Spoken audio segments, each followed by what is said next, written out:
The ethereal realm of immortals is elusive, and the path to their traces is hard to discern. Nianfan, an ordinary mortal, descended into the world of cultivation, only to resign himself to a mundane existence upon realizing the futility of his aspirations for ascendance. Little did he know that the dog he adopted, inspired by his poetic and artistic endeavors, would rise to become a formidable demon king, reigning over a vast domain. The trees he planted in his backyard, enchanted by the melodies of his lute, transformed into the world tree, supporting the very bridge between heaven and earth. A passerby he encountered, having received his casual enlightenment, ascended to become a sage of the immortal path, guiding an entire era. In retrospect, the scholar who had persistently sought his calligraphy and paintings was none other than the painting sage of the celestial realm. The elderly gentleman with poor chess skills was the chess sage, and the enchanting lady who visited nightly to listen to his music was the foremost saintess of the immortal world. Chapter 1. The System's Sudden Departure. Detection indicates that the host has achieved perfection. This system has nothing left to teach and shall henceforth dissolve. Farewell. The mechanical voice sent Nianfan reeling, rendering him utterly bewildered. Wait, don't dissolve. Nianfan shouted urgently. I am not perfect at all. Could you impart a few more skills? At least teach me how to cultivate? System? System. Is it really over? Could you at least send me back? You brought me here, and now you abandon me? System. Nianfan's mind was ablaze with frantic outcries, yet the silence was deafening. Curse you, wretched system, he exclaimed, his frustration boiling over. 5 years prior, he had traversed into this realm, binding himself to a so-called sage system, one that sounded incredibly impressive, leading him to believe he was destined for greatness. However, the system had only imparted knowledge of language, mathematics, chemistry, physics, poetry, and painting utterly futile subjects. Reluctantly, he had persevered through it all. Nianfan had endured until this day, mastering everything and earning the illustrious titles of poetry sage, painting sage, chess sage, and divine farmer. And then the system dissolved. In his previous life, he might have made a name for himself with such skills, but here, in this foreign world, particularly in a realm of cultivation, it was largely irrelevant.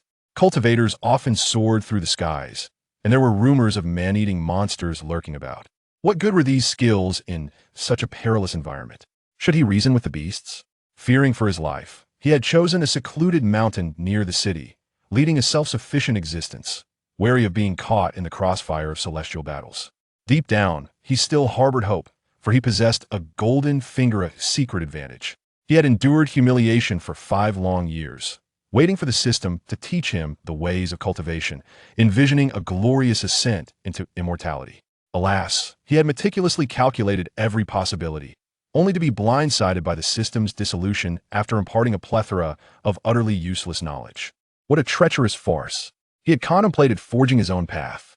Upon arriving in this realm, he sought out a cultivation sect, only to discover that he lacked spiritual roots and was destined to remain an ordinary man. Master, it is time for lunch. A robot emerged from the room, gesturing invitingly toward Nianfan. Oh, Nianfan, somewhat disinterested, knew better than to deny himself and returned to his room. This robot had been a reward from the system for mastering physics. Initially, the presence of an intelligent robot was a source of delight for Nianfan. However, he now found himself on the verge of tears, realizing that in the realm of cultivation, this robot was akin to a heap of useless scrap metal. Nianfan resided in a traditional courtyard, adorned with pavilions and towers, where small bridges spanned flowing waters, all harmoniously integrated with the picturesque mountainous scenery, veritable treasure trove of feng shui. This courtyard was a reward bestowed upon him by the system after he mastered the art of construction. The everyday items within were likewise rewards earned through the completion of various tasks. Furthermore, with the title of Shinong, he faced no difficulty in agriculture. Thus, even in isolation, he was entirely self-sufficient, enjoying a commendable quality of life. If all else fails, I might as well live out my days as a mortal. At least the air and scenery here far surpass those of my previous life. I need not toil endlessly for survival. It's quite pleasant, really, Nianfan reassured himself. The only thing lacking in his life was a girlfriend. Surely, the women in the world of cultivation must be breathtakingly beautiful, yet he lamented that they would likely disdain someone of his mortal status. With a resigned shake of his head, he could only indulge in fleeting fantasies. He called out to the backyard, "Dahe, it's time to eat." A black dog came bounding in response, tongue lolling out as it eagerly fixed its gaze on the Nianfan. What an insatiable glutton, he chuckled, preparing food for Dahe with a casual flick of his wrist. Dahe was a stray he had encountered on the mountainside, a near-starving pup that he had taken in. Since then, the two had kept each other company. Dahe was remarkably obedient, quietly observing Li Nianfan as he painted or wrote, and particularly enjoyed listening to him play the piano. At times, Li Nianfan fancied that Dahe possessed a profound understanding of human nature, truly a canine of the cultivation world. At the same time, two young women were making their way up the mountainside. One of them, clad in a white dress, had a delicately featured face marred by a frown, invoking an instinctive desire to protect her at first sight. Who could bear to see such a beautiful girl in distress? With a huff, she strode angrily, exclaiming, "Cursed father, wicked father, how could he force me to marry that repugnant Duanmu Li? This is utterly unforgivable." Instantly, the complexion of her maid in a green dress turned pale, and she whispered in a tremulous voice, "Princess, you must not speak such words. If they were to reach the ears of those with ill intentions, we would be doomed. If I am to be coerced into marrying Duanmu Li, what is there to fear?" The young woman scoffed. "If I am pushed further, I might as well die." The maid quickly fell to her knees, trembling in fear. "Princess, you cannot speak of dying. Please, do not frighten me so." "Oh, I merely jest. I have no desire for death," the princess replied, her eyes sparkling with mischief. "However, I could hide away. If my father continues to press me, I shall seek refuge in a secluded spot. This forest appears promising. Perhaps I shall find a hiding place right now." "Oh, you nearly gave me a heart attack. Princess, please refrain from mentioning anything about life and death in the future," the maid exclaimed, standing up and patting her chest.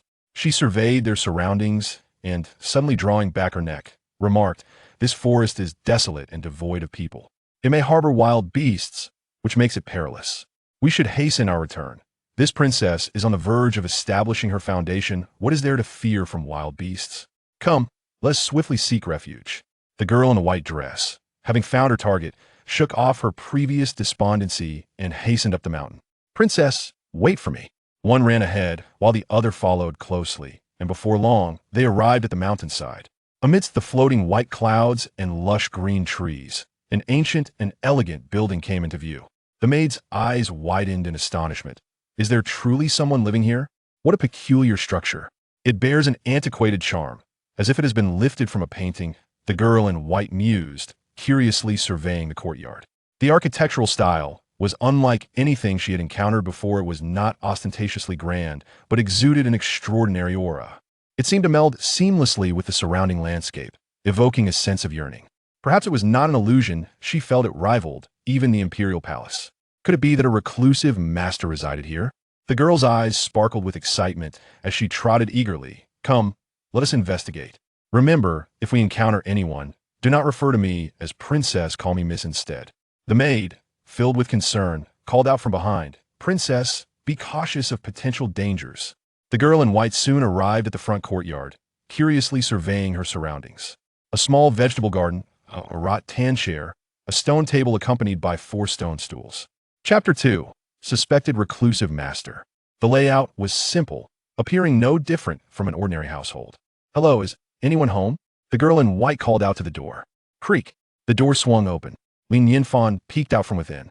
It had been 5 years since he had last received a visitor. Upon seeing the girl in white, a look of astonishment flashed in his eyes. What a beautiful maiden! Could it be that heaven had heard his prayers and sent him a girlfriend? Li Nianfan knew this was unlikely. The ethereal aura surrounding her clearly indicated she was a cultivator, and her demeanor suggested noble birth. How could she possibly be interested in someone like him? The girl in white was also assessing Li Nianfan, and upon realizing he was merely an ordinary man, a hint of disappointment flickered in her gaze. She had initially fantasized about encountering a reclusive master who might assist her in escaping her current predicament. Nevertheless, having arrived, her curiosity compelled her to enter, so she graciously said, "Greetings, my name is Luo Xiu. May I come in for a visit?" "Of course," Li Nianfan replied, opening the door and stepping aside. Not only was she a cultivator, but she was also a beauty he had no reason to refuse. It was always beneficial to make new friends. "Thank you." Luo Xiu entered with her maid. Upon crossing the threshold, they entered the inner courtyard, where a winding path of cobblestones lay before them, flanked by an array of flowers exuding intoxicating fragrances, pleasing to the eye. At the center of the courtyard stood a gazebo, surrounded by the main hall and various rooms of the courtyard. Perhaps it was not merely a figment of her imagination, but the moment she stepped into the courtyard, Luo Xiu felt an immediate sense of tranquility envelop her. A robotic figure emerged from within the room, greeting the two young ladies warmly. "Welcome to our humble abode, miss, be careful." The maid gasped in surprise and hurriedly positioned herself in front of Luo Xiu. Nianfan began to clarify. "My dear lady, there is no need for alarm. This is my butler, named Xiao Bai, and he is a robot." Xiao Bai quickly apologized to the ladies he instructed. "I apologize for startling you both," Xiao Bai responded with remarkable fluency, bowing with utmost courtesy. Luo Xiu gazed at Xiao Bai with curiosity, then exclaimed in astonishment, "A robot? It possesses intelligence. Could it possibly be a spirit artifact?" Spirit artifacts are the stuff of legends. Only the finest spiritual implements can produce them. The key point is, the level of intelligence displayed by this supposed spirit is astonishing. Could it be a celestial artifact? The more Luo Xiu pondered, the more astonished she became, and a hint of reverence flickered in her eyes. Nianfan chuckled and shook his head. "You misunderstand. My lady, this is merely high-technology artificial intelligence, not a spirit artifact at all." "High-technology artificial intelligence?" Luo Xiu furrowed her brow, utterly perplexed. "It's just a minor trick, nothing of significance," Nianfan replied with a sense of resignation, and then commanded, "Xiao Bai, please fetch a watermelon from the backyard to entertain our guests." "Certainly, my esteemed master," Xiao Bai replied. The notion of a sentient humanoid weapon being merely a minor trick left Luo Xiu gasping in awe, her beautiful eyes gazing weakly at Nianfan. She had heard tales of many extraordinary masters who cloaked themselves as mortals to engage in the world. Could it be that she had encountered one today? With this thought, she dared not exhale, her heart racing with a mix of excitement and trepidation. Nianfan led them to a pavilion, smiling as he said, "Ladies, please take a seat." "Ah, all right," Luo Xiu responded, somewhat dazed. She discreetly surveyed her surroundings and noticed a long zither placed in the courtyard, prompting her to inquire, "Do you enjoy musical instruments, sir?" "Just a pastime during my leisure hours," Nianfan casually replied. Luo Xiu, eager to forge a connection with this seemingly extraordinary individual, quickly added, "I have a friend who has immersed herself in the art of music for many years. Perhaps I could bring her next time for a discussion with you." Nianfan waved his hand with a wry smile. "Perhaps it's best not to. I only have a rudimentary understanding of it." Considering that Luo Xiu was a cultivator, it was highly likely her friend was one as well. Despite being known as the sage of music, Nianfan hesitated to engage in musical discourse with a cultivator. Who knew whether the so-called exchange among cultivators might unleash sound waves potent enough to obliterate him? That would be quite unjust. At that moment, Xiao Bai returned, holding a watermelon. Not only that, but he expertly sliced it open with a kitchen knife and presented it to everyone, saying, "Please enjoy, esteemed guests." Luo Xiu was once again astonished by the capabilities of this spirit artifact. Aside from its somewhat peculiar appearance, it was indistinguishable from human. Among celestial artifacts, it would undoubtedly rank among the finest. "My lady, please indulge," Nianfan urged, taking a slice of watermelon for himself. The afternoon sun was somewhat blinding, and having just finished lunch, he found the watermelon to be a delightful refreshment. Observing Nianfan's enjoyment, Luo Xiu could not resist and also picked up a slice of watermelon. The watermelon was an utterly mundane object. As a princess, she indulged in celestial fruits and divine nectars, while watermelon was merely food for mortals, hardly worthy of her attention. Nevertheless, she could not disregard the presence of this seemingly extraordinary individual. The flesh of this watermelon is exquisite, resembling red crystal, shimmering with dazzling brilliance, a stark contrast to any watermelon I have encountered before. After a careful appraisal, Luo Xiu was inwardly astonished and decided to take a bite. Crunch! So crisp, so sweet. The juice cascaded over her lips and teeth, playfully teasing her tongue like a mischievous child. Instantly, a rich fragrance erupted on her taste buds, nearly eliciting a moan from her. Delicious, exceedingly delicious. She never imagined a watermelon could be so delectable. This was no ordinary watermelon. Gulp!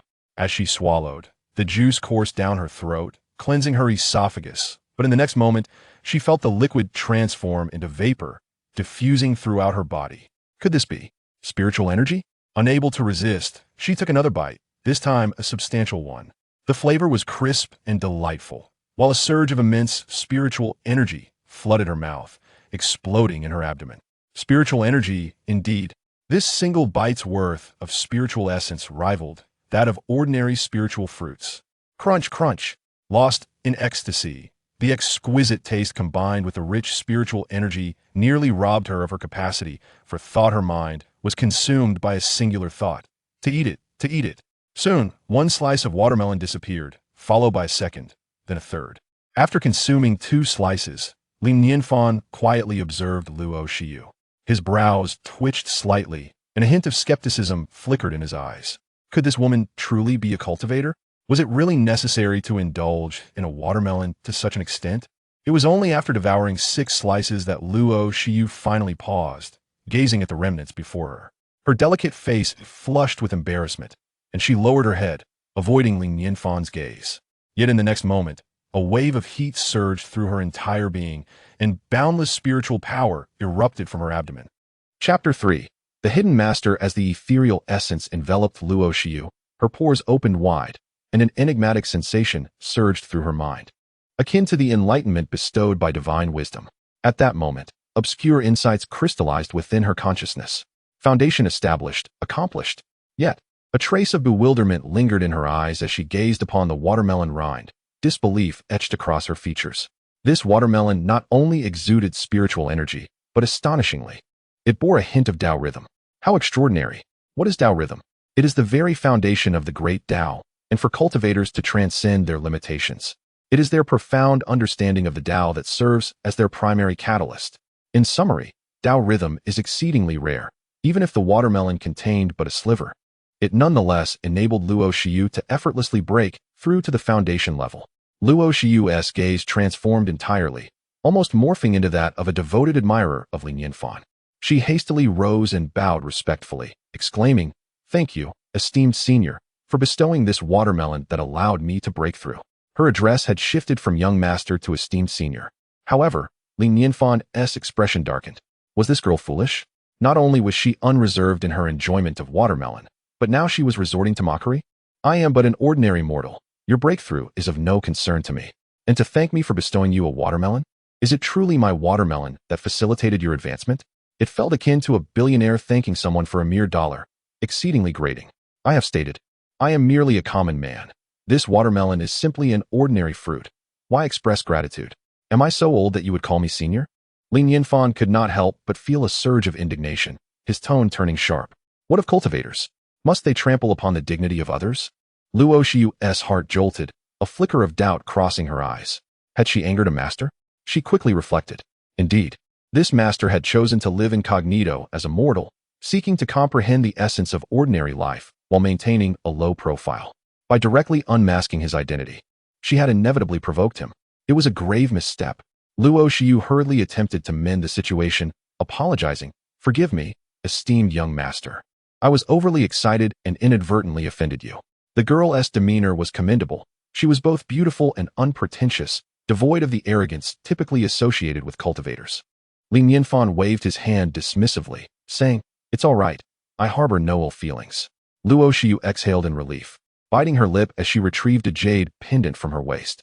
"Esteemed young master, this pendant was gifted to me by my father upon my coming of age.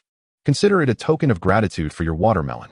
The pendant felt warm to the touch, intricately carved with a phoenix design, shimmering with an ethereal radiance, suggesting it was quite extraordinary. The maid beside Luo Shiyu gasped, covering her mouth in shock, pulling at Luo Shiyu in urgency. "Miss, you cannot do this." Nianfan was equally taken aback by the girl's generosity and shook his head, saying, "Luo girl, you are far too courteous. It is merely a watermelon, not worth such a precious item. Please, take back this jade pendant. To exchange such a fine pendant for a watermelon. One must wonder about her family's circumstances. Do they possess a mine?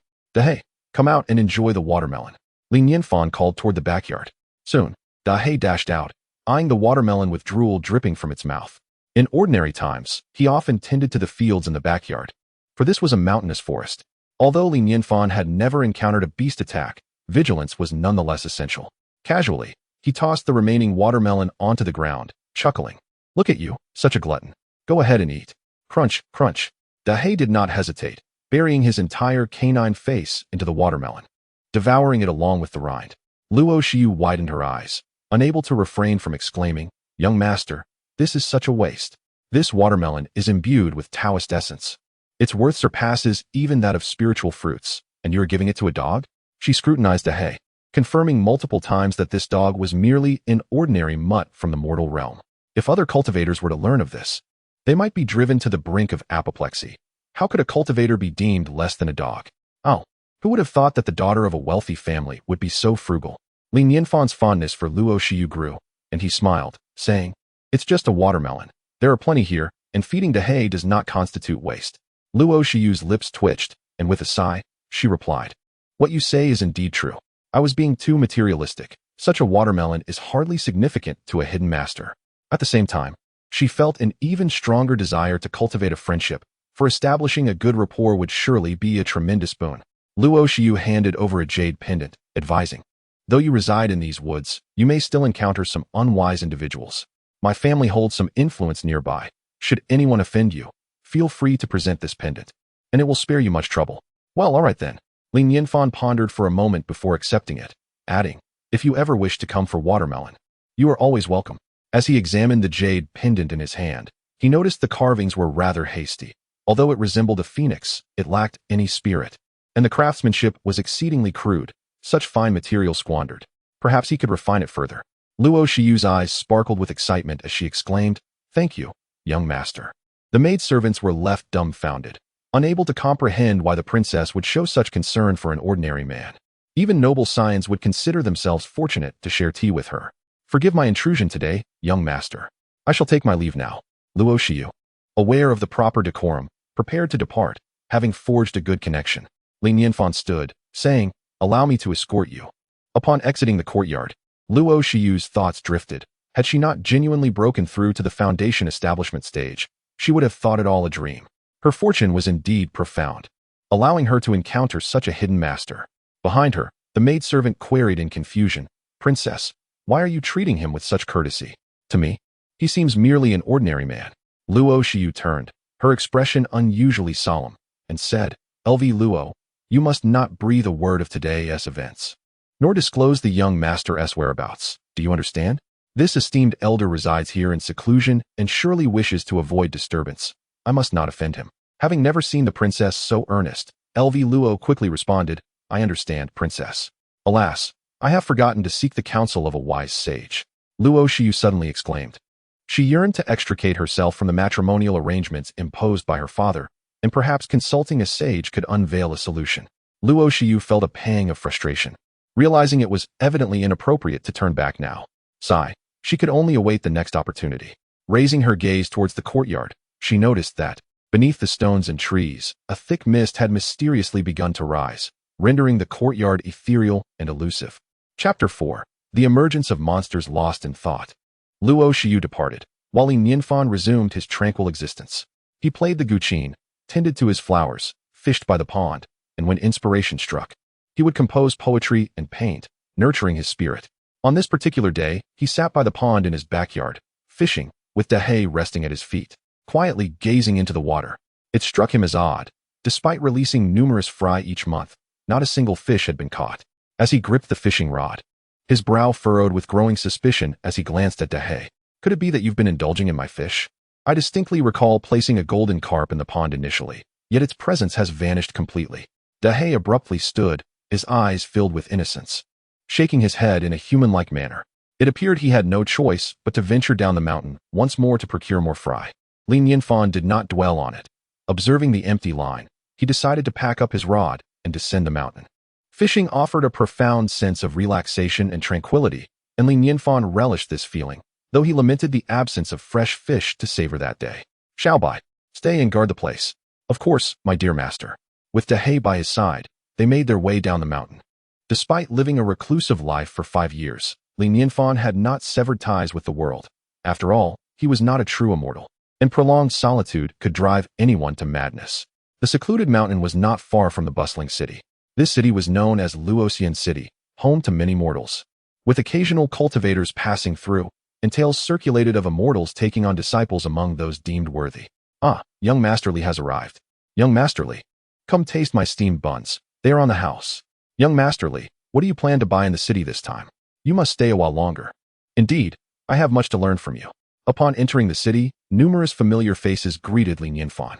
Though he had not pursued cultivation, his diverse talents, honed under the system's guidance, often left people in awe when he shared knowledge. He had also aided the sick, and many in Luoxian City had benefited from his kindness. Li Nianfan responded with a smile to each greeting, navigating the bustling market with ease until he arrived at a stall specializing in fish.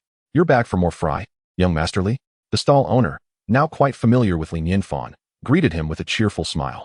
Li Nianfan nodded. Yes, please double my usual order this time. Certainly. The owner chuckled, filling the order as he inquired. Young Masterly, you just bought some recently. Why the sudden increase? With a soft sigh, Li Nianfan replied. Let us not discuss it. I've been nurturing the fry in the pond, yet I haven't managed to catch a single fish. The stall owner's movements paused, and he lowered his voice cautiously. Young Masterly, this is rather unusual. I share your sentiment. The stall owner cautioned. I believe it would be wise to exercise caution. There may be monsters lurking in that pond. Best to keep your distance. Li Nianfan's heart skipped a beat. Could it truly be that monsters were involved? The fish he had nurtured were devoured by a monster. Although he felt somewhat disheartened, having lived in the courtyard for 5 years made him reluctant to leave, especially since he would struggle to find another place to reside. Young Masterly, I happen to have a tortoise, which typically remains in one location and surfaces at noon to bask in the sun. You could place it in the pond, if it emerges safely. It indicates that the pond is secure, suggested the stall owner. This would essentially utilize the tortoise as a scout. If it failed to surface at noon, it was likely consumed by the creature. Li Nianfan's eyes brightened, and he promptly declared, Boss, I shall purchase this tortoise. Young Masterly, if it weren't for you, my stall would have collapsed long ago. This tortoise is merely a juvenile and not a treasure. How could I accept your money? Ultimately, the tortoise was given to Li Nianfan as a complimentary item along with the fish fry. He set off, carrying the fish fry and the tortoise, eager to test the pond for any lurking monsters. Upon reaching the city gate, he noticed a considerable crowd gathered, accompanied by sounds of lamentation. In the midst of the throng, a middle-aged woman lay on the ground, weeping profusely. Li Nianfan hurried forward and inquired, Aunt Zhang, what has transpired? This Aunt Zhang was a kind-hearted soul, having bestowed some kindness upon Li Nianfan when he first arrived in the world of cultivation. Upon seeing Li Nianfan, Aunt Zhang's hope ignited, and she implored, Young Master Li, you possess great abilities. I beseech you to save my daughter. She has been taken by a monster. The news of the girl's abduction shocked Li Nianfan, filling him with dread as the image of the lively little girl flitted through his mind. He recalled her vividly, with her 2 little braids, always calling him brother whenever they met. Her innocent charm was truly endearing. Aunt Zhang, you are in distress. Though young Master Li is resourceful, he is merely immortal. Sending him would be perilous, cautioned one bystander. Let us not rush. 3 cultivators have already ascended the mountain. They are surely capable of rescuing her. Those 3 exude an extraordinary aura. Without doubt, she will be safe. What a world we live in. Monsters dare to wreak havoc within the city, murmured the crowd, eager to assist, yet feeling powerless. After a moment of contemplation, Li Nianfan reassured, Aunt Zhang, do not fret. I will go and investigate. I shall bring your daughter back. Thank you, young Master Li, thank you. Aunt Zhang expressed her gratitude, her faith in him surpassing that in the 3 cultivators. Young Master, monsters wield sorcery. It is far too dangerous for you to go. We are but mortals. We should report to the Celestial Court and have the cultivators handle this. Many began to urge him against his decision. In response to their concerns, Li Nianfan stated, 3 cultivators have already ventured forth. I merely wish to accompany them and see if I can offer assistance. I appreciate your concern. Resolute in his decision, he inquired about the location before setting off. The monster fled to a mountain not far from the city, and as Li Nianfan climbed, his mind was awash with strategies. The most favorable outcome would be for the creature to be subdued by the 3 cultivators, allowing him merely to make an appearance. Should those cultivators prove to be no match for the monster, Li Nianfan tightened his grip on the jade pendant given to him by Luo Xiu, placing all his hopes in this talisman. Luo Xiu was indeed a cultivator of considerable stature, and he fervently hoped that the pendant would serve as a deterrent. Li Nianfan dared not delay, nor could he afford to rest. The threat of the monster, known for its predatory nature, was all too real. If he arrived too late, the girl would surely perish. Please, let nothing happen to her, he murmured anxiously. At that moment, Dahei, who had been faithfully trailing behind him, suddenly accelerated, transforming into a black shadow as it raced up the mountain. Dahei, what are you doing? This is not the time for chaos. Stop, Nianfan shouted. But he could only watch helplessly as Dahei vanished from sight, exclaiming in frustration, that foolish dog. Is it charging in to meet its doom? Chapter 5. Mortals and the Earth Dog. At this moment, a fierce battle erupted on the mountain. I initially wondered which demon dared to be so audacious, only to discover it was a leopard spirit. Leopard spirit, release the captives at once, and we, your humble disciples, might consider granting you a complete corpse. Two young men, brimming with youthful vigor, joined forces with a woman, surrounding the leopard spirit in a triangular formation. Ha ha, three wet behind the ears children dare to emulate the slayers of demons. Today, I shall feast on you. The leopard spirit laughed heartily, its form shifting into that of a human, though its limbs and head remained unchanged. Enough of your prattle. Prepare to meet your demise. The trio positioned their swords before them, their fingers gliding along the blades as they intoned in unison, sword art. Three long swords ascended into the heavens, encircling the leopard spirit, their energies soaring. With a thunderous roar, the leopard spirit opened its mouth wide, unleashing a golden demon core that shimmered with an otherworldly red glow. The core formed a protective barrier around the spirit. Clang, clang. The long swords were unable to breach the barrier's defense. The three were struck with disbelief, exclaiming, how is this possible? Fresh from their training, they had envisioned themselves as heroes, only to confront such a formidable demon. You thought a few years of cultivation would make you heroes? With over 2 centuries of experience, I could dispatch you with a single hand. The leopard spirit boasted, a fierce glint in its eyes. It then unleashed 3 beams of red light from its demon core, which struck the trio, rendering them helpless on the ground as their swords dimmed and fell. The leopard spirit retrieved its core and surveyed the three, ultimately fixing its gaze upon the young woman. It licked its lips. Ah, a human girl with such delicate skin, you must be delectably tender. The other two, alarmed, shouted with fiery eyes, demon, should you dare lay a finger on our junior sister, you shall find no place to rest in death. We are disciples of the 10,000 Swords Immortal sect, and we shall seek vengeance. In these wild mountains, what have I to fear? I shall devour your lovely junior sister right before your eyes. The leopard spirit declared, brazen and cruel. A chill of despair swept through the three. Fear etched upon their faces. The other two quickly offered, spare our sister. If you must eat, then consume us first. The leopard spirit paid them no heed, slowly advancing towards the young woman. Suddenly, a rustling sound echoed, footsteps drawing near. The trio, on the brink of despair, felt a flicker of hope and looked up eagerly. To their astonishment, a black earth dog appeared, sauntering leisurely towards them. Their hearts plummeted from heaven to hell, icy dread enveloping them. The leopard spirit coldly remarked, what manner of earth dog dares to intrude? Today, I am in a good mood and shall spare you. Be gone. The black dog remained steadfast. Opening its mouth to speak, leopard spirit, take your own life. Do not force my hand. Oh, it seems I am confronted by a mere little dog demon. The leopard spirit momentarily froze, then could not help but mockingly exclaim, black dog, have you truly lost your wits? Do you even realize who you are speaking to? The other three were equally taken aback, almost convinced they had misheard. This dog demon was astonishingly audacious, daring to provoke self-destruction with mere words. Nevertheless, my master will arrive shortly, so I shall refrain from further banter. Dahei shook his head, exuding an air of arrogance that was almost regal. Had it not been for his appearance as an ordinary black dog, one might have mistaken him for a formidable figure. Huh, seeking death. The leopard spirit laughed in exasperation, opening its mouth to unleash a fetid gust aimed at Dahei, intending to draw him in and swallow him whole. Yet, Dahei remained steadfast, simply raising one paw. In an instant, a tempest erupted, casting the skies into darkness. From the ominous black clouds emerged a colossal dog paw, descending upon the leopard spirit. This paw mirrored Dahei's own, but was magnified to an unimaginable size, reminiscent of the Buddha's 5-finger mountain. In terror, the leopard spirit emitted a feline yowl, instinctively revealing its true form, its fur bristling like that of a porcupine, desperate to flee. However, it soon realized it was ensnared, unable to move, forced to watch helplessly as the enormous paw descended. I am but a mere leopard demon. I implore you, great dog, spare my life.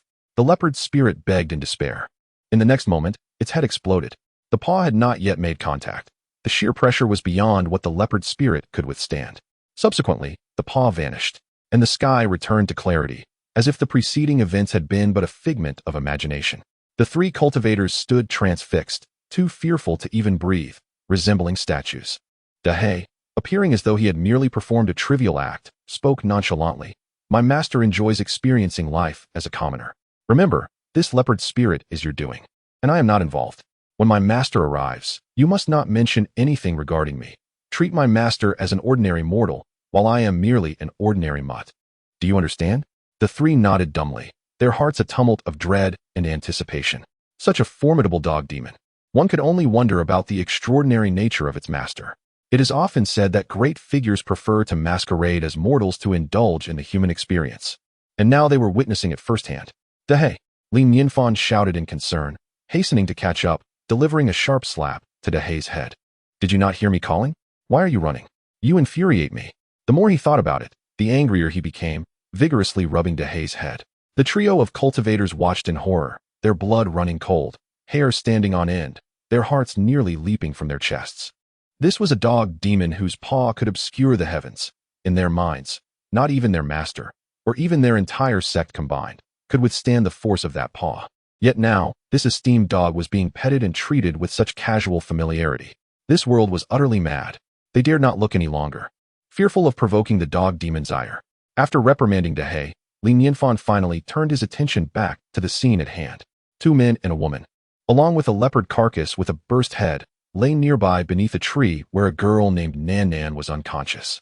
It appeared that the leopard demon had been subdued by the three cultivators, and fate had favored them with the best possible outcome.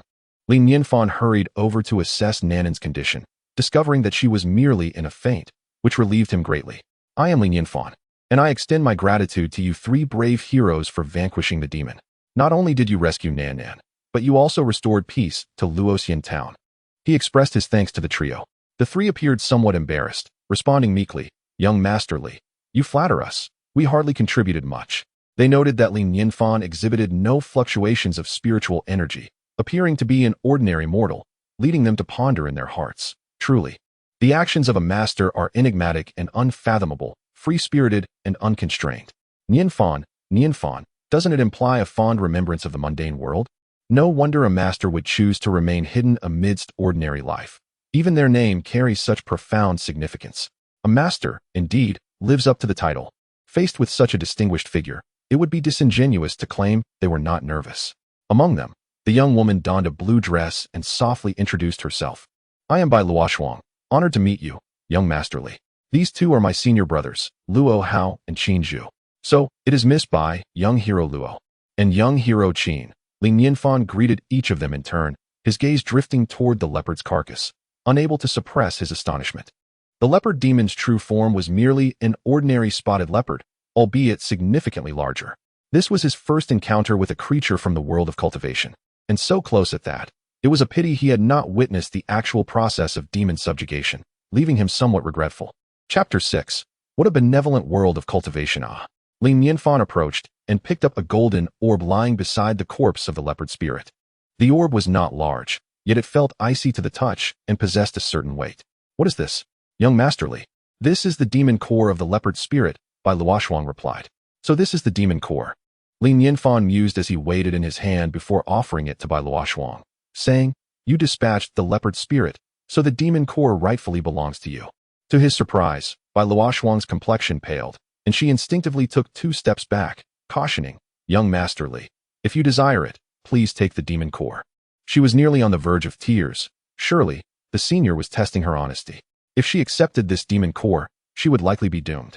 Young Master Li, our ability to slay this leopard spirit was purely by chance. We do not dare to covet its demon core, Luo Hao added. Qin Zhu, standing nearby, nodded vigorously in agreement. Nianfan looked at the three with astonishment. His perception of cultivators significantly altered.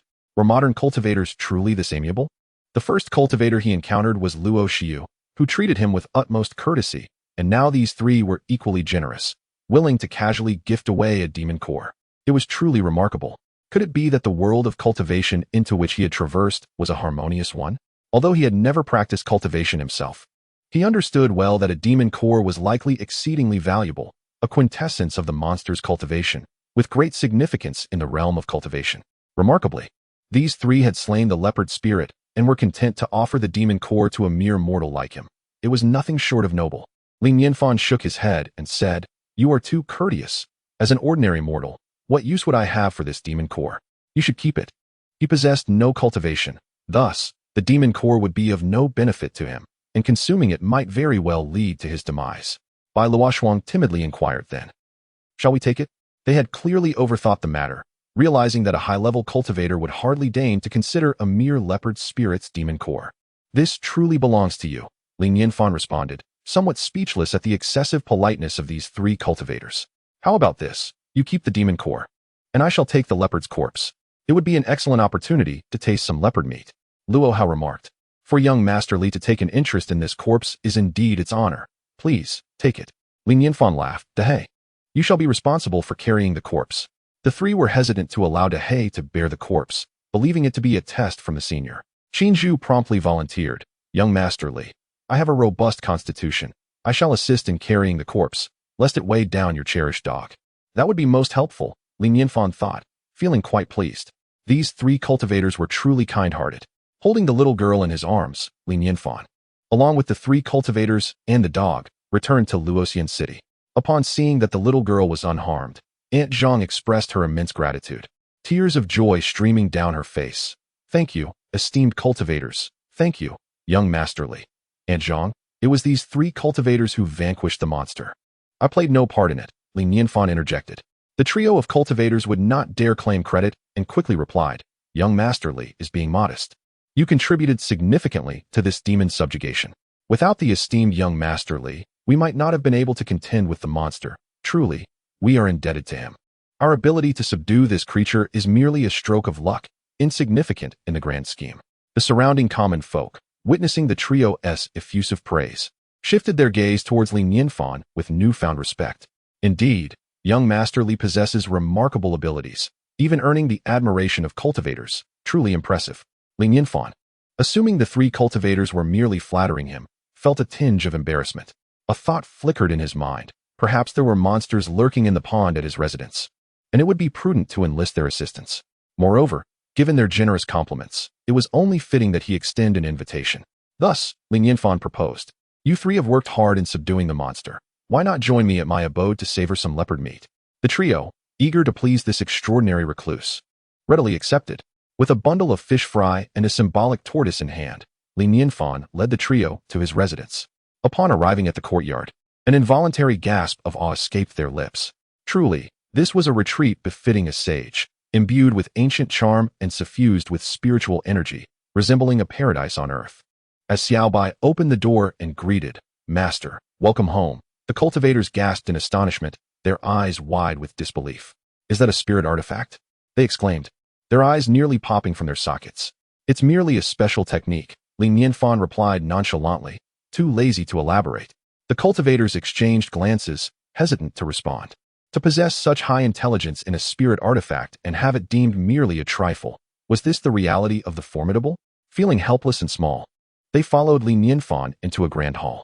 Upon entering, a wave of shock coursed through them, their pupils dilating in disbelief. The room's layout left them utterly speechless, enveloped in profound astonishment.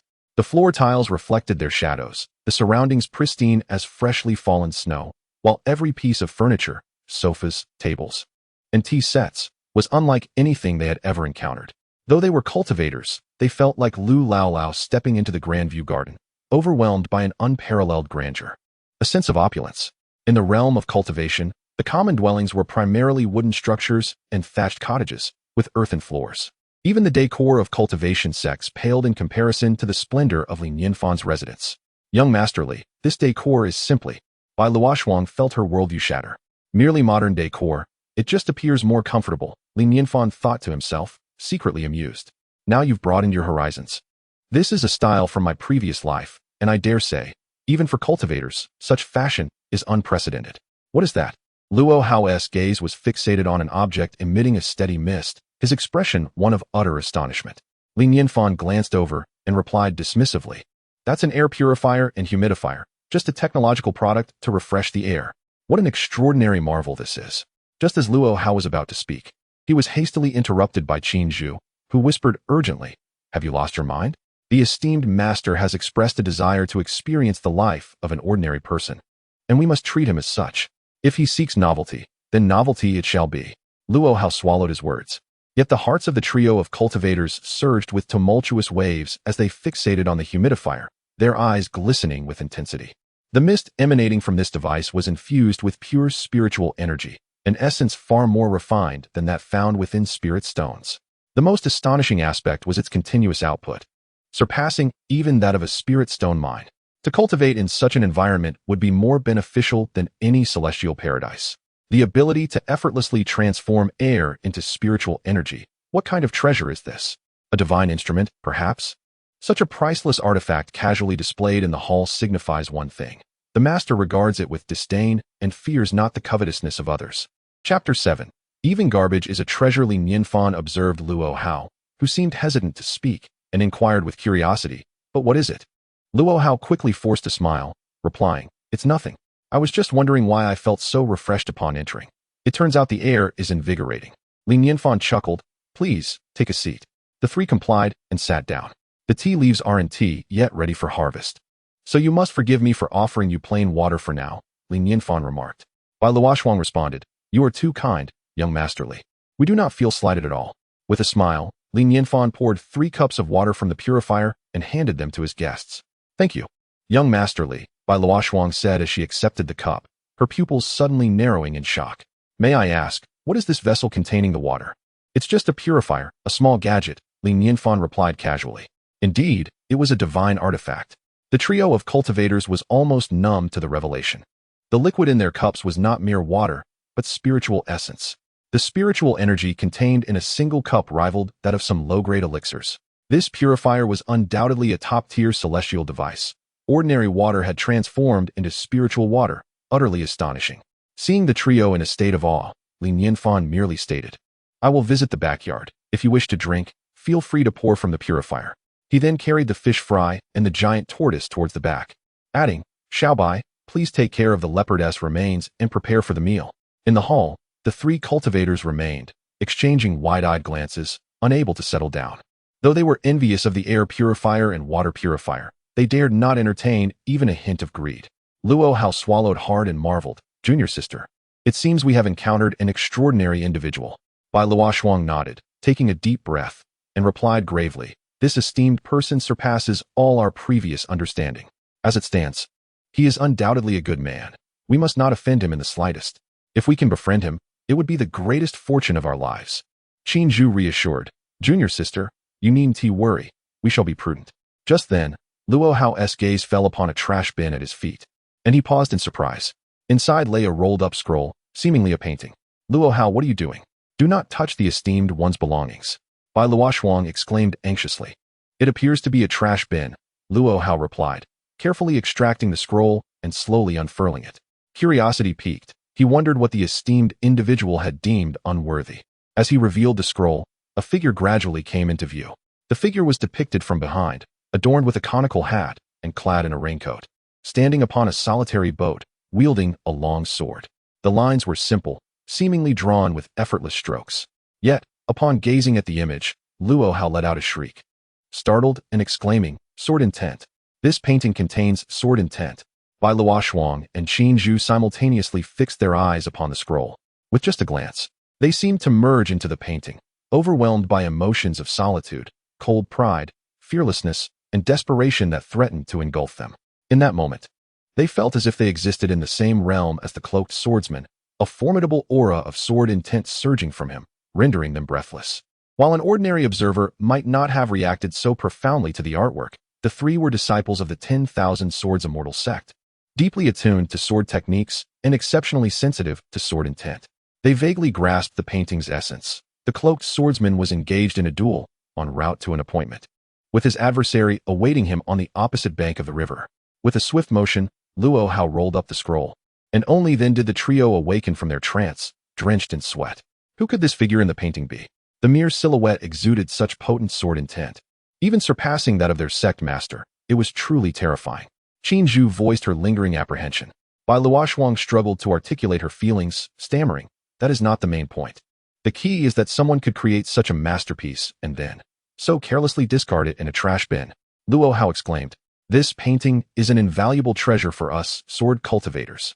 At that moment, Nianfan returned, while Xiaobai entered the kitchen, carrying the corpse of a leopard, preoccupied with preparing a meal.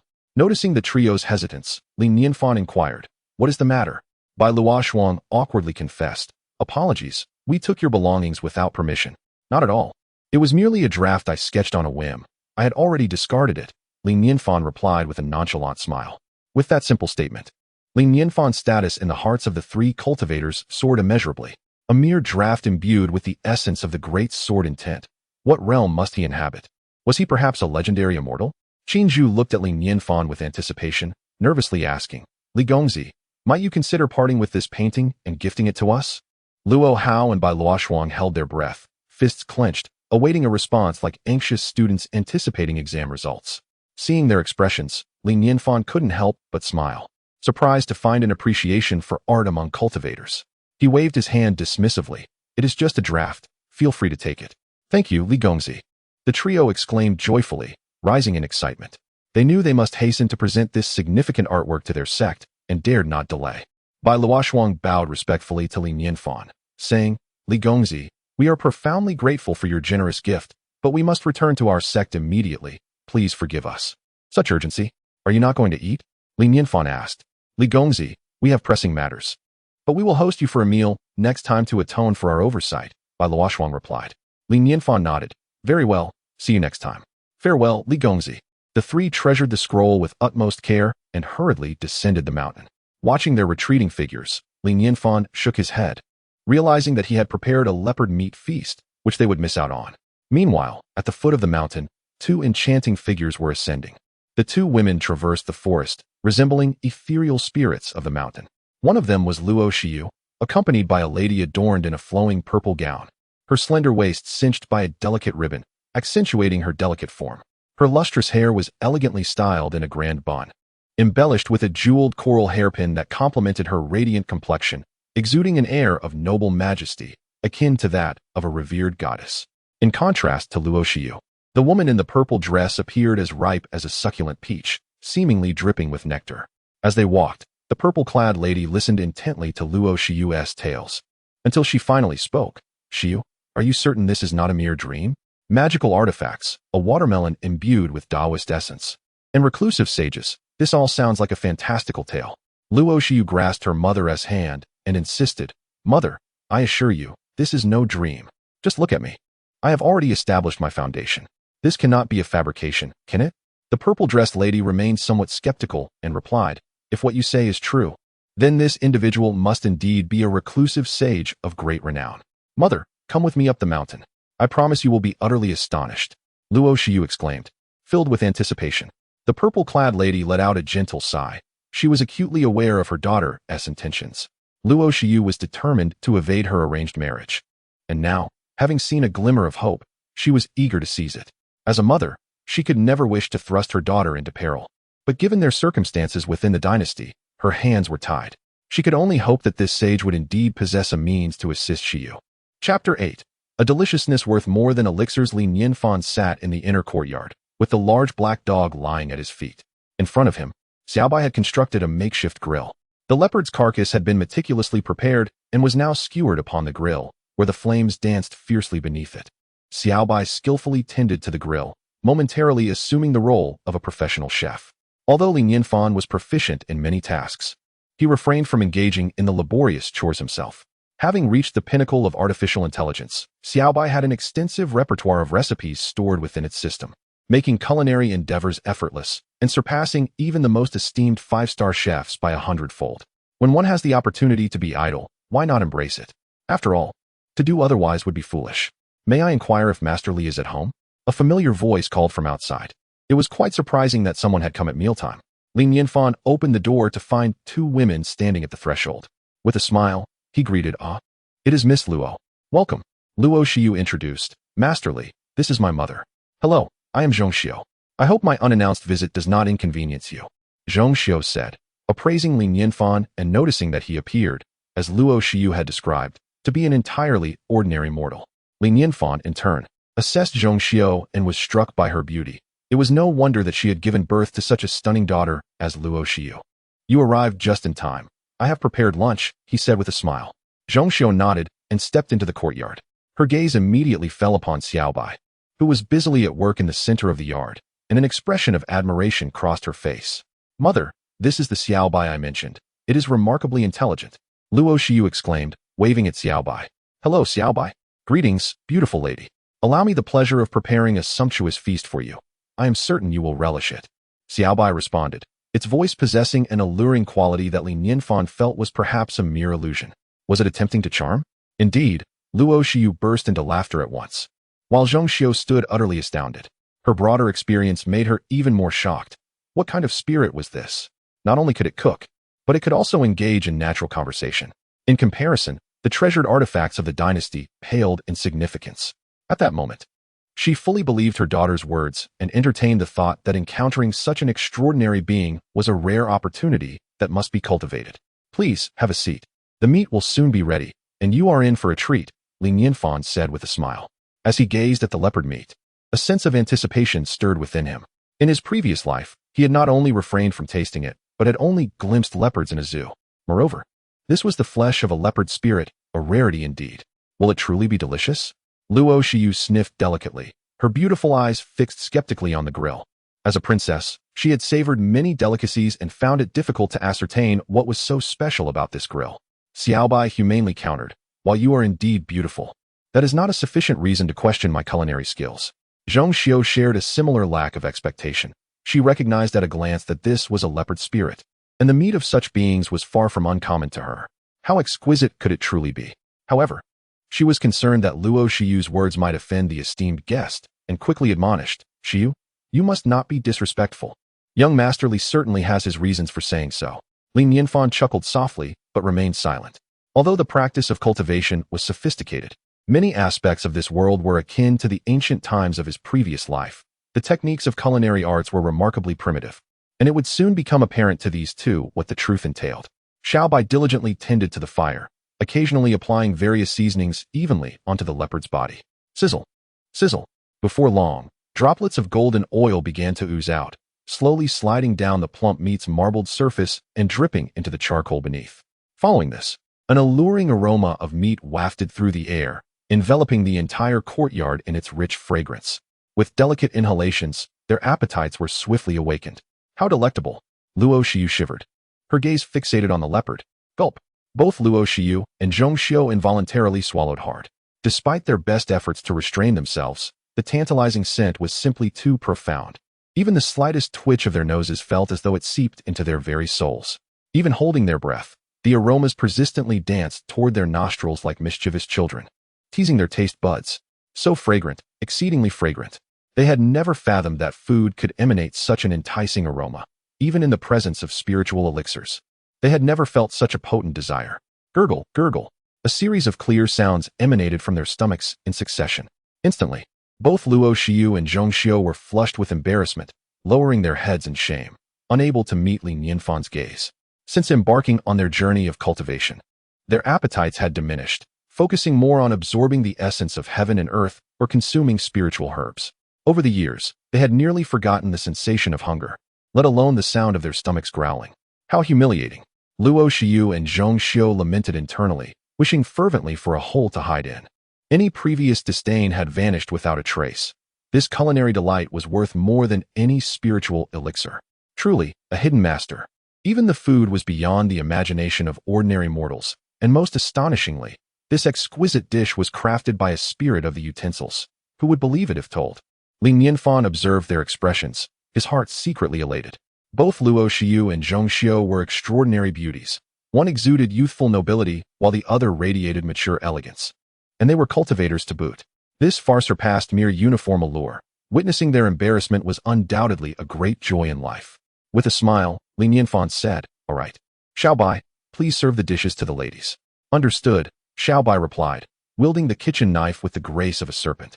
In a flash, slices of leopard meat were deftly cut and placed into bowls. Xiaobai even took the time to explain, the leopard's explosive power is concentrated in its legs, making the leg muscles the most developed, resulting in firmer, more flavorful meat. "Thank you," Luo Xiu and Zhong Xiu expressed their gratitude, eagerly examining the roasted meat before them. The exterior gleamed with a golden hue, while the interior revealed a rich, saucy red. Waves of steam wafted forth, imbued with an irresistible aroma that made one's mouth water in an instant. Luo Xiu could not help but lick her lips, her cherry-like mouth slightly ajar. Before taking a bite, crack, the delicate crust trembled slightly, producing a crisp sound that heightened her sensory experience to the point of nearly eliciting a moan of pleasure. The meat, expertly charred over an open flame, exuded an intoxicating fragrance that was further enhanced by a symphony of spices, resulting in a fusion of tender, crispy, fresh, salty, and spicy flavors that exploded in her mouth, nearly overwhelming her with delight. It was exquisite, truly exquisite. She instinctively quickened her chewing, almost letting saliva drip from her lips. A profound sense of happiness enveloped her, and upon glancing at Zhong Xiu, she noticed that, despite maintaining an elegant demeanor, she had unconsciously devoured her third piece of meat. Luo Xiu exclaimed, "Mother, you're eating far too quickly." Zhong Xiu paused momentarily, her expression stiffening with indignation as she retorted, "Child, how can you speak like that?" Yet, even as she spoke, she shoved another piece of meat into her mouth, clearly having abandoned all pretense. Luo Xiu's voice rang out again, "Mother, wait.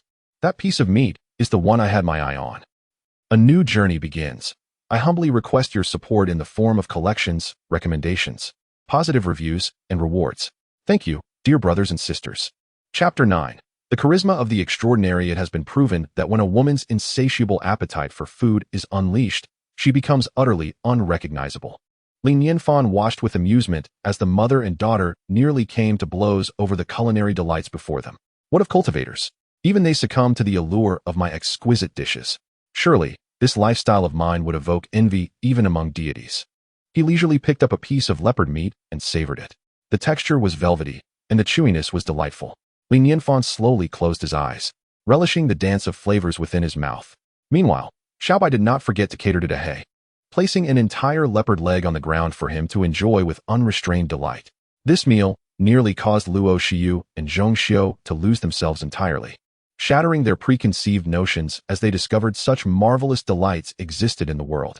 It was only when they could eat no more that they patted their round bellies, their faces reflecting the blissful aftermath. "Masterly, thank you for your generous hospitality," Zhong Xiu said, wiping her mouth and transitioning from a gluttonous state back to that of an elegant lady. Nianfan waved his hand dismissively, indicating that it was merely a feast. "Masterly, surely this meat is something only celestial beings could partake in?" Luo Xiu inquired, unable to contain her curiosity. A slight smirk graced Nianfan's lips as he shook his head in silence. Luo Xiu and Zhong Xiu exchanged glances, a tempest of thoughts swirling within them. Was this disdain? Disdain towards celestial beings? Or perhaps it implied that even celestial beings were unworthy of savoring his roasted delicacies. In an instant, the two of them conjured myriad scenarios in their minds, their gazes towards Nianfan filled with growing reverence. The heights of this extraordinary individual were likely beyond their imagination.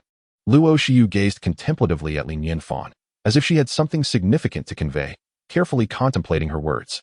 Then, with a mixture of trepidation and anticipation, she spoke. "Masterly, you possess great powers. I have a matter in which I seek your assistance. Is there a mistake? A cultivator seeks the aid of a mere mortal?" Nianfan's initial reaction was one of refusal. The depths of the world of cultivators were unfathomable, and he dared not involve himself. One could never predict how perilous such entanglements might be. However, he held a favorable impression of Luo Xiu. Outright rejection might seem disheartening. Perhaps a more tactful approach would suffice? Unbeknownst to Luo Xiu, Nianfan's expression had shifted. She organized her thoughts and continued, "Masterly, I did not intend to conceal my identity from you. In truth, I am a princess of the Qianlong celestial dynasty. My father has just ascended to the throne, his power precarious, and he wishes to betroth me to the son of a treacherous minister." As she spoke, she keenly observed Nianfan's expression. When he remained unfazed, she felt a sense of relief wash over her. She had contemplated concealing her identity, but the thought of this extraordinary being's vast capabilities compelled her to choose honesty. It seemed her decision was wise. This remarkable individual likely saw through everything. Nianfan's calm demeanor stemmed from his familiarity with such narratives. In his previous life, not only princesses, but even emperors often traveled incognito. Moreover, he had long been aware that Luo Xiu's identity was anything but ordinary. He quickly untangled the complexities of the situation. In simple terms, the newly ascended emperor of the dynasty has barely settled into his throne, yet most of the power within the realm is controlled by the national master. Now, The national master proposes that his son marry the princess, leaving the emperor in a position of utter dependency with no recourse. Such a melodramatic plot is all too familiar in the television dramas of the past. It is surprising, however, that the world of cultivation would encounter such trivial matters. Indeed, the struggles of the mundane world are omnipresent. The primary forces in the realm of cultivation are divided into celestial dynasties and sections. The celestial dynasty is essentially a monarchy led by cultivators who dominate the resources of cultivation, with soldiers also being cultivators. The locations of cultivation sects are often found in mountains and rivers rich in spiritual energy, whereas celestial dynasties possess vast territories that encompass numerous mortal cities, coexisting with both mortals and cultivators. In truth, mortals represent the mainstream of the cultivation world. Typically, only 1 out of 100 mortals becomes a cultivator. And from that 100 cultivators, perhaps only one is a genius, with extraordinary talents emerging once in a century. To put it plainly, the cultivators of the celestial dynasty govern the mortals, and when faced with disturbances from monsters, the cultivators of the dynasty will intervene. The region where Li Nianfan resides is governed by the Qianlong celestial dynasty. When Luo Xiu noticed that Li Nianfan remained silent, she earnestly pleaded, "Young Master Li, please. You must help me." Li Nianfan chuckled, realizing the simplicity of the matter. Were it a matter of violence, he would have turned away without a second thought. However, concerning this issue, he could devise 108 different solutions without exaggeration. Do you truly have a plan? Luo Xiu's eyes sparkled with excitement. Thank you so much. Zhong Xiu's body also stiffened slightly as she gazed at Li Nianfan in astonishment. Observing their reactions, Li Nianfan silently laughed. Individuals in the cultivation world often possess singular thoughts focused solely on cultivation, rendering them incapable of even the slightest stratagem. Li Nianfan remarked with a smile. I have heard that the chancellor in the celestial dynasty is also quite arrogant. You might leverage the chancellor's influence to counter the national master. The situation in the Qianlong celestial dynasty bears a striking resemblance to a very famous dynasty from Li Nianfan's past life, that of the Qin dynasty. When Qin Shi Huang first ascended to the throne, power was actually held by his mother and El Buwei. Ultimately, it was through the mutual strife between these two that he seized the opportunity to reclaim power and establish a prosperous era. Zhong Xiu furrowed her brow slightly. Young Master Li, although the chancellor's influence is somewhat inferior to that of the national master, he too harbors insidious intentions and is always prepared to strike. The Holy Emperor has attempted to win the chancellor over on multiple occasions, but to little effect. Her heart sank with disappointment. They had already considered this idea, yet it proved futile. It all depends on your cunning. Li Nianfan turned to Luo Xiu. Luo Xiu was taken aback. Me? Li Nianfan smiled. Indeed. You mentioned that the Holy Emperor is willing to betroth the princess to the national master's son, but what if, at that moment, the princess finds herself enamored with the chancellor's son, sharing a deep connection? What would happen then? Both Luo Xiu and Zhong Xiu's minds erupted with realization, momentarily stunned. They were not foolish and quickly grasped the underlying implications. Brilliant, simply brilliant. The ambitious chancellor, upon perceiving the opportunity for his son to wed the princess, would undoubtedly wish for such a union to fortify his own power. Conversely, the national advisor would not acquiesce to his desires, leading to a direct confrontation between the two regarding the matter of the prince consort. When two tigers contend, both sides suffer a significant reduction in strength, simultaneously providing the Holy Emperor with an opportunity for growth. Their eyes were fixed intently on Li Nianfan, radiating fervor. Was this the demeanor of a true master? Not only did he possess unparalleled methods and unfathomable strength, but even a casual strategy from his lips could incite a tempest of chaos. It is often said that great individuals view the world as a chessboard, calculating every move. Indeed, such trivial matters posed no challenge for him. Terrifying, utterly terrifying. Luo Xiu's cheeks flushed with excitement as she promptly stood and bowed to Li Nianfan, sincerely expressing, "Young Master Li, thank you." Her eyes glistened with unshed tears, overwhelmed by the unexpected resolution of her troubling dilemma. Zhong Xiu also rose, stating, "Young Master Li, your remarkable talent commands my utmost admiration. Your words have illuminated our path, and this kindness shall not be forgotten by my daughter and me. We apologize for any disturbance caused today. I merely offered a suggestion. You are too kind." Li Nianfan replied with a gentle smile, recognizing that this exchange had forged a benevolent connection with the Qianlong celestial dynasty, thus enhancing his safety within the realm of cultivation. Subsequently, Luo Xiu and Zhong Xiu eagerly departed, brimming with enthusiasm as they plotted their next steps. Along the way, Zhong Xiu could not contain her awe. frequently exclaiming in astonishment. Nianfan exuded an ethereal quality. His tranquil demeanor, the effortless resolution of any issue, and the delectable flavors he provided were incomparable, even to immortals. Turning to Luo Xiu, her tone grew serious. Xiu, encountering a person of young Master Li's caliber is a monumental fortune. We must devise every possible means to befriend him. Upon our return, let us select a precious artifact from the treasury. Though it may not merit his attention, we must observe the proper courtesies. Chapter 10. The perilous fate of the Wan Jian Xianzong. The courtyard once again returned to tranquility. Nianfan, accompanied by Dehei, made his way to the rear garden. Initially, a hint of apprehension lingered on his face. However, upon catching sight of the leisurely Xiang Gui basking by the water's edge, he exhaled a long sigh of relief, his anxious heart finally at ease. The Xiang Gui was comfortably sprawled on the bank, soaking up the sun, evidently undisturbed. It seemed that there were no monsters lurking in the pond, thus there was no need to relocate. He instructed Xiao Bai to tidy up the dishes while he reclined on a lounge chair in the front yard to rest. Although the sunlight was intense, the shade provided by the trees rendered the atmosphere refreshingly cool. During his respite, he felt the jade pendant nestled in his pocket. With a moment of leisure at hand, he decided to refine the pendant, taking to it with tools to enhance the phoenix carving. Before he realized it, dusk began to fall. At that moment, 1,000 miles away, two mountain peaks stood in stark contrast to one another, their surfaces smooth and mirror-like. These twin peaks were once a singular formation, rumored to have been cleaved in two by the ancestral master of the Wan Jian Xianzong. Thus they were named Shuang Jianfeng. Atop Shuang Jianfeng, the temple structure that housed the Wan Jian Xianzong loomed. Bai Luoshuang and her companions hurriedly arrived at the foot of the mountain, breathless from their relentless sword flight. Having taken no respite along the way, they pressed onward with unwavering determination, racing up the mountainside. Ascending the steps, they encountered not a single disciple. Seeing the once glorious Wan Jian Xianzong in its current state, their eyes brimmed with unshed tears. At the heart of the grand square, a pitch-black long sword was embedded in the ground, emanating an eerie dark light. An elderly man stood before the sword, lost in silence. After a protracted moment, he released a long, sorrowful sigh. Master, most of the disciples have already distanced themselves, while a few remain, insisting on standing with the sect until the end. A woman in palace attire approached, speaking softly. The elder replied with a heavy tone, "If they refuse to leave, we must expel them from the sect. The Wan Jian Xianzong shall cease to exist. They must be driven away." The woman trembled slightly, her eyes moistening. "Master, do we truly stand no chance?" "No." The elder shook his head, bitterness lacing his words. "The sword demon has succumbed to the sword. His path is imbued with sword intent. I cannot even extract the sword he has plunged into the earth. How could I possibly stand against him?" 3 years prior, the sword demon emerged, wielding the demon descending sword, proclaiming his intent to challenge all sword sects single-handedly.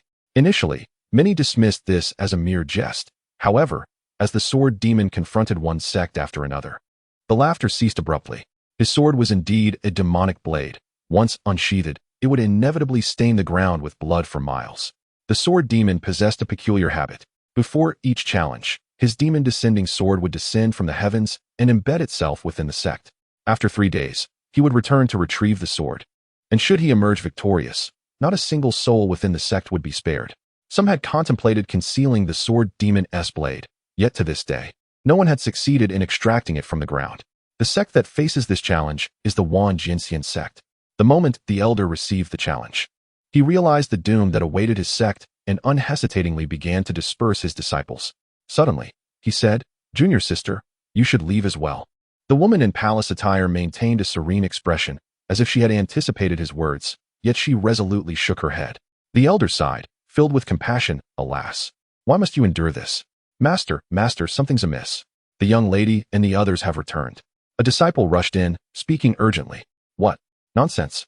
The elder and the woman in palace attire both changed their expressions dramatically. "Father, mother, I'm back." Bai Luoshuang had already dashed over, her cheeks flushed with excitement. "What are you doing back here? Have you lost your mind?" The elder nearly shouted. He felt the urgency.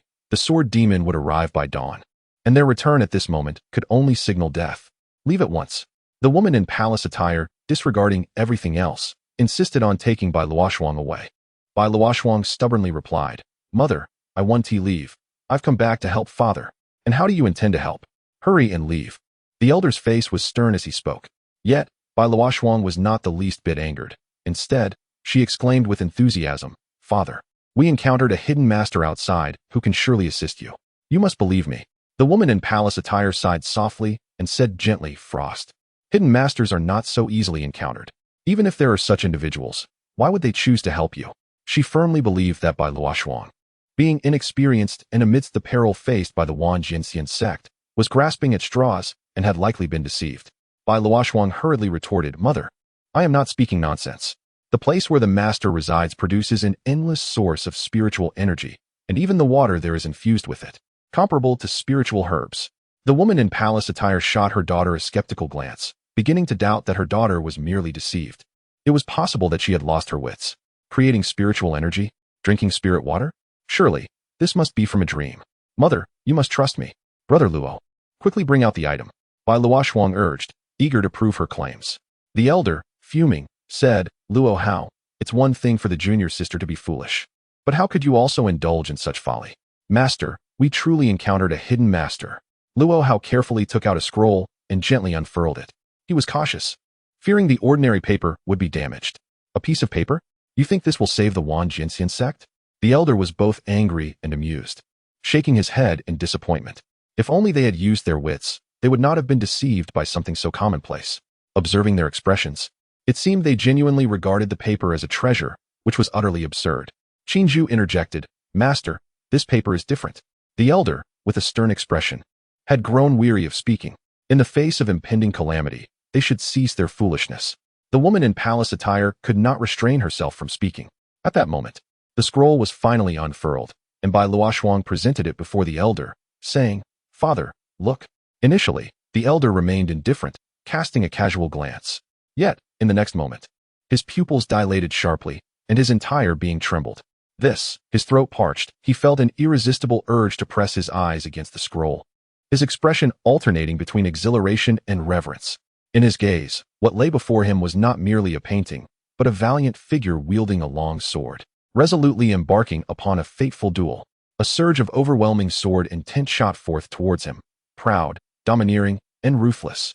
The elder resonated deeply with the figure within the scroll. A duel, a desperate gamble, a clash of swordsmanship. Even in the face of 1,000 troops, he would cleave through with a single stroke, advancing without retreat. Boom! From the elder, a similar sword intent soared skyward, piercing the heavens.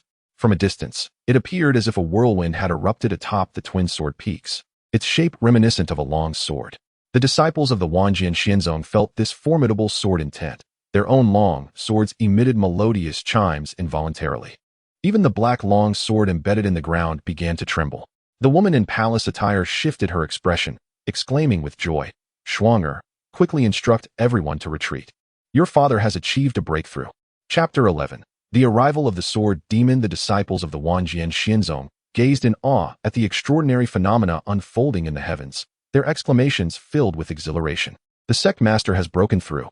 With the out-of-body realm attained, we might even stand a chance against the sword demon. A breakthrough on the eve of battle. May the heavens bless us." The cultivation realms ascend from the lowest to the highest. Qi refinement, foundation establishment, golden core, nascent soul, out-of-body, spirit separation, integration, tribulation passing, and great ascension. It is only upon reaching the nascent soul stage that one truly enters the ranks of the powerful, capable of establishing sects and asserting dominance. Above the nascent soul, one encounters ancient beings who seldom emerge from their seclusion. Throughout the night, the skies above Wanjian Xianzong were suffused with sword energy, an oppressive force that made it difficult to breathe. The elder stood resolute, his stature tall and unyielding, resembling a sharp sword from a distance. As the first rays of sunlight descended, a shadow stepped forth, traversing the void. A breakthrough in battle, how intriguing. Wanjian Xianzong, by Wuchen. Your name is worthy of my remembrance. The sword demon has arrived. Clang. The black long sword embedded in the ground seemed to respond to an unseen call, soaring upwards to rest beneath the sword demon's feet. Bai Wuchen's expression grew serious. He pointed forward, and the long sword behind him soared into the air, carrying him aloft. His face bore little joy. Despite the timely breakthrough, his odds against the sword demon seemed grim. Sword control, lunar chase style. Bai Wuchen stood atop the long sword, transforming into a radiant arc, surrounded by a tempest of sword energy, as if the sky itself were a vast canvas torn asunder by his presence. Aimed directly at the sword demon. Excitement flickered in the sword demon's eyes as he raised his hand like a sword, summoning a colossal shadow of a black sword behind him, exuding a destructive aura that made even the disciples of Wanjian Xinzong feel a sharp sting upon their cheeks. Sky Sunder, Earth Devour. The clash of two distinctly different sword intents stirred the spiritual energy in the air, resonating like thunderous roars. Soon, the spectators could no longer discern the movements of the combatants, only witnessing fleeting shadows in the sky, as countless sword intents traversed the air, leaving the surrounding mountains and trees riddled with wounds. Their fierce confrontation did not last long. With a booming laughter, the sword demon unleashed the demon-descending sword beneath him, its blade shrouded in darkness, a ferocious and malevolent energy slicing towards Bai Wuchen. Clang! The autumn water sword in Bai Wuchen's grip shattered, a deep gash appearing across his chest, darkening ominously. Cough! Bai Wuchen spat blood, his body plummeting from the air, the scroll drifting down alongside him. Ha ha! My swordsmanship is indeed unrivaled. Today, I shall obliterate the Wanjian Xinzong. The sword demon laughed maniacally.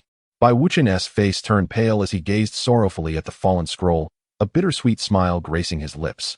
Alas, had I but 3 more days to study. Even grasping a fraction of the sword intent within the scroll, I might not have met with defeat. What did you say? The sword demon barked, his voice thunderous with fury. No one in this world can surpass me in the way of the sword. No one. Following Bai Wuchen's gaze, the sword demon felt as if struck by lightning.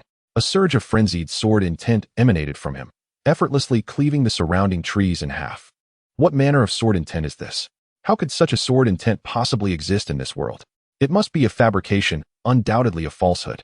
The sword demon's countenance twisted into a snarl as he raised a finger, instantly reducing the painting to mere dust. What are you doing? Bai Wuchen cried out in anguish, his heart wrenched at the destruction of the artwork, a loss more painful than death itself. With crimson eyes ablaze, the sword demon's murderous intent locked onto everyone from the Wanjian Xinzong, his voice chillingly cold. The sword intent within that painting is a perversion of the path. It is impossible for any sword intent to surpass mine. Where's the artist? I shall hunt him down. The frigid aura of his malice engulfed all, rendering them as if plunged into an icy abyss, their bodies rigid with fear. Bai Luoshuang's pallor deepened as the image of a serene figure floated into her mind. Biting her lip, she stepped forward, her voice icy. You yourself are the perversion of the path. In my eyes, you are not even worthy to be compared to a single finger of the artist. He could extinguish you with ease. What did you say? The sword demon grasped the air, lifting Bai Luoshuang into the air, an invisible force constricting her throat. You know where he is. Take me to him, and I shall slay him. Very well, I shall lead you there. Bai Luoshuang gritted her teeth in response. She harbored no concern for Li Nianfan's safety. In her eyes, the sword demon could hardly contend with even that black dog. Her sole worry was the potential ire of the eminent figure. Yet now, she found herself with no other choice. Should she incur the displeasure of the high being, she would simply offer her life as atonement. If Li Nianfan were aware that Bai Luoshuang was bringing danger to him, he would undoubtedly exclaim curses and flee at once. The sword demon, gripping Bai Luoshuang, soared through the skies on his sword, while Bai Wuchen and his wife pursued closely behind. Their speed far exceeded that of the trio, and within merely half an hour, they arrived at the entrance of Li Nianfan's courtyard. Bloodlust gleamed in the sword demon's eyes as he coldly declared, I, the sword demon, have arrived. Those within, come forth. Yet, silence met his decree. Bai Luoshuang's heart plummeted, her face turning as pale as death. She had envisioned countless scenarios, even considering the possibility that the elder might forsake them in their time of need, but she had never anticipated that the elder would simply not be present. Li Gongzi, are you home? She called out, yet still no response. It was as she feared, he was indeed absent. The sword demon would undoubtedly erupt in violence. Both Bai Luoshuang and Bai Wuchen were engulfed by a sense of despair. Is this the so-called eminent figure you speak of? It appears he has heard of my imminent arrival and has chosen to hide in fear. The sword demon laughed triumphantly. The turtle has withdrawn its head. Then I shall lay waste to your abode. With a chilling smile, he grasped the demon's sword, summoning the energies of heaven and earth into a 100-meter-long black sword beam, slightly angled as it descended upon the courtyard. This strike could cleave the courtyard in two. Stop! Bai Luoshuang shouted in desperation, her eyes brimming with tears. She felt overwhelming guilt for bringing the sword demon here. If the place were truly destroyed, she could scarcely fathom how she would face Li Nianfan thereafter. Just as the sword's radiance was about to descend, a resounding bird call echoed. The jade pendant suspended before the house emanated a crimson glow, illuminating the dark sword light above. In an instant, the black sword's brilliance melted away as if it were snow encountering fire, swiftly dissipating into the ether. Yet, the red light from the jade pendant remained undiminished. A colossal wing emerged from it, unfurling its dual wings. As a massive bird ablaze with crimson flames soared into the sky, its golden feathers, engulfed in roaring fire, were nearly blinding, leaving behind a trail of fiery paths in the air. Could it be a phoenix? Chapter 12. I am a demon sword. As the fiery phoenix made its appearance, the temperature in the arena soared dramatically, engulfing the surroundings in an inferno.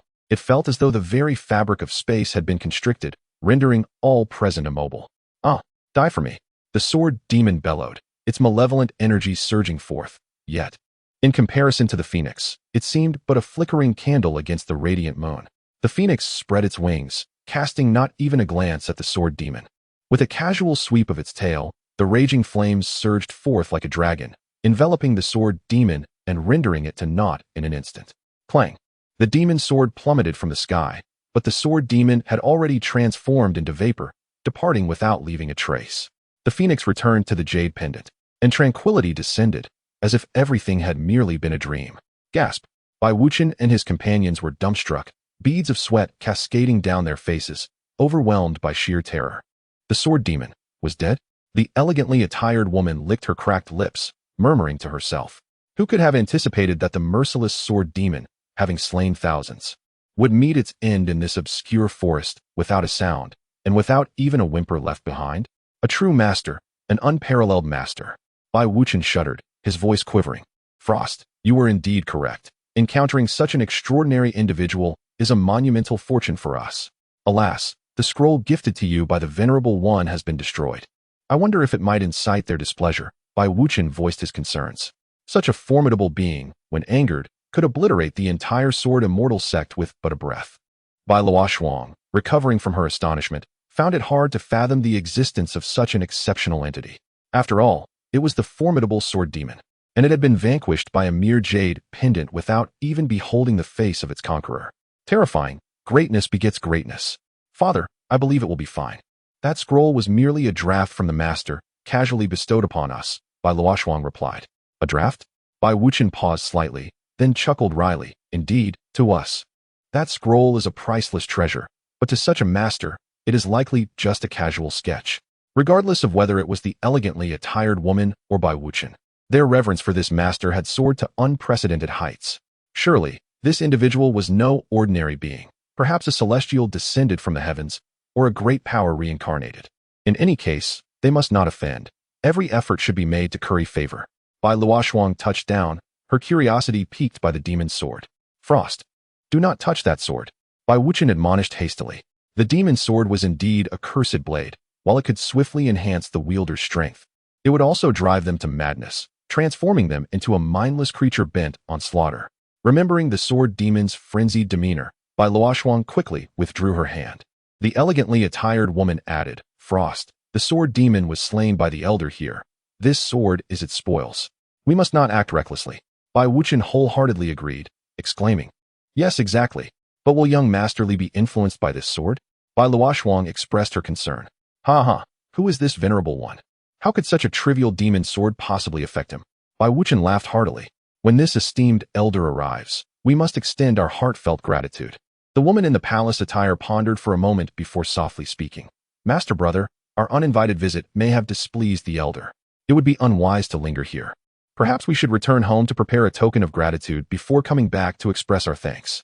The junior sister's words were indeed wise, and Bai Wuchen nodded in agreement. Their hearts were filled with reverence and trepidation towards the inhabitants of this place, and they could not afford to offend such a formidable figure. Clearly, today was not the appropriate time for a visit. The three dared not stay any longer and promptly took to the skies on their swords. Moments later, Li Nianfan and Dahei emerged slowly from the woods. Li Nianfan was holding a wild rabbit in one hand while carrying firewood on his back, and Dahei had a spotted deer clamped in its jaws. Both man and dog returning triumphantly.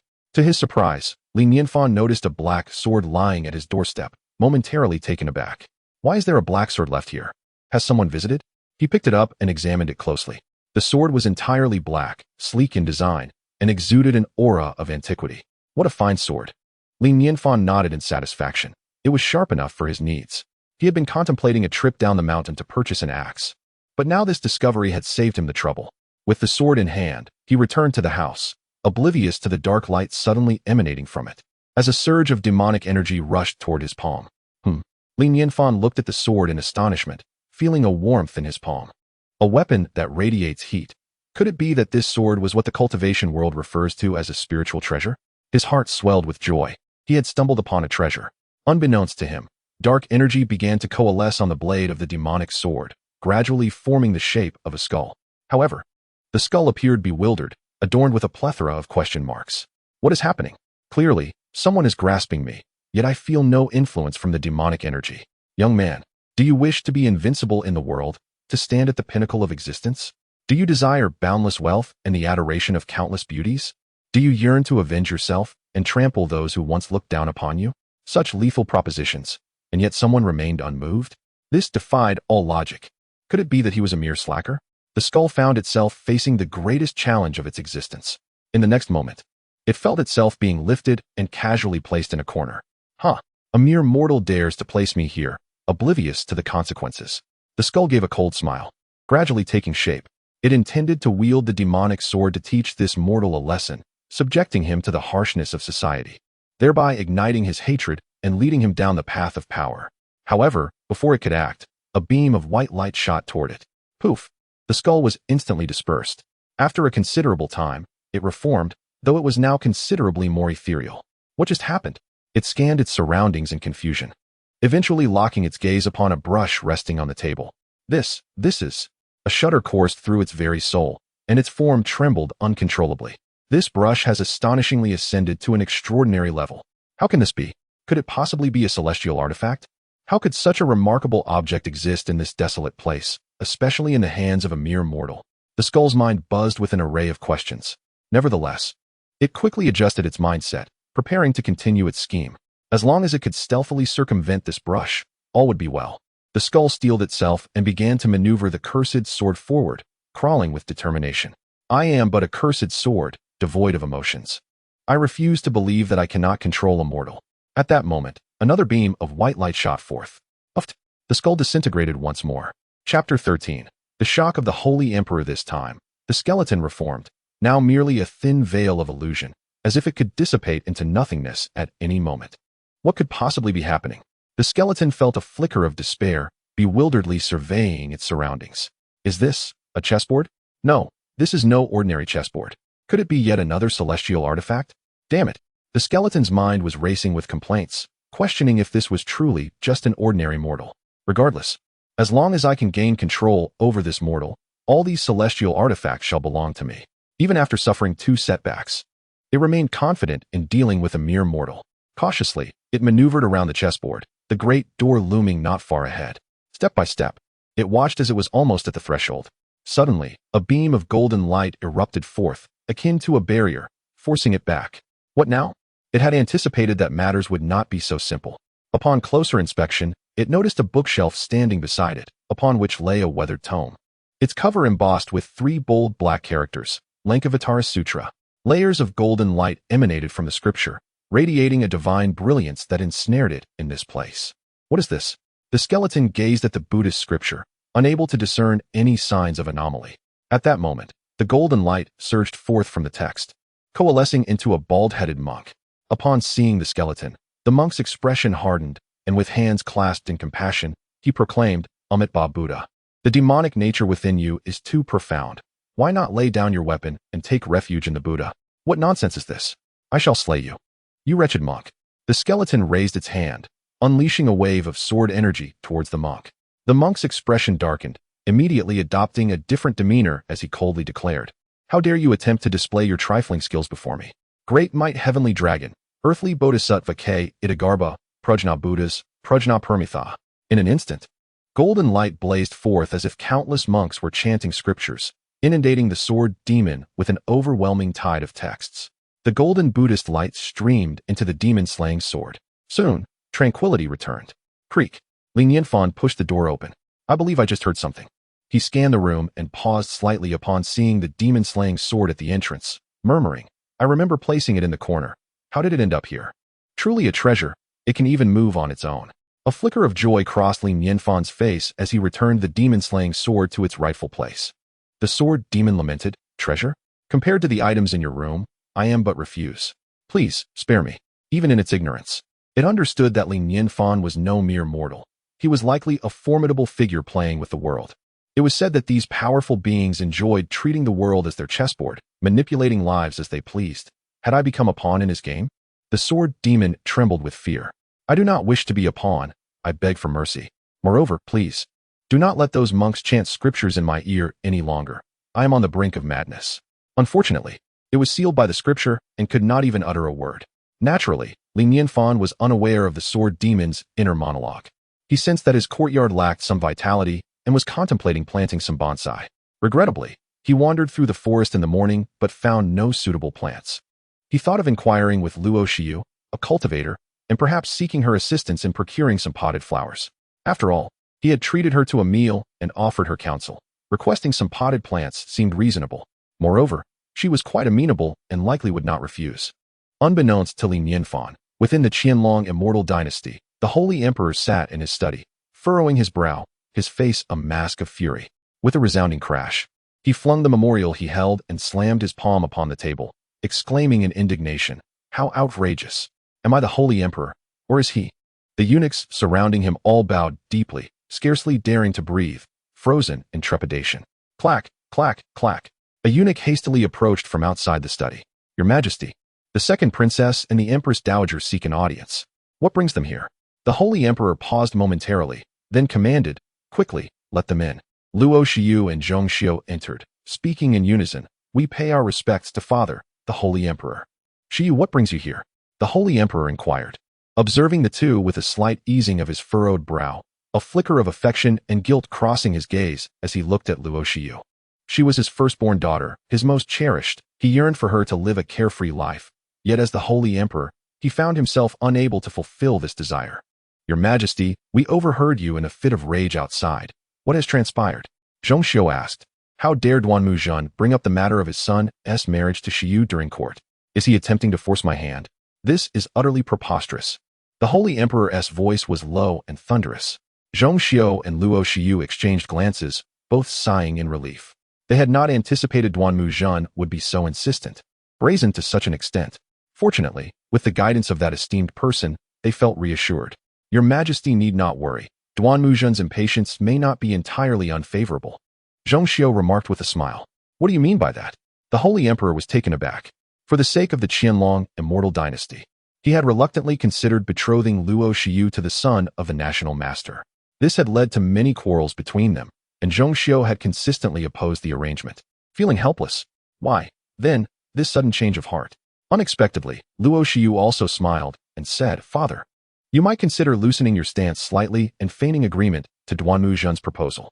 "You wish for me to concede?" The Holy Emperor was utterly astonished, incredulously asking, "Do you have feelings for Duanmu Zhen's son?" Luo Xiu scoffed.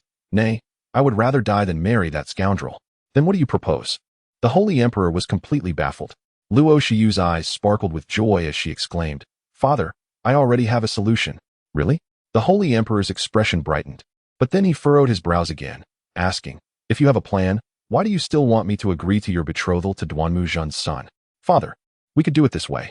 Immediately, Luo Xiu revealed Li Nianfan's proposal. "Excellent, excellent indeed." The Holy Emperor suddenly experienced a moment of enlightenment, akin to the sensation of dispelling fog to reveal a clear sky. Thus, not only could he weaken the forces of the other two factions, but he could also seize the opportunity to strengthen his own power, a truly flawless plan. Gazing at Luo Xiu, the Holy Emperor expressed his concern, saying, "But this will only bring you suffering." This scheme required him to agree to betroth Luo Xiu to the son of Duanmu Zhen, and it also necessitated her to entice the son of the Chancellor, making her sacrifice undeniably significant. "I'm fine. Both of them are not virtuous individuals.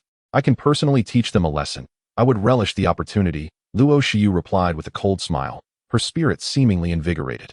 She held confidence in her abilities. Whether it be the son of the national master or the son of the Chancellor, their gazes toward her were anything but innocent. With a mere flick of her fingers, she could manipulate them at her will. The thought alone was exhilarating. "Ha ha ha, Xiu, I have not spoiled you in vain. You can actually alleviate my burdens." The Holy Emperor laughed heartily, filled with contentment. Luo Shiyu smiled awkwardly. Father, this was not my own idea. It was imparted to me by a remarkable individual." "A remarkable individual? Who possesses such extraordinary talent?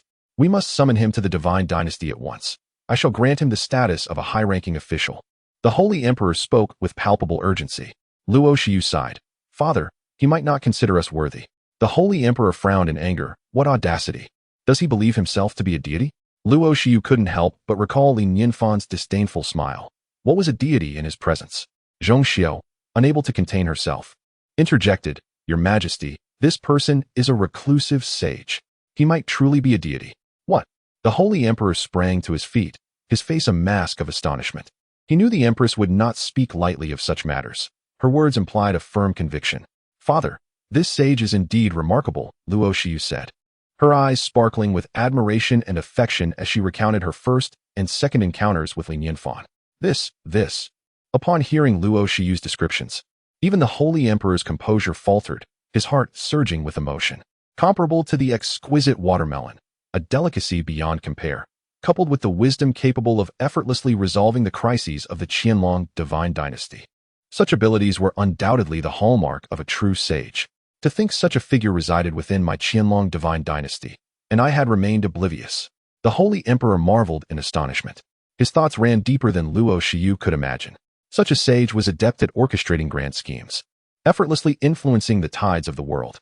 If he could resolve the crises of the Qianlong divine dynasty with ease, did it not suggest that he could just as easily plunge it into the abyss? Moreover, he need not even intervene directly. With mere behind-the-scenes maneuvering, he could manipulate the world at will. One must not offend him. It is imperative to avoid any slight. The Holy Emperor's face was etched with dread as he emphasized the gravity of the situation. Encountering such a person was an immense fortune. Every effort must be made to win his favor. Luo Shiyu wholeheartedly agreed, saying, "Father, both Mother and I are well aware of this. When I first encountered the eminent figure, I presented to him the protective jade pendant you gifted me. You acted wisely." The Holy Emperor nodded in approval, recognizing that your sincerity during that initial meeting must have touched the esteemed individual, prompting him to offer us guidance. However, a single jade pendant seems rather insufficient. Someone of his stature would surely regard it with indifference. We must demonstrate our earnestness. The Holy Emperor had already reached a certain resolution in his heart. Yet, before meeting the eminent figure, he needed to devise some strategies. With the assistance of this esteemed individual, dealing with the National Master and the Chancellor would surely be a matter of ease. Chapter 14. Encounter and Rescue. In recent days, no guests had arrived, and Li Nianfan's life once again settled into a tranquil routine. One day, after indulging in a sumptuous feast, he took his fishing rod and ventured into the backyard. The elephant tortoise was lazily basking on a large rock by the pond, squinting its eyes in the sunlight, appearing quite content. Observing the tortoise, it was evident that there were no monsters lurking in the pond, yet Li Nianfan pondered the whereabouts of the fish he had raised. Unfazed by the mystery, he cast his line again, settling down beside the tortoise to fish. The tortoise, still in its juvenile stage and roughly half Li Nianfan's size, merely opened its eyes to glance at him before resuming its leisurely nap. With a faint smile, Li Nianfan flicked his wrist. The hook traced a perfect arc in the air, landing precisely at the center of the pond. The surface of the water rippled gently as the hook sank ever so slowly. The pond was remarkably clear, resembling exquisite glass. However, upon closer inspection, one would discover the unsettling absence of fish, including the fry Li Nianfan had just released. A colossal shadow gradually opened its eyes, casting a glance at the bait before swishing its tail and gliding towards the depths of the water, leaving a trail of golden shimmer in its wake. Half an hour later, Li Nianfan gently tugged the line, pulling the hook from the water. He gazed at the empty rod, his expression devoid of emotion, clearly having prepared himself for an unfruitful return. "Strange, indeed," Li Nianfan murmured, shaking his head as he addressed the tortoise. "Old tortoise, if only you could speak. Perhaps you could enlighten me on the mystery of this pond." The tortoise remained utterly still, lost in slumber. With a sense of resignation, Li Nianfan rose, dusting off his trousers, and departed. He resolved not to raise fry in the pond any longer. If he desired fish, he would simply procure them from Luoxian City. After placing the fishing rod back in its original spot and securing the door, he called out, "Dehei, let us go to Luoxian City." Luoxian City bustled with its usual vibrancy. Auntie Zhang was wandering at the city gate with her daughter when she spotted Li Nianfan and called out, "Wan Wan. Young Master Li has arrived. Quickly express your gratitude for his life-saving grace." A little girl with braided hair turned her head, her gaze vacant as she stared at Li Nianfan, rendered speechless as if her soul had departed. Li Nianfan was momentarily taken aback. "Auntie Zhang, what has happened to Wan Wan?" Sighing, Auntie Zhang replied, "Alas, she was taken by a monster. When she awoke, she was like this." It seems the creature frightened her soul away. A frown creased Li Nianfan's brow, recalling Wan Wan's previously lively demeanor. A pang of sorrow gripped his heart. "Auntie Zhang, is there a way to restore her?" he inquired. "I consulted several itinerant Taoists, and they suggested that simply spending time talking with her might help in calling her soul back," Auntie Zhang said, hesitating briefly before earnestly adding, "Young Master Li, you are well educated. Could you spare some time to accompany Wan Wan? Perhaps your words will have a profound effect." "I shall," Li Nianfan replied, nodding solemnly, taking this matter to heart. With a basket of eggs in her hand, Aunt Zhang approached, saying, "Young Master Li, the last time you left in haste, I didn't get the chance to express my gratitude. You must accept these." Li Nianfan shook his head with a wry smile. "Aunt Zhang, I cannot accept this. I didn't lend any assistance last time. Do not be so modest, young master. Even those 3 immortals spoke highly of you. I thought, surely they wouldn't value my humble eggs, so you mustn't disdain them." Aunt Zhang insisted, pressing the eggs into Li Nianfan's hands. With a resigned smile, he accepted them. After bidding farewell to Aunt Zhang and her daughter, Li Nianfan returned to the fish vendor. "Boss, I would like 2 large carps, please." "Oh, young Master Li has come." The vendor greeted warmly. "Not considering purchasing fry today?" Li Nianfan shook his head. "I don't know what's wrong with my pond. As soon as I introduced the fry, they vanished." "What about the elephant turtle?" the vendor inquired with a furrowed brow. "The elephant turtle is fine. It basks in the sun as usual," Li Nianfan replied. "That is indeed puzzling," the vendor mused, scratching his head. "The well-being of the elephant turtle suggests no monsters are around. Yet how could the fry have disappeared?" Li Nianfan shrugged. "I think I shall give up on raising fish altogether. I'll just buy them in the future. Young master, purchasing fish for me is always a good choice. I rise early each morning to fish at Jinghua Lake, ensuring that every catch is fresh and delicious," the vendor chuckled. "Even the noble sons from the Immortal dynasty come here to compete for my fish." "Is that true?" Li Nianfan asked, astonished. "Would I lie to you? Just yesterday, the second princess of the Immortal dynasty was out shopping and expressed a liking for fish. The son of the prime minister and the son of the national master vied to curry favor with her over my fish, nearly coming to blows in the street." The vendor's face beamed with pride. "They are all cultivators, yet they still crave my fish." Li Nianfan paused, realizing that this was a deliberate scheme by Luo Xiu. No wonder she hadn't visited for a while. She had already begun to exert her influence. However, he hadn't anticipated her swift control over the situation. The sons of the national master and prime minister seemed rather weak. With a smile, he bid farewell to the vendor and began his walk home. As he strolled along the path, the previously closed gate of a nearby house suddenly swung open, and a line of maidservants rushed out. The sound of weeping echoed from the courtyard, with many individuals bearing tear-streaked faces. Before long, the mournful tune of a swana filled the air, and across the road, a procession arrived, transporting a coffin and stopping at the entrance of the house. In a flurry, the crowd hurriedly carried a woman from within, preparing to place her in the coffin. It seemed that Mr. Chin's wife had not survived. 2 lives for 1 body. How tragic, the onlookers sighed, shaking their heads. Mr. and Mrs. Chun were both kind-hearted. It was a pity. The surrounding people, though sorrowful, had grown accustomed to such occurrences. The medical practices in the world of cultivation bore little difference from those in Li Nianfan's previous life, particularly during childbirth. Unless assisted by an immortal, the risks were exceedingly high. Li Nianfan felt a surge of emotion as he gazed at the woman, her eyes tightly shut, seemingly devoid of breath. Yet sweat still beaded on her forehead. With a single glance, he discerned that the woman was not deceased, but rather had succumbed to a state of faintness. Wait, she is not dead yet. Li Nianfan swiftly moved forward to prevent the coffin from closing. A middle-aged man, his eyes bloodshot, croaked, "Young Master Li, what are you doing?" The joyous occasion had turned into a funeral. Had it not been for Li Nianfan's esteemed reputation in Luoxian City, he would have shown his ire long ago. "I can save your wife and son," Li Nianfan declared. "Young Master Li, are you jesting?" The middle-aged man was taken aback. The surrounding midwives regarded Li Nianfan with equal disbelief. "I am certain I can save them," Li Nianfan insisted urgently. "You must disperse the crowd at once and prepare gauze and oil lamps. I will save them. There is no time to waste." In this dire situation, he had no choice but to rescue them from within the coffin. Chapter 15. Perhaps this is the return to innocence. Li Nianfan felt an overwhelming sense of gratitude. Although the system had departed, its spatial realm remained, containing various surgical instruments. Not far from this location, in an upper room, 2 men and 2 women were dining together. Among them were Luo Xiu, the son of the national master, the son of the chancellor, and a distinguished guest of Luo Xiu, Lin Qingyun, the saintess of Lingyun Xian Pavilion. The son of the chancellor and the son of the national master were both vying for Luo Xiu's favor, exchanging subtle provocations, creating a scene reminiscent of eager suitors competing for affection. The Holy Emperor had decreed that Luo Xiu should marry the son of the national master. However, her closeness with the chancellor's son complicated matters, straining the relationship between the chancellor and the national master. Despite the son of the national master's relentless courtship, Luo Xiu's apparent preference for the chancellor's son invigorated the latter's side.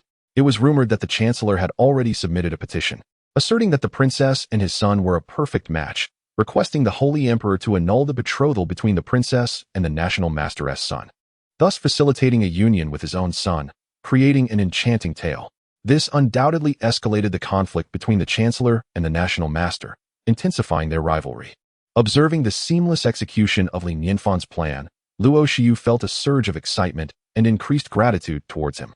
During the meal, her gaze naturally drifted downstairs, and upon doing so, her delicate form trembled, fixating on a figure. A true master, indeed, moved through the mortal realm without a hint of flaw, seemingly embodying an ordinary human, a state of mind unattainable by cultivators like herself. Lin Qingyun, seated beside her, keenly noticed Luo Xiu's shift in demeanor and followed her gaze, quickly identifying Li Nianfan among the crowd. A wave of confusion washed over her. This individual was merely a commoner. Why would Luo Xiu take notice? Nonetheless, Li Nianfan's actions piqued her curiosity significantly. For a commoner to assist in a difficult birth was not an insurmountable task for a cultivator, but could a mere mortal truly defy life and death? At that moment, all preparations were complete.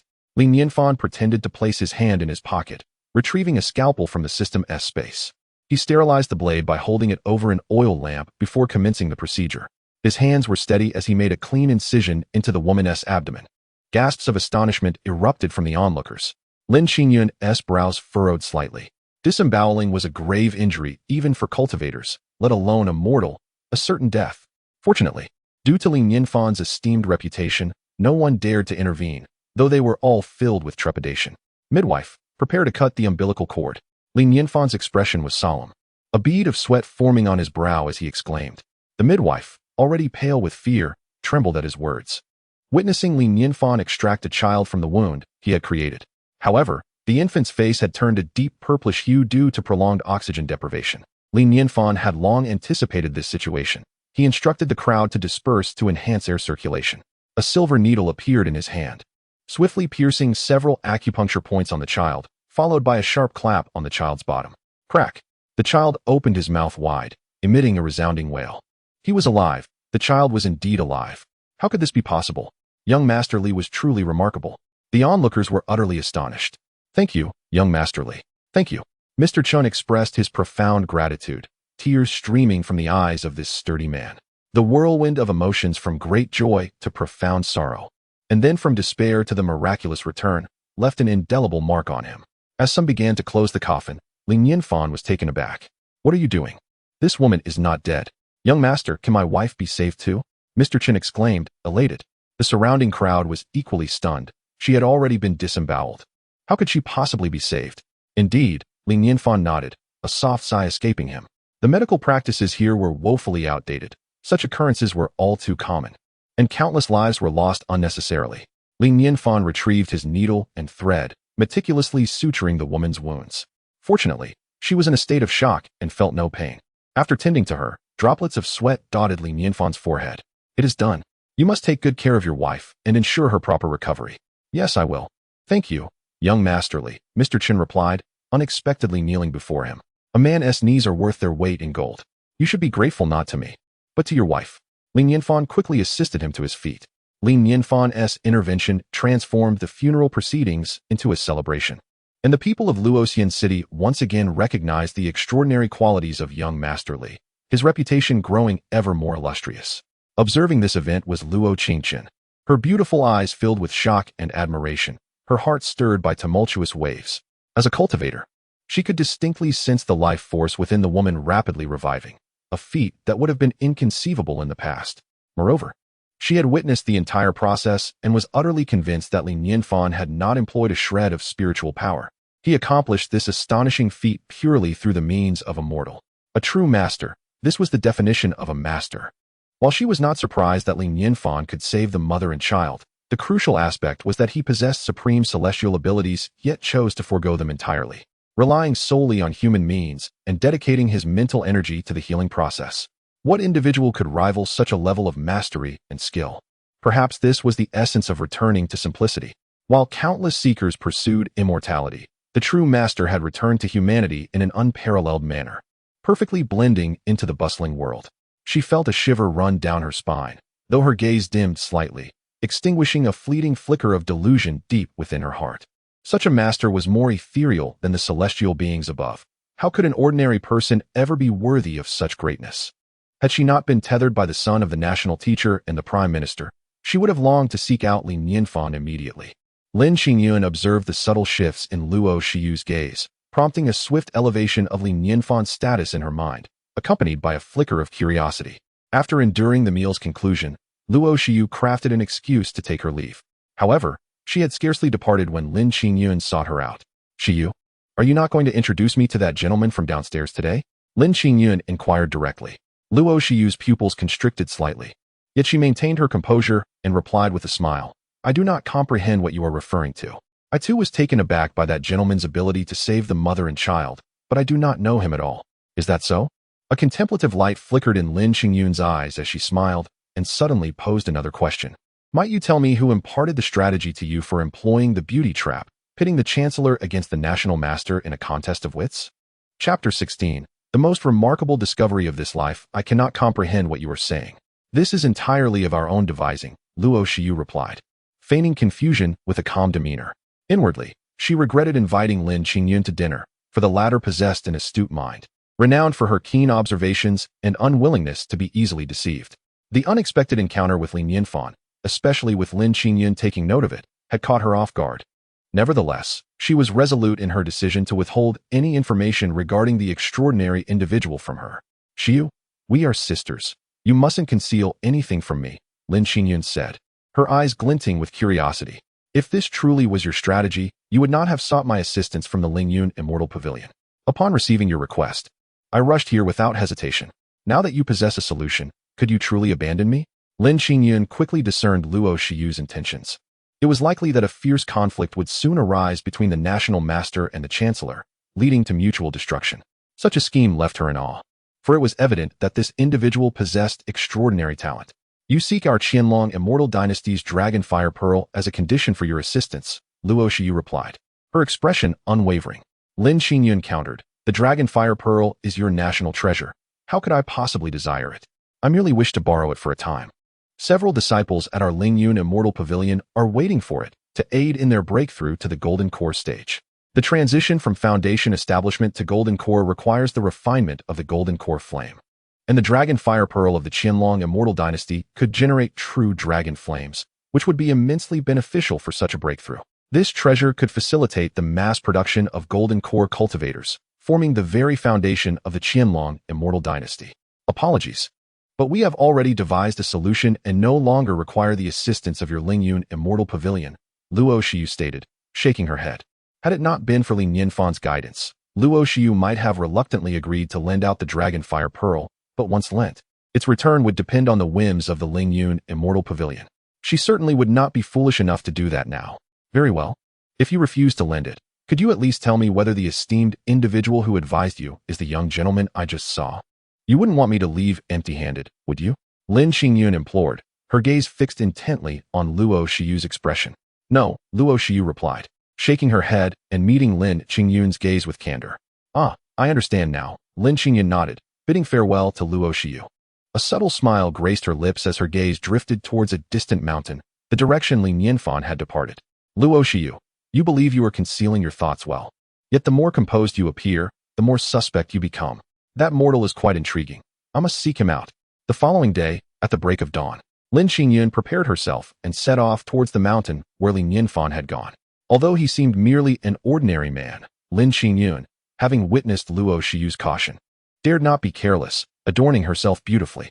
How could a mere mortal possess the power to revive the dead and concoct strategies capable of resurrecting the Qianlong immortal dynasty? Was he truly just an ordinary man?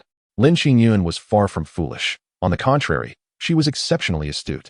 She had an inkling that this discovery might be the most remarkable of her lifetime. Arriving at the foot of the mountain, she gazed at the swirling mists above. And surprisingly, Lin Qingyun felt a peculiar sense of tension, as if she were about to visit not an ordinary person, but a hidden luminary. Just as she prepared to ascend, 3 figures glided through the air on swords, landing gracefully at the base of the mountain. These 3 were none other than Bai Luoshuang and her parents, who, out of respect for the eminent one, paused at the foot of the mountain, intending to walk up. Upon seeing Bai Luoshuang, Lin Qingyun was momentarily taken aback. "Luoshuang, is that you? What brings you here?" Bai Luoshuang, equally startled, stared at Lin Qingyun in astonishment. Lin Qingyun, observing Bai Luoshuang, felt a flicker of intrigue, and said, "I have come to visit a friend. Are you here for the same reason?" "Yes. I am here with my parents to pay a visit to a revered master," Bai Luoshuang replied with a nod. "Your parents are here in person?" Lin Qingyun gasped, glancing at the middle-aged couple beside her, and respectfully greeted, "I am Lin Qingyun, honored to meet sect leader Bai and Elder Su." Internally, she was tumultuous. Although the Wanjian sword sect did not rival their Lingyun immortal pavilion, this was indeed the sect leader of Wanjian, an old cultivator of the nascent soul stage, who had come in person. What could possibly be on the mountain that warranted such gravity? At the same time, she felt a twinge of confusion. She had heard that the Wanjian sword sect had faced a challenge from the sword demon, and her master had asserted that Bai Wuchen was no match for the sword demon. How could he still be well? So many questions plagued her, yet she was at a loss for how to voice them. Bai Wuchen waved his hand with a smile. "You must be the closed-door disciple of the old monster Yun, right? At such a young age to reach the late foundation establishment stage, your future is boundless." Sect leader Bai Yu, Lin Qingyun's expression changed dramatically, her eyes widening in disbelief as she gazed at Bai Wuchen. Previously, Bai Wuchen had referred to her master as Elder Yun, but now he directly called him Old Monster Yun, implying they were on the same level. This could only mean one thing. "Indeed, I too have broken through to the out-of-body stage," Bai Wuchen said with a slight smile. This confirmation left Lin Qingyun even more astonished. The nascent soul and out-of-body stages were entirely different realms. With Bai Wuchen's advancement, the Wanjian sword sect status would undoubtedly rise, no longer a minor sect. What could have transpired to make such a breakthrough from nascent soul to out-of-body so accessible?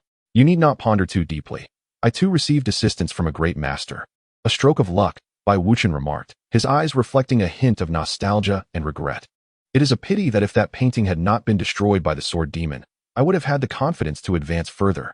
At this thought, a pang of pain gripped his heart. Assistance from a great master. Could it be? Lin Qingyun contemplated a possibility, but hesitated to think further in that direction. Just moments ago, Bai Luoshuang had mentioned visiting a great master, and combined with Bai Wuchen's demeanor, her mind felt as if it were bursting. To enable a nascent soul cultivator to break through to out-of-body, it must surely require the means of an immortal, wouldn't it? Bai Wuchen, with a smile, inquired. "There are hardly any inhabitants here. What brings Miss Lin to visit a friend in such solitude? Could it be that we are referring to the same individual?"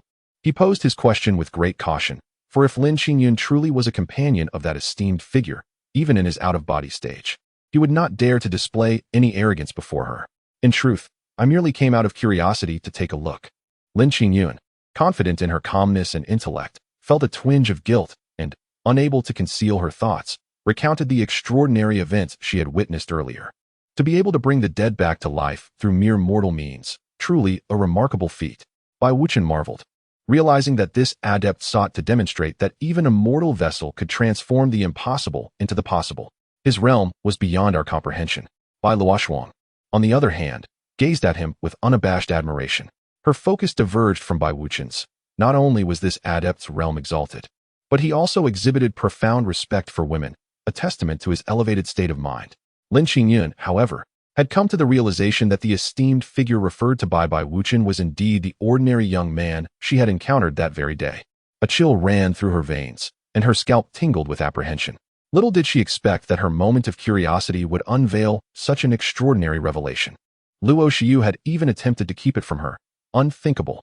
This was undoubtedly the greatest opportunity of her life. She resolved to be exceedingly cautious.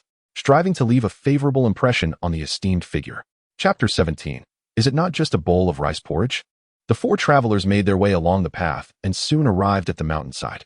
There, in the faint rear of the slope, a shadow of a house beam could be discerned, shrouded by lush trees and drifting white clouds. It was a secluded haven, easily overlooked unless one searched with keen eyes. Upon entering, a quadrangle courtyard unfolded before them, emanating an ethereal and otherworldly ambience amidst the mist. This was indeed the dwelling of an immortal. Only here could one truly feel the transcendent aura of such a being. A sense of reverence filled their hearts as they approached the courtyard with measured steps. Sister Lin, the young gentleman's name is Nianfan, and he is devoted to the mundane life. When you meet him, be sure to conceal any unusual reactions. He seeks nothing more than a simple existence. Remember to regard him as an ordinary person, or he may respond unfavorably. Bai Luoxuan cautioned. Lin Qingyun nodded in understanding.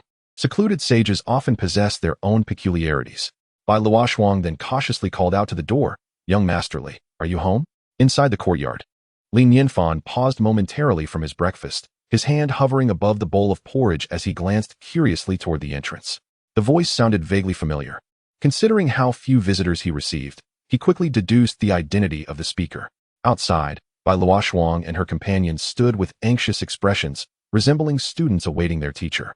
Hardly daring to breathe. With a creak, the door swung open. Li Nianfan's face registered surprise upon seeing four guests, all standing respectfully outside.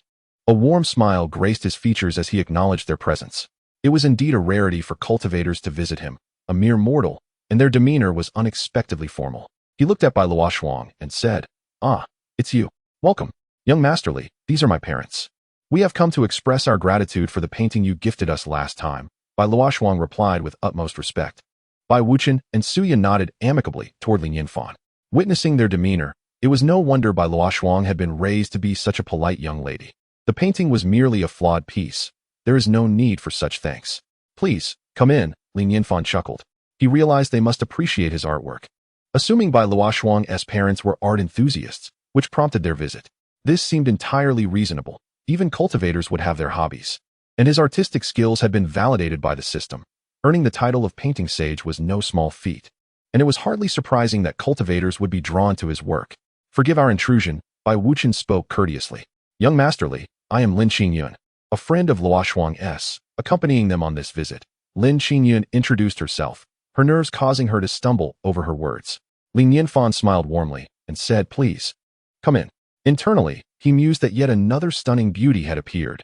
After 5 years of crossing over without encountering any, it seemed they were now clustering together. "Welcome, esteemed guests." Xiao Bai, acting as the steward, emerged to greet them. Bai Wuchen and Suya, having heard of Xiao Bai's situation from Bai Luoxuan, were still astonished but managed to maintain their composure. Lin Qingyun was different. Her delicate body trembled, and her beautiful eyes fixed on Xiao Bai as she exclaimed, "Spirit artifact." Li Nianfan felt a wave of exhaustion wash over him and decided against offering an explanation. After all, was he to explain the wonders of high technology every time he encountered someone? That would be utterly draining. Bai Luoxuan discreetly tugged at Lin Qingyun's sleeve and whispered, "Senior Sister Lin, remain composed. It's not unusual to witness extraordinary things in the presence of a master. But do treat this place as the mortal realm and refrain from discussing matters of cultivation." Only then did Lin Qingyun notice a peculiar expression on Li Nianfan's face, prompting a wave of self-reproach. She shouldn't have been so alarmed. Li Nianfan returned to the table, where half a bowl of porridge remained untouched. However, the four standing nearby made him feel somewhat awkward. He invited, "Would you care for some?" "No, thank you." Bai Wuching and the others quickly shook their heads. Although the aroma was indeed enticing, they dared not impose. Who could tell if they might offend the master? I would like to try some," Bai Luoxuan suddenly said timidly. She bit her lip, mustering the courage to voice her desire. The impressions left by the water purifier and air purifier were simply too profound. She felt certain that anything the master consumed would be extraordinary and worth sampling. "Luoxuan, didn't you have breakfast at home?" Suya promptly pulled her daughter back. "What has gotten into you? It's just a bowl of porridge. You can have plenty at home. Just hold on a moment. How could you take a master's polite gesture seriously?" "Luoxuan, don't be foolish," Bai Wuching quickly reprimanded. Bai Luoxuan pouted in grievance. Her parents must have forgotten that the water Li Gongzi drank was merely spiritual water. How could the food be subpar? They simply could not grasp her current feelings. "Haha, it's just a bowl of porridge. There's no need for such formality. Li Nianfan found Bai Luoshuang endearing and chuckled. Xiao Bai, please serve a bowl for the young lady. Bai Luoshuang, with a playful flick of her tongue, took a seat across from Li Nianfan. Receiving the bowl of white rice porridge from Xiao Bai, she examined it closely. Each plump grain soaked in the milky broth shimmered like stars in the night sky. Though it was merely a bowl of white rice porridge, Bai Luoshuang was confident it would not disappoint her. Lifting the bowl, she gently sipped a mouthful.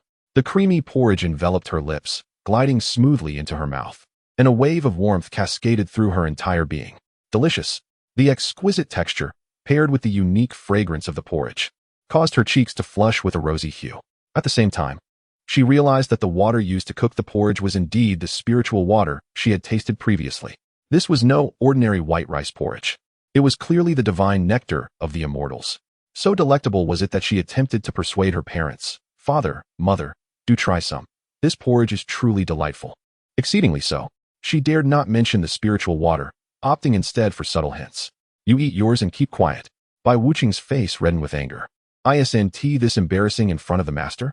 What if we leave a poor impression? Bai Luoshuang, feeling helpless, could only continue to sip her porridge. I prefer a lighter breakfast, pairing it with some pickled vegetables and plain rice porridge, Li Nianfan remarked with a smile. He had cultivated a variety of vegetables in the backyard, and the pickles were homemade, a rarity in the realm of cultivation. Pickled vegetables? What are those? Bai Luoshuang inquired curiously, glancing at a small dish of pickles on the table. Imitating Li Nianfan, she took a little and mixed it with her rice porridge. The subtle taste of the plain porridge harmonized with the tangy flavor of the pickled vegetables, creating an explosion of exquisite taste in Bai Luoshuang's mouth. A sensation she had never experienced before.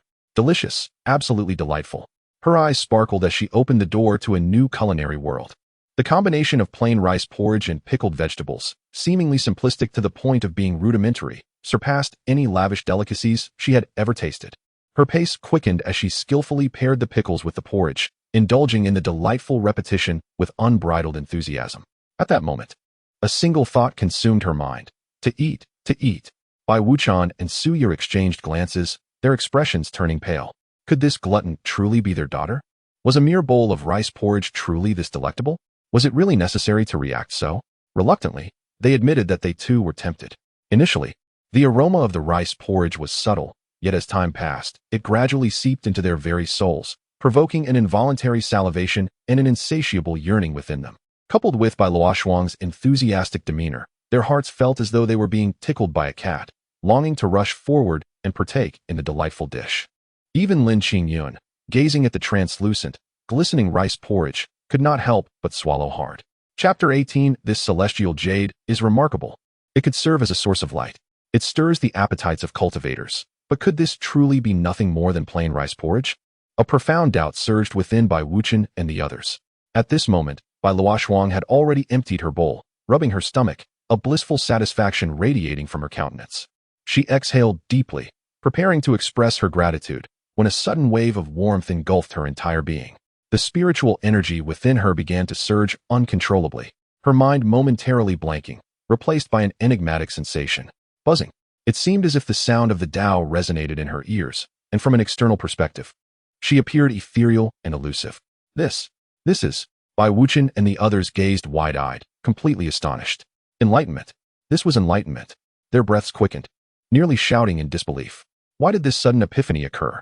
In an instant, myriad thoughts flooded their minds, all eyes drawn to the pot of rice porridge on the stone table. This was no ordinary porridge. Not only was it delicious, but it also contained the essence of the Tao. Lin Qingyun involuntarily clenched her fists, her expression shifting rapidly, a deep sense of regret swelling within her. Wishing she could slap herself. How foolish she had been. How could the food of such a high being be mere plain rice porridge? For someone of that caliber, even their refuse would attract countless seekers, wouldn't it?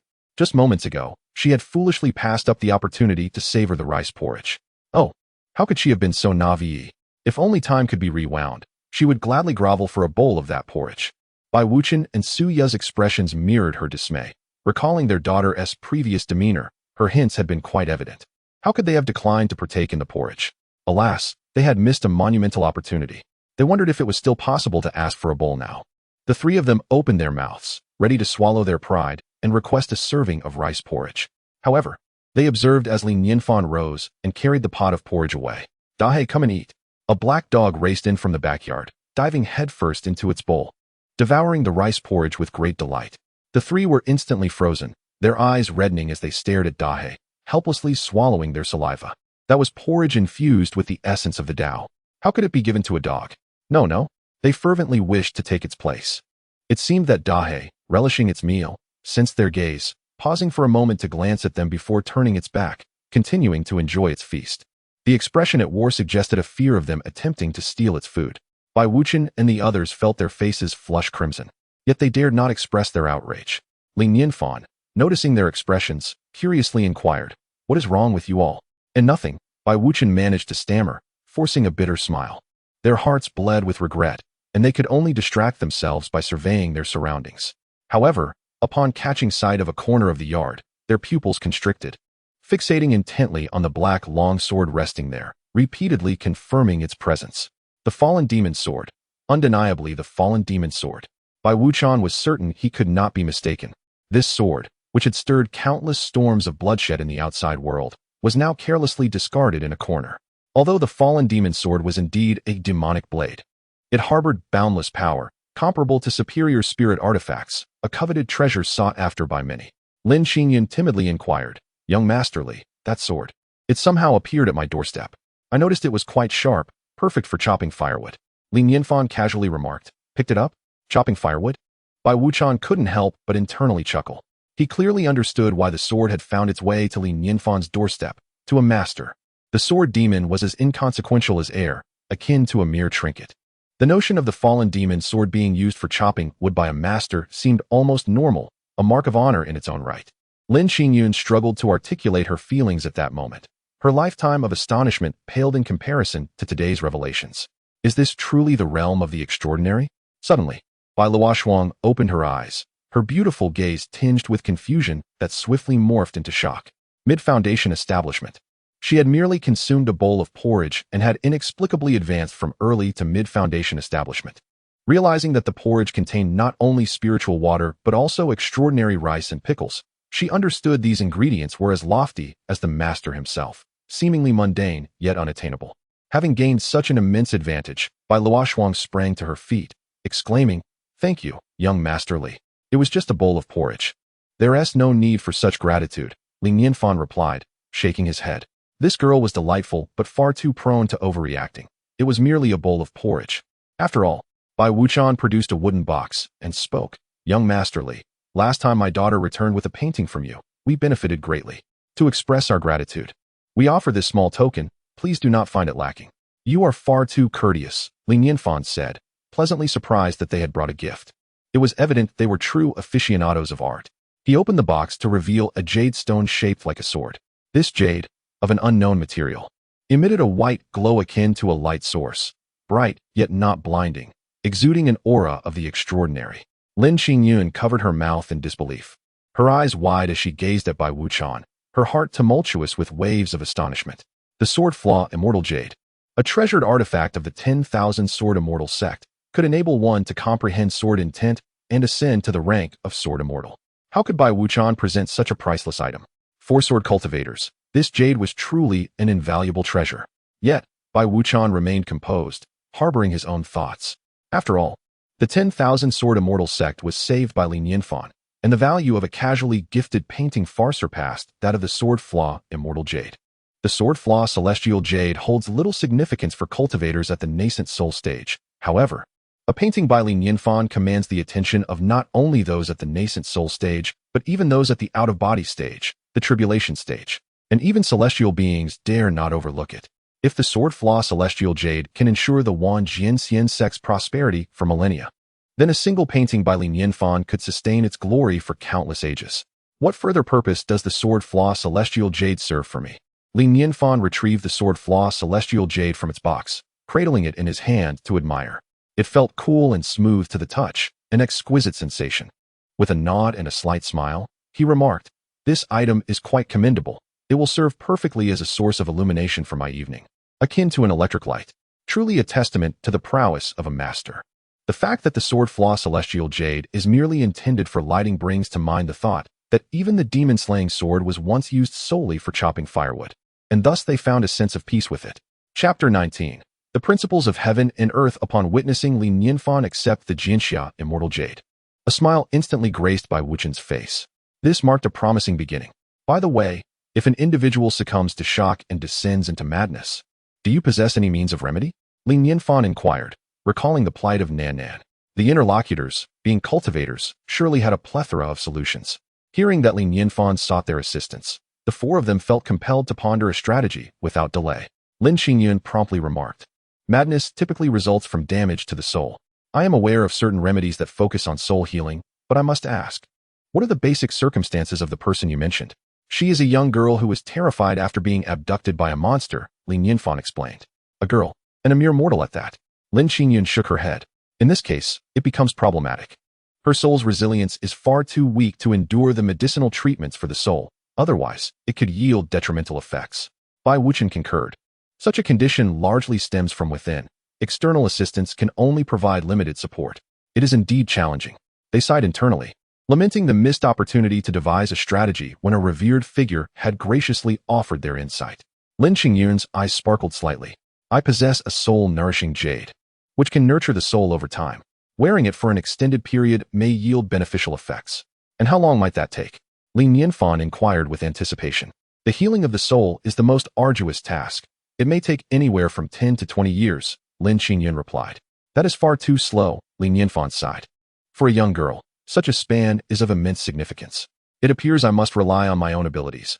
I just hope my methods prove effective," he murmured to himself. The four were taken aback, their bodies trembling with the realization that the esteemed figure was prepared to take action. Indeed, such trivial matters could hardly pose a challenge to one of his caliber. He had merely chosen not to intervene until now. "Young Master Li, may we observe your efforts to save her?" Lin Xingyun gazed at him with eager anticipation, as did the other three. To witness the actions of a master in such a context was a rare fortune. Any insight gleaned from the experience would be invaluable throughout their lives. "You wish to watch me save someone?" Li Nianfan was momentarily taken aback, then offered a wry smile. "What I employ are merely the methods of mortals. Are you certain you wish to observe?" The four were once again struck with astonishment. Could a mortal approach indeed remedy soul damage? Their determination to witness his endeavor solidified further. "Very well, I am just about to descend the mountain," Li Nianfan conceded with a nod. It seemed that the cultivators of this world were not only amicable but appeared rather leisurely, inclined to orbit around him, a mere mortal. "Dehei, let us depart," Li Nianfan called out, making his way toward Luoxian City, accompanied by Bai Wuchen and the others. Upon their arrival at Luoxian City, they found, as expected, that Aunt Zhang was waiting at the city gate with Nan. Aunt Zhang wore a furrowed brow, discreetly wiping her tears, while Nan remained in her dazed state. Surrounding them were several children, attempting to engage Nan in conversation, hoping to restore her to her former self. "Young Master Li." Madame Zhang gazed upon Li Nianfan as if he were a savior, pleading, "Please, save my dear girl." With a solemn expression, Li Nianfan reassured her, "Do not worry. Madame Zhang, I shall do my utmost." He then turned to the cluster of children surrounding the girl, saying, "Dear children, it may not be beneficial for you to crowd around her. It could instill a sense of insecurity. Would you kindly disperse a little?" As the crowd parted, his demeanor grew serious. Internally, he harbored uncertainty regarding the efficacy of his approach in awakening the girl, yet he felt a glimmer of hope. The quartet of Bai Wuchen could not help but feel anxious, eagerly anticipating the display of an expert's prowess. Li Nianfan casually found a space to sit, inviting the girl to sit beside him, and with a warm smile, he said, "Little one, I shall tell you a story now. Be a good girl and listen closely.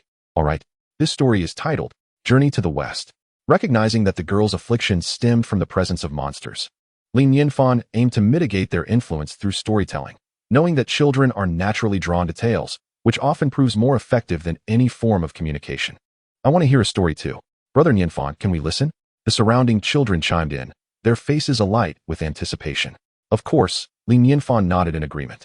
Bai Wuchen and his companions were momentarily taken aback, never having expected Li Nianfan to employ such a method. Would this truly prove effective? Nevertheless, their curiosity kept them rooted in place, eager to observe. Li Nianfan gathered his thoughts and spoke in a calm tone, as the poem goes, before the chaos. Heaven and earth were in disarray, vast and intangible, unseen by anyone's gaze. Since Pangu broke the primordial void, from then on, clarity and turbidity were discerned. All beings rely on the benevolence of the heavens. The myriad of things manifest goodness. To understand the essence of creation, one must look to the journey to the west for enlightenment. It is said that the cycle of heaven and earth lasts for 129,600 years, divided into 12 cycles: Zi, Chou, Yin, Mao, Chun, Si, Wu, Wei, Shun, Yu, Su, and Hai. Each cycle spans 1,800 years. Moreover, when considering a single day, the Zi hour gains the sun's energy, while Chou heralds the rooster's crow. Yin lacks illumination, yet Mao brings forth the sunrise. This prologue may have felt somewhat tedious to the children, but it sent shivers through by Wuchen and his companions, their eyes sparkling with astonishment. This was the profound truth of heaven and earth. Throughout history, no one has ever encapsulated such cosmic principles. Yet young Master Li effortlessly articulated them in the guise of a story. Was this the reason for the formation of the universe? Was this the trajectory of all existence? As Li Nianfan continued his narrative, it seemed as though the sounds of the great Tao resonated in their ears, akin to a sermon. Despite numerous points of confusion, they gleaned invaluable insights. Indeed, following young Master Li was undoubtedly the right choice. They held their breath, listening intently, reluctant to miss a single word. After this captivating prelude, the story finally ventured into its core. In a distant land across the seas lies a kingdom known as Aolai. This kingdom is situated near the ocean, and within the sea stands a mountain called Huagua Mountain. This mountain is the ancestral vein of the 10 continents, the source of the 3 islands, emerging from the chaos and establishing itself after the primordial division. Upon hearing the stone monkey spring forth from the rock, the children were utterly captivated, with even the little one fixating her gaze on Li Nianfan. Observing their engagement, Li Nianfan became even more fervent in his narration. The stone monkey, ruling over the monkey tribe on Flower and Fruit Mountain, initially relished in carefree leisure, but later sought immortality. Embarking on a perilous journey across the sea on a bamboo raft, determined to seek a master and learn the arts. A grand, primordial world unfolded before everyone as Li Nianfan elaborated, periodically evoking gasps of wonder from the audience. At this moment, the listeners were no longer merely children. Nearby vendors and passers-by also paused in their tracks, drawn in by the tale. The four, by Wuchen and his companions, felt a deeper resonance. Their scalps tingled, and goosebumps prickled their skin. The pursuit of immortality, wasn't that the ultimate goal of their cultivation? Wasn't the tale being recounted not just a story, but the very experiences of this remarkable individual? Chapter 20. The idealist scholar by Wuchen and his companions felt as though they had stumbled upon a monumental secret, their minds slightly dizzy yet brimming with an unprecedented excitement. Could this be the tale of an immortal? Was he recounting the realm of celestial beings? It was no wonder that upon hearing it, they perceived a profound resonance, and perhaps within lay the path to immortality. They focused intently, scarcely daring to breathe. Li Nianfan narrated leisurely, soon reaching the part where the stone monkey prostrated himself to learn at the Bodhi cave. Passers-by in Luoxian City, upon hearing Li Nianfan's tale, set aside their tasks and joined the throng of listeners. This world was intrinsically one of both mortals and immortals, and the curiosity of ordinary folk towards the stories of celestial beings was insatiable. Moreover, the extraordinary nature of Li Nianfan's narrative led them to sense that the figures within it were far mightier than any immortal. At that moment, a scholar clad in a tattered blue robe ambled toward the city gate. His gaze was vacant, as if he had lost his life's purpose. Or perhaps he was pondering a profound conundrum, mumbling incoherent phrases to himself. As he entered Luoxian City, the bustling crowd at the gate failed to capture his attention. He remained ensconced in his own world, seemingly indifferent to the external happenings around him. Suddenly, a voice reached his ears. The master proclaimed, "Within the realm of Tao, there exist 360 subsidiary paths, each leading to genuine attainment. Which path do you seek to learn?" Wukong responded, "As per my esteemed master's wishes, I shall wholeheartedly follow." The master continued, "Shall I impart to you the teachings of the art?" Wukong inquired, "What does the path of the art entail?"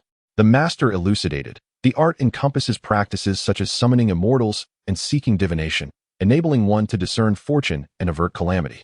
Wukong queried, "Can such knowledge lead to immortality?" The master replied emphatically, "No, absolutely not." Wukong retorted, "Then I shall not learn it. I refuse." The scholar's vacant gaze gradually regained its luster. His steps halted as he too squeezed into the crowd, listening intently. Thereafter, the Bodhi master presented several other paths for son Wukong to consider, yet upon hearing that none led to immortality, Wukong shook his head in rejection each time. Li Nianfan could distinctly sense the audience's breaths quickening. Some even had tears in their eyes. Among them, Bai Wuqian and his companions were particularly affected. They inwardly cried out, "These are all supreme paths. How could this foolish monkey refuse them? Silly monkey. To learn even a single skill would be tantamount to wielding powers of an immortal, nay, even exceeding them." Simultaneously, their curiosity surged. Who exactly was this Bodhi master, capable of imparting such profound teachings? How terrifying! If Li Gongzi could articulate such matters in detail. What realm did he inhabit? Bai Wuqian dared not ponder further, his heart racing. As the Bodhi master, in his ire, decided to cease teaching and departed, the hearts of the crowd sank, as if they had missed a chance at the ultimate truth. However, when Sun Wukong sought the master again in the dead of night, the breaths of all present quickened once more.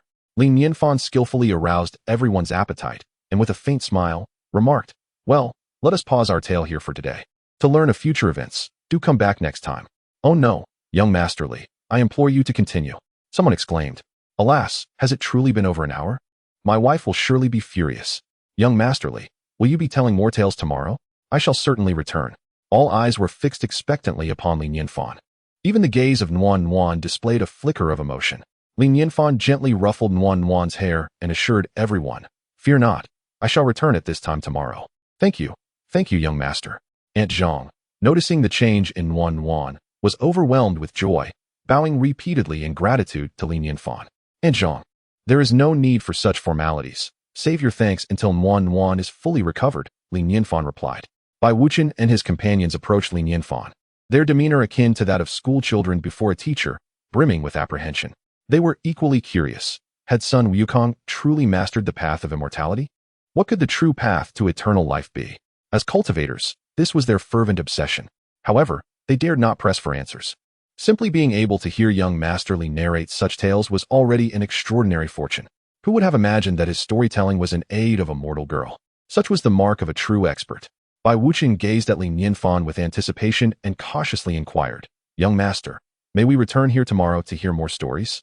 He was somewhat anxious, pondering whether the tales might pertain to some exalted being from the celestial realm, and if he, a mere fledgling cultivator, was worthy to listen. "It is merely a story. What harm could there be?" Li Nianfan replied with a smile. These cultivators certainly adhered to many formalities, even needing to request permission to hear a tale. How exceedingly courteous they were. Bai Wuqian and his companions were elated with young Master Li's assurance. Their hearts were filled with confidence. Bai Wuqian bowed deeply, saying, "Young master, I apologize for the intrusion today, and I bid you farewell." Lin Xingyun also murmured, "Young master, I shall take my leave now. I look forward to hearing your teachings tomorrow." "Yes, goodbye," Li Nianfan waved casually. Casting a glance at the time, he made his way back. Just as he reached the city gate, a scholar intercepted him. The scholar was the epitome of scholarly demeanor. The term frail scholar seemed perfectly tailored for him. He greeted Li Nianfan, saying, "I am Meng Junliang, honored to meet you, young master." "Greetings, Meng Junliang. I am Li Nianfan," Li Nianfan replied, puzzled by the scholar's intent. Meng Junliang's gaze was intense as he looked at Li Nianfan. "I wish to inquire, is there truly a path to immortality?" Li Nianfan regarded the scholar before him, raising an eyebrow, for he had not anticipated such a question. This scholar exuded an air of studiousness. Unlike any cultivators he had encountered, he appeared to be an ordinary man. Though it was understandable for mortals to seek longevity, it was evidently a futile endeavor. "To be frank, I too yearn for eternal life." He attempted to dissuade the scholar from his obsession, advising, "The heavenly way has cycles. The path to immortality is unattainable. However, I have read that immortals can achieve eternal life." The scholar, steadfast in his beliefs, questioned, "Why can immortals do so, while mortals cannot?" "I scoured every book, yet found no path to immortality, until I heard your tale. You must know the way to eternal life. I implore you to teach me." This scholar is likely lost in his literary pursuits, trapped in an idealistic realm. Li Nianfan shook his head and inquired, "Immortals can maintain their bodily functions through cultivation, but mortals cannot. Have you ever contemplated the nature of mortals?" The scholar was taken aback. He himself was a mortal, yet remained entirely oblivious to this truth. He had always immersed himself in the world of books, absorbing knowledge solely from their pages, existing in a realm of theoretical musings, relying heavily on his own fanciful imaginings. He possessed a wealth of knowledge, yet simultaneously, he knew nothing at all. In Li Nianfan's previous life, he would have described this scholar as somewhat inclined towards idealism. "As long as I do not wish to die, I shall not." Chapter 21. Shall this old man share stories with a child? Li Nianfan, observing the young man's demeanor, felt a pang of sympathy for him straying down the wrong path. He spoke gently. The rise and fall of the sun, the cycle of life and death. These are the immutable laws of nature. If you do not comprehend the true world, how can you pursue your own path? 10 years reveal the passing of spring and autumn. A century witnesses the inevitability of aging and illness. A millennium laments the rise and fall of dynasties. And 10,000 years bear witness to the shifting of stars. Such truths cannot be grasped in a mere moment. If a mortal attempts to glimpse the expanse of 1,000,000 years with the vision of a single day, it is akin to trying to fetch the moon from a well. The scholar trembled, his expression shifting from excitement to confusion. Nianfan chose not to dwell on him any longer and retreated into the mountains. He had done all he could. The rest depended solely on the young man's own enlightenment. Though immortality is a dream cherished by all, to lose oneself in madness for its sake is hardly worth it. It is far better for one to confront reality. Upon returning to his abode, Nianfan tossed 2 large carp to Xiaobai, informing him of the dishes he wished to prepare for lunch, and then quietly enjoyed his meal in solitude. Meanwhile, far away, an elderly man with white hair was journeying towards the Wanjian Xinzong with a young boy. They, too, were sword practitioners flying through the air. Throughout their journey, the elder sighed deeply, his eyes filled with compassion. Unable to contain his curiosity, the boy finally asked, "Master, surely Wanjian Xinzong no longer exists. What purpose do we have in going there?" The elder sighed heavily and replied, "Chong'er, as cultivators, we tread against the heavens. While we seem to transcend the mundane, we are, in truth, surrounded by peril. If one day we find ourselves in a life and death struggle, there may not even be anyone left to collect our remains. I have battled alongside Bai Wuchen for a century. Only I would be the one to assist that old fool in gathering his corpse. Master, what if we encounter the sword demon?" The boy inquired anxiously. The elder shrugged nonchalantly. "If we do, then we do. I have but a few years left to live. When the time comes, you must flee while I buy you some time." A hint of despondency clouded his gaze, tinged with a sense of world weariness. 5 years prior, the sword practitioners were resplendent. It was unfathomable that they had been decimated by the sword demon in the blink of an eye. Now, in his old age, his strength had waned significantly, hardly worth the attention of the sword demon. Otherwise, he would have met his demise long ago. With Bai Wuchen's stubborn nature, there was no doubt he would not retreat. By now, his body was likely cold. As they streaked through the sky like a long rainbow, they soon arrived at the territory of Wanjian Xinzong. At that moment, the elder sensed something and turned his gaze towards the distant void. 3 streaks of light approached rapidly, revealing Bai Wuchen and his companions, who had just finished listening to Li Nianfan's tale. Upon seeing the elder, Bai Wuchen paused momentarily. "Old Zhao, what brings you here?" Old Zhao, equally surprised, shot him an incredulous glance. "Bai Wuchen, how are you still alive?" "I was preparing to come collect your remains."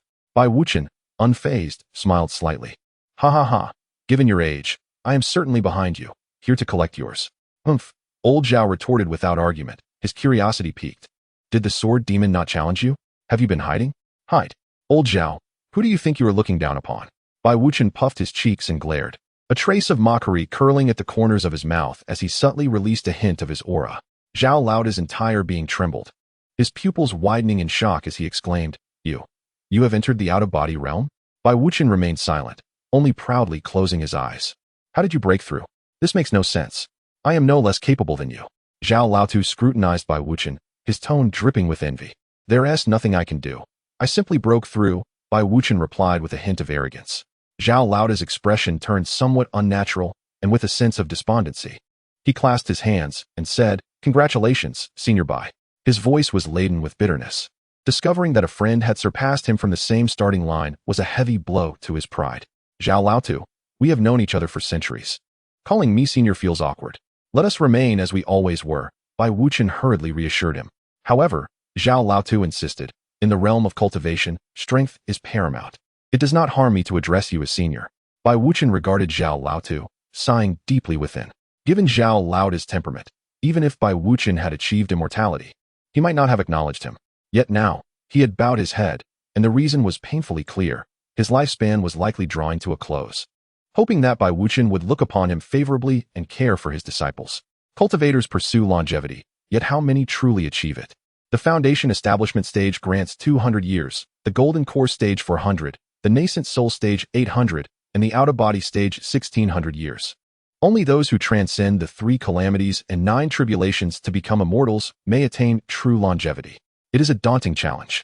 Zhao Laotu likely had no more than 50 years left. Bai Wuqian could see through Zhao Laotu's thoughts and felt a deep sympathy for his old friend.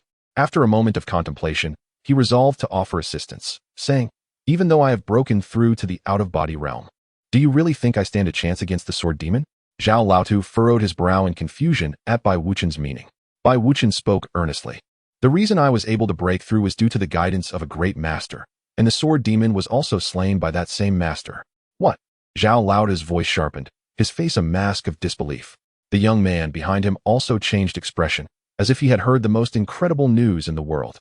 To be able to elevate someone from the nascent soul realm to the out-of-body realm, the prowess of such a master must be astounding. Zhao Laotu spoke urgently. "You are not jesting with me, are you? This must be the work of an immortal." "In truth, I believe the individual is far more than just an immortal," Bai Wuqian replied, his tone imbued with reverence, before recounting his experiences. Zhao Laotu's expression shifted continuously, from shock to awe, and then to a dazed state. A device that purifies spiritual energy, a filter that produces spiritual water, a painting imbued with sword intent that was merely a draft, a jade pendant infused with the will of the phoenix that reduced the sword demon to ashes with a mere breath, and rice porridge containing the essence of the Tao. Each sounded like tales from a fantastical realm. As Bai Wuqian began to marvel at the tales recounted by Nianfan, old Zhao's expression darkened significantly. "Bai Wuqian, I concede that your prowess exceeds mine, but that does not grant you the liberty to toy with me." Old Zhao retorted with a sharp tone, "Are you merely spinning a yarn for my amusement?" With a wry smile, Bai Wuqian replied, "Old Zhao, I assure you, I am not deceiving you. By tomorrow, when you accompany me to hear the story, you will understand." Not only old Zhao, but even Bai Wuqian himself felt a sense of surrealism as he recounted these events. They were indeed so extraordinary that, had one not witnessed them firsthand, no one would dare to believe. "Accompany you to hear a story? Do you take me for a mere child of 3? Old Zhao fumed, his face flushed with anger. "As an elderly man nearing the grave, you expect me to join a gaggle of children for storytelling? Is that not a derision of my dignity?" Chapter 22. The world of the Great Ones is indeed full of trials. With that said, I shall refrain from further elaboration, whether you believe it or not. My assistance is limited to this, Bai Wuqian remarked with a hint of indifference. He understood that the eminent figure possessed extraordinary abilities. If he were to disapprove of others discussing him behind his back, it could spell trouble for himself. Thus, he hesitated to continue. Old Zhao regarded Bai Wuqian with suspicion and gravely inquired, "Are you certain that what you say is true?" "Absolutely." Bai Wuqian nodded affirmatively. Old Zhao maintained a facade of calm, yet inwardly gasped in astonishment. If this were indeed true, then that eminent figure was truly formidable. Could it be that a celestial being had descended to the mortal realm? Realizing this could be his opportunity, Old Zhao declared, "Then I shall accompany you tomorrow. If you dare deceive me, I shall confront you with all my might, despite my old age." The following day, as dawn broke with a veil of mist, Bai Wuqian led Old Zhao and the others towards Luoxian City. He refrained from disturbing Nianfan, and to demonstrate sincerity, they arrived early at the city gates, respectfully awaiting Nianfan's arrival. However, upon their arrival at Luoxian City, they discovered that Lin Qingyun had already been waiting there. They exchanged smiles, neither party feeling surprised. Meanwhile, in the mountains, Li Nianfan leisurely savored his breakfast and took a moment to relax before descending the mountain. Just as he reached the foot of the mountain, a figure blocked his path, none other than the scholar from the previous day. The bewilderment that once clouded his eyes had vanished, replaced by a glimmer of enthusiasm. He bowed deeply to Li Nianfan and said, "Young Master Li, I have gained enlightenment. Thank you for your guidance yesterday." "You have gained enlightenment?" Li Nianfan regarded Meng Junliang with a sense of unease. Meng Junliang earnestly continued, "Young Master Li's meaning is that everything in existence follows its own rules. Only by experiencing the world can one comprehend these laws. Much like the cycle of life and death, one must first engage with and understand it to transcend these norms." "So, you are still contemplating immortality," Li Nianfan thought to himself, feeling a weariness settle in.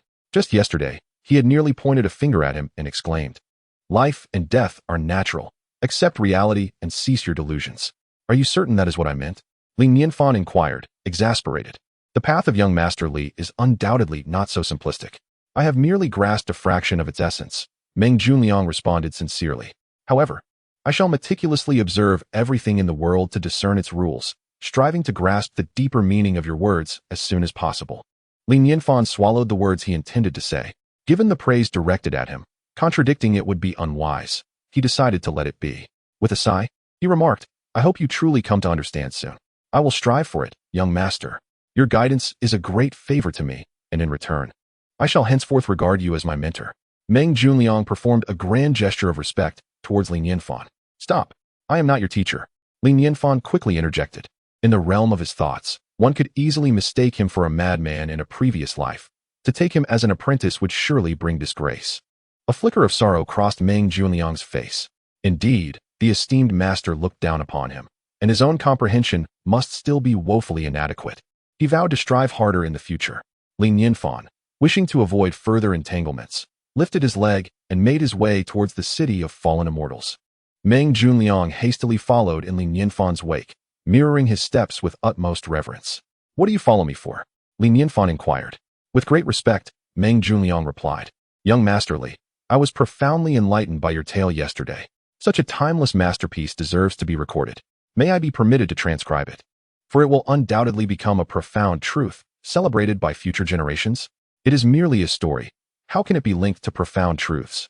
Lin Yinfan shook his head, realizing this fellow was beyond saving.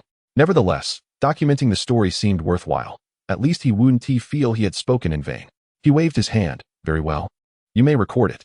Thank you, young Master Li. Meng Junliang exclaimed, overjoyed, bowing repeatedly. Upon arriving in the city of fallen immortals, Bai Wuchen and Lin Qingyun immediately approached. Greeting him with utmost respect, we meet again, young Master Li. Good morning. Brother Nianfan has finally arrived. We are eager to hear his story. Oh, another tale awaits us. The throng gathered at the city gates surprised Lin Nianfan slightly, but he smiled and greeted, good morning, everyone. Seeing Lin Nianfan, so youthful yet appearing merely mortal, old Zhao felt a twinge of disappointment. However, after receiving repeated warnings from Bai Wuchen, he dared not make a move, choosing instead to wait quietly. Behind old Zhao, Chong'er furrowed his brow and murmured, Master, this youth may even be younger than I, utterly devoid of cultivation. He is likely just an ordinary storyteller. One should not speak unreasonably. Did you not notice that even Lin Xingyun from the Lingyun Immortal Pavilion is willing to wait? Old Zhao replied softly, speak less and observe more. Chong'er acquiesced with a low grunt, his gaze discreetly darting towards Lin Xingyun, his eyes betraying a glimmer of admiration and astonishment. He never imagined he would encounter the saintess of the Lingyun Immortal Pavilion in such proximity, yet, despite summoning all his courage, he lacked the audacity to utter a word to her. At that moment, Lin Xingyun approached Lin Yinfan, her demeanor slightly flattering, young Master Li. The bustling crowd here may hinder your storytelling. I have taken the liberty of reserving an entire tavern for you. Lin Yinfan cast a surprised glance at Lin Xingyun, astonished by her thoughtfulness, and replied with a smile, I am most grateful. Bai Wuchen suddenly slapped his thigh, regretting not recognizing such a simple opportunity to please a revered figure. What a blunder. The tavern, nearby, was refreshing and clean, its decor meticulously arranged, revealing Lin Xingyun's earnest efforts.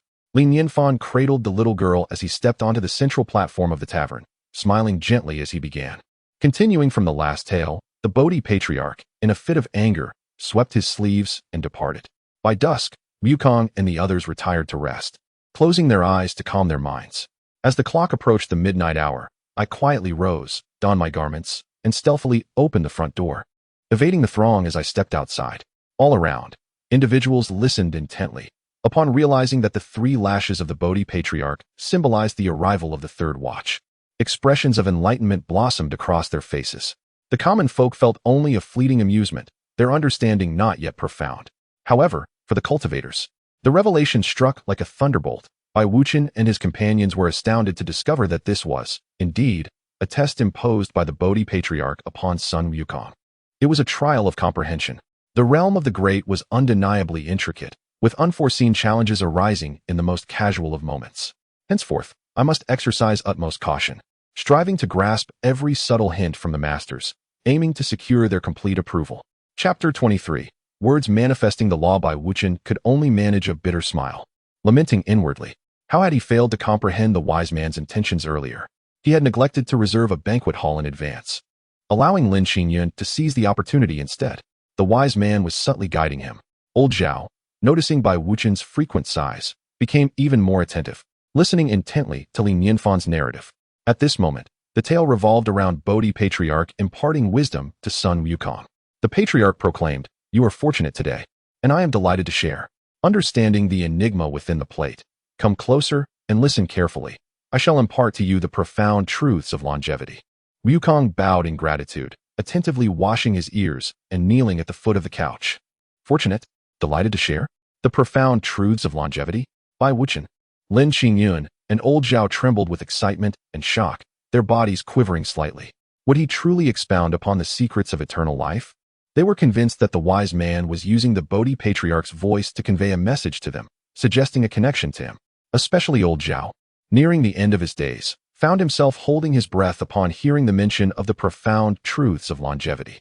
Meng Junliang tightened his grip on the pen, pursing his lips, fearful of missing a single word.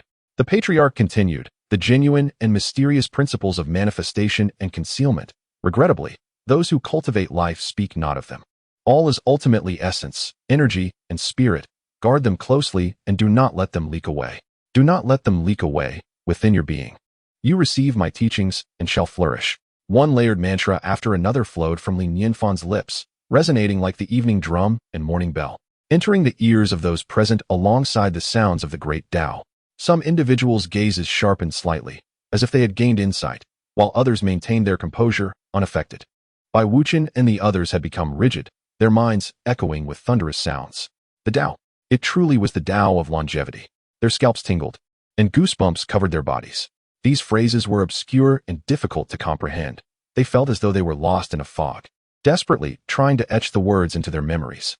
Suddenly, a thick layer of dark clouds enveloped the sky above Luoxian City without warning.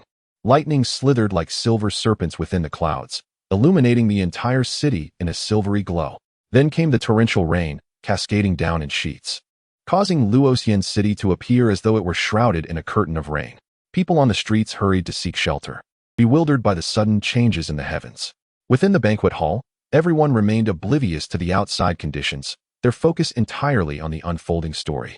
Son Wukong acquired remarkable abilities, soaring through the skies and burrowing into the earth, mastering the 72 transformations, each one captivating beyond measure. Bai Wuchen, entranced, remarked, "These divine powers are leagues beyond our cultivation methods. Our cultivation techniques pale in comparison." Old Zhao interjected. He felt no further doubt, immensely relieved to have accompanied Bai Wuchen. Otherwise, he would have missed an extraordinary opportunity. Is this truly the realm of immortals? How astonishing must these abilities be? At that moment, even if Li Nianfan insisted he was not an immortal, no one would believe him. If he were not an immortal, how could he possibly know what the world of immortals was like or possess such profound understanding of their powers? Li Nianfan smiled slightly and continued, "To traverse the lineage and return to the essence, one merely awaits the elevation to the celestial record." After all, the outcome remained uncertain. How this realm would ultimately unfold was a tale for another time. Had it truly come to an end? The crowd felt a lingering sense of incompleteness. It was then that they noticed a torrential downpour outside, with dark clouds enveloping the sun and thunder rumbling incessantly. Many mortals bowed in reverence to the heavens, beseeching divine protection. Such a magnificent spectacle had not graced the city of falling immortals in a century. Bai Wuchen and old Zhao exchanged knowing glances, their minds already racing with conjecture. The depth of a high being's power was indeed unfathomable. Merely recounting a tale had summoned such a transformation in nature, truly terrifying. Li Nianfan approached the entrance of the tavern, gazing at the ominous clouds overhead, and could not help but frown. The weather is indeed capricious. Such heavy rain is quite troublesome. It would be best if it ceased promptly. At that moment, a shimmering golden apparition darted across the pond in his backyard, vanishing into the clouds. "Young Master Li, allow me to escort you home. I assure you, you will not be drenched," Bai Wuchen hastily offered, eager to showcase his abilities. However, in the next instant, a ray of sunlight pierced through the clouds, illuminating Li Nianfan's feet. Subsequently, the dark clouds retreated, and the rain abruptly ceased, as if someone had forcibly cut it off without warning. A collective gasp escaped Bai Wuchen and the others, who stared at Li Nianfan in astonishment. The words spoken manifest as law. Even the heavens must heed the high being's wishes. Li Nianfan remained unfazed, merely feeling fortunate as he stepped out of the tavern. "Young Master Li, please wait," Meng Junliang called, rushing out. "May I inscribe your name on this copy of Journey to the West?" "Absolutely not," Li Nianfan replied, shaking his head. In this perilous world of cultivation, he had no desire to be ostentatious. This book was penned by a man named Wu Qingyan. Let his name remain. Wu Qingyan, Wu Qingyan. Meng Junliang murmured the name softly, his eyes brightening as he bowed. Young Master Li, your talent is extraordinary. I have gained insight. What insight? Li Nianfan internally scoffed. Too disinterested to engage further. How embarrassing. Little did he know, Bai Wuchen and the others also experienced a moment of enlightenment, directing respectful gazes toward Li Nianfan. Wu Qingyan, does this not imply that one should not bear the burden of gratitude? Journey to the West would undoubtedly create a tremendous stir in the cultivation world. The profound teachings on longevity heard today could be deemed priceless. It was no exaggeration to say that such a book was meant for celestial beings. Not only did the high being willingly share this wisdom, but he also chose the name Wu Qingyan, a homophone signifying the absence of obligation for gratitude. Truly remarkable. The high being's actions were imbued with profound meaning at every turn. Old Zhao quickly tugged at Bai Wuchen, frantically signaling him. Bai Wuchen brought Old Zhao to Li Nianfan's side, respectfully introducing, Young Master Li, this is my old friend, Zhao Shanha. He has long admired your intellect and insisted that I facilitate an introduction. Ah, so you are Mr. Zhao. Li Nianfan smiled faintly. Since he was admired for his talent, he must also be a cultured individual in the realm of immortals. Zhao Shanha quickly bowed respectfully, saying, Greetings, Young Master Li. You are too kind, Mr. Zhao. Li Nianfan replied with a smile. A cultured person indeed possesses a high level of etiquette, showing politeness even to an ordinary person like himself. He felt truly fortunate. Throughout his journey, the cultivators he encountered were remarkably amiable, which was genuinely comforting. Zhao Shanha and the others graciously accompanied Li Nianfan to the city gate. Li Nianfan gently patted Nanan's head and said with a smile, Goodbye, Nanan. To his surprise, Nanan responded, Good, bye. The recovery effect was astonishingly effective, surpassing any miraculous elixir. Bai Wuchen and the others marveled inwardly. Young Master Li is indeed a remarkable figure. Chapter 24. A fortunate turn of events. Li Nianfan gazed at the silhouette of Nanan, his thoughts drifting. He hoped that Nanan would swiftly recover and emerge from the shadow of the monsters. However, the last time he tasted the leopard meat, it was indeed delightful. In his backyard, apart from a pond that yielded no fish, there were no domestic fowl to be found, making it quite a challenge to indulge in meat. Moreover, compared to ordinary game, the flesh of the monsters was undoubtedly superior. Li Nianfan murmured softly, I find myself yearning for some wild delicacies. His voice was low, yet individuals like Bai Wuchen were keenly perceptive, hearing him with clarity. An unspoken hint from the esteemed one. The time for a test of wit had arrived. Their eyes lit up with fervor, excitement flushing their faces. Young Master Li, I, Bai, am unworthy, but I am willing to procure some game for you. Bai Wuchen eagerly interjected. Young Master Li, I can do the same. Lin Qingyun and Zhao Shanha chimed in unison, a step behind. Li Nianfan was taken aback by their enthusiasm. Ah, truly, there is no need for such courtesy. Young Master Li, it is only right that we gather some game for you in return for the stories we enjoy, Lin Qingyun remarked. Bai Wuchen, unable to contain his eagerness, took to the skies on his sword. Young Master Li, why not return home and await our return? We shall fetch the game for you right away. Seeing their fervent determination, Li Nianfan felt it ungracious to reject their goodwill and nodded, Then I shall trouble you. No sooner had he spoken than Bai Wuchen and the others transformed into streaks of light, soaring into the sky. They exchanged glances, sparks of competition igniting as they prepared to showcase their prowess before Li Nianfan. At that moment, however, Bai Luoshuang timidly spoke up. I feel that young Master Li's words are not as simple as they seem. Everyone turned their attention to Bai Luoshuang, while Lin Qingyun wore a contemplative expression. Shuanger, what do you wish to convey? Bai Wuchen inquired. Bai Luoshuang replied, Father, young Master Li surely does not merely desire wild game. After he vanquished the leopard spirit, he treated us to a feast of roasted leopard meat. I believe his notion of game refers to monsters. How did I overlook that? Zhong Xiulian nodded emphatically. I just noticed the affection in the esteemed one's gaze towards Nanan.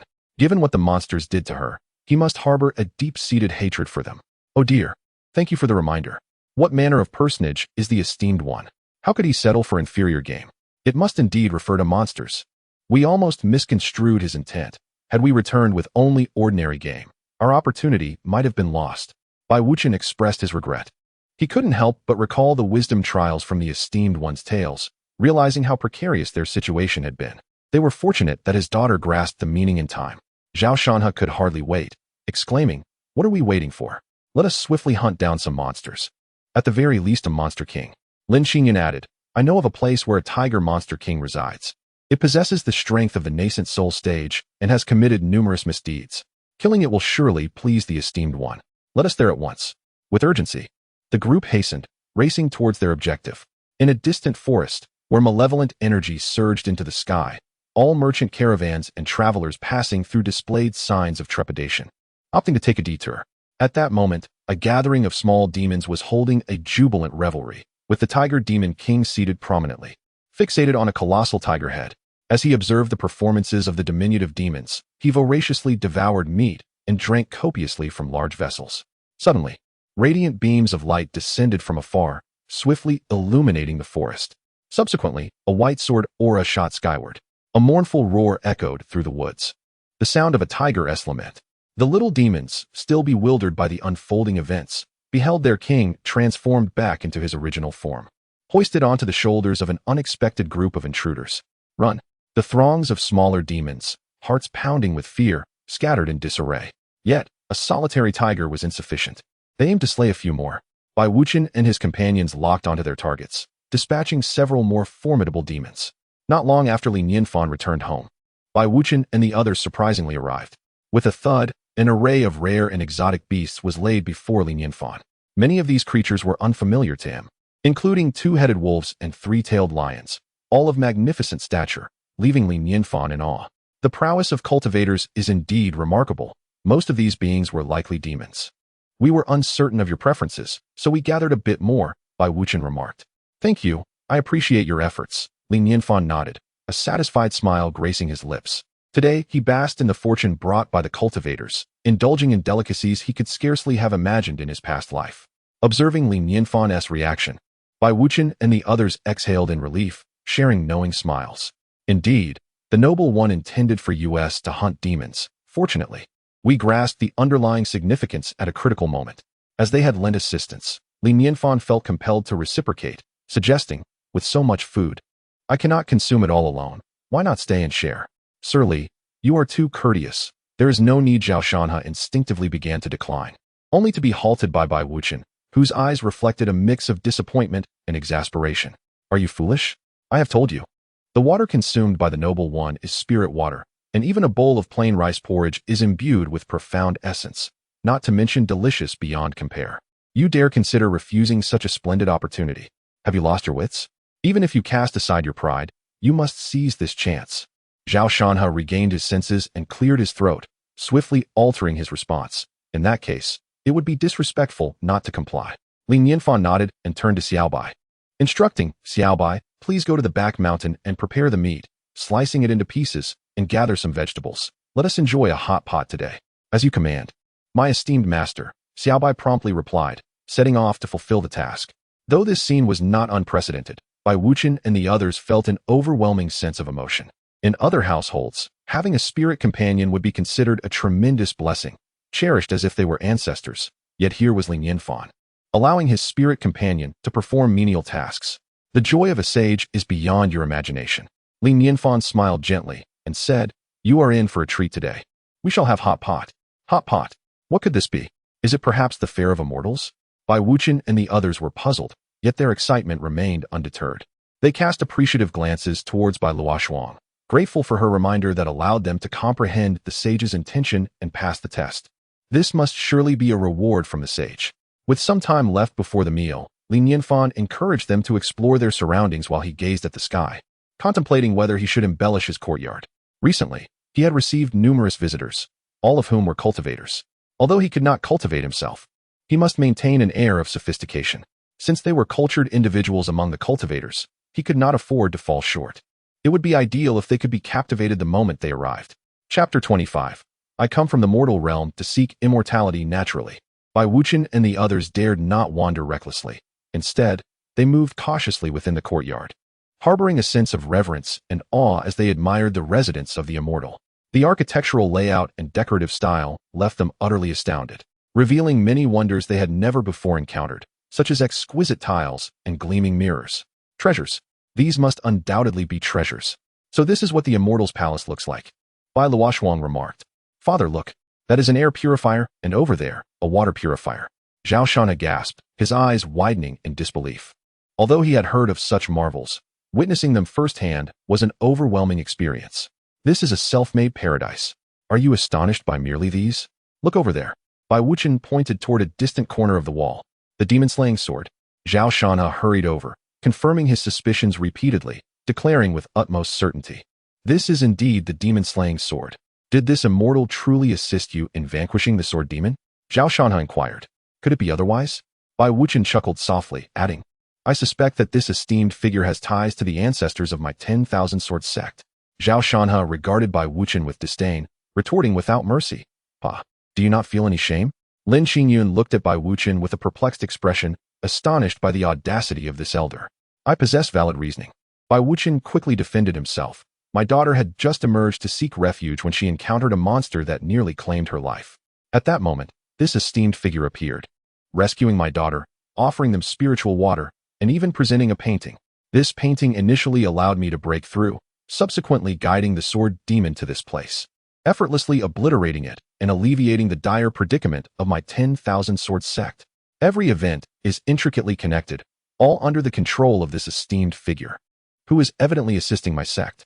Zhao Shanhe's gaze toward Bai Wuchen transformed, exclaiming in astonishment, Bai Wuchen, how did I never notice before that you possess such shamelessness? If what you say is true, then it seems that the reason this esteemed figure aided you was to become acquainted with me, thereby assisting me. It appears that it is my ancestors who had the prior connection with this immortal. These two old men are utterly shameless. Lin Qingyun rolled her eyes, her gaze falling upon the demon-slaying sword. Is this the very sword that has stirred turmoil throughout the cultivation world? She mused. A mere sword. Yet it instilled fear in all major sects, and now it lay casually in a corner, seemingly used for chopping firewood. Wait. Bai Wuchen exclaimed in surprise. The demonic aura emanating from the demon-slaying sword has vanished without a trace. Indeed, Zhao Shanhe echoed. Astonished, what once represented a formidable demonic presence now appeared to be merely an ordinary black sword. However, upon reflecting on Li Nianfan's abilities, they quickly came to terms with it. It seemed the immortal had sealed the sword's murderous intent, using it for chopping wood as a means of atonement. Zhao Shanhe had concluded his inner contemplation, exclaiming in admiration. Truly, a person of great wisdom. At this moment, Li Nianfan had devised a plan and began to prepare his writing tools. Those who came here were undoubtedly drawn by his literary talent. As a cultured individual, it was only fitting to engage in cultural pursuits, such as crafting a couplet to hang at the entrance. Li Nianfan, holding the brush with a poised stature, narrowed his eyes as he cultivated his emotions. Waves of Taoist essence emanated from his being, instantly enveloping the entire courtyard. Bai Wuchen and the others trembled, their hair standing on end, overwhelmed by a sudden surge of trepidation. Young Masterly, he. Lin Qingyun's beautiful eyes widened, her lips quivering in excitement, rendered speechless. This was the first time young Master Li had displayed his Taoist essence, albeit a mere hint, yet it was likely unmatched in this realm of cultivation. They suppressed their internal fear, cautiously stepping closer to Li Nianfan. Was the master about to write? The crowd held their breath. Li Nianfan had cultivated his emotions, and suddenly, his eyes opened wide, deep and starry. He set his brush to paper. Boom. Despite the clear blue sky, a thunderous sound resonated above. The brush danced like a dragon and serpent, graceful and ethereal. Bai Wuchen and the others forgot to breathe, their eyes bulging, feeling as though their very essence had been ensnared, isolated in another world. The brush moved swiftly across the paper. To them, it was not merely writing, but inscribing the trajectories of the heavenly Tao. Each stroke adhered to the heavenly principles, and the Taoist essence surged toward them like a tidal wave. It was overwhelming. Too rich. Their meager understanding of the Tao felt like a mere leaf adrift in the vast ocean, utterly insignificant. This Taoist essence was potent enough to drive all cultivators into madness. Had it not been for the gentle nature of Li Nianfan's essence, their spirits would have been annihilated by its sheer force, leading to madness and the ruin of centuries of cultivation in an instant. In no time, Li Nianfan concluded his writing. Bai Wuchen and the others finally felt a wave of relief, gasping for air, drenched in sweat. The paper bore 10 grand characters, ethereal like mist. I come from the mortal realm, seeking longevity here. Such exquisite calligraphy, such an unconstrained sentiment. In just 10 characters, the profound truth of cultivation was encapsulated. Only a master like young Master Li could possess the audacity to compose such a couplet. Zhao Shanhe stared at the phrase, reciting it repeatedly, feeling a tingling sensation on his scalp, as if he were experiencing an enlightening moment. Just a thread more. I could break through to the out-of-body realm. Zhao Shanha breathed rapidly, sighing inwardly. However, he was filled with hope, as long as he could remain in the company of such a sage. What did it matter if he broke through to the out-of-body realm? No one dared to speak, all captivated by the profound essence of the couplet, fearing that a single word might disturb the overwhelming Taoist essence. It was done. Nianfan examined the couplet closely, finding it rather lackluster. He had been somewhat negligent during this period, and his prowess had diminished slightly. Lackluster? Diminished prowess? Please, I implore you to consider the feelings of us, the weaker ones. Lin Qingyun trembled, rendered speechless. What do you think of this character? Li Nianfan concealed his intent to show off. Bai Wuchan was momentarily dumbfounded, before mustering the courage to respond. It is a splendid character, truly exceptional. He found himself at a loss for words to adequately describe it. Such characters surely exist only in the celestial realms. Li Nianfan discerned his struggle for expression. Let us display this character at the entrance. He carried the couplet to the doorway, affixing it to the doorframe, growing increasingly pleased with his work. Though the character count was modest, its essence was profound. Even an immortal would not find it commonplace. His courtyard now exuded an air of sophistication. Master, the food is ready. Little Bai approached with a tray, laden with an array of vegetables and meat rolls, setting it upon a large stone table in the inner courtyard. Simultaneously, a fire pit was prepared, and a large pot was placed over the flames, filled generously with beef tallow, and the cooking commenced. Chapter 26. The pot holds profound truths. When the topic of dining was broached, the crowd finally emerged from their astonishment at the couplet. Zhao Shanha and Bai Wuchan exchanged a glance, their lips pressed together, deep in thought.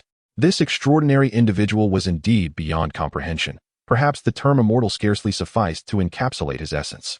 Setting aside other matters, even the mere act of requesting a single character from him constituted an unparalleled opportunity, akin to a treasured heirloom that could bestow blessings upon future generations.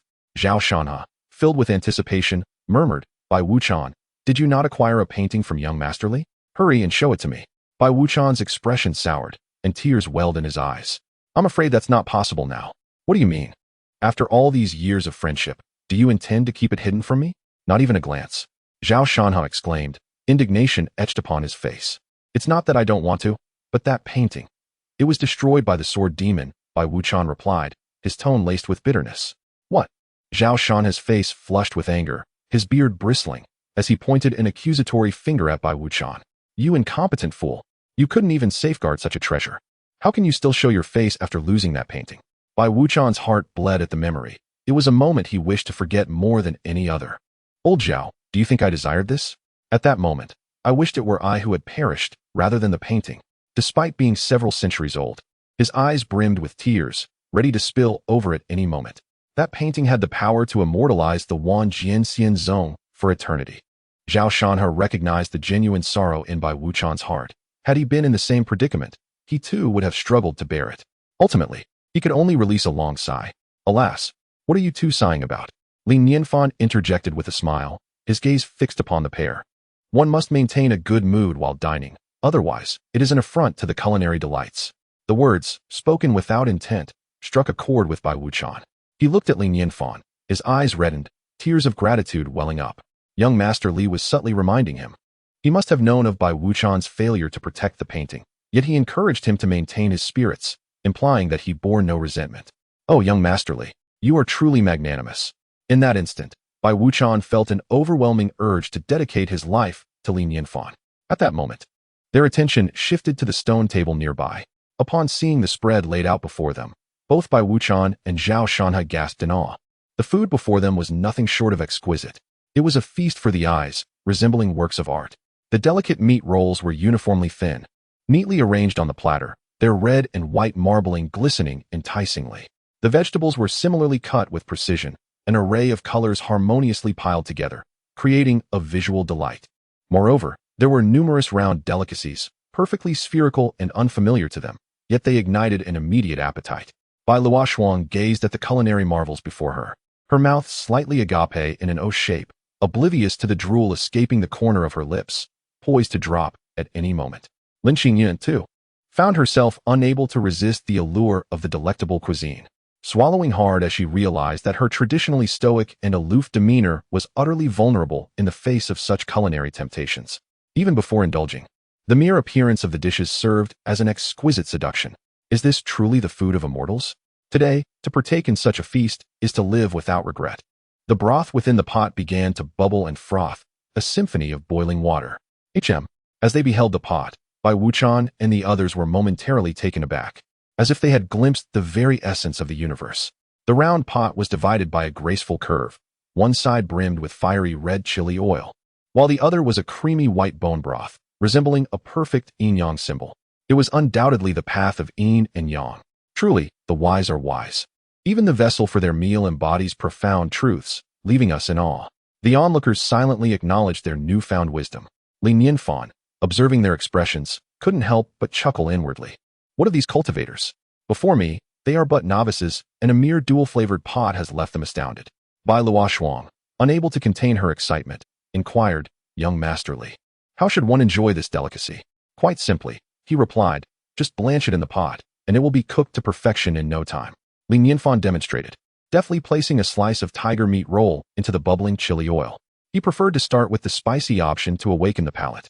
The roll was thin, requiring merely 10 seconds to cook, achieving an impeccable tenderness. Once ready, one could dip it in a sauce. Nianfan opened his mouth and savored the meat roll whole. Ah, this is the sensation, exquisite. Bai Luoshuang, eager to follow suit, quickly picked up a piece of meat roll and blanched it. Wow, how spicy! She exclaimed as soon as it touched her lips. A layer of red chili oil enveloped the meat roll, complemented by a hint of sauce, igniting a perfect explosion of flavor in her mouth. The experience was akin to a barrel of gunpowder, igniting with the slightest spark. A rosy hue crept across Bai Luoshuang's cheeks, the heat and spice leaving her momentarily flustered, yet the delight was unparalleled, elevating the concept of deliciousness to its zenith. Lin Qingyun, initially reserved, found it impossible to maintain her composure once the first morsel graced her palate. It was simply divine, for reasons unknown, as she savored the food. An unprecedented sense of fulfillment washed over her, banishing all her worries. Everyone devoured their meals with abandon, their mouths glistening with oil, chewing rapidly, and exhaling warmth. Unbeknownst to them, the corners of their lips turned upward in satisfied smiles. Nianfan observed them, unable to suppress a smile of his own. He recalled a saying from his past life, hot pot can make one forget their troubles. It seemed this wisdom applied equally to cultivators. In the realm of hot pot, what tempts the senses most irresistibly is, indeed, the meat rolls. They are so thin that, despite their delightful texture, one can never have enough. Initial attentions are invariably consumed by the quest to devour the rolls, not to mention that this was the flesh of a demon. However, after indulging for a while, Bai Wuqian felt a sense of impropriety in solely consuming meat, fearing that the esteemed individual might disapprove. He delicately picked up a piece of green vegetable and immersed it into the bubbling pot. Gurgle, gurgle. Soon, the vegetables danced amidst the boiling broth, rising and falling. Bai Wuqian lifted the greens, equally doused them in a sauce, and consumed them in one swift motion. Oh, the flavor of the vegetables is delightful as well. Bai Wuqian savored it meticulously. Although it lacked the breathtaking allure of the meat rolls, it grew increasingly delectable with each bite. While the meat rolls could become cloying after excessive indulgence, the vegetables seemed to become more exquisite with every morsel. Yet, in the next moment, Bai Wuqian's chewing abruptly halted, his pupils narrowing into pinpricks, a profound disbelief etched across his face. This is... Bai Wuqian gasped in astonishment, feeling his heart race intensely. The vegetables, astonishingly, contained an essence of Tao. Chapter 27. In truth, I prefer vegetarian cuisine. Bai Wuqian felt parched, and his scalp tingled with excitement. He had stumbled upon a remarkable revelation. He picked up a piece of cabbage once more, blanching it before placing it in his mouth. As he chewed lightly, the juices from the cabbage burst forth, flooding his palate with a delightful aroma. Following this, a profound essence surged into his mind, causing his entire being to shudder. Indeed, vegetables truly contained a spiritual resonance. Bai Wuqian was thrilled, goosebumps covering his skin as he gazed fervently at the vegetables before him. This was undoubtedly a test set by a master. The master had intentionally prepared both meat and vegetables. While the meat, albeit from a monster, was valuable, the vegetables were the true treasures. Everyone's attention would likely be fixated on the monster meat, inadvertently overlooking the vegetables and thereby missing a tremendous opportunity. How foolish of him to realize this only now. when he was already aware that the world of masters was rife with trials. Bai Wuqian sighed inwardly, and then proceeded to add a piece of mushroom to the pot. Zhao Shanha and the others, engrossed in their meat, soon noticed Bai Wuqian's unusual behavior. What has gotten into him? He has been eating vegetarian since the beginning. Bai Wuqian, what are you doing? Zhao Shanha finally could not contain his curiosity. Monster meat is not something one encounters frequently. It holds a trace of spiritual energy. Bai Wuqian smiled nonchalantly. I prefer vegetarian cuisine. The meat is for you all. Please do not be shy. With that, he helped himself to a generous serving of greens. Daughter, Siya, do not just indulge in meat. You must also eat vegetables for a balanced diet, Bai Wuqian advised. Zhao Shanha eyed him suspiciously. There must be something amiss. He chuckled coldly. What secrets could possibly be kept while sharing a meal? He then took a handful of cabbage for himself. Could it be that vegetables are more delicious than meat? I shall find out. With this thought, Zhao Shanha placed a leaf of cabbage into his mouth. Ugh, cough, cough.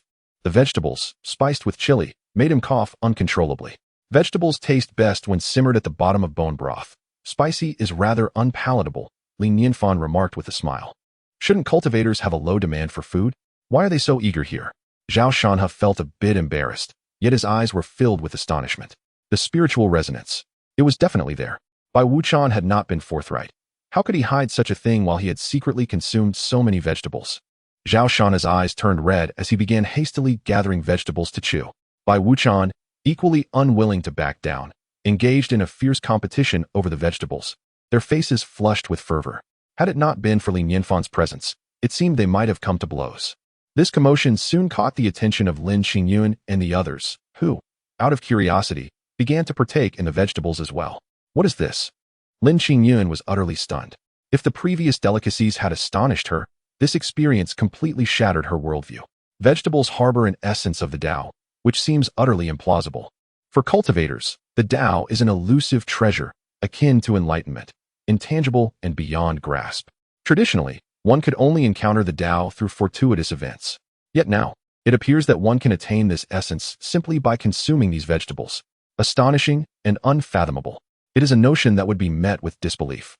Indeed, the demon meat we hunted is merely ordinary, but these vegetables were personally presented by young Master Li. In other words, this is the sustenance befitting an immortal. How foolish I was to focus solely on the meat and overlook the offerings of an immortal. Lin Qingyun gazed at the table, where a significant portion of the vegetables had already been devoured by Bai Wuqian and Zhao Shanha, her heart aching at the thought of the Tao essence being consumed. How much Tao essence had been lost? Typically composed, she found it increasingly difficult to maintain her serenity. Despite being a celestial being, she had joined the fray for food. A sudden shift in the atmosphere caught Li Nianfan off guard. Are you not eating meat anymore? Young Master Li, we can thrive on vegetables, Bai Wuqian quickly replied. As he munched on greens, Zhao Shanha chimed in. Young Master Li, I've discovered that vegetables are truly the most delightful fare. You need not concern yourself with me. Younger Master Li, I have always favored vegetarian dishes, Suya added. Li Nianfan shook his head, uninterested in their antics. It seemed that the cultivators in this realm were not only amiable, but also rather peculiar. After the meal, Bai Wuqian and the others felt a warm comfort enveloping them, an indescribable ease that surpassed the effects of any elixir. Bai Wuqian rose and solemnly bowed to Li Nianfan. Young Master Li, this meal has been the best of my life. Please accept my gratitude. Young Master Li, I cannot express my thanks enough. Though my cultivation is humble, should you require assistance, do not hesitate to ask, Zhao Shanha added. The others echoed their sincere thanks, their faces reflecting a blend of reverence and awe. Although they had repeatedly told themselves to regard Li Nianfan as an ordinary person and treat him with a normal mindset, in this moment, they found it nearly impossible to remain composed. How could mere mortals maintain their composure in the presence of an immortal? Li Nianfan furrowed his brow, bemused by the exaggerated reactions to a simple hot pot meal. What is all this fuss about? What gratitude is warranted? These individuals, who had been perfectly fine moments ago, seemed to have lost their senses. Young Master Li, your meal was simply exquisite. We could not help but lose our composure, Bai Wuqian hurriedly explained. Such dramatics. Li Nianfan scoffed. Cultivators are even more excitable than mortals. Bai Wuqian and the others dared not breathe too deeply, offering repeated apologies. They lamented their excessive excitement, fearing they had offended a great being. If a high-ranking individual wished to cultivate in peace, they resolved to avoid such missteps in the future. Though merely a meal, it had filled them with the essence of the Tao, swirling around their beings. as they needed to return to their secluded practice to assimilate this newfound essence. They bid farewell to Li Nianfan and departed in haste. Upon exiting the courtyard, Zhao Shanha solemnly addressed Bai Wuchen, "Bai Wuchen, your willingness to introduce me to young Master Li is a significant favor, for which I am profoundly grateful. Such a great kindness equates to the granting of an extraordinary opportunity, and I find myself at a loss for how to repay it. How fares your spirit? Are you on the verge of a breakthrough?" Bai Wuchen smiled in response. "I shall endeavor to test my limits upon my return. A breakthrough should not pose a challenge." Zhao Shanha stroked his beard and squinted with a grin. "With such an esteemed figure assisting you, even a mere pig could ascend to immortality." Bai Wuchen erupted in laughter. "Ha ha ha, then I shall eagerly await your promising news." They parted ways at the foot of the mountain, casting a reverent glance back at the peak, their hearts already regarding this place as sacred ground. Not far from this mountain, on another peak, two snow-white foxes leaped gracefully onto a tree, their soft fur dancing with the breeze as they gazed dreamily towards the horizon. Most striking was that one possessed 9 tails while the other boasted 6. Their tails raised toward the sky, swaying slowly from side to side, embodying both an enchanting allure and a halo of purity. Chapter 28. Transformation and Thunder Tribulation. 2 ethereal white orbs danced like sprites amidst the mountains, embellishing this world. The ink-black eyes of the 9-tailed fox shimmered with a lively brilliance, reflecting a semblance of human contemplation, tinged with a hint of nostalgia. "Sister, please do not transform. Is it not better for us to conceal ourselves within the mountains?" The 6-tailed fox's gaze revealed concern, her voice ringing with the clarity of youthful innocence. The 9-tailed fox shook her head, determination gleaming in her eyes. "Our paths diverge, and only through transformation can I repay my debt of gratitude. But we can still protect him in secret without transforming," the 6-tailed fox replied, perplexed. In the 9-tailed fox's mind, the image of that person surfaced, and she whispered softly, "You would not understand this feeling. On that fateful day, when she lay on the brink of death, it was that individual who tenderly bandaged her wounds, ensuring her survival. Despite her confusion over how a mere mortal could mend her injuries, she realized that since that moment, her cultivation had accelerated, culminating in her attaining 9 tails within just a few short years."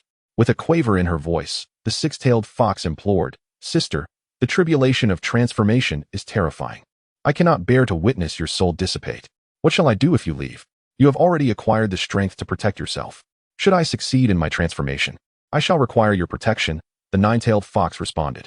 Her gaze sharpened slightly, her 9 tails swirling behind her. "I can feel it. The opportunity for my transformation is imminent."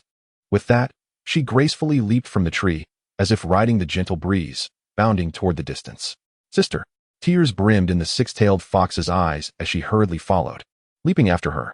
For a creature to transform, it necessitates not only millennia of cultivation, but also the daunting experience of the transformation tribulation. As beings of spirit, the transformation of a creature is an act of defiance against the natural order, and the ensuing thunder tribulation is formidable. A moment's inattention could result in utter annihilation. Moreover, even if a creature withstands the lightning strikes, the 1,000 years of cultivation would vanish, forcing a complete restart. Although it is said that the speed of cultivation post-transformation is remarkably swift, beginning anew means starting from scratch. Should adversaries appear during that vulnerable time, the outcome would be dire. Furthermore, both humans and creatures alike find themselves most drawn to those who have recently transformed. At this juncture, the creature's cultivation is at its weakest, yet its essence is immensely potent, making it a prime target for capture, akin to a windfall from the heavens. Thus, the act of transformation is akin to gambling with one's very life. Few creatures would choose this path, preferring to exist in their original forms or in a half-human, half-creature state. Once transformed, the 9-tailed fox mused, she could remain by her master's side, serving him.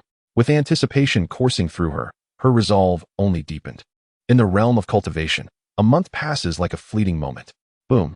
On this day, a dense, ominous cloud suddenly loomed in the sky, obscuring the sunlight and leaving no crevice of light. The entire firmament was instantly shrouded in darkness. It was unmistakably noon, yet it felt as though night had descended. Thunder rumbled in the clouds, accompanied by flashes of lightning, and gazing skyward revealed serpentine streaks of silver weaving through the overcast expanse. Could it be that today was so ill-timed? Standing amidst the mountain forest, Li Nianfan shook his head with a wry smile. Today, brimming with enthusiasm, he had ventured out with his dog, Dahe, hoping to hunt for some game. Yet, it seemed the rain was imminent. Pitter-patter. Within mere moments, large droplets began to fall from the heavens. It was time to find shelter from the impending downpour. Li Nianfan swiftly scanned his surroundings. Woof! Dahei barked a few times in a particular direction before bounding off. Following his loyal companion, Li Nianfan soon discovered a cave. Fortune smiled upon him. It was an unoccupied cavern. Well done, Dahei. Li Nianfan chuckled, lavishly praising his dog. Little did he know, moments earlier, a bear demon had fled from this very spot in a panic. Crack! Almost as soon as Li Nianfan took refuge in the cave, a bolt of lightning, as thick as a bowl, struck down from the sky, landing somewhere deep within the forest. The once dark world was instantaneously illuminated. The torrential rain followed suit. Standing at the cave's entrance, Li Nianfan gazed towards the distant horizon. Boom! Another bolt of lightning descended, this one fiercer than the last, resembling a silver pillar standing defiantly between heaven and earth. It was utterly terrifying. Li Nianfan felt a chill creep over him, his heart racing. The world of cultivation was indeed formidable. Such lightning was beyond imagination in his previous life, capable of paralyzing an entire city in an instant, rendering lightning rods futile. Li Nianfan's eyes narrowed, his thoughts momentarily halted. If he had not misperceived, it seemed something was moving beneath the lightning. This was astonishing. To withstand such lightning indicated a being of considerable power within the realm of cultivation. Could it be that he had stumbled upon two formidable figures engaged in a duel? Li Nianfan's forehead throbbed with unease. This was no place to linger. He harbored no desire to join the fray. His only wish was to distance himself. As an ordinary mortal, even the residual energy from such a clash could reduce him to ashes. Approaching would be tantamount to courting death. Just then, the sky erupted with brightness once more. Boom!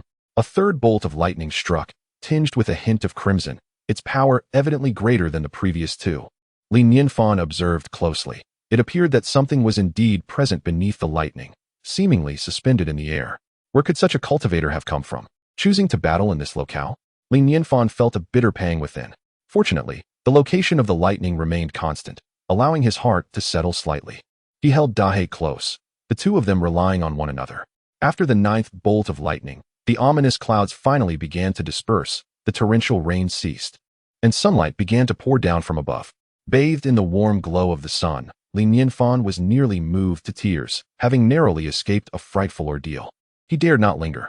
Stepping out of the cave, he swiftly made his way in the direction opposite to the thunderous lightning. Hurry up, Dahei, Li Nianfan urged, his voice tinged with urgency. The rain-soaked mountain path was a treacherous mire, and mud clung stubbornly to his shoes and pant legs. Yet, he resolutely maintained his pace. Who could predict whether the two cultivators behind him might descend into madness and clash once more? Should their conflict spill over into his vicinity, his fate would undoubtedly be sealed. As for the prospect of fortuitous encounters, Li Nianfan was unwilling to gamble with his own life. Navigating through the forest, he soon beheld a lengthy lake ahead, its surface as reflective as a mirror, resembling a delicate silk ribbon flowing gracefully through the mountains. By following the course of this lake, he would ultimately arrive at his courtyard. Chapter 29. One must never disturb the secluded master after the heavy rain. The lake's waters surged with a furious current, rushing downstream with great force. Li Nianfan dared not approach the lake too closely, allowing Dahei to lead the way ahead. Woof, woof, woof. Dahei suddenly halted, turning to bark loudly at Li Nianfan. A slight frown creased Li Nianfan's brow as he quickened his pace. Did Dahei discover something? He raised his gaze to the distance, a flicker of astonishment crossing his eyes. Approximately 100 meters ahead, it appeared that a figure lay there. Without hesitation, he stepped forward. To his astonishment, it was a woman, entirely unclad. Her skin was as fair as snow, flawless and radiating a faint blush, exuding an ethereal glow. Her long, lustrous hair cascaded to the ground, and beneath elegantly arched brows, her eyes were closed, long lashes fluttering gently. Her delicate lips resembled rose petals, tender and glistening. She was stunning, a beauty beyond compare. For reasons unknown, as Li Nianfan beheld her, two words involuntarily surfaced in his mind: calamity to the nation, Su Daji. Her beauty eclipsed even that of Lin Qingyun and Luo Xiyu. The woman slightly opened her eyes, gazing at Li Nianfan as he approached, her hazy silhouette merging with memories from 3 years past. 3 years ago, he was but a fox, on the brink of death when a figure emerged from the woods, guiding him back to life. Now, nearly the same scene unfolded once more. A faint smile curved her lips, and a glimmer of tears welled in her eyes. Li Nianfan hastily averted his gaze, focusing instead on her face. Noticing the tears cascading down her cheeks, he quickly reassured her, "Do not worry. I am not a bad person. You will be safe." He promptly removed his outer coat, draping it over her form. The woman responded with a soft sound of acknowledgement, her beautiful eyes fixed intently on him. Not far from this scene, a snow-white six-tailed fox peeked cautiously from behind a tree, tears streaming from its eyes. "Sister," it cried, baring its teeth at Nianfan's retreating figure. If not for this man, its sister would never have chosen to transform and would not have perished. It harbored a deep-seated hatred for him. Had its sister not just implored it, it would have relished the thought of sending this man to the grave alongside her. This woman was indeed the transformed nine-tailed fox. Though she had successfully weathered the tribulation, her life force had similarly been shattered, clinging to existence by a thread, unable to survive even a month longer. Wiping away its tears, the six-tailed fox, despite having promised to spare Nianfan, harbored its own ulterior motives. It had fulfilled its sister's wishes by bringing her before Nianfan, but deliberately left her unclothed to test his character. Should he harbor lustful thoughts, it would have a legitimate reason to eliminate him. Alas, upon witnessing Nianfan draping his coat around his sister, it could only grit its teeth in frustration. Its heart heavy with sorrow, Nianfan gazed at the woman and inquired, "How did you come to be here?" The woman began to speak, but a trickle of crimson blood escaped from the corner of her mouth, her complexion as pale as parchment. "There is no need for you to speak. You should first rest well." After wiping the blood from her lips, Nianfan continued, "I suspect you were caught in the aftermath of the recent thunderstorm. Surely, there was a confrontation between cultivators. As a frail woman, you ought to have kept your distance. It's far too perilous." The woman looked at Nianfan and gently nodded in agreement. "Come, let us go to my place. I shall assist you in your recovery," he said with compassion. The woman nodded once more. Nianfan rubbed his hands together awkwardly and said, "Well, in times of urgency, one must act decisively. My apologies for the intrusion." Without further ado, he lifted the woman and carried her upon his back. She, like him, appeared to be an ordinary mortal, a most fitting match. Could it be that he had inadvertently brought home a beautiful bride? The world of cultivation was fraught with danger. A stunning mortal like her could encounter peril at any moment. It was only in his company that she would find true safety. Throughout the journey, Nianfan contemplated the feasibility of keeping the woman by his side. Meanwhile, the woman lay quietly upon his back, a smile gracing her lips, her gaze gentle. To coexist with him, even for a mere month, was a blessing she cherished. Trailing behind them was the six-tailed fox, watching intently as her sister was carried away by the mortal. At that moment, a stir erupted within 1,000 miles. Cultivators and great demons alike were all agitated. Streams of light darted across the sky at astonishing speed, converging from all directions towards the site of the recent tribulation. Within the Qianlong celestial dynasty, Luo Xiyu observed the direction of the lightning, a hint of astonishment on her face as she murmured, "I never imagined that a demon would actually choose to take human form. It has been a century since such an event occurred." The choice to forsake a millennium of cultivation, risking immense peril to assume a human guise, was indeed a rare occurrence. Zhongxiu nodded in agreement. For a demon to transform, the odds of survival are often slim. It is remarkable if even one manages to endure. It takes tremendous courage to make such a choice. "Mother, look in that direction. It seems quite near the abode of the esteemed one," Luo Xiyu observed, her brow furrowed as she scanned the horizon. Zhongxiu nodded, affirming that it was indeed close, uncertain whether it might disturb the esteemed one's tranquil retreat. Such a significant event is bound to attract many people. "I must go to ensure that no oblivious individuals offend the esteemed one," Luo Xiyu stated gravely. Just then, the Holy Emperor hastily arrived from outside. "Xiyu, I shall accompany you. The esteemed one's sanctuary must not be disturbed," he declared with resolute authority, leaving no room for rebuttal. This was the collective will of the entire Qianlong celestial dynasty. Both Luo Xiyu and Zhongxiu were taken aback. "Father, will you not go to see the demon in tribulation?" Luo Xiyu asked. Now was undoubtedly the most vulnerable moment for a transforming demon. If they could be located, it would yield an unimaginable treasure. The Holy Emperor shook his head. Though the transformation of a demon is rare, what does it compare to the presence of the esteemed one? It is a great honor for our entire Dragon Qian Immortal dynasty that a master chooses to reside among us. Should they depart due to unwelcome disturbances, the loss would be immense. Luo Xiyu and Zhongxiu nodded in agreement. If a master were to leave in a fit of anger and retreat to another place, it would be a significant loss for our entire dynasty. "Let us go together," Zhongxiu urged hastily. They dared not delay. Thus, The three highest-ranking individuals of the Dragon Qian Immortal dynasty discreetly set off, unaccompanied by anyone else, towards the residence of Li Nianfan. Chapter 30. Comprehending the rules of heaven and earth above the Wan Jianxian zone, an elderly man stood upon a seven-star sword, his flowing robe billowing as he soared through the air. A smile adorned his face, exuding an indescribable elegance. Bai Wuchen, I have emerged from seclusion. Zhao Shanha chuckled heartily, releasing the aura characteristic of the out-of-body stage, brimming with joy. Old Zhao, you have actually broken through so swiftly? A sword chi suddenly sliced through the air, bringing Bai Wuchen before Zhao Shanha. Cultivators enjoy long lifespans, often spending a decade or more in seclusion, with breakthroughs requiring even greater time investment. Remarkably, Zhao Shanha had only been in seclusion for a month and had already achieved a breakthrough. Stroking his beard, Zhao Shanha laughed. I cannot compare to you. You attained enlightenment in just one night. It is all due to the guidance of a master, Bai Wuchen remarked with a sense of reverence. Zhao Shanha nodded in agreement, acknowledging that the realm of such masters is beyond our imagination. A mere hint from them can effortlessly elevate us from the nascent soul to the out-of-body stage, surpassing even the methods of immortals. Suddenly, Bai Wuchen's expression grew serious as he spoke in a hushed tone. Did you witness the heavenly thunder today? I have come for this very matter. Zhao Shanha's smile faded as he replied. If I am not mistaken, the location of that lightning is not far from the master. Bai Wuchen nodded. Indeed, many factions have already made their way there, and countless demon kings and cultivators are hastily heading towards it. I am not concerned about the shape-shifting monsters. My greatest worry is that the master may be disturbed. Zhao Shanha frowned.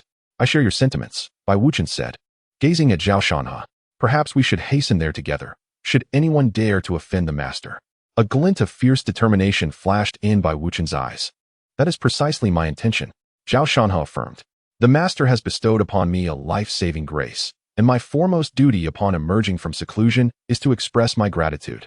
The two men took to the skies on their swords, vanishing into the horizon in an instant. Li Nianfan returned to his courtyard, carrying the woman in his arms. We are home, he said with a smile. Gently placing her upon the bed, he hastily checked her pulse. Gradually, his brow furrowed deeper. Although he had discerned that the woman was gravely injured, he had not anticipated the extent of her wounds. Externally, she appeared unscathed, yet her life force had already waned.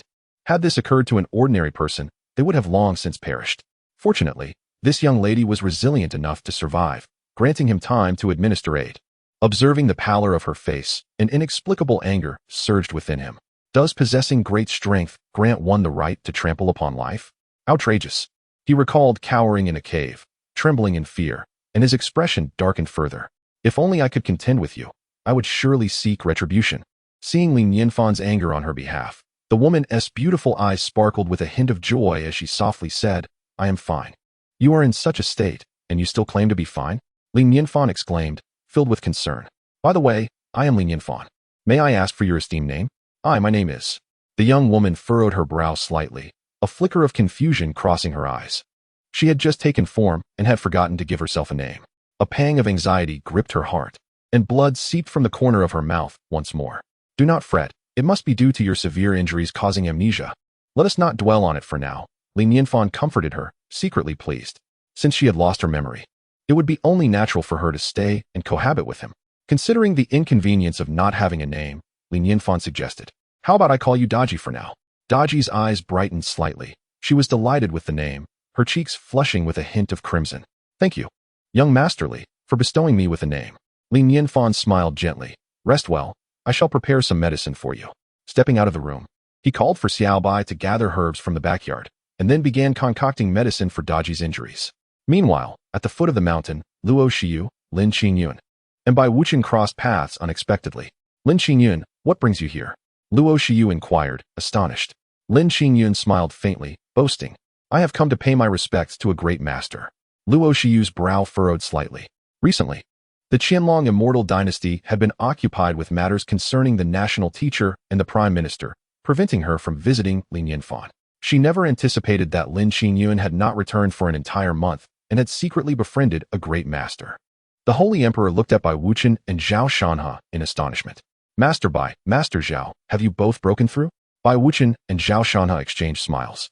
Acknowledging Luo Huan, the Holy Emperor gasped, realizing that Bai Wuchen and Zhao Shanha had previously addressed him as senior, and their sects were under his jurisdiction. Yet they had quietly achieved breakthroughs. When did surpassing the out-of-body realm become so effortless? This is all thanks to the guidance of the Great Master, Bai Wuqian replied. The Holy Emperor's eyes widened. Although he had long known the Great Master's extraordinary abilities, he now recognized that he had vastly underestimated their prowess. The group ascended the mountain together, chatting as they walked. Upon learning that the Great Master had been discussing journey to the west in the tavern, both the Holy Emperor and Luo Shiyu sighed deeply in unison. The Great Master had been lecturing right before them, and they had missed such an opportunity. There was no greater sorrow in the world than this. Although they had resolved the hidden dangers of the Qianlong Immortal dynasty, it was akin to picking up sesame seeds while letting go of watermelons. Luo Shiyu glared at Lin Qingyuan with resentment, coldly huffing. You must have intentionally suppressed the news behind the scenes. Given the immense popularity of Journey to the West, there was no reason for her to be completely unaware. The Great Master, living in seclusion as a mere mortal, clearly prefers to remain low profile. I certainly could not allow anyone to disturb him. Lin Qingyuan replied with a faint smile. Luo Shiyu gritted her teeth, feeling helpless. Now that Nianfan had returned to normal, and Nianfan had completed his retelling of Journey to the West, it was likely that she would never again have the chance to hear it. Bai Wuqian consoled, Miss Luo, there is no need for regret. Young Master Li is accompanied by a scholar who has meticulously recorded the entirety of Journey to the West. This tome encapsulates profound truths, and I too wish to peruse it. The scholar who has the privilege of being by young Master Li's side must surely possess remarkable qualities. The Holy Emperor interjected. Bai Wuqian nodded gravely and remarked, I have observed this scholar. He publicly claims to be young Master Li's attendant. On the surface, he appears to be an ordinary mortal, yet at times, he fixates on a falling leaf, watching it for an entire day. He often mingles among the common folk, attending to the births of infants and the departures of the elderly, silently offering his companionship. My curiosity once led me to inquire about this, to which he replied that he seeks to comprehend the laws of the universe. In a reflection shared during a QQ reading forum, I felt compelled to express my gratitude. First and foremost, my appreciation extends to the Yuewen group. Thank you, QQ Reading. I am especially grateful to my editor, Time, for their unwavering support. Most importantly, I extend heartfelt thanks to all the readers who have remained steadfast in their loyalty.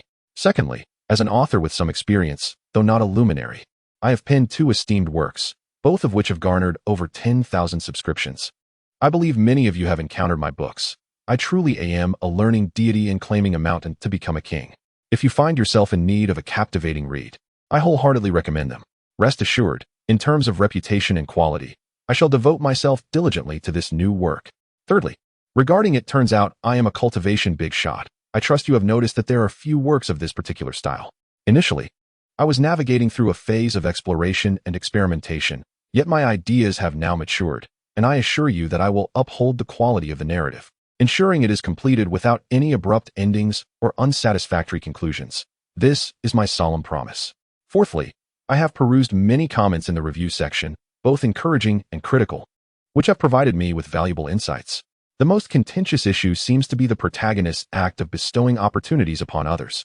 The premise of my narrative is that a modern individual arrives in a cultivation realm, having indeed become a formidable figure, yet perceiving himself as an ordinary person. Thus unfolds an amusing tale of those around him indulging in the charade of normalcy. In response to this controversy, I wish to emphasize that one must be willing to give in order to receive. It is precisely because the protagonist maintains a humble disposition that he progresses further along the path of cultivation. In a world where saints are above, those beneath are mere ants. What significance do the opportunities the protagonist offers truly hold? Fifthly, as a token of my gratitude for your support, I will be adding an additional chapter this afternoon. In conclusion, I wish to express my heartfelt thanks to all the readers who have supported and recognized my work. I seek your continued favor. Please consider favoriting, recommending, and providing reviews. May all readers be blessed with fortune, promotions, wealth, and may they attain the pinnacle of life. Yours sincerely, Muxiaji Shui. Chapter 31. Even the heavenly path dares to be scolded. The crowd gazed at Bai Wuqian in sheer astonishment, scarcely believing their own ears. Understanding the laws of the universe? Zhao Shanha, who had been reveling in his own potential breakthrough into the out-of-body realm, suddenly felt a bitter pang in his heart upon hearing those words. What kind of realm must one attain to be worthy of engaging with the laws of the cosmos? I once came across an ancient text that mentioned beings beyond immortals, known as saints. Surely, such powers belong solely to them, speculated the Holy Emperor. Bai Wuqian nodded. affirming that Li Gongzi's realm was beyond our imagination. The crowd murmured in awe as they ascended the mountain. Upon reaching the entrance of the courtyard, both the Holy Emperor and Luo Xiu felt their pupils constrict sharply, their bodies trembling as if ensnared by a binding spell. Their gazes were fixated upon the jade pendant at the door, their minds buzzing with a cacophony of thoughts. Father, could this possibly be? Luo Xiu swallowed hard, her voice laden with incredulity. The Holy Emperor, his expression grave, nodded in acknowledgement. It was unmistakable. The pendant emanated faint traces of its past. Surely not. This is utterly unbelievable, Luo Xiu exclaimed, her astonishment reaching new heights. Bai Wuchan interjected, you can discern the extraordinary nature of this pendant? Were it not for my prior encounter with it transforming into a phoenix, I would not have perceived its true magnificence. To the untrained eye, it appeared merely as a commendable protective charm. To be candid with you, Master Bai, this pendant was originally a token of gratitude from my daughter to Li Gongzi. The Holy Emperor revealed. However, it was merely an ordinary protective jade. What? Bai Wuchan exclaimed in utter disbelief. Are you suggesting that Li Gongzi transformed a common jade into a divine artifact? The Holy Emperor marveled. I too had not anticipated that Li Gongzi possessed such capabilities. It seems he found the pendant my daughter gifted him too pedestrian and thus refined it, imbuing it with a higher resonance of the Tao. Not merely resonance. This pendant has transcended the realm of the mundane. Bai Wuchan lamented, recounting the tale of how the pendant vanquished the sword demon. The Holy Emperor and Luo Xiu stood agape, rendered speechless. A simple protective charm had metamorphosed into something comparable to an immortal artifact. Such a phenomenon was nothing short of fantastical. Zhao Shanhe then suggested, Holy Emperor, perhaps you and Miss Luo should examine the couplet beside the pendant? Upon hearing this, the Holy Emperor and Luo Xiu turned their attention to the couplet. Instantly, a profound aura of the Tao enveloped them, as though they had reverted to mere mortals, fervently seeking the path of immortality. In just 10 characters, it encapsulated boundless resonance of the Tao. It was terrifying, utterly beyond comprehension. The techniques of a saint, undoubtedly the techniques of a saint. The Holy Emperor's lips trembled as he reflected on the alchemical transformation of the ordinary into the extraordinary. It could only be the work of a saint. After collecting his thoughts, the Holy Emperor endeavored to steady his emotions before permitting Luo Xiu to knock on the door. Li Gongzi, are you home? Luo Xiu called respectfully. Creak. Li Nianfan opened the door and glanced outside, slightly astonished. What brings you all here together? What day is it today? It is rare for a few acquaintances to arrive simultaneously. We happened to meet at the foot of the mountain and decided to come together. Bai Wuchen replied with a smile. Luo Xiu introduced, young Master Li. This is my father, Luo Jinghong. Luo Xiu's father was none other than the Holy Emperor of the Qianlong Celestial Dynasty. It was indeed remarkable that he personally came to visit a mere mortal like himself. Establishing a good rapport would certainly enhance his safety here. Li Nianfan smiled warmly. Welcome. Please come in. Youth Li, we discovered several bolts of lightning had struck nearby, and we were concerned it might affect your well-being, which is why we hurried here. Lin Qingyan spoke up. Those bolts of lightning are indeed no trivial matter. Li Nianfan's expression darkened as he frowned.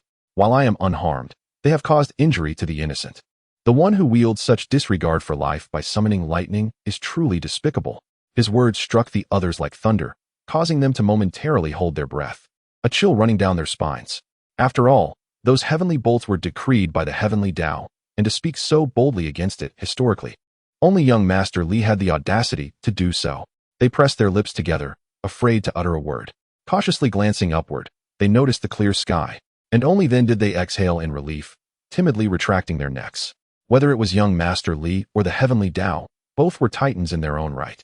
Offending either party was not a wise choice, and they felt the weight of their predicament. At the same time, they were increasingly convinced that young Master Li indeed hailed from the heavens. Otherwise, how could he dare converse with the heavenly Tao?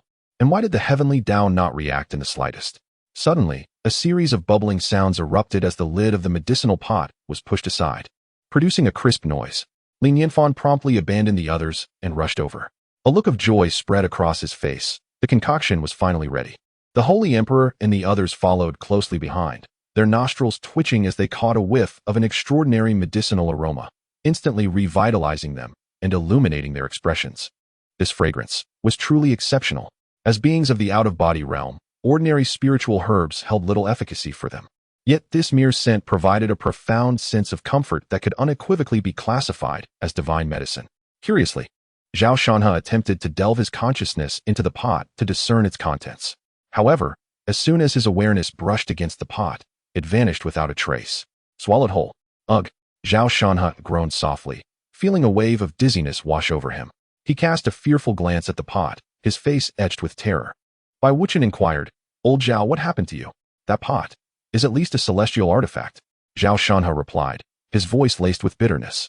"I overestimated my abilities, thinking I could glimpse the concoction prepared by a master, and my consciousness was instantly devoured." "What?" The others gasped in unison, while the Holy Emperor and Bai Wuchen cautiously experimented, only to discover the truth of his claim. They fixated on the medicine jar, realizing that while it appeared quite ordinary at first glance, a closer inspection revealed an ancient charm emanating from it, imbued with an aura of primal wilderness that evoked a sense of trepidation.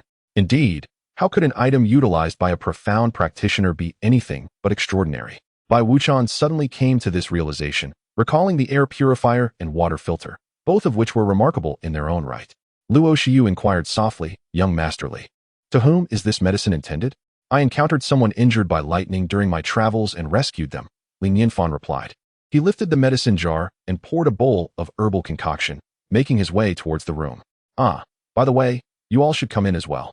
Perhaps you can offer your assistance." This group, comprised of cultivators, might possess effective healing methods. Bai Wuchen and the others exchanged glances before following closely behind. Chapter 32. The hint returns as they followed Li Nianfan into the room. Their eyes were immediately drawn to the woman reclining on the bed. The first impression was one of breathtaking beauty, quickly followed by shock. A transformed demon. She was indeed the very demon they had heard about.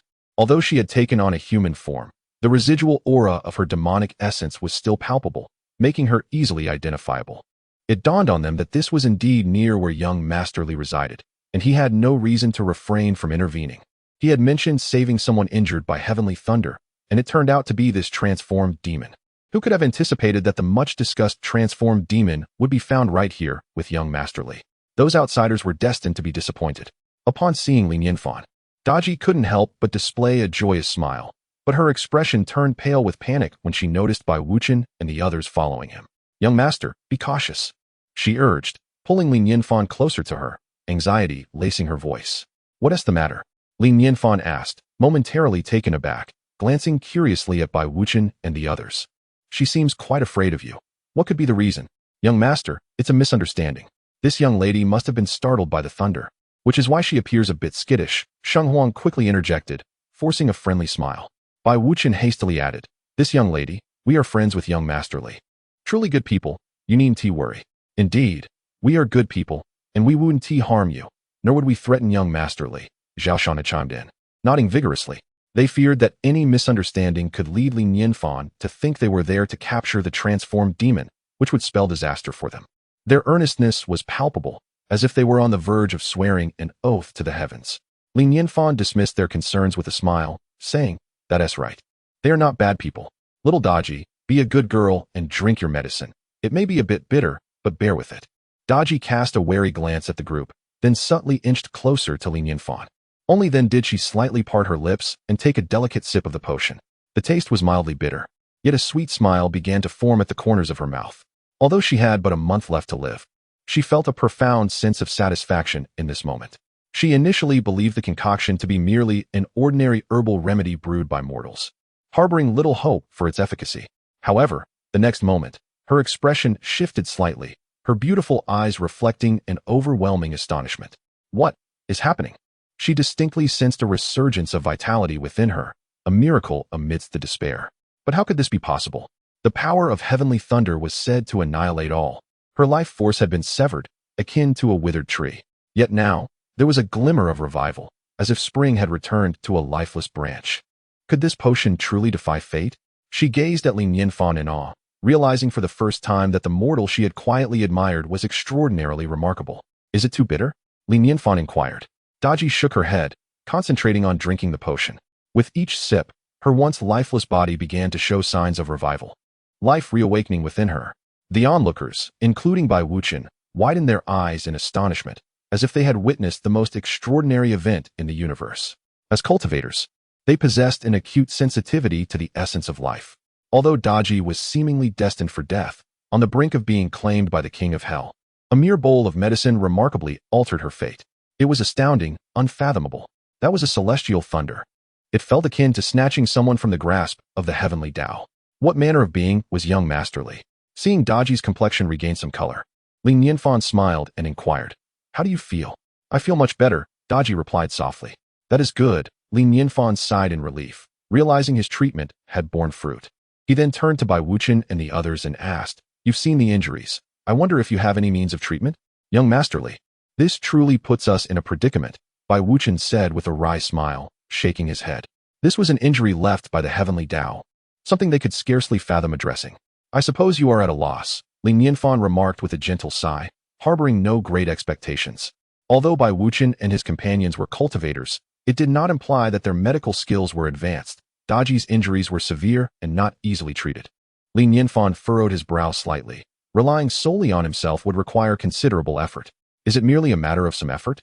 Bai Wuchen and the others felt somewhat numb.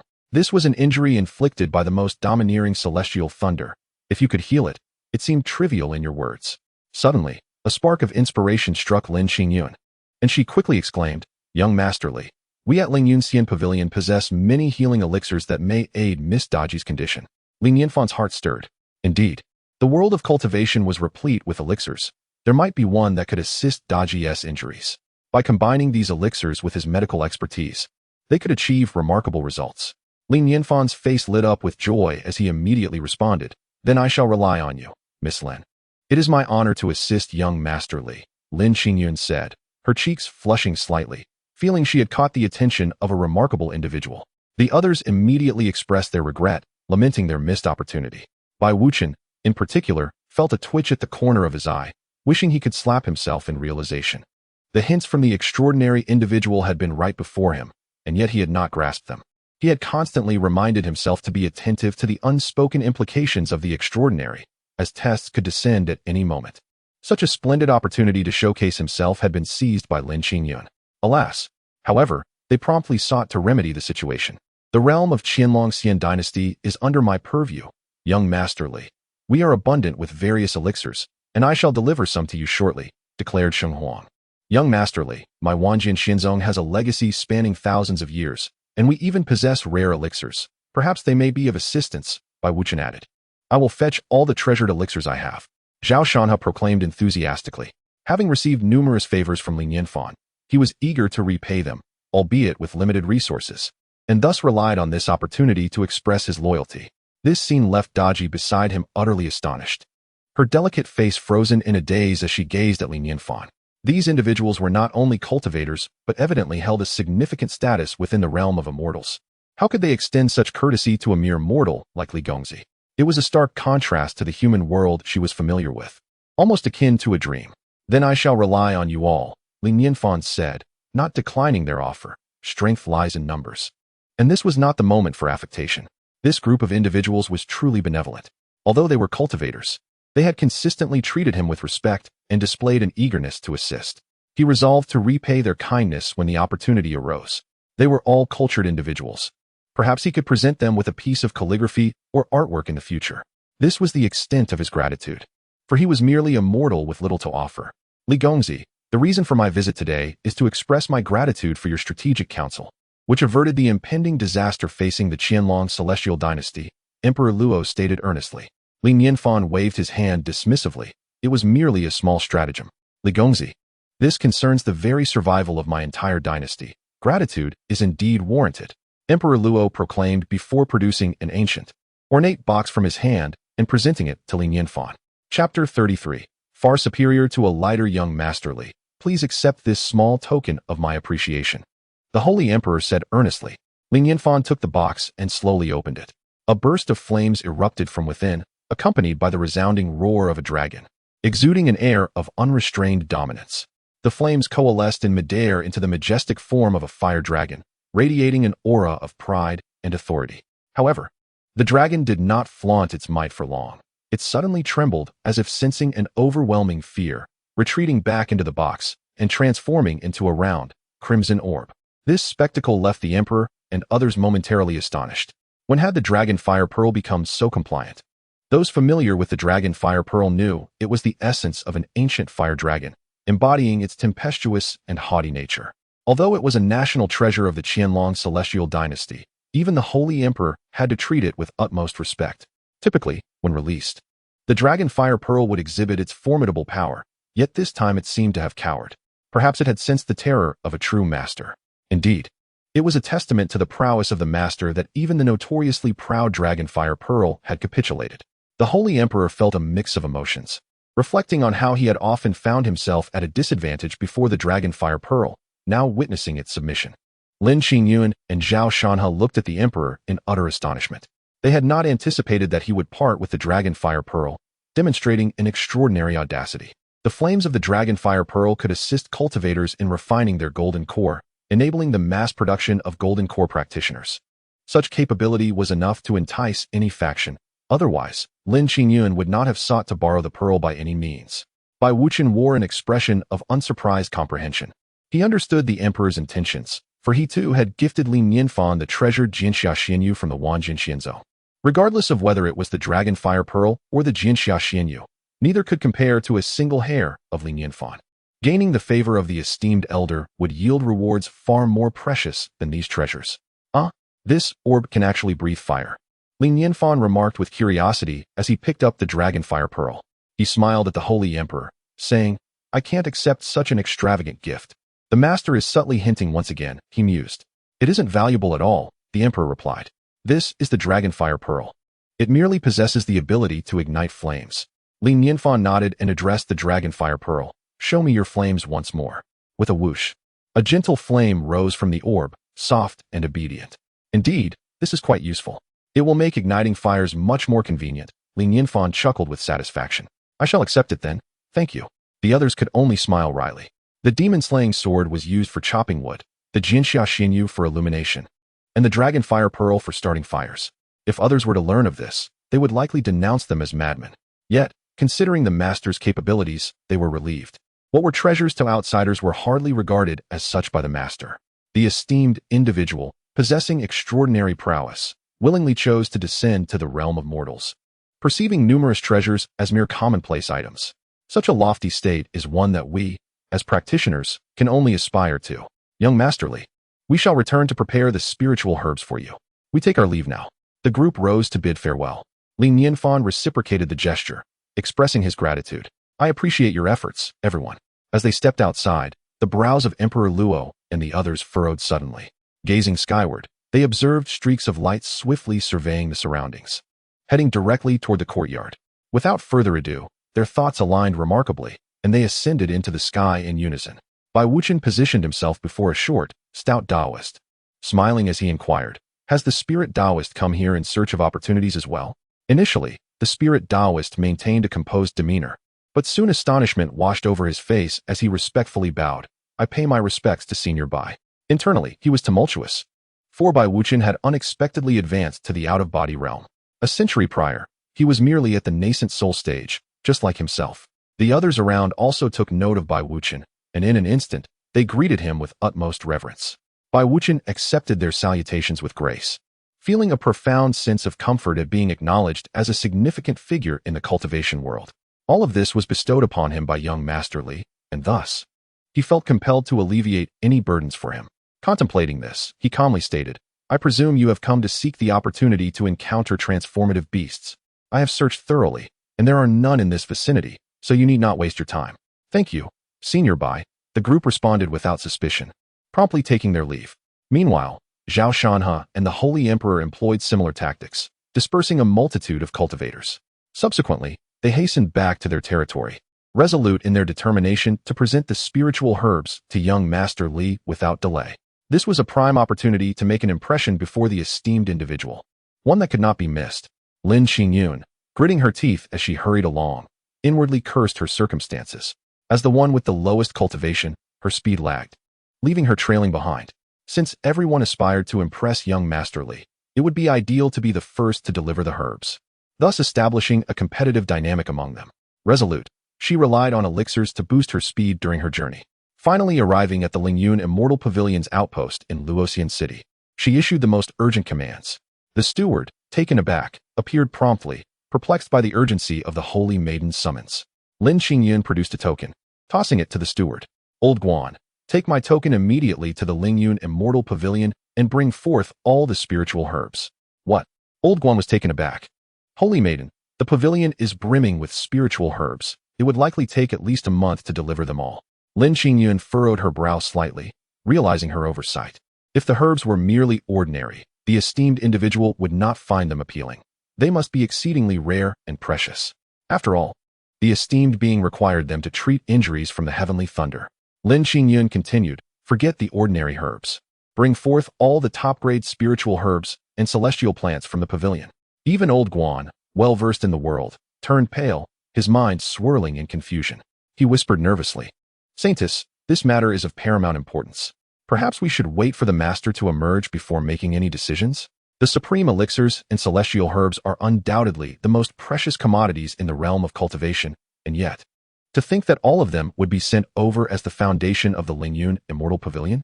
Were it not for his repeated confirmations, he might have doubted the authenticity of this saintess. The situation is urgent. There is no time for questions.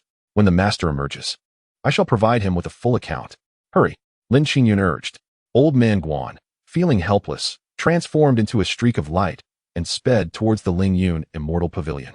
Simultaneously, Emperor Luo, accompanied by Luo Xiu, had returned to the Qianlong Immortal Dynasty.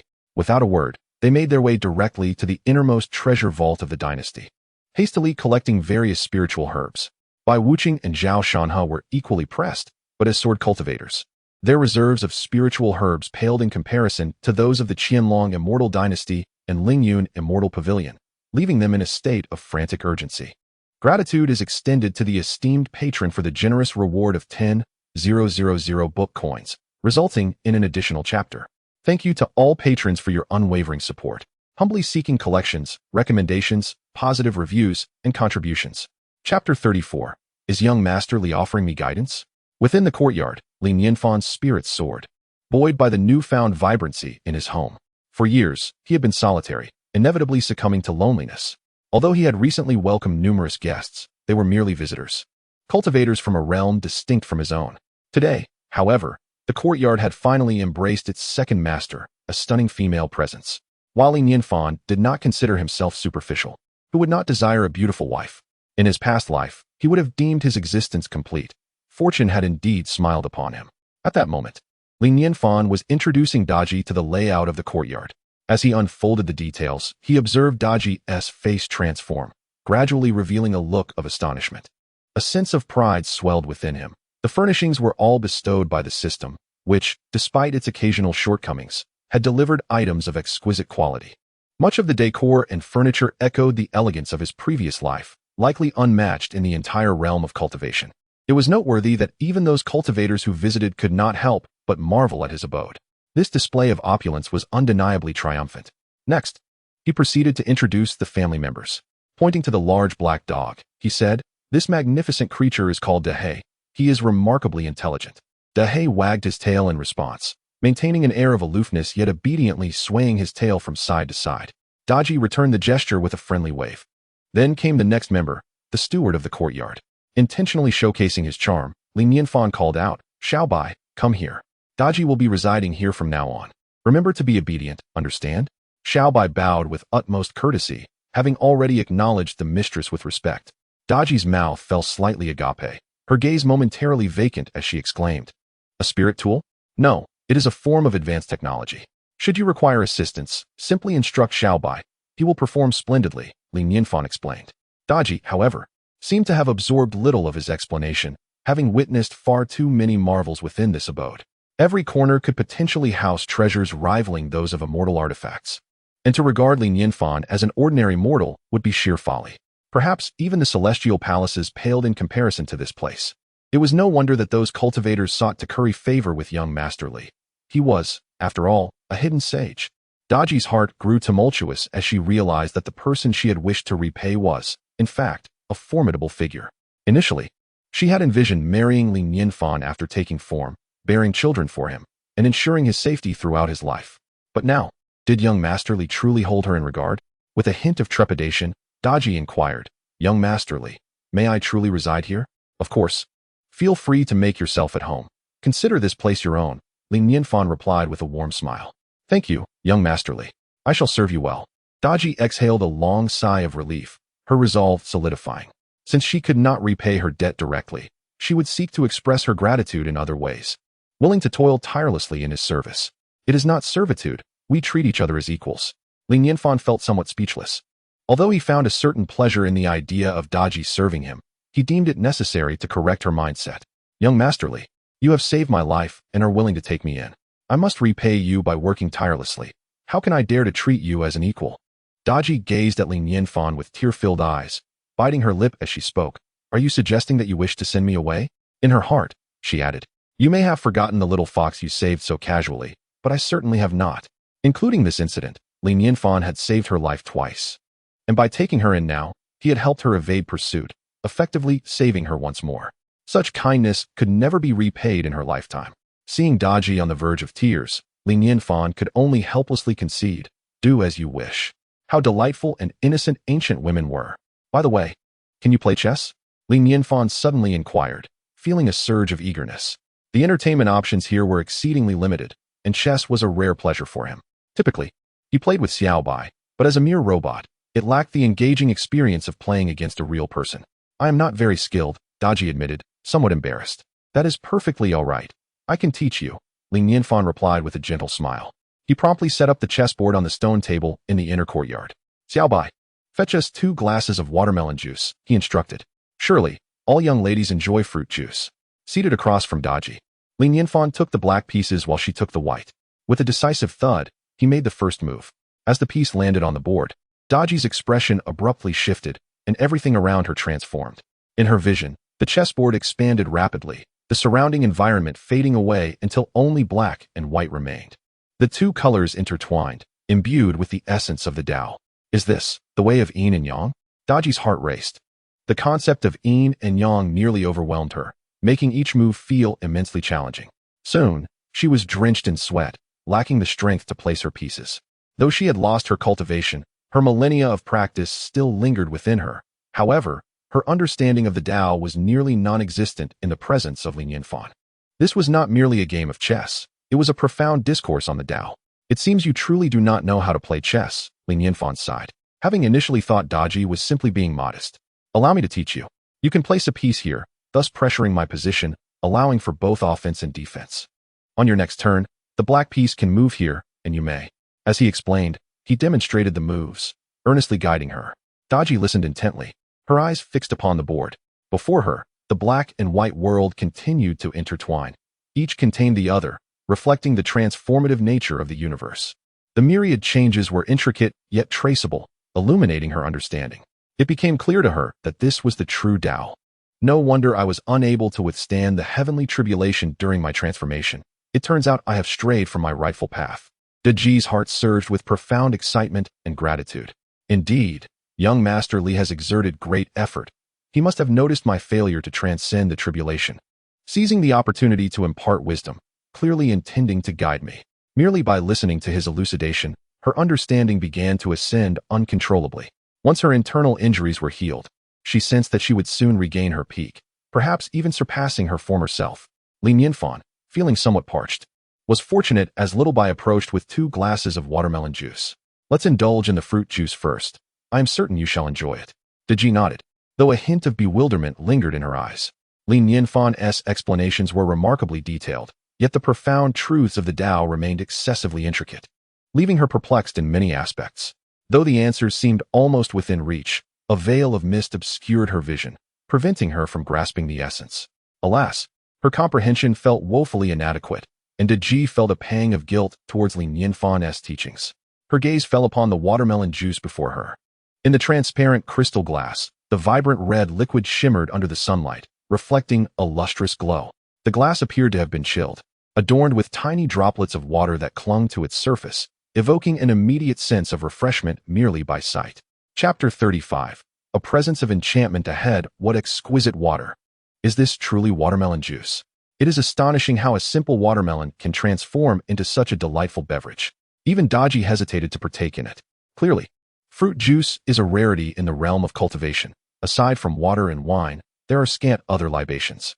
Moreover, a straw protruded from the cup, an object Daji had never encountered before, yet its purpose became apparent to her in an instant. How marvelous!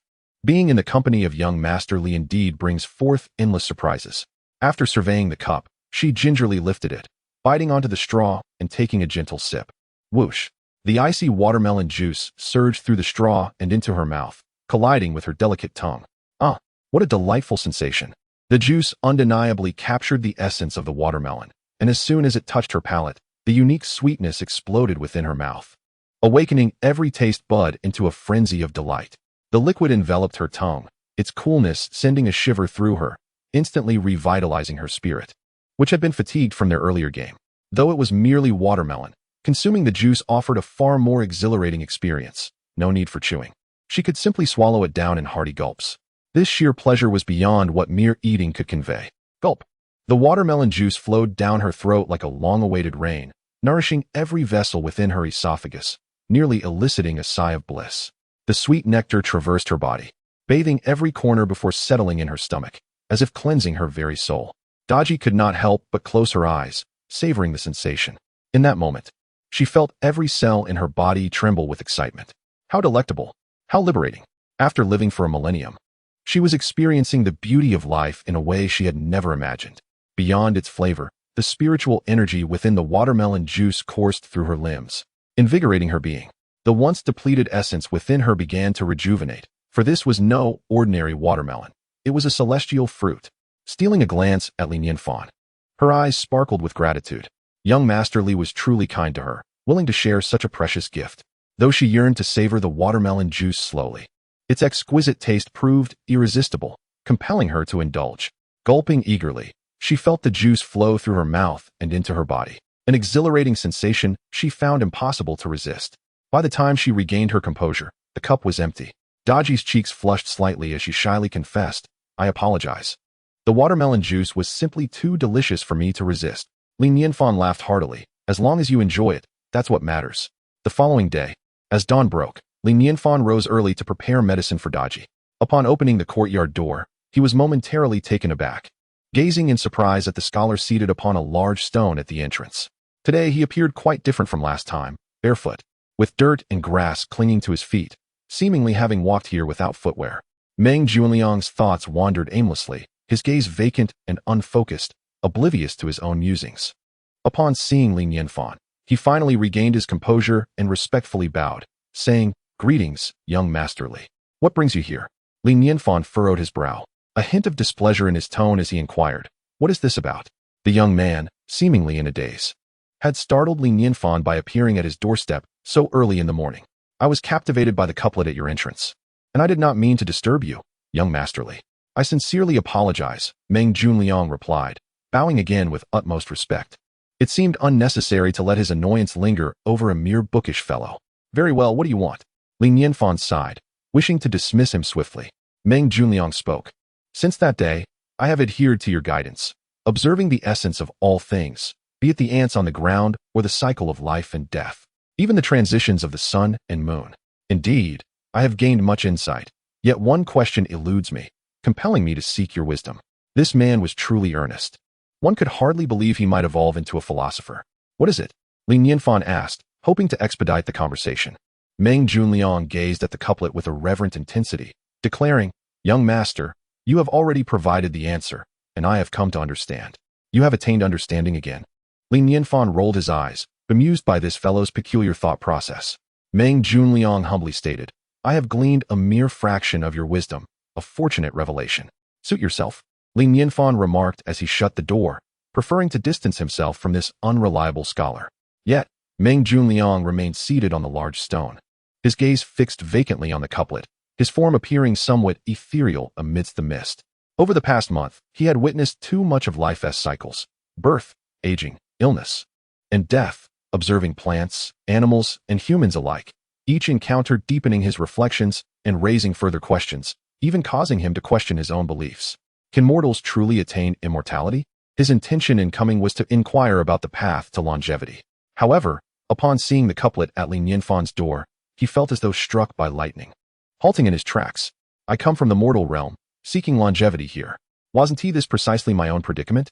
Such a sage must have foreseen my inquiry, inscribing the answer at his threshold in anticipation of my arrival. These 10 simple words encapsulated the profound essence of immortality, awakening Meng Junliang as if enlightened. He sat there from dawn until noon, motionless beneath the blazing sun, his focus unwavering on the couplet, occasionally grasping insights, yet at times feeling perplexed. The thin fabric of his long robe draped elegantly at his sides, and a gentle breeze occasionally stirred the ribbons in his hair. In the afternoon, Emperor Luo, accompanied by Luo Xiu, approached swiftly, riding the winds towards the mountaintop. They remained awake throughout the night, ultimately gathering all the spiritual herbs from the celestial dynasty in record time, and rushed to present them to the esteemed sage. At that moment, the expression on Emperor Luo's face suddenly shifted, and he intently exclaimed, "This is bad. There is demonic energy ahead."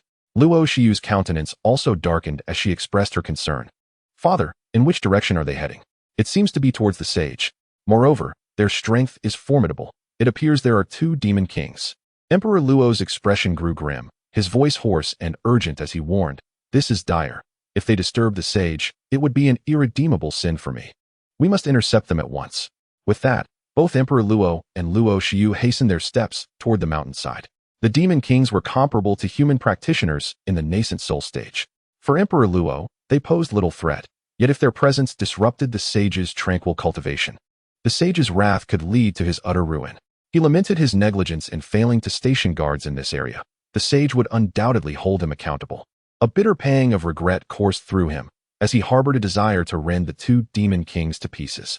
Meanwhile, the 2 demons had already reached the mountainside, one sporting a bull's head and the other a wolf's head, casting their eerie gazes upon the nearby courtyard.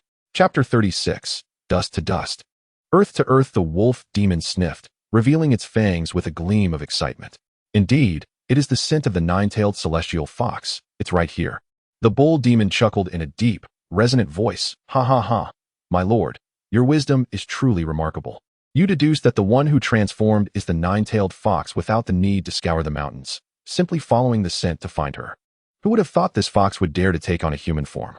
We were so familiar with her scent from our endless searches years ago." A flicker of ferocity flashed in the wolf demon's eyes. "Yes, had she not transformed, we would never have dared to capture her." The bull demon nodded, a hint of trepidation lingering in his gaze. The 9-tailed fox was immensely powerful, and just thinking about her sent shivers down his spine. In the past, their lord had set his sights on a 6-tailed fox, intending to capture it as a consort, only to have the fox escape after inflicting injuries upon him. Unexpectedly, when that fox reappeared, it not only healed from its wounds, but also experienced a meteoric rise in cultivation. Since then, it had become unstoppable, evolving into a 9-tailed fox in just a few short years, so formidable that even their lord had to tread carefully around her. Yet now, she had chosen to transform. "We must seize her while she is at her weakest." The bull demon inquired, "Shall we return to report to our lord now that we have found her?" "Report what? Time is not on our side. The 9-tailed fox is inherently astute. If we miss this opportunity, capturing her again will be exceedingly difficult. Besides, she has just undergone her tribulation and possesses no cultivation. Capturing her will be as effortless as a gentle breeze." The wolf demon sneered repeatedly. The bull demon, filled with exhilaration, exclaimed, "Indeed, once we capture the 9-tailed fox, our lord will surely reward us handsomely." The wolf demon chuckled inwardly. Why hand over the 9-tailed fox to the lord? No reward could surpass the value of the fox herself. The inner core of a transformed beast is an extraordinary treasure. Once consumed, who would I fear from the lord? With that, they strode boldly towards the courtyard. As they approached, the outline of the courtyard gradually became clear, exuding an ancient yet grand aura. The place was suffused with spiritual energy, nestled in picturesque mountains and waters. The 9-tailed fox had indeed chosen a remarkable location. The wolf demon could not help but exclaim, "This place is splendid. I could certainly make this my lair." Suddenly, they noticed a scholar seated cross-legged at the entrance of the courtyard. The scholar exuded an air of scholarly demeanor, appearing utterly human, and the first impression he gave was one of frailty. What a poor scholar! Perhaps he could serve as a light snack. The bull demon licked its lips, dismissing him entirely. Following the scholar's gaze, they discovered the couplets affixed to the door. Instantly, they were taken aback. The couplets contained profound Taoist principles. The wolf demon gasped in astonishment. "A treasure! This is an extraordinary artifact. It could very well be a remnant left by a great figure before their ascension." Soon after, they noticed the jade pendant beside the couplets, and their eyes gleamed with insatiable greed. This place undoubtedly serves as a secluded retreat for a powerful being prior to their ascendance. It's worth rivaling that of a celestial realm. The wolf demon's mind buzzed, dazed by this tremendous opportunity, as joy surged within. This territory would be mine henceforth. No wonder the nine-tailed fox has flourished so rapidly. It must have encountered some fortuitous opportunities here. I've struck it rich. My fortunes are about to change. The bull demon and the wolf demon trembled with excitement. Their faces flushed with exhilaration. The wolf demon, unable to contain its eagerness, dashed towards the couplet and the jade pendant, intent on claiming these treasures as its own. "Stop!" Meng Junliang shouted, rising from his perch on the stone and regarding the two demons with a furrowed brow. "This is not a place for you. You are unworthy to even gaze upon that couplet. Begone!" The wolf demon and the bull demon exchanged bewildered glances, seemingly unable to process his words. The bull demon, dumbfounded, pointed to itself and inquired, "Are you speaking to us?" Meng Junliang nodded affirmatively, confirming their suspicion. The wolf demon and the bull demon looked at each other in disbelief, each raising a hand to touch their own heads. Indeed, their heads remained those of demons, not of mere mortals. It was quite remarkable that such a lowly human had not been frightened into silence, yet dared to address them in such a manner. The wolf demon's fury bubbled beneath the surface, incredulous that such an insignificant being would speak so boldly, seeking death. Its voice rumbled deeply, and as it finished speaking, a foul wind erupted from its mouth, intent on frightening the scholar into submission. The scholar's garments flapped violently in the wind, yet he remained resolutely focused on the two demons, displaying no sign of fear. This scholar must be either stunned with terror or mentally impaired, the bull demon concluded. The wolf demon nodded, saying, "Let us not waste time. We shall end his life swiftly and forego the meal, lest we spoil our minds." Completely disregarding the scholar, they continued towards the couplet. Meng Junliang's expression darkened as he stepped down from the stone, positioning himself before the two demons. "You ignorant brutes! How dare you covet this sacred ground of young Master Li?" The wolf demon's patience evaporated entirely, its murderous intent surging to the heavens as it growled, "You wretched scholar! I had intended to spare you until after the treasure was claimed, but your incessant buzzing is akin to that of a fly. Now you shall perish." The bull demon's lips curled into a bloodthirsty grin, declaring, "I will show you what true cruelty entails." With a rush of demonic winds, the dark gales sliced through the air, sharper than blades and laden with corrosive toxins, aimed at Meng Junliang, as if to shred him to pieces.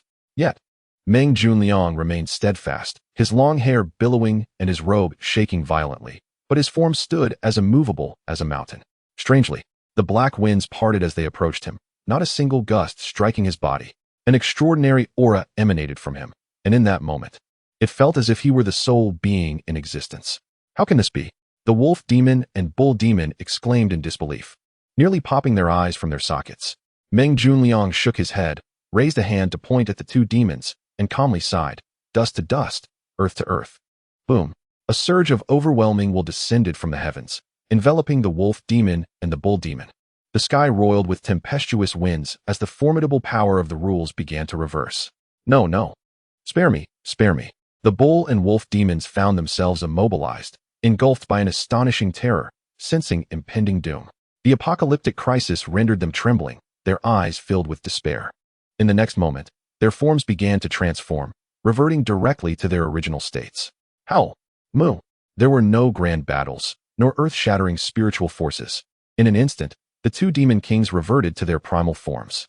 All that remained was a cow and a wolf, helplessly sprawled on the ground, devoid of any demonic aura, seemingly reduced to mere ordinary animals.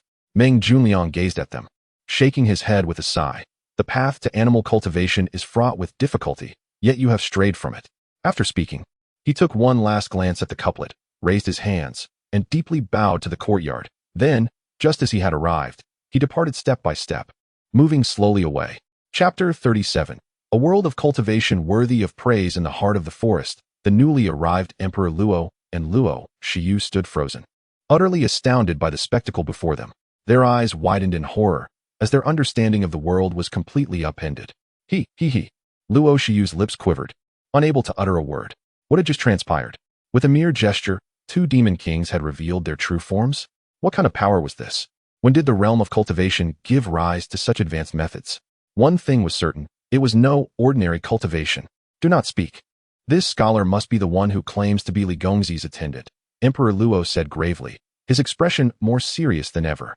His astonishment was no less than that of Luo Shiyu, for the recent events were too terrifying to forget. When did the world become so perilous? Did the great ones prefer to masquerade as commoners? Henceforth, one must be courteous when encountering mere mortals. With a soft patter, Meng Junliang, barefoot, tread upon the rugged terrain. Luo Shiyu and Emperor Luo dared not move, their gazes fixed on the scholar as he approached them step by step. Are you guests of Li Gongzi? Meng Junliang inquired. Coming to a halt. A bead of sweat formed on Emperor Luo's forehead. He forced himself to remain composed, though his heart raced at an alarming pace. This presence was truly terrifying. With an effort, he managed to muster a friendly smile and replied, yes, indeed. We envy you for being able to be a guest at Li Gongzi's table. Such fortune must be cultivated over several lifetimes. Meng Junliang, filled with myriad thoughts, responded. You must cherish this opportunity. It seemed that Li Nianfan had no intention of inviting him inside, confirming his suspicion that his comprehension had indeed disappointed Li Gongzi. Emperor Luo quickly humbled himself, saying, Li Gongzi is an extraordinary being. We are fortunate to accompany him and serve him in any way we can. And we shall certainly treasure it. Meng Junliang nodded, stepping past them. Luo Shiyu bit her lip, unable to contain herself any longer. Excuse me, may I borrow Journey to the West to read? Meng Junliang paused, smiling. Now is not the right time. I intend to emulate Journey to the West, using this place as a starting point, traveling westward while comprehending the entire universe and disseminating the teachings within Journey to the West. Luo Shiyu's fear of the scholar eased slightly, and she curiously asked, could you tell me why you are not wearing shoes? Because I wish to understand nature. Meng Junliang replied, his gaze profound. Only by allowing my feet to touch the earth can I better integrate with the universe. With that, he resumed his steps and walked away slowly. Emperor Luo gazed after the scholar's retreating figure and remarked, perhaps he does not cultivate immortality, but rather, the Tao. Tao? Luo Shiyu looked on in confusion. Emperor Luo nodded, marveling, whether it is Li Gongzi or this scholar, they possess astonishing cultivation yet engage in every task personally, adhering to the ways of mortals. This is the true realm of celestial beings. Cultivators can soar through the sky, ride the clouds, retrieve objects from afar, and control the elements, providing themselves with countless conveniences. However, Master Li and the scholar did not follow that path. Instead, they progressed step by step, grounded in reality. Perhaps this is the reason they have ascended to greatness. Luo Huang took a deep breath and sincerely stated, let us pay a visit to Master Li. Creak. Before they could knock, the door swung open by itself. Li Nianfan gazed outside in confusion. I believe I just heard a sound. What transpired? It must be the noise made by those two beasts. Luo Shiyu pointed to a cow and a wolf nearby. Li Nianfan suddenly understood and chuckled. You are too considerate. You came bearing game. Please, do come in. Luo Huang and Luo Shiyu exchanged an awkward glance, choosing not to elaborate. By the way, did you see the scholar outside? Li Nianfan inquired. Luo Shiyu replied. We encountered him. He has already left. Finally, he is gone. Li Nianfan sighed in relief. That fellow's intellect is quite lacking. I explained the so-called path to immortality to him thoroughly, yet he not only failed to comprehend it, but also misinterpreted it. With such intelligence, I hope he does not trouble me again. Unintentionally spoken, yet the listeners grasped its significance. Luo Huang and Luo Shiyu's minds went blank, their faces betraying a look of shock. It turned out that the scholar was cultivating the path to immortality taught by Master Li. How enviable, how maddening. However, from Master Li's words, it seemed the scholar could not grasp its essence and even misunderstood it. The most astonishing part was that despite failing to comprehend Master Li's profound teachings, the scholar still achieved remarkable prowess. Just how extraordinary must the true path to immortality be? Master Li clearly held disdain for the scholar, showing disappointment to the extent of not allowing him entry. In an instant, Luo Huang and Luo Shiyu's imaginations ran wild, their emotions becoming exceedingly complex. If even that scholar could not grasp Master Li's path to immortality, it seemed unlikely that anyone in this world could earn Master Li's esteem. It was terrifying, utterly terrifying. This was the hallmark of a true great. Luo Huang and Luo Shiyu dared not take a breath, wishing only to retreat into a corner and quietly remain as mere spectators. As the holy emperor of the Qianlong celestial dynasty, Luo Huang felt it necessary to divert the conversation. Otherwise, he would surely succumb to feelings of inadequacy. Timidly, he produced a jade bracelet and spoke, Master Li. This is a spiritual medicine we have prepared for you. Li Nianfan accepted the jade bracelet, his face illuminating with interest. Is this the spatial storage device of the cultivation world? How splendid it appears. It felt smooth to the touch and resembled a high-end ornament. Having had experience entering the system's space, he was no stranger to this operation and easily projected his consciousness into the bracelet.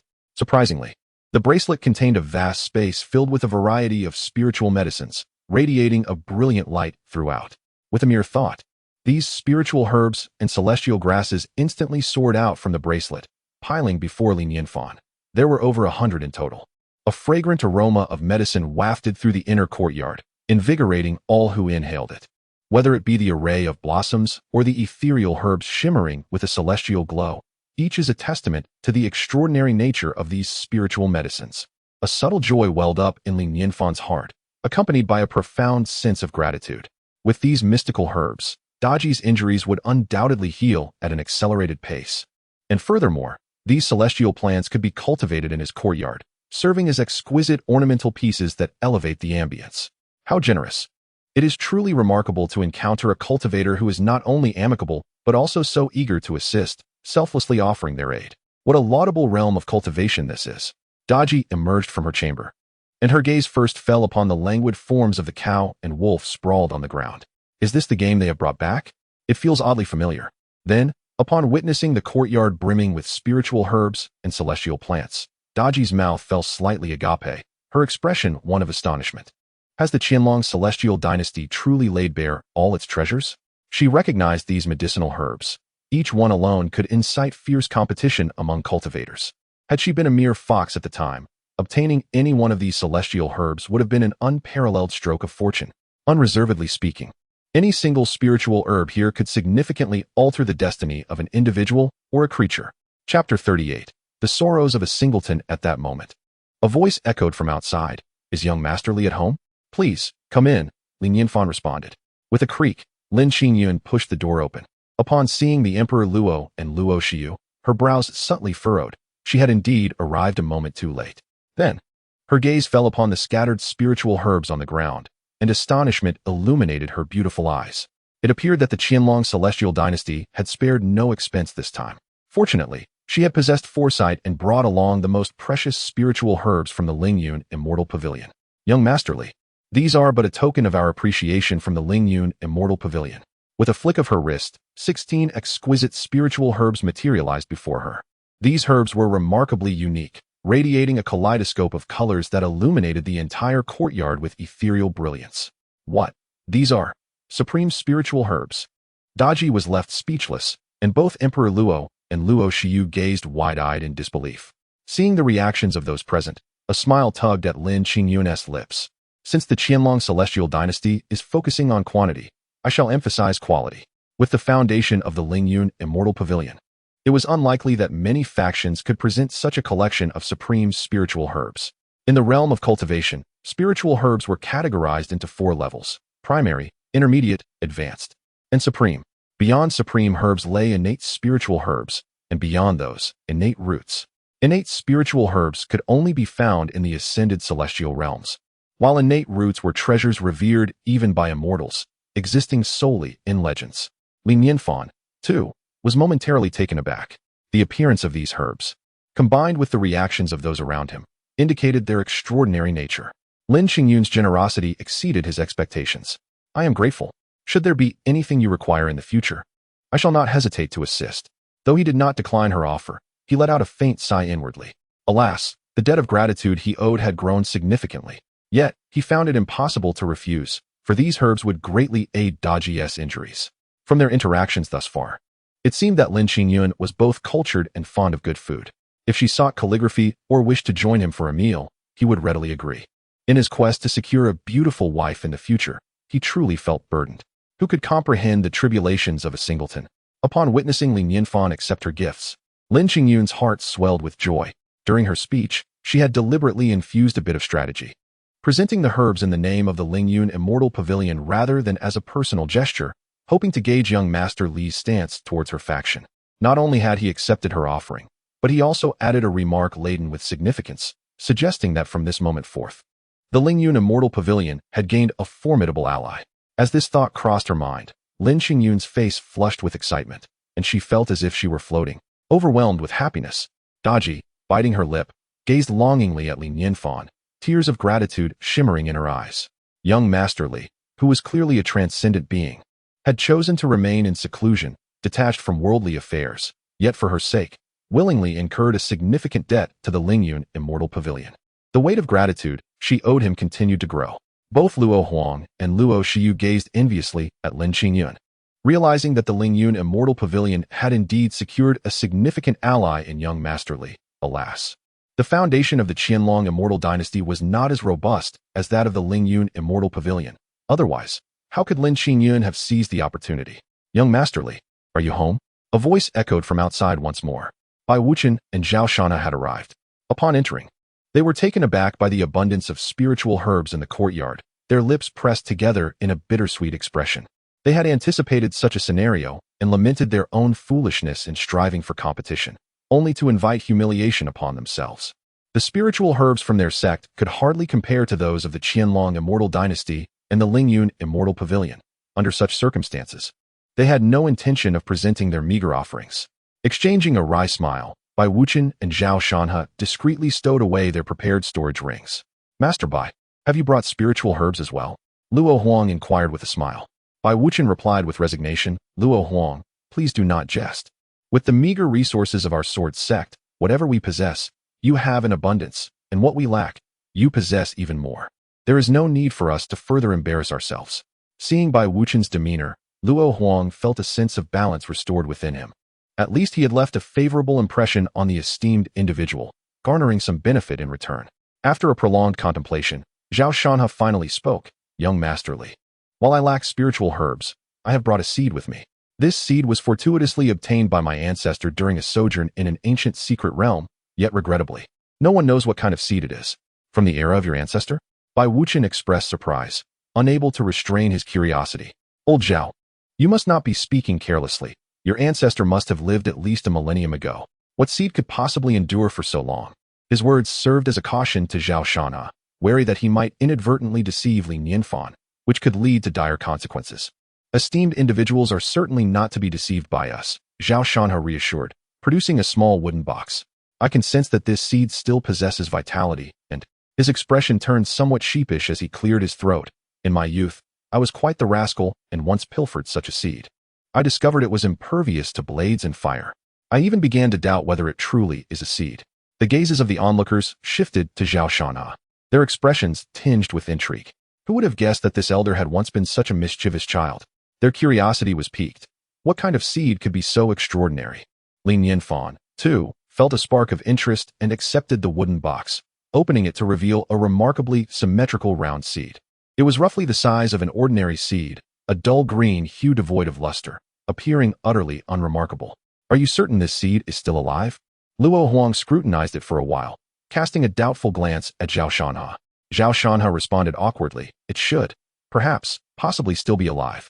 Li Nianfan furrowed his brow slightly, lifting the seed to his nose for a sniff. Years of farming experience informed him that this was indeed a seed, and it had not perished entirely. It lingered in a state of suspended animation. What does it mean to be half alive?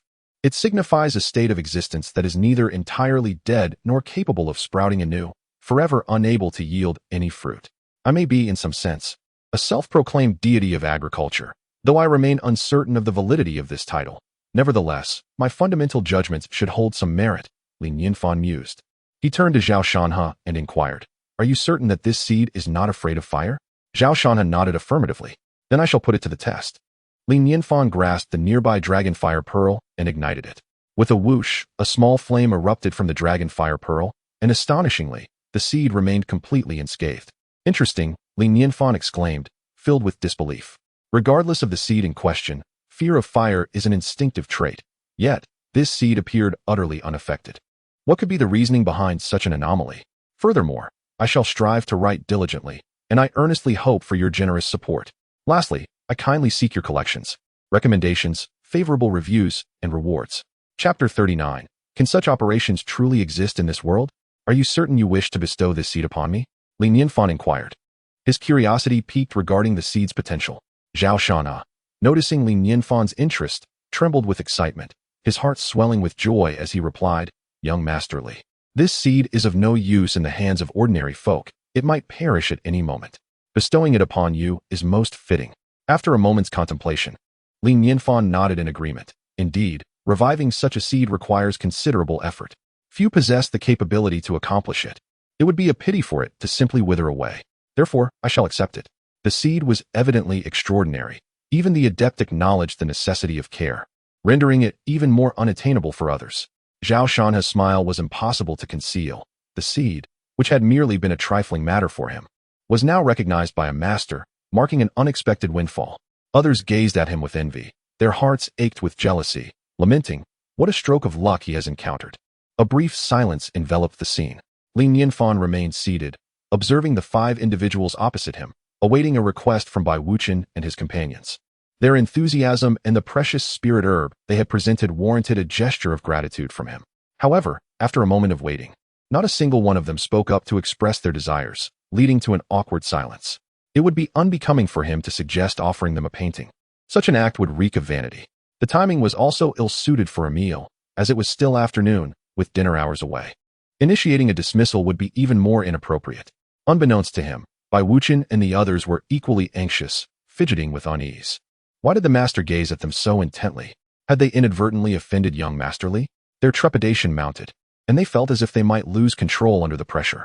Under Li Nianfan's scrutiny, they felt bereft of secrets, almost under the illusion that he possessed the ability to read minds. In short, it was utterly daunting. Within mere moments, their backs were drenched in perspiration. "Oh, the tea trees in the backyard have just come into maturity. I shall gift you some." With the group remaining silent regarding their wishes for calligraphy or paintings, Li Nianfan found himself at a loss until he finally recalled a suitable offering. Cultivators place significant emphasis on nurturing their hearts and tempering their spirits, making tea appreciation exceptionally popular within the realm of cultivation. The tea leaves he had cultivated were of commendable quality, certainly not a source of embarrassment. Upon hearing his proposal, Bai Wuchen and the others felt an immense wave of relief wash over them, followed by uncontainable joy as they exclaimed, "Thank you, young Master Li. Thank you. The tea must undoubtedly be extraordinary. Otherwise, young Master Li would not have hesitated so long before deciding to share it with them." Moreover, even the watermelon and rice porridge were not ordinary items. Surely, the tea must be of divine origin.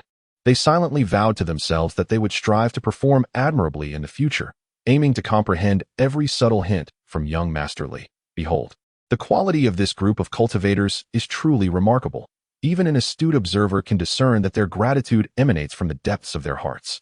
"You are far too courteous. It is I who ought to express my thanks to you." Li Nianfan smiled gently and then instructed, "Xiaobai, please fetch 4 bags of tea leaves." "As you command, my master," came the obedient reply. Shortly thereafter, Xiaobai returned from the backyard, carrying 4 bags of tea leaves. Li Nianfan remarked, "The tea leaves have just reached maturity, and I have only gathered a modest amount. Each bag contains but a pound, so I hope you do not find it lacking." "Not at all, not at all." White Wuchen and the others quickly shook their heads in response, respectfully accepting the tea leaves from Xiaobai's hands and carefully storing them close to their person. With such a precious possession in their midst, thoughts of lingering faded away, and they hastily took their leave. Once they stepped outside the courtyard, they did not even exchange pleasantries, swiftly departing like clouds, clutching their pockets as if they bore treasures of unimaginable worth, fearful of any potential thieves. Among them, Lin Qinyun appeared the most anxious. Her cultivation was the weakest, and she regretted not bringing a bodyguard on this outing. Luo Shiyu, feeling a twinge of greed, could not resist saying, "Father, shall we not taste it when we return?" "Absolutely not." The Emperor Luo rejected the notion without a second thought, his expression grave. "Shiyu, such a treasure is no trifling matter. There is so little of it, and even a slight loss would be catastrophic. We cannot indulge so carelessly." He had already resolved to hide the tea leaves in the deepest vault upon their return, only to be retrieved for special occasions to satisfy their cravings. Within the courtyard, Daji gazed at Li Nianfan with a mixture of deep affection and guilt. "Li Gongzi, I am truly sorry for the trouble my injuries have caused you. It is nothing, merely a small matter. Focus on your recovery," Li Nianfan replied nonchalantly. However, the more indifferent he appeared, the more moved Daji became.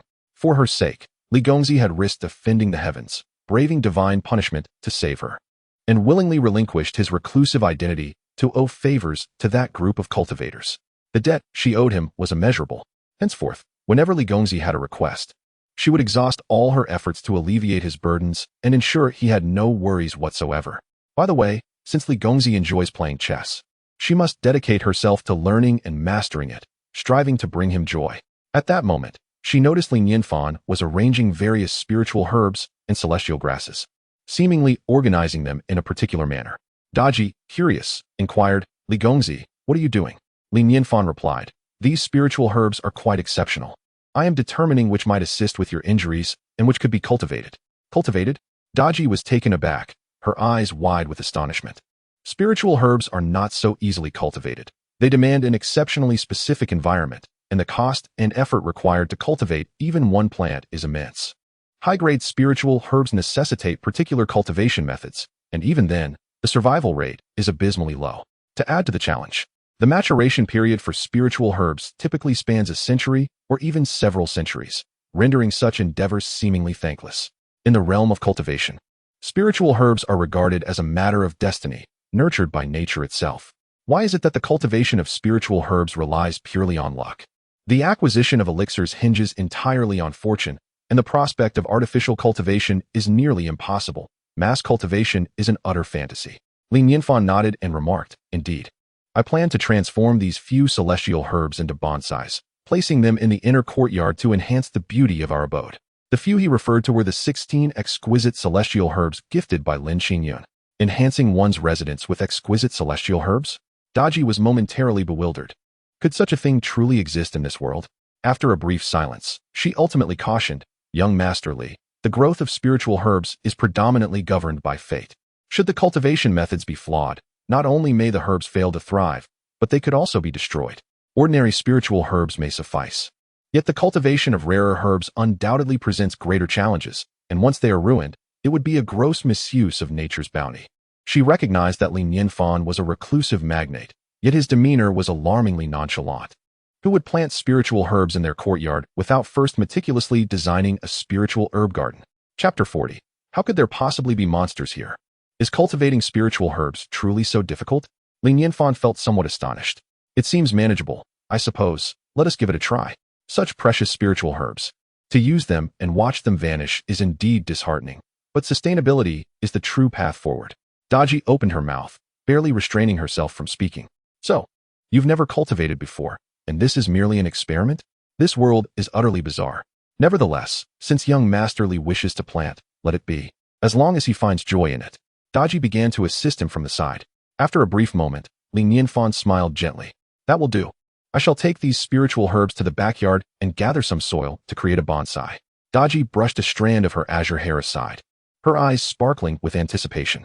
May I accompany you? She was intensely curious about Li Nianfan's backyard.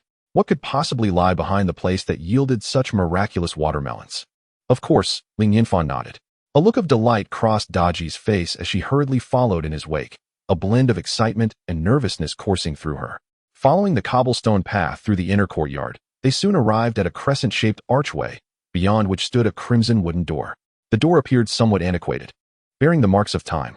As they approached this wooden barrier, Daji's anxiety intensified, and she felt an overwhelming urge to flee.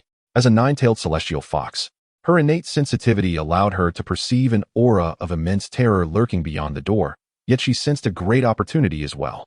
What astonishing events awaited her? If danger were to arise, young Master Li would undoubtedly safeguard her. She reassured herself, casting a fleeting glance at his back, her trepidation slightly easing. Creak. The door swung open. Boom. An unimaginable essence of the Tao surged forth from behind the door, enveloping Daji in an instant, swallowing her whole. All her millennia of cultivation and insights were rendered trivial before this overwhelming Tao essence, as if she were but a drop of water lost in the vast ocean. Her sense of self dissolving. What is the matter? Li Nianfan's voice pulled her back. Daji's complexion paled, her heart racing as she cast a fearful glance at the now open door, a cold sweat breaking out across her body.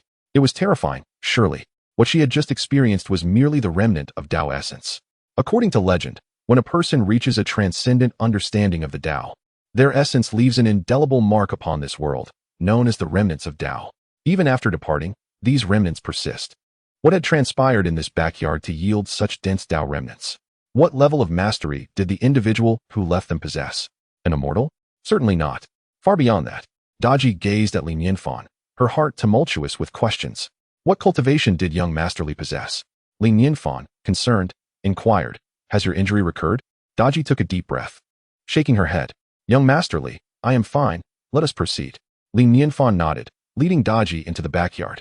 Upon entering, Daji could more acutely sense the formidable aura of Taoism enveloping the space. In every corner of the backyard, this ethereal essence flowed effortlessly. Even the slightest leakage of such energy could incite countless cultivators to fight to the death.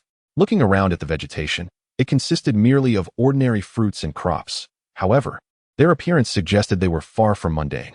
No wonder, she mused silently, that in an environment saturated with Taoist essence, even the most commonplace items could transform into divine treasures.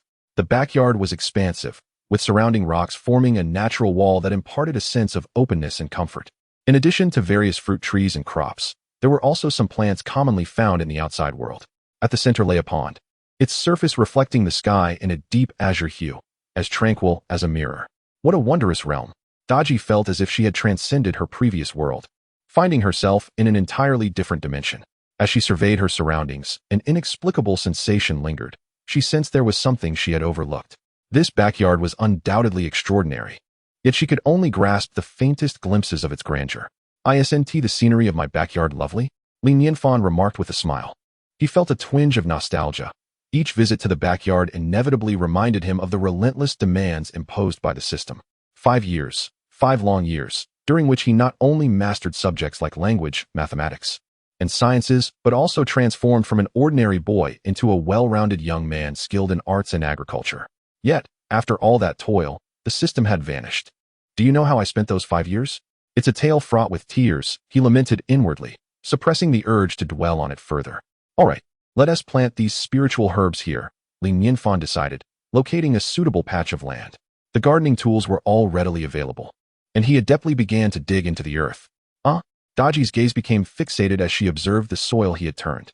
The dirt appeared an unremarkable dark red, yet she couldn't help but notice its astonishing uniformity. Indeed, it was uniform. Typically, soil would be mixed with gravel, with varying shapes and colors, and differing particle sizes. However, here, the soil was pure, each grain identical and astonishingly even. It seemed as though this expanse of earth was composed of countless uniform particles fused together. Unable to resist her curiosity, she bent down to grasp a handful. Yet, even this small quantity felt as heavy as a 1,000-pound burden, nearly beyond her strength to lift. What kind of soil is this? It's so heavy. Could it possibly be brought down from the celestial realm? How terrifying! How utterly incredible! Daji's heart surged with tumultuous waves of astonishment. The number of shocks she experienced that day surpassed all she had encountered in a millennium of cultivation, nearly overturning her entire worldview. She couldn't help but let out a bitter smile within, pondering anxiously. I truly overthought things before, worrying whether Master Li could cultivate the spiritual herb. With this soil alone, it should be sufficient for planting such herbs. My perspective has been too limited. How could I possibly question Master Li? I hope he does not hold this against me. Suddenly, a wave resembling a small mountain surged in the tranquil pond. The wave rose higher and higher before gradually receding, revealing the giant tortoise within. The tortoise floated lazily on the water's surface, casting a casual glance at Li Nianfan and Daji, before slowly emerging onto the shore and closing its eyes for a nap. Daji was startled, exclaiming, "Is that a giant tortoise?" Li Nianfan nodded, remembering to introduce it. Its name is Old Tortoise. I recall when I bought it, it was just slightly larger than my palm. Yet in just over a month, it has grown to half my size. The giant tortoise certainly grows rapidly. He reminisced about how he had purchased it out of concern for potential monsters lurking in the pond, a worry that now seemed utterly unfounded. Chapter 41. The Ancient Beasts. The nine-tailed celestial fox Li Nianfan, having dug into the soil for a while, suddenly had a thought and called out, "Xiaobai, Dake, come over and lend a hand." "Esteemed master, I am here." Xiaobai dashed out from the inner courtyard. "Woof, woof, woof." Dake also responded to the call, wagging his tail as he approached. Li Nianfan nodded in satisfaction. He almost forgot that he had 2 free laborers at home, significantly enhancing efficiency. The spiritual herbs sent by the Emperor Luo were numerous and evidently selected with great care, each variety distinct and visually appealing. Once planted here, it would resemble a miniature herbal garden. Next, Li Nianfan organized 16 flower beds for the spiritual herbs and celestial grasses sent by Lin Qingyun, arranging their positions to ensure that anyone entering the inner courtyard would be captivated. The most crucial element was that special seed. After much contemplation, Li Nianfan decided to plant it by the pond. The soil here was fertile, with no other plants nearby, and an ample water source, making it the optimal location in the backyard. With careful tending, he was confident it would sprout. 3 leisurely days drifted by. Li Nianfan's life became increasingly delightful, filled with flower planting, chess playing, and chatting with his sister. Bai Wuchen and others occasionally brought him mountain delicacies, perhaps embodying the simple, unadorned life that people in his previous life yearned for. However, the commotion regarding the transformation of monsters in the outside world had not subsided. On the contrary, it was growing louder. Rumors surfaced that the creature taking shape this time was the 9-tailed celestial fox. Instantly, even more people flocked to join the excitement. The 9-tailed celestial fox, an ancient beast, was a treasure in its entirety, its bloodline far superior to that of ordinary monsters. For a common fox to evolve into a 9-tailed celestial fox was more challenging than a mortal achieving immortality. Over the course of thousands of years, news of the 9-tailed celestial fox had dwindled, leading many to believe it had vanished from this world. Yet, unexpectedly, news of its existence resurfaced. It was said that merely drinking a drop of the 9-tailed celestial fox's blood could purify one's essence and transcend their mortal form. And by remaining near the 9-tailed celestial fox, one could comprehend the profound truths of the universe. After all, the 9-tailed celestial fox was favored by the heavenly laws. If it were indeed the 9-tailed celestial fox, many might reconsider their thoughts of capturing it, for its power rivaled that of a transcendent being, just below that of an immortal. However, this 9-tailed celestial fox had already taken form. This presented an endless treasure, unclaimed, belonging to whoever found it first. Such a grand opportunity lay before them. How could cultivators not go mad with excitement? Above the Qianlong celestial dynasty, streaks of light occasionally darted through the sky, with cultivators of varying levels patrolling the surrounding mountains. If it weren't for Bai Wuchen and others intentionally concealing matters, Li Nianfan's tranquil life would soon be disrupted. The one under the most pressure was Emperor Luo, who was deeply troubled by the situation and found it difficult to sleep. If an unwise individual were to offend a powerful being, and that being chose to depart in anger, the losses for the Qianlong celestial dynasty would be immense. The emperor was filled with anxiety. At that moment, a colossal flying vessel abruptly appeared in the previously cloudless sky. The vessel obscured the sun, surrounded by swirling clouds, radiating brilliant light that reverberated across the land.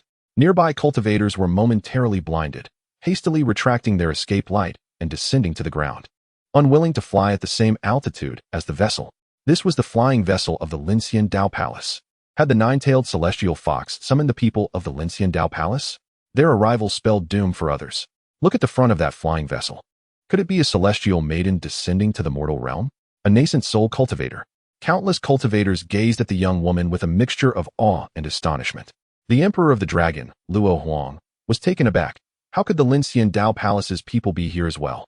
He dared not delay and promptly led Luo Xiu out of the Qianlong Immortal dynasty, awaiting at the entrance with utmost respect.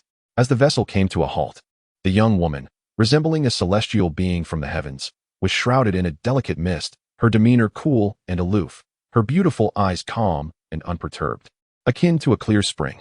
Luo Huang stepped forward to greet her, stating, "The Qianlong Immortal dynasty welcomes Miss Qin." A slight bitterness welled in his heart. Indeed, she was the saintess of the Linxian Dao Palace. Having cultivated to the nascent soul stage at such a tender age, she could easily establish her own sect within the Qianlong Immortal dynasty. The Linxian Dao Palace's audacity to claim the title of Linxian was not mere arrogance, but a testament to their proximity to true immortality, making them one of the preeminent forces in the cultivation world. Luo Xiu stood by his side and respectfully remarked, "Xiu pays her respects to Sister Manyun." Qin Manyun smiled at Luo Xiu, slightly surprised. "It has been some time. I see that Sister Xiu has progressed to the late foundation establishment stage, truly a prodigy." Her astonishment was genuine. The Qianlong Immortal dynasty was situated in a desolate area of the cultivation world, and for someone as young as Luo Xiu to achieve such a level here suggested an immeasurable future. She found herself contemplating the idea of inviting Luo Xiu to join the Linxian Dao Palace. Luo Xiu smiled in silence, fully aware that all her accomplishments stemmed from her association with Li Nianfan. With a master of such caliber, even a pig might ascend to immortality. However, this monumental secret was one she would never divulge. Luo Huang escorted Qin Manyun into the Qianlong Immortal dynasty, extending the highest courtesy and instructing Zhong Xiu to prepare tea. Once seated in the grand hall, Luo Huang inquired, Might I ask what brings you here, Miss Qin? Qin Mannion smiled and replied, I presume the Emperor has already guessed. I have come in search of the nine-tailed celestial fox. Luo Huang inwardly sighed. It was indeed as he feared. The allure of the nine-tailed celestial fox was too great to resist. Upon learning that the shape-shifting creature was a nine-tailed celestial fox, he was initially astonished but soon reconciled with the notion. Any creature deemed worthy by young Master Li could not be ordinary. If it were merely a common beast, young Master Li would not have intervened to rescue it. However, the fact that the Linciandao Palace had also set its sights on the nine-tailed celestial fox struck Luo Huang as a reckless endeavor. He wished to offer a cautionary word but was reluctant to reveal Li Nianfan's existence. It was a delicate situation.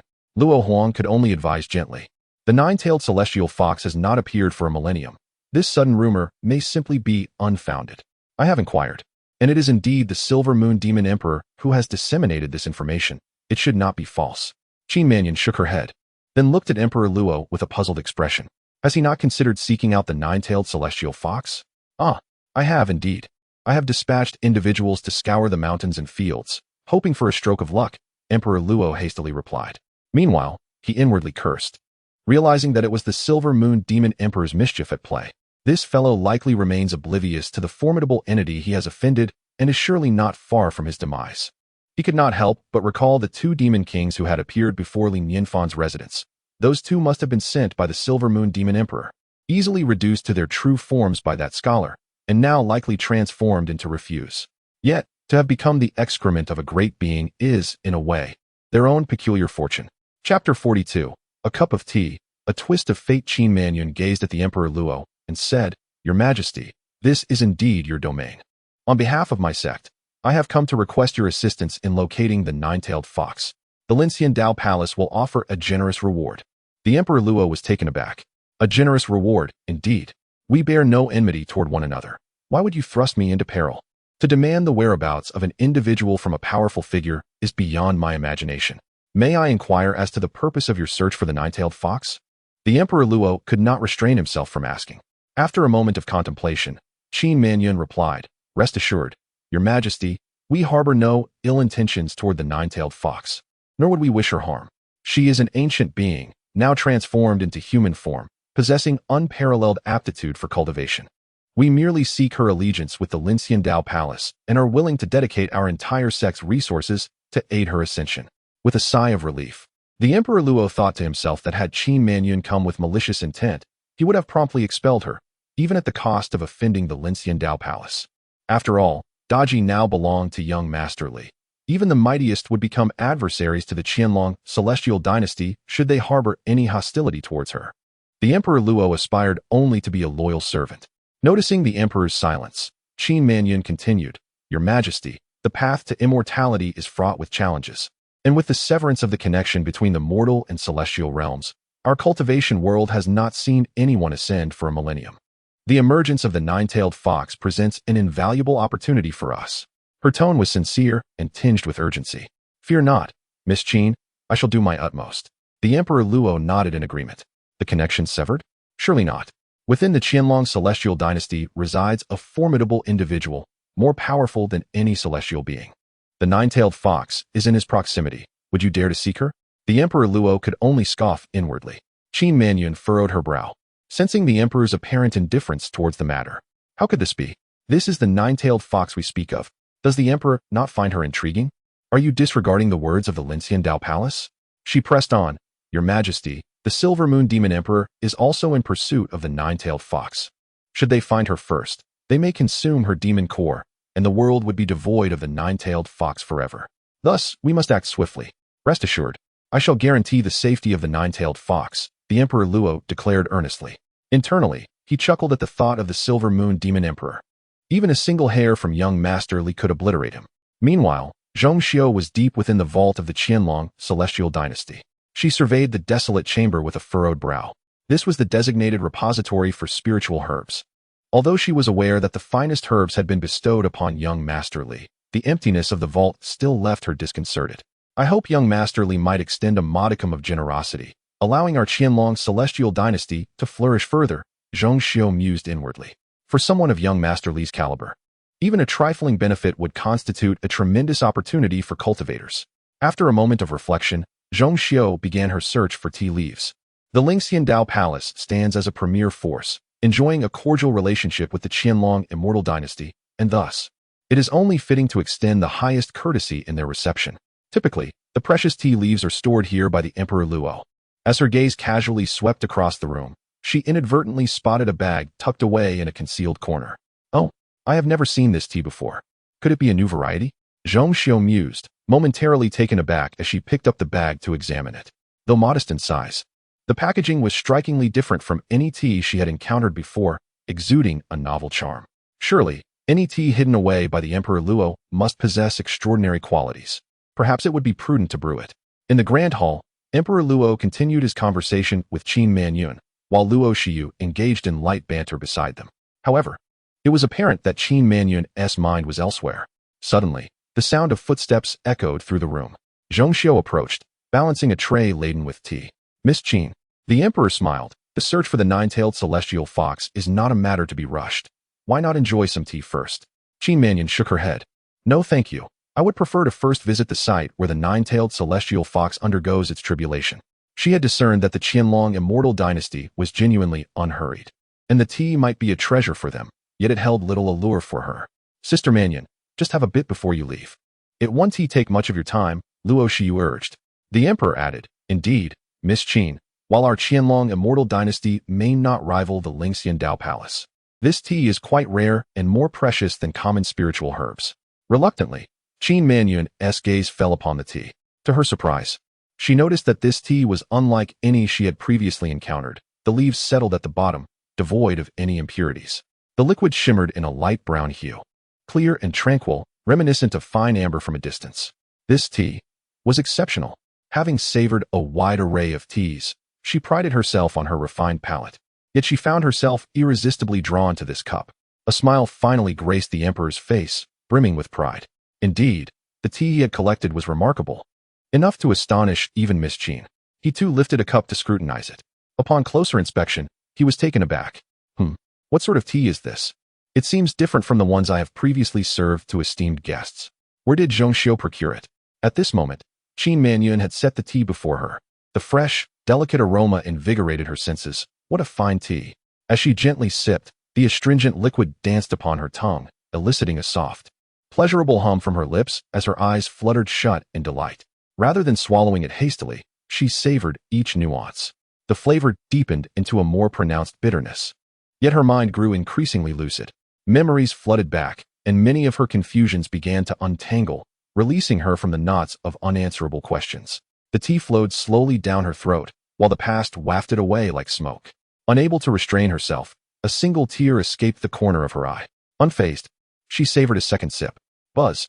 At that moment, a profound resonance echoed in her ears. Her mind became profoundly clear, and she found herself enveloped in a state of complete relaxation.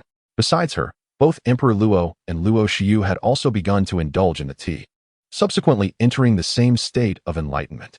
Remarkably, a mere cup of tea had ushered them all into a moment of epiphany. After a full quarter of an hour, Qin Manyun slowly opened her eyes, her gaze imbued with a hint of clarity and reflection.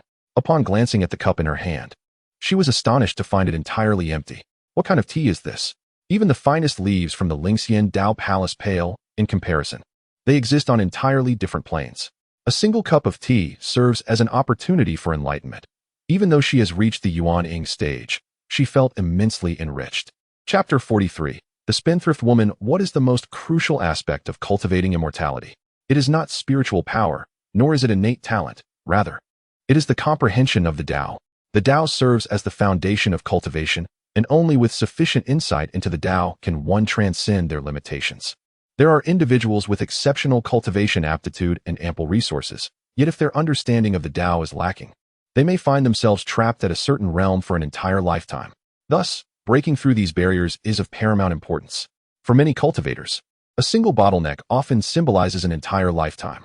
However, to forcibly break through without adequate understanding of the Tao is to tread the path of heresy, leading easily to the demonic realm with dire consequences. Therefore, sudden enlightenment is exceedingly precious for cultivators. It is a fortuitous encounter that is rare and should not be taken lightly. Yet, to think that a mere cup of tea could lead to such enlightenment. Even Qin Manyun, hailing from the esteemed Lincian Dao Palace and well-versed in various experiences, found herself in a dreamlike state, unable to believe her eyes. Buzz. The spiritual energy within the entire hall became chaotic, as if the external spiritual forces were irresistibly drawn toward the hall, converging frantically. Both Emperor Luo and Qin Manyun instinctively turned their gazes toward the still-closed eyes of Luo Shiyu. This is a breakthrough.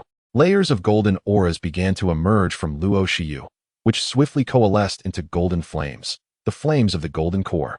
Boundless spiritual energy appeared to nourish this golden fire, surging toward it, causing the flames to blaze ever brighter. Soon, the entire hall was bathed in a golden glow. Emperor Luo hastily raised his hand, forming several hand seals to isolate the surroundings. During a breakthrough, one must not be disturbed by external factors. Typically, individuals prepare for a breakthrough by entering seclusion. Unlike Luo Shiyu, whose breakthrough seemed so inexplicable. Perhaps even Luo Shiyu herself did not anticipate that a simple cup of tea would lead her to this moment. This is the path of the golden core, and only upon entering this path does one truly step into the realm of cultivators. Countless individuals spend their entire lives striving for this achievement.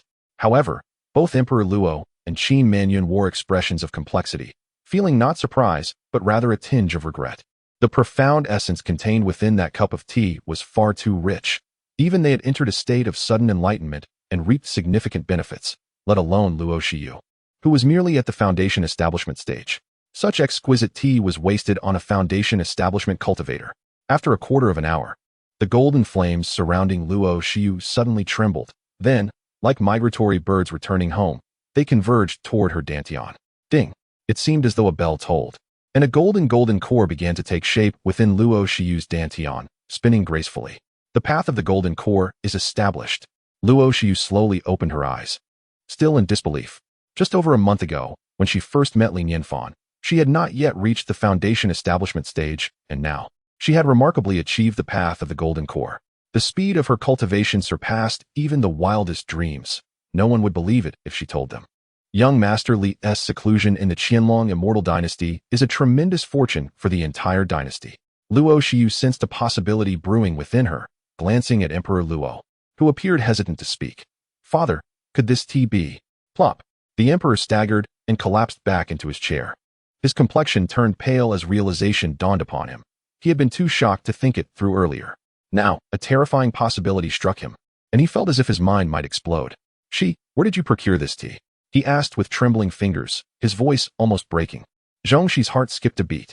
I found it in the depths of the treasure vault of the Immortal dynasty. I saw you hiding it in a corner, so? You reckless spendthrift. The emperor pointed at Zhongxi, his face contorted with anguish as he shouted. This tea was a gift from young Master Li. I couldn't bring myself to drink even a drop. It is an invaluable treasure, my lifeline. There was only a pound of it. And now 3 cups are gone. How am I to survive? That Qin Manyun has truly struck it lucky, accidentally tasting such divine tea.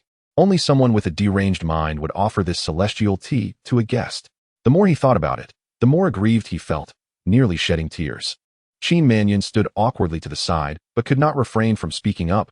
Your Majesty, might I have a bit of this tea? I understand its worth, and I could arrange for something from the Lincian Dao Palace in exchange. Exchange? Do you possess anything of equal value? The emperor was incensed, like a powder keg ready to explode. You have consumed my treasure. Leave at once. I do not wish to see you. Qin Manyun found herself at a loss for words. The tea that could enlighten one's path was beyond measure. While treasures of equal caliber existed within the Lincian Dao Palace, they could not possibly be offered in trade. Luo Shiyu tugged at Qin Manyun's sleeve, sticking out her tongue and whispering, Sister Manyun, we should leave. My father is about to explode. It's best to escape. Qin Manyun followed Luo Shiyu into the room, her pretty face suddenly serious, her beautiful eyes fixed on Luo Shiyu as she asked intently, Shiyu, tell me, where did you acquire that tea?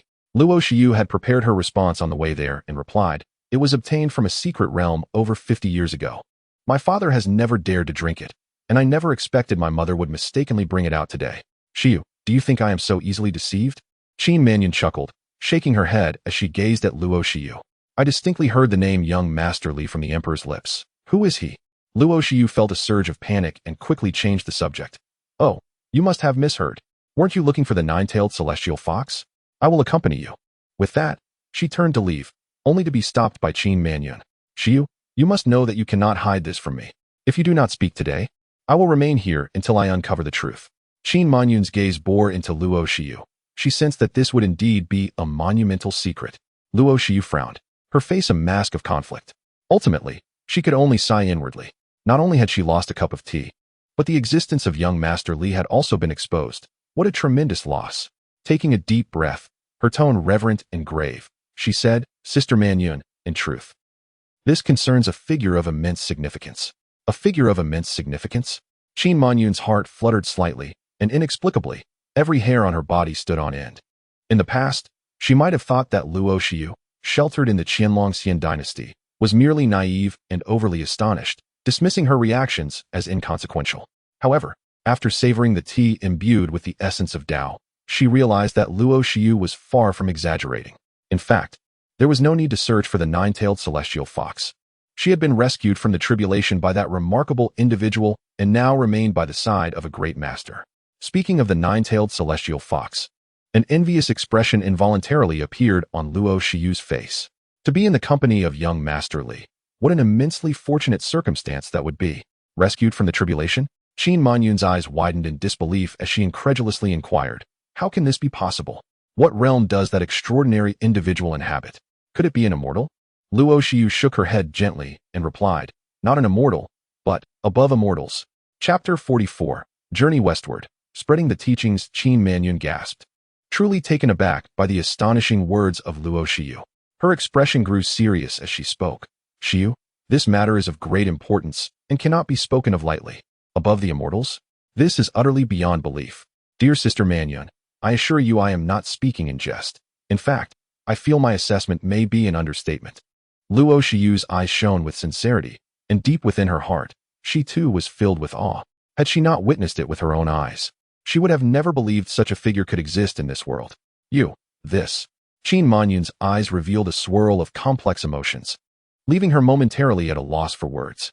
She knew she should not believe it, yet an inner voice urged her that this was indeed true. What does it mean to be above the immortals? While Luo Shiyu may lack sufficient understanding of the weight of those four words, Qin Manyun comprehended all too well. In the realm of cultivation, it has been thousands of years since anyone has succeeded in becoming an immortal. It is said that the path between the mortal and immortal realms has been severed, making the journey to immortality 100-fold more arduous than in ages past. Countless prodigies have emerged in the quest for immortality, attempting various methods, only to meet with disappointment in the end. Seeing the hope of becoming an immortal fade, many ancient beings chose to retreat into seclusion, clinging to their existence. Yet, who could have imagined that a being superior to the immortals dwells in hiding here? Qin Manyun felt as though her breath was becoming labored, her mind a blank slate. Is this news true or false? After a long moment, she finally regained her composure. If this news were true, it would surely send shockwaves through the realm of cultivation. In a time when the path to immortality was severed, the emergence of an immortal in the mortal realm speaks for itself. Qin Manyun steadied her mind and locked her gaze upon Luo Shiyu, suddenly bowing deeply. Shiyu, I implore you, on behalf of the entire Lincian Dao Palace, to introduce me to this esteemed individual. Sister Manyun, you need not go to such lengths. Luo Shiyu was immediately flustered, attempting to assist Qin Manyun to her feet, but found herself unable to do so. This was the revered holy maiden of Lincian Dao Palace. And yet, upon hearing the news of a great figure, she was willing to humble herself in such a manner. Luo Shiyu was at a loss for how to respond. Finally, with a soft sigh, she said, Sister Manyun, I will agree to your request. Qin Manyun spoke earnestly, Shiyu, thank you. If this causes any displeasure to the esteemed one, I shall bear the consequences myself. Luo Shiyu cautioned, Sister Manyun, since this esteemed individual is reclusive, the greatest taboo is to disturb their peace, so this news must not be spread. Rest assured, I shall keep this matter confidential. Qin Manyun nodded, fully aware of the gravity of the situation. The moment she heard this revelation, she had already deemed it a closely guarded secret in the depths of her heart. After a moment's contemplation, Luo Shiyu bit her lip and finally said, Sister Manyun, that tea you mentioned was obtained during my recent visit to the esteemed one. I truly hesitate to disturb them frequently. How about I first take you to meet their attendant? It is imperative, regardless of the circumstances, to avoid inciting the ire of the esteemed. Qin Manyun nodded in agreement, then inquired, who is this young scholar? This young scholar. Luo Xiu couldn't help but recall the scene where Meng Junliang effortlessly transformed two nascent soul-stage demon kings with a mere gesture, a flicker of trepidation crossing her eyes. He is formidable, indeed terrifying. Words fail to encapsulate it. Suffice to say, you shall understand once you accompany me. Qin Manyun followed Luo Xiu as they departed from the Qianlong Immortal dynasty, transforming into a streak of light as they soared westward toward a village. This village lies approximately 10 kilometers to the west of Luoxian City. While it may not rival the city's bustling splendor, it boasts a moderately sized market. Since their last encounter with Meng Junliang, Luo Xiu had been keenly observing his movements. She never anticipated he would truly emulate the journey to the west. Setting forth from Luoxian City and journeying westward. Unlike the swift flight of cultivators, he traversed the terrain barefoot, taking deliberate steps. He climbed mountains when faced with them, crossed rivers when they arose, and occasionally encountered monsters blocking his path, all of which met their demise at his hands. It seemed as though nothing in the heavens or earth could impede his progress. Meng Junliang's first destination was this village. Here, Luo Xiu finally heard the long-awaited tales of the journey to the west, instantly captivated, and she would arrive punctually each day to listen. This was profound teaching, rivaling any fortuitous encounter.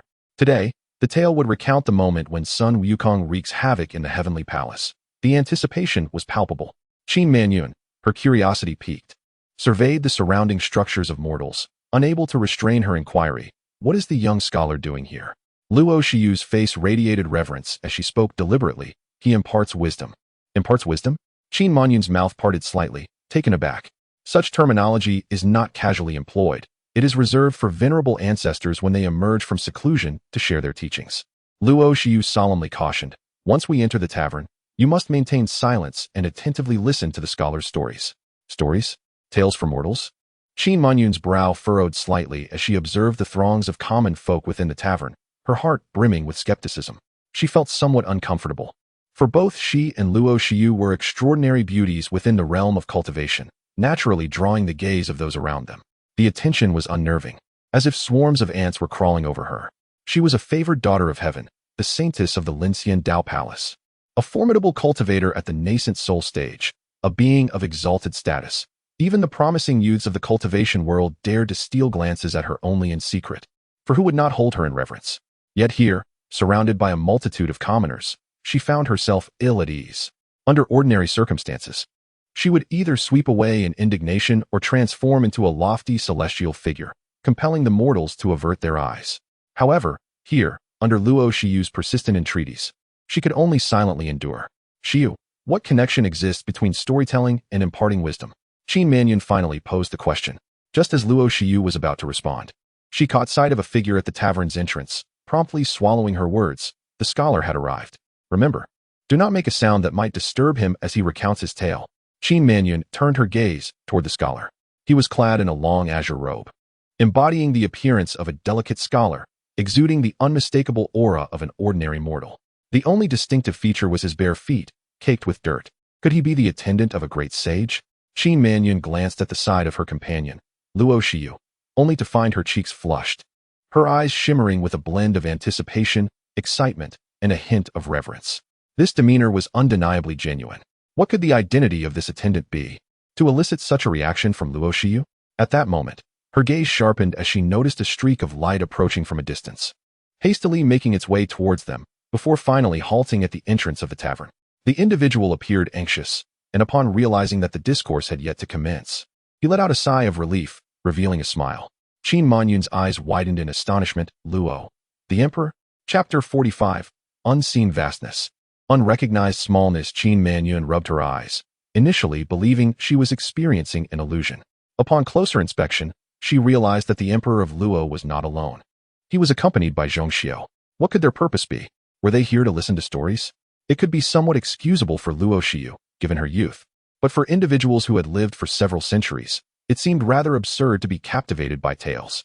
Moreover, just moments ago, the Emperor of Luo had been seething with anger, his face twisted in frustration. How could he so quickly shift his focus to storytelling? Yet, observing the Emperor's eager demeanor, it appeared that he genuinely came to hear a story. Arriving a bit late, the Emperor found no seats available in the front rows of the tavern. Rather than forcing his way through, he graciously took a stand in the back rows, his expression one of focused reverence. Noticing Luo Xiu and Qin Manyun, He communicated telepathically. Xiu, how ungracious of you not to reserve a spot for your father, despite your early arrival. Luo Xiu rolled her eyes, ignoring him. Qin Manyun, however, was taken aback. The atmosphere suggested that they were regular patrons, and what story could possibly attract even the Emperor of Luo? Sensing the unusual nature of the gathering, her expression grew serious as she prepared to listen intently. Meng Junliang settled in the central position of the tavern, leisurely opening a scroll and stating, I come bearing the edict of the sage, beginning from Luoxian City and journeying westward to impart teachings to the mortal realm. Those destined to join me may enter my fold and become my disciples. Continuing from the previous tale, he recounted how Sun Wukong, under the command of the Jade Emperor, managed the peach garden. After a time of leisurely observation, the great sage inquired of the land deity, how many trees are there? The deity replied, there are 3,600 trees. The first 1,200 bear flowers with diminutive fruit, ripening once every 3,000 years. Those who consume them attain immortality and enhanced vitality. The next 1,200 yield sweet, layered fruit, ripening once every 6,000 years. Those who eat them ascend to the skies and achieve eternal life. The final 1,200 produce purple-striped fruit, ripening once every 9,000 years. Those who partake shall live in harmony with the heavens and the earth, sharing the same lifespan as the sun and moon. The great sage, upon hearing this, was filled with immense joy. All present in the tavern were captivated, their imaginations ignited by the thought of what such peaches might resemble. Qin Manyun had initially approached this with a sense of skepticism, yet she found herself utterly enthralled by the opening of the tale. Her mouth agape. She wore an expression of disbelief. Peaches of immortality? How could such celestial fruit possibly exist? Wouldn't one consume just one to become immortal, rendering the pursuit of cultivation unnecessary? This concept of divine fruit was entirely new to her. She had never dared to even dream of such a thing before. Xiu, is what this scholar is saying truly authentic? She could not help but inquire. Luo Xiu, engrossed in the narrative, was momentarily displeased by the interruption. You are, after all, the holy maiden of the Lincian Dao Palace. Why such astonishment? Nevertheless, she quietly explained, indeed, it is true. The stories recounted herein undoubtedly pertain to the celestial realm, and it is highly probable that these events were experienced by that esteemed figure. A sharp intake of breath escaped Qin Manyun, a shiver coursing through her as goosebumps erupted across her skin. Did this imply that this esteemed figure had encountered the peaches of immortality? How terrifying, how unfathomable. Meng Junliang did not pause, continuing the tale as the Jade Emperor's fury escalated. Only 4 great kings remain, collaborating with King Li and Prince Neza, summoning the 28 constellations, the 9 celestial stars, the 12 original spirits, the 5 directional deities, the 4 duty officers, the eastern and western star realms, the southern and northern divine beings, the 5 sacred mountains and 4 rivers, the celestial alignments of the universe, accumulating an army of 100,000 heavenly soldiers. They strategized to encircle Flower Fruit Mountain, intent on capturing and dealing with that rogue. The mere mortals listened in rapt fascination, while the cultivators like Emperor Luo were profoundly shaken, their minds buzzing. Every element of this tale was reshaping their worldview. The heavenly peaches were already astonishing, yet there existed the elixirs of the Supreme Lord, and the celestial nectar consumed in the heavenly court, each capable of bestowing immortality. Their expressions were complex. Who could have imagined that the path to longevity, so desperately sought after, was so effortlessly attained by those of the celestial palace, achievable with merely a peach? When they heard that Sun Wukong had single-handedly devoured the entire peach grove, Qin Manyun could not help but breathe rapidly, inwardly pleading, share one with me, even if it's raw. Following that, Sun Wukong plundered the Supreme Lord's elixir and drank all the celestial wine, stirring a mix of envy and indignation among Qin Manyun and the others. How wasteful. It was indeed a shocking display of extravagance. At that moment, even though Sun Wukong was the protagonist, resentment brewed within them. Oh, how they envied him. However, upon hearing of the heavenly court's summons for troops to head to Flower Fruit Mountain, they could not help but hold their breath, feeling apprehensive for Sun Wukong. The doubts that once resided in Qin Manyun's heart had vanished, replaced by profound astonishment. Xiu was absolutely correct. This was not merely storytelling, but a conveyance of profound truths. Qin Manyun took a deep breath, feeling as though a new world was slowly unfolding before her. She dared not exhale, her gaze fixated on Meng Junliang, unwilling to miss a single word. The encirclement of 100,000 heavenly soldiers around Flower Fruit Mountain was enough to ignite excitement, while simultaneously quickening her heartbeat and sending chills down her spine. That was 100,000 celestial beings, the significance of which was self-evident to those in the realm of cultivation. It was overwhelmingly astounding, beyond imagination. The entire tavern seemed to hold its breath. The ensuing battle did not disappoint. Each deity displayed their celestial prowess, shifting mountains, filling seas, altering the stars, wielding thunder, effortlessly bending the very fabric of reality. The 72 transformations, a contest of wits and valor. With keen eyesight, acute hearing, and fiery eyes, one divine ability after another unfolded before the crowd. So powerful. Truly, they were divine beings. In comparison, the skills of the cultivators appeared as mere childish play, hardly worthy of the grand stage. Was this the realm of the immortals? Qin Manyun, who once took pride in being the saintess of the Lincian Dao Palace, now felt a profound sense of her own insignificance. Suddenly, a spark of enlightenment ignited within her. No wonder this scholar chose to establish the teaching ground in the mortal realm. It was clearly meant to cultivate my character. When I first arrived, I was vexed by the scrutiny of mortals, vainly believing myself to be superior, yet in the eyes of those immortals, was I not merely an ant? Whether it be the scholar or the esteemed figure spoken of by Luo Shiyu, their profound cultivation ultimately leads them back to the mortal realm in seclusion, does it not? It is only by experiencing the vastness of the universe that one can approach all matters with an ordinary heart. If one remains unable to relinquish their lofty stance, it is likely that they shall remain forever distant from the realm of immortals. In that moment, Qin Manyun suddenly attained enlightenment. Beside her, Luo Shiyu was momentarily taken aback. Casting a surprised glance at Qin Manyun, she sensed a subtle shift in Qin Manyun. Although they had always been good sisters, the disparity in their statuses had fostered an elusive sense of distance. At this instant, that feeling of estrangement vanished, and she found Qin Manyun far more agreeable than before. Chapter 46. What caused the break in the path of immortals and mortals? Unbeknownst to all, the sun began to set behind the western mountains. Yet, the patrons of the tavern seemed oblivious to the passage of time, their rapt attention firmly fixated on the unfolding tale. Meng Junliang's tone remained unchanged, neither hurried nor slow. As he recounted, the Buddha, with a mere flick of his hand, cast the Monkey King beyond the western gate, transforming his 5 fingers into the 5 elements: gold, wood, water, fire, and earth, forming the 5 elemental mountains, which gently pressed him down. The thunder gods, along with Asha, Kayapa, and others, joined their palms in reverence, exclaiming, "Well said, well said." In days of yore, one who emerged from the egg aspired to cultivate the true path to enlightenment. After countless eons dwelling in a realm of tranquility, a single twist of fate scattered his spirit. Deceiving heaven and aspiring to lofty positions, he sought to steal the elixir and disrupt the cosmic order. Having accumulated a lifetime of malevolence, he now faces retribution, unaware of when he might regain his standing. To learn of what follows, one must await the next installment. Is this truly the end? With a resounding clap on the table, Meng Junliang awakened the audience from their reverie.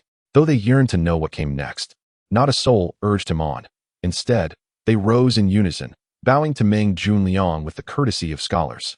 Qin Manyun also stood, offering her respects as a disciple.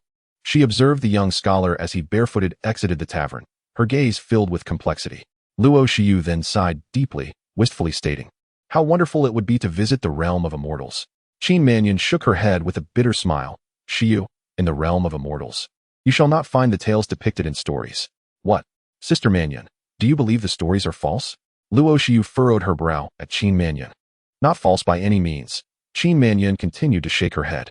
Luo Shiyu was perplexed by her meaning. Just then, Luo Huang approached with a smile, saying, "Miss Qin is quite right. What is spoken of here pertains to the heavenly palace, not the realm of immortals. Shiyu, your comprehension still requires refinement." At that moment, Luo Shiyu realized the distinction. The heavenly palace, in comparison to the realm of immortals, held a far superior echelon, which explained its command over 100,000 celestial soldiers and the possession of divine peaches and elixirs. Qin Manyun sighed and remarked, "My ancestral lineage at the Lincian Dao Palace boasts a history of ascended ancestors and a transmission of teachings, granting some insight into the realm of immortals, yet, in comparison to the tales, it pales in significance. The realm of immortals is not a realm of unmitigated beauty. It too has its competitions and disparities between barren and prosperous regions. Sister Manyun, does the Lincian Dao Palace possess records regarding the heavenly palace?" Luo Shiyu inquired with curiosity. "None," Qin Manyun replied, shaking her head. Such matters are beyond our imagination. Even if our ancestors ascended, they would likely be outmatched by the lowliest of the 100,000 celestial soldiers. This was not self-deprecation, but a reflection of reality. The standing of the illustrious figure spoken of by Luo Xiu was likely staggering beyond comprehension. Zhong Xiu suddenly exclaimed, "Who would have thought that the seemingly immortal prowess of the great sage equal to heaven could be so easily subdued by the Buddha? What terrifying power must that entail? Do not speak of such matters." Luo Huang quickly interjected, his tone filled with reverence. Such figures are not to be discussed lightly. Only extraordinary individuals like young Master Li would dare recount the deeds of such formidable beings in story form. Do not speak of the revered Tathagata, for even celestial beings like Neza and Erlang Shun would not dare to engage in idle gossip about him. Such matters must be held deep within one's heart, silently revered. "Father, do you think young Master Li possesses any peaches of immortality?" Luo Xiu inquired with sudden curiosity. "Impossible." The Emperor of Luo shook his head without a moment's hesitation, but then he paused abruptly, his pupils narrowing to pinpricks. "It is indeed possible. Young Master Li is a figure of extraordinary caliber, surpassing even the Tathagata from legends. Would it be so surprising if he possessed peaches of immortality?" Qin Manyun was taken aback, trembling as she asked, "Do you truly believe that esteemed individual has peaches of immortality?" The Emperor of Luo remained silent, yet Luo Xiu nodded, whispering, "It is quite likely. Sister Manyun, you are unaware of what we have experienced. When I first encountered young Master Li, he treated me to a watermelon, a most ordinary one, yet it enabled me to break through to the foundational stage. Can you imagine? That watermelon contained the essence of the Tao. Young Master Li possesses a celestial artifact named the Air Purifier, which absorbs air and emits spiritual energy, an unending flow of it. Additionally, there is another artifact called the Water Purifier, transforming ordinary water into spiritual water. I gifted him a simple protective jade talisman, and with just a few strokes, he infused it with the true spirit of the phoenix. He composed a couplet that contained the essence of longevity.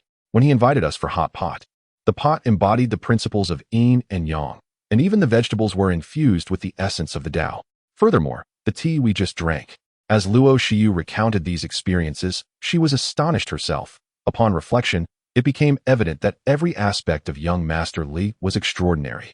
With each revelation, Qin Manyun gasped in disbelief, nearly overwhelmed by the magnitude of it all. It was terrifying, sending shivers down her spine. From the very air he breathed, young Master Li was surrounded by celestial phenomena. It was only natural that he would possess peaches of immortality. Those peaches, indeed, could grant one eternal life, ascending during the day to exist alongside the heavens. This was the ultimate aspiration of countless cultivators. Cough, cough. The Emperor of Luo cleared his throat and remarked, "For young Master Li, peaches of immortality may be mere trifles, yet they are not something we ought to covet. Let go of such unrealistic aspirations lest we provoke him." Both Luo Xiu and Qin Manyun nodded in agreement, understanding their place and refraining from coveting the peaches. They merely hoped that a few grains of sand might trickle through his fingers, enough to sustain them for a lifetime. Qin Manyun's tumultuous thoughts remained unsettled. The events of the day had been overwhelmingly astonishing, continuously bombarding her mind. What a magnificent opportunity she had encountered in the Qianlong Immortal dynasty. Slowly, she exited the tavern. Not far from the riverbank, she beheld the scholar seated cross-legged beneath a willow tree, facing the water, his eyes gently closed. As dusk fell, the soft moonlight cascaded from the heavens, enveloping the scholar in a silvery glow, as if draping him in a shimmering cloak. The scholar appeared to be an ordinary, frail individual, yet the more Qin Manyun scrutinized him, the more she felt his figure becoming ethereal and elusive, as if he had seamlessly merged with the surrounding environment. After a moment of hesitation, she stepped forward toward the scholar. Qin Manyun respectfully addressed him, "I am Qin Manyun, and it is an honor to meet you, esteemed elder." Meng Junliang slowly opened his eyes and replied with a calm demeanor, "I am but a mere mortal scholar, while you are a cultivator. It is inappropriate for you to address me as an elder. The truly accomplished are to be regarded as teachers. This is an unyielding principle." Qin Manyun lowered her posture significantly, troubled by a question that had lingered in her mind for quite some time, and earnestly requested the elder's enlightenment. Meng Junliang regarded her and inquired, "What is your question?" Taking a deep breath and biting her lip, Qin Manyun ventured, "Forgive my boldness, but may I ask, what causes the severance of the path between the immortal and the mortal? As for updates, this is a new book period, with a base of 2 updates daily. And as the word count increases, my updates will become more frequent. Thank you all for your support. Chapter 47. Alas. Sister has become dim-witted after transformation. Meng Junliang gazed at Qin Manyun with an ancient, unperturbed gaze, exuding an air of profound wisdom that seemed to penetrate all. He spoke softly. Observe those mortals. They toil with the rising sun and rest with its setting, merely to endure a century of hardship in the mortal realm. In contrast, cultivators ascend to heights where they may live for millennia. They too yearn to comprehend why they cannot cultivate. Will you share this truth with them? Qin Manyun trembled slightly, as if struck by a sudden revelation, frozen in place. An answer had already taken root in her heart. Qualification. The answers to certain inquiries can only be unveiled to those who possess the requisite qualifications. Just as with these mortals, should they seek the path, those of superior aptitude may join a sect, while those of inferior talent are often dismissed with a mere "you lack fate." They would inevitably ponder, why am I without fate? Yet, no one would offer them an answer. Qin Manyun believed she would not deign to entertain such a trivial question from a mortal. Gritting her teeth, she bowed again to the scholar and implored, I beseech you, senior, to enlighten me with the answer. After a moment of silence, the scholar replied, the workings of the universe adhere to their own rules. I can only glean a fraction of their essence. Yet, the true reasons are likely known only to those who establish these rules. He lifted his gaze towards the heavens, his eyes serene, seemingly gazing into the void. Those who set the rules. Qin Manyun's pupils constricted sharply, a rush of blood surging within her, a chill coursing through her spine, causing her to shudder involuntarily. Could it be that the so-called rule-makers were none other than the celestial realm? Her mind went blank, too fearful to ponder further. Meng Junliang then spoke. If you wish to uncover the reason, perhaps you should listen more to the tale's following journey to the west. With sufficient insight, you may come to understand. Gratitude filled her heart as Qin Manyun bowed deeply, refraining from further disturbance, and took her leave. At this moment, the courtyard enveloped in night exuded an exceptional tranquility. Within the entire compound, only one room flickered with light. Nianfan was engrossed in writing and sketching on a sheet of white paper, his expression focused, as if designing something significant. On the table before him lay a meticulously arranged collection of tools, a carving knife, a bamboo branch, a pair of ox horns, and several strands of tendon. He was preparing to craft a bow. This notion had sparked when he beheld the robust ox delivered by the Luo Emperor and his entourage. The breed of the ox was unknown, yet its sturdy physique surpassed that of ordinary cattle. Its horns were substantial, and its tendons were remarkably resilient, truly a rare find. Inspired by a surge of creativity, Nianfan conceived the idea of fashioning a bow from the ox's horns. The bamboo branch, too, was sourced from the largest stalk in the backyard, representing another exceptional material. The ox-horn bow was the pinnacle of archery in Nianfan's previous life, crafted through numerous intricate processes involving ox horns, bamboo, tendons, and animal glue, demanding a high level of skill. However, the challenges posed were of no concern to Nianfan. In the past, when hunting alone, one had to rely not only on the formidable black, but also on sheer luck. Only in close combat did one have a chance. It was rather foolish that he had only now thought of crafting a bow and arrow. Nianfan couldn't help but shake his head, pondering silently. With a bow and arrow, procuring game would indeed become much more convenient. Pausing his writing, he gazed at the design before him and nodded in satisfaction. The design was complete. He decided to conclude for the day and commence the actual crafting tomorrow. He addressed the sword radiance, celestial jade, in the center of the room. Light, extinguish. Immediately, the sacred glow surrounding the celestial jade swiftly faded, plunging the room into darkness. The world of cultivation was splendid. This celestial jade not only served as a light source, but was also voice-activated, which was quite convenient. Nianfan stretched lazily and reclined onto his bed. Not far from the courtyard, atop a grand tree, a six-tailed spirit fox nimbly climbed to the very top, its small eyes sparkling as it peered at the courtyard, occasionally emitting soft squeaks. It hopped about, appearing somewhat anxious yet undeniably adorable. Its pristine fur glimmered under the moonlight. Creak. The courtyard's gate gradually opened, and Daji stealthily poked her head out, then stepped carefully into the open. Sister. Upon spotting Daji, the six-tailed spirit fox's face lit up with joy, its little hindquarters wiggling as it dashed toward her. Sister, did that human bully you? It inquired eagerly, eyes gleaming with a fierce light. If her sister had been wronged, it would have the perfect justification to eliminate that mortal. Daji cradled the six-tailed spirit fox in her arms and gently stroked it. My master treats me very well. You mustn't harbor any ill thoughts toward him. It's dangerous. Li Gongzi's cultivation was extraordinary. The fox's abilities would likely seem as trivial as those of an infant in his presence. Master? The six-tailed spirit fox widened its eyes in disbelief. Sister, you actually call him master?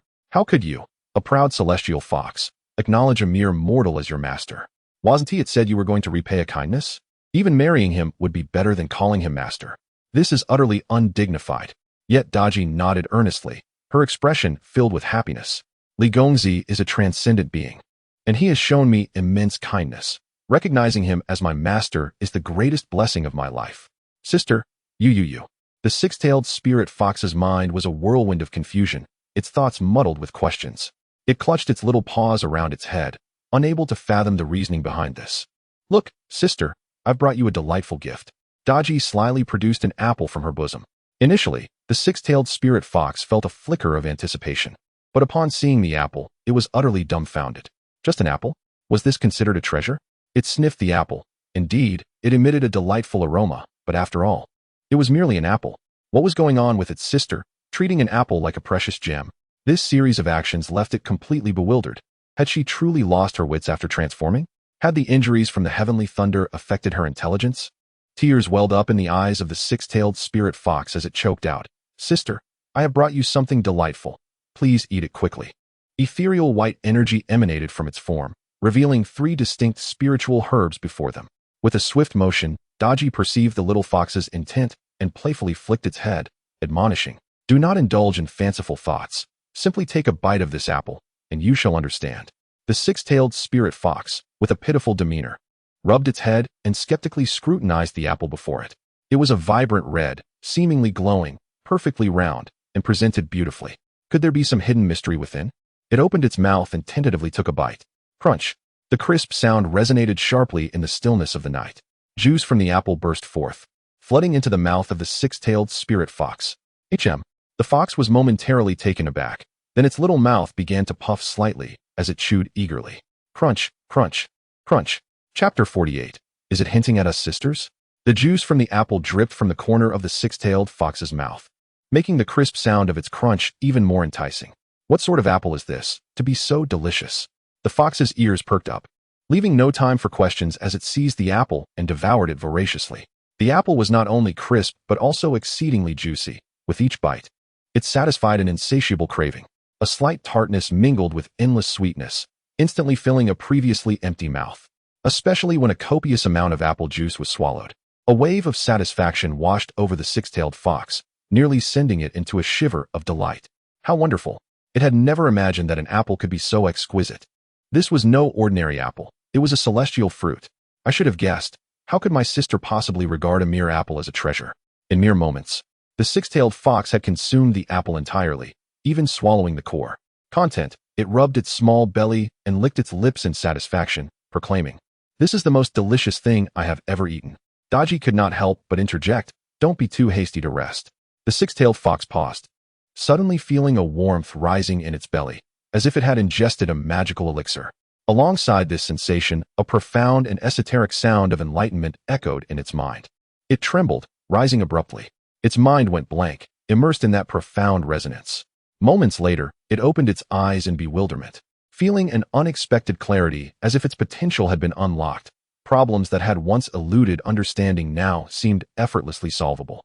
The six-tailed fox was astonished, its fur standing on end, exclaiming, Sister, this apple actually contains the essence of the Tao. You are not too foolish after all. You did not waste this apple. Daji replied with a smile. She had saved this apple secretly during dinner.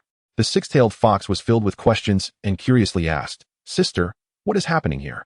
How did you come to possess this apple? The 3 spirit herbs she had brought hardly equaled even a tenth of its worth. Sister remains as impressive as ever. This apple was cultivated by our master, who possesses extraordinary abilities yet prefers to traverse the world in a mortal guise. Therefore, when you meet him, you must harbor no intentions of offense, Daji cautioned. He is actually a reclusive master. The six-tailed fox gasped, its 6 tails standing upright in shock. How terrifying! Several times, it had contemplated teaching him a lesson. Fortunately, it had refrained, or it might have lost its very skin. Eagerly, the six-tailed fox asked, Sister, can he help heal your wounds? The master has already begun treating me, and my condition has improved significantly, Daji nodded. That is wonderful.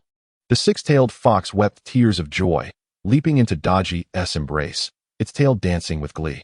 Daji lovingly stroked it, saying, I must return now. Take good care of yourself, and when you miss your sister, come to visit." The six-tailed spirit fox nodded repeatedly, urging, "Sister, you should return quickly and avoid displeasing any powerful beings." After bidding farewell to the six-tailed spirit fox, Daji returned to the courtyard, only to find a figure standing at the entrance, gazing at her with curiosity. "Young Masterly," Daji exclaimed, a flicker of surprise crossing her features as she nervously bit her lip. How naive she had been. Her meager abilities could hardly escape the notice of young Masterly. What would she do if he were to become angry? Nianfan inquired. "What are you doing out so late?" With her head lowered, Daji replied softly, "I'm sorry, I went out to feed my sister an apple." "You have a sister?" Nianfan asked, astonished as he looked at her. Daji nodded. "Yes, she is a little fox. No wonder I heard the sound of a fox outside just now." Nianfan mused, a smile creeping onto his face. It was amusing how girls often regarded small animals as siblings, while boys humorously referred to them as sons or daughters. "Young Masterly, you're not angry?" Daji asked anxiously, her gaze fixed on him. "What is there to be angry about? It's just an apple. Why are you so tense?" Nianfan chuckled, shaking his head. Women in ancient times were so cautious and traditional, it was rather endearing. "By the way, what kind of fox is it? It wouldn't happen to have 6 tails, would it?" Nianfan asked casually. The mention of foxes reminded him of the 6-tailed fox he had rescued 3 years prior. Seeing it wounded and with 6 tails had stirred his compassion, prompting him to intervene. He recalled how the fox had nuzzled against him with its 6 tails, soft and comforting, before reluctantly departing, glancing back several times. A wistful look crossed Nianfan's face as he reminisced. A 6-tailed fox was likely a magical creature. He wondered how it was faring now. He had saved it back then, yet it hadn't returned to express its gratitude. Daji, taken aback, realized that nothing could be hidden from young Masterly. She nodded and said, "Young Masterly, my sister is indeed a 6-tailed spirit fox." "Really? Is it truly her?" Nianfan responded, surprised as he looked at Daji. Then broke into a smile. "I didn't expect to have such a connection with her. When she comes by again, make sure to give her plenty of food." This fox, even if it were a spirit, likely possessed little strength, considering it was severely injured the last time he saw it. The fact that it was now coming to beg for food indicated its unfortunate circumstances. "Really?" Daji exclaimed, her face alight with excitement. Anything here would be a fortuitous opportunity for the outside world. Young Masterly was willing to let her give it away? She had initially prepared herself for his reprimand for secretly hoarding the apple, but unexpectedly, she found joy in this revelation. What did young Masterly mean by connection? Was he hinting at something? Could it be that he wanted both sisters to serve him? If that were the case, her sister would be fortunate indeed. "It's late. You should go rest now," Nianfan yawned, slowly turning back toward his room. Upon arriving in the realm of cultivation, he had long since cultivated the habit of rising early and retiring early, and his sleep quality was remarkably superb, almost intoxicatingly delightful, awakening refreshed and brimming with vitality. He was undoubtedly a spirited young man throughout the day. The following day, as dawn broke, Qin Manyun had already made her appearance in the tavern. Her expression was grave, fraught with both tension and anticipation. The words of Meng Junliang had kept her awake throughout the night, as she awaited the arrival of the new day. The scholar had invited her to listen to the story to be told that day, suggesting that if her comprehension was sufficient, she might grasp a fragment of its profound secrets. What tale would be recounted? Was this a test of her understanding? Beside Qin Manyun, Luo Xiu bored dark circles under her eyes, incessantly stifling yawns. She too had spent the night awake. As Qin Manyun had insisted on recounting the preceding tales of journey to the west, leaving her utterly exhausted.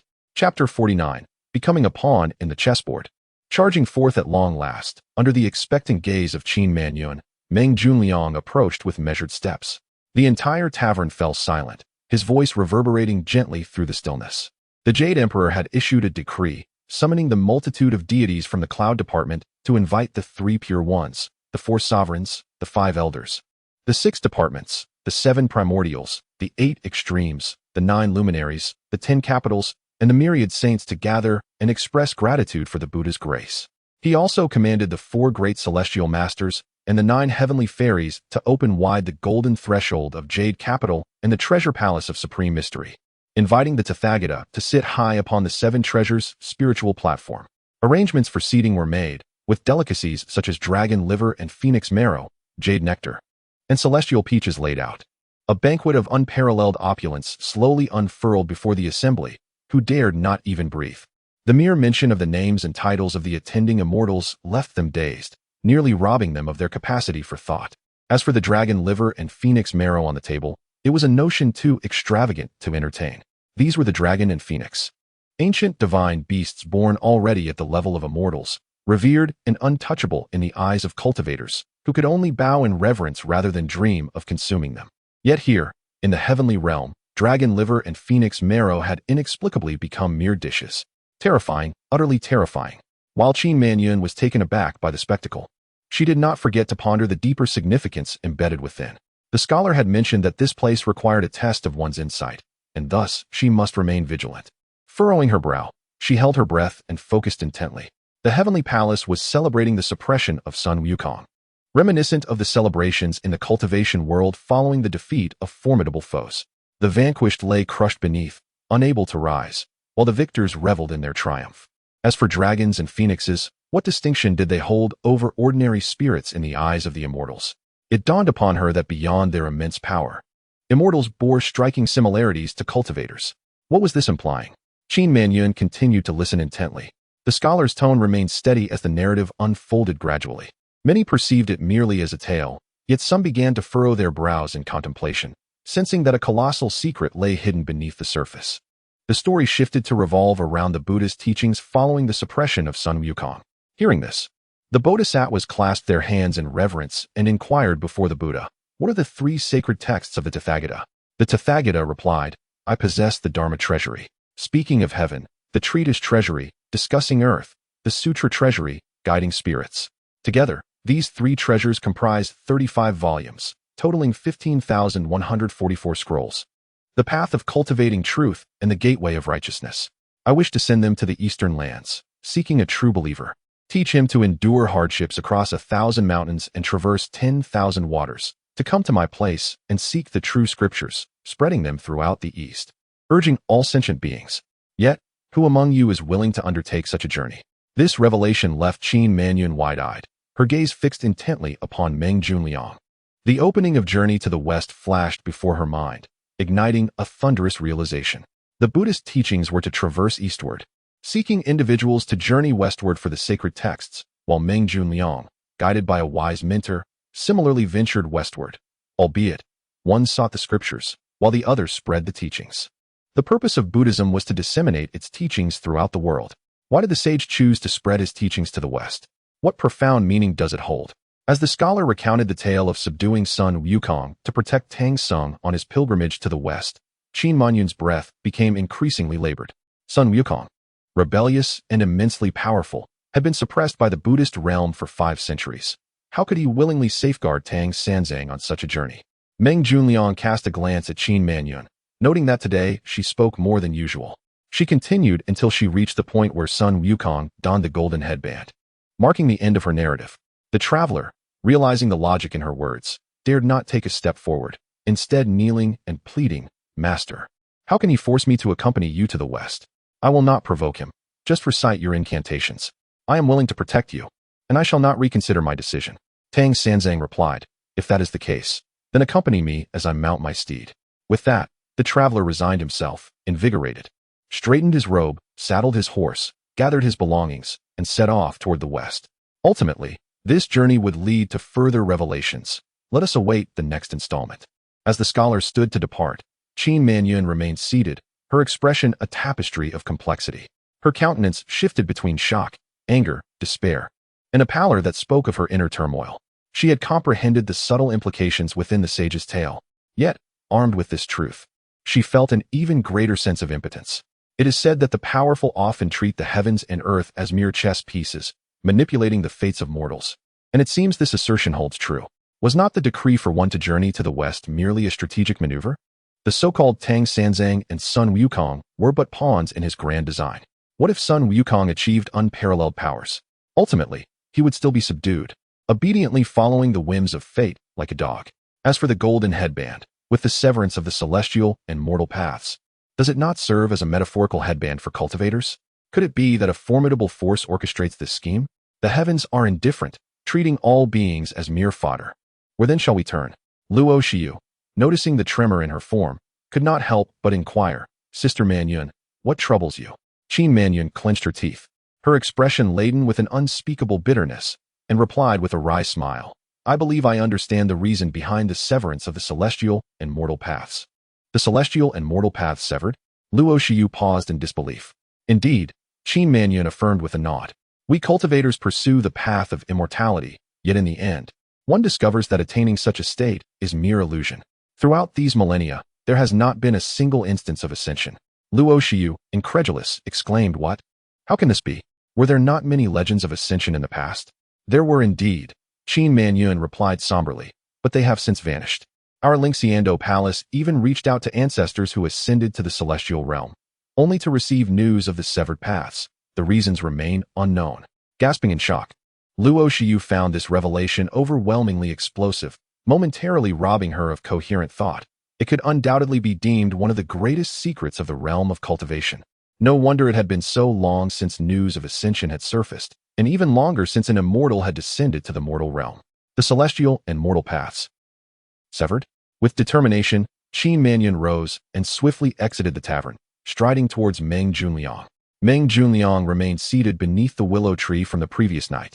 Upon noticing Qin Manyun approaching, he slowly opened his eyes. Have you comprehended? Qin Manyun bowed deeply, affirming, the younger generation has indeed grasped it. Meng Junliang smiled and encouraged. Pray, share your insights. The universe is akin to a chessboard, and humanity, mere pawns upon it. I, lacking in talent, willingly accept the role of a piece in the hands of a master, Qin Manyun solemnly declared. A look of approval crossed Meng Junliang's face, indicating that your understanding is not entirely lacking. However, not everyone is deemed worthy to be a pawn in the hands of a master. Meng Junliang continued thoughtfully. The rules of the cosmos have been rewritten. The appearance of Master Li in the mortal realm at this juncture clearly indicates a strategic game with some formidable entity. Each of his moves must bear profound significance. Though I may not capture Master Li's attention, I am still willing to serve as a humble pawn in his grand design. Charging forth into the fray. Chapter 50. The unerring Master Li. After bidding farewell to the scholar, Qin Manyun's visage brimmed with reverence. The more she pondered, the more dread enveloped her. Perhaps the fate of Sun Wukong had long been sealed. This journey to the west had, from its inception, been a grand conspiracy. A contest among formidable beings. From the very beginning, Sun Wukong's entrance appeared triumphant, adorned in resplendent colors, as though the heavens themselves rejoiced, undoubtedly portraying him as the protagonist of the celestial realm. Yet, the truth revealed that the so-called protagonist was but a farce in this world. There exists no true leading figure, only the unseen orchestrators behind the curtain, whether it be the scholar or Luo Shiyu. Both referred to the eminent figure as young Master Li. Clearly, this young Master Li was one of the grand strategists of the game. The realm of cultivation might merely represent an insignificant corner of the chessboard. A resolute determination gradually illuminated Qin Manyun's brow. It is a rare opportunity to have such a distinguished figure descend into the mortal realm. Should one fail to seize this chance, they would be destined to remain estranged from the path of immortality. If young Master Li were displeased, at worst, one would face death. After all, what do we cultivators strive for if not that fleeting glimmer of hope? Shiyu, I shall prepare to pay a visit to young Master Li tomorrow, Qin Manyun declared solemnly.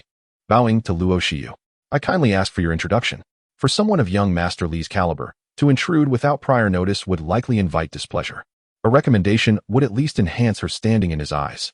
Well, very well, Luo Shiyu conceded after a moment's hesitation, nodding. It had been a while since she last visited young Master Li.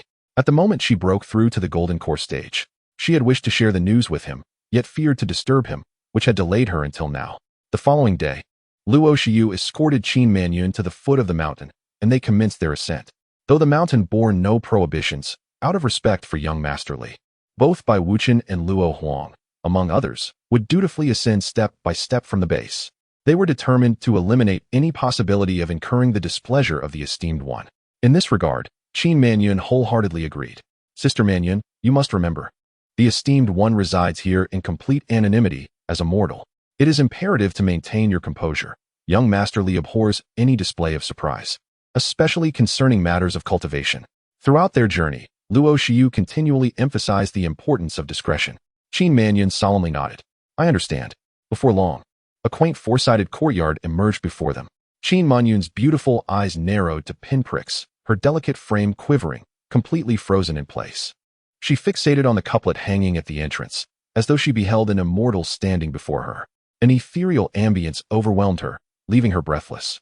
Alas, Sister Manyun, awaken, Luo Shiyu urged, hastily rousing her. You must not behave so, feign nonchalance, as if you have merely arrived at a mortal's abode. Qin Manyun collected her thoughts with great difficulty and nodded. Is this calligraphy penned by young Master Li? She inquired with a quivering voice. Indeed. In Luo Shiyu's eyes lingered a hint of nostalgia. She recalled that at one point, young Master Li remarked how the influx of guests had been steadily increasing, prompting him to compose this couplet to serve as a facade. A facade? Qin Manyun felt a surge of indignation. This couplet, placed anywhere, would be regarded as a treasured heirloom, yet in young Master Li's view, it merely served as a superficial ornament.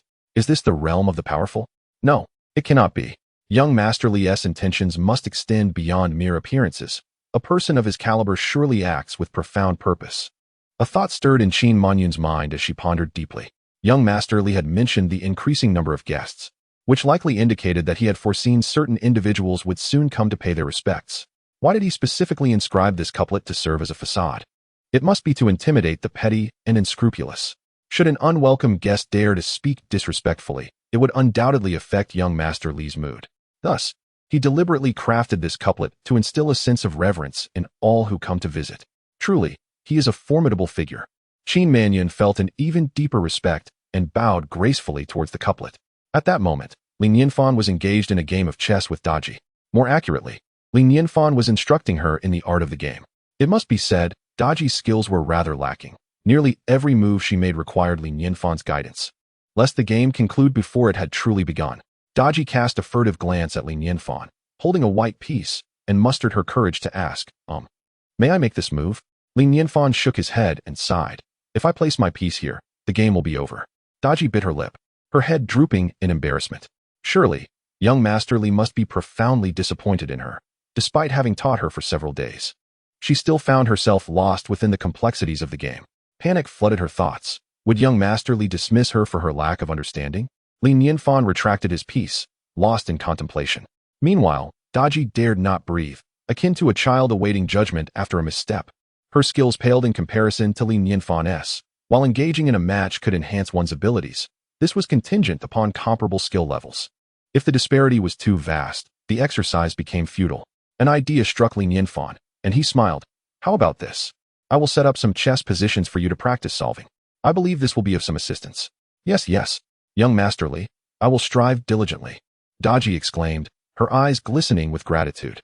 As long as she wasn't sent away, she vowed to double her efforts. If her understanding fell short, she would compensate with hard work, determined not to disappoint young Master Li. Li Nianfan felt a twinge of sympathy at her anxious demeanor. He did not wish to burden Daji with such pressure, but with only the two of them in this secluded space, it was rather dull to have nothing to occupy their time, so he had to impose upon this young girl. Just then, a respectful voice called from outside. May I inquire if young Master Li is at home? Li Nianfan paused momentarily before responding. Xiaobai, please open the door. Xiaobai immediately scampered to comply. Creak. The door opened. Xiaobai, with an air of utmost courtesy, greeted, Welcome, esteemed ladies. Hello, Xiaobai, Luo Shiyu replied with a warm smile. Qin Manyun, on the other hand, struggled to maintain her composure, striving to present a smile that appeared as natural as possible. The artifact spirit. It truly is an artifact spirit. Moreover, it resides within a humanoid weapon. If adorned with a layer of human skin, it would likely be indistinguishable from a real person. Such an artifact spirit undoubtedly represents the pinnacle of existence. Although she had heard Luo Shiyu speak of it before, witnessing it firsthand still stirred her emotions beyond her control. Luo Shiyu approached with Qin Manyun and introduced, young Master Li. Miss Daji, this is my friend, Qin Manyun. Manyun acknowledged young Master Li and Miss Daji respectfully, offering a courteous bow. Her gaze inadvertently drifted toward the chessboard, and her heart jolted. Just yesterday, she had engaged in a discussion about the world as a chessboard with a scholar, only to stumble upon young Master Li playing chess here. Could such coincidences truly exist? Clearly not. Young Master Li had likely anticipated everything, even her arrival, which felt like a subtle reminder to herself. Moreover, the chessboard prominently displayed the characters for heaven and earth. A wave of realization washed over Qin Manyun, leaving her momentarily dazed, as a chill surged through her. Indeed, young Master Li was orchestrating the world as a grand chess game. Chapter 51. The subtle tactics of young Master Li. Qin Manyun stood in utmost reverence before Li Nianfan. her demeanor imbued with a profound respect that compelled her to regulate the very rhythm of her breathing. This young lady exhibited a courtesy that bordered on excessive. She was likely from a prestigious sect, a testament to her refined upbringing. "Please, do not stand. Take a seat," Ling Nianfan said with a warm smile. "Xiaobai, kindly pour a cup of water for the two young ladies." After a moment of composure, Qin Manyun finally found her voice. "Young Master Li, I apologize for my unsolicited visit." "Not at all. In truth, I was quite looking forward to your arrival," Ling Nianfan replied with a smile. Luo Xiu and Qin Manyun's expressions suddenly tightened, fully grasping the underlying implication of Ling Nianfan's words. They had scarcely settled into their seats when an irresistible urge compelled them to rise once more. "Please, young Master Li, do not hesitate to command us," Luo Xiu spoke earnestly. Both women felt a mix of nervousness and anticipation, pondering what matter young Master Li might require their assistance with. If they could be of service, it would surely forge a benevolent bond with him, an opportunity too precious to overlook. There's no need for such tension. It's nothing of great consequence. Li Nianfan reassured them, feeling somewhat embarrassed by their eagerness. "Recently, I have noticed the frequent passage of cultivators' lights in the vicinity, making it impossible for me to venture outside. Hiking in the mountains has become utterly out of the question. Could you assist me in discerning the cause of this situation?" He continued. Although these cultivators had not encroached upon the courtyard, their presence had nonetheless confined Li Nianfan within the walls of his home. As a mere mortal, he felt rather vulnerable in such circumstances. Had it not been for this predicament, he would have long since taken Daji out for a leisurely outing, rather than remaining cooped up indoors, playing chess. An implication, a subtle hint from a sage. Luo Xiu and Qin Manyun exchanged glances, both brimming with excitement. They did not believe for a moment that Li Nianfan was unaware of the reasons behind the situation. Rather, a wise individual would not deign to personally intervene among a throng of insignificant beings, choosing instead to delicately prompt them. "This is indeed an opportunity for us to shine." Simultaneously, Luo Xiu felt a pang of guilt. How could she have overlooked this issue within the realm of the Qianlong Immortal dynasty, necessitating young Master Li to bring it to her attention? "Young Master Li, we acknowledge our previous oversight. I shall address this matter post-haste," Qin Manyun promptly assured him. "I too am willing to alleviate young Master Li's concerns," she added with conviction. Luo Xiu's eyes sparkled with renewed determination. "Indeed, with Sister Manyun's assistance, this group will surely disperse swiftly." Qin Manyun smiled, though internally, tumultuous waves surged within her. It was undeniable. The sage had indeed anticipated her arrival. The influence of the nine-tailed celestial fox was monumental. The area had attracted a multitude of cultivators and factions. The Qianlong Immortal dynasty alone could not possibly drive them all away. Only the Linxian Dao Palace possessed such capability. When the sage spoke of eagerly awaiting their arrival, it was she who he had truly hoped for. A shiver coursed through Qin Manyun as she realized the gravity of her situation. A bitter thought crossing her mind. She had likely long been ensnared in the sage's grand design. Upon receiving their agreement, Li Nianfan's smile blossomed, and he promptly encouraged them to take a seat. At that moment, Qin Manyun dared to steal a glance at Li Nianfan from the corner of her eye. Truly, he was an extraordinary individual, cloaked in an aura of mystery. To the untrained eye, he appeared entirely mundane, devoid of any discernible flaw. She then discreetly turned her gaze towards Daji. Could this be the legendary nine-tailed fox in its transformed state? Her initial curiosity morphed into a shudder of disbelief upon closer inspection. How could this be? To her astonishment, Daji seemed to be enveloped in a delicate veil of mist, a phenomenon perceptible only to those of profound cultivation. This mist represented the manifestation of Dao Rhyme. Typically, such an occurrence arises only when one is inundated with an overwhelming amount of Dao Rhyme in a brief period, rendering them unable to assimilate it. However, this was an exceedingly rare situation. Many would consider such a notion a mere jest, as Dao Rhyme itself is scarce. How could one possibly encounter an excess? Yet, today, she bore witness to it. Qin Manyun felt a parched throat, her mouth nearly watering in envy, utterly unable to think clearly. What immense fortune must one possess to accumulate such an abundance of Dao Rhyme? It was akin to a destitute individual encountering a millionaire. Without comparison, there can be no pain. Additionally, Qin Manyun noted Daji's cultivation had astonishingly reached the golden core stage. It had only been a few days since the nine-tailed fox's transformation. And yet, Luo Xiu had clearly mentioned that the fox was gravely injured by heavenly tribulations, nearly perishing without the intervention of a powerful being. How could she have reached the golden core so swiftly? Was this an extraordinary stroke of luck? Qin Manyun could not fathom it. Her existing worldview offered no explanations. However, she was certain that all of this was intertwined with Li Nianfan. Who was this young Master Li? To be in his presence was to be surrounded by endless opportunities. A look of envy flickered in Qin Manyun's eyes. How she wished to remain by young Master Li's side, even if it meant serving tea and water. For that would be far more gratifying than being a saintess anywhere else. At that moment, an enchanting fragrance wafted into her nostrils, jolting her senses. She looked up, gasping in astonishment, utterly transfixed. The courtyard was brimming with spiritual herbs and celestial grasses, each one of exceptional quality. Undoubtedly, any single specimen here could stir chaos in the outside world. Even as the saintess of the Lincian Dao Palace, Qin Manyun was left dumbfounded by such opulence. It was breathtaking, overwhelming, and extravagantly luxurious. Do not scream. Remain composed. Maintain your poise. High beings do not appreciate exaggerated reactions. Qin Manyun continually reminded herself, taking deep breaths to quell her astonishment. She cast a sideways glance at Luo Xiu, only to find her with a vacant stare, utterly entranced. You told me not to make a fuss, yet you cannot withstand it yourself. Qin Manyun quickly shook Luo Xiu to bring her back to reality. Luo Xiu felt her throat parched, unable to utter a sound. She had witnessed Li Nianfan obtaining spiritual herbs firsthand, but she could hardly fathom that he would actually plant them.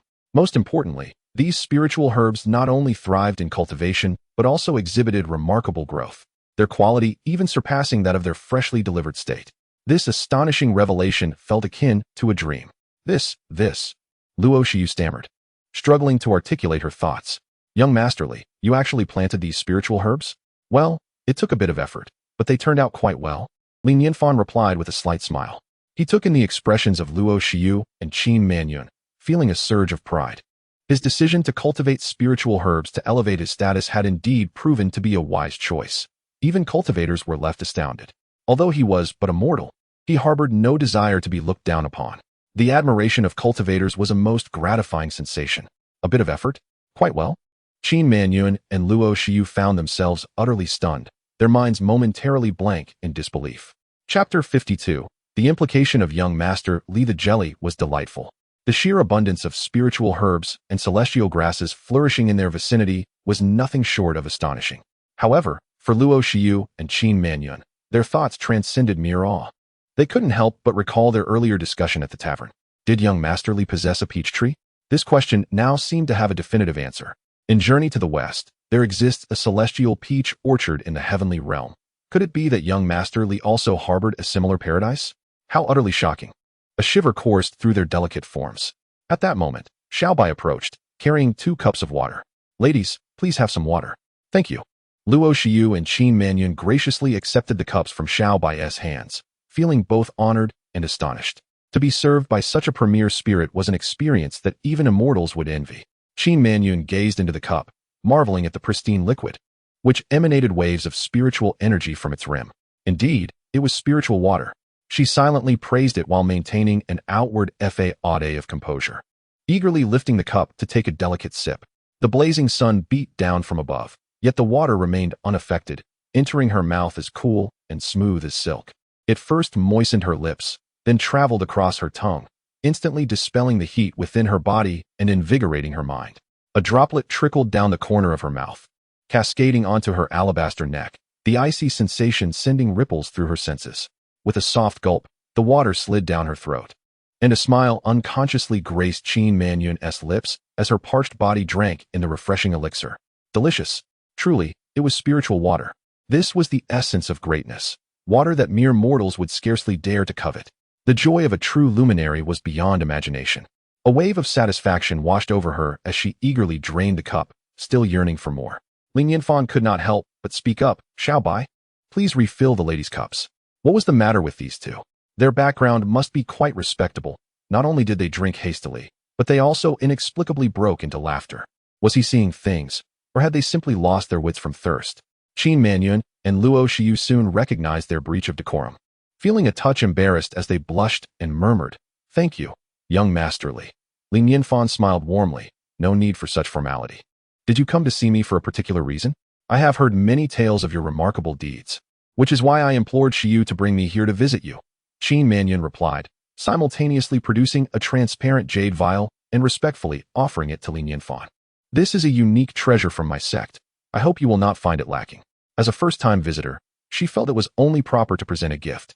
Yet, despite her best efforts, she struggled to conceive what would be worthy of the occasion. A person of such caliber would likely not spare a glance at even the most precious items of the immortal realm. Nevertheless, she understood that sincerity was paramount, and thus, she chose to present her most treasured possession. Nianfan smiled gently. You are too kind. There is no need for such gifts. Your presence is already enough. He immediately affixed a label of a well-mannered young lady upon Qin Manyun, appreciating her courtesy and grace. 80% of the time, he is undoubtedly a cultured individual, having heard of his reputation from Luo Xiu, which prompted his visit. Nianfan accepted the jade vial from Qin Manyun and was astonished to discover that it contained approximately 10 drops of liquid.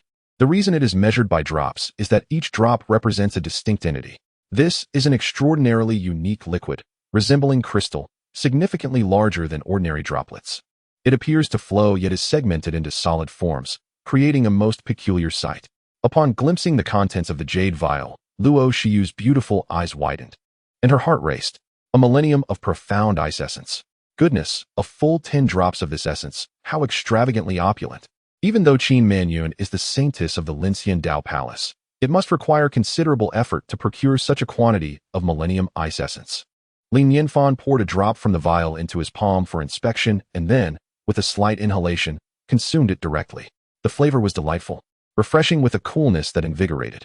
Qin Manyun and Luo Xiu watched in astonishment as Nianfan casually swallowed the millennium ice essence. Their expressions shifting to one of concern as they exclaimed, Young Master Liu. Is there an issue? Nianfan inquired, perplexed by their reactions. Seeing Nianfan appear unperturbed, Qin Manyun hesitated, retracting her words. No problem. Internally, she was in turmoil. After all, this was millennium ice essence, containing the marrow of 1,000-year-old ice. While it is indeed a treasure, those lacking sufficient strength would certainly suffer frostbite upon direct contact, and even for those adequately powerful. Consuming it requires meticulous preparation to ensure safety. Yet here was someone who simply ingested it nonchalantly. Qin Manyun couldn't help but smile wryly within. Of course, for an esteemed individual like young Master Li, the chill of millennium ice essence must be inconsequential, perhaps akin to ordinary water. Nianfan smacked his lips, a nostalgic expression gracing his face, pleasantly surprised to find a jelly-like texture here, which he greatly missed. Jelly? Luo Xiu was taken aback, unsure of what that entailed. Nianfan explained with a smile. Oh, it's a type of snack I often enjoyed in the past, though I haven't had it since coming here. Snack? For amusement? Qin Manyun and Luo Xiu felt as though their minds were about to explode. Frequent consumption surely referred to his time in the immortal realm, and it had been ages since he had tasted such delights after descending. Indeed, what they considered a precious commodity was merely a trivial indulgence in the eyes of a master. However, it was a relief to see that this snack brought him such joy. Nianfan handed the jade vial to Daji, with a grin saying, Daji, this jelly is quite delightful. Do have a taste. Daji cautiously accepted the vial, replying, Young Master Li, if you enjoy it, I shall keep it for you. You needn't be so formal. Although there isn't much, it shouldn't be just for me. Nianfan shook his head with a hint of exasperation. An implication. The suggestion was clear. Qin Manyun almost blurted out, If young Master Li likes it, I shall bring more next time. After a moment of hesitation, she resolutely gritted her teeth and, with a tremor in her voice, declared, I shall ensure you are satisfied. Heaven knows the immense effort it took her to utter those 2 words. This is the elixir of a millennium's worth of frozen essence, a rare substance that the Lincian Dao Palace can only condense into a single drop every decade. It is extraordinarily precious. The concept of abundance is far from their reality. The Lincian Dao Palace teeters on the brink of insolvency. She boldly made this proclamation without even consulting her sect, driven solely by the fleeting suggestion of a sage, which left no room for hesitation. What a benevolent soul. Nianfan's admiration for Qin Manyun grew significantly, despite the evident pain etched on her face. She selflessly offered her assistance. What a grand spirit she possesses. Then I shall express my gratitude to Miss Qin. Nianfan did not decline. He truly relished jelly. Rarely does one encounter such a delicacy, and he had no desire to refuse. There was no need for an excess. Merely satisfying his craving would suffice. Chapter 53. Ants gazing at the sky. Nianfan's mind stirred. Upon observing Qin Manyun, it was evident that she was a lady of a prominent family. Individuals of her cultured background were undoubtedly well versed in the art of chess, and perhaps she could provide him with an exhilarating match. Daji's chess skills were lamentably poor, rendering her an unsuitable opponent in these remote woods where rivals were scarce. He could not help but inquire, "Miss Qin, do you play chess?" Qin Manyun was momentarily taken aback, then nodded slightly, saying, "I know a little." Lin Nianfan's eyes brightened, discerning the modesty in her tone, and he immediately replied, "Perfect. Let us engage in a game. Then I shall seek your guidance." Young Master Li. Qin Manyun naturally would not decline, as this was an excellent opportunity to draw closer to a master. Yet, a hint of nervousness crept into her heart. Her cheeks flushed as she began to ponder. What if her skills were too formidable and placed the master at a disadvantage? Should she perhaps allow him a few moves? She had heard many tales from her elders about reclusive masters who, despite their lackluster chess abilities, relished challenging others. Upon defeat, they would respond with indignation, proving quite difficult to please. How could she ensure young Master Li's enjoyment? How might she subtly grant him a few advantageous moves? At this moment, the chessboard was set. Li Nianfan, holding the black pieces, smiled and said, "You may go first." Qin Manyun quickly gathered her thoughts, her expression serious. Determined to showcase her true prowess and astonish young Master Li, she first picked up a white piece, then gazed at the board. Upon doing so, she was struck dumb. The board appeared unremarkable, yet at its center, a watermark-like insignia bore the characters for heaven and earth. In an instant, Qin Manyun felt as though her vision had blurred, and when she regained her senses, she found herself amidst a vast, white expanse. In this realm, there was only emptiness, with black and white energies swirling about, coexisting in harmony. The chessboard had seemingly manifested its own universe. Standing alone in this ethereal domain, Qin Manyun felt woefully insignificant, akin to a speck of dust in the cosmos. Simultaneously, waves of overwhelming celestial pressure bore down upon her. This sensation was reminiscent of ants gazing skyward, mere mortals encountering the divine, weak, pitiable, and helpless. She gritted her teeth, expending nearly all her strength to place the white piece. Buzz! Immediately, the equilibrium of black and white energies was shattered, plunging the realm into utter chaos. Qin Manyun's spirit trembled, while Li Nianfan remained unfazed, placing his black piece in response. Boom! Qin Manyun's delicate form quaked violently. As the black and white pieces clashed, the opposing energies began to engage, and she found herself caught in the tumult. Like a fragile boat adrift in a tempestuous sea, on the verge of capsizing. How terrifying! What caliber of treasure was this chessboard? Harboring the essence of the way of heaven and earth. The profundity of its principles was truly astounding. This was no mere game of chess. It was a trial of one's understanding of the cosmic order.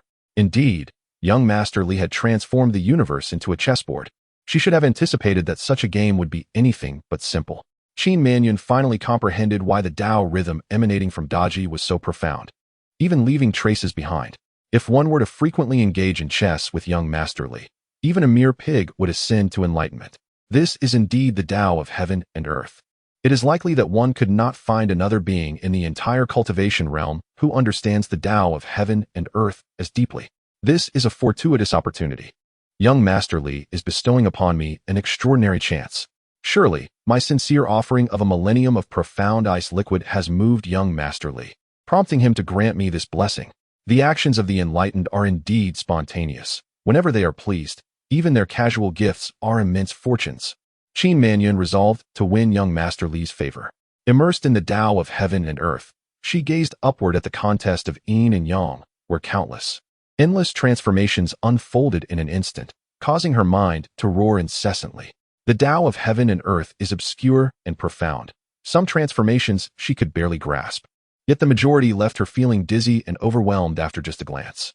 It was akin to an elementary student attempting to grasp calculus, utterly bewildered and lightheaded.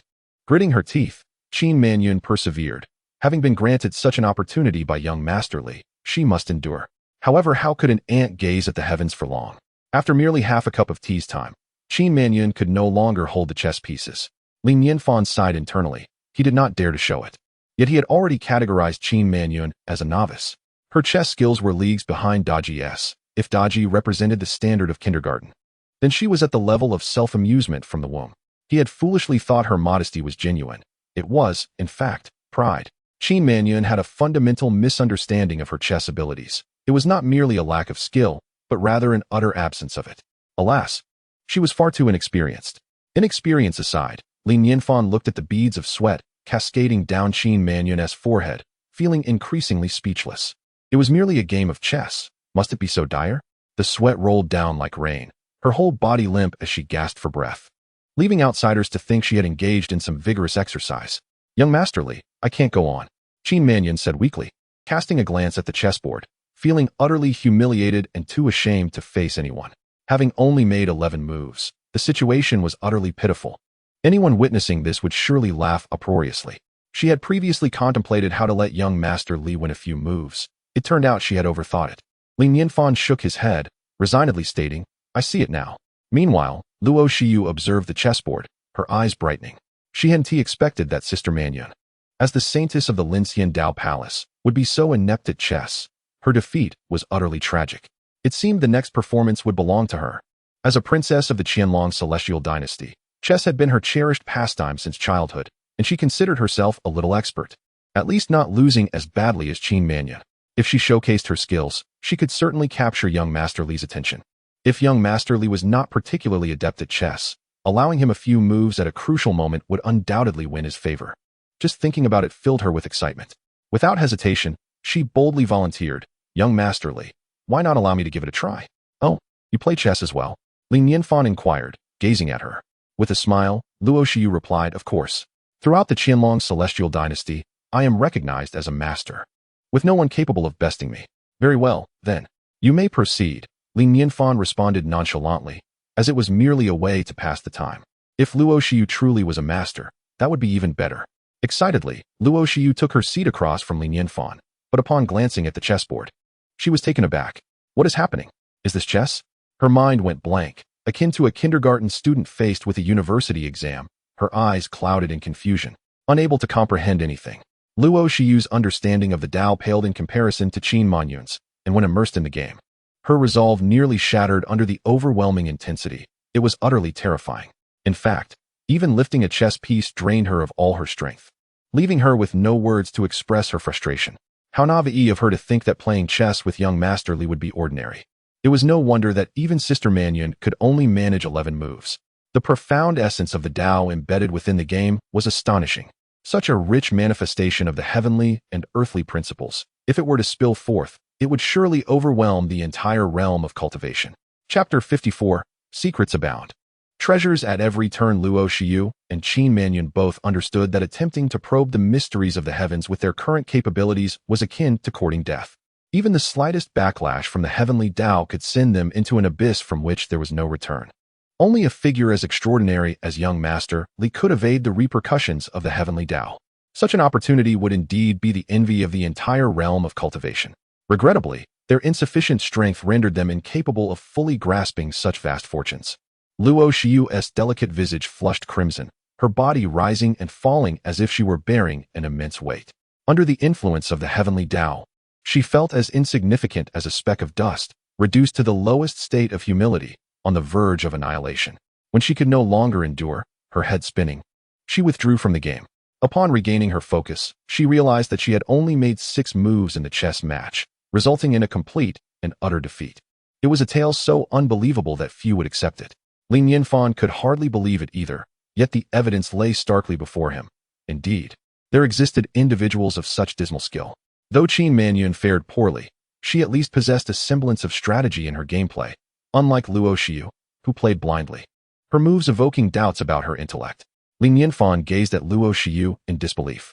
What kind of unfounded confidence could lead her to believe her chess skills were commendable? Alas, he realized he should not have harbored any expectations. As a princess of the Qianlong celestial dynasty, her victories over others were likely due to their indulgence, granting her a false sense of superiority over time. I'm sorry, Luo Xiyu stammered, her eyes brimming with tears as she felt utterly lost. Panic filled her heart. Young Master Li must surely think her presumptuous and be filled with disappointment. Would he come to despise her? Li Nianfan, sensing her distress, quickly offered words of comfort.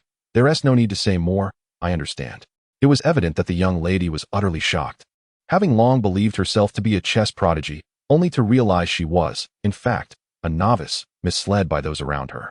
Anyone would find such a revelation hard to bear, and she was indeed a pitiable soul. Recognizing reality is not necessarily a bad thing, he encouraged. With diligent practice, you will surely improve. Young Master Li's words were a reminder for her to cultivate her understanding of the Tao and not to succumb to despair. Opportunities would still await her. As long as young Master Li did not harbor disdain for her, she would find solace. Luo Shiyu exhaled deeply, her voice earnest. Thank you, young Master Li. I will strive to do my best from now on. Li Nianfan nodded in acknowledgement. His brows furrowed. Since both Luo Shiyu and Qin Manyun were novice players, it was time for them to take their leave. However, he needed to consider an appropriate return gift. Given Qin Manyun's courtesy in bringing him jelly, he felt compelled to reciprocate in kind. Qin Manyun and Luo Shiyu had already risen to bid farewell when, inadvertently, Qin Manyun's gaze swept across a corner of the courtyard. In an instant, her entire body trembled, as though struck by lightning. Her eyes widened in disbelief as she fixated on that corner, her breathing growing rapid and uneven. Ah, indeed, it cannot be mistaken. It is undoubtedly the Enlightenment bamboo. For an ordinary person, it would be challenging to recognize, but she, as the holy maiden of the Linxian Dao Palace, is exceedingly familiar with the Enlightenment bamboo and identified it at a mere glance. Earlier, she had been anxious and captivated by the exquisite spiritual herbs and immortal grasses surrounding her. She had neglected to observe the other corners of the courtyard. It was only now that she realized every nook and cranny here was extraordinary. On the pile of firewood, the demon-slaying sword was quietly embedded in a wooden post.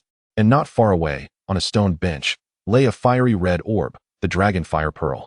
The chessboard they had just played on was nothing short of a transcendent artifact. Now, in her secluded corner, she had discovered the Enlightenment bamboo. Wait, she turned her gaze back towards the woodpile. Goodness, it was entirely composed of spirit wood. Only a tree spirit with considerable cultivation could produce such wood. Where on earth did young Master Li procure so much spirit wood, only to use it for kindling? Such extravagance sends shivers down one's spine. If this were to be known by the external cultivators, countless souls would likely succumb to despair. Truly, this is the abode of an immortal, filled with enigmas and treasures at every turn. She breathed deeply, striving to quell her astonishment. Remain composed. She must maintain her poise and not offend the esteemed individual. Qin Manyun glanced enviously at Luo Shiyu beside her. Sometimes, ignorance is indeed a form of bliss, sparing one the need to feign calmness as she did. Young Master Li, may I inquire about that piece of Enlightenment bamboo? Qin Manyun could not resist asking, pointing towards the bamboo in the corner. Li Nianfan glanced over and replied nonchalantly, that is merely surplus material from my bow making, utterly worthless, intended for burning. Worthless? For burning? Qin Manyun nearly choked, yet felt a wave of relief. Had she not inquired, that precious piece of Enlightenment bamboo would have been used for fuel. What a stroke of luck. She inhaled deeply, striving to keep her tone steady. Could you possibly gift me that bamboo? You want it? Li Nianfan looked at Qin Manyun in surprise. It's not valuable. Feel free to take it. Thank you, young Master Li. Qin Manyun exclaimed joyfully. To be candid, this bamboo is crucial for my purposes, as it perfectly complements something I am working on. Li Nianfan nodded in realization. It was indeed intended for use as a material, and the bamboo's practical value was undeniably high. Seeing Qin Manyun's satisfaction, Li Nianfan smiled. He had been pondering what to gift her, and she had conveniently chosen for herself, which simplified matters greatly. Qin Manyun immediately approached, carefully picking up the bamboo, ensuring not to overlook the surrounding scraps, and wrapped it in cloth before rising. Young Master Li, I apologize for the disturbance today. I shall take my leave now, Qin Manyun stated. Luo Shiyu added, Young Master Li, I too must depart. Li Nianfan nodded. All right, goodbye. As Luo Shiyu and Qin Manyun emerged from the courtyard, their pace instinctively quickened as they descended the mountain. They were compelled to address young Master Li's directives with utmost urgency. Along the way, fleeting glimmers occasionally streaked across the sky, eliciting slight furrows in their brows. How long would this group persist? Should they disturb young Master Li, a fate of 1,000 cuts would be far from excessive. Consequently, their hearts swelled with urgency, and they silently gritted their teeth, resolute in their determination to shield young Master Li's tranquility from any disruption. Qin Manyun accompanied Luo Shiyu back to the Qianlong celestial dynasty, briefly exchanging greetings with Emperor Luo before hastily boarding her flying vessel, setting her course for the Linxian Dao Palace. She was eager to convey this monumental news to her master and implore for assistance in fulfilling the task entrusted by the esteemed figure. Time was of the essence. Chapter 55. An overwhelmingly great Master Qin Manyun, undeterred by any hesitation, hurriedly made her way to the Linxian Dao Palace. The enormous flying vessel descended upon the palace's courtyard, and Qin Manyun swiftly exited, striding towards the location where her master was in seclusion. Senior Sister Qin has returned. Greeted the disciples of the Lingxian Dao Palace along her path, to which Qin Manyun merely nodded in acknowledgement, her pace unwavering. Upon reaching a grand hall, she paused momentarily and rapped 3 times against a stone wall beside the hall. Moments later, with a resounding clatter, the stone door swung open, allowing her entrance. The stone chamber was divided into 2 levels, separated by a crystalline barrier. Through the crystal, she could faintly discern a robed figure seated cross-legged on the other side, adorned with a hairpin and holding a whisk. Respectfully, I pay my respects to my master, Qin Manyun stated reverently. An aged voice resonated from beyond the crystal. You have returned so soon. Have you brought back the 9-tailed celestial fox? Master, I have not. Qin Manyun inhaled deeply, her tone grave. However, I have discovered the whereabouts of the 9-tailed celestial fox and encountered an individual of unparalleled stature. A hint of skepticism laced the aged voice. An individual of such stature? What manner of person merits your commendation? With profound reverence, Qin Manyun replied. He is a reclusive master, dwelling within the domain of the Qianlong immortal dynasty, his strength unfathomable. It was he who rescued the 9-tailed celestial fox from the tribulation of heaven. The elder's silhouette quivered slightly in surprise. To save someone from the heavenly tribulation, which harbors the essence of destruction, is indeed remarkable. If this person has taken in the 9-tailed celestial fox, then that is a matter of acceptance. Master, you mentioned previously that the Tianqin Qin suffered damage. Is that truly the case? Qin Manyun inquired suddenly. Alas, it is indeed true, the aged voice sighed softly. The root of the zither has sustained wear, and I do not know if it can ever be restored. Is there any possibility of repair if I were to obtain the Wudao bamboo? Qin Manyun questioned. Certainly, her master affirmed with unwavering conviction, yet could not help but shake his head. However, the Wudao bamboo is an exceedingly rare treasure.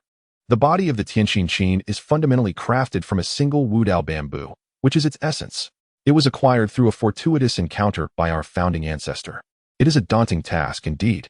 Wudao bamboo does not refer specifically to a particular type of bamboo, but rather emphasizes the enlightenment it embodies. Yet, the concept of enlightenment is as elusive as the sky itself. Ancient legends speak of individuals who attained enlightenment beneath the Bodhi tree, ascending to the heavens, with the tree itself achieving a state of sanctity.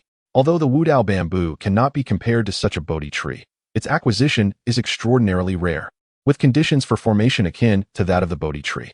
It requires great masters to frequently meditate beside the bamboo, allowing the flow of Tao to permeate and influence the bamboo's essence.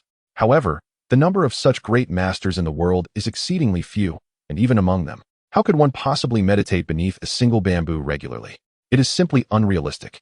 It is entirely reliant on serendipity, and whether it can exist remains a matter of debate. Contemplating this, Qin Manyun's master let out a deep sigh.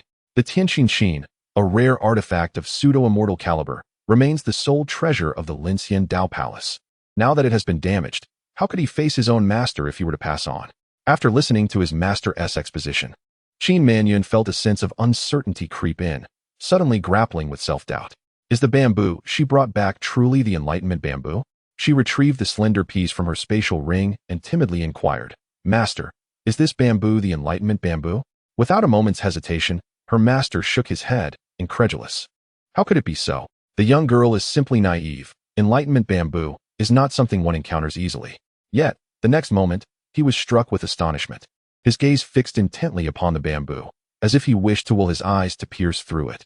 Rising to his feet as if propelled by a spring, he dashed toward the crystalline wall, crashing into it with fervor. The wall surprisingly yielded like liquid, forming a humanoid bubble. With a pop, an elderly man with white hair and a disheveled appearance emerged before Qin Manyun. He seized the bamboo from her grasp, his voice trembling with excitement. Let me see. Let me see. His hands caressed the bamboo repeatedly, tears of joy glistening in his eyes as he choked out. It is indeed the enlightenment bamboo. I never imagined I would behold it in my lifetime. It feels like a dream. Furthermore, though this particular bamboo appeared somewhat shorter, its quality far surpassed that which had been brought back by their ancestor, and by a considerable margin. The ancestor's bamboo had been severely damaged upon return, seemingly struck by heavenly lightning, charred and blackened. Otherwise, the Tianqin Qin would not have been destroyed. The value of this bamboo is immeasurable for the Lingxian Dao Palace. Such a treasure, could it be a divine gift? Qin Manyun's master exclaimed, Manyun, from where did you acquire this bamboo? I received it from that esteemed individual. Qin Manyun replied. Her master, in disbelief, asked, "That esteemed individual was willing to bestow such a treasure upon you?" Feeling a bit embarrassed, Qin Mannion hesitated but eventually admitted, "Master, that esteemed person originally intended to use this enlightenment bamboo for kindling. I feared it would be a waste, and thus I shamelessly requested it." "What?" The old man leapt up, his beard standing on end. "For kindling?" Qin Mannion nodded, a bittersweet expression on her face as she produced a bundle of scraps. It seemed the esteemed individual was crafting something, and these were merely surplus materials, deemed worthless in his eyes. Worthless? Something she regarded as a precious treasure was considered refused by another? The old man stood there, dumbfounded. "Master, are you all right?" Qin Mannion asked, concerned for her master's well-being. After a long pause, he shook his head in disbelief, exclaiming, "No. No worries. Someone with such audacity must undoubtedly be a figure of immense stature. You haven't offended them, have you?" "Master, how could I dare? I could only hope to please them." Qin Mannion paused for a moment and whispered, "Master, I have privately given all the 1,000-year-old Xianbing liquid on my person to this esteemed individual." Well done indeed." The old man let out a long sigh of relief, a satisfied smile spreading across his face. "Truly, you are my disciple, acting in a manner that aligns with my expectations.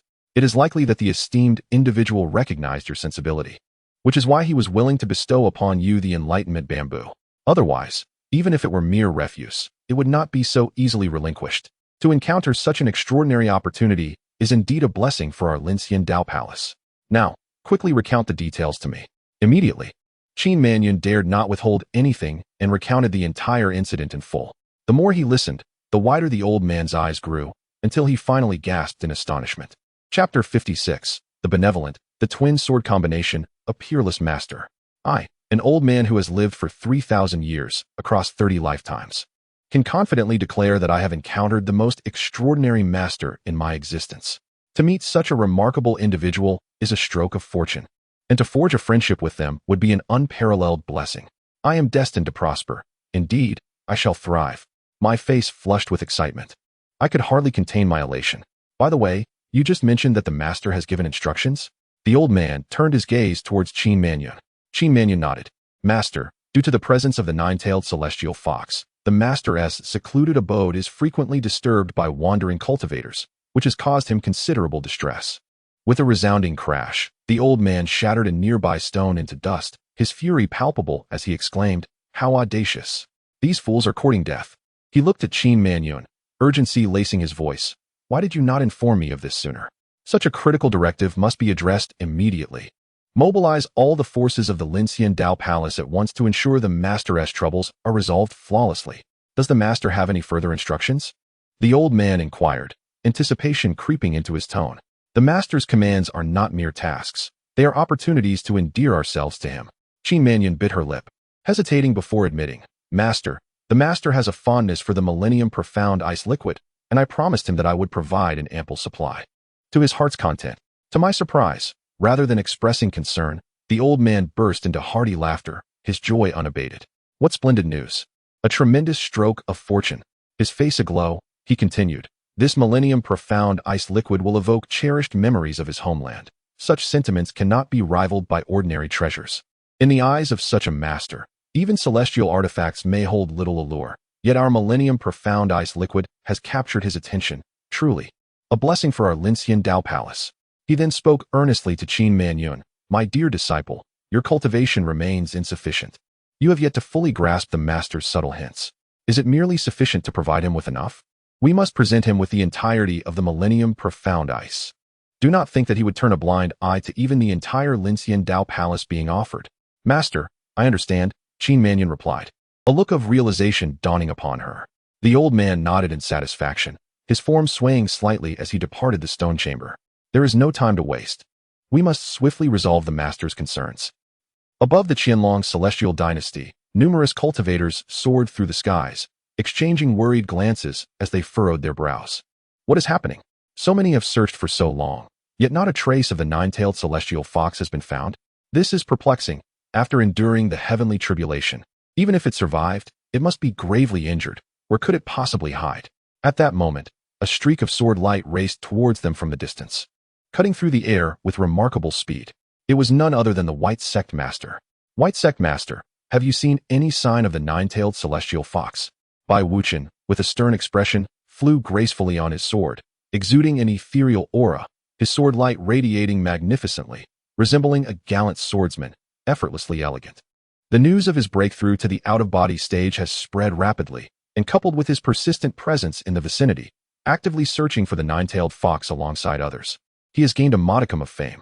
Many have come to recognize Bai Wuchen, who has consistently displayed a friendly demeanor, prompting thoughts among the crowd. The sect master Bai is truly a good person.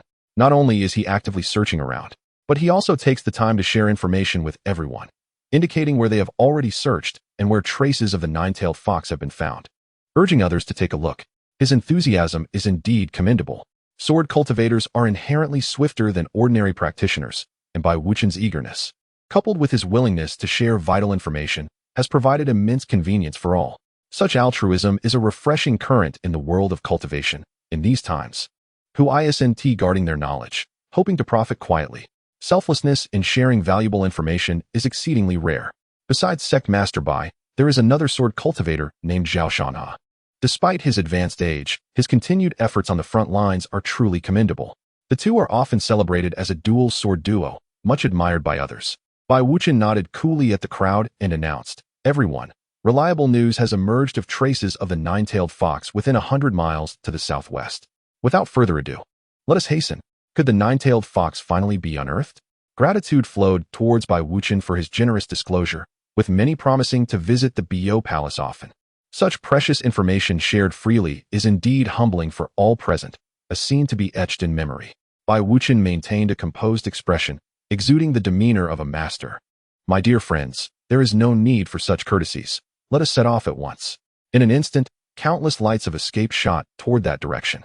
Meanwhile, Zhao Shanha soared on his sword, calling out excitedly, "The nine-tailed fox has appeared. Fortune awaits. Come quickly and witness."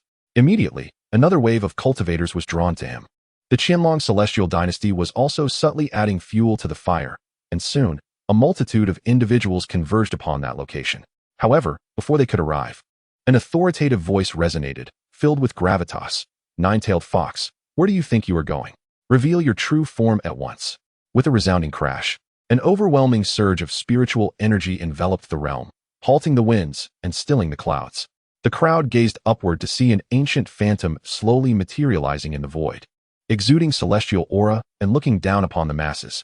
It was Master Yao Mingji, the leader of the Linxian Dao Palace. Master Mingji himself has come? This spells doom. Who could possibly compete with him? Suddenly, a frantic fox cry broke the tension as a colorful cloud descended, bearing a white fox that ascended slowly.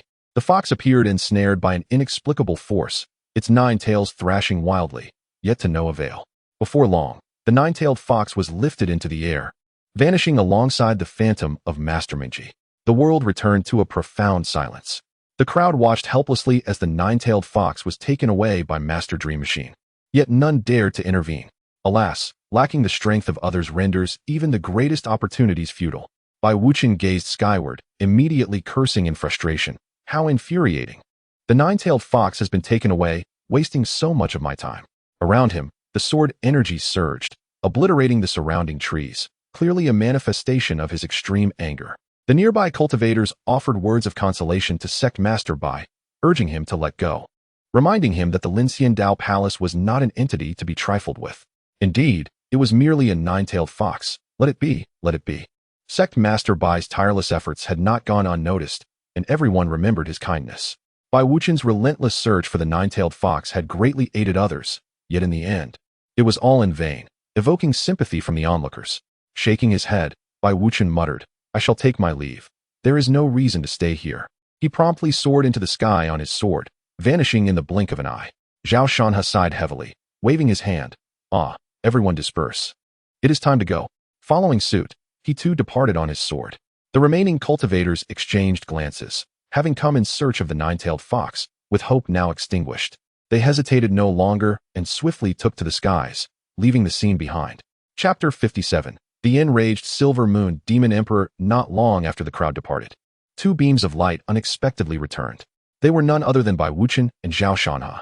Soon after, several more beams of light rushed in. Bai Wuchen and Zhao Shanha immediately adopted solemn expressions upon encountering Elder Yao. Elder Yao Mengji stroked his beard and smiled. "We are all esteemed guests of young Master Li. so there is no need for formalities. In his hand, he held a white fox, which he casually released, granting it freedom.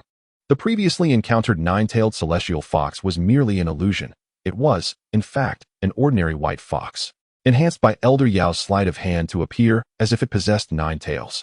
This ruse had been devised collaboratively, executed with seamless precision. They had considered various alternatives. A direct expulsion would surely incite the ire of many cultivators, and should a conflict arise, it would certainly provoke the displeasure of the higher beings. Conversely, gentle persuasion seemed futile, as few would heed such counsel. After discarding numerous options, they ultimately conceived this strategy, allowing the multitude of cultivators to depart without disturbing the higher beings. Truly a flawless plan. Emperor Luo clasped his hands in salute, remarking, "Elder Yao's methods are unparalleled. It is thanks to you that everyone was dissuaded from their pursuits. It is a collective effort that has borne fruit," Elder Yao Mengji replied with a smile. His spirits lifted. He felt gratified to have resolved the concerns of the higher beings, believing he had forged a beneficial bond, thus ensuring his visit would not provoke their ire. "Haha, Elder Yao, are you planning to pay a visit to young Masterly?" Bai Wuchen inquired with a grin. "Indeed, but not at this moment." Elder Yao nodded and continued, "Young Masterly has only just regained tranquility. It would be ill-advised to intrude upon him now. I plan to return after some time." Zhao Shanha spoke up. "Elder Yao, your foresight is commendable. It is indeed prudent. Since young Masterly cherishes peace, we must weigh our approach carefully before visiting." After exchanging pleasantries, the group bid each other farewell and departed in succession. Qin Manyun, however, chose not to return with the elder but instead took refuge in an inn located in Luoxian City. A mountain does not have to be high. It is the presence of immortals that grants its spirit. This place was the closest to the higher beings, surpassing any heavenly abode. "Master, when do you intend to visit the higher being?" Qin Manyun inquired. Elder Yao Mengji's demeanor turned serious as he replied softly, "We must await the right moment." Although he had alleviated the higher being's troubles, unease lingered within him. He felt that something remained amiss and that the time for a visit was not yet ripe. Merely dispersing the surrounding cultivators seemed too simplistic. Accomplishing such a task with ease was far from reality. At his level of cultivation, he was acutely aware that mistakes were never to be made lightly. There must be deeper implications at play. Deep in thought, Elder Yao Mengji finally turned his gaze toward Qin Manyun, gravely instructing, "Manyun, recall carefully and recount verbatim the words spoken to you by the higher being. I want you to repeat them without altering a single word." Qin Manyun's expression grew serious, and she dared not be negligent, striving to recollect every detail from that moment. An entire hour passed before she was certain that her memories had returned in their entirety. Adopting Nianfan's tone, she spoke, "Recently, cultivators have been darting about in their escape lights nearby, making it impossible for me to step outside, let alone venture into the mountains for hunting. Could you assist in uncovering the reason behind this?" Yao Mengji shuddered, a spark of inspiration flashing through his mind as if he had grasped something profound. He stroked his beard, repeatedly contemplating her words, even jotting them down before him. His mind raced, and he murmured, "I must fully comprehend the hints from the esteemed ones before I can pay them a visit.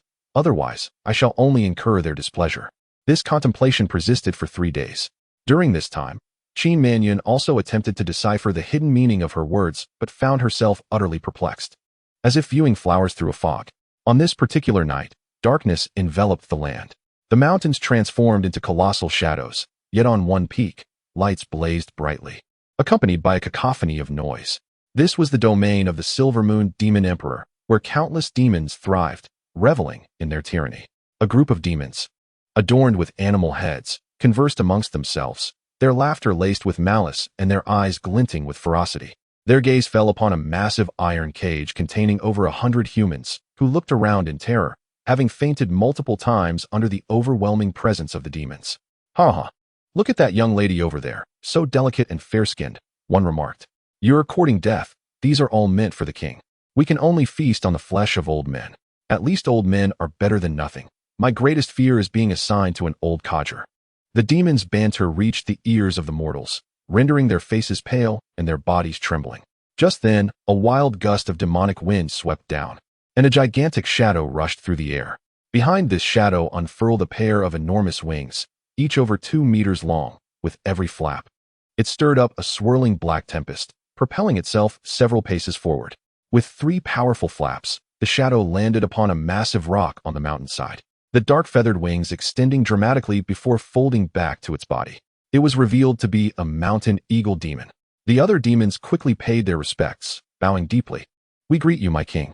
Standing atop the towering rock, the eagle demon's eyes gleamed with a piercing light, cold as ice.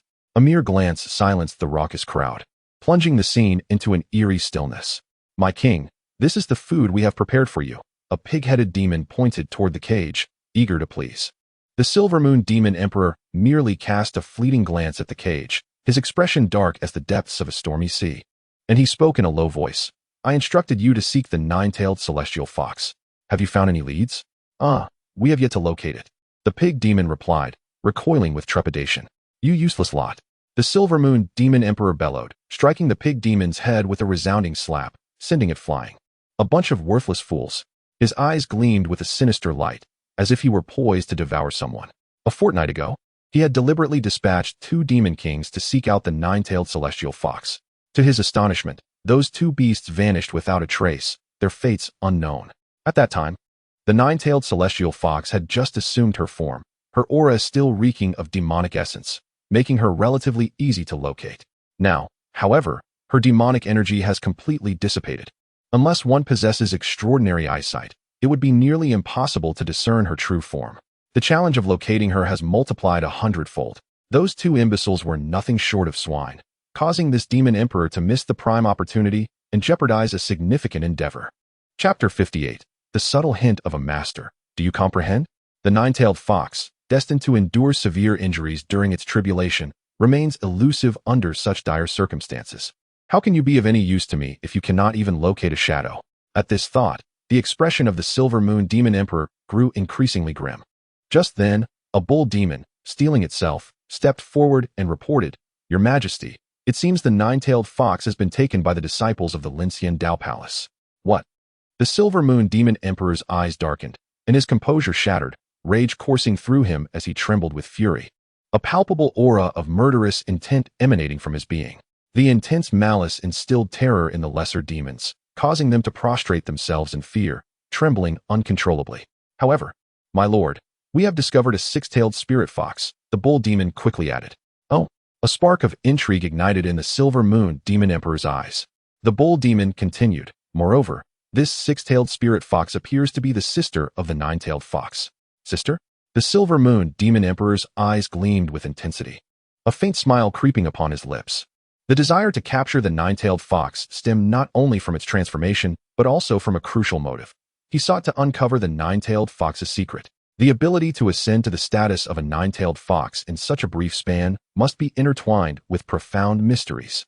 3 years prior, despite the 9-tailed fox being gravely wounded and on the brink of death, it inexplicably recovered, and its bloodline even advanced.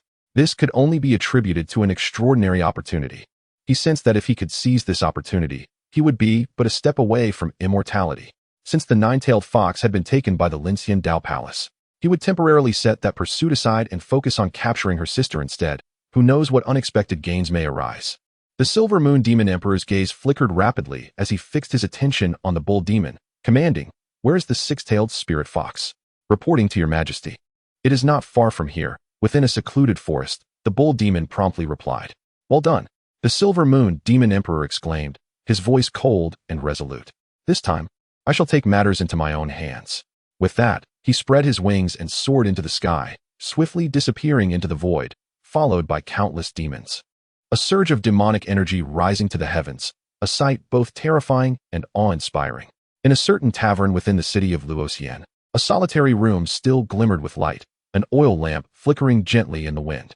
Yao Mengji propped his head on his hand, his gaze fixated on the words of Nianfan, lost in deep contemplation.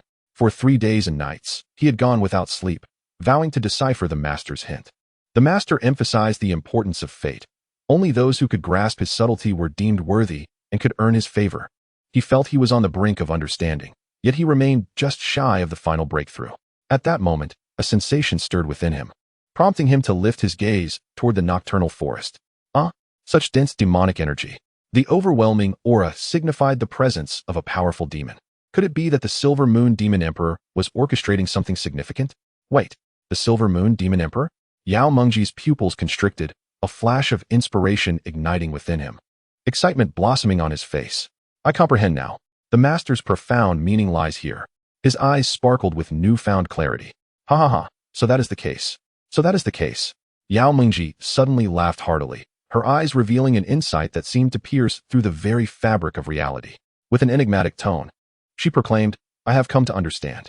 Qin Manyun, residing next door, awoke from her meditative state and hurried over. Master, have you truly grasped the profound mysteries of the enlightened? She inquired with eager anticipation. Ah, Manyun, this illustrates that your cultivation still has room for improvement. Yao Mingji nodded, imparting her wisdom with earnestness.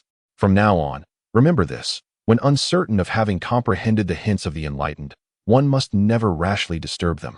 The enlightened view the world as a chessboard. To be chosen as a piece by them is a tremendous fortune, an unparalleled blessing. However, a piece can easily become a discarded pawn. Thus, we must discern every subtle hint from the enlightened, showcasing our worth to them. That scholar may wish to be but a humble pawn, yet we must aspire to be the most pivotal piece in the hands of the enlightened. Her face radiated pride, and she felt no indignation in likening herself to a piece on the board.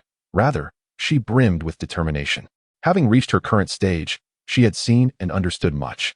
And being a piece for a powerful figure was hardly a misfortune. No, it was an immense stroke of luck. Qin Manyun, eager to learn, implored, Please, Master, enlighten me. Pay close attention to what the enlightened has said, Yao Mingji began. Their words can be divided into two parts. The first half states, Recently, cultivators have been flying about in the heavens. This is the first trial, one we have already assisted the enlightened in resolving. However, the crux lies in the latter half, which is a crucial hidden test. The enlightened's subsequent words were, Going up the mountain to hunt is even more impossible. Can you help inquire as to why? Going up the mountain to hunt. Inquire as to why. Qin Manyun felt as though a profound realization had struck her, sending shivers down her spine. I understand. I comprehend. To inquire as to why. Is it not due to the Silver Moon Demon Emperor disseminating news of the nine-tailed celestial fox? The enlightened surely knows the reason. Their request for inquiry is, in fact, a directive aimed at the Silver Moon Demon Emperor. As for hunting upon the mountain, would the enlightened be content with mere ordinary prey? The prey must undoubtedly be the Silver Moon Demon Emperor. Indeed, the Silver Moon Demon Emperor has foolishly offended the enlightened. How could they possibly let it escape unscathed? How could I have missed this? I almost overlooked such a vital hint from the enlightened. Qin Manyun rejoiced, realizing that slaying the Silver Moon Demon Emperor was the greatest trial orchestrated by the enlightened. Had she missed this opportunity, her fortune could have been irrevocably lost. What a narrow escape. I had anticipated that the tasks assigned by the enlightened could not be so simple. Now I see where the true challenge lies. Yao Mingji exhaled deeply. For having deciphered the enlightened's hints, the path ahead seemed straightforward. The Silver Moon Demon Emperor had reigned supreme in this region for over 4 millennia, with formidable cultivation, holding a status in the demon realm akin to Yao Mingji's standing among cultivators. Such a formidable demon commanded the winds and rains in the demon world, and none dared to provoke it. Yet, since it had offended the enlightened, its existence was undoubtedly doomed. The esteemed individual holds no interest in personally extinguishing it. However, as the most crucial piece in their grand scheme, it is my duty to alleviate their burdens.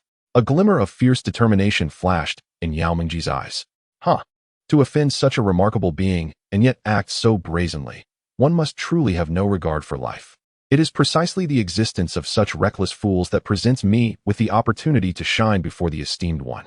I must seize this chance and ensure the complete eradication of the Silver Moon Demon Emperor. Come, let us embark on the quest to eliminate that Silver Moon Demon Emperor. Without further ado, Yao Mingji set aside any notion of rest and, accompanied by Qin Manyun, hastened into the forest, commencing their journey to vanquish the Silver Moon Demon Emperor. Chapter 59. The unfortunate Silver Moon Demon Emperor amidst the mountains and forests. A palpable aura of malevolence permeated the air as a multitude of creatures, great and small, encircled a particular peak, gradually constricting their formation. Above, numerous flying demons hovered restlessly, their gaze sweeping over the ground below. At the highest point, a colossal figure loomed, obscuring the moonlight and casting an enormous shadow over the forest. The Silver Moon Demon Emperor's eyes sparkled with a fierce intensity, a bloodthirsty grin curling at the corners of his mouth. Suddenly, his gaze sharpened, and with a piercing howl, he unleashed a sinister laugh. Found you. With a powerful flap of his wings, he plummeted toward the earth. His target was unmistakably a withered tree, struck by lightning, now lifeless and hollow within. Nestled inside was the six-tailed spirit fox, curled tightly into a ball, its 6 fluffy tails enveloping it like a soft white orb, shivering in fear and confusion. What was happening? Who have I offended? So small, so pitiful, so helpless. In that moment, a massive figure descended from the sky, accompanied by a chilling laughter.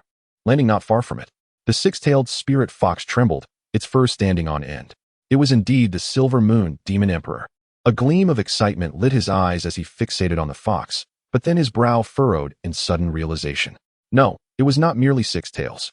Between those 6 tails, a faint golden shimmer had manifested, signifying the imminent formation of a 7th tail. How could this be? This little fox was on the brink of manifesting 7 tails? Fortune. It must have encountered an extraordinary opportunity. Just like its sister, it too had been blessed. A frenzied look spread across the Silver Moon Demon Emperor's face, his body trembling with exhilaration, as if a treasure trove lay before him. What kind of chance could possibly allow a fox's bloodline to evolve so rapidly, shaping it into a 9-tailed celestial fox in such a short span? In my millennia of traversing the demon world, I have never heard of such a miraculous opportunity. Terrifying, unfathomable. He advanced step by step towards the 6-tailed spirit fox. While numerous demons quickly gathered around, proclaiming their king's might, the 6-tailed spirit fox was merely a trinket in his possession. 6-tailed spirit fox, do not resist. You will only suffer more. The Silver Moon Demon Emperor said coldly, a mocking smile lingering on his lips.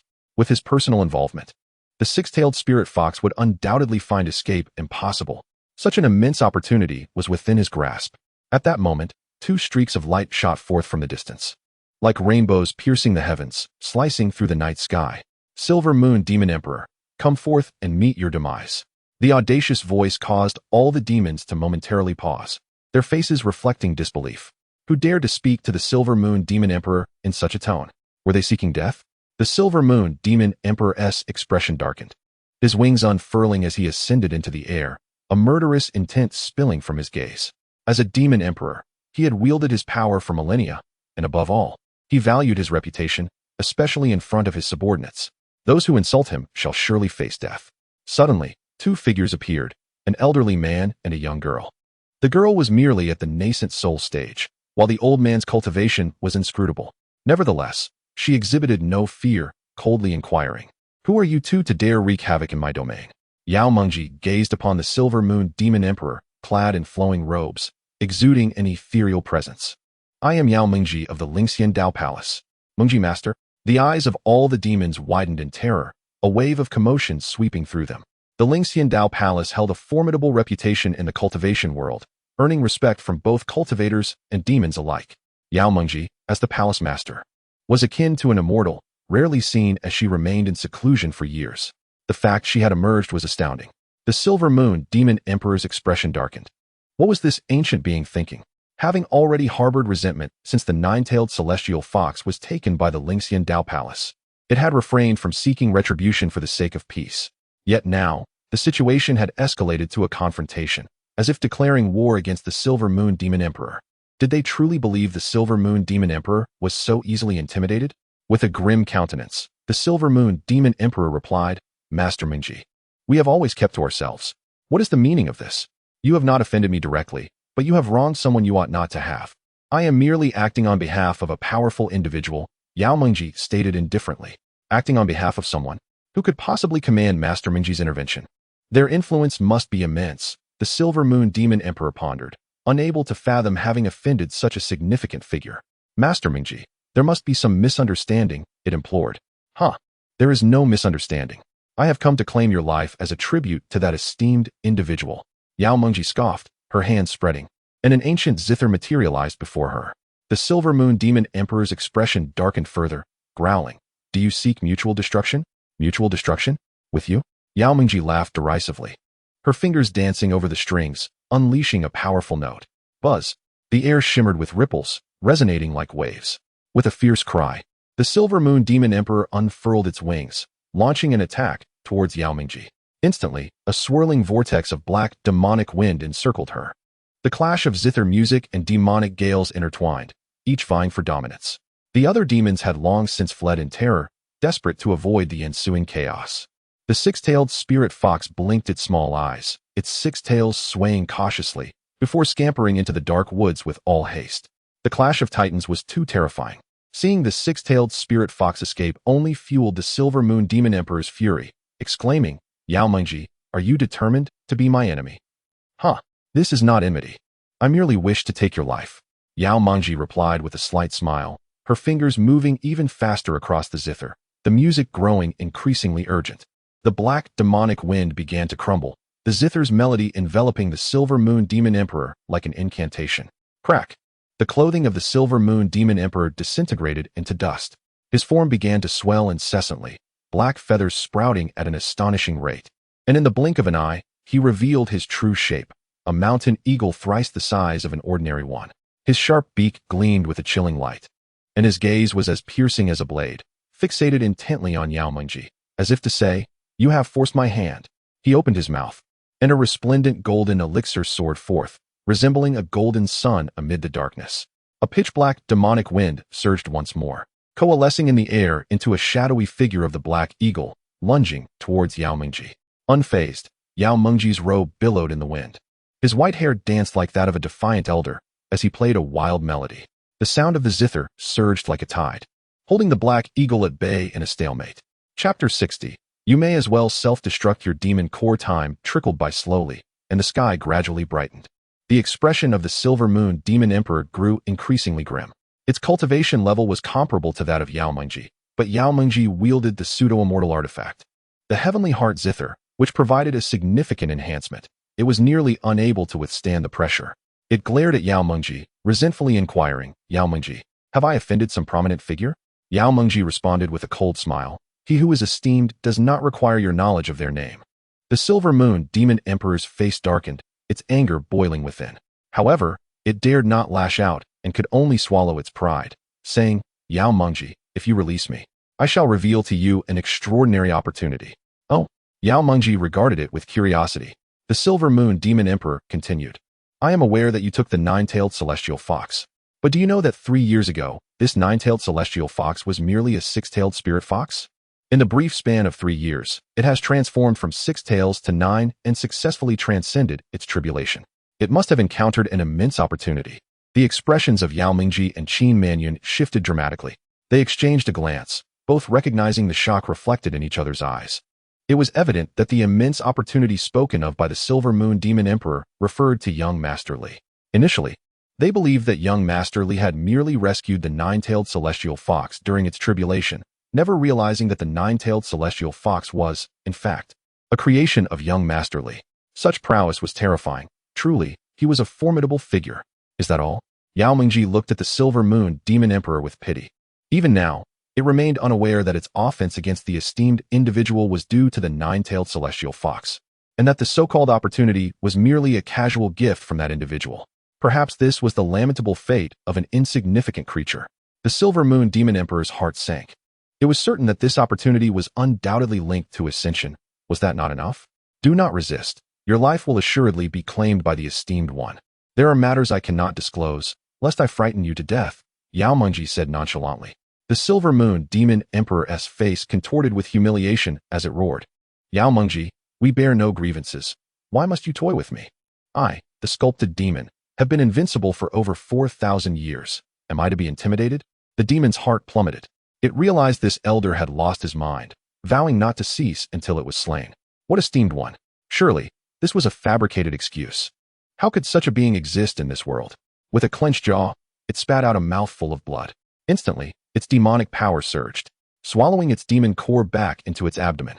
With a powerful flap of its wings, it transformed into a streak of light, darting away into the distance. "Where do you think you're going? Pursue." Yao Mengji hastily stowed away the Heavenly Heart Zither and wielded her escape light to chase after it. However, the Silver Moon Demon Emperor was renowned for its speed, and at that moment, Yao Mengji found it difficult to catch up. Meanwhile, Nianfan had already taken Daji out of the courtyard, reveling in the beauty of the mountains and forests. At last, the group of cultivators had departed. Their incessant comings and goings had left him feeling stifled. With a long sigh of relief, he felt invigorated. He deliberately spent 3 days investigating and discovered that the group of cultivators had indeed departed, which gave him the courage to venture out. Slung over his shoulder was a freshly crafted horn bow, and on his back, he carried specially made arrows, ready to test his skills in hunting. However, he soon encountered a problem. Due to the cultivator's sweeping presence, The wildlife in this forest had noticeably diminished after half a day of searching. He had yet to encounter even a single rabbit. Those detestable cultivators were akin to locusts ravaging the land. With no other option, Nianfan had to trek to a more distant mountain peak, accompanied by Daji at his side, while Dahei forged ahead to clear the path. Daji's demeanor pleasantly surprised Nianfan. This delicate maiden exhibited no fear. Instead, she remained remarkably composed by his side, not resembling the typical fragile girl easily fatigued. Indeed, he had found her in the mountains, likely having lived in the wilderness since childhood. Not only was she beautiful, but her resilience also marked her as a rare gem of a girl. Woof woof woof. Just then, Dahei, who was leading the way, suddenly turned to Nianfan and barked a few times before sprinting ahead. Nianfan's eyes brightened, and he hastened to follow, sensing there was prey ahead. Dahei, slow down. Don't startle the game. However, Dahei only quickened his pace. This foolish dog. Meanwhile, the Silver Moon Demon Emperor was desperately fleeing. Its gaze fixed ahead, it suddenly froze. What? On the cliff before it stood a small black, which upon closer inspection turned out to be an unremarkable black dog. Gazing at it with an air of disdain. What foolish dog dares to block the path of this Demon Emperor? The Silver Moon Demon Emperor frowned and sneered. Get out of my way, and I might spare your life. Unfazed, Dahei's dark fur billowed in the wind, and he slowly opened his mouth. You should destroy your own demon core. Do not force me to act. The Silver Moon Demon Emperor, enraged yet ironically amused, felt a pang of desolation. How could it have come to this? After dominating the demon realm for over 4,000 years, it was now being provoked by a mere dog demon. Under normal circumstances, it would have swiftly dispatched such a creature, but now, preoccupied with its escape, it had no time to deal with the dog. Once I have weathered this ordeal, I shall feast on a grand banquet of dogs. With a flap of its wings, it prepared to fly past. Yet, the black dog slowly raised its paw. Boom. In the heavens above, a colossal phantom of a paw materialized, casting an overwhelming pressure upon the Silver Moon Demon Emperor. Gah! The Silver Moon Demon Emperor was so startled that it let out a shriek, its feathers standing on end like a porcupine. Eyes wide with despair as it stared at the paw, utterly immobilized. Trembling, it pleaded, "Spare me, esteemed canine." Boom. The paw struck mercilessly upon it, not killing it outright, but forcing its mouth open, from which a golden demon core flew out. Dahei's mouth slightly inhaled, and the demon core was drawn into his belly, chewed with the satisfaction akin to savoring candy. Yao Mengji and Qin Manyun stood not far away, their eyes widened in astonishment, mouths agape in a perfect O. Witnessing this scene firsthand, they felt an overwhelming dread that rendered them paralyzed, their minds blank. Though they yearned to flee, fear held them captive, rendering them immobile. Just moments before, they had been fiercely pursuing the Silver Moon Demon Emperor, never imagining that a creature so formidable as this canine demon would suddenly emerge. In comparison, the Silver Moon Demon Emperor appeared as an infant. It was terrifying, utterly horrifying. Such a dog demon was nothing short of legendary. Could it possibly be a celestial hound? At that moment, the black dog turned its head, its serene gaze fixated upon the two of them. Chapter 61. The Opulent Demise with a Sudden Thud. Qin Manyun and Yao Mengji felt as though their very scalps might explode. Their veins surged with an overwhelming intensity, compelling them to swallow hard. Yao Mengji managed to force out a smile that was more grotesque than sorrowful, trembling as she said, "Master Dog, I am a dog lover. We are all family." Dahei paid no heed to Yao Mengji, instead fixing his gaze upon Qin Manyun, his tone measured and detached. "I am aware that you are a guest of the master. Do you comprehend the master's rules?" Qin Manyun was momentarily taken aback, as she had sensed familiarity in Dahei's presence. It suddenly dawned upon her that Li Gongzi owned a black dog, and this appeared to be that very creature. A spark of realization ignited within her, and she quickly responded, "I understand. I am well aware of the rules." Dahei nodded slightly. "Remember, my master is experiencing the mortal realm in a human guise. Do not disrupt his enjoyment. I am merely an ordinary mutt, and that eagle is but a common mountain bird. Do you grasp my meaning?" "Understood, Master Dog. Rest assured, we will not reveal a single flaw." Qin Manyun nodded vigorously. In an instant, Dahei's imposing aura dissipated, rendering him indistinguishable from any ordinary dog, as he turned and departed with an air of aloofness. Qin Manyun and Yao Mengji exhaled in unison, their garments already dampened by cold sweat. They exchanged glances, both feeling profoundly relieved to have escaped a perilous encounter. With difficulty, Yao Mengji inquired, "Manyun, do you know that?" "Master Dog?" Qin Manyun nodded, her expression grave. "Master Dog must be that ordinary mutt by the wise one's side." I had seen him before and thought he was just an unremarkable black dog, but little did I know. She shook her head with a bitter smile. Realizing her naivety, how could a dog that accompanied Li Gongzi be anything but extraordinary? Understanding dawned on Yao Mengji, who then eagerly said, "Since the wise one prefers to experience life as a mortal, we must be careful not to offend his sensibilities. However, to leave abruptly would be impolite. We should perhaps hide for a moment and feign a chance encounter. Dehei, where is the prey?" Li Nianfan finally caught up with Dehei, following his gaze to behold a massive shadow soaring through the air, its enormous wings flapping vigorously. Goodness, what a magnificent eagle! Li Nianfan's eyes lit up with excitement. It seemed fortune favored him, for he had at last located his quarry. If he could bring down this eagle, it would mark a splendid conclusion to the day's hunting expedition. He removed his horned bow, bending down to nock an arrow, his gaze calm, yet piercing, aimed directly at the great eagle. A thrill coursed through him as he recalled the classic scenes from television dramas of his past life. Whenever one drew a bow to shoot an eagle, it was always a moment of pure cinematic brilliance. Today it was his turn. With poise and precision, he released the arrow. Whoosh! The shaft flew forth, unerringly embedding itself within the eagle's body. A burst of crimson erupted as the arrow struck true. "Ha ha, I've hit it. Let us go." Li Nianfan beamed at the eagle plummeting straight down, and with a smile, he hurried alongside Daji towards the fallen creature. Daji gazed at the descending eagle, a look of perplexity crossing her features. Why does this mountain eagle resemble the silver moon demon emperor so closely? As she approached, her initial confusion transformed into astonishment. It truly was the silver moon demon emperor. What on earth is happening? Where is the demon emperor's power? Suddenly, a voice whispered in her ear, "Do not be astonished. It is my doing. You should comprehend my intent." Daji looked at Dahei in surprise, her expression shifting to one of contemplation. "I understand now. My master enjoys living among mortals, but this world is rife with shameless individuals, and demons and monsters roam unchecked, inevitably causing trouble and undermining my master's enjoyment of a mortal life. If we must trouble our master with such trivial matters, we have utterly failed. In such circumstances, it is our duty to pave the way for our master's ascetic journey, ensuring that no entity disturbs them. This will allow my master to experience life freely as a mortal." Her resolve solidified. Her gaze grew increasingly determined. Yao Mengji and Qin Mannion cautiously approached, striving to maintain their composure, engaging in casual conversation as they walked. As they happened to pass by, Qin Mannion exclaimed, "Young Master Li, Miss Daji?" "Oh, Miss Qin. What a coincidence." Li Nianfan responded with a smile, his successful hunt having put him in good spirits. "Indeed, my master and I happened to be passing by here. I never expected to encounter young Master Li." Qin Mannion replied eagerly. "Ha ha, I went out hunting and managed to achieve some small success." Li Nianfan chuckled, affectionately patting Dahei's head, praising, "Dahei, well done." "Woof woof." Qin Mannion, observing Dahei's obedient demeanor, felt parched, nearly convinced that the Dahei she had seen earlier was merely a figment of her imagination. After all, this was a celestial dog, an entity of the highest caliber. Yet here it was, barking and wagging its tail. Goodness, this world is utterly insane. She quickly turned her head, fearing she might inadvertently reveal her astonishment. Yao Mengji steadied her emotions and respectfully addressed, "Young Master Li, I am Manyun's master, Yao Mengji. I have long heard of you from her, and today I am fortunate to finally meet you in person. You are too kind, Elder Yao. I am merely an insignificant mortal. There is nothing remarkable about me." Li Nianfan replied modestly, "Indeed, young Master Li prefers to regard himself as a mere mortal. I must be cautious not to expose the truth, lest I incur the displeasure of someone of such stature."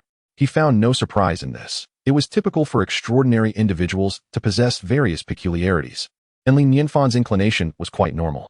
"Young Master Li, there is no need for such modesty. Your journey to the West can undoubtedly be deemed a masterpiece, and I have also heard that you composed a couplet that left everyone in awe. I have long been eager to witness it firsthand." Yao Mengji expressed, clearly impressed. A cultured individual, without a doubt. Li Nianfan smiled, realizing he had garnered some renown within the cultural circles of the cultivation world, even attracting the attention of elders like this one. "Then, Elder Yao, why not visit my humble abode for a discussion? How could I refuse such an invitation? I shall impose upon you." "Then," Yao Mengji replied, beaming with delight. Li Nianfan nodded, preparing to carry the great eagle away. To his astonishment, Yao Mengji was exceedingly eager and insisted on helping him carry the great eagle.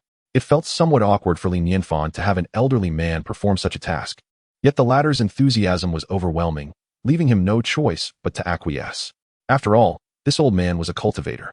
One could surmise that bearing the weight of a large eagle would pose little difficulty. With a master like this imparting wisdom through example, it was no wonder he could nurture such a polite disciple as Qin Manyun. With a swift motion, Li Nianfan extracted the arrow lodged in the eagle's body and returned it to his quiver. Yao Mengji stood transfixed, his gaze fixated on the arrow as if he wished to meld his eyes to it. Wudao bamboo? Indeed, it was Wudao bamboo. Just moments ago, he had overlooked this detail, but now he realized that every arrow in Li Nianfan's quiver was crafted from Wudao bamboo. Who would be so extravagant as to fashion arrows from such precious material? After all, Wudao bamboo was a rare treasure. Making arrows from it meant that each shot would result in a loss. How wasteful! Yao Mengji's face twitched in anguish at the thought. Furthermore, the horn bow in Li Nianfan's possession also employed a considerable amount of Wudao bamboo. Wait a moment. Yao Mengji turned his attention back to the backpack. To his astonishment, it too was woven from Wudao bamboo. Good heavens, how much Wudao bamboo must this entail? He recalled Qin Manyun mentioning that the piece of Wudao bamboo she had given him was merely a scrap leftover from Li Gongzi's creations. Now he was utterly convinced. What he had obtained was merely the most inferior part of the Wudao bamboo, something Li Gongzi deemed unworthy. The thought of having acquired a discarded piece of Wudao bamboo filled Yao Mengji with uncontainable excitement, his expression growing increasingly complex. Is this the realm of the elite? How he longed to follow Li Gongzi and collect scraps.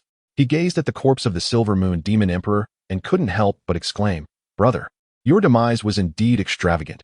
You did not die in vain." Chapter 62.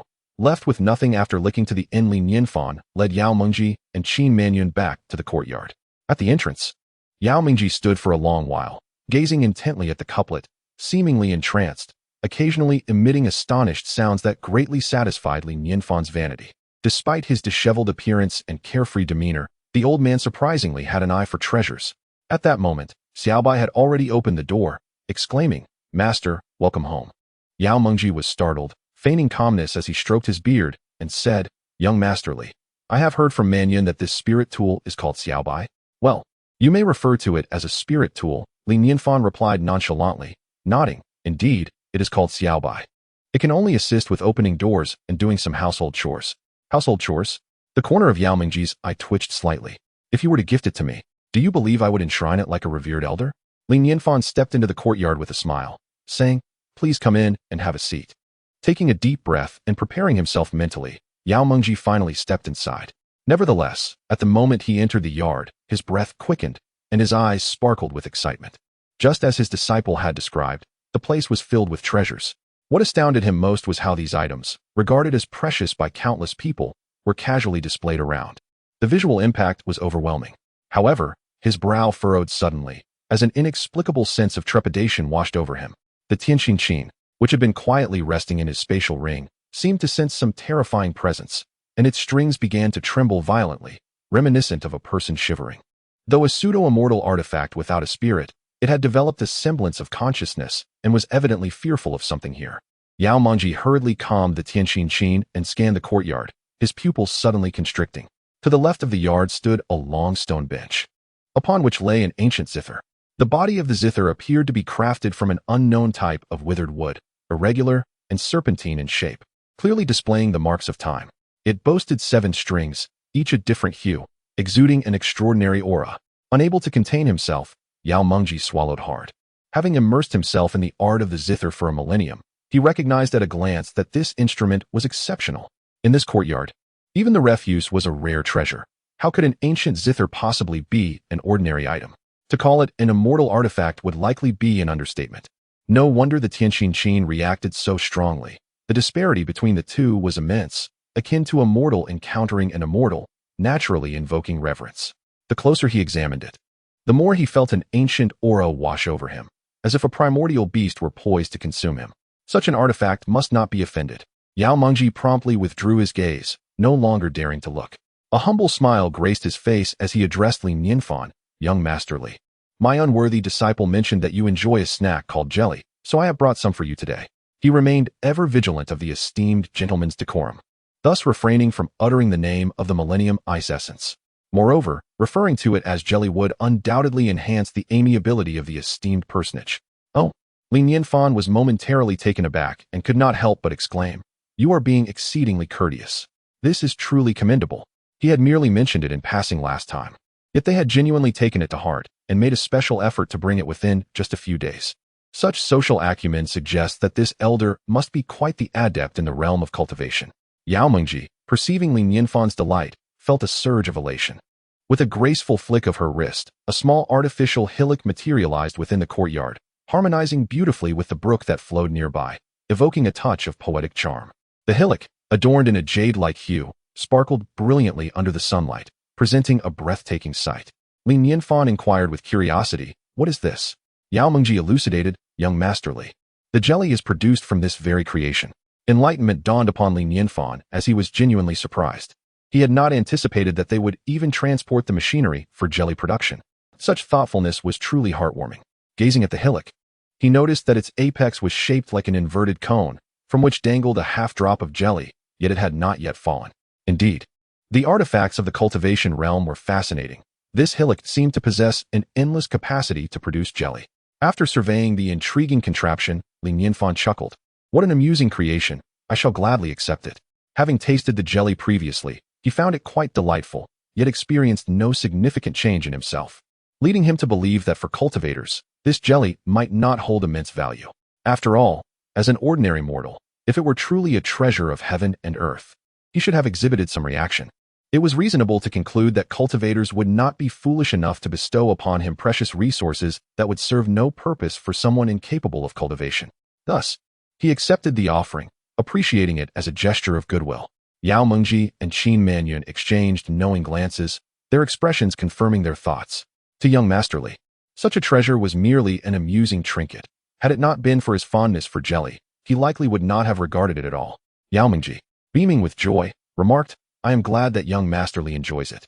Li Nianfan nodded thoughtfully. "But why does the jelly atop the hillock not fall? I wish to taste it." Yao Mengji quickly began to explain, "Young Master Li may not be aware, but it requires 10 years. However," before she could finish her sentence, the hillock produced a rhythmic sound as 10 drops of jelly cascaded down.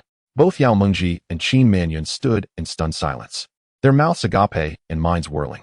What just transpired? Millennium Ice Essence, you have transformed. You were not like this before. Li Nianfan's eyes sparkled with delight as he laughed heartily. How intriguing. It appears to respond to sound. Quite remarkable. He was reminded of light bulbs and lighters, both of which were also sound activated, proving to be immensely convenient. He directed his attention back to the hillock, proclaiming, "Another 10 drops, please." With a rhythmic drip, 10 more drops swiftly descended, without a hint of hesitation. Yao Mengji felt a twinge of pain in his head. His eyes reddened as if he had suffered a profound injustice, a wave of tears threatening to spill forth. 1,000 years of profound ice, indeed. I have licked you for millennia, yet you only begrudgingly bestow upon me a single drop of your ancient essence every decade. Now that I encounter a remarkable figure, I find myself eagerly serving as their sycophant. Where has your impressive demeanor gone? Li Nianfan turned to Yao Mengji and inquired, "By the way, what were you about to say?" Yao Mengji forced a smile and replied, "Oh, nothing much. I was just about to inform young Master Li that this thing relies on sound control." Chapter 63. Unpleasant memories. Yao Mengji felt an overwhelming urge to slap himself twice. Who was young Master Li? An extraordinary being, whose every word resonated with profound wisdom. The 1,000-year-old mysterious ice could boast its prowess, yet before young Master Li, it was rendered utterly insignificant. To be noticed by young Master Li was an immense honor. How could one still cling to mediocrity after such recognition? Qin Manyun, meanwhile, was so taken aback that she found herself at a loss, wishing only to stand humbly aside and become invisible. Li Nianfan smiled and said, "One does not receive rewards without merit. I cannot accept your offerings without cause. Speak. What is it you desire?" Knowing that Qin Manyun was acquainted with Luo Xiu, it was likely that this old man was also familiar with Emperor Luo and Bai Wuchen. As members of the same cultural sphere, it was clear that, upon hearing of her exploits, he was compelled to seek her out for friendship through the arts. His enthusiasm evidently stemmed from some ulterior motive. The pursuits of cultured individuals typically revolve around seeking calligraphy or paintings, or perhaps engaging in chess or tea appreciation. Although Li Nianfan was a novice in the realm of cultivation, he was not lacking in cultural prowess, having undergone rigorous training by the system for 5 years. It was a rare opportunity to encounter such amiable cultivators. If he could establish good relations through cultural exchange, his safety within the realm of cultivation would be significantly enhanced. Yet, He wondered if these individuals held any considerable influence in the cultivation world. It would be even better if he could attach himself to a powerful benefactor. Considering the abundance of spiritual herbs and the previous incidents involving rampant cultivators, it was evident that his strong connections with fellow cultivators had facilitated the resolution of these matters with remarkable ease. Indeed, it was pleasant to find shade beneath a large tree. Lin Nianfan's polite demeanor, however, only intensified Yao Mengji's anxiety. He felt a chill run down his spine, and the hair on his body stood on end, reaching a peak of tension. A test. It was undoubtedly a test. How should I respond to this esteemed person's inquiry? If I claim it as a gift, he will surely perceive my insincerity, while if I make a genuine request, how will he view me? Moreover, what could I possibly ask for? The possessions of such a high-ranking individual are not easily obtained. The balance of this situation was exceedingly difficult to navigate. A single misstep in my response could lead to the esteemed person's displeasure, and I would undoubtedly face dire consequences. In mere seconds, he felt as if a century had passed, with a bead of cold sweat forming on his forehead. Truly, he was formidable. Merely one sentence contained countless layers of meaning. After a millennium of cultivation, I find myself at a loss for words. Ultimately, he could only muster the courage to stammer, I wish to request young Master Li's guidance. Li Nianfan shook his head, perceiving the old man's ambiguous speech as overly formal. Perhaps this was a common flaw among cultured individuals. You wish for me to instruct you in the art of playing the guqin, do you not? Li Nianfan stated directly. From the moment he entered, he had noticed Yao Mengji fixated on the guqin in his courtyard, stealing glances at it with a cautious demeanor that clearly indicated his special affection for the instrument. He was undoubtedly an admirer of its artistry. Yao Mengji was overjoyed and quickly replied, yes, indeed. Indeed, young Master Li has astutely perceived that my path lies within the realm of music. If he could impart even a fragment of his wisdom, it would be an immeasurable blessing. Li Nianfan spoke. It is not so much guidance as it is a mutual exchange. Then, young Master Li, shall we perform together, or? Yao Mengji timidly inquired. No performance. Li Nianfan replied without hesitation, shaking his head. As an ordinary mortal, he lacked the audacity to engage in a duet with an immortal. Who would he turn to if misfortune befell him? These cultivators were capable of moving mountains and filling seas, should their spiritual energy surge during their playing. Who would bear the consequences? Perhaps you could play first, and I shall listen, Li Nianfan suggested, gesturing towards the guqin nearby. My instrument is over there. Would you like to give it a try? Yao Mengji trembled, his face flushed, and his breath quickened, as if he had just heard the most astonishing news. In disbelief, he confirmed, young Master Li, am I truly allowed to play your guqin? It is merely an instrument. What is there to prevent you? Li Nianfan chuckled lightly, amused by the old man's reaction. Yao Mengji hurriedly regulated his breathing, silently reminding himself to remain composed, to not appear overly astonished before young Master Li. His gaze fixated on the guqin, he approached it as if on a pilgrimage. This was no ordinary instrument. No, it transcended even the realm of celestial artifacts. To think that I could actually play such a divine instrument? He felt as if he were in a dream, his mind blank, tears welling in his eyes. To merely gaze upon such a guqin was already a fulfillment of a lifetime.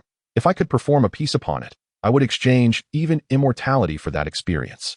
Young Master Li truly is an extraordinary figure, willing to allow a humble person like me to play such an instrument. I have no regrets in this lifetime. Seated before the guqin, Yao Mengji extended his trembling hand, as if yearning to caress a beloved, yet hesitating for fear of soiling its delicate surface. In that moment, he felt a profound connection, as though he had become a confidant of the divine. To be a pawn in young Master Li's game is the greatest pride of my existence. With utmost reverence, he softly addressed the instrument, I beg your pardon, before placing his hands upon it. Celestial artifacts possess their own spirit. Yao Mengji understood that without young Master Li's permission, the guqin would likely have cast him away long ago. He quickly centered his thoughts, a newfound brilliance gleaming in his aged eyes. This was an opportunity granted by young Master Li, yet it was also a test. To associate with a high being is akin to sharing space with a tiger. If I play well, all will be well, but should I falter and desecrate this guqin, my future may become fraught with obstacles. He inhaled deeply, holding back the tension in his chest. After 10 seconds, he released a long, calming breath. His hands glided over the strings with a fluid grace, executing each motion seamlessly. The melodious sounds of the guqin resonated, at times gentle, at times urgent, sending ripples through the air that spread far and wide. Suddenly, a gentle breeze swept through the realm, stirring the white beard and hair of Yao Mengji. rendering him akin to a sage imbued with ethereal grace. Li Nianfan, with his eyes closed, listened intently to the melodies emanating from Yao Mengji's guqin, occasionally nodding or shaking his head in response. It was evident that this venerable elder possessed a profound passion for the art of music, having dedicated considerable effort to master it. His skill, even by the system's standards, had reached an impressive 8th level. However, a recollection of the dread imposed by the system flickered in his mind. At that time, he had believed that attaining a level 10 in music signified the pinnacle of achievement, only to be informed by the system that level 10 was merely the beginning. In the system's words, this level was simply a foundation. To truly progress, one must weave in the essence of the composition, the surrounding ambience, personal insights, and a myriad of emotions, among other complexities. In short, the past was a difficult chapter to revisit. Who could fathom the trials I endured during that period? Chapter 64. A melody, a dance of demons. Chirping and chattering filled the air as birds soared above, circling the courtyard in an increasingly dense formation. They gathered in concentric rings, resembling swirling vortices, a sight of breathtaking magnificence. Li Nianfan gazed upwards, nostalgia flickering in his eyes. It had been quite some time since he had witnessed such a spectacle, evoking a deep sense of longing. He recalled the days when, even while his musical skills were still within the 10th level, each performance would elicit similar phenomena. Back then, he felt a sense of pride, fantasizing about the grandeur that would accompany his ascent to the pinnacle as described by the system. Yet, after surpassing level 10, such manifestations had inexplicably vanished. Li Nianfan found himself questioning whether the system had deceived him. Beside him, Qin Manyun looked up at the sky, her expression one of awe and admiration, pondering when she would ever reach her master's level. As the final note of the melody echoed, silence enveloped the space once more. A glimmer of emotion and excitement danced in Yao Mengji's eyes. He had just performed a piece using a celestial instrument, a feat he could boast about for a lifetime. He was immensely grateful to young Master Li for granting him this opportunity. Rising, he turned his hopeful gaze towards Li Nianfan, yearning for both affirmation and guidance. Li Nianfan contemplated imparting some wisdom to Yao Mengji, reminiscent of the system's teachings, but upon seeing the elder's silver hair, he hesitated. With such an age disparity, it seemed prudent to afford the elder some dignity. With a smile, Li Nianfan said, "Elder Yao, let us forego critiques today and communicate solely through music." "Then I shall trouble you, young Master Li," Yao Mengji replied, stepping aside respectfully. Li Nianfan positioned himself facing the courtyard entrance, his back to the rear garden. Settling into his seat with hands poised over the guqin strings, his gaze tranquil as a serene spring. In the presence of cultivators, playing trivial compositions would not suffice. It was imperative to evoke a sense of grandeur. Let the music flow. At that moment, both Yao Mengji and Qin Manyun sensed a profound shift in Li Nianfan's aura, observing his silhouette as if witnessing an ancient door slowly creaking open. As the door continued to part, an overwhelming air of antiquity enveloped them, nearly suffocating in its intensity. Meanwhile, the large black dog, previously napping in the room, sprang to attention, darting out the door and perking its ears in alertness. Li Nianfan adjusted his focus, raised his hands, and with a swift sweep from left to right across the guqin, a resonant sound erupted. Clang, clang, clang. Instantaneously, a powerful resonance surged forth, abrupt yet forceful, akin to a colossal stone cast into a tranquil lake, shattering the stillness. Both Qin Manyun and Yao Mengji were jolted, their muscles tensing involuntarily as if facing a formidable adversary. Their eyes widened in disbelief as waves of awe-inspiring Dao rhythm cascaded from Li Nianfan, flowing like a torrent. In that moment, Li Nianfan resembled an ocean of Dao rhythm, inundating the world with its essence, nourishing the very fabric of existence. It was overwhelming. It was profoundly rich. It is uncertain whether it is merely an illusion, but they felt that Li Nianfan had transcended this realm, becoming the very center of existence, akin to a sage, dispersing the essence of the Dao throughout the cosmos. He stood apart from the world, isolated yet majestic. The melody from the zither commenced with an unceasing crescendo, growing increasingly frantic, devoid of any hint of respite. Daji remained rooted to the spot, enveloped by this boundless essence of the Dao, her spirit drawn into another realm. Before them unfurled a grand tapestry of battle. The clash of two armies echoed through the heavens, rooftops seeming to tremble and fall. Upon closer inspection, one could hear the resounding drums of war, the clash of swords and crossbows, the tumult of horses and men, stirring the listeners first to fervor, then to dread, leaving them in tears. The formations were set, the trumpets blared, commanders were appointed, Lines were arranged, troops marched, ambushes were laid, skirmishes erupted, and grand battles ensued. The zither's melody underwent relentless transformations, rising and falling.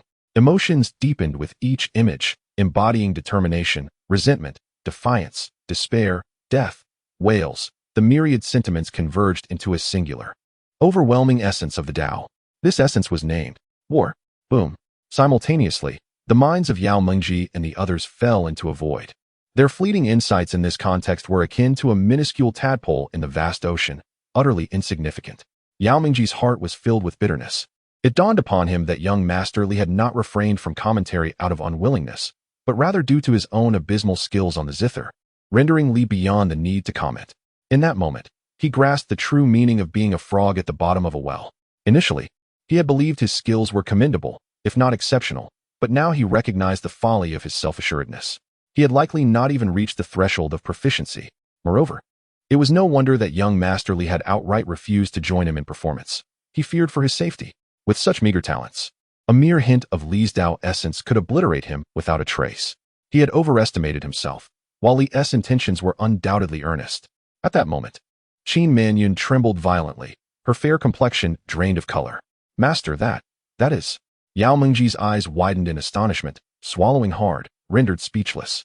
In the courtyard, a golden figure soared into the sky, its elongated form resembling a golden thread connecting heaven and earth, an overwhelming aura of authority descending, rendering the onlookers immobile. It was none other than a dragon? Daji had long sensed that the courtyard held profound secrets beyond her comprehension, and now she glimpsed but the tip of the iceberg. Following closely, the towering trees began to grow at an astonishing pace, rapidly emerging from the courtyard to become colossal giants, reaching toward the heavens. They swayed rhythmically in harmony with the zither's melody, as if joyfully dancing. Although the scene was hauntingly surreal, these tree spirits, any one of whom could easily overpower the Silver Moon Demon Emperor, left Yao Mengji and Qin Manyun's scalps tingling in terror, scarcely daring to breathe. In that instant, they finally comprehended the origins of Li Nianfan's vast array of spiritual wood and enlightenment bamboo. Suddenly, a great splash erupted from the pond in the backyard, as a colossal tortoise swiftly emerged, facing the direction of the musical notes, quietly resting at the water's edge. Though the large black creature remained sprawled on the ground, its ears stood erect like those of a rabbit. The sword of the celestial jade, the dragonfire pearl, the devil's falling sword, and the millennium profound ice all radiated distinct glimmers of light. Even the newly planted exquisite spiritual herbs swayed wildly, dancing in a frenzy. The demons cavorted in chaos. Even Daji felt a tingling sensation at the nape of her neck, pondering the nature of the world she had inhabited for so many days. Could this truly be a realm more terrifying than even the celestial realm? As for Qin Manyun and Yao Mengji, their expressions were frozen in terror as they gazed upward at the horrifying entities swaying in time with the music, their minds overwhelmed, barely managing to stay conscious. The flock of birds that had previously been drawn to the scene had long since fled to an unknown destination. Chapter 65. Are you foolish? The melodious strains of the guqin persisted. Yao Mengji gradually closed his eyes, inhaling deeply to stabilize his turbulent spirit. When he opened his eyes once more, they radiated an indescribable determination. He was resolute in his quest to comprehend the vast essence of the Tao. As cultivators, we defy the heavens. What is a single battle to us? His eyes brimmed with fervor, and his hair stood on end, resembling an elderly man consumed by his passion, neglecting all else, pouring his entire essence into this moment. This melody should only exist in the heavens. How rare is it to hear such a tune on earth? This is the sound of the celestial. No, it is the resonance of the Tao. The fact that young Master Li would perform such exquisite music for him was a blessing earned through countless lifetimes. Should he let this opportunity slip away? What hope would remain for his own ascendance? Under the overwhelming cadence of the Tao, he felt like a fragile vessel teetering on the brink of destruction. Yet he pressed on fearlessly, fervently absorbing the boundless Tao, risking everything to delve into its profound mysteries. The music transformed again and again. Blood trickled from the corners of his mouth, and crimson flowed from his eyes, a sight both shocking and poignant.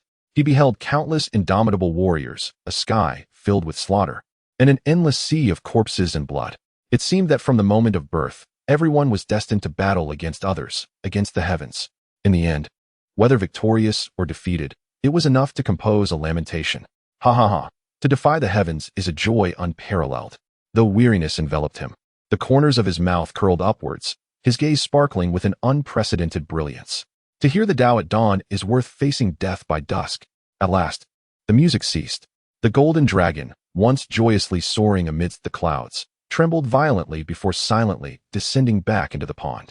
The once drowsy old turtle, lounging by the pond's edge, suddenly opened its eyes and swiftly scurried back into the water without a sound. The towering trees that had been swaying gracefully abruptly halted, retracting their forms to become utterly mundane once more. Dahe's ears drooped, and it yawned widely. The sword of divine jade, the dragonfire pearl, the demon-slaying sword, and the millennium Xian ice all withdrew their radiance. Everything that had just transpired seemed but a fleeting illusion. Qin Manyun was left in stunned silence. These beings clearly understood that enlightened individuals enjoyed experiencing life in immortal guise, and so they, too, had adopted a guise of ordinariness to linger beside the exalted and bask in the Tao's essence. How utterly shameless. Yet, envy filled her heart. No wonder even these trees could attain sentience. If one could listen daily to young Master Li's music and be cleansed by the Tao's resonance. Achieving immortality would be no small feat. Yao Mengji had awakened from his trance, hastily wiping the blood from his face to assume a guise of normalcy. Lin Yinfan, blissfully unaware of the extraordinary scene that had just unfolded behind him, gazed serenely at the sky, a soft sigh escaping his lips. Indeed, not even a single bird was lured to this scene, rendering it rather desolate, unworthy of his exceptional musical prowess. He rose to his feet and turned to Yao Mengji with a smile, inquiring, "What does Elder Yao think?" Just as Yao Mengji was about to respond, a sweetness filled his throat, and his mouth was suddenly awash with blood. His heart quivered, yet his expression remained unchanged. With a gulp, he swallowed the blood intact and nonchalantly remarked, "Young Master Li truly overwhelms this old man. Your musical skills are nothing short of extraordinary. I find myself lacking and unworthy to offer guidance. The lingering echoes of this piece have profoundly moved me. I am immensely grateful." He silently breathed a sigh of relief, realizing that should he have allowed a spurt of old blood to escape, it would inadvertently reveal the identity of a remarkable individual, dampening their spirits. If that were to happen, he would surely find himself in dire straits. What a close call. Despite being capable of effortlessly manipulating the essence of music with even the slightest of actions, he preferred to maintain a faade of a mere mortal. He must uphold the performance, even if it meant feigning bloodshed. Yao Mengji lamented, "Alas, my situation is quite difficult." Elder Yao's flattery pleased Lin Yinfan internally. This old man certainly had discerning taste. Yao Mengji then inquired, "May I ask what the name of the piece young Master Li just played is?" Lin Yinfan replied, "The title is Ambush from 10 Sides. Ambush from 10 Sides. Both Yao Mengji and Qin Manyun felt a pang in their hearts, unable to suppress their bitter laughter. Wasn't that scene just a perfect embodiment of an ambush from all angles? In this courtyard, besides the treasures scattered about, every corner likely concealed a powerful figure, certainly not to be trifled with. Truly, the extraordinary are deserving of their titles. Even the names they bestow are laden with profound significance." Although Elder Yao had never heard of this tune before, he believed it could easily be deemed unparalleled. Yao Mengji declared. Lin Yinfan chuckled inwardly. Indeed, the melodies from the immortal realm could not hold a candle to his own. If they were to discover that he possessed countless similar compositions, they would undoubtedly become his ardent admirers in an instant. With a gentle sigh, Lin Yinfan spoke, "Since Elder Yao appreciates it, I originally intended to gift you this piece. Unfortunately, I do not have the sheet music readily available, but I shall provide it to you in due course." Suddenly, Yao Mengji's breath became rapid, a flush creeping across his face. Qin Manyun was equally affected, nearly on the verge of an excited scream. "Remain composed, maintain your poise," they silently chanted, striving to regulate their racing hearts. This was a celestial composition. For a musician, a remarkable piece represented an extraordinary opportunity. Not even a celestial artifact could compare. They had thought that merely listening to young Master Li's performance was already a stroke of fortune. But little did they expect him to be willing to bestow the sheet music. What a delightful surprise. Yao Mengji promptly expressed, "I am immensely grateful to young Master Li." Lin Yinfan replied with a smile, "As long as you enjoy it, just remember to come by next time to collect it." Having received a jelly-making device from them, it was only fitting that he reciprocate in kind. Indeed, catering to their tastes proved to be a wise choice. Yao Mengji dared not impose further. Rising to take his leave, "Today has been an intrusion upon your time, young Master Li. We shall take our leave now. Safe travels, no need for formalities," came the response. As they exited the courtyard, Yao Mengji let out a long sigh, feeling a sense of loss. Qin Manyun, Puzzled, inquired, "Master, what troubles you? Shouldn't we be elated that the esteemed one promised to gift us a melody?" "Manyun, your comprehension remains insufficient," Yao Mengji replied, her eyes filled with regret. "You perpetually fail to grasp the deeper meanings behind the esteemed one's words." Qin Manyun, still confused, implored, "Please enlighten me, Master. The esteemed one intended to bestow us a melody. Why has that changed?" "It is because we have not adequately fulfilled the tasks he entrusted to us." Yao Mengji lamented bitterly. "We attempted to slay the Silver Moon Demon Emperor, but allowed him to escape, even requiring the intervention of Dog Yi. Naturally, the esteemed one would be displeased. Alas, I have not played my part well as a pawn. Had I known, I would have sacrificed my own cultivation to personally vanquish the Silver Moon Demon Emperor. But the esteemed one mentioned we could return to collect it next time." Qin Manyun countered, bewildered. "Are you foolish? You wouldn't dare approach the esteemed one directly for a request, would you?" Yao Mengji chastised. "The esteemed one's intention is to observe our performance next time." "Now I understand," Qin Manyun exclaimed, a realization dawning upon her. She sighed inwardly, recognizing the extensive journey ahead of her. Listening to the esteemed one's profound teachings has been immensely beneficial. I shall prepare for a period of seclusion to contemplate. Yao Mengji solemnly cautioned, since the esteemed one prefers to maintain a mortal guise, there are undoubtedly many matters he cannot personally intervene in. Thus, it is imperative that you fulfill each of his commands, particularly discerning the subtle hints within his words. Remember this well. Chapter 66, A Decade Apart.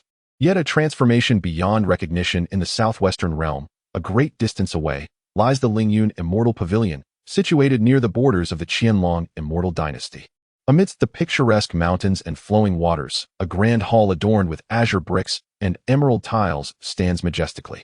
Surrounding this hall are various smaller chambers, filled with the fervent sounds of discourse and teachings. Both the grand hall and its adjoining chambers are enveloped in a thin mist, reminiscent of clouds drifting across the sky. Suddenly, the spiritual energy surrounding the hall becomes tumultuous, followed by a colossal force emanating from within, swiftly forming a vast vortex that devours the surrounding spiritual power as if it were a great whale consuming its prey. The clouds and mist in the vicinity are instantly dispersed. Is the pavilion master preparing to emerge from seclusion? This is a sign of a breakthrough. Quickly, everyone, channel your powers to assist the pavilion master. Inside the Lingyun Immortal Pavilion, numerous disciples wear expressions of joy, hastening from all directions, riding beams of light to the edge of the grand hall. 3 venerable elders descend gracefully upon the eaves of the hall, their faces solemn, hands weaving intricate gestures. The disciples, obeying their commands, immediately infuse their energy into the formation, aiding the pavilion master in his endeavor to break through successfully. As the words are spoken, dazzling lights illuminate the hall, and radiant patterns swirl upon the ground. Without hesitation, the disciples raise their hands, channeling their energies into the formation. This power flows through the array, ultimately converging at the apex of the grand hall, intensifying the surrounding spiritual energy. At that moment, resplendent rays fill the sky, and a colossal figure gradually materializes above the hall, clad in a flowing black robe, with hair as white as snow, yet a visage youthful. The figure's eyes shimmer with brilliance. The 3 elders on the eaves immediately bow in reverence, exclaiming, "We pay our respects, Pavilion Master." Lin Qingyun ascends as well, landing atop the eaves, her face alight with surprise. "Father." The other disciples also beam with smiles. After more than a decade of seclusion, is the Pavilion Master finally emerging? Should he succeed in his breakthrough, he would ascend to the stage of a spirit-severing cultivator, elevating the Lingyun Immortal Pavilion to new heights, joining the ranks of the top sects. Consequently, the benefits would swell, and how could they not rejoice at this prospect? The elder in black robes gazes upon the long-absent disciples, his face breaking into a smile, before turning his attention to his daughter, speaking urgently. "Qingyun, I have reached a critical moment in my breakthrough. Quickly, fetch the 9 from the treasury. My success hinges upon this." Lin Qingyun's smile falters, her expression caught between hesitation and resolve as she looks at her father. The elder is taken aback. "My dear daughter, why are you still standing there? Hurry and retrieve it." With a heavy heart, Lin Qingyun musters her courage. "Father, I have given the 9 away." "What?" The elder is momentarily stunned, then quickly responds. "No matter, if the 9 is unavailable, then procure the rainbow grass instead. Be swift, time is of the essence." He silently congratulated himself, relieved that he had taken numerous precautions to ensure a breakthrough, having painstakingly gathered a total of 16 supreme spiritual herbs. The breakthrough should be secure. However, The next moment, a sense of foreboding began to stir within him as he noticed his daughter still standing in place. Indeed, he soon heard Lin Qingyun weakly utter, "Father, I gave those away too. What about the jade marrow mushroom?" The voice of the old man in the black robe trembled slightly. "Gave that away as well." The old man's voice quivered. "What about the dragon heart 9-leaf herb?" "Also given away." Lin Qingyun felt a chill run down her spine and whispered, "Father, I have given away all the top-grade spiritual herbs." "What?" The old man in the black robe was struck as if by lightning, his shadow trembling in shock as he looked at Lin Qingyun in disbelief. "Whom did you give them to?" The old man's eyes turned red with fury. Lin Qingyun recalled young Master Li, and her heart felt a bit more at ease as she hurriedly explained, "It was young Master Li. He is an unparalleled master, preferring to live among mortals, surpassing even celestial beings." Young Master Li? An unparalleled master? Surpassing celestial beings? Is this not sheer nonsense? The old man's shadow trembled even more violently, nearing the brink of dissolution. He had already concluded that his daughter had fallen prey to a scoundrel and was likely deceived. All their wealth had been swindled away, yet he could not discern if her heart had been stolen as well. Not only the old man in the black robe, but others from the Lingyun Immortal Pavilion also cast complex glances at Lin Qingyun. How could the usually astute saintess fall for such a simple ruse? It seemed that a woman in love had an IQ that plummeted. Their masteress breakthrough was likely doomed. What a calamity! So be it, so be it. The old man in the black robe forced a bitter smile. The mistakes made by his daughter were burdens he could only swallow in silence. Once he emerged from his seclusion, he would ensure that the deceiver met a gruesome end. In that moment, he seemed to age 100 years. His voice hoarse as he said, "Disperse, let it all disperse." From elation to despair, all members of the Lingyun Immortal Pavilion wore despondent expressions. Lin Qingyun bit her lip, feeling lost, when suddenly her eyes brightened. She quickly said, "Father, I exchanged those spiritual herbs for something that might help you." "What is it?" the old man inquired. Lin Qingyun produced a pouch of tea leaves, her excitement palpable. The item gifted by the master must be extraordinary. I believe it could be useful." "Tea leaves?" The old man in the black robe was bewildered, his face twitching. After all, he had traded 16 supreme spiritual herbs for merely a bag of tea leaves. He looked at Lin Qingyun as if seeing her for the first time. After more than a decade apart, the changes in his daughter were astounding, particularly in her intellect, which seemed to have drastically diminished. Lin Qingyun gazed at the old man with a mixture of anxiety and hope, defiantly asserting, "Father, trust me." The old man, upon seeing the hopeful expression in his daughter's eyes, ultimately could not bring himself to refuse and nodded, saying, "Very well. Let us consider it a way to appease my daughter. She simply does not understand and was not acting intentionally." Lin Qingyun felt a surge of joy and promptly prepared a cup of tea, presenting it to the elder. In the highest chamber of the grand hall, a spacious room housed a solitary figure, the old man in a black robe, who sat cross-legged upon a mat. He lifted the cup and scrutinized the tea before him. The tea leaves danced gracefully within the cup, devoid of any residue, the liquid a pristine amber, exuding a delicate fragrance. Though somewhat lacking, it was undeniably a fine brew. A smile unexpectedly graced his face. "Has my daughter truly grown so much that this is her first time serving me tea? What else could I do but choose to forgive her?" The old man, clearly resigned to his fate of never breaking through, habitually blew across the surface of the tea before taking a gentle sip. While others engage in seclusion to consume rare treasures, I find myself savoring tea, truly. I must be the first of my kind throughout history." Chapter 67. Unyielding for Eternity. As the tea entered his mouth, accompanied by a hint of bitterness, the old man in the black robe suddenly froze. He felt as though the liquid had dissolved the moment it touched his lips, akin to sipping mere air. If not for the lingering bitterness of the tea, he would scarcely believe he had just taken a sip. This tea. He scrutinized the cup before him, and at once discerned the anomaly. The tea leaves in the water were uniform in size, and it appeared they were gradually dissolving. This dissolution was not mere integration into the liquid. It transformed into a peculiar essence, reminiscent of the essence of the Tao. Indeed, it was the essence of the Tao. This tea could actually brew the essence of the Tao. The old man in the black robe widened his eyes, a shiver coursing through him, his scalp prickling with electricity. Buzz. At that moment, he felt a resounding thrum in his mind, as if the bells of enlightenment were ringing loudly in his ears. The evening drum and morning bell, a profound awakening. His mind went blank, and his spiritual awareness began to expand at a terrifying pace. The realm of differentiation. It was the differentiation of consciousness. Pop, pop, pop. The previous barriers before him crumbled like mere paper, effortlessly pierced through. The old man in the black robe could distinctly sense his transformation, akin to the rush of a stimulant. His momentum surged relentlessly, unstoppable, leaving him awestruck. When did my comprehension become so profound? Could it be that I have awakened an extraordinary bloodline, unlocking my potential? Outside the Lingyun pavilion, a throng waited anxiously, pondering the state of their leader. Lin Qingyun bit her lip, pacing restlessly. Engulfed in uncertainty, she herself could not decipher her own thoughts, her mind a tumult of confusion. Regrets? Perhaps not. She firmly believed that young Master Li was indeed an exceptional being, and her choice was undoubtedly correct.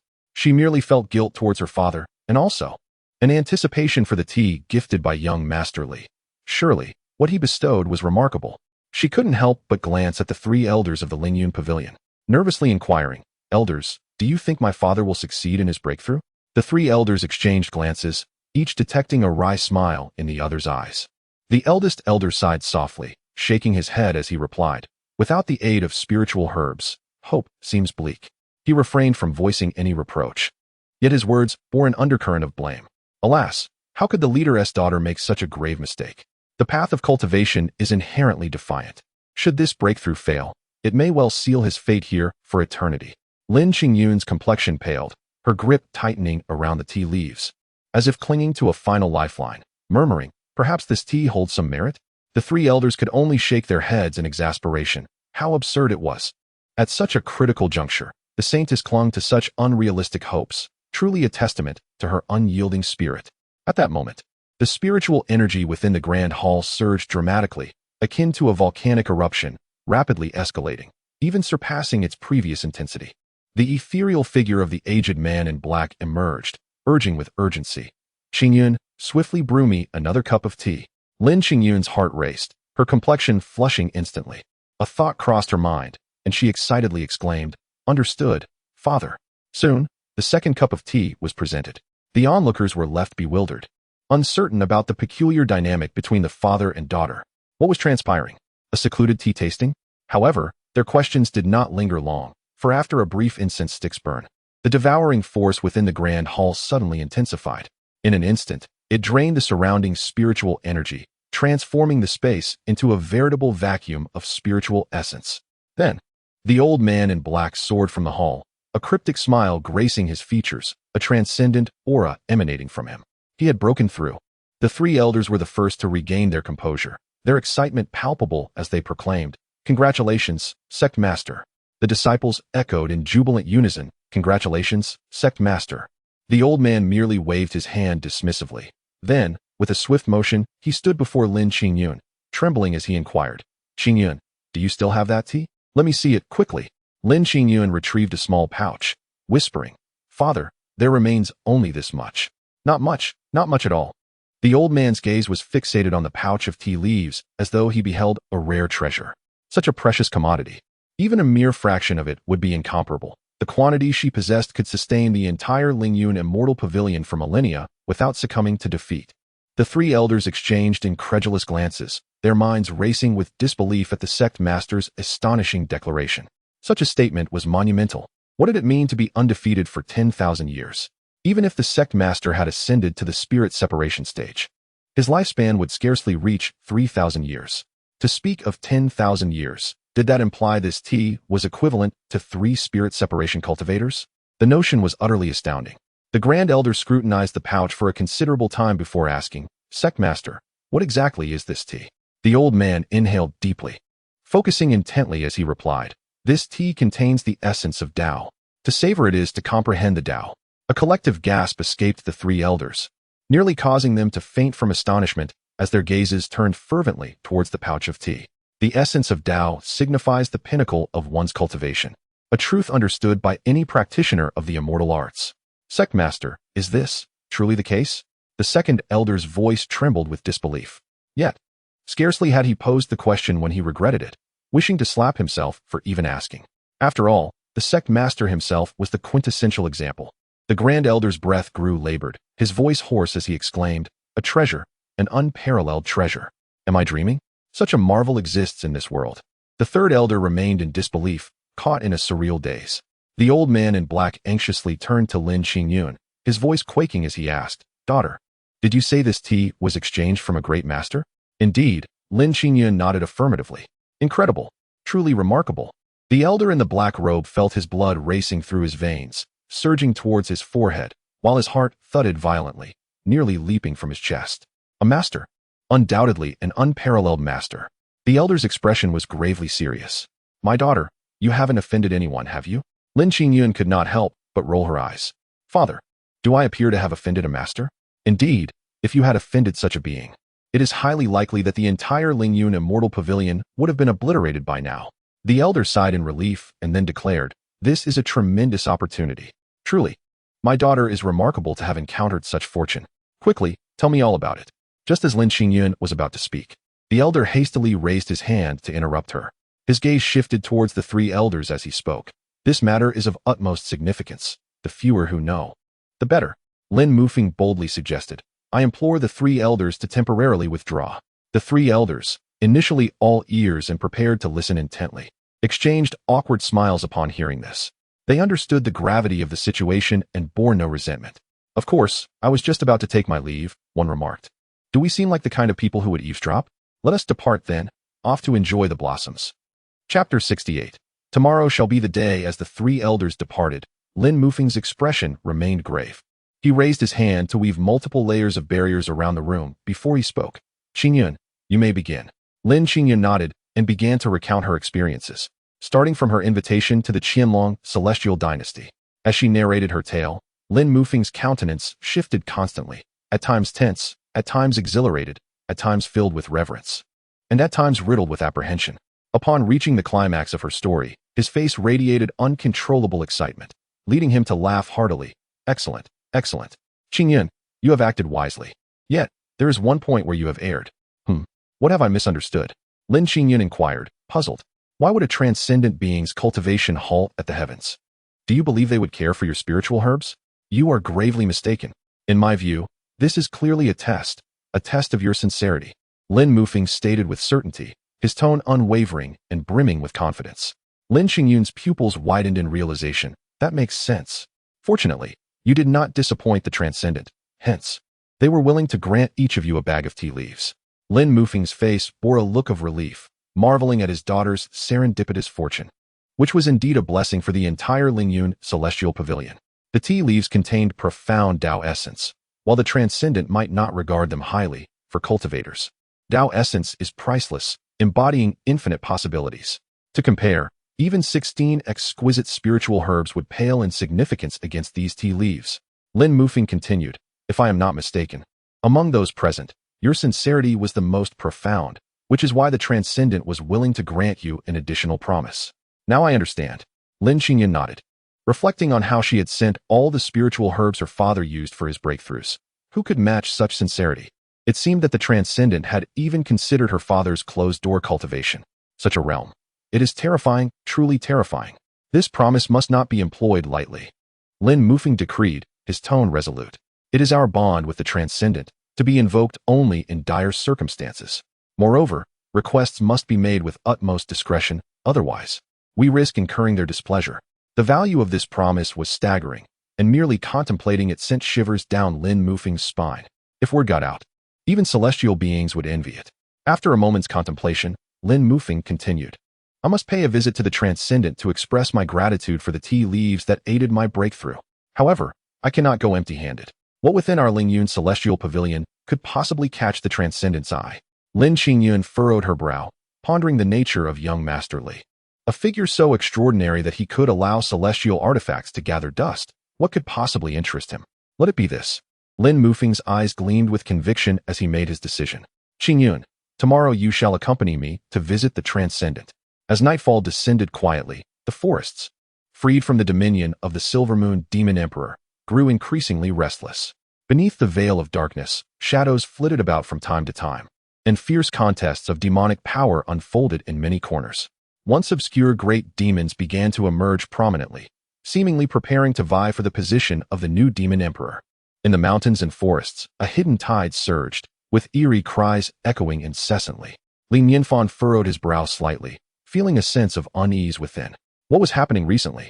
Not long ago, cultivators had gathered, darting about in the sky, and just as they departed, the forest buzzed with activity again. Could those cries be the work of demons?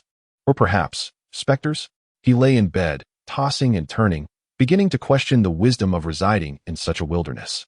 In this desolate expanse, his ordinary courtyard seemed ill-equipped to withstand such disturbances. Daji stood in the inner courtyard, and upon hearing the cries from all directions, her delicate brows knitted slightly, a glint of coldness flashing in her clear, icy eyes. How dare these demons disturb her master's rest? They were courting death. She tiptoed to the door and opened it with a creak. Not far ahead, a white figure perched upon a tree, eagerly awaiting, and instantly, the small body trembled with excitement and rushed over. Sister.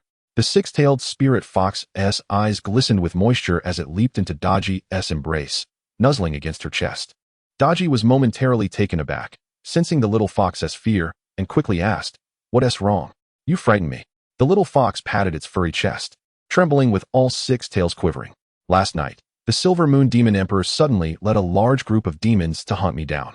I nearly fell into their clutches. I thought I would never see you again." It sniffled. Daji's expression shifted slightly with concern. "How did you escape?" The little fox stifled a sob before continuing. Then, an elderly human and a woman appeared, claiming they wanted to take the Silver Moon Demon Emperor's life, and they began to fight. I seized the opportunity to flee. An elderly man and a woman? Daji paused, her thoughts immediately drifting to the scene from that morning. Could it be Qin Manyun and Yao Mingji? Suddenly, everything clicked into place.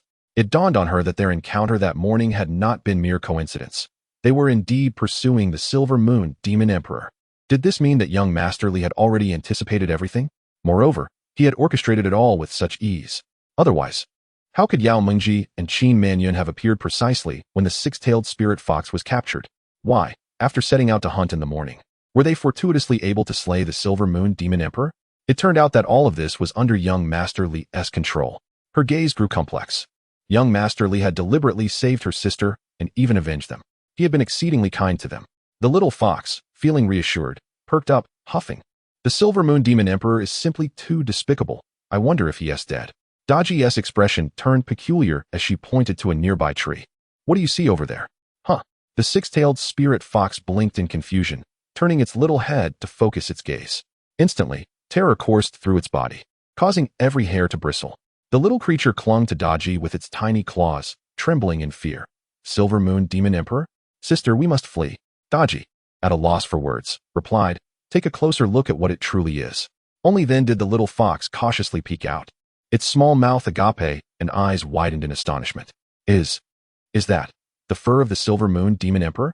The expression on its face was a tapestry of disbelief as it stammered, "Sister, this is the fur of the Silver Moon Demon Emperor?" "Indeed," Daji affirmed with a nod. "It is beyond dead, stripped of its fur, and its remains have been meticulously dealt with by young Master Li. It shall grace the table tomorrow." Chapter 69. Familiarity? On the table? The little head of the six-tailed spirit fox was in a daze, its small eyes blinking in confusion. Just yesterday, the Silver Moon Demon Emperor was a figure of great power, and tomorrow he was destined to become a mere dish on the table? In a short while, would he not be reduced to a pile of excrement? Hiss, this world is indeed perilous. The six-tailed spirit fox trembled in fear. Oh! Daji glanced at the six-tailed spirit fox's rear, her face lighting up with delight. "Are you about to grow your seventh tail? I knew that what young Master Li provided would be immensely beneficial for you." The six-tailed spirit fox's eyes narrowed into a gleeful slant, proudly exclaiming, "Hee. I am about to catch up with my sister." Daji donned a contemplative expression, then suddenly declared, "With the death of the Silver Moon Demon Emperor, the nearby demons are in chaos. Why not let you become the Demon Emperor?" The surrounding demons were in disarray, howling throughout the night, severely disrupting young Master Li's sleep. This issue must be resolved. Moreover, if her sister ascended to the position of Demon Emperor, she could assist young Master Li even more, creating an optimal living environment for him. A win-win situation.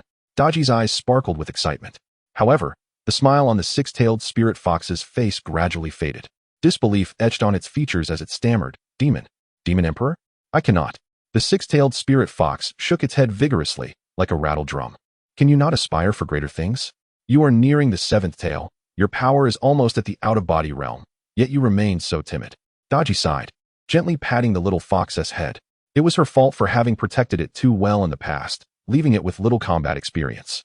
The six-tailed spirit fox wrapped its tail around Daji, pleading pitifully, "I do not want to. No way." Daji's expression turned serious as she said gravely, Do you truly believe that last night was merely a stroke of luck?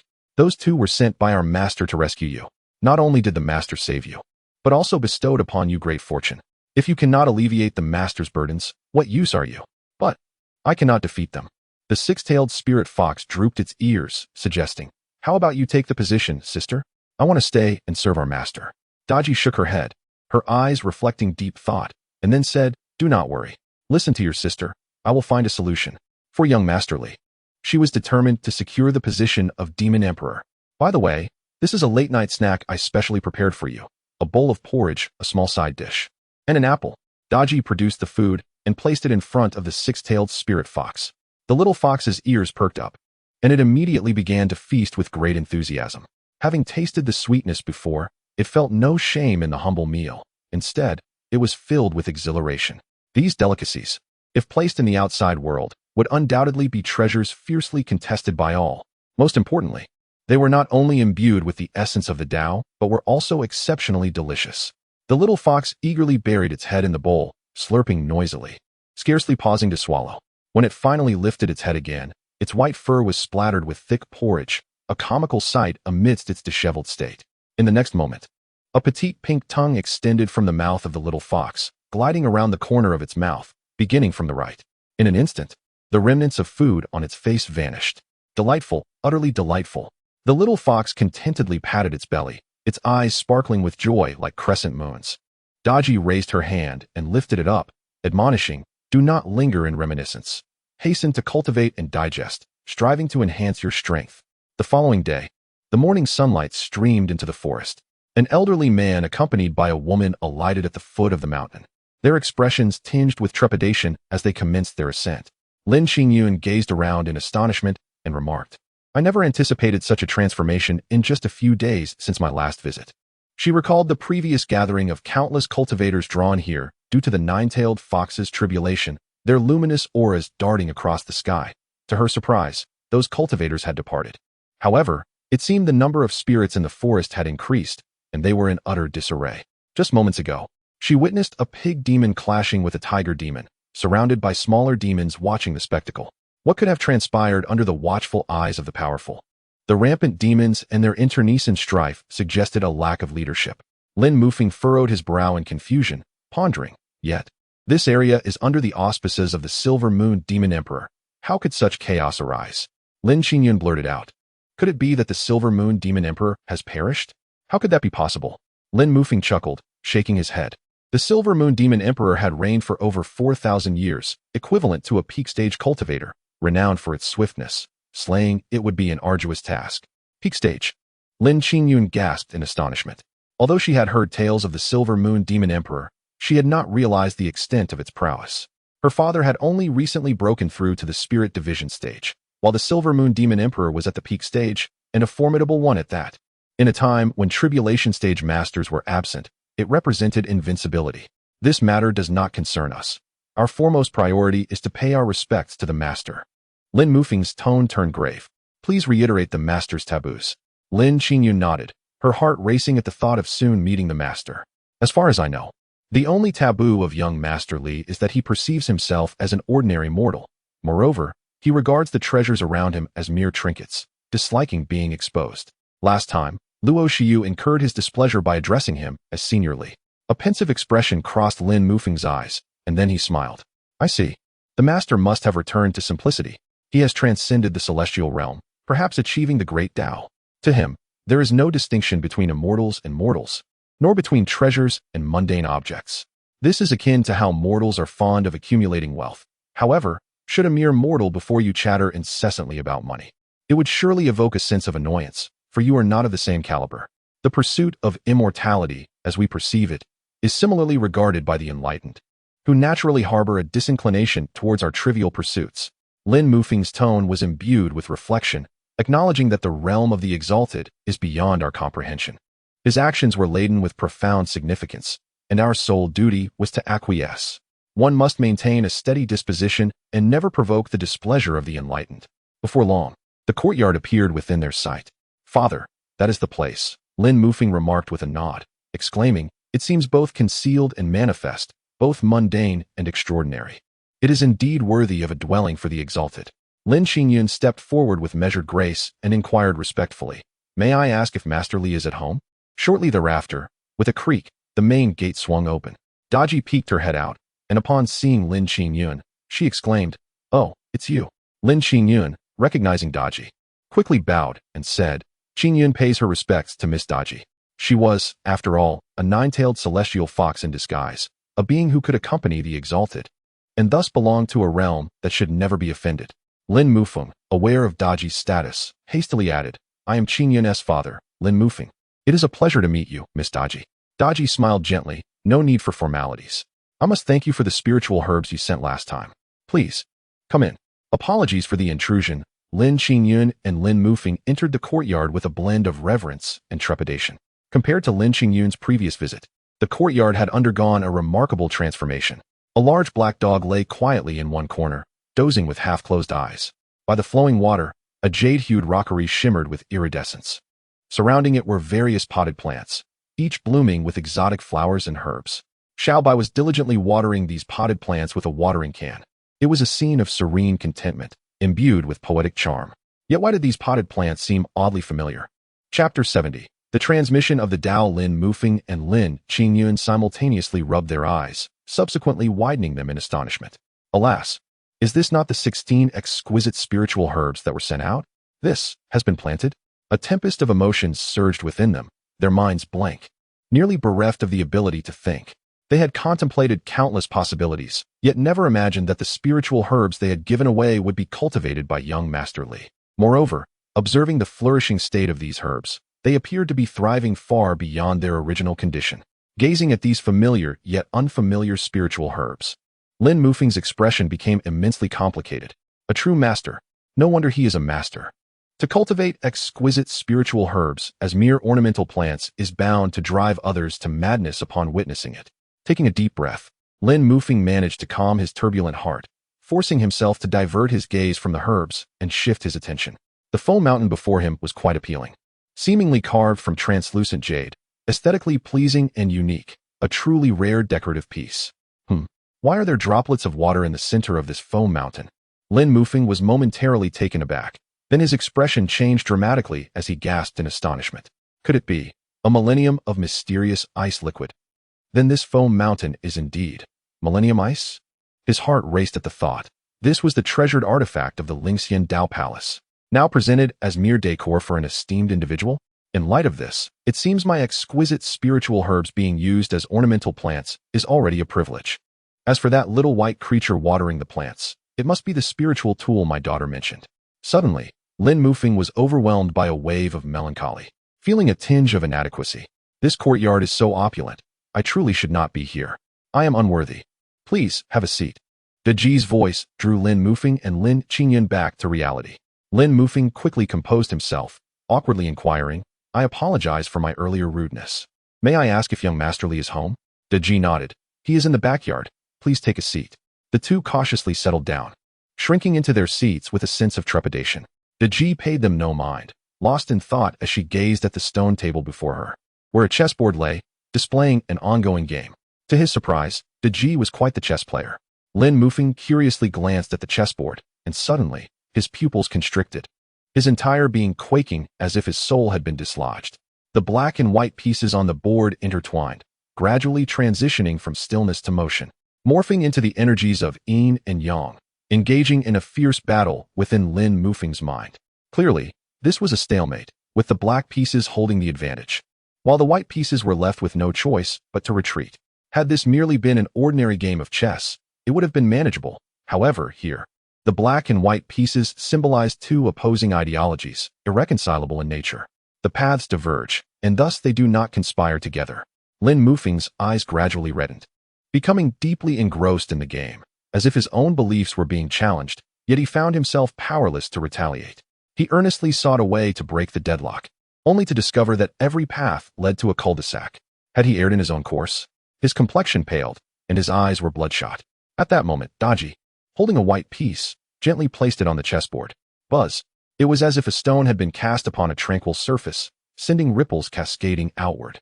Suddenly, clarity flooded Lin Mufeng's mind, akin to a divine revelation. The previously faint white aura surged, revealing a glimmer of hope.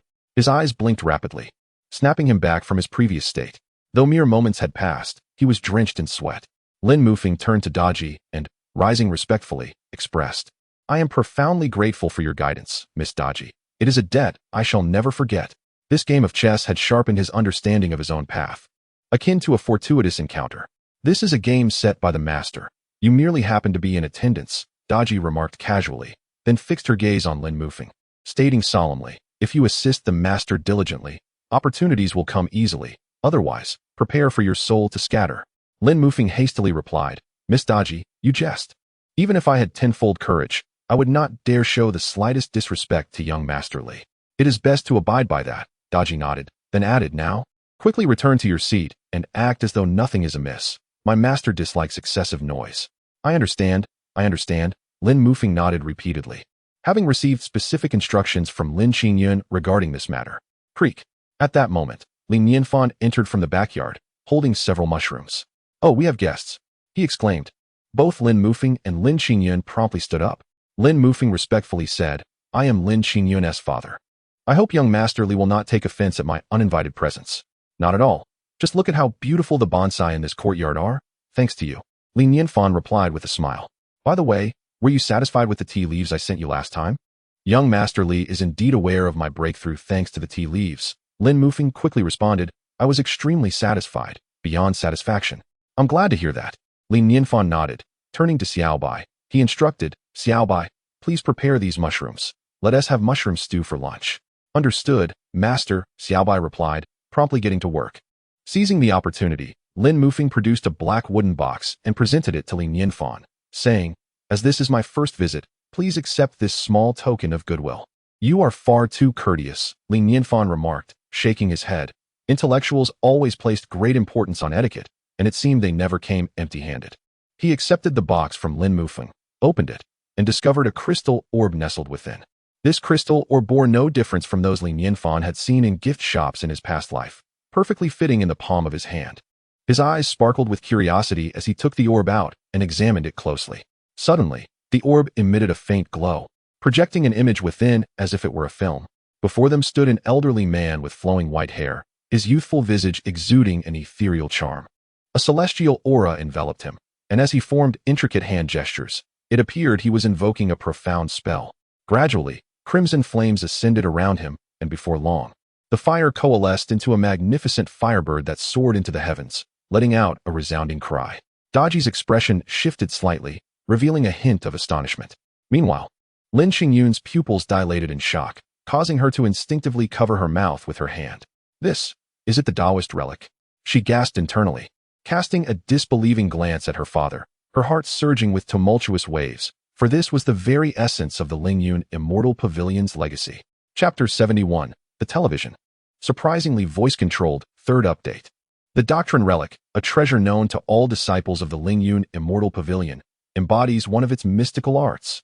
This relic represents the pinnacle of the pavilion's secret techniques and serves as a symbol of its utmost authority. The Doctrine Relic is an exceptionally unique artifact. It possesses no offensive or defensive capabilities. Its sole purpose is to impart teachings. By infusing spells or doctrines into the Doctrine Relic, one can generate a transmission imprint within it, allowing others to experience profound insights as if sharing in the wisdom directly. Through the Doctrine Relic, special realizations can be passed down through generations, facilitating the cultivation of future practitioners. This transmission of understanding, encompassing both perception and essence, while not as immediate as direct enlightenment, remains an extraordinarily formidable ability. The contents recorded within are the quintessence of the ancestral teachings of the Lingyun Immortal Pavilion prior to ascension.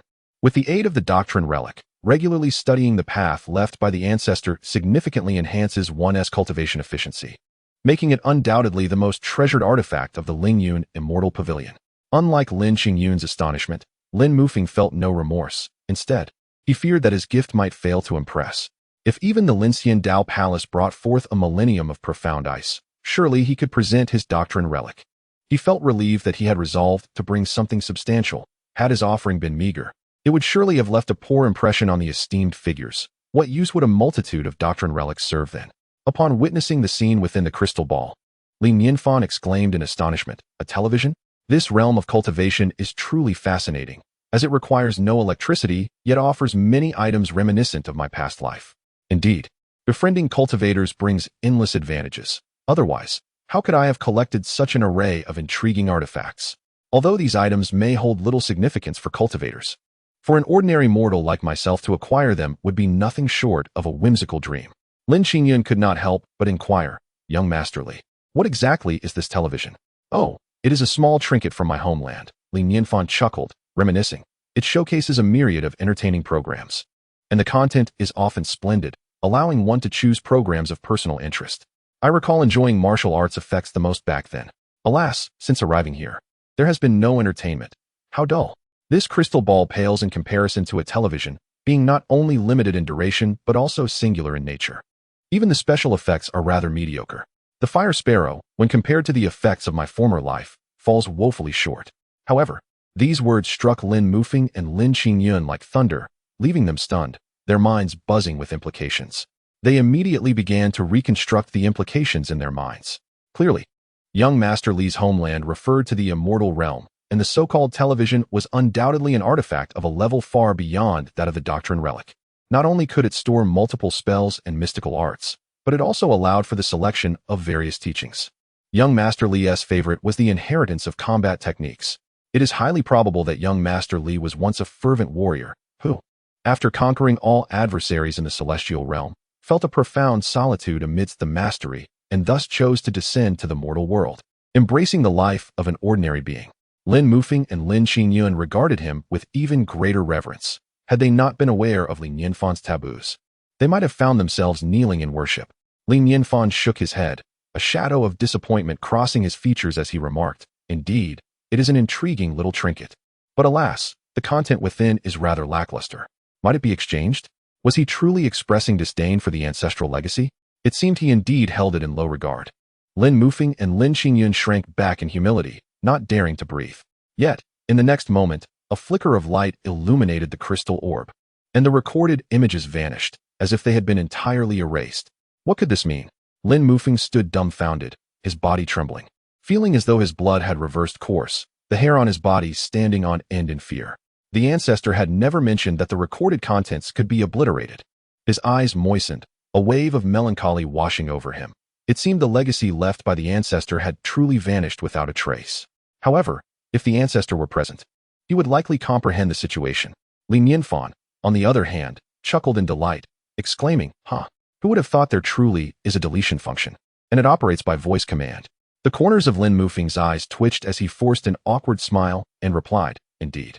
Li Nianfan inquired, "How does one create an image within?" "Young Master Li, simply envision the image within your heart, and it shall be inscribed upon the orb," came the response. Intrigued, Li Nianfan grasped the crystal orb, a spark of inspiration igniting within him. Why not put it to the test? He slowly closed his eyes, conjuring an image in his mind. A flicker of light danced across the crystal orb, and layers of thick white clouds materialized within. Lin Mufeng and Lin Qingyun's pupils constricted in unison, their gazes fixed on the orb, curious about what image Li Nianfan would summon. Buzz. Perhaps it was merely an illusion, but a profound chime resonated in their ears. In the next moment, radiant hues spread across the sky, and the endless golden light transformed the white clouds into a glorious gold. The scene expanded, revealing an infinite expanse of clouds enveloping the heavens, and a magnificent golden Buddha appeared before Lin Qingyun and Lin Mufeng. This Buddha, entirely gilded, held his hands in prayer, his countenance exuding compassion and mercy.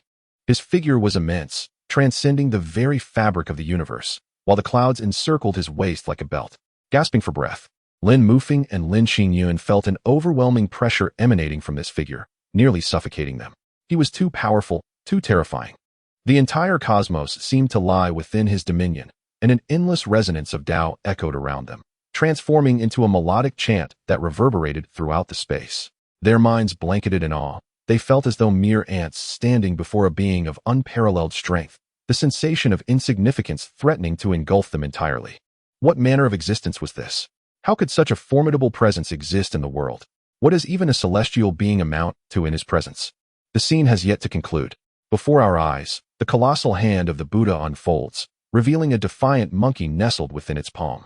Clad in golden armor and wielding a long staff, This monkey emanates an aura of unparalleled confidence. In comparison to the Buddha, the monkey appears as insignificant as an ant. However, upon beholding this creature, both Lin Mufeng and Lin Qingyun are struck by an overwhelming sense of dread, their scalps tingling and limbs trembling. This is... Lin Qingyun's delicate form begins to tremble violently, her pupils dilating to their utmost, as goosebumps erupt across her skin. The scene is hauntingly familiar. She has envisioned it countless times in her dreams, yet never dared to delve deeply into it, nor could she ever fathom the sheer intensity of the moment. Who could have imagined that she would now bear witness to it in person? Chapter 72. Alas, shameless. The journey to the West.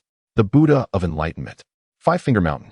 These phrases surged through Lin Qingyun's mind, causing her blood to boil with fervor. No wonder they were so formidable. It turned out to be these two illustrious figures. She had listened intently as Li Nianfan narrated the entirety of Journey to the West, feeling both awe and reverence for the world within it. Encountering the two most compelling characters from the tale felt akin to a fan meeting their idol, overwhelming her with excitement. How extraordinary it was that young Master Li could conjure them into existence. Indeed, Journey to the West was a reflection of his experiences. Perhaps it was a glimpse into the celestial realm of ancient times. Moreover, if young Master Li could perfectly embody the essence of the Buddha of Enlightenment, did it not imply that his mastery surpassed even that of the Buddha? Terrifying, utterly terrifying. At that moment, the Buddha's palm descended with tremendous force, altering the very fabric of heaven and earth. Under the weight of that hand, even the mighty sun Wukong, regardless of his celestial prowess, could not escape its grasp. Lin Mufeng stood frozen like a statue, his gaze fixated on the relic of enlightenment, overwhelmed by an ineffable sensation. In that instant, he felt as though he had supplanted the monkey, becoming the one suppressed beneath Five-Finger Mountain, the relentless waves of Tao resonating upon him, causing his soul to tremble. Yet, his eyes sparkled with excitement. He had once utilized the relic to comprehend the divine abilities of his ancestors, thus recognizing the significance of this sensation. Young Master Li's realm was indeed extraordinarily high. A mere thought conjuring such a scene contained a Tao essence that was astonishingly profound, far exceeding the so-called divine abilities of his ancestors by countless magnitudes. At that moment, he felt no regret over the erasure of his ancestral legacy.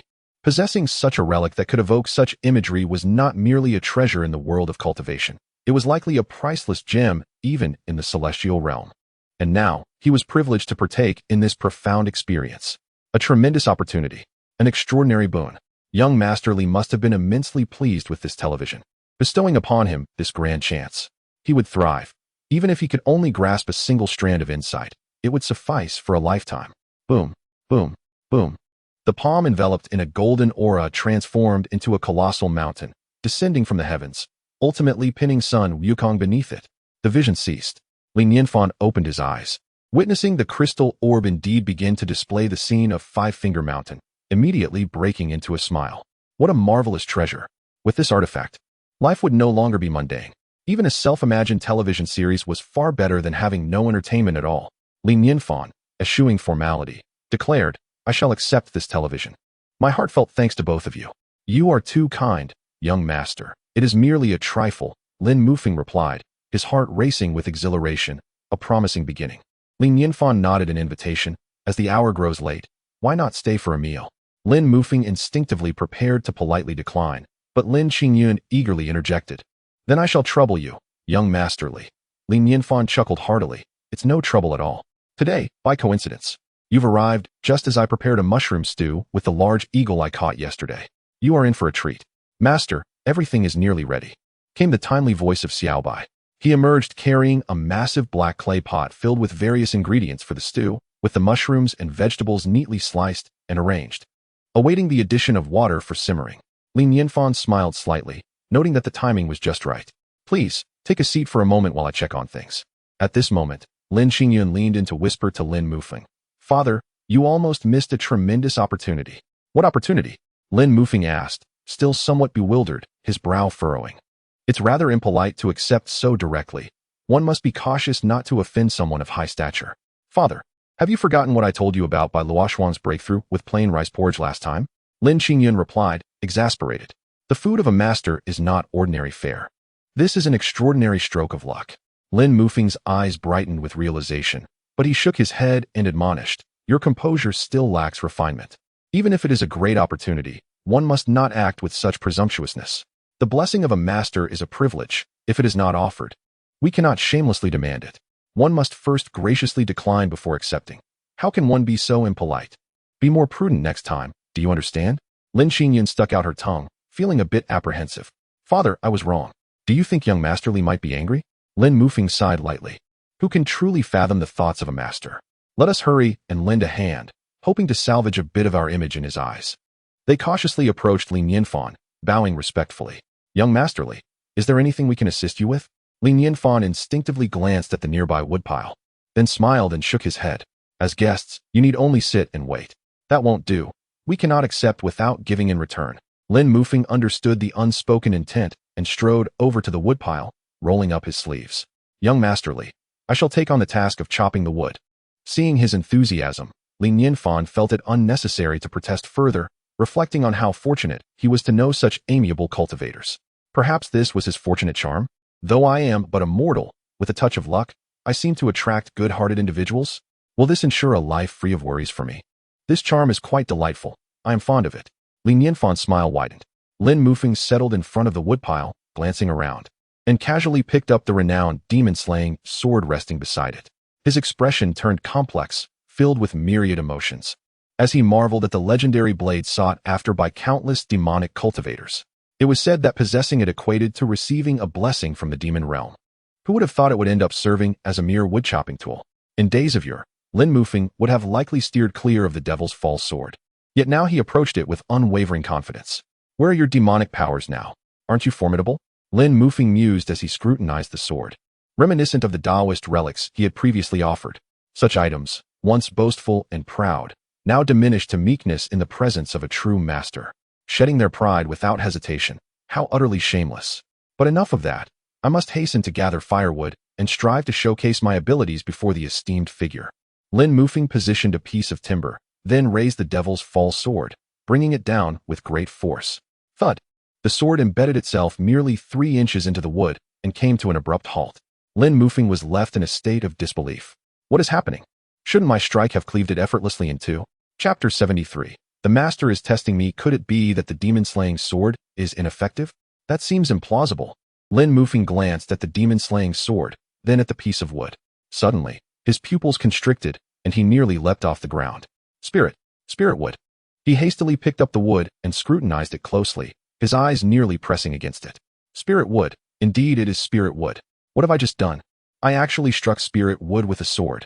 This is spirit wood, a premium material for crafting top-tier defensive artifacts, a coveted treasure. No wonder I needed the demon-slaying sword to chop wood. Moreover, young Master Li is using spirit wood to fuel the fire? Is this the realm of the elite? Involuntarily, he cast a furtive glance toward the source of the flames. At that moment, Lin Qingyun was diligently tending to the fire, occasionally tossing wood into the flames and puffing her cheeks to blow on the fire. The flames were unmistakably those of a dragon fire pearl. Terrifying, shocking. A shiver ran down his spine, and a sudden thought struck him. I shall no longer serve as the leader of Lingyun Immortal Pavilion. I wish to be a woodchopper here. Alas, the master likely would not regard me. Sigh, how disheartening. He took a deep breath, steadied his mindset, and confronted the wood before him, resolving to become a competent woodchopper. He raised the demon-slaying sword, his gaze sharpening as he channeled his internal spiritual energy into the sword. With a swift motion, he brought the blade down. Crack! The wood was cleaved in two. Simultaneously, a tremendous recoil surged from the sword, causing him to grunt involuntarily, his hand trembling from the impact.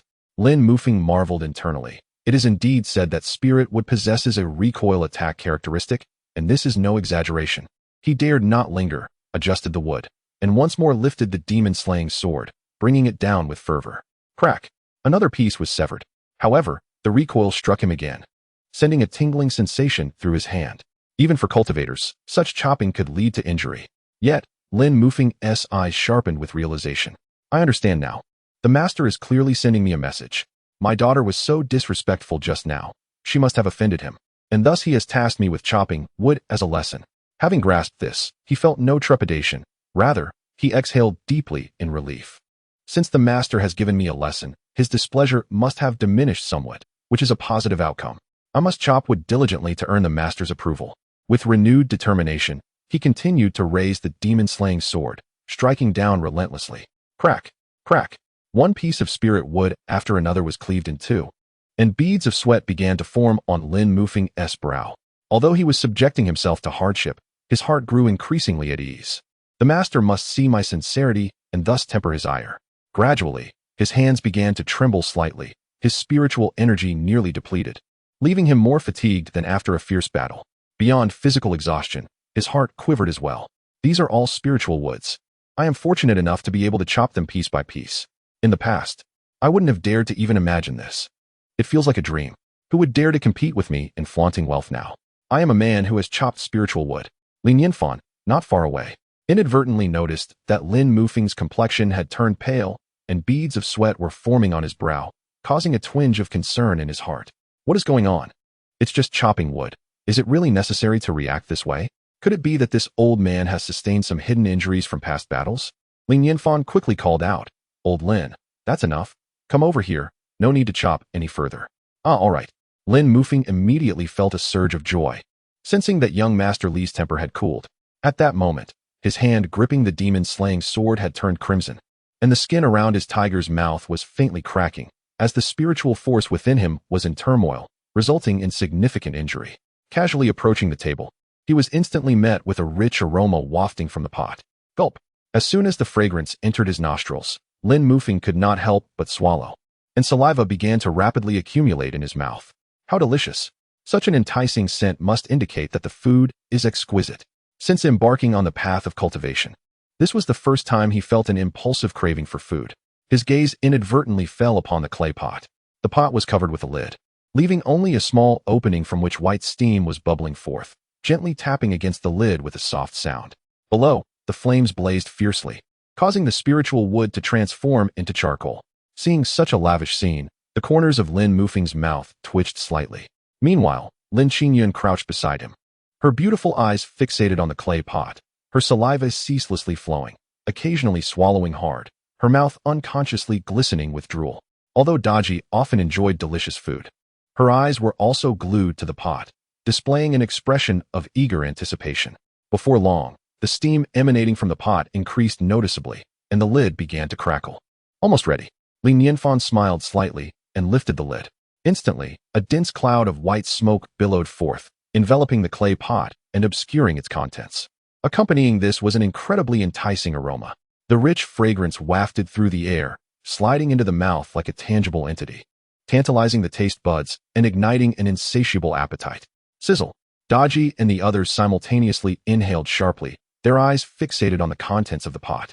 As the steam gradually dissipated, a golden-hued broth emerged before everyone, revealing a layer of glistening oil droplets floating atop the snow-white liquid. The clay pot continued to radiate heat, keeping the broth bubbling, with the whole roasted bird bobbing rhythmically in the bubbling liquid. Lin Qingyun could no longer contain the saliva pooling at the corner of her mouth, which began to trickle down her chin. If it weren't for the last vestige of rationality, she would have lunged forward without hesitation. Lin Mufeng was no better off, his throat continuously rolling as he exerted his utmost self-control. Meanwhile, he curiously examined everything within the pot, pondering what could possibly emit such an enticing aroma. He was aware that the water in the broth was infused with spiritual essence. Floating atop the soup were various mushrooms and a sprinkling of scallions, alongside some uniquely shaped exotic flowers and herbs. They seemed somewhat familiar. Could these be spiritual herbs? Lin Mufeng's pupils suddenly constricted as he fixated on the peculiar flora. His mind instantly jolted. A revelation surged through him, expanding his understanding. Spiritual herbs could indeed be used in soups. It appeared that young Master Li cultivated these spiritual herbs not merely for ornamental purposes, but also for culinary endeavors. Indeed, while these spiritual herbs were precious in the realm of cultivation, to young Master Li, they likely held no more significance than ordinary plants. Suppressing his astonishment, he turned his attention to the most crucial ingredient in the pot, the majestic eagle. It was evident that this eagle was of considerable size, peacefully resting with closed eyes, its flesh fully cooked. The most captivating feature was the tip of its beak, which astonishingly shimmered with a silver hue.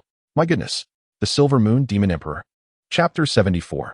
Ascending to the pinnacle of sculpture after death, Lin Mufeng swiftly focused his gaze, utterly convinced that the beak of the sculpture was indeed silver. It is widely acknowledged that this is a distinctive characteristic of the Silver Moon Demon Emperor. Should any unfortunate brother of the eagle possess such a trait, The consequences would range from having their beak severed to losing their life, coupled with the peculiar changes among the nearby mountain forest creatures. It was evident the pot was simmering the silver moon demon emperor. Lin Mufeng felt as though his throat was constricted, making even the act of breathing a challenge. This was the silver moon demon emperor, a being on par with formidable figures in the fusion stage, now reduced to mere broth. How terrifying and unbelievable. One could only ponder how it had incurred the wrath of a powerful individual, resulting in such a fate. He knew he must exercise utmost caution, ensuring to avoid provoking any exalted beings.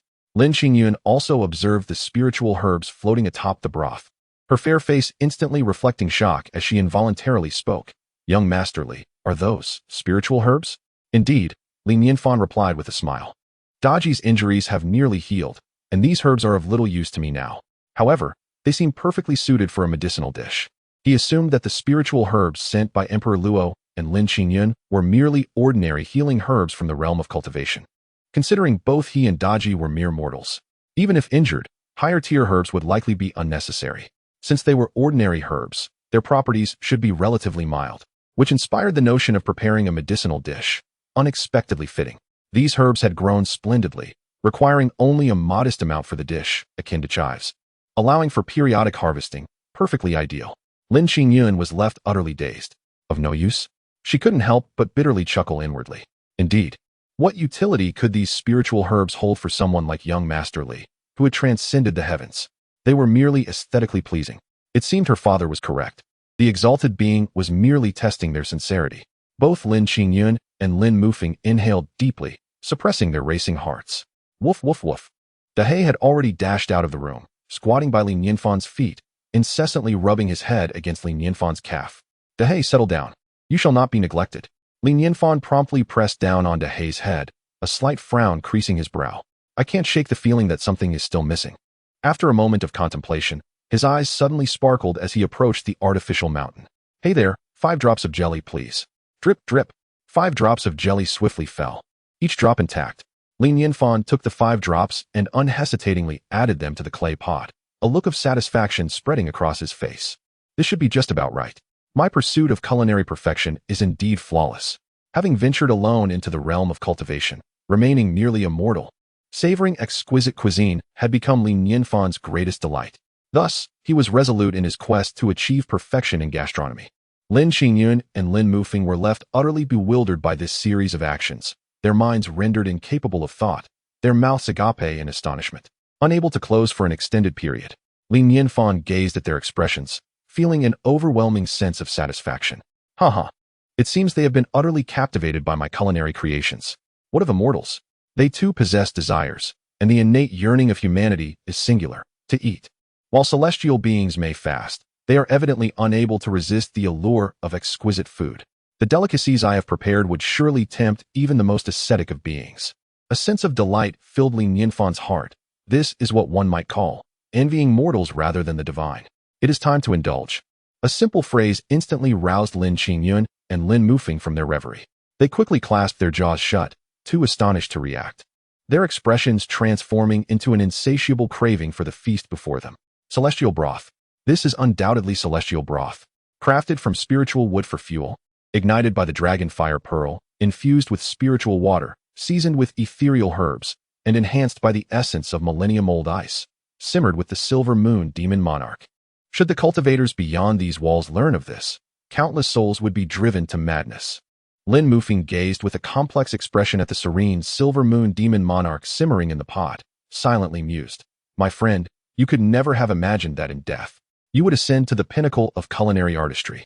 At this moment, Xiaobai had already served each person a bowl, not forgetting to fill a basin for Dahei. As soon as the bowl was set down, Dahei dashed forward, eagerly burying his head into the basin. Slurp, slurp. Dahei's tongue flicked out, rapidly savoring the mushroom-stewed sculpture broth, his tail wagging in delight. Li Nianfan couldn't help but chuckle, shaking his head. Take your time, don't burn yourself. Lin Qingyun and Lin Mufeng watched Dahei devouring the meal with such gusto, unable to suppress their own salivation. Their appetites were already insatiable, and witnessing Dahei's enjoyment only heightened their own cravings to an unbearable itch. Remain calm. One must remain calm. A tranquil heart brings coolness.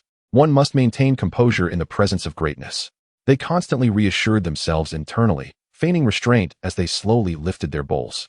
Lin Mufing's hands trembled slightly as he cautiously brought the bowl before him.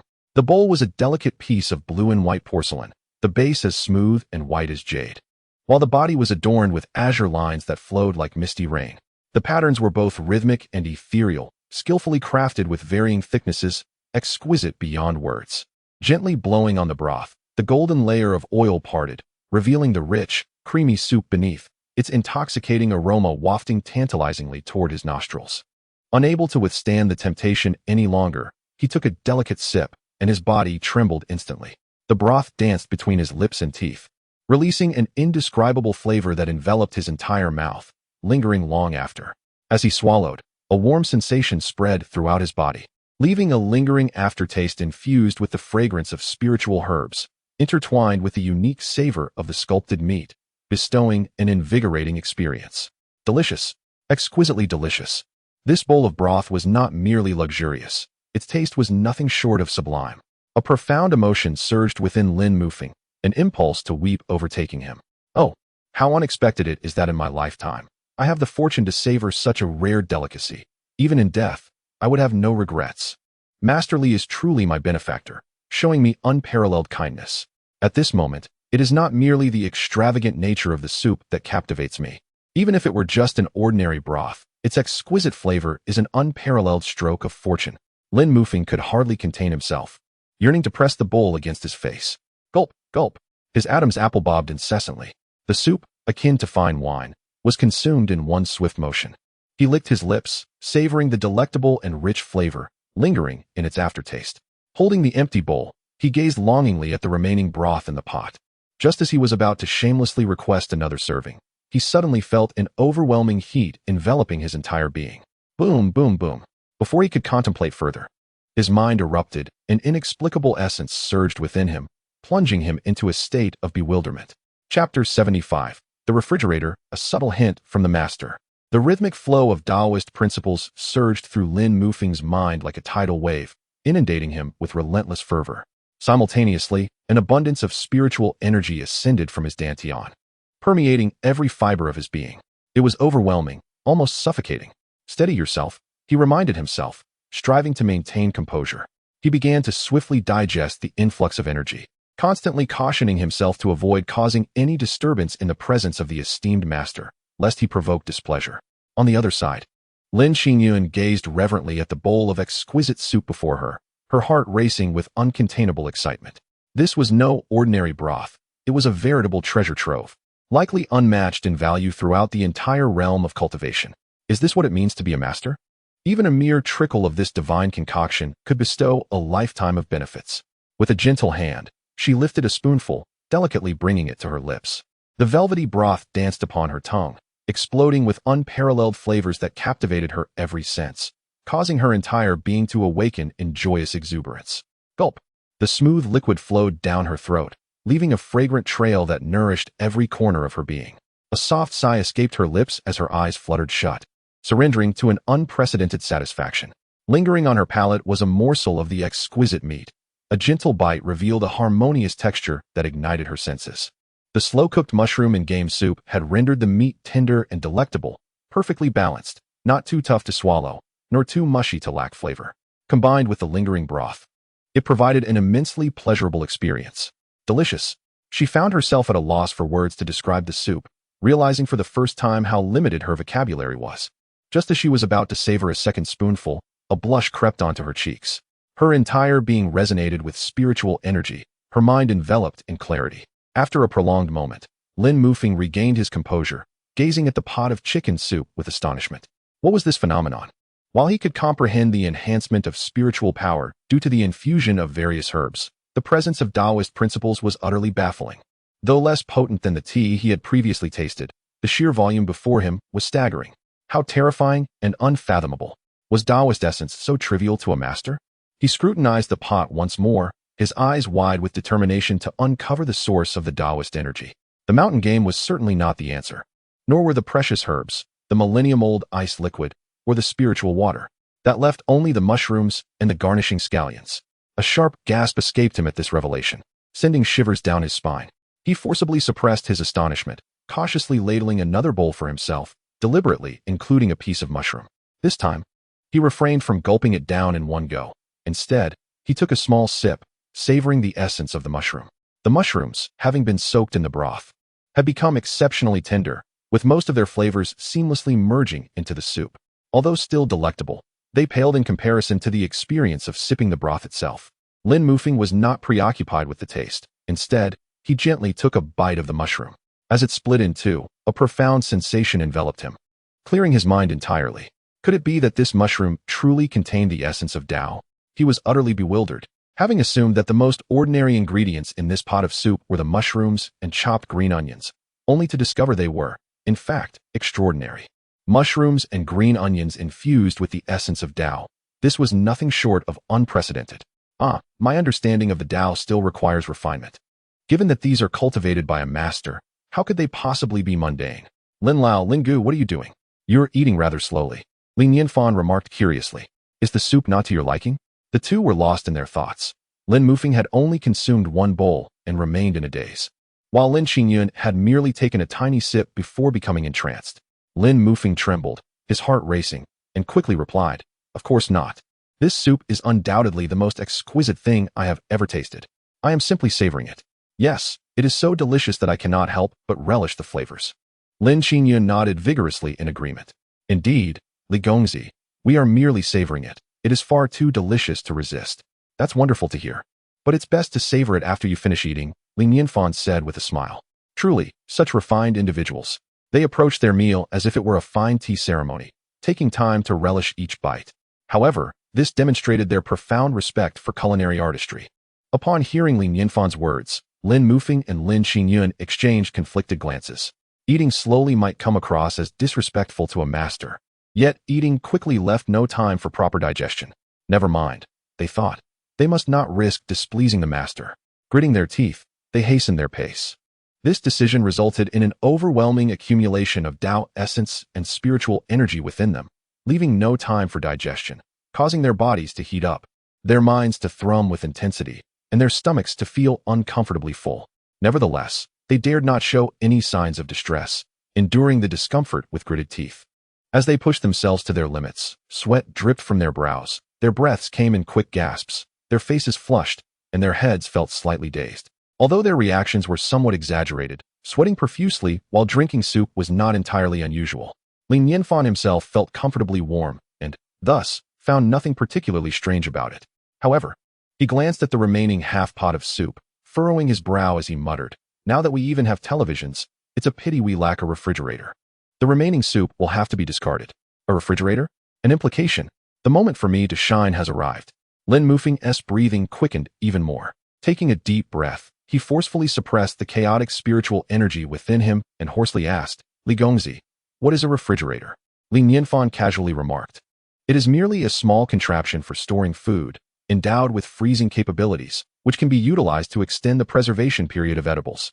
Understanding dawned upon Lin Mufeng as he nodded in realization. Suddenly, several types of freezing artifacts flashed through his mind.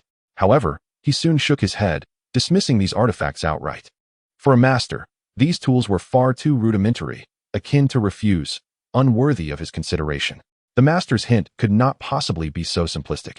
It must possess profound significance, and he resolved to ponder it deeply. Refrigerator, refrigerator. He silently etched this term into his memory. Given the master's charge, he dared not exhibit the slightest negligence, and promptly elevated it to the status of his most pressing obligation. Chapter 76.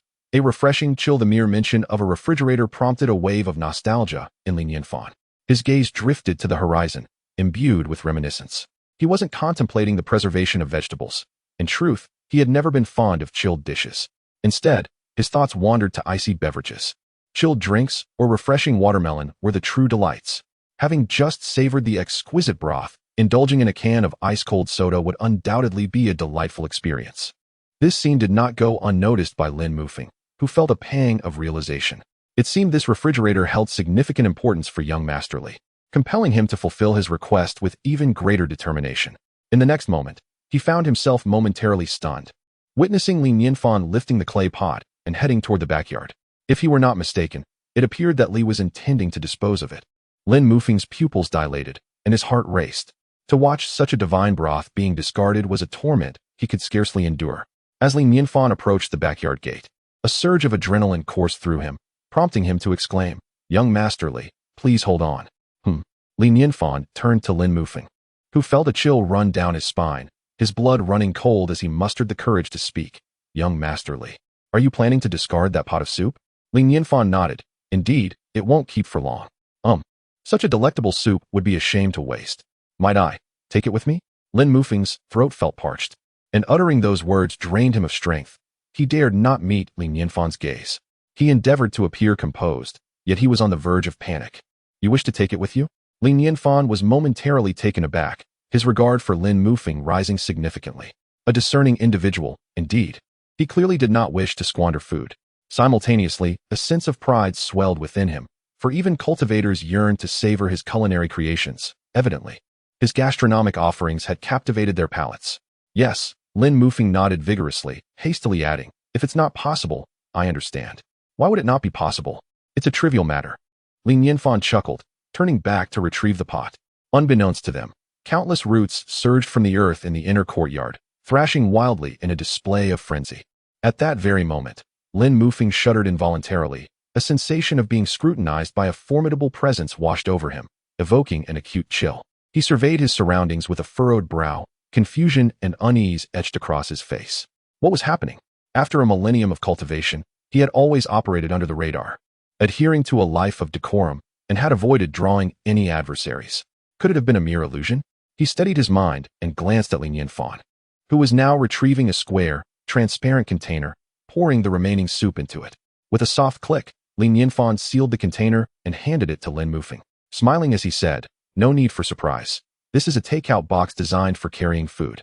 To my surprise, there came a day when I found myself utilizing a packing box, a contraption that had long occupied a corner of the system's storage space. Li Nianfan had always regarded it as the most superfluous of items. "I shall accept this. Thank you, young Master Li," Lin Mufeng said as he graciously received the packing box. He then added, "Young Master Li, we have troubled you for quite some time, and it is time for us to take our leave." Lin Xingyun also rose to offer her respects, saying, "Thank you for your hospitality today, young Master Li." Li Nianfan waved his hand dismissively, replying, "No need for formality, until we meet again." Once outside the courtyard, Lin Mufeng's expression turned serious as he inquired, "Xingyun, can you fathom what the adept meant by refrigerator?" "Father, if you are unaware, how could I possibly know?" Lin Xingyun replied with a wry smile, shaking her head. After a moment of contemplation, she added, "However, it is certainly not an ordinary object. It must be a treasure of significant value. Indeed, we share the same thoughts. Its worth likely rivals that of a Taoist relic." Lin Mufeng declared solemnly. Though the adept did not explicitly state it, the implication was unmistakable. "We must endeavor to seek it out. Having received such immense favor from young Master Li today, we cannot afford to disappoint him." In the silence, a flicker of black light emerged from Lin Mufeng's right arm, only to vanish without a trace. Simultaneously, in a dimly lit corner 100,000 miles away, a shadow trembled violently, its eyes snapping open. Waves of dark energy radiated from him, creating ripples that betrayed his inner turmoil. "It is the presence of the fallen demon's sword." His voice came out hoarse, and a sinister light flickered in his gaze as he looked toward the horizon. Ever since the sword demon disappeared without a trace, the fallen demon's sword had vanished as well. Now it had finally re-emerged. "Follow this aura. Send someone to retrieve it."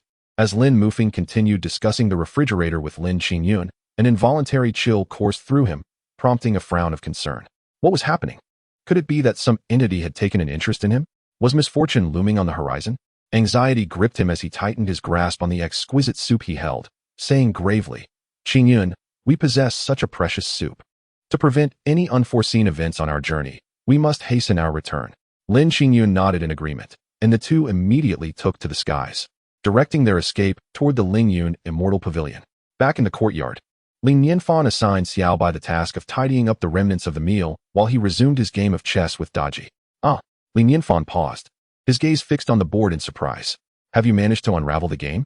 "Yes, a flash of inspiration allowed me to solve it," Daji replied, her beautiful eyes gleaming with anticipation, almost begging for praise. "Ha ha ha, splendid. You've made progress. Your little mind is quite astute. However, this game is merely a fundamental introduction. You must strive to improve further." With a hearty laugh, Li Nianfan playfully pinched Daji's delicate nose and continued, I stand by my word. Should you decipher the chess game, I shall present you with a gift as a reward. He pondered for a moment, then approached the door, retrieving the smooth jade pendant and presenting it to Daji, saying, most of the items I possess are rather masculine in nature. This jade pendant, however, is well suited for you. This pendant was the very one gifted to him by Luo Xiu upon her arrival, crafted from exquisite material and subsequently refined by Li Nianfan. Its intricate carvings were nothing short of perfection. In a previous life, it would undoubtedly fetch a staggering price. Moreover, it was designed for women, and he had long desired to bestow it upon Daji. Thank you, my lord, Daji exclaimed, her face lighting up as she accepted the pendant, caressing it with affection. You are truly too kind to me. Should there be any matters in the future, please feel free to command Daji. Li Nianfan's heart raced unexpectedly, and he cleared his throat. As I have mentioned, there is no need for such formality with me. Chapter 77. A fortuitous encounter, Eagle Soup. 2 hours later. Above the Lingyun Immortal Pavilion, two streaks of light swiftly approached, not pausing along the way, directly darting into the grand entrance. 3 elders, come out swiftly. Lin Mufeng shouted excitedly before even stepping inside, his face flushed with exhilaration. The numerous disciples of the Lingyun Immortal Pavilion all turned their gaze towards him, understanding that their master had likely come bearing treasures. A subtle glance revealed the transparent square box clutched in his hand, which seemed to contain something inside. Could this be it? What kind of treasure could it possibly be? The 3 elders were naturally well acquainted with such scenes. Without delay, they rushed out from the hall, eagerly inquiring, what is it? What has happened? Have you brought back something good? Lin Mufeng stroked his beard, a mysterious smile spreading across his face as he declared, today, I visited a wise sage and returned with an astonishing treasure, one so grand that you cannot even begin to fathom. Grand beyond our imagination? The 3 elders gasped, their breaths growing heavier as they fixated on their master. Is it true? The first elder asked, trembling with anticipation. The second elder, known for his fiery temperament, pressed. What is it? Hurry and show us so we can behold it. The third elder chimed in, urging, quickly, do not keep us in suspense. With a rosy complexion and a beaming smile, Lin Mufeng raised the packaged box high, exclaiming, behold. At that moment, the 3 elders collectively held their breath. Their eyes locked on the box. Upon a closer look, they were left dumbfounded. The dazzling spectacle they had envisioned was nowhere to be found. It appeared to be an unremarkable box containing soup. The first elder, somewhat bewildered, asked uncertainly, could this possibly be chicken soup? No, it is eagle soup. Lin Mufeng corrected him. I humbly begged a wise sage for this exquisite delicacy. Eagle soup? Is there a distinction? The smiles on the faces of the 3 elders gradually faded, leaving them unsure of how to respond to their master. A sense of unease crept in as they exchanged glances, subtly shaking their heads. Could it be that the master had encountered enemies during his outing, leading to a lapse in judgment? Just then, a burst of laughter erupted from the entrance of the hall. Old Lin, have you lost your mind? You think a box of eagle soup is a treasure? Has the Lingyun Immortal Pavilion truly fallen to such depths? If you're in need, come to me for some buns, meat-filled ones. Lin Mufeng was momentarily taken aback and then noticed an elderly man dressed in blue standing behind the 3 elders. The man had dark skin and numerous wrinkles, lacking the ethereal aura typical of cultivators. Instead, he appeared more like a humble farmer from the countryside. Old son, what brings you here? Lin Mufeng asked in astonishment. I have come specifically to present you with an opportunity. Old man's son chuckled, boasting. This opportunity is far more valuable than your bowl of sculpted soup. Old Lin, I must say, at your age, you should abandon such childishness and set aside that soup. You offer me an opportunity? Lin Mufeng's lips curled into a disdainful smile as he coldly retorted, no opportunity can rival this sculpted soup. It seems you have come merely to piggyback on my fortune. Old Lin, has your mind wandered off? Even if the finest elixir were placed before me, I would not cast a glance at this leftover broth you've brought from who knows where. Why would I covet it?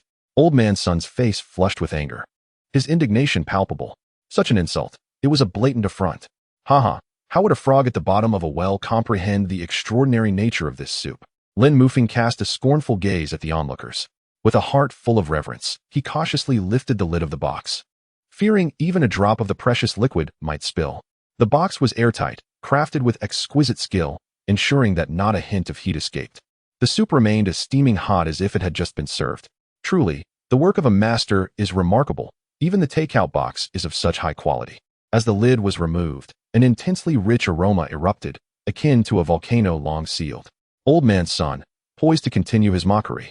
Found the words stuck in his throat, overwhelmed by the fragrant steam that filled the air.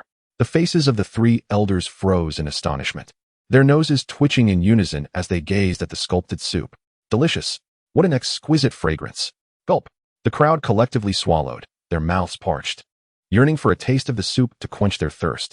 Master, this soup is as white and thick as jade, its flavor profound, and its essence crystal clear. It must be an exceptional brew, worthy of our thorough study, the Grand Elder declared, and in an instant, he transformed into a streak of light, racing towards the kitchen of Lingyun Immortal Pavilion, reappearing with a set of bowls and chopsticks in hand. Indeed, well said, the second elder nodded vigorously, following suit into the kitchen. Absolutely, I wholeheartedly agree, the third elder chimed in, unwilling to be left behind. Old man's son, though his eyes remained fixed on the box of sculpted soup, stubbornly asserted, "Humph, no matter how fragrant it is merely a bowl of soup. How can it compare to an opportunity?" At that moment, the Grand Elder suddenly froze, exclaiming in shock, "Wait, is that the mouth of the Silver Moon Demon Emperor?" Gasp. The crowd collectively inhaled sharply. The Silver Moon Demon Emperor. It truly was the Silver Moon Demon Emperor. Such a fuss over nothing. Lin Mufeng smiled lightly, his demeanor unruffled. It is merely the Silver Moon Demon Emperor, just a small sculpt. Just a small sculpt? The three elders exchanged bewildered glances. Their master had indeed changed during his outing. How could he be so boastful? If memory served, the Silver Moon Demon Emperor could easily crush him with a flick of its wrist. What of the Silver Moon Demon Emperor? Beast flesh is just flesh. What is so extraordinary about it? Old man's son remained defiantly proud. The crowd, momentarily stunned, composed themselves and took a sip of the broth at hand, each eagerly ladling a bowl for themselves. Wait, why do these strands in the soup resemble the roots of the elusive nine-turned spirit ginseng? And what of these leaves? They bear an uncanny likeness to the ethereal rainbow dress herb. These petals seem to belong to the rare jade vein mushroom. As they gazed into their bowls, they were struck as if by lightning, unable to fathom the reality before them. This. The Grand Elder turned to Lin Mufeng in disbelief. Yes, indeed it is. Lin Mufeng nodded with a smile, urging them to drink while it was still warm. I mentioned it before. This is an extraordinary opportunity. Chapter 78. Young Master Li. Truly a celestial being, the three elders, along with Old Man's son, were momentarily taken aback, their gazes gravely fixated on the bowl of exquisite broth before them.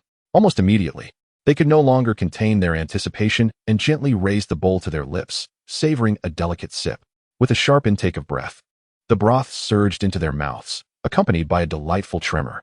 Instantly, their palates awakened, and they simultaneously smacked their lips, emitting a sound of sheer satisfaction. Without further ado, they lifted the bowls and began to fervently pour the broth into their mouths, the sound of their eager gulping resonating throughout the room. Some, in their haste, allowed the broth to trickle down their beards, yet before it could fall, the quick-handed owners caught it with their hands, promptly returning it to their eager mouths. It was delectable, utterly divine. They seemed to forget everything else, consumed by a singular thought. Devour it, devour it. Before long, they finished the bowls, each emitting a long sigh of contentment. To partake in such broth in this lifetime, it was a life well lived. The Grand Elder turned in astonishment towards Lin Mufeng, exclaiming, "Master, this broth." Lin Mufeng smiled gently, raising a hand to silence him, urging them to simply feel the experience. The four were momentarily taken aback. Then their eyes widened in disbelief.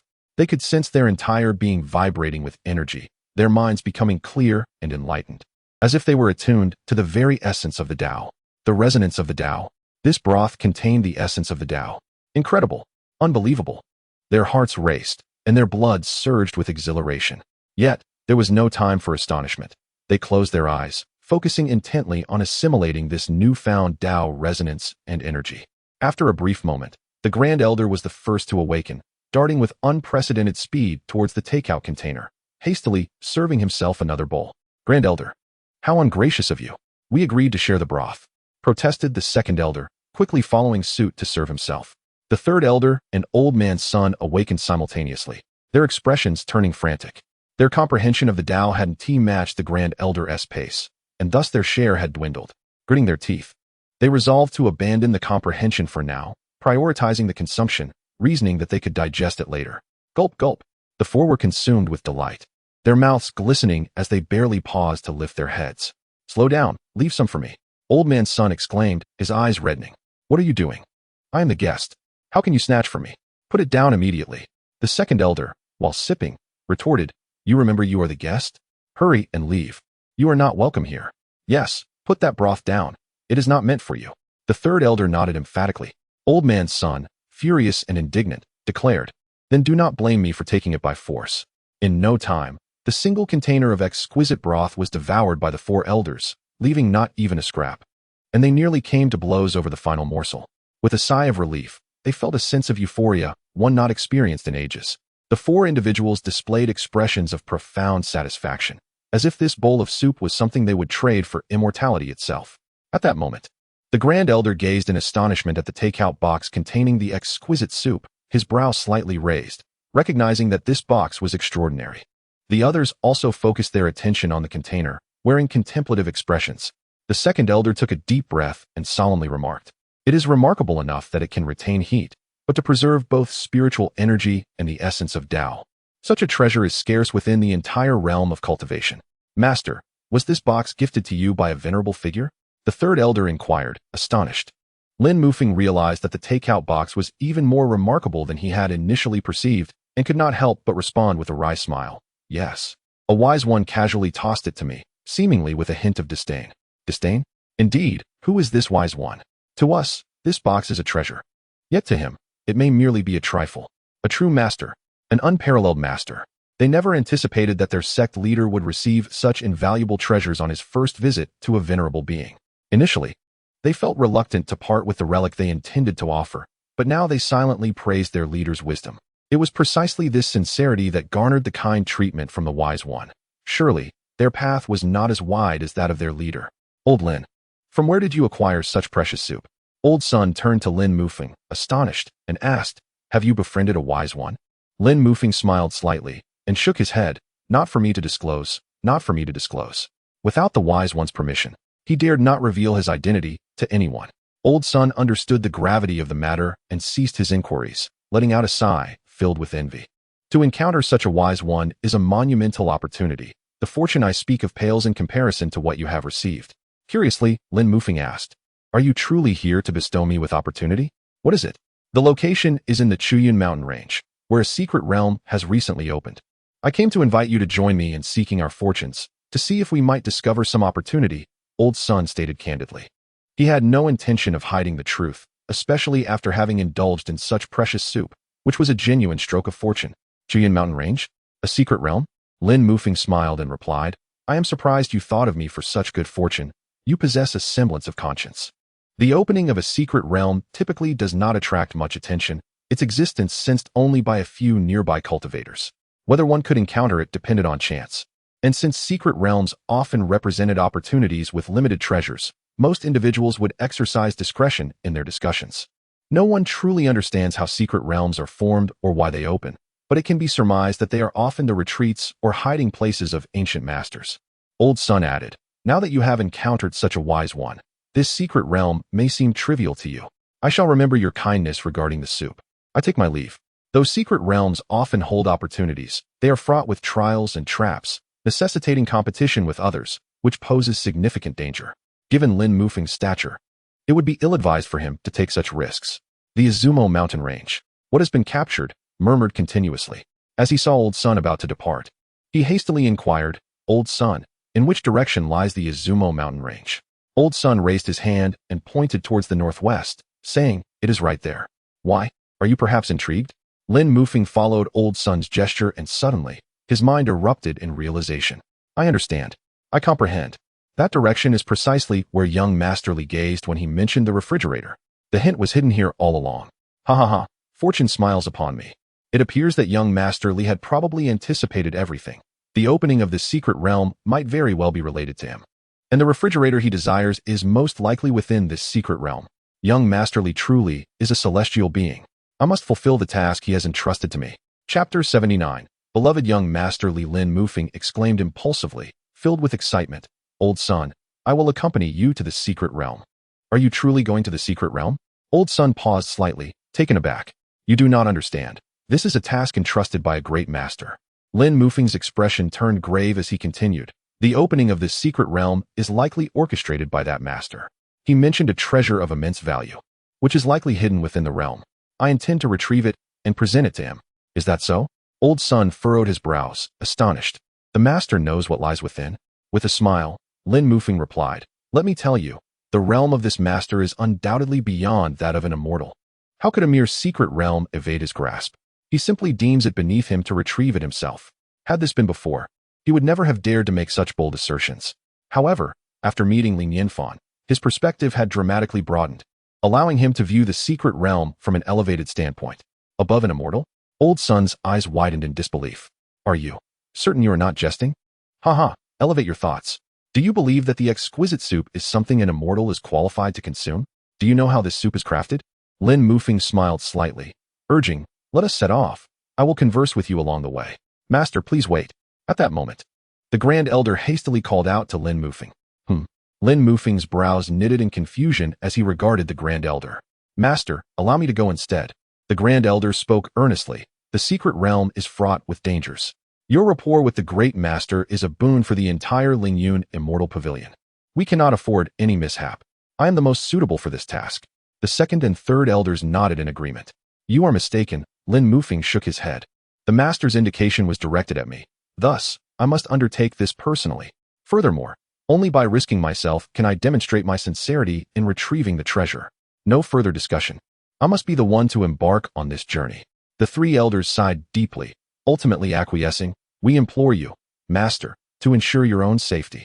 Throughout the journey, Lin Mufeng gradually recounted his experiences with the Great Master. Old Sun's expression shifted continuously, his breath caught in his throat, his heart racing with a mix of trepidation and reverence. Ultimately, all these emotions coalesced, prompting him to draw a sharp breath, to sip tea and gain enlightenment, to wield a demonic sword for chopping wood, to burn divine wood for warmth, to use millennia-old mystical ice as seasoning. Even mushrooms and scallions embody the essence of the Tao. How terrifying, how utterly terrifying. What kind of divine being is this? If he were not aware of Lin Mufeng's character, and had he not tasted the extraordinary soup, he would have truly believed Lin Mufeng was spinning tales. It was unimaginable that such a formidable figure lurked within our cultivation world. It was a dream beyond comprehension. Old Sun reflected with a complex expression. Lin Mufeng exhaled deeply, exclaiming, indeed, even now, I feel as if I am in a dream, struggling to believe it. As the expression on Old Sun's face grew increasingly solemn, he spoke in a grave tone. Such a formidable figure must not be offended in the slightest. Are you certain you have not misinterpreted his words? Generally speaking, those of great wisdom possess unpredictable tempers. If one comprehends their meaning correctly, it may lead to fortune, yet misinterpretation could result in irreparable consequences. Lin Mufeng pondered for a moment before replying, I believe not. I have always been meticulous in deciphering the hints from eminent beings, never daring to be careless. He then reiterated the basis of his conjecture. A celestial being, indeed. Old Sun exclaimed repeatedly, realizing that the opening of the secret realm was truly within his grasp. This hint must be accurate. Let us hasten to the secret realm and fulfill the Venerable One's instructions promptly. Lin Mufeng looked at Old Sun and smiled. Are you prepared to assist me? Of course. I will certainly help you, but do not misunderstand. My intention is not solely for your sake. I merely wish to garner a modicum of goodwill from the eminent being, which is far superior to any other opportunity. Old Sun replied without hesitation. Lin Mufeng urged, let us depart swiftly. The Union Mountain Range is still some distance away. The Holy Yuan Festival is approaching, and we must strive to retrieve the treasure in time to present it to the Venerable One. The following day, early in the morning, Nianfan observed Daji brushing her teeth with toothpaste, a smile spreading across his face. Although he had taught her for several days, she still appeared somewhat clumsy. Nonetheless, Daji brushed with remarkable diligence. Indeed, the desire for beauty is an innate trait of women. If he were to mass-produce toothbrushes in the realm of cultivation, he would likely achieve great success. Of course, this was merely a fleeting thought. Nianfan had no intention of engaging in business within the cultivation world. A peaceful and stable life was far more appealing. Besides, the quantity of toothpaste he could produce on his own was limited, rendering mass production impossible. However, while the packaging of this toothpaste did not compare to that of his previous life, its efficacy undoubtedly surpassed it significantly. Fresh breath and pearly white teeth were merely child's play. Noticing the smile at the corner of Nianfan's mouth, Daji's cheeks flushed with embarrassment as she retorted, My lord, you mock me once again. Nonsense. I have received professional training and seldom find humor, Nianfan replied with utmost seriousness. He then suggested, It has been some time since I visited Luoxian City. Why not accompany me after breakfast? Daji nodded.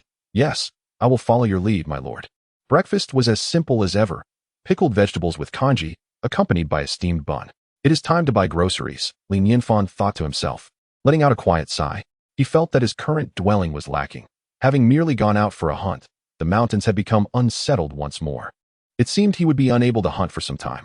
After finishing their breakfast, the two of them exited their courtyard and made their way toward Luoxian City. From a distance, they noticed a considerable gathering of people in front of the city gates, the sounds of lively conversations wafting through the air. What a commotion! Li Nianfan quickened his pace, soon discovering that two vibrant red lanterns had been hung at the entrance of Luoxian City, adorned with red silk ribbons encircling the gates. The influx of merchants has evidently increased, with lively conversations and smiles illuminating the faces of the crowd. Li Nianfan's spirits soared as he entered Luoxian City, where every household was bustling with activity, adorned with red lanterns and silk ribbons, exuding an atmosphere of festivity. On the streets, children joyfully chased one another, their innocent laughter echoing like music. This lantern is slightly askew. Let's adjust it to the right, urged Aunt Zhang, enthusiastically assisting amidst the throng. Upon turning her head, she spotted Li Nianfan, momentarily taken aback before approaching him with a beaming smile. Young Master Li, it has been quite some time since your last visit to Luoxian City. Li Nianfan nodded with a smile. Indeed, I've had an influx of guests at home lately, which has kept me indoors. I've been keeping an eye out for you.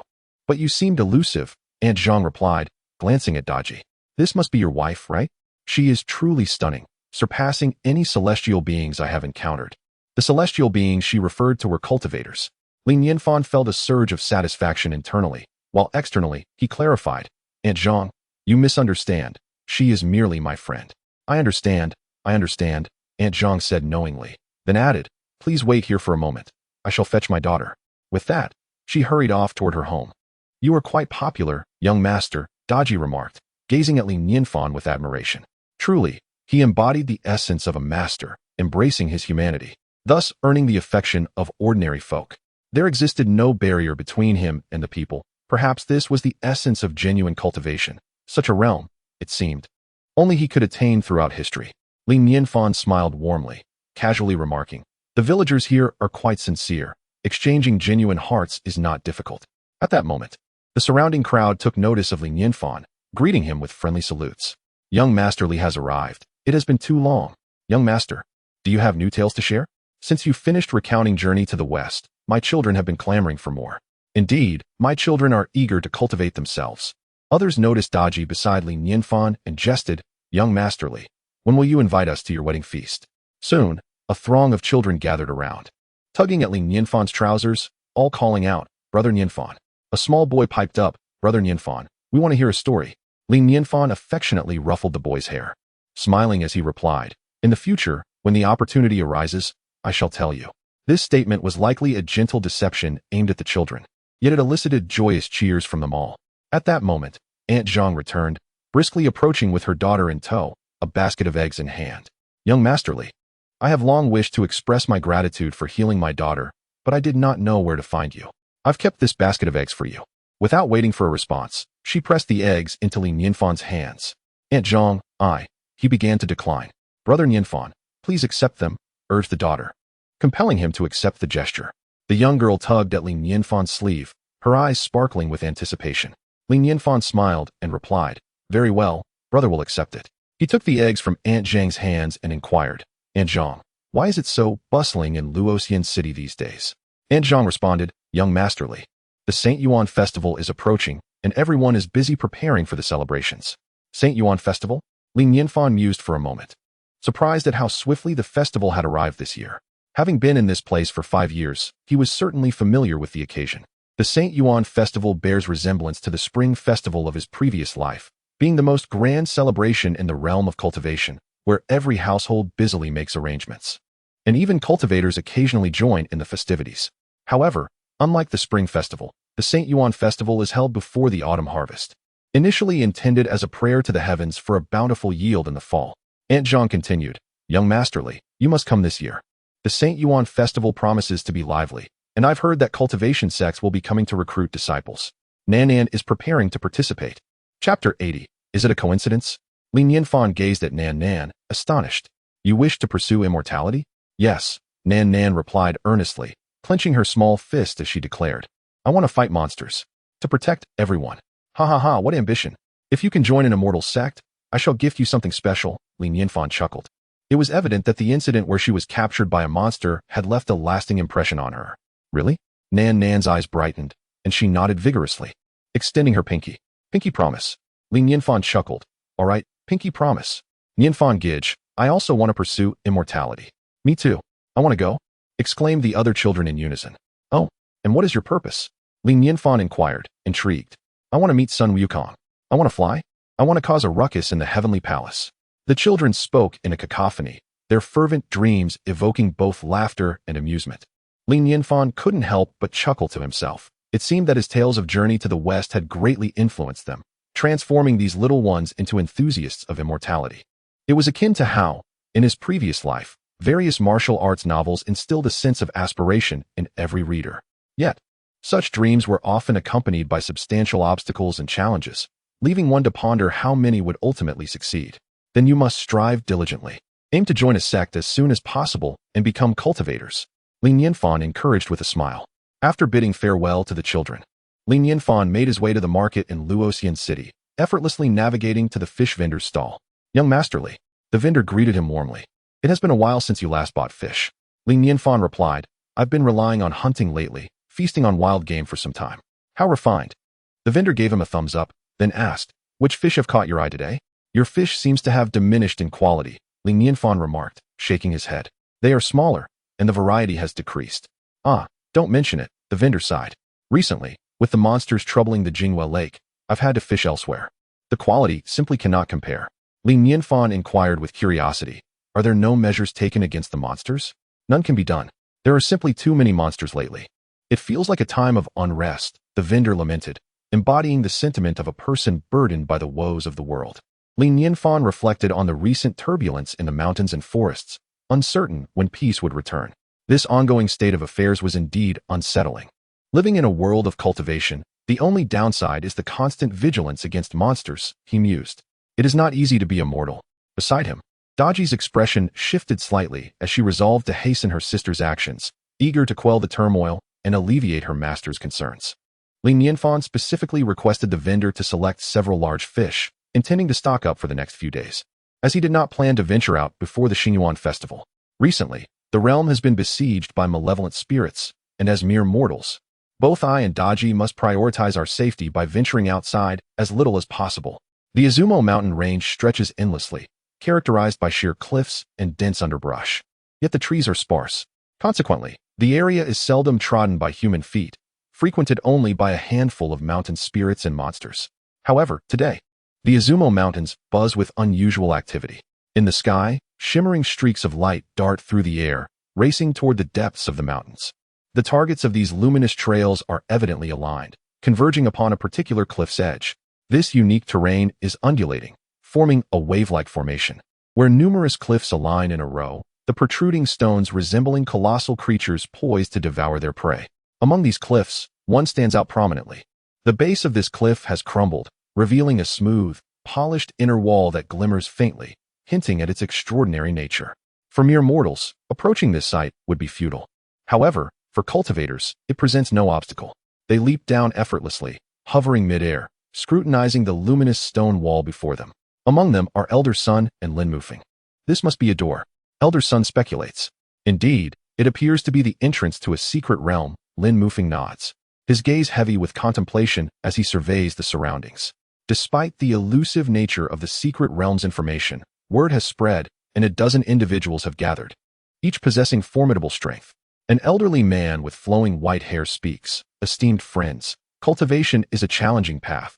Let us enter the secret realm relying on our fortunes. And I urge you to maintain harmony amongst us. What do you all think? I concur. Agreed. The assembly nods in agreement. Elder Sun introduces Lin Mufeng. This is Elder Qingyang, a master of the spirit-severing stage, well respected in these parts. He was the first to discover this secret realm. Lin Mufeng acknowledges him with a nod, relieved that this may alleviate some complications. Elder Qingyang nods amiably at the crowd, then performs a hand gesture, pointing toward the stone wall. With a resonant hum, the wall emanates an ethereal glow, beginning to tremble. The brilliance intensifies, yet it does not open. Instead, it forms a peculiar pattern on the stone surface, with intersecting lines and dots resembling a chessboard. All eyes are glued to the stone portal, their gazes alight with contemplation. Lin Mufeng's expression, once composed, shifts dramatically upon viewing the chessboard. His pupils constrict as if pierced by needles, his blood almost ceasing to flow. A tingling sensation rising from his heart to the crown of his head, sending chills throughout his body. This is the unfinished game from young Master Li's inner courtyard. In that instant, his scalp tingles as if threatened to explode. Yet, how could this be possible? His heart surged with tumultuous waves, nearly unable to believe the reality before him. Thus, it became evident that his ability to witness this intricate game was no mere coincidence. Rather, it was an arrangement meticulously orchestrated by young Master Li for his viewing. Terrifying. Unbelievable. It turned out that young Master Li had already paved the way for him. He silently rejoiced, grateful that he had deciphered young Master Li's subtle hints and followed the old man's son to this secret realm. Otherwise, had he failed to meet young Master Li's expectations, he would likely have found it exceedingly difficult to rise in this lifetime. At that moment, one of the cultivators chuckled mockingly at the old man Xingyang, saying, "Old man Xingyang, no wonder you disseminated the news. You wish for everyone to come and assist you in unraveling this chess game, don't you?"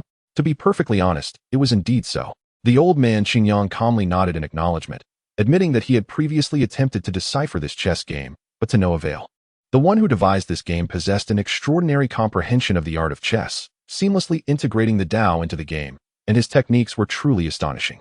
His candid admission left the others at a loss for words, as they introspected, recognizing that they would likely react similarly in such a situation.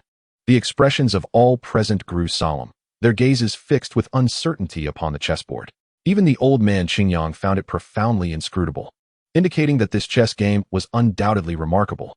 At this juncture, Lin Mufeng had already reigned in his initial astonishment, maintaining an expression of calmness as he observed the scene with a detached eye. The old man Xingyang did not seem as affable as he appeared on the surface. The more than 10 cultivators he had invited were all of lesser cultivation than he. Was it mere coincidence? It was highly unlikely. Chapter 81. The Taoist of Heavenly Transformation. The previously speaking cultivator smiled faintly, intrigued. Let me give it a try. He leaped gracefully towards the stone wall, channeling his spiritual energy as he forcefully pointed at the chessboard. Buzz. A piece was placed. Astonishingly, the chessboard began to conjure pieces of its own accord. Despite the countless years separating them, time itself seemed to yield as they engaged in their match. However, after merely 3 moves, the cultivator's confidence transformed into bewilderment. His eyes turning crimson, and his spiritual energy spiraled into chaos. With a cough of blood, he staggered back 5 steps, his gaze dimming. A clear sign of a grievous blow to his Tao heart. Tao heart interrogation. The crowd's expressions shifted dramatically, their eyes turning towards the elder Xingyang, their faces darkening. Elder Xingyang, you did not mention this was a Tao heart interrogation. Elder Xingyang furrowed his brow, responding, given that this is a secret realm. Can the entrance trials be simple? Do I need to explain this principle to you? Silence fell over the crowd. Although they maintained a facade of camaraderie, each harbored ulterior motives.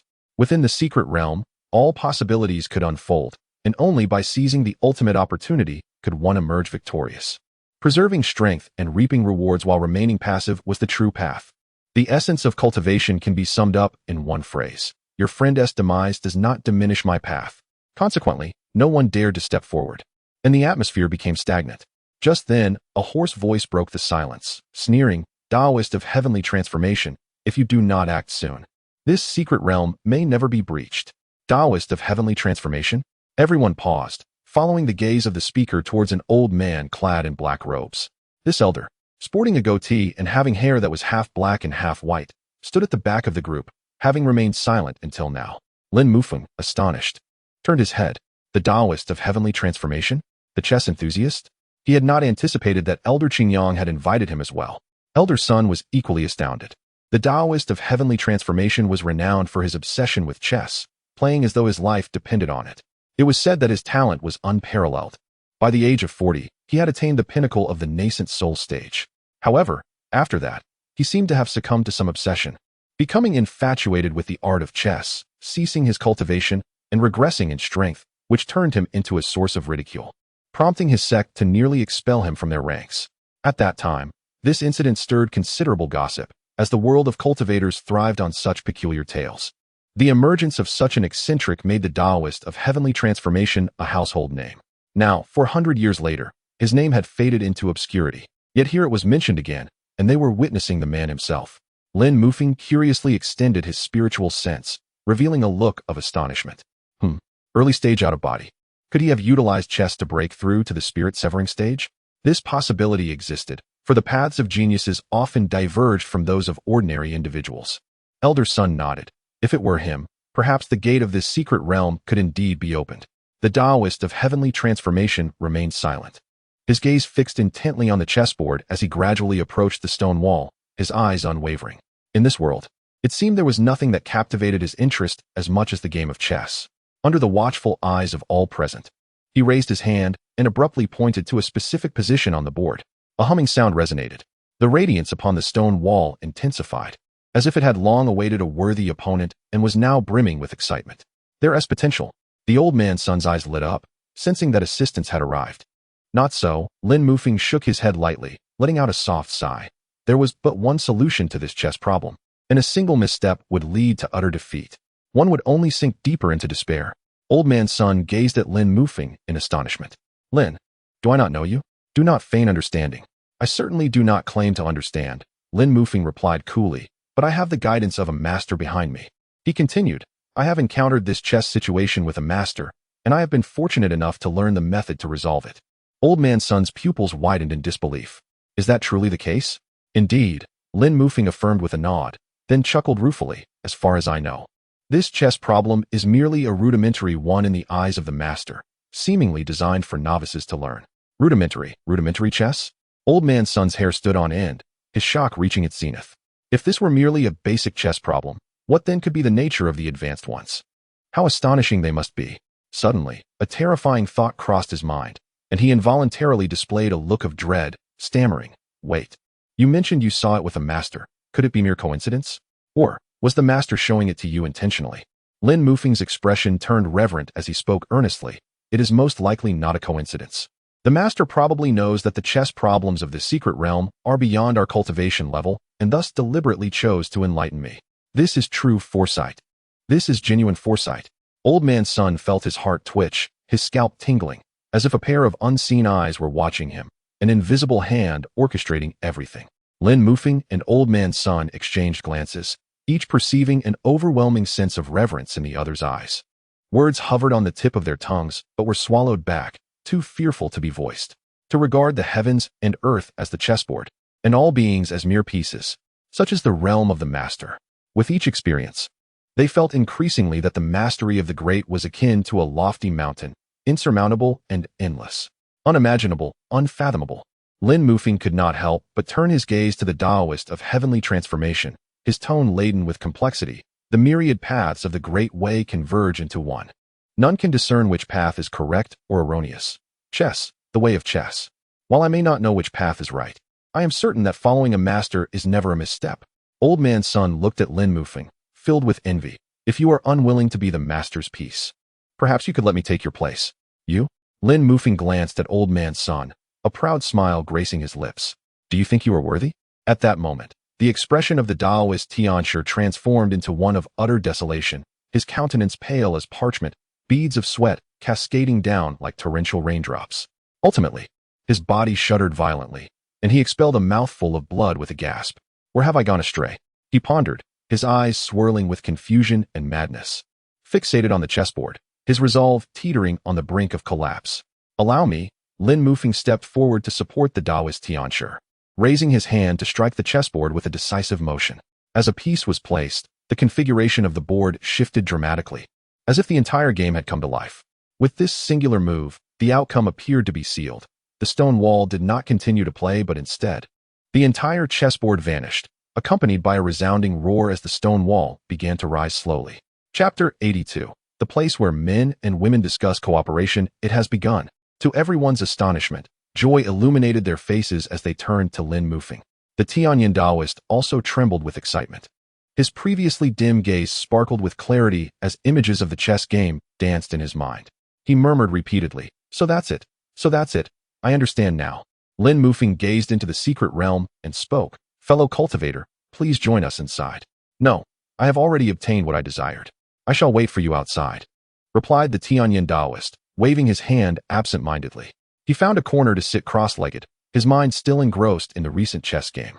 "Thank you, fellow cultivator," the others politely expressed to Lin Mufeng before transforming into streaks of light, hastily entering the secret realm. Lin Mufeng exchanged a serious glance with Old Sun and said, "Let us proceed as well. If we cannot fulfill the task entrusted to us, after receiving such assistance from a master, we would truly have no face to meet him." 5 days slipped by quietly. On this day, as twilight descended, Li Nianfan uncharacteristically took Daji out. Today marked the annual Xinyuan festival, with the evening promising the most vibrant celebrations. Standing atop the mountain, Li Nianfan gazed down and beheld the myriad lights illuminating Luoxian city, resembling a vast crimson sea, its festive spirit palpable even from afar. "Let us go," Li Nianfan declared, leading Daji down the mountain. As they reached the foot of the mountain, the sounds of gongs and drums echoed from within Luoxian city. Upon entering the city, every household was adorned with colorful decorations. Along the streets, vendors displayed an array of lanterns, casting a kaleidoscope of colors, while stalls offered delightful trinkets and sugary treats for children, creating a dazzling spectacle. Children gathered around the stalls, their bright eyes sparkling with excitement as they nibbled on their fingers, their expressions filled with longing. The adults followed behind, wearing wry smiles, yet willingly opening their wallets to exchange for their children's joyous laughter. As they continued forward, they encountered a performance troupe of 6, showcasing acrobatics, lion dances, and dragon dances, drawing crowds that erupted in cheers. With a smile, Li Nianfan turned to Daji and said, "What do you think?" "Quite lively, isn't it?" He recalled how, during his first visit to this place, he had been utterly captivated by the vibrancy of the Xinyuan festival, far more engaging than watching the spring festival gala at home in his previous life.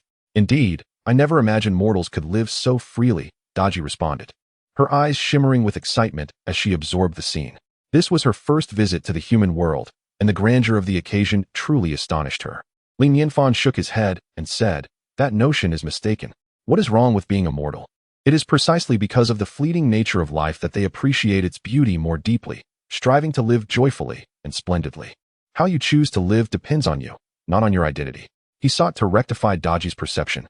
In the realm of cultivation, it is natural for everyone to envy the exalted cultivators. However, mortals possess their own way of living and should not covet others. A flicker of astonishment appeared in Daji's eyes as she gazed at Li Nianfan, inhaling deeply with a grave demeanor. Daji will remember the young master's teachings. Waves of tumult surged within her heart as Li Nianfan's words resonated like thunder in her mind, hinting at an elusive understanding just beyond her grasp. Indeed, the master's state of mind had transcended the ordinary. To be in his presence, even to hear a few casual words, was an unparalleled boon. It is not so much a teaching, merely idle chatter. Consider it as a form of inspiration, Li Nianfan remarked nonchalantly. Inspiration? Daji paused, perplexed. She felt a tinge of frustration, realizing her comprehension was indeed insufficient, and that a long journey lay ahead. There were many of the master's words she could not fathom. As they walked along the street, a river meandered through the city of fallen immortals, flowing gracefully into the distance. Above the river arched a stone bridge adorned with myriad lanterns of varying hues, while beneath it, lantern-lit boats floated gently, with countless men and women composing poetry and engaging in elegant discourse. "Esteemed guest, would you care for a cup of tea?" "Ah, dear sir, come listen to a tune." The melodious voices from a tower across the bridge stirred boundless imagination. Daji, observing the shimmering tower, furrowed her brow slightly, feeling a pang of discontent, and inquired curiously, "Young master, what is that place?" Li Nianfan's lips twitched before he responded, "Ah, it is a place where men and women engage in negotiations."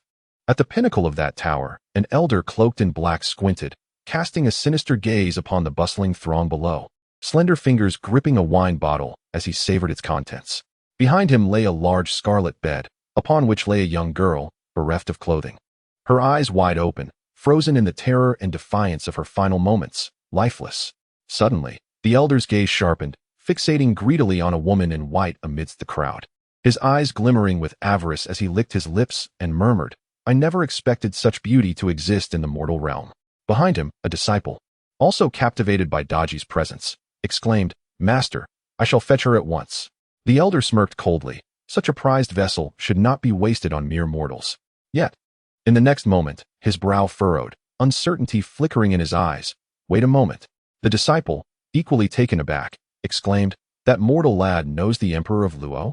The elder replied in a low tone, "Follow them, and observe the unfolding events." Meanwhile, the Emperor of Luo was enjoying the Lantern Festival with Zhong Xiu and Luo Xiu when he spotted Li Nianfan, his heart lifting with joy as he hurriedly approached. "Young Master Li, Miss Daji, are you here to enjoy the Lantern Festival as well?" Li Nianfan nodded, smiling. "Indeed, it is a delightful coincidence to encounter you here." "Haha, indeed, what a coincidence." The Emperor of Luo chuckled, his excitement evident.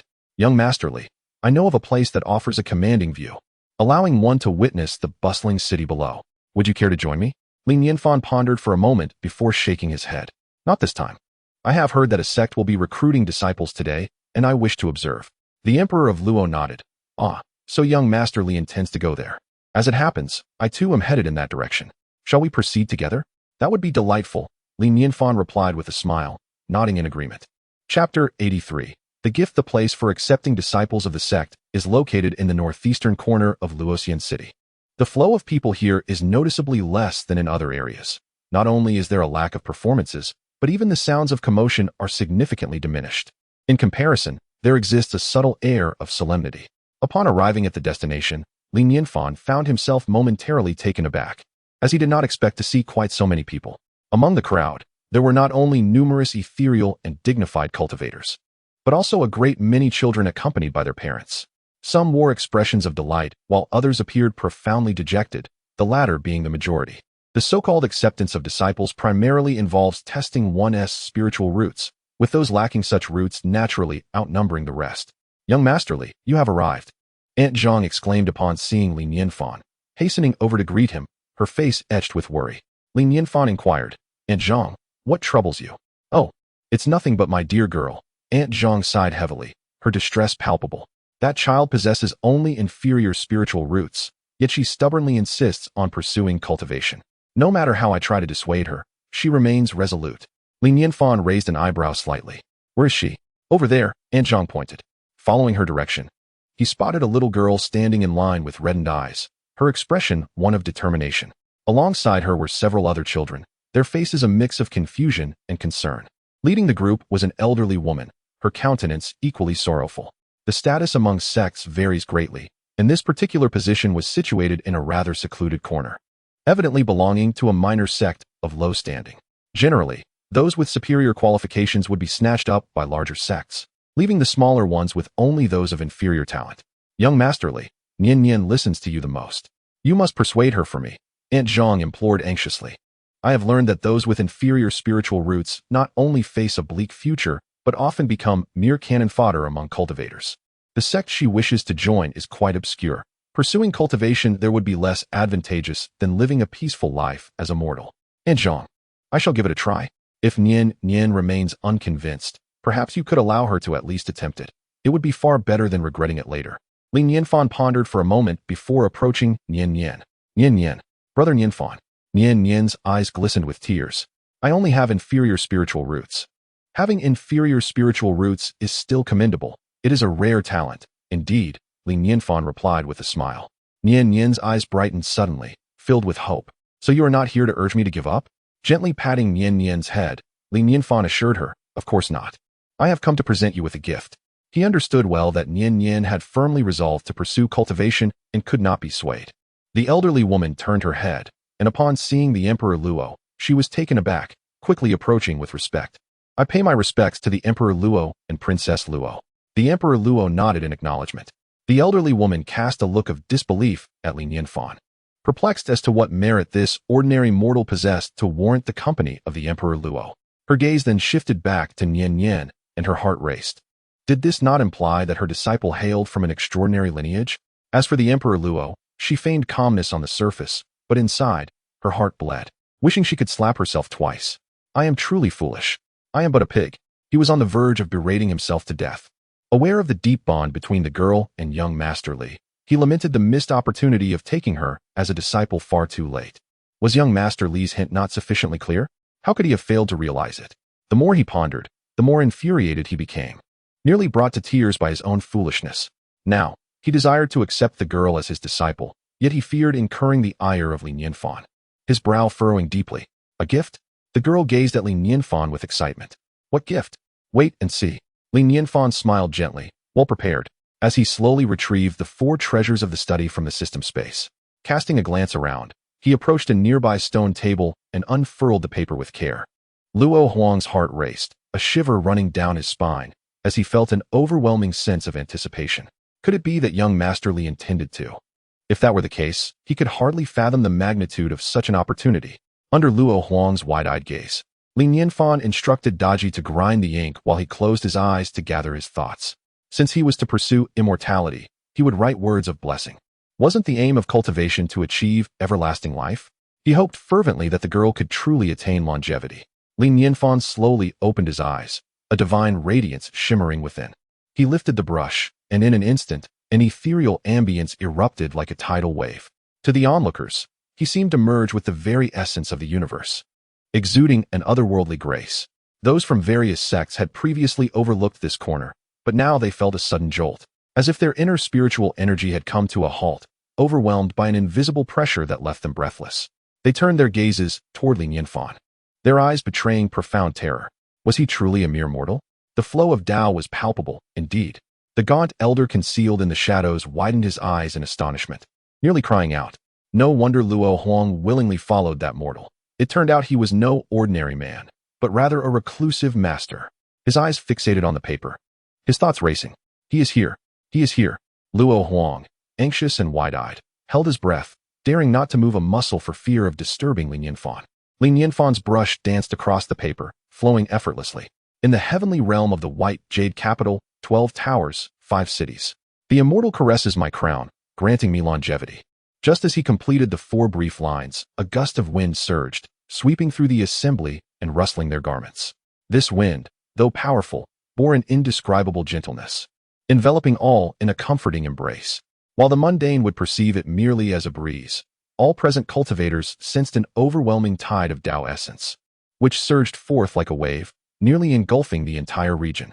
Such a rich Tao essence was but a mere fragment emanating from the calligraphy. Every cultivator present trembled with awe, scarcely daring to breathe. From whence did such an extraordinary figure emerge? They neither dared to inquire nor to speak, trembling in humble reverence. The emperor of the Luo dynasty stood nearest, gazing at the brief 20 characters, his mind instantly reverberating with a cacophony of thoughts. It felt as though, through layers of mist, he could vaguely glimpse the celestial abodes high above in the heavens, where magnificent pavilions of immortals surged forth with an overwhelming grandeur, accompanied by ethereal melodies that ensnared him, rendering him unable to escape. Li Nianfan carefully rolled the paper and smiled, saying, Nan, this is for you. Thank you, Brother Nianfan. Nan replied joyfully, accepting it. Though she could not yet comprehend the deeper meaning within, she simply felt that Brother Nianfan's calligraphy was extraordinarily beautiful. As if the characters might leap off the page, this calligraphic work was given away just like that, and to a mortal? All the cultivators were left bewildered, their minds struggling to grasp the implications of such an act. The elderly woman stood there, her mind a blank slate, utterly incapable of thought, akin to a marionette left in a state of stupor. A treasure. This was no ordinary treasure, but a supreme one, and it was bestowed upon her newly accepted disciple. She was utterly flabbergasted, as if struck by a monumental windfall, feeling as though she were in a dream. Just enjoy it, and remember to cultivate diligently, Li Nianfan advised. Nan nodded vigorously, assuring him, Yes, I will. Well then, it is getting late. I must take my leave, Li Nianfan remarked. Suddenly, Nan exclaimed, Brother Nianfan, wait. In the future, I will gather the finest treasures in the world to present to you. Ha, splendid. I shall await your return. Chapter 84. The terrifying nature of ignorance. The Emperor of Luo accompanied Li Nianfan to the gates of Luoxian City. Li Nianfan spoke, Your Majesty, as a fellow cultivator, I kindly ask you to take care of Nian if possible. Rest assured, young Master Li, I shall certainly do so. The Emperor of Luo promptly nodded in affirmation. Thank you. I take my leave. Once Li Nianfan's figure vanished from sight, the Emperor of Luo did not hesitate to raise his hand and strike his own face. With both hands, he delivered 3 resounding slaps, each echoing with unyielding force. Fool. I am a fool. He gritted his teeth, nearly in tears. He was utterly aware of Nian's existence and understood the close bond she shared with young Master Li. How could he let such a magnificent opportunity slip through his fingers? What a blunder, what a grave miscalculation. That was young Master Li's own writing, detailing matters of the heavenly realm, imbued with the essence of immortality, a priceless treasure, an astonishing opportunity. Moreover, aside from that precious manuscript, although Nian possessed merely inferior spiritual roots, she stood behind young Master Li. To become a significant figure was all but assured. How could he have overlooked such a fortuitous connection? My mind is utterly useless. What purpose does it serve? Luo Xiu gently interjected. Father, let it be. The actions of high beings naturally carry profound meaning. Now that we are aware, it is not too late to cooperate. With a heavy sigh, the Emperor of Luo conceded. Alas, it must be so. Yet at that moment, his expression suddenly shifted, and a formidable aura erupted from him, transforming into a streak of light as he darted towards the eastern gate of Luoxian City. Who dares to cause trouble in my Qianlong immortal dynasty? His fury reached its zenith as he roared, employing perhaps the swiftest speed of his life in pursuit. The Emperor's heart raced. He had just assured Li Nianfan of his commitment to protect Nian, and now she had been abducted. This was nothing short of a death sentence for him. There must be no harm come to her. Absolutely none. He incessantly reminded himself, even igniting his spiritual energy, resolute in his determination to rescue Nian. The shadow moved with equal swiftness, enveloping Nian in a shroud of darkness as they swiftly navigated through the night. Emperor Luo, this girl is of no relation to you. Why pursue so relentlessly? The shadow chuckled coldly, a sinister tone lacing his voice. Tianma Daoist. The Emperor of Luo nearly spat the name through clenched teeth. Release Nian this instant, and I shall allow you to depart unscathed. Otherwise, I will hunt you to the ends of the earth until your demise. Internally, he cursed the Tianma Daoist for being utterly foolish, unaware of the gravity of the situation. Though the girl was not his kin, she was undoubtedly the most significant person to him. Huh, you are only chasing me now because of that esteemed individual. Aren't you? Seeking to curry favor with him? The Tianma Daoist sneered coldly. You know nothing. You have no comprehension of the existence you have offended. The Emperor of Luo sternly admonished, turn back now, and perhaps there may still be a sliver of hope. That esteemed individual is beyond your wildest imagination. Ha ha, what a farce. The heavenly demon Taoist could not help but let out a mocking laugh. While I acknowledge the exceptional nature of the calligraphy imbued with Taoist essence, it is not beyond imagination that it might belong to an ancient, formidable figure who has successfully transcended the tribulation yet remains tethered to the mortal realm due to an inability to ascend. How naive, akin to a frog at the bottom of a well. The Emperor of Luo, incensed, felt heat rise to his cheeks. Ignorance is indeed terrifying, injuring both oneself and others. How could one fail to recognize the worth of such a piece? Can the calligraphy of a major cultivation stage practitioner compare to even a single hair of young Master Li? Both were practitioners at the out-of-body stage, their speed akin to shooting stars flickering across the sky. Soon, they entered a dense forest.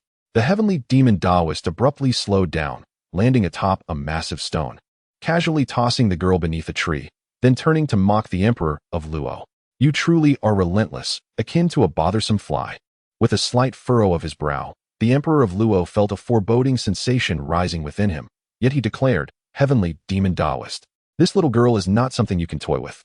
I am unafraid to tell you that the esteemed individual is far beyond the realm of immortals. They have likely attained the Great Way. Attaining the Great Way? The heavenly demon Taoist erupted in uncontrollable laughter, as though he had heard the most amusing joke in existence. Shaking his head dismissively, he retorted, Luo Huang, do you even comprehend what you are saying? If you are to boast, at least do so with some semblance of credibility. What is the Great Way? A single thought can manifest, a mere word can become law. If even immortals cannot achieve this, how could there possibly exist such a being in the realm of cultivation? Truly hopeless, utterly obstinate. Shaking his head, the Emperor of Luo extended his hands slightly forward, summoning a scarlet flame that illuminated the night sky like an elongated chain of fire, entwining towards the heavenly demon Taoist. The heavenly demon Taoist let out a series of strange chuckles, producing from his right hand a dark, tattered flag. Though seemingly worn and riddled with holes, it fluttered in the wind, and as it unfurled, a foul, sinister wind rushed forth, accompanied by the sounds of wailing spirits. Black mist emanated from the flag, enveloping the heavenly demon Taoist within its grasp. The fire chain slowly coiled around the edges of the black mist, tightening with the swiftness of a constricting serpent. The sizzling sound of fire clashing with black mist erupted, resulting in a tense stalemate. Blood sacrifice flag. The Emperor of Luo's expression darkened significantly. Heavenly demon Taoist, you harm the innocent and dare to forge such a malevolent artifact. You deserve punishment. Haha, I have heard that the earth dragon fire of the Qianlong celestial dynasty is the bane of all evil entities, yet today's encounter proves it to be nothing remarkable. Came the sinister laughter of the heavenly demon Taoist from within the swirling black mist. As his laughter echoed, the black mist began to churn, segments transforming into slender serpents that lunged towards the Emperor of Luo. Seeking death, the Emperor of Luo exclaimed sharply, lifting his left hand slightly, conjuring a fiery red bowl. The bowl rotated slowly, casting a brilliant light upon the black mist, instantly vaporizing the dark serpents into nothingness. Subsequently, flames erupted from the bowl, merging with the fire chain to form a colossal dragon of flame. The colossal dragon dwarfed the fiery chain by several folds, its body still entwined in dark mist. With its proud head raised high, it gazed down upon the swirling black mass before it, then opened its maw to unleash a torrent of dragon breath. A crimson flame erupted, encircling the dark mass, transforming the area into a veritable ocean of fire. The air was filled with a cacophony of hissing sounds emanating from the black mist, thick smoke billowing as if it were evaporating rapidly. Father! From a distance, Luo Xiu and Zhong Xiushan arrived late. Upon witnessing the scene, they could not help but exhale in relief. It seemed the outcome had been decided. Xiu, go fetch Nannan, commanded the Emperor Luo. Nodding in acknowledgement, Luo Xiu hurried towards Nannan. However, just as her hand was about to touch Nannan, a pitch-black tendril of mist pierced through the flames, transforming into a black chain that ensnared Luo Xiu. Hee, echoed the piercing laughter of the heavenly demon Taoist from within the flames, akin to a hunter reveling in the capture of its prey. The Emperor's expression shifted slightly. Disbelief etched on his face. How is this possible? Emperor Luo, did you truly believe I had no contingency plans while you watched? The cold, biting words of the heavenly demon Taoist sent a chill through Emperor Luo's heart. A flicker of realization dawned upon him as he noticed the night surrounding them had thickened to an almost tangible darkness. It was no longer merely night, but pure blackness. Looking up, even the moon was obscured from view. A formation? Emperor Luo uttered through gritted teeth. At some point, they had been ensnared by an immense expanse of black mist, sinking deeper into its grasp. Rustling sounded from the woods as footsteps approached. 3 figures clad in black slowly emerged, their expressions harboring ill intent towards Emperor Luo and the others. Ha ha ha, Emperor Luo. This is a classic case of concern leading to chaos. Who could have imagined that you would find yourself in such a predicament over a girl utterly unrelated to you? Truly ironic. The heavenly demon Taoist laughed heartily, reveling not only in his capture, but in having seized the Emperor's family as well. Emperor Luo's face darkened, remaining silent as he swiftly formed hand seals. Buzzing filled the air as the circular vessel in his grasp trembled violently, emitting a soft chime. With a thunderous roar, a massive flame erupted, akin to a volcanic explosion, soaring skyward to confront the surrounding darkness. Sizzling sounds filled the atmosphere as countless tendrils of black mist began to dissipate, the fiery column radiating an intense heat, seemingly piercing through the veil of darkness. Humph! The heavenly demon Taoist scoffed, swinging the blood-offering flag with a forceful gesture. Instantly, the multitude of black mist coalesced, rapidly constricting as it surged towards Emperor Luo. Silently, dozens of pitch-black chains materialized, winding towards Emperor Luo and Zhong Xiushan. Unable to restrain himself, Emperor Luo spoke. Heavenly demon Taoist, you should ponder carefully. Are you truly prepared to confront that esteemed figure? Ha ha, I made that decision the moment I took action. The heavenly demon Taoist chuckled dismissively. The cultivation world is vast. I can go wherever I please. Are you truly certain he will seek trouble with me for your sakes? The Emperor of Luo shook his head and coldly remarked, Indeed, ignorance breeds fearlessness. If a master wishes to eliminate you, a mere thought suffices. What a grand jest it is. If he were as formidable as you claim, I stand right here. Yet I have not witnessed his arrival to rescue you. The demon Taoist, filled with arrogance, gripped his flag and with a swift motion, summoned a chilling roar from the swirling black mist, which surged towards the Emperor of Luo and Zhong Xiubi. In an instant, both were thrown back by the force of the dark energy, rendered devoid of combat capability. Father, Luo Xiu, ensnared by the black mist, was struck with terror at the sight. Ha ha ha, do not be afraid, little beauty. Soon, I shall take pleasure in you. The demon Taoist leered at Luo Xiu with lascivious laughter. Emperor of Luo, I must express my gratitude for bringing your wife and daughter to me from such a distance to serve as offerings. Though he was somewhat impatient in the presence of such exquisite beauty, he did not forget his purpose and swiftly approached the girl. Today marks a formidable chapter of 2,500 to 3,000 words. You understand. Do not delay. Rest early. Finally, I humbly beseech for your support. Chapter 85. The Immortal's Touch. A thought of life and death. Luo Xiu spoke coldly. I advise you not to harm her. Otherwise, you will surely meet a dreadful end. Huh. Such exaggerated words. The heavenly demon Taoist laughed dismissively. What exists above the immortals? What are the great beings? Whether the realm of cultivation even holds such entities is debatable. If such beings did exist, would I still be living so comfortably? If you have the power, come and kill me. At this moment, Nianfan sat beneath a tree, biting her lip tightly, her eyes filled with terror as she watched the heavenly demon Taoist draw closer. The Taoist's eyes glinted with avarice as he extended his frail, icy hand. Hand over that writing scroll. Nianfan clutched the scroll fiercely, shaking her head and inching backward. The Taoist's eyes flashed red, his hands transforming into claws, black energy coalescing around them as he casually struck out towards Nianfan. With a cold laugh, he remarked, a mere inferior spirit root holds no value. It would be better for you to perish. Stop. The three of Luo Huang were taken aback, feeling their limbs turn cold and their eyes bulging in horror.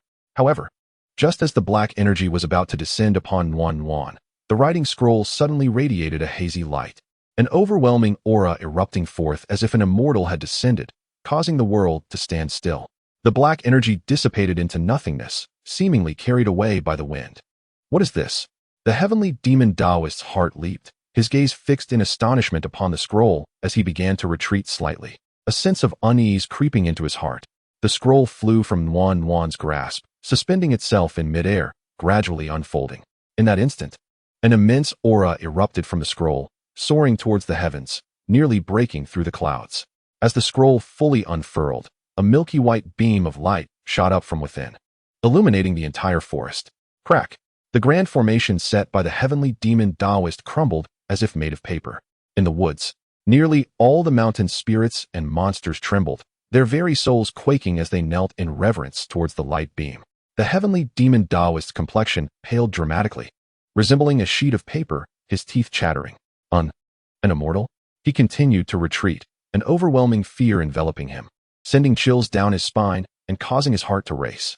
Within that white beam of light stood an old man, his beard and hair as white as snow, his robe billowing. Though his features were obscured, an indescribable aura emanated from him. Though not regal, it was undeniably exalted. This sensation felt akin to a two-dimensional being encountering a three-dimensional world. The disparity in life levels evoked profound reverence from the depths of one's being. The manifestation of the Tao's essence. It was indeed the manifestation of the Tao's essence. Luo Huang's pupils nearly bulged out of their sockets, and he found himself holding his breath, the blood in his veins ceasing to flow. Goosebumps rose all over his body as he stared at the light beam, his mind rendered incapable of thought. This was the manifestation of the Tao's essence, a realm spoken of only in legends. A single thought could become reality, a single word could establish a law, a stroke could pen the annals of history, and a painting could dictate the sun and moon. The Tao's essence within this scroll had even manifested an immortal. It is utterly terrifying, simply unbelievable. How could this happen? How is this possible? The celestial demon Taoist, his face contorted in fear and disbelief, exclaimed, how could such an existence exist in this world? It must be a deception. Surely it is false. With a sudden spurt of blood, he transformed into a crimson light and fled at an astonishing speed. Yet, his apprehension remained. He detonated nearly all of his available resources, even igniting the spiritual energy within him in a desperate bid to escape this place swiftly. He was utterly paralyzed by fear, not daring to glance back.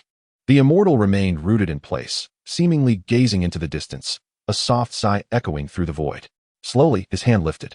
Astonishingly, the celestial demon Taoist, who had entirely vanished from sight, reappeared as if time had reversed, hurtling back towards the immortal. Despite his frantic flight, he was ensnared by an unseen force that propelled him directly towards the immortal's outstretched hand. No, spare me, I beg you. Despair and terror etched across his face. The celestial demon Taoist pleaded into the void, esteemed being, I was wrong. I am willing to serve as your humble servant. Please spare my life. Yet, all was in vain. He found himself before the immortal, who gently lowered his hand to rest upon the Taoist's head. There was no grand display, no overwhelming spiritual force, and not a single sound. The celestial demon Taoist's voice fell silent, his body stilled completely. A gust of wind swept by, reducing him to mere particles of dust, carried away by the breeze, leaving behind only a closed-eyed primordial spirit suspended in the air. The three onlookers, Prince Luo and his companions, stared in wide-eyed shock. Their mouths agape, feeling a chill in their hearts, scarcely daring to breathe. The celestial demon Taoist's three disciples were equally horrified, collapsing to the ground. Their minds rendered numb by fear, their scalps nearly bursting with terror. With a casual wave of his hand, the immortal caused the primordial spirit to float above Nianfan's head. Then, he gently lowered his hand again. May you prosper and attain longevity. The primordial spirit seemed to dissolve as it descended upon Nianfan, merging seamlessly with her being. Curiously observing all that transpired, Nianfan gradually felt her eyelids grow heavy. Her entire body enveloped in a warm, creamy glow before she succumbed to a deep slumber. The radiant beam of light faded, and the scripture scroll gently closed, falling with a soft thud beside Nianfan. The ethereal presence vanished without a trace, plunging the world back into darkness, as if everything had merely been a fleeting dream. Luo Xiu swallowed hard, glancing at Prince Luo, and stammered, "Father, Father, do not speak further." Prince Luo interjected solemnly, "Maintain an attitude of reverence." He turned his gaze towards the remaining disciples of the celestial demon Taoist, a glint of cold light flashing in his eyes. The circular bowl in his hand radiated a crimson glow, and a serpent of flames erupted from it, swiftly consuming the three individuals in an instant. With a soft sigh, Zhong Xiu slowly rose, her gaze reflecting a myriad of complex emotions. This evening had indeed been filled with twists and turns, particularly the final scene, which would surely be etched in her memory for a lifetime. To manifest an immortal through the essence of the Tao, what an awe-inspiring realm that must be. "Follow me," Emperor Luo said gravely, then led the way with measured steps toward Nianfan and the calligraphy piece. Upon closing the distance to 1/2 meter, he halted, bowing respectfully before the calligraphy, sincerely stating, "I beg your pardon." Subsequently, he carefully picked up the calligraphy and stowed it away with utmost care. "Xiu, hold Nianfan. We must return swiftly." Luo Xiu nodded, lifting Nianfan into her arms, and the three of them transformed into a flash of light, heading toward the Qianlong Immortal Dynasty. I extend my heartfelt gratitude to all esteemed readers for your generous support and recommendations. As a conscientious author, how could I possibly keep you waiting? Without further ado, I shall add another chapter. Chapter 86. An existence beyond imagination. Upon arriving at the gates of Luoxian City, the old crone was seen anxiously waiting at the entrance. Despite her advanced age, she remained merely a golden core cultivator. It was indeed a stroke of fortune that the celestial demon Taoist had not seen fit to eliminate her. Upon spotting Emperor Luo returning with the little girl, she hurried forward and respectfully declared, "I pay my respects to Emperor Luo. There is no need for such formalities." Emperor Luo quickly assisted the old woman to her feet, mindful not to overstep, as he sought to cultivate a relationship with her, especially given her acquisition of a remarkable disciple. He gazed at her with complex emotions, envy swelling within him. This old woman had stumbled upon extraordinary luck by aligning herself with young Master Li. It was akin to ascending to the heavens in a single leap. She likely remained oblivious to the true nature of the existence she had befriended. The worth of the calligraphy scroll alone was incalculable, perhaps exceeding the value of the entire Qianlong Immortal Dynasty. It contained the essence of Tao that could manifest celestial beings, infused with the path to immortality. If this were to be disclosed, countless individuals would undoubtedly be driven to madness. As for the little girl, she was a treasure in her own right. Though classified as a low-grade spiritual root, she had been blessed by a celestial being. The celestial demon Taoist, being a nascent soul-stage cultivator, had fully integrated his essence into her being, thereby extending her potential without bounds. Furthermore, given her relationship with young Master Li, any casual gesture from him would yield benefits beyond imagination. Envy consumed him, an insatiable longing surged within as Emperor Luo's eyes reddened, his heart aching with the desire to swap places. Yet, the grand scheme was already set.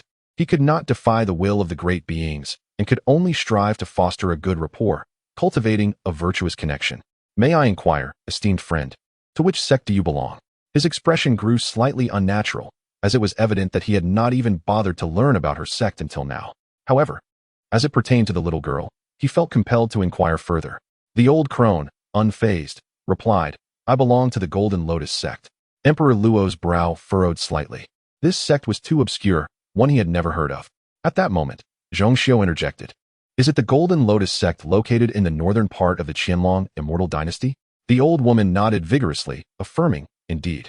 Zhongxiu contemplated for a moment before recalling. If I am not mistaken, the leader of the Golden Lotus sect is named Wu Hanyan. She is my elder sister. The old crone sighed, her expression tinged with sorrow. 3 months ago, she ventured out to train and was gravely injured by a myriad of poisonous bees. Her time is running short. What a tragic turn of events. Emperor Luo exclaimed, suddenly invigorated, his spirits lifted with excitement. However, he quickly coughed twice, correcting himself. I meant to say, that is truly heart-wrenching. But fear not, it is merely a matter of poisonous bees, coincidentally. Our Qianlong immortal dynasty possesses the spiritual herbs needed to counteract this toxin. I shall procure them for you. His heart soared with elation, for he had been troubled about how to cultivate a good relationship, and now an opportunity had presented itself. The old crone's countenance brightened. Disbelief etched across her features as she asked, Are you truly willing to provide me with the antidote?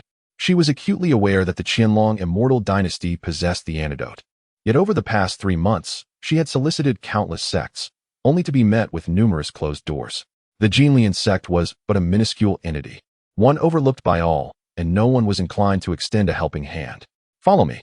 The Emperor Luo led the old woman directly to the Qianlong immortal dynasty, subsequently retrieving an array of spiritual herbs from the treasury, which were piled high before the old woman like a small mountain. This. The old woman was rendered speechless, her breath becoming shallow. Having lived for over 300 years, she had never dared to dream of witnessing such an abundance of spiritual herbs. Just acquiring a single specimen from the collection would have been enough to make her cherish it as a treasure, bringing her immense joy.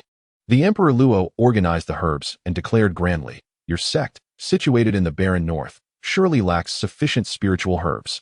This pile here was used by Nianfan during her qi refining stage. This one is for foundation establishment, and over here are those utilized during the core formation stage. Should you find yourselves in need, do not hesitate to come for more. Do not be stingy with Nianfan. I, my disciple. The old woman gazed at Nianfan, feeling a shiver run down her spine. What kind of identity did Nianfan possess to elicit such regard from the Emperor Luo? The Emperor Luo regarded the old woman solemnly and spoke. You may be unaware of the caliber of disciple you have taken under your wing, but I must inform you. Nianfan will be the greatest opportunity your Jinlian sect has encountered since its inception. You must ensure her safety, if nurtured well. Your Jinlian sect could even surpass my Qianlong immortal dynasty. Should you fail to do so, the consequences are not for me to articulate. Surpass the Qianlong immortal dynasty? The Jinlian sect, established for less than a millennium, would never dare to entertain such lofty aspirations. The old woman trembled with excitement, her face flushed as she stammered. May I inquire if it is due to that previous gentleman? The Emperor Luo smiled faintly, responding, You need only to know that he is in existence beyond your wildest imaginings. The old woman felt her heart lurch violently, nearly trembling as she accepted Nianfan from Luo Shiyu's hands. She was so cautious, afraid of inadvertently causing the little girl any pain. She was frozen in awe, quickly asserting, I will take great care of Nianfan. It felt as though she were bringing home a precious treasure, even if it meant sacrificing her own life. She would never allow the little girl to come to harm. Indeed, the Emperor Luo nodded, confident that the old woman was astute enough to understand her responsibilities. Meanwhile, Nianfan and Daji arrived at the foot of the mountain, slowly making their way towards the courtyard. By this time, it was quite late. The sky completely shrouded in darkness, and the entire forest was enveloped in night. The path up the mountain was pitch black, with visibility reduced to virtually nothing. Amidst the darkened forest, eerie growls occasionally echoed, heightening the sense of foreboding. What a blunder! Knowing that the monsters have been rampant lately, how could I have returned so late? Heaven, please spare me from encountering any beasts. Nianfan fervently repeated in his mind. His heart raced with anxiety. But with Daji by his side, he could only feign calmness, striving to maintain a facade of bravery. Fortunately, Daji remained composed, not reacting with undue alarm as most girls would, which slightly alleviated Nianfan's distress. The journey home felt particularly prolonged as Nianfan navigated through the darkness. Sighing softly within, he pondered how he had never noticed before that there wasn't even a street lamp in sight. If only he had a lantern or a flashlight. In dire circumstances, he could even carry the light from his home. In the shadows, 2 minuscule eyes lay hidden among the trees, intently observing Nianfan and Daji. To their astonishment, they were 2 enormous rats. Brother, look over there. 2 mortals are approaching. Wow, that woman is stunning. She must be delectable. Indeed, it's quite rare for us to encounter such a sight at this hour. It seems the heavens favor us. You see, during the night, It's common for a man and a woman to wander into the thicket, and we need not even remove their garments ourselves. Have you learned this? I have. I have. My brother is truly wise. However, just as they prepared to act, the beautiful woman cast a discreet glance in their direction. With a mere gaze, their minds went blank, their bodies stiffened, and their blood ran cold. Moments later, the woods bore witness to two frozen sculptures of rats. Chapter 87. The true purpose of the packing box under the moonlight. The familiar quadrangle finally came into view, and Li Nianfan felt an overwhelming surge of emotion, almost brought to tears.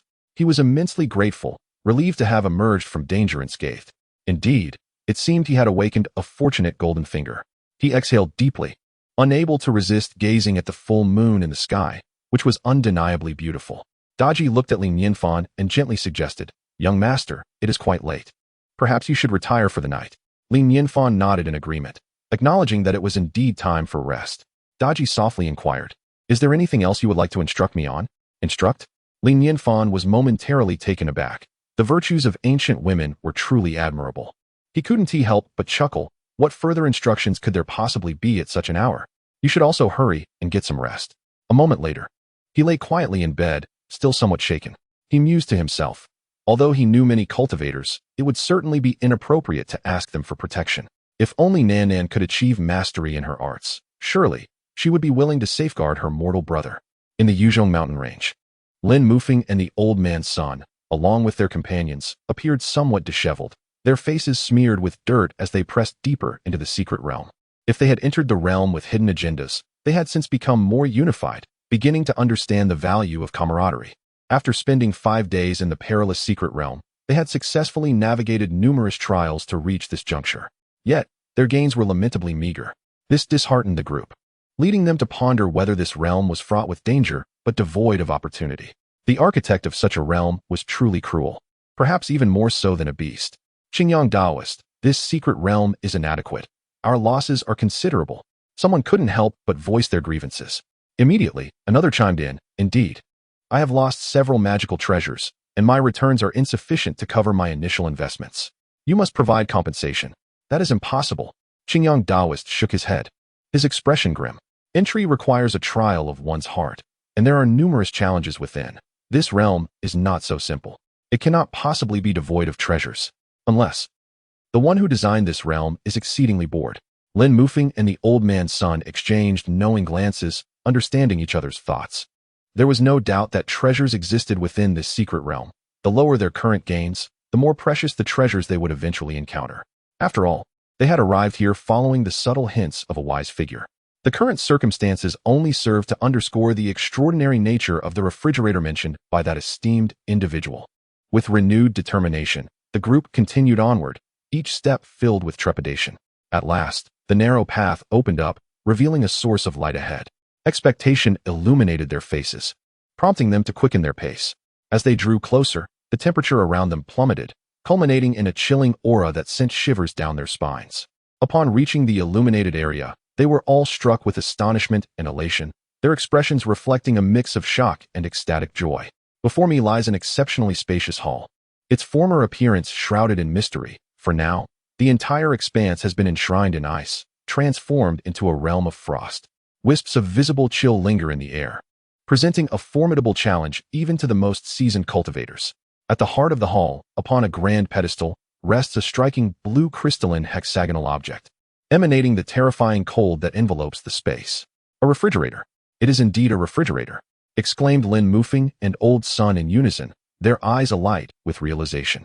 Their hearts brimmed with admiration for the sage, for this must surely be the coveted refrigerator they sought.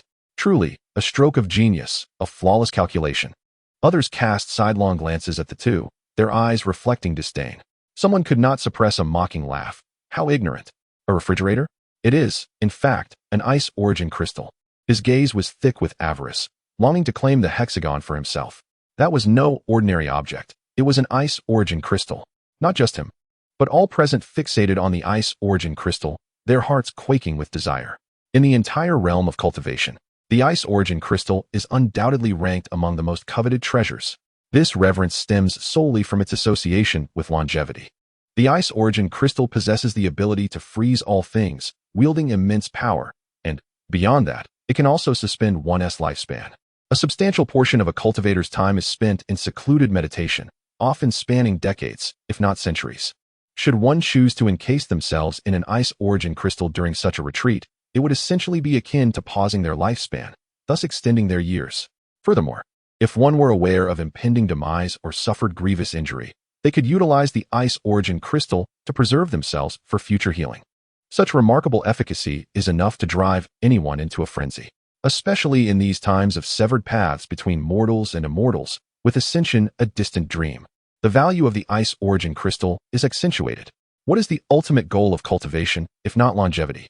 The ice origin crystal can indeed simulate eternal life. As the crowd pondered these revelations, a figure darted forth with astonishing speed, and by the time they regained their senses, the individual had already ascended the pedestal.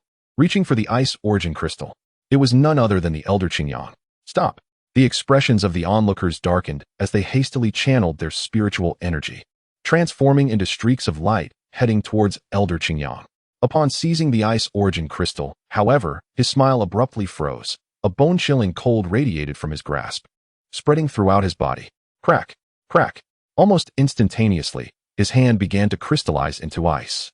Elder Qingyang shuddered, hastily casting the ice origin crystal away. Another cultivator, witnessing this, felt a rush of joy and effortlessly caught it. Crack! Crack! His face bore a triumphant expression, yet he too became an ice statue. The ice origin crystal still firmly clasped in his hand. The rest of the onlookers were struck with horror, halting in their tracks, too fearful to approach further. The scene before them was undeniably terrifying. Even the venerable Qingyang, an expert at the spirit distraction stage, was rendered powerless, highlighting the overwhelming nature of the ice origin crystal. The sight of the precious treasure within reach, yet unattainable, evoked an unbearable sense of frustration, causing the expressions of all present to darken. Lin Mufeng's gaze was intently fixed on the ice origin crystal, contemplating his strategy. His heart held no desire for the crystal. Rather, his sole thought revolved around how to acquire it to present to young Master Li. With a sigh, the elder Qingyang remarked, "Let each of us employ our own methods. Whoever can tame the ice origin crystal shall claim this opportunity, but it must not be forced."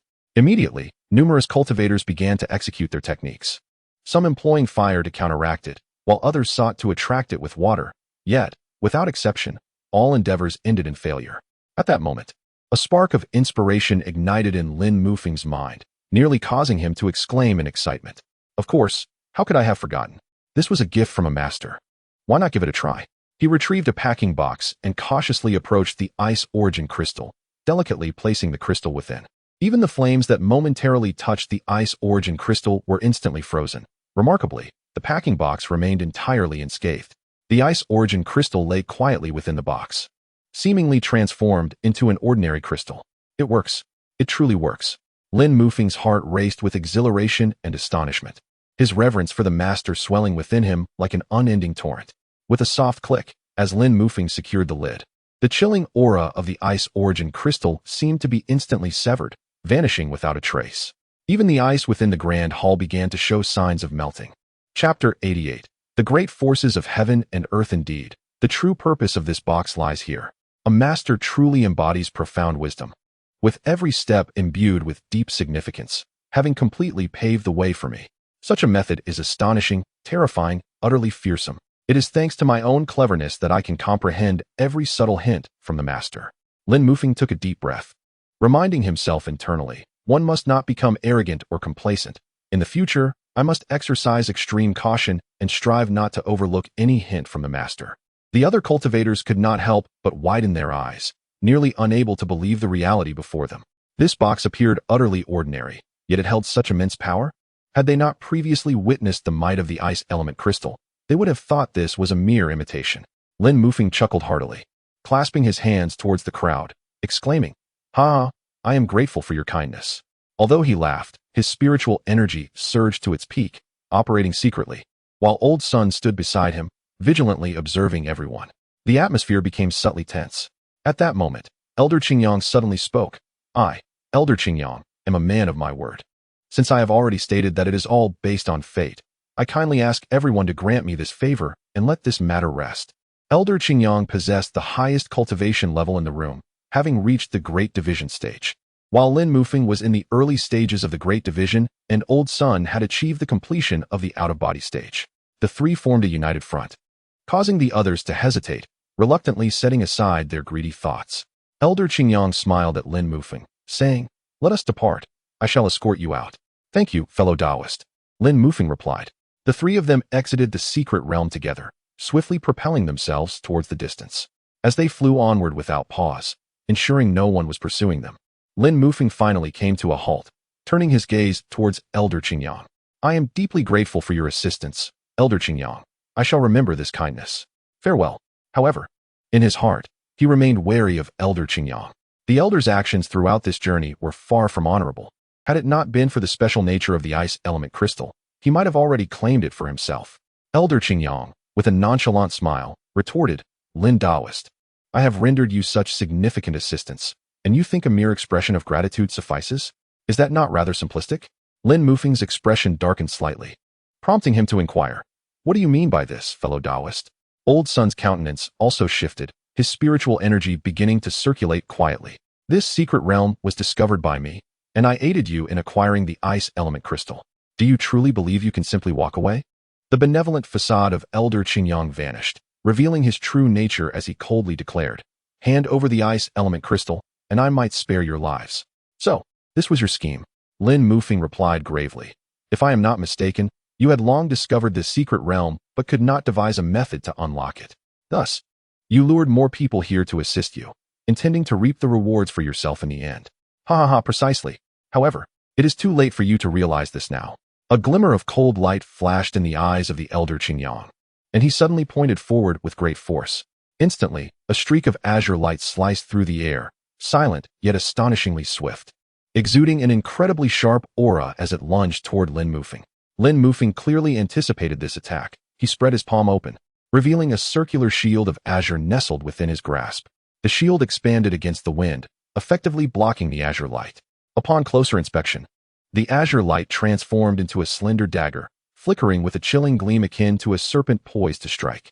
"Elder Qingyang, your previous friendliness was but a facade," Old Sun scoffed, unhesitatingly drawing forth a dark, dragon-headed cane. A plume of thick black smoke erupted from the dragon's maw, surging toward Elder Qingyang. A spark of brilliance ignited in Elder Qingyang's eyes. His azure robes suddenly radiated a dazzling glow, enveloping him in layers of shimmering halos, reminiscent of a peacock displaying its plumage, forming a protective barrier that kept the black smoke at bay. In that moment, the halos danced and swirled. At that instant, a figure appeared in the distance, riding a beam of light. It was Taoist Tianyan. "Lin, my friend, do not panic, for I am here to assist you," he called, raising his right hand, where black and white energies swirled like opposing forces, descending toward Elder Qingyang. Lin Mufeng and the others were momentarily taken aback. Though the surroundings seemed unchanged, they felt an inexplicable sensation, as if the area itself had morphed into a grand chessboard. Initially, Elder Qingyang dismissed the phenomenon, but in the next moment, he found his breathing labored. The spiritual energy around him began to spiral chaotically, making it exponentially more difficult to harness. He couldn't help but grunt, retreating 3 steps, astonishment etched upon his face. To manipulate the forces of heaven and earth. Not only Elder Qingyang, but Lin Mufeng and Old Sun also gazed at Taoist Tianyan in utter astonishment. Enveloped in this game, they sensed it too. Unlike Elder Qingyang, their experience was one of positivity, feeling a stronger affinity with the spiritual energy, making it easier to manipulate. This is the great momentum of heaven and earth. In simpler terms, it was destiny. The game of chess could indeed be played upon the very fabric of the universe. Lin Mufeng's heart was nearly overwhelmed with astonishment. Further affirming his suspicions, Taoist Tianyan could only exert a faint influence, while a true master likely possessed the ability to sway or even alter the great momentum of heaven and earth. For centuries, Taoist Tianyan had remained dormant. Little did they expect that his emergence would be so astonishing, with the game of chess proving to be so extraordinary. How intriguing. I never imagined you would carve a path so distinct from that of ordinary cultivators. Elder Qingyang squinted at the 3 before him, displaying no signs of anxiety. He was at the pinnacle of the spirit division stage, the highest realm present. With a wave of his hand, 5 differently colored flags soared into the air, encircling the trio and forming an invisible barrier. He gazed at Lin Mufeng with an air of assuredness. "I shall grant you one final opportunity. Surrender the ice element crystal." Lin Mufeng gazed coldly at the elder Qingyang, and after a moment's contemplation, he sighed and spoke. Friend Qingyang, do not remain obstinately attached to your delusions. It is not too late to turn back now. The ice element crystal is not something we should covet. The elder Qingyang was momentarily taken aback. Oh, do you truly believe that the chessboard at the entrance of the secret realm is a puzzle I can unravel? Lin Mufeng shook his head, his tone reaching an utmost reverence as he solemnly declared. All of this is due to the guidance of a remarkable sage. Before my arrival, this sage not only revealed the nature of that chessboard to me, but also imparted the method to decipher it. It was only upon witnessing the secret realm that I realized the trial at its entrance was, astonishingly, identical to that chessboard. Chapter 89. A technique descending from the heavens. The venerable Qingyang elder's expression shifted, and with a cold laugh, he remarked, Do you truly believe I would be swayed by such a naive excuse? You have witnessed the prowess of the Taoist Tianyin in the game of chess. If even he cannot unravel it, do you think it plausible that I possess the skill to decipher that intricate board? Lin Mufeng, filled with reverence, continued, Moreover, the box was also granted by a master. Do you not find it rather fortuitous that my journey through the secret realm and the acquisition of the ice element crystal proceeded so smoothly? In truth, all of this was meticulously orchestrated by the master, who has laid the path before me.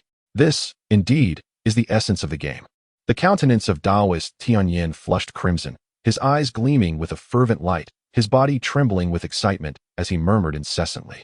Lin Mufeng exclaimed, The master calculates without oversight, treating the world as his chessboard. In reality, I am but a pawn in his hand, yet I revel in this role. The expression of the Qingyang elder fluctuated between shadows and light, ultimately giving way to a derisive laugh. How utterly ludicrous. The path to immortality has been severed for millennia. How could such a figure possibly exist in the meager realm of cultivation? Even in the face of death, you resort to such primitive notions to provoke me. Foolishness. Since you assert he is infallible, has he foreseen that I would slay you here and seize the ice element crystal? With a sigh, Lin Mufeng displayed a look of compassion. This, too, lies within the master's calculations. I had intended to counsel you to turn back, but your obstinacy leaves me no choice but to mourn the loss of a friend today. Unleash whatever means you possess. My lifespan is waning. Even if this master truly exists, I have nothing to lose by offending him. Fortune favors the bold, and I must take this gamble. The Qingyang elder, appearing almost mad, radiated an intense aura as countless azure lights hovered before him. With a mere wave of his hand, they surged towards Lin Mufeng, faced with the onslaught of azure beams. The old man's son felt his heart leap into his throat, panic-stricken. He looked towards Lin Mufeng, nearly urging him to act. You were so lofty moments ago. Hurry and make your move. Why do you stand there striking a pose? Can you not see the attack is nearly upon us? The azure lights flickered rapidly, closing in on Lin Mufeng within mere feet. Yet, Lin Mufeng's expression remained tranquil as he slowly raised his palm. Remarkably, the azure beams seemed to be halted by an invisible force, coming to a complete stop before him. A tempest erupted. A maelstrom of wind swept in all directions, indiscriminately buffeting everything in its path, causing old man Sun's beard to flutter wildly as he staggered backward. The sheer force of the wind nearly altered the very fabric of existence. Simultaneously, an overwhelming aura of Tao emanated from Lin Mufeng, and in that moment, his figure seemed to rise infinitely, as if he were propping up the heavens and the earth. This is. The expression of the Qingyang elder shifted dramatically, his eyes reflecting unprecedented terror as he trembled. Divine abilities? I had initially believed that this technique was casually imparted to me by a master. In retrospect, it seems he had foreseen this very moment and deliberately chose to bestow it upon me for my protection. Lin Mufeng's face was etched with profound emotion, and he admired the master's intricate strategies even more. You. The elder Qingyang trembled all over, yearning to flee. Yet he discovered an overwhelming force enveloping him, instilling a sense of hopelessness as if there were no escape, no matter how far he ran. Lin Mufeng slowly raised his hand, asking, Have you ever witnessed a palm technique descending from the heavens? A resonant sound seemed to echo through the void. The clouds in the sky parted in layers, revealing an enormous hand. In the next instant, that hand burst through the clouds, plummeting towards the elder Qingyang with the swiftness of a shooting star. No. The elder Qingyang gazed skyward, releasing a desperate roar. All his attempts at resistance disintegrated beneath the weight of that palm, unable to halt its advance even slightly. With a ripping sound, his garments were torn to shreds. In the blink of an eye, the hand descended with crushing force. Boom! The earth trembled, and the mountains quaked. As the dust settled, One could clearly see an immense handprint indented into the ground. As for the elder Qingyang, he had vanished without a trace, carried away by the wind. Oh, my goodness. Old Sun was utterly stunned, looking at Lin Mufeng as if he were encountering his friend for the first time. He stammered, "Is this also a gift from that master? What right do I have to receive teachings from a master? I merely caught a fleeting glimpse of his aura." Lin Mufeng replied with an air of nonchalance, turning away as if he had merely accomplished a trivial task. He gazed at the handprint on the ground and lamented, "Alas, my comprehension is lacking. I could only grasp a fragment of the profound truths." A fragment? Just a fragment? This is divine power. Old Sun's eyes turned red with envy. "You have changed, Lin. Since meeting the master, you have become increasingly adept at feigning modesty. Yet, I too yearn to meet such a master. Lin, you previously mentioned that the chess game was guided by the master, but is that truly the case?" Tianyan Daoist inquired, his eyes gleaming with anticipation. Lin Mufeng nodded, affirming the truth of his words. However, Tianyan Daoist suddenly bowed deeply to Lin Mufeng, sincerely expressing, "I should be grateful to witness such an extraordinary chess game. Yet knowing that a master of such caliber exists, I would regret not visiting him for the rest of my life. I wonder if Lin Daoist could assist in introducing me?" Lin Mufeng furrowed his brow slightly, glancing between Tianyan Daoist and the expectant Old Sunday. After a moment's contemplation, he remarked, "Your contributions have played a part in my obtaining this refrigerator, and since the master enjoys chess, I shall attempt to take you both to pay a visit." Instantly, Tianyan Daoist and Old Sun trembled with excitement, their faces alight with joy. Lin Mufeng declared, "Time is of the essence. Having acquired this refrigerator, it must be presented to the master at the earliest opportunity to demonstrate our sincerity. Let us go." With that, the three of them harnessed their escape light, heading towards the Qianlong Immortal dynasty. Upon reaching the foot of a mountain, Lin Mufeng promptly halted their journey, his tone imbued with gravity as he declared, "The esteemed individual resides atop this mountain. We shall ascend on foot. It is only fitting. This is the most fundamental respect we can offer to such a sage." Sun Laotu and Daoran Tianyin nodded in agreement, their heads bobbing in understanding. Lin Mufeng continued, "You must bear in mind that the reason the sage dwells among mortals is to savor the simplicity of ordinary life, surrounded by treasures and opportunities. It is imperative that you maintain a balanced mindset and engage in dialogue with tranquility. Otherwise, you may inadvertently offend the sage. Rest assured, you have reiterated this admonition countless times along the way." Sun Laotu interjected. Lin Mufeng replied earnestly, "This is a taboo of the sage, which is why I emphasize it so fervently." Daoran Tianyin's eyes sparkled with realization as he suddenly remarked, "I believe I am beginning to comprehend the sage's mindset." Chapter 90. The Contest of Devotion. Do you understand? Lin Mufeng and the old man's son simultaneously turned their gaze towards the Taoist Tianyin. "Oh, pray tell," inquired the old man, curiosity evident in his tone. "In truth, I often find myself harboring such sentiments," Taoist Tianyin replied with a smile. "As cultivators, none of us are born as immortals. We all descend to this realm in mortal forms. I frequently ponder, if I were to truly attain the status of an immortal, I would then conclude this bustling existence and return to the mundane, embracing a carefree life, untroubled and at leisure, delighting in the joys of the world." That makes sense. That makes sense. Old man's son nodded in realization. If one desires to return to the mortal realm, naturally, they would prefer to engage with others in a human manner. Should someone unveil their true identity, it would surely feel like an intrusion, leaving them quite unsettled. It is akin to a billionaire standing before you, proclaiming to be just an ordinary person, disinterested in wealth. Would you dare to contradict him to his face? No, you would not. Not only would you refrain from doing so, but you would also play along with his charade. Lin Mufeng whispered, "Enough chatter. We have arrived." Both old man's son and Taoist Tianyin shuddered, their breaths becoming cautious, feeling as if their limbs had turned cold. Akin to students on the brink of entering an examination hall, their anxiety at its peak. "Relax, the esteemed one is quite approachable," Lin Mufeng reassured them. He then stepped forward slowly, with utmost reverence, asking, "Is Master Li at home?" With a creak, the door swung open, revealing Xiaobai, who scanned the three newcomers and said, "Welcome. So, this is the spirit of the artifact. Indeed, it is formidable." In that fleeting moment, both old man's son and Taoist Tianyin felt an involuntary tension, as though the spirit had seen through their very souls. They quickly donned their warmest smiles. Lin Mufeng likewise greeted respectfully, "Hello, Xiaobai, I am Lin Mufeng, a friend of Master Li." "I remember you," Xiaobai nodded, stepping aside to invite them in. "Please, come in." "Forgive the intrusion," Lin Mufeng said. as the trio cautiously entered the courtyard. The layout of the courtyard remained largely unchanged from a few days prior. However, in an intangible manner, numerous transformations had occurred. Upon entering, they were greeted by an enchanting fragrance, not of ordinary floral scents, but of medicinal herbs. This aroma invigorated Lin Mufeng and his companions, sending a delightful shiver through their beings. They discreetly glanced at the spiritual herbs and celestial grasses in the courtyard, their hearts racing with excitement.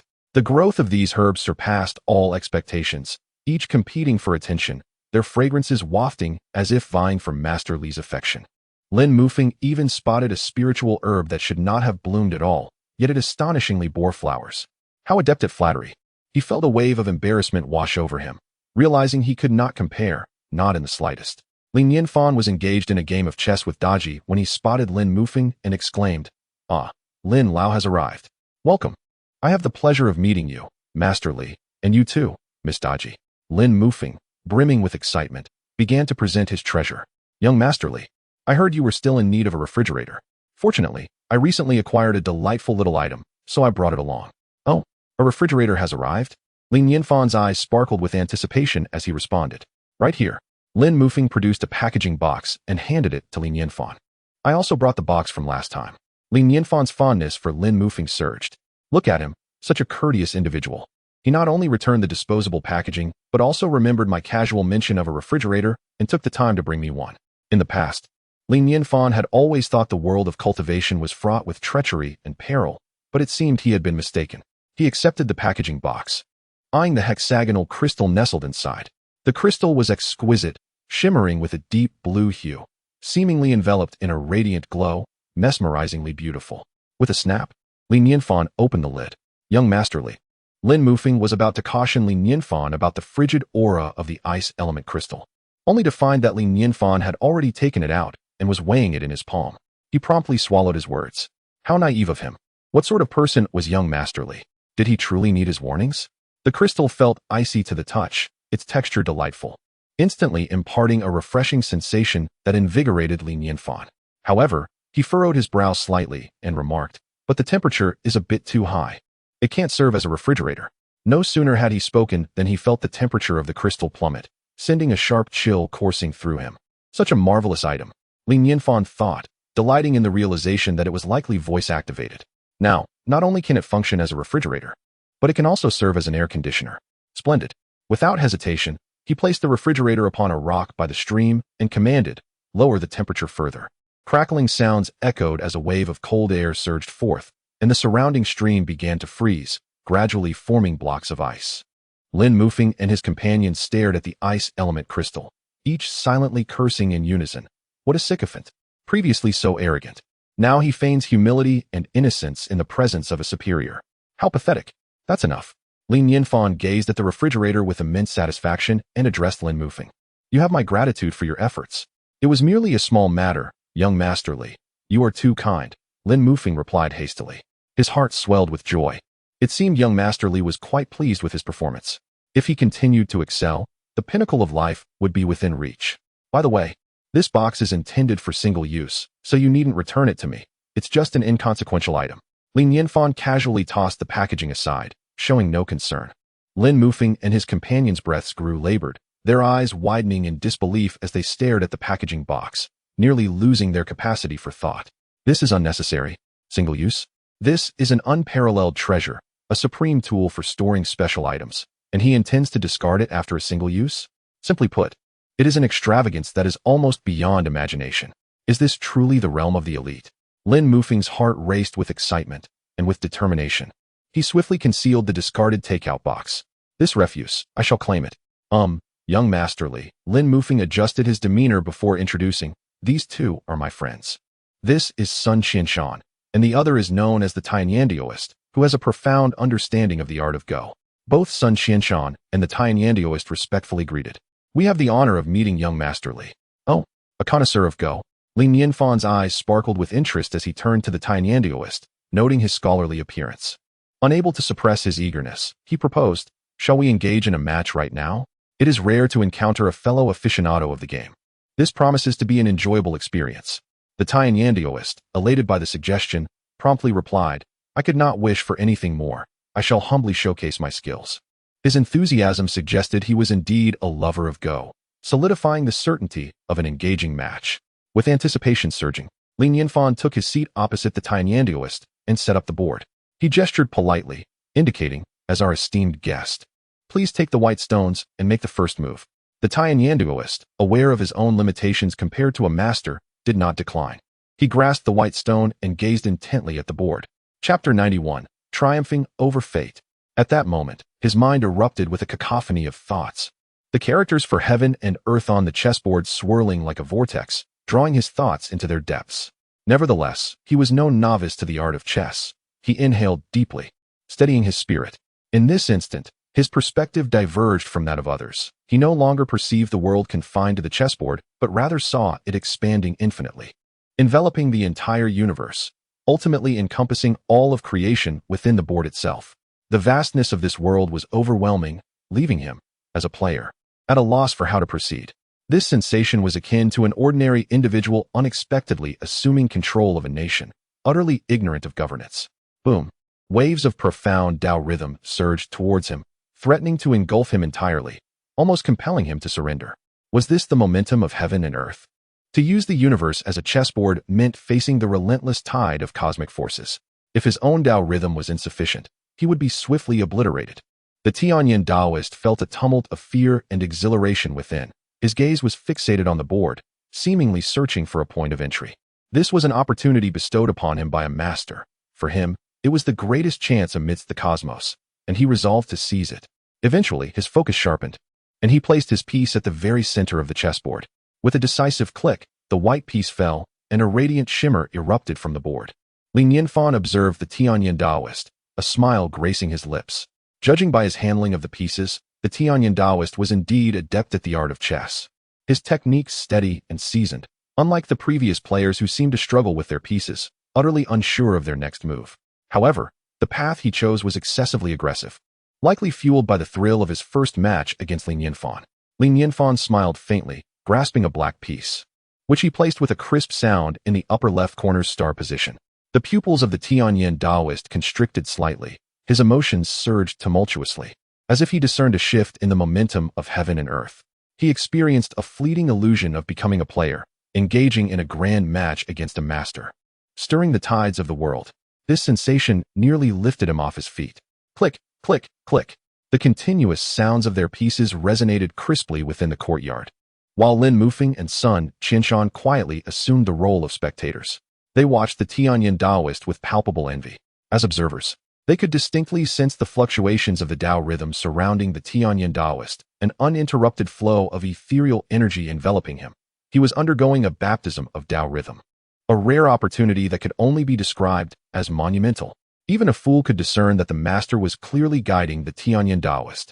In truth, Li Nianfan was indeed mentoring him. From the outset of the game, he recognized that the Tianyan Daoist chess skills were merely rudimentary, perhaps on par with Daji's level. Had he chosen not to hold back, it would have taken little time to secure a victory.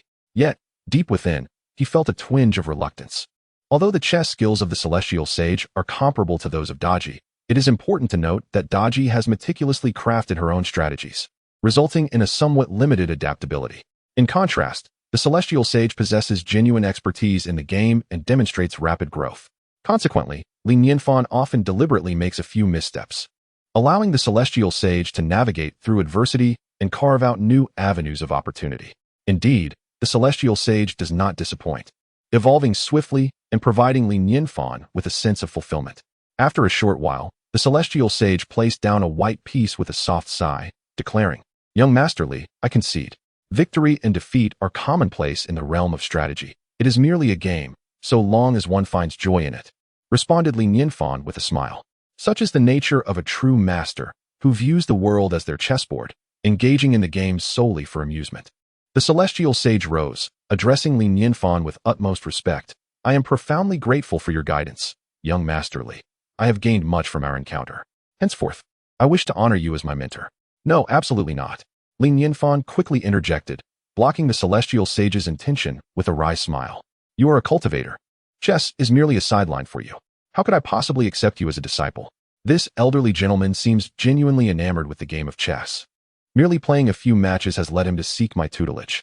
While the notion of having a cultivator as a disciple is indeed appealing, he has lived for countless years, and I find myself at a loss as to how to accept him. In the novels of my past life, it is not uncommon to see unparalleled masters captivated by a protagonist's unique qualities, subsequently pledging their loyalty. While this may seem gratifying, experiencing it firsthand feels somewhat surreal. A flicker of melancholy crossed the celestial sage's eyes. Alas, it appears the master regards my understanding as insufficient. After all, what merit do I possess to claim the title of a master-s disciple? With a mix of trepidation and hope, he inquired, then, may I come to seek you out for a game of chess in the future? Nianfan chuckled heartily and replied, of course, I am in need of an opponent. Thank you, the celestial sage exclaimed, his countenance brightening. However, he soon added, a touch of embarrassment in his voice, but my skills are rather modest. I would require young Master Li to graciously accommodate me. No worries. Mastery of chess is not achieved overnight. Nianfan waved his hand dismissively. Suddenly, he remarked, speaking of which, I recall a story related to chess. Pray, what tale does young Master Li have in mind?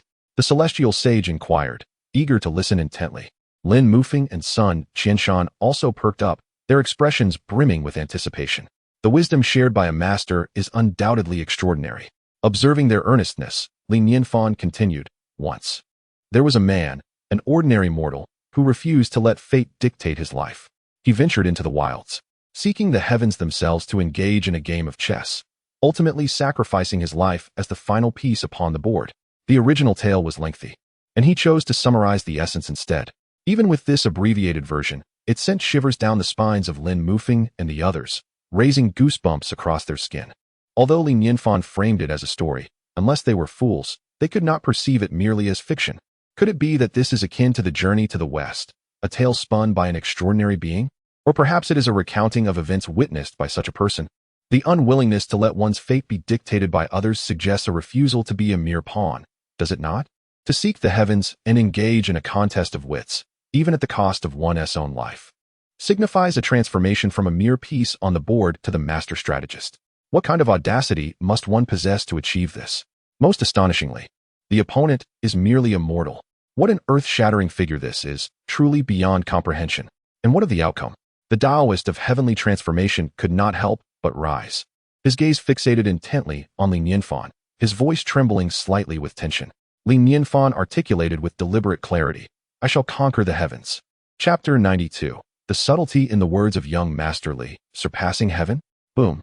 Those four succinct words reverberated like thunder in their ears, causing Lin Mufeng and his companions to stand frozen in place, their minds erupting with the implications of surpassing heaven. The mere mention of those words sent shivers down their spines. What could it possibly mean to surpass the heavens? The essence of the tale needed no elaboration. Just these four words conjured a multitude of vivid images in their minds. As cultivators, we inherently resist the dictates of fate. From the moment we embark on our journey of cultivation, we are in a constant struggle against the heavens. Now that the path to immortality has been severed and transcending to the celestial realm seems hopeless, what is there to lose by staking our lives? Surpassing heaven, surpassing heaven.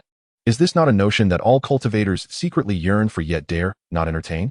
In that moment, they felt an unparalleled admiration for the characters within Nianfan's narrative. Figures who were likely contemporaries of young Master Li, undoubtedly of a formidable caliber. Tian Yin Daoren stood there, his gaze unfocused, entranced by the sensation of finally encountering his idol after searching for him for so long. His heart surged with tumultuous emotions, breath quickening as he pondered whether he could also surpass the heavens in his own games.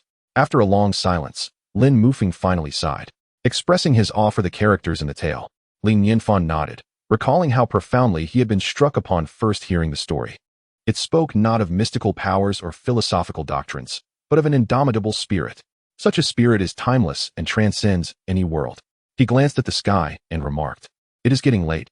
Why not stay for dinner? Lin Mufeng and Sun Qianshan's hearts leaped with joy, eager to accept the invitation, but to their astonishment, Tian Yin Daoren was quicker, saying, no, we shall not impose on young Master Li any longer. Lin Mufeng and Sun Qianshan felt a surge of frustration, almost choking on their disappointment. They exchanged glances filled with complex emotions. Foolishness, incompetence, a true hindrance. Did you not realize what young Master Li was offering?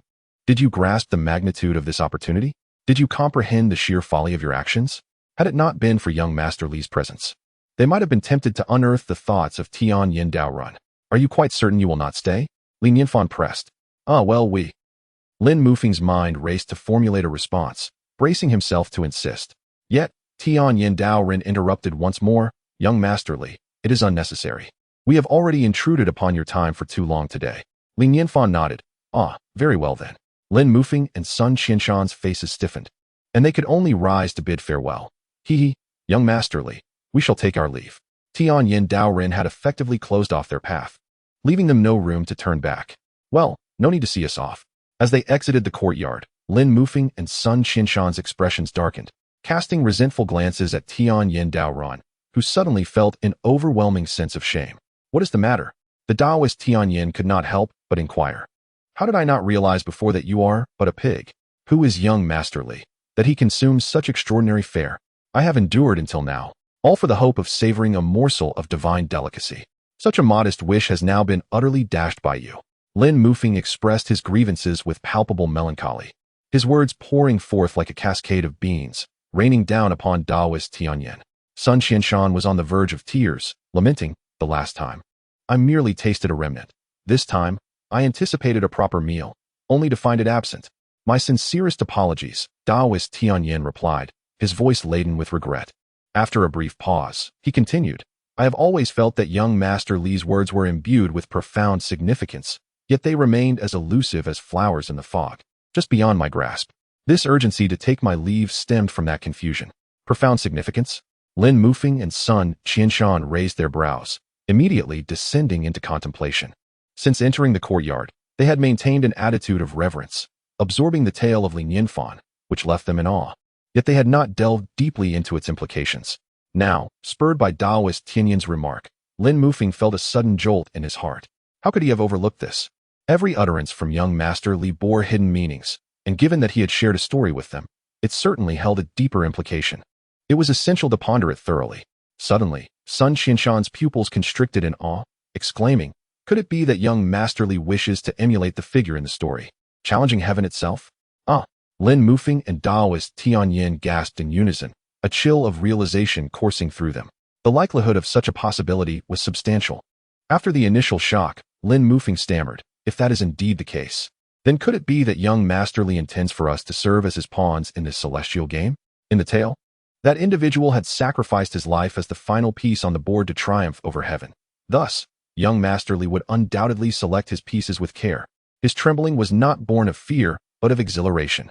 The mere thought of engaging in a contest against heaven ignited a fervor within him. He was acutely aware of his own limitations, knowing full well that he could never challenge heaven directly. However, if he were to act as young Master Li's piece, it would equate to joining the ranks of those who dared to confront the divine, even as a mere pawn. It would be an honor beyond compare. Sun Qianshan's face also radiated excitement as he exclaimed, so, it follows that young Master Li has acknowledged our roles as his pieces? Most likely, Lin Mufeng mused thoughtfully. It is very possible that our successful retrieval of the refrigerator has garnered the approval of a great being, thus granting us the right to serve as pieces in this grand game. It signifies our passing of a test.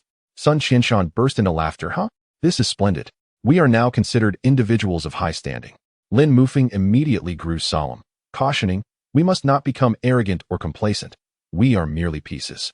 How could young Master Li's pawns be limited to just us? Henceforth, we must strive to perform even better. Well said. Both Sun Qianshan and Taoist Tian Yin nodded in agreement. Sun Qianshan and Lin Mufeng felt a refreshing clarity, yet the brow of the Taoist of heavenly transformation furrowed ever deeper, murmuring, I still feel as though I have overlooked something. Lin Mufeng, with a smile, suggested, every utterance from a wise one carries profound meaning. Perhaps you should reflect carefully on his every word, for you might unearth something significant. The Taoist took a deep breath, his mind whirring as he endeavored to recollect every phrase and word spoken by the sage. As he recalled the moment when the sage declined to accept him as a disciple, a sorrowful expression once again graced his countenance. However, in the next instant, a spark of inspiration illuminated his mind, and his eyes suddenly radiated brilliance. The sage's words of refusal echoed once more in his heart. You are a cultivator. Playing chess is merely a side pursuit. How could I possibly take you as my disciple? Chapter 93. The moment of my revelation has arrived. The esteemed master proclaimed me a cultivator, stating that chess was merely a secondary pursuit. I am a cultivator. The eyes of the celestial sage sparkled with increasing brilliance, his spirit vibrating with fervor, ultimately breaking into a broad smile. Enlightenment. I have finally attained enlightenment. His hair began to dance as if infused with newfound vitality, rendering him somewhat frenzied. Lin Mufeng, unable to contain his eagerness, urged, Celestial friend, what have you realized? Could it be that the master has further instructions? Not instructions, but guidance. The master is imparting wisdom upon me. The celestial sage was overcome with excitement. He declared that I am a cultivator, and chess is merely a side endeavor, which is why he has not taken me as a disciple. The crux lies in the fact that I am indeed a cultivator, since I have embarked upon the path of cultivation. What right have I to delve into the intricacies of chess? I am unworthy. To pursue the art of chess, one must be single-minded and maintain their true essence. My divided focus has undoubtedly dissuaded the master from accepting me as a disciple. The celestial sage grew increasingly animated, tears welling in his eyes as he recalled the tale the master had narrated, wherein the protagonist was but a mortal. It dawned upon me, all along, my path has been misguided. Ha ha ha. I finally comprehend where I have erred. Lin Mufeng gazed at the celestial sage and couldn't he help but inquire, Celestial friend, what are your intentions? I shall renounce my cultivation and dedicate myself to the profound study of chess. The celestial sage's expression was resolute, his eyes shimmering with a transcendent light. I must seek a secluded place. There is no need for you to search for me. I shall depart. With that, he hastened away, riding a beam of light. Lin Mufeng and son Qianshan stood, momentarily bewildered by the departure of the celestial sage. Old Lin, did he just say he intends to renounce his cultivation? Indeed, it seems so. Is this truly a revelation? To renounce? In the courtyard, Nianfan observed the three departing figures and chuckled, shaking his head. Fortunately, they did not linger. During this period, my household has been rather humble, lacking any game. Had they stayed, I would have had to offer them mere vegetables and fruits, which would hardly suffice. Sighing inwardly, Nianfan's gaze drifted to the newly acquired refrigerator. His spirits lifting, the culinary delights to come would surely increase. These cultivators are truly too courteous. One must wonder, having arrived, why bring gifts? Approaching the refrigerator, he felt an invigorating freshness, akin to being in an air-conditioned room. It is indeed more comfortable here. Li Nianfan decided to bring over a stool, leaning against the rockery, reveling in the coolness emanating from the refrigerator.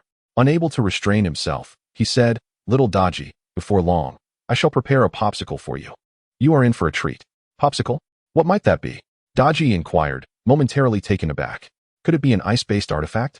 Li Nianfan elaborated, it is a delicacy, long and firm, icy and cool, with a myriad of flavors, delightfully refreshing to lick. You shall undoubtedly adore it. Wow. Dodgy licked her lips, her face alight with anticipation. What is a popsicle like? To be praised by young Master Li is certainly a testament to the excellence of this ice pop. There are all sorts of varieties. Li Nianfan smiled slightly and replied, but we must wait a moment. I need to make a lantern first. Why does the young master need a lantern? Dodgy inquired curiously. Holding a carving knife in one hand and a branch in the other, Li Nianfan explained. Returning so late yesterday without a source of light was quite inconvenient. I thought making a lantern would be beneficial. Ah, I see, Dodgy nodded, her admiration deepening. The master is indeed remarkable. Although he can see through the darkness as if it were daylight, he still considers the plight of ordinary people who cannot see at night and deliberately sets out to create a lantern. This is true mastery. Li Nianfan closed his eyes, and after a moment, the design for the lantern took shape in his mind. He then immersed himself in the process of crafting the lantern. His fingers moved with remarkable dexterity as he wielded the carving knife with fluid grace, pausing not even for a moment. Each stroke was executed with confidence and precision, as if he were thoroughly prepared. The small carving knife seemed capable of sculpting anything. With a gentle flick, the material in his hands transformed swiftly into the desired form. This knife had accompanied Li Nianfan throughout his journey. Though small in size, it proved to be exceptionally useful. He recalled receiving it as a reward from the system after reaching the pinnacle of his carving skills. Despite the system's occasional shortcomings, the quality of the gifts it provided was commendable. Whether it was the small white device, the water purifier, the air cleaner, or this carving knife, they had all functioned flawlessly over the years, which was quite rare indeed. For the lantern's framework, Li Nianfan opted to use bamboo strips. He chose a cylindrical shape, eschewing ornate designs in favor of practicality. Ultimately, he selected branches from the willow tree in the backyard to serve as the lantern string. The willow twigs were resilient and less likely to break, and they presented a more appealing appearance than conventional rope, leading Li Nianfan to choose them without hesitation. Before long, the lantern's framework was complete. He set it aside and began to create the lantern's body. Fabric or paper would yield the best results for the lantern's body, as they would not obstruct the light. Li Nianfan selected red fabric, knowing it would be more durable than paper. He cut the fabric to match the shape of the lantern's framework, and the general form of the lantern began to take shape, leaving only the final step. Li Nianfan retrieved the 4 treasures of the study he had prepared earlier, took up a brush, dipped it in a touch of yellow ink, and after a moment of contemplation, let the brush tip touch the red fabric. As he deftly wielded the brush, a large character for fortune sprang to life upon the fabric. Li Nianfan smiled slightly. It is done. Daji, seemingly entranced, had been watching Li Nianfan's actions in a daze. And only now did she abruptly awaken. What just happened? She could only feel that her master's movements were exquisitely beautiful, as if each gesture were beyond reproach, perfectly attuned to the rhythm of the heavens. There was an illusion that the laws of the universe were completely under his control, as if he had become one with the cosmos, captivating all who beheld him. She could not articulate this sensation, yet it did not diminish her astonishment. Li Nianfan turned the lantern with a satisfied nod, murmuring, "The lantern is well crafted, but it still lacks a source of light. I shall need to find an opportunity to descend the mountain and procure a candle." A source of light still missing? Daji's heart suddenly stirred. Could her master be using an ordinary candle as a light source? It must hold profound significance. Daji's inner turmoil ignited. It was finally her moment to shine. During her time with Li Nianfan, she had watched countless cultivators continuously present him with treasures, their flattery relentless, and naturally, she felt a sense of urgency.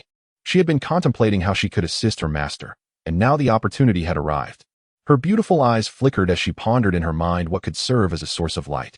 However, before that, there was an even more pressing matter to attend to.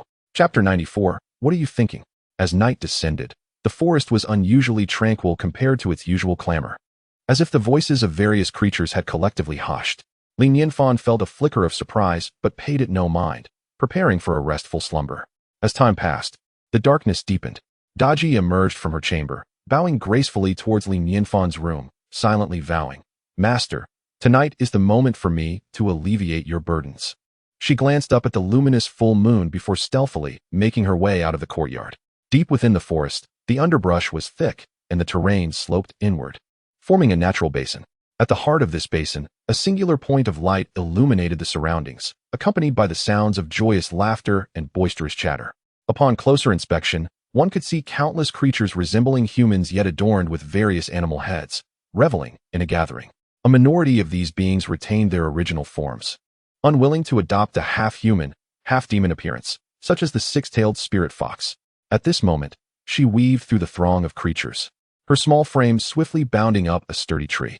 From her elevated perch, she gazed down at the multitude of beings congregating like a tide, some soaring through the air, others scuttling on the ground, and many dangling from branches, densely packed in every direction. The little fox was immediately overwhelmed, her body tensing as her pure white fur quivered in fright. She glanced at the jade pendant around her neck, her eyes filled with trepidation. What should she do? With so many creatures around, how could she possibly defend herself? Her sister had mentioned that the pendant could offer protection, but she remained uncertain of its truth. Just then, a cerulean python approached her, coldly declaring, "Little fox, move aside. This spot is claimed by me." The six-tailed spirit fox's fur bristled, and she turned to bare her teeth at the python. The serpent flicked its tongue and raised its head menacingly, asking, "What are you staring at?" The little fox's ears drooped, and with a huff, she decided to step aside. She leapt down from the tree, pushing her diminutive form through the throng of creatures. Suddenly, a resounding crash echoed, and the ground trembled. A black-skinned wild boar demon descended from the sky, landing squarely in the center of the assembly. Its large belly adorned with a pig's head, 2 massive tusks gleaming ominously, and small eyes surveying the crowd. I, the old pig, was once the chief strategist under the Silver Moon Demon Emperor. Today, you have all gathered from far and wide. The purpose is none other than to contend for the position of Demon Emperor. As per tradition, we shall speak through strength and elect a new Demon Emperor. Let us all bear witness. An uproar of voices erupted from the multitude of demons, chanting Demon Emperor, Demon Emperor. A mighty roar echoed through the forest, and a fierce wind arose, bending the trees as it swept past, drowning out the cries of the assembled creatures. Count me in for the position of Demon Emperor. A tiger demon slowly emerged from the throng, its gaze sweeping over the crowd, eyes glinting with dominance. Numerous monsters simultaneously shrank their heads, evidently filled with both reverence and fear for the tiger demon. Naturally, I must count myself among them. A lion spirit also stepped forward, its gaze unwavering as it locked eyes with the tiger demon. Following closely, a pitch-black bear demon strode forth, and there I was. The cacophony of the scene was abruptly silenced. A bear, a tiger, and a lion.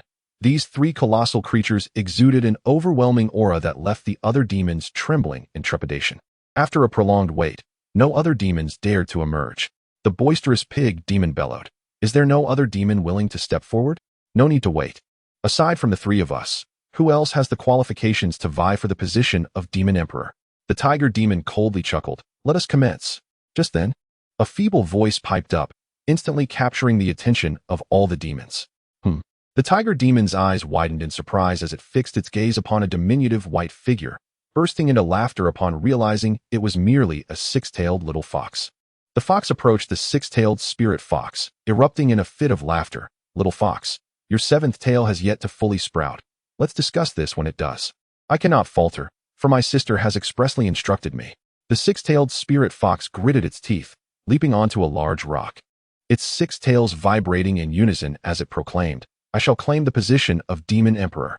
It intentionally raised its voice, yet it lacked any potency, rendering it adorably naive instead. Of ha! Instantly, the surrounding demons erupted in raucous laughter, unleashing a wave of mockery. The tiger demon narrowed its eyes slightly, leaning its massive head forward, which was nearly the same size as the six-tailed spirit fox. With a tone dripping with jest, it remarked, The little fox is indeed quite adorable. Perhaps when I become the Demon Emperor, I shall take you as my demon consort. To everyone's astonishment, the six-tailed spirit fox bristled furiously. Bah!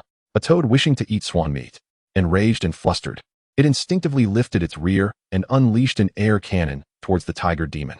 The tiger demon's face was perilously close, adorned with a mocking expression, and it took the brunt of the air cannon, causing its facial fur to flutter slightly.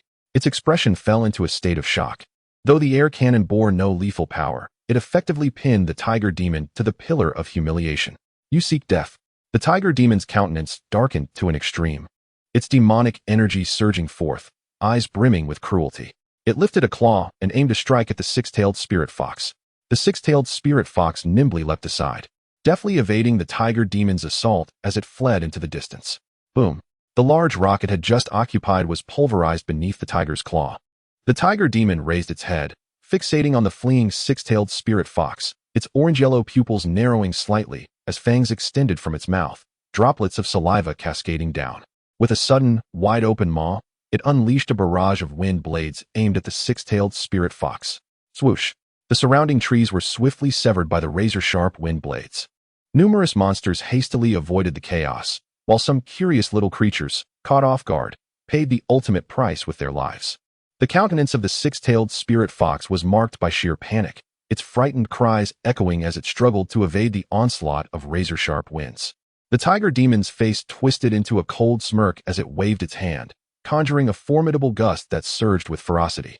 The six-tailed spirit fox felt as though it were trudging against an unyielding gale, its pristine white fur tossed into disarray, rendering it not only immobile, but also gradually pulling it backward. The wind intensified, ultimately manifesting a powerful vortex that drew the six-tailed spirit fox inexorably toward the tiger demon. Since you refuse to become my demon consort, I shall feast upon you instead, the tiger demon declared, its ravenous grin widening as the six-tailed spirit fox drew closer. Its gaping maw prepared to engulf the little fox. The six-tailed spirit fox, overwhelmed by fear, wept profusely, crying out in desperation, I do not wish to be eaten. Sister, save me. Chapter 95. Who agrees? Who disagrees? As the little fox drew ever closer to the tiger demon, the jade pendant hanging around its neck suddenly radiated a brilliant red light, unleashing an unparalleled wave of searing flames.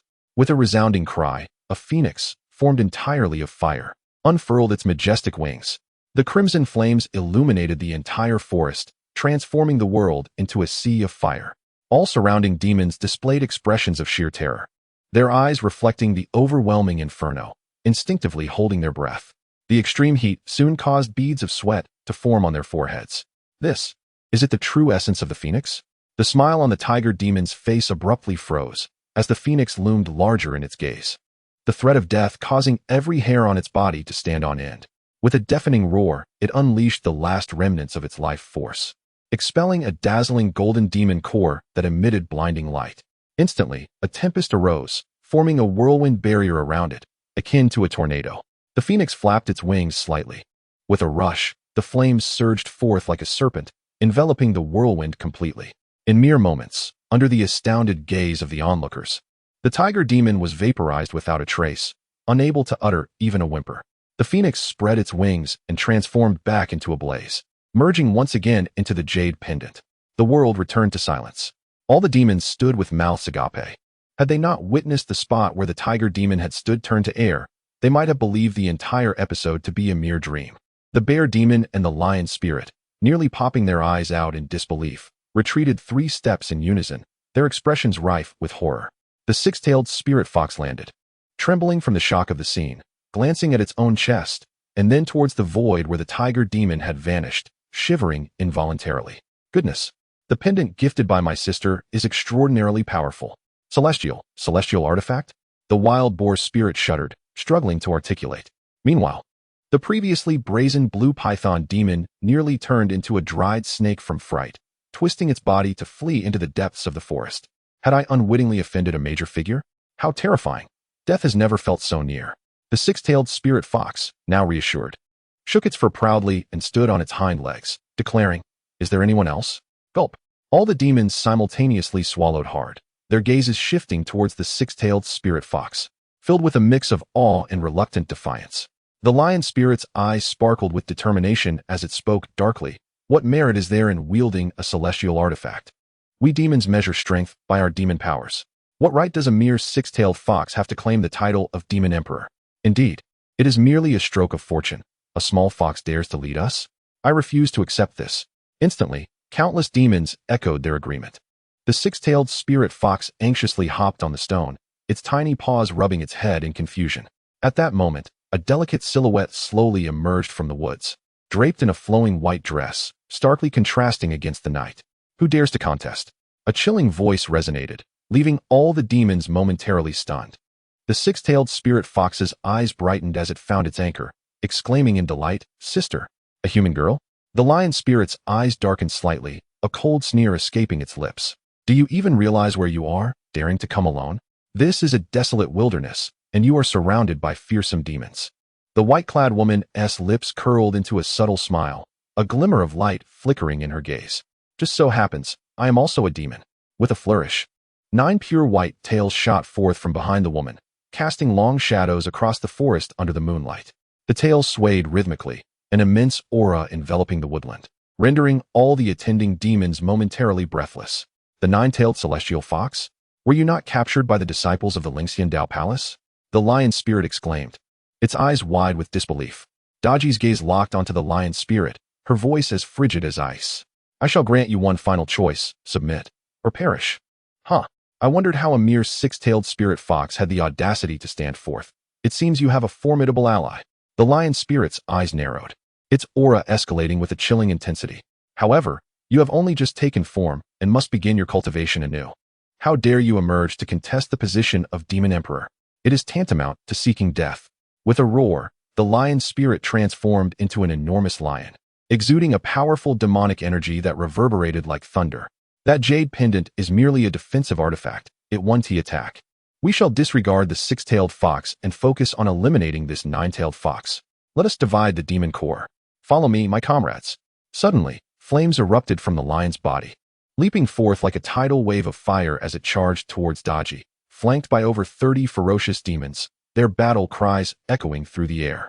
The immense demonic energy coalesced into a relentless whirlwind, billowing Daji's white dress as if she were a celestial being ready to soar into the wind. Yet, Daji remained undeterred, advancing towards the horde of demons with graceful steps. This scene resembled a striking juxtaposition of beauty and beast, sending shivers down the spine. As she progressed, the temperature around Daji plummeted, her eyes transforming into a deep azure hue. Calmly, she declared, "Since you seek death, I shall oblige." Crack. With each step she took, layers of frost began to crystallize upon the ground, enveloping trees, flowers, and even the earth itself in a blanket of ice. as if one had entered a realm of winter. The lion spirit's pupils constricted sharply. Despite its fiery exterior, a shiver ran down its spine, a chill creeping into its heart. As it opened its mouth, a colossal fireball shot forth like a cannonball towards Daji. However, the fireball, just 5 meters away from her, was unexpectedly enveloped in ice, the flames within seemingly frozen before they could extinguish. The lion spirit was paralyzed with terror, instinctively turning to flee. Yet, as it had barely begun to turn, its eyes widened in shock, gradually losing their focus. Its mouth opened slightly, but not a single sound escaped, as it was transformed into a statue of ice. The group of monsters behind it, already horrified, were rendered immobile, their faces contorted in fear, turning into icy sculptures as well. The onlooking monsters were left dumbstruck, their minds blank, unsure of how to respond to such a situation. Daji's azure pupils swept across the crowd, her voice ethereal as that of a celestial being, commanding and haughty. "My sister shall ascend as the demon empress." Now, who is in favor? Who is against? Chapter 96. The Source of Light, Creation. The entire venue fell into an eerie silence. The myriad of demons, paralyzed by fear, dared not even breathe, their throats dry and speechless. This woman was utterly terrifying, 100-fold more so than the Silver Moon Demon Emperor before her. Thud. Unable to utter a word, the only recourse was to express themselves through action. The wild boar spirit was the first to kneel, terrified that hesitation would result in being frozen into an ice sculpture. Following suit, the sound of thuds continued as one after another. A multitude of demons prostrated themselves on the ground, their bodies fully submitted. In the scene, only the black bear spirit and a few other demons remained standing. Daji's beautiful eyes flickered slightly, fixing upon the black bear spirit. "Do you have something to say?" At that moment, the black bear spirit's heart nearly leapt from its chest, a chill coursing through it, nearly causing it to lose control. With hands clasped together, it knelt down with a thud and then fully bowed before her. "Please don't misunderstand." It forced out an exceedingly friendly smile, tears brimming in its eyes. "I was merely weak-kneed and unable to control myself. I had already surrendered. My greatest virtue as a demon is my loyalty. I beseech your mercy." Daji withdrew her gaze, her pupils returning to their inky blackness, and beckoned to the six-tailed spirit fox. "Come here quickly." The six-tailed spirit fox nimbly leaped over, directly landing in Daji's embrace, exclaiming in admiration, "Sister, you are so amazing." Daji shook her head gently, replying coolly, "I have merely received some guidance from my master. As for you, having received so many blessings, you have only grown half of your 7th tail. You are truly lacking in diligence." "Oh, but sister will protect me." The six-tailed spirit fox responded cheerfully. "You possess more power within than you realize. You must learn to utilize your abilities wisely." Daji shook her head once more and added, "Once you become a demon emperor, feel free to come to me with any issues." The six-tailed spirit fox nodded obediently. As Daji turned to leave, she caught a glimpse of a radiant light. She was momentarily taken aback, and a flash of inspiration ignited in her mind. Turning back, her gaze fixated upon the source of light, her eyes growing increasingly bright. The forest, shrouded in darkness, should have been pitch black, yet it was aglow with light. This was not solely due to numerous demons brandishing torches, but also because the area was teeming with fireflies. Indeed, it was fireflies. Among them, 2 fireflies had attained sentience, evolving into minor demons. It was these 2 that led a swarm of fireflies, illuminating the night sky around the forest. The 2 little firefly demons evidently noticed Daji's gaze. They trembled, instinctively filled with dread. As Daji approached, their bodies shook even more, their luminescence flickering erratically, overwhelmed by terror. They wished to flee, yet were paralyzed with fear. However, a smile graced Daji's lips, her heart stirred with excitement. She had found the source of the lantern's light. What could be more fitting as a source of illumination than fireflies? With these 2 firefly spirits, it is assured that a continuous glow can be emitted, with the added ability to regulate the brightness. Most importantly, they can be voice-activated. The master appears to harbor a peculiar obsession with voice-controlled devices, particularly relishing them. If I were to present him with a voice-activated light source, he would undoubtedly be overjoyed. Daji couldn't help but commend herself inwardly. She had already approached the 2 little spirits and calmly said, "I have a fortuitous opportunity to bestow upon you. Would you accept it? Fortune?" The 2 little spirits were momentarily taken aback, initially incredulous as they gazed at Daji, followed by an ecstatic tremor coursing through their bodies. Such a grand opportunity from a figure of her stature was akin to reaching the heavens for them. Their minds momentarily blank, they hesitantly confirmed, "Is this true? O great demon empress, would I have any reason to deceive you?" Daji replied, a charming smile gracing her lips. If you perform well enough to please my master, this might well be the greatest fortune of your lives. Master? Fortune? The minds of the two firefly spirits buzzed, as if on the verge of explosion, their lights shining with utmost brilliance, illuminating a radius of 10 miles. Not only they, but the surrounding spirits were equally stunned, scarcely believing their ears. The nine-tailed fox had acknowledged a master. It had successfully transformed, possessing formidable strength, and was considered a top-tier figure in the cultivation realm. To think it had chosen a master? What kind of being could possibly deserve such recognition? Inconceivable, unfathomable. Moreover, the term fortune far surpassed opportunity. Opportunities often merely alter the present moment, whereas a fortune can transform an entire life. The notion of seizing the heavens' fortune is indeed the true defiance of fate. An immense chance. What could have prompted the nine-tailed fox to make such a bold proclamation, although they were unaware of the reasons behind it? That did not hinder their envy, as they cast complex gazes toward the two firefly spirits. These two little beings had merely developed a modicum of intelligence. What merit could they possess to be favored by the demon empress and granted such fortune? Or had I faltered? Daji observed the fireflies, stunned by this monumental surprise. Will you accept? Yes, we shall. The two little spirits eagerly nodded, both thrilled and touched. How could they, so unworthy, be valued by the great demon empress? They resolved to perform admirably. Daji nodded and instructed, select 30 of the brightest fireflies to accompany me. The two spirits promptly responded, as you command. Daji led the fireflies to the entrance of the courtyard. At that moment, the distant horizon began to blush with dawn, the morning glow peeking through, dispelling the darkness of the night, leaving only a lingering essence struggling to persist. Daji lifted a small bag before her, gazing intently at the two little spirits within. With a grave tone, she reiterated, I shall remind you once more. From this moment forth, I am merely a mortal woman, and you are no longer spirits, but rather ordinary tools of illumination. Furthermore, and most importantly, regardless of what you observe or overhear, you must feign ignorance. My master prefers to inhabit the realm of mortals, and you must cooperate with him diligently, lest you dampen his spirits. Otherwise, feeling the chilling aura emanating from Daji, the two firefly spirits nodded fervently. Their expressions filled with trepidation as they replied, Understood, we comprehend.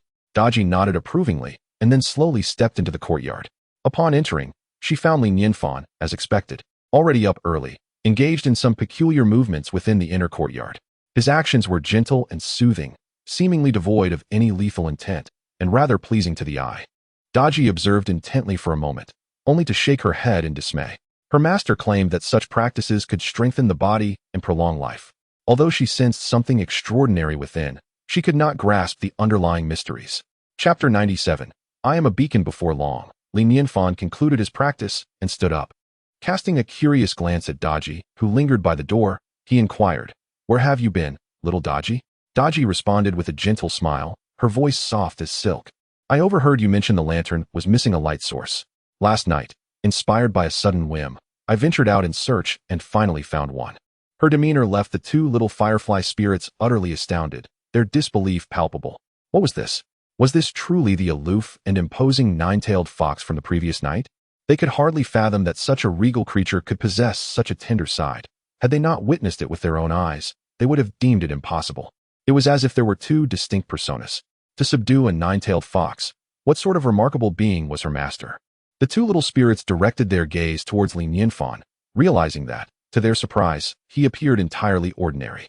It seemed the words of the Demon King held true. Her master had a particular fondness for the role of immortal. Nianfan raised an eyebrow in curiosity. Oh? What kind of light source? Daji proudly brandished a small bag, her smile brightening. It is this, fireflies. Fireflies? Nianfan's eyes sparkled with excitement as he laughed heartily. What a splendid idea. Show me, quickly. Daji handed the bag to Nianfan, revealing a flurry of luminous dots dancing within, their glow captivating and vibrant. Daji continued. These fireflies are quite sizable and remarkably intelligent. You can even command them to adjust their brightness. Voice activated? Nianfan's eyes glimmered even more. Indeed, items from the cultivation realm were extraordinary, capable of responding to spoken commands. After a moment's contemplation, he instructed, Make the light brighter. Before his eyes, the brilliance emanating from the bag intensified noticeably. Excellent, excellent. Nianfan's satisfaction grew with each passing moment, nodding in approval. He regarded Daji, feeling a swell of emotion within him, just because of a casual remark. She had not only devised a solution, but had also bravely ventured into the forest alone to gather so many fireflies. Even in his previous life, capturing such a multitude of fireflies would have been a daunting task, let alone in the realm of cultivation. It felt like an immense stroke of fortune to have brought home such a woman, embodying both beauty and grace. However, it was quite reckless for a delicate woman to wander alone in the forest at night. It was akin to playing with her life. You must not do this again. It is far too dangerous. Nianfan feigned sternness, reprimanding her. Is my master concerned for me? Daji pondered, sweetness flooding her heart. Thinking perhaps he was worried about her helping her sister contend for the position of demon queen, fearing she might become encircled by other spirits. With her head bowed in a soft, obedient tone, she replied, "Oh." Seeing Daji in such a state, Nianfan's heart softened, and he said, "I truly appreciate this gift. It shows your thoughtfulness." Daji's face brightened, her eyes narrowing into slits, a reaction most befitting her. The two firefly spirits, momentarily awestruck, could not help but notice the blatant flattery from the nine-tailed celestial fox. Where had the imposing aura of the demon queen gone? When Nianfan's gaze fell upon them, the two firefly spirits felt a pang of anxiety, striving to blend in with the multitude of fireflies, convincing themselves they were merely ordinary fireflies, devoid of emotion, mere instruments of illumination. Holding a bag, Nianfan approached the lantern and deposited all the fireflies within. Instantly, the crimson lantern radiated a brilliant light, the yellow Fu character also shimmering with a gentle glow. The luminosity of the fireflies exceeded Nianfan's expectations. They possessed a vitality far surpassing that of ordinary lanterns and shone even brighter. Initially, the two little spirits were curious about the true level of this remarkable individual. But as they entered the lantern, their curiosity evaporated, replaced by an overwhelming sense of reverence. Upon entering the lantern, they felt an inexplicable bond, as if their very essence had become intertwined with that of the lantern, as if they were inherently its source of light. Their eyes widened in astonishment, filled with sheer terror at the implications of this phenomenon. It was akin to an alteration of the very laws of nature. Such a method was unprecedented and utterly astonishing. They exchanged glances, recalling Daji's words that this would alter the course of their lives. Indeed, it had transformed their existence, but this transformation meant becoming a lantern? It seemed rather unfair. Resigned, they perched upon the lantern's frame, their heads drooping in disappointment. At that moment, however, one of the little spirits displayed a glimmer of intrigue. It slowly lifted its head and examined the frame before it, leaning in to sniff it. Buzz! A wave of dizziness washed over its mind, yet it was accompanied by an unprecedented sense of clarity, as if a veil had been lifted. The first step for ordinary creatures to ascend to spirit form is to awaken their intelligence, followed by the development of cultivation methods based on that intelligence, gradually growing stronger until they become formidable spirits. Although it had gained intelligence, the cultivation methods it could conceive were rudimentary at best, barely qualifying it as a spirit. Yet, in that fleeting moment, a new idea began to crystallize in its mind. A gradually maturing cultivation method began to emerge. It gazed in astonishment at the bamboo before it, suddenly enveloped by a surreal sensation. "What is happening?" inquired the other little spirit, intrigued. "I just inhaled the scent of this bamboo, and then I envisioned a cultivation method." "What? You must be dreaming," exclaimed the other spirit incredulously. "How could that be possible?" Without a second thought, it lowered its head and eagerly inhaled the scent of the bamboo as well. In the next moment, its body swayed, and upon reopening its eyes, it found its pupils filled with astonishment. The luminescence enveloping it flickered rapidly, akin to a strobe light, betraying an unsettling calm. How could this be? It gazed at the bamboo, its heart surging with tumultuous waves, every inch of its skin prickling with goosebumps, a blend of exhilaration and trepidation towards the unknown. What divine artifact was this, capable of enhancing intelligence and guiding one towards enlightenment? Observing the other fireflies, illuminated by countless lanterns, it became evident that this group had transformed significantly from before. Their eyes flickered with a subtle radiance, a clear sign that their intelligence was on the brink of awakening. Furthermore, wishing everyone a joyful Qixi festival. My heartfelt gratitude to all esteemed readers for your unwavering support. Chapter 98. Becoming a qualified lantern. As the two little demons simultaneously gasped in astonishment, they exchanged a glance that conveyed their mutual shock and disbelief. Someone had transformed such a divine artifact into a lantern? It was utterly inconceivable, beyond imagination. Their hearts raced wildly. At that moment, they suddenly felt that being a lantern might not be such a bad fate after all. Then, They observed the other fireflies, their eyes revealing a sense of urgency. If this continued, it would not be long before these fireflies gained sentience. If they, as mere insects, did not strive to improve themselves, they could easily be surpassed, jeopardizing their status as leaders among fireflies. Cultivation. They had just discovered a new method of training and must hasten their progress. Without delay, they began to channel their spiritual energy. However, they soon found themselves in a state of bewilderment, as if struck by an overwhelming stroke of luck, their minds swirling in confusion. The spiritual energy here was simply too abundant, too rich. This accelerated their cultivation to an extraordinary pace. They felt that even a single breath was equivalent to a day's worth of training in the past. What divine speed was this? Such velocity compelled them to halt, as they dared not continue their practice. What else is contained within this lantern?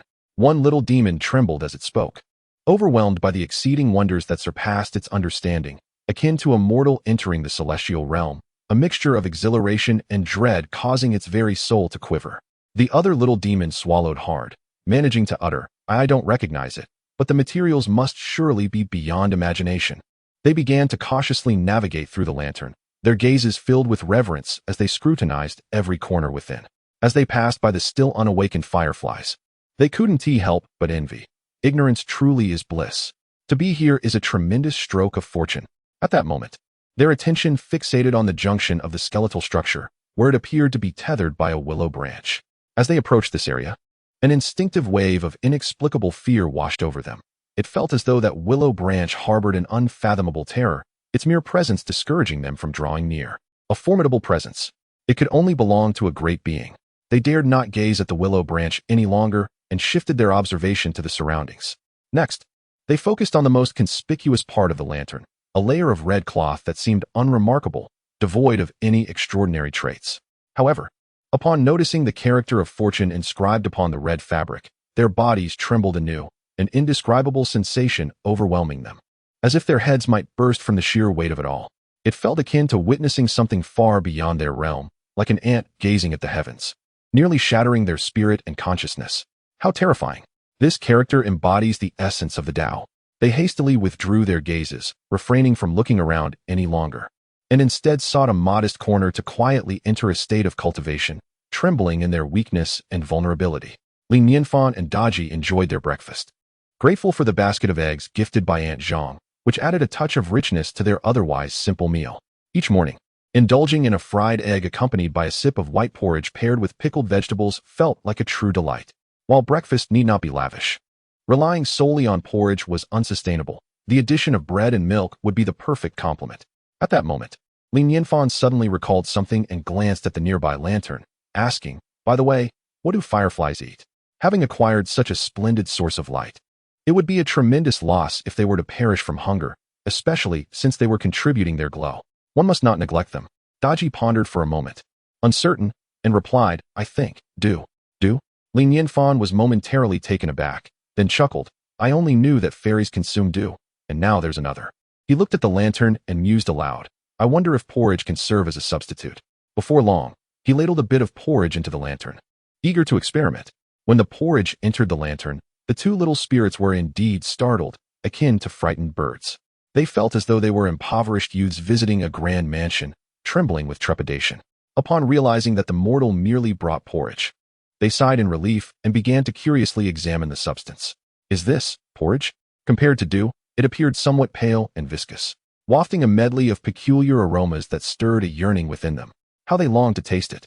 Before becoming spirits, they had feasted on dew, and after their transformation, they had boasted of only desiring fine wines. Yet, deep down, they held a slight disdain for the porridge consumed by mortals. However, with such an enticing fragrance and knowing it was a gift from a distinguished being, how could they possibly refuse? Perhaps just a taste? They slowly approached, mouths slightly agape, drawn towards the milky porridge. With a gentle sip, the porridge surged into their mouths, its rich fragrance exploding on their palates, sending delightful shivers through their beings.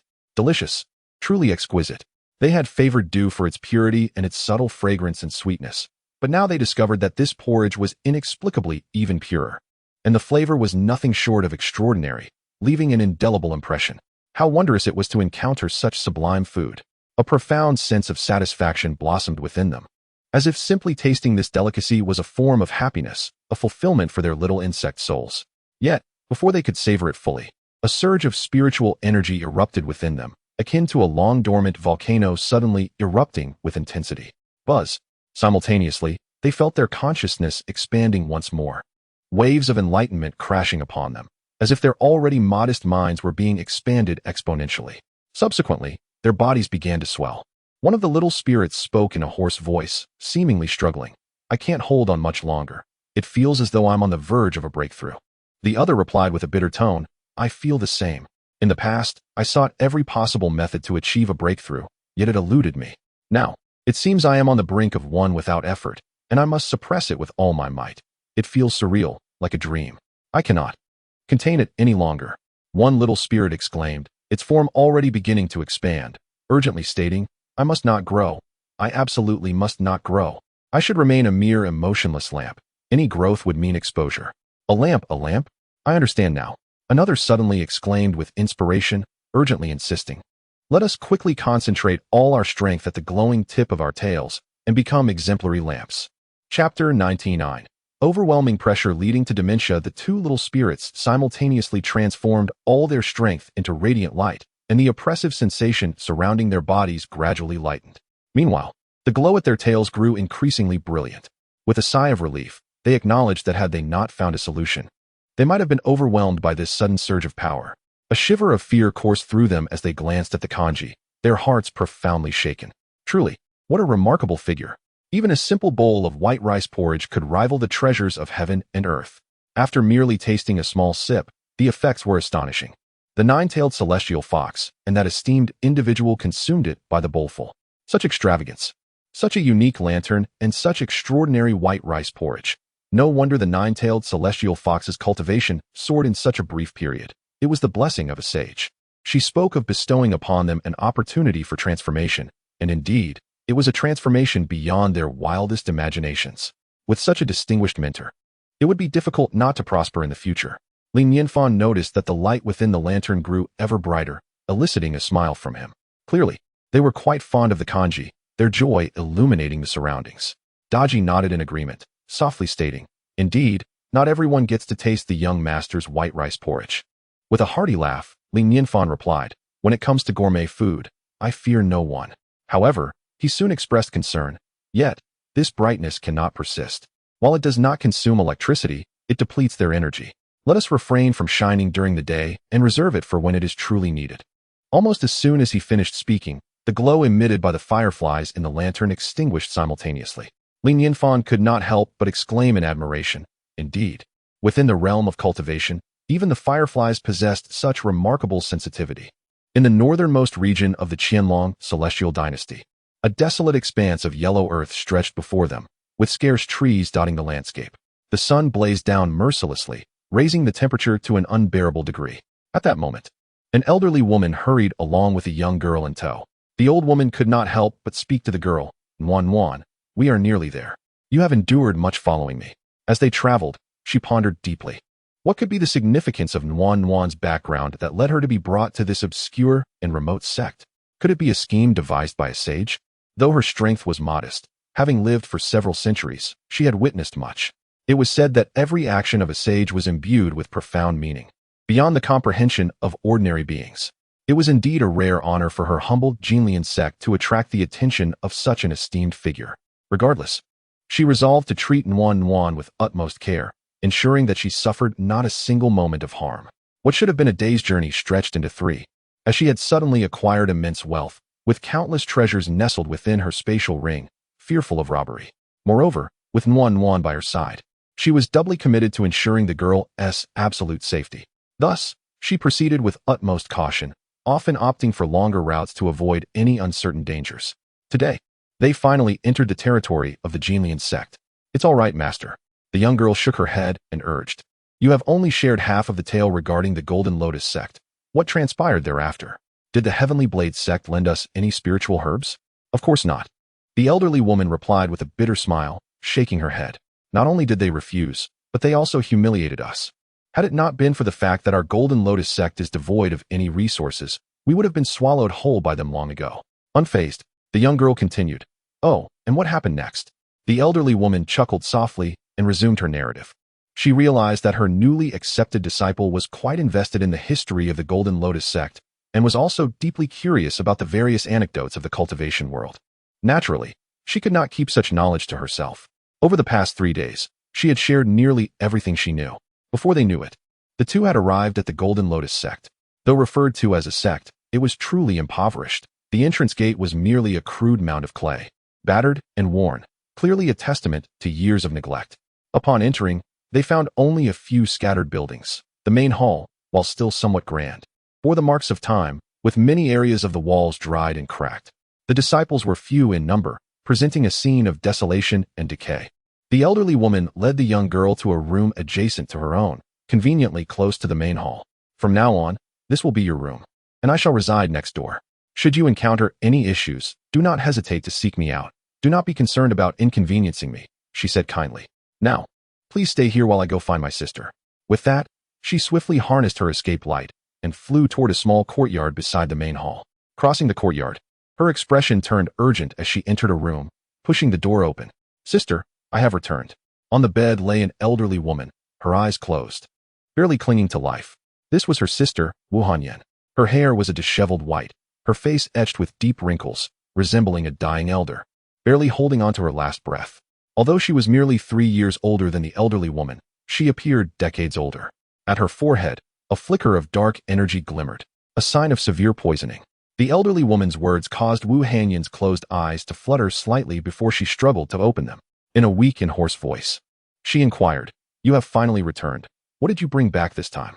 With immense excitement, the elderly woman replied, "Sister, I have acquired an unparalleled disciple." Really? Wu Hanyan, who had not held high hopes, felt color rise to her dying face at this news. Could it be a medium-grade spiritual root? The elderly woman shook her head.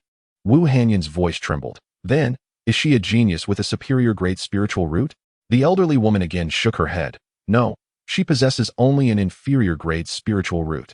The brightness that had just sparked in Wu Hanyan's eyes dimmed instantly, and she managed a bittersweet smile, saying, "Oh you, why must you jest with me when I stand on the brink of death?"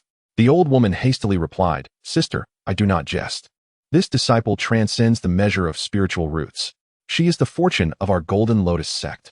This time, our sect is truly destined for greatness. Do you comprehend the gravity of your words?" Wu Hanyan could not help but turn to the old woman, only to suddenly realize that her sister had, unbeknownst to her, aged significantly. Once, they were both vibrant young maidens in the bloom of youth, yet now they stood as two solitary elders. In that instant, a wave of melancholy surged through her heart, as if it had turned to ashes. She murmured, "You've endured so much during this time. The immense pressure has left you with the signs of senility, causing you to drift into daydreams. Very well, once I am gone, you may dissolve the Golden Lotus sect." Chapter 100. Startled from the brink of death, sister, I am fully awake. This is no dream, the elderly woman exclaimed, waving her hand, causing an abundance of spiritual herbs to materialize within the room, their fragrant aroma filling the air, nearly overwhelming the space. "What is this?" Wu Hanyan's eyes widened in disbelief as she sprang from her deathbed, astonished by the surreal spectacle before her. Could it be that she was dreaming? Perhaps it was a fleeting glimpse of life before death. Wu Hanyan murmured to herself, tears welling in her aged eyes. Yet, to witness such a magnificent illusion before departing this world, she felt she could leave with a smile. The elderly woman gazed at her sister with a bittersweet smile and reassured her, "Sister, you need not depart with a smile. You can truly live with joy. This is real, not an illusion." She retrieved a particular herb from the pile and continued, "This clear toxin grass can completely neutralize the poison coursing through your veins. You must consume it immediately. Is this truly real?" Wu Hanyan still struggled to accept the reality unfolding before her, her astonishment directed toward her sister. "Have you stumbled upon the lair of an ancient immortal?" The elderly woman replied, "Sister, this is all thanks to the disciple I have taken under my wing. A disciple of low-grade spiritual roots? What sort of prodigy could possess such significance? And why has this individual come to our sect?" Wu Hanyan's mind raced, bombarding her with a flurry of questions as if a storm of curiosity had erupted within her. "I am not entirely certain of this disciple's origins," the elderly woman confessed, her eyes betraying a deep reverence. After a moment's pause, she added, "But I do know she has an extraordinarily remarkable brother, whose writings are imbued with profound principles, compelling even the Emperor of Luo to show utmost respect." Principles? The Emperor of Luo? Wu Hanyan gasped, nearly losing consciousness at the overwhelming nature of the revelation. The shock was insurmountable, paralyzing her thoughts while her heart raced uncontrollably. Concepts such as principles and the Emperor felt impossibly distant to her, existing beyond her reach. And now, through the mere act of accepting a disciple, she found herself intertwined with such extraordinary figures, receiving an abundance of spiritual herbs in the process. This was something she would not have dared to dream about. What kind of celestial disciple was this? What incredible fortune had befallen our Golden Lotus sect? Wu Hanyan stood frozen, her disbelief palpable as she gazed at the plethora of spiritual herbs laid before her, her voice trembling as she asked her sister, "Is what you say truly real?" "Sister, it is absolutely true," the elderly woman affirmed solemnly, urging, "Quickly consume the clear toxin grass. I will assist you in expelling the poison while I explain further. If you become too overwhelmed, we fear you may not endure." Wu Hanyan nodded repeatedly. "All right." 2 hours later, as darkness descended, both the elderly woman and Wu Hanyan opened their eyes simultaneously. Despite their drenched bodies and labored breaths, they exchanged smiles of relief. Wu Hanyan exhaled deeply, her aged face gradually regaining its vitality, savoring a sense of ease and comfort she had not felt in a long time. The old woman chuckled. "Sister, now you must believe what I have said. Incredible, truly incredible." Wu Hanyan, shaking her head in astonishment, expressed her profound awe, unable to fathom the existence of such extraordinary individuals in the world, and that they would even take an interest in the Jinlian sect was simply beyond belief. During her convalescence, she had listened intently as the old woman recounted the events in their entirety, her shock unrelenting from the very beginning. An exceptionally remarkable mortal noble, a calligraphy scroll imbued with Taoist essence, the flattering demeanor of the Emperor of Luo, and the seemingly expired demon Taoist. Particularly, the words spoken by the Emperor of Luo sent Wu Hanyan's astonishment soaring to its zenith. Because of this disciple, can our Jinlian sect surpass the Qianlong celestial dynasty? Each revelation left her mind throbbing, rendering her unable to think clearly. Wu Hanyan declared solemnly, "We must treat this young girl with utmost kindness. No, not merely kindness. But we must regard her as more precious than our own lives. After all, not only does she ensure our survival, but her connection to that formidable figure makes her an ancestor we must honor." The old woman nodded in agreement. "Indeed. I shall arrange for her to stay next door for ease of care." Wu Hanyan immediately responded, "Let us go visit her." The two transformed into beams of light and soon arrived at the entrance of Nanan's room. "Knock, knock, knock." The old woman tapped the door and inquired, "Nanan, are you resting?" "Not yet," Nanan replied, opening the door and looking at the old woman. "Master." The old woman smiled and introduced, "This is my sister, the leader of the Jinlian sect." Wu Hanyan echoed with a smile, "Nanan, the Jinlian sect welcomes your joining." "Greetings, sect leader," Nanan said, leading them into the room, where she resumed her writing and drawing on the wall. The old woman and Wu Hanyan watched curiously as they observed names written on the wall, names that were quite familiar to them. They were indeed the individuals the old woman had described to Nanan, those with whom the Jinlian sect had grievances. As for the first two names, the leopard spirit and the demon Taoist, Nanan had crossed them out with a diagonal line. The old woman was momentarily taken aback and asked, "Nanan, what is this?" "These individuals are my current adversaries, and I intend to eliminate them one by one," Nanan replied. "This blank space is reserved for future enemies. In short, from this moment forth, no one shall bully me, Nanan." "Hiss." The old woman and Wu Hanyan simultaneously gasped, astonished by Nanan's boldness, while also feeling a chill at the sight of the enemies listed on the wall. They both recognized the potential of a little demoness within her. They exchanged wry smiles, realizing that peace would be a distant prospect for the Jinlian sect in the future. Subsequently, their gaze shifted elsewhere, only to discover, on another wall, the calligraphy scroll gifted to Nanan by a great master. In the celestial realm of the white jade capital, 12 towers and 5 cities, an immortal caresses my crown, granting me eternal life. Buzz. In a fleeting moment of perception, they felt as though the void surrounding the calligraphy scroll shimmered, infused with an essence of profound Taoist philosophy. Each stroke seemed to resonate with an ethereal rhythm, leading them to a delightful illusion that the presence of this scroll had transformed Nanan's room into a celestial abode, faintly revealing the silhouette of an immortal pavilion. Wu Hanyan had only heard of this scroll from the old woman, but now, witnessing it with her own eyes, the shock within her surged forth like a tidal wave. This calligraphy was undeniably a trace of the divine. Merely possessing this scroll could be likened to an extraordinary transformation, What sort of enchanting figure could effortlessly create such exquisite calligraphy? And this remarkable individual turned out to be Nanan's brother. Terrifying, utterly terrifying. Chapter 101. Nanan's letter. At this moment, Nanan took out a letter and spoke. Master, I have written a letter to my brother to assure him of my safety, but I am uncertain how to send it. Written to your brother? The old woman felt a sudden pang of anxiety and quickly replied, Of course, it can be sent. Give me the letter, and I shall ensure it reaches your brother today. This missive must be dispatched with the utmost urgency and care, without the slightest delay. She prepared to personally deliver the letter to the Qianlong Immortal Court for forwarding. As the old woman and Wu Hanyan exited Nanan's room, their hearts were burdened with complex emotions. The painting, though immensely valuable, instilled in them a sense of trepidation, preventing any ill thoughts from taking root. They exchanged a solemn glance, each recognizing the gravity reflected in the other's eyes. At that moment, Wu Hanyan suddenly froze, her gaze sweeping the surroundings, her eyes sparkling with disbelief. The old woman was momentarily perplexed, but in the next instant, she too was rendered speechless, a chill coursing through her, leaving her limbs icy and her scalp prickling. Surrounding Nanan's room, the once desolate yellow earth was now adorned with an abundance of flowers and greenery, blooming vibrantly and exuding a fragrant aroma. 2 days later, on a clear morning at the foot of the courtyard, early in the day, 2 streaks of light shot forth from Luoxian city and landed here. It was Emperor Luo and Luo Xiu. They gazed up at the mountain, their eyes filled with profound reverence and devotion. The memory of the Tianma Daoist demise before their eyes lingered vividly, an indelible mark on their minds.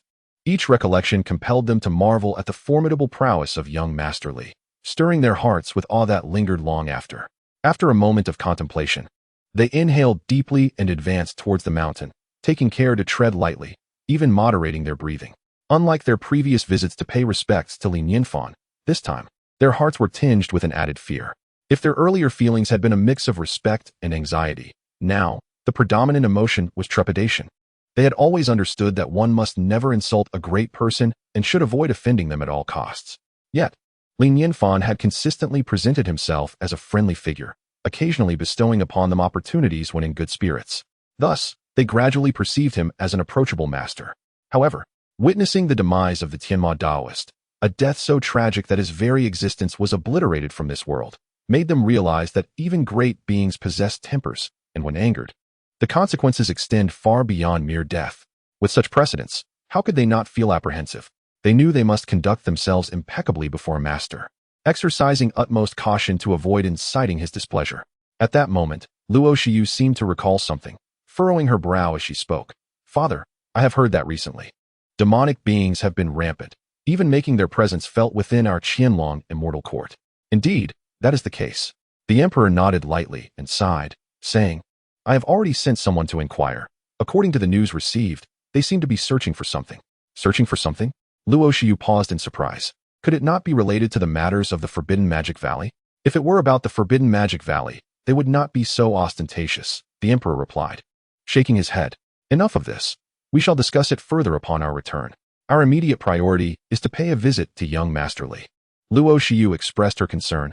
I am merely worried that these reckless demons may disturb young Master Li. The emperor furrowed his brow slightly. These demons were brazen and elusive. No one could predict their next move or where they would appear next. He murmured, You make a valid point. We need not worry about young Master Li's safety. But if they were to dampen his spirits, that would be utterly unacceptable. As they spoke, the two reached the entrance of the courtyard. They halted, refraining from calling out, and instead approached cautiously, knocking 3 times. Creak. Little Bai opened the door and, upon seeing the emperor and Luo Xiu, greeted them warmly. Welcome. Hello, Little Bai. Both the emperor and Luo Xiu replied, offering friendly smiles before respectfully stepping into the courtyard. Li Nianfan, who was brushing his teeth, looked at the two and chuckled. Oh, I did not expect such esteemed guests so early. Foamy bubbles adorned the corners of his mouth as he continued to brush, then rinsed his mouth and spat into a nearby bonsai. The emperor and Luo Xiu bowed. We meet young Master Li. Curiosity filled them as they wondered what Li Nianfan was doing, yet it did not hinder their reverence. This was perhaps the distinction between a remarkable person and ordinary folk. They gazed enviously at the bonsai, nourished by his saliva. No wonder it thrived so well, receiving the celestial essence from young Master Li daily. A veritable stroke of divine fortune. Li Nianfan smiled and said, You are too courteous. Please, have a seat. Little Bai, pour 2 cups of water for our guests. The emperor and Luo Shiyu felt a jolt of excitement, their hearts secretly rejoicing at the prospect of enjoying the spiritual water once more. They respectfully took their seats on the stone benches and accepted the spiritual water from Little Bai, savoring a gentle sip. Ah, refreshing. It is indeed most comfortable here with young Master Li. Since entering the courtyard, they felt an unprecedented tranquility enveloping their hearts, their happiness quotient soaring. And the spiritual water was cool and delightful, rich in spiritual energy, only available here with young Master Li. The life of young Master Li, free of desire and worry, was enviable, even to the immortals. If I could live such a life, even if I remained a mere mortal, I would have no regrets. Alas, I suppose I am unworthy. After consuming half a cup of water, the emperor retrieved an envelope from his robe and said, "Young Master Li, this letter is from the Jinlian sect, entrusted to me by Nianfan to deliver to you." Nianfan has written to me. Li Nianfan smiled slightly, appreciating the girl's thoughtfulness. He took the letter from Luo Huang's hands and began to peruse its contents. The handwriting was rather untidy and somewhat slanted. However, between the lines, one could discern the writer's earnestness. The message was essentially a missive of reassurance to Li Nianfan, informing him of her official induction into the Jinlian sect and her commencement of formal cultivation.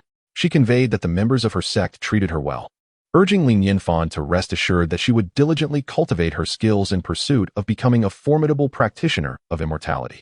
This young girl, Li Nianfan couldn't help but smile, silently encouraging her to persevere. As Li Nianfan read the letter, Luo Huang was cautiously surveying his surroundings. He noticed that, having been absent for quite some time, the inner courtyard of the esteemed practitioner had undergone significant transformation. Chapter 102, the first experience with ice pops compared to before. The inner courtyard has become substantially enriched, resembling a quaint little garden. Although he had heard from Luo Shiyu that a master had cultivated spiritual herbs in the inner courtyard as ornamental plants, witnessing it firsthand left him parched and exhilarated. These exquisite spiritual herbs and celestial grasses are indeed treasures that are rare and sought after. To see them utilized as mere decor and cultivated with such finesse is a testament to the unimaginable world of the elite. Upon glancing at the table, he noticed a crystal orb that bore a striking resemblance to the legendary Taoist relic of Lingyun Xian Pavilion. This object is the very essence of the Lingyun Xian Pavilion's legacy, with few having laid eyes upon it. Yet here it lay, merely an ornament for display. Gulp. Luo Huang could not help but swallow hard, continuing to survey his surroundings. That artificial mountain. His pupils narrowed in astonishment, a shocking hypothesis forming in his mind. Shiyu had mentioned that during her last visit with Qin Manyun, young Master Li had taken a particular liking to the Millennium Ice essence, referring to it as jelly. To think that the Linxian Dao Palace had actually gifted an entire Millennium Ice. Such audacity and grandeur. Unfortunately, our Qianlong Xian dynasty possesses too few treasures to reciprocate adequately, making it impractical to offer gifts. We can only strive to fulfill young Master Li's requests as best we can.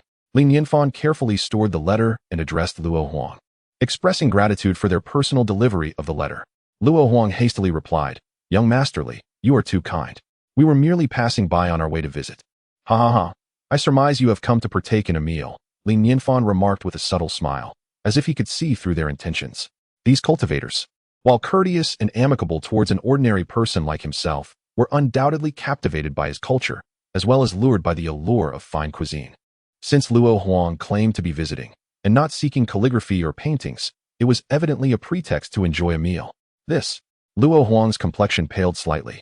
His heart raced, and he felt momentarily dumbfounded. Luo Shiyu's mind went blank. Her body stiffened, daring not to breathe. Young Master Li had indeed seen through everything. How could her thoughts have escaped his notice? What to do? Is he angry? They even hesitated to meet Li Nianfan's gaze. Feeling an icy chill envelop them, and within mere seconds, beads of cold sweat began to form. In a flash, Luo Huang gritted his teeth, unwilling to conceal the truth, and with a forced bravado, confessed, "Indeed, we cannot deceive young Master Li. It is as you say. While there is no intention to mooch off a meal, you are aware that times have been tumultuous lately, making it difficult to venture outside. I have been subsisting on rather meager fare these past few days." Li Nianfan shook his head with a resigned smile. "During this period, there have been frequent appearances of monsters in the forests, and I have not had the chance to hunt in quite some time." Then, with a smile, he added, "However, there is indeed one dish worth savoring. You have come at an opportune time. Fortune smiles upon you." Upon realizing that Li Nianfan was not angry, both Luo Huang and Luo Shiyu exhaled in unison, feeling as though they had traversed from the depths of despair to the heights of euphoria, as if they had narrowly escaped the clutches of death. The Emperor of Luo, still somewhat uneasy about Li Nianfan's demeanor, remarked, "Young Master Li, there is no need for formality. The letter has been delivered. We should take our leave." Li Nianfan replied, "Enough of the pleasantries. Since you desire to indulge, do not feign modesty." At once, Luo Huang fell silent, for he indeed yearned for the delicacies Li Nianfan had to offer, a longing that was profound. After all, this was food crafted by young Master Li. Could it be anything ordinary? It was likely that even the immortals would be unable to partake. Beside them, Luo Shiyu's mouth began to salivate, her anticipation palpable. They eagerly awaited, only to witness Li Nianfan approaching the stream beside the millennium-old ice, where an expansive surface of water had inexplicably frozen into blocks of ice, adorned with several small wooden sticks. As Luo Huang pondered this mystery, he suddenly caught sight of a brilliant blue hexagonal object at the center of the ice, causing him to shudder involuntarily, his eyes betraying disbelief. That is. He rubbed his eyes and focused intently. Ice element crystal. It was undoubtedly an ice element crystal. He had previously overlooked it, but now he realized that this little stream of young Master Li contained ice element crystals. What could this possibly signify? Freezing the stream with ice element crystals? How extravagant. He inhaled deeply, forcing himself to suppress his astonishment, not daring to reveal his emotions. Li Nianfan then called out to a room, "Little Dodgy, the ice pops are ready. Come out and enjoy." "Coming." Dodgy's voice floated back from within. The door swung open, and Dodgy emerged gracefully, her eyes sparkling with a playful anticipation. Li Nianfan looked up to see her naturally delicate features, akin to that of an infant, her cheeks faintly tinged with rouge, and her lips a vibrant, translucent red. Clearly, she had donned a light makeup. Recently, Li Nianfan, having some leisure time, had taken to experimenting with various feminine delights, much to Dodgy's delight. Previously, he had lived alone and held no interest in makeup, but now that Dodgy was present, it was only fitting to introduce some elements of femininity to enhance the joy of their companionship. "How do I look? Is it beautiful?" Dodgy asked, her gaze fixed on Li Nianfan with eager expectation. Li Nianfan smiled slightly and teased, "If it weren't for the lipstick spilling from the corner of your mouth, I would give you a perfect score." Dodgy huffed playfully, "This is my first attempt. It's only natural that I might misjudge the pressure, resulting in a bit of overflow. All right, now allow me to present to you the latest culinary creation." Li Nianfan chuckled as he began to retrieve the ice pops from the refrigerator, his movements gentle to prevent breaking them. After all, to enhance their appearance, he had crafted a mold to shape the ice pops, and he certainly did not wish to ruin them. Luo Huang gradually emerged from his astonishment, exclaiming, "Young Master Li, are these delicacies served cold?" Having consumed food for many years, he had never considered that anything could be enjoyed in such a chilled form. Indeed, only chilled treats can truly quench the heat, Li Nianfan affirmed, nodding. The refrigerator was remarkably effective, the preserved food remained unspoiled, and the ice pops would undoubtedly be perfect. "A refrigerator?" Luo Huang mused, glancing at the ice element crystals. "Isn't that so?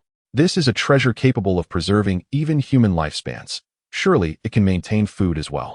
Utilizing ice essence to create sustenance is likely a feat only accessible to extraordinary beings like young Master Li." At this moment, Li Nianfan has already retrieved the ice pops and handed them to the three members of the Luo Emperor. Upon receiving the popsicle from Li Nianfan's hand, Luo Huang momentarily froze, his eyes widening in astonishment. The popsicle, with its unassuming square shape, radiated a brilliant yellow hue that shimmered under the sunlight, emanating a subtle yet elegant fragrance that tantalized the senses. Merely gazing upon this frozen delight instilled a refreshing sensation. What an extraordinary delicacy this is, despite being ice. It possesses the alluring scent of oranges, surely a treat worthy of celestial beings. Chapter 103. A popsicle and a baptism. How fortunate. Both Emperor Luo and Luo Shiyu felt a surge of joy within. I knew that delivering the message was the right choice. When a master is even slightly pleased, any bestowed gift is a treasure.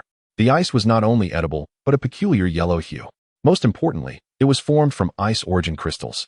This was undoubtedly crafted through an exceptionally rare method, likely a delicacy meant only for immortals. Li Nianfan paid no heed to their reactions and eagerly took a lick of the popsicle. Instantly, a wave of icy coolness swept through his body, refreshing his mind and evoking a singular word, delightful. This popsicle was made from oranges, tangy and sweet, stimulating his taste buds to the point where he couldn't help but close his eyes in bliss, his body and soul thoroughly gratified. This sensation had been long awaited. Seeing Li Nianfan relish the treat with such delight, Emperor Luo could no longer delay and brought the popsicle to his own lips.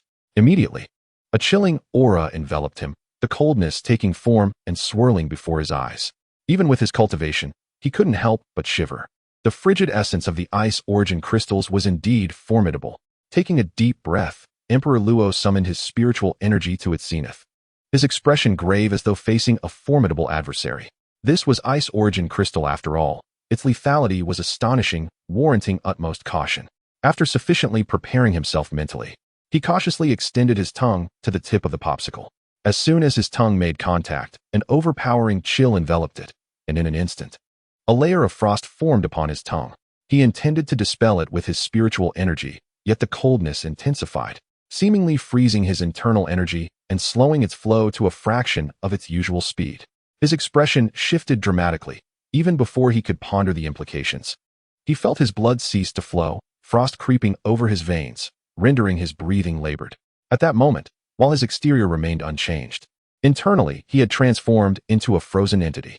How could the ice origin crystal possess such a potent icy essence? His pupils constricted in shock, overwhelmed by an immense terror, as if his very life were on the brink of extinguishment. Aside from his ability to think, he found himself utterly powerless. Just as his consciousness teetered on the edge of freezing, a burst of tangy sweetness suddenly erupted from his tongue. He realized that the portion of the popsicle he had just licked was melting in his mouth, the chill now akin to being immersed in icy water. No longer aggressive, but rather refreshing like a gentle breeze. Subsequently, the icy liquid flowed down his throat, sending tremors through his entire being, cleansing every pore in his body. As the Emperor Luo trembled, he felt as though he had undergone a profound transformation. The parts of his being that had been frozen solid began to thaw like spring snow, and the vitality within him gradually reignited. Unable to suppress a moan, he felt an overwhelming fatigue dissipate in an instant. It was exquisite. It was exhilarating. He vowed that this drop of icy water was undoubtedly the most delectable and precious thing he had ever tasted, even surpassing the revered Enlightenment tea in its significance. Drawing a deep breath, he could still sense the lingering chill upon his tongue. His spiritual energy had resumed its flow, now markedly purer and more adept in its operation. Was this tempering? His mouth parted slightly, at a loss for words to express his current emotions. The chill contained within this icy treat could actually refine the spiritual energy within him. At that moment, he experienced a profound epiphany. This ice pop was, in fact, a trial. It initially froze everything within him, making him confront the despair of bone-chilling cold, only to later transform into a nectar that, while delicious beyond compare, also revitalized his entire being, allowing him to regain his peak condition instantly. This ice pop, upon the first tentative lick, instilled a sense of impending death. Yet if one persevered, it would bestow a revival of life and immense benefits. Indeed, one cannot witness a rainbow without first enduring a storm. Only through suffering can one appreciate the subsequent sweetness.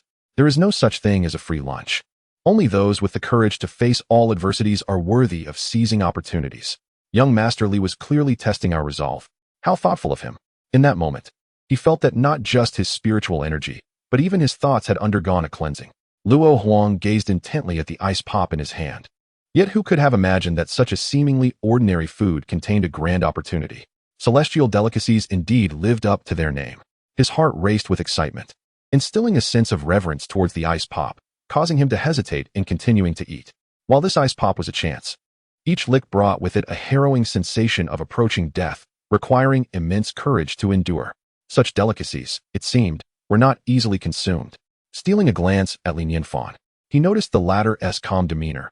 The ice pop in his hand was nearly finished, and he continued to crunch away at it, causing Luo Huang's heart to tremble with admiration. This ice pop, which drained all of our cultivation with merely a gentle lick, was being consumed with ease by this master. Fearsome, truly fearsome. Beside him, Luo Xiu shuddered, her complexion slightly pale, nearly losing her balance. Being the weakest among them, she felt the experience more acutely. In that fleeting moment, she sensed her consciousness had been frozen.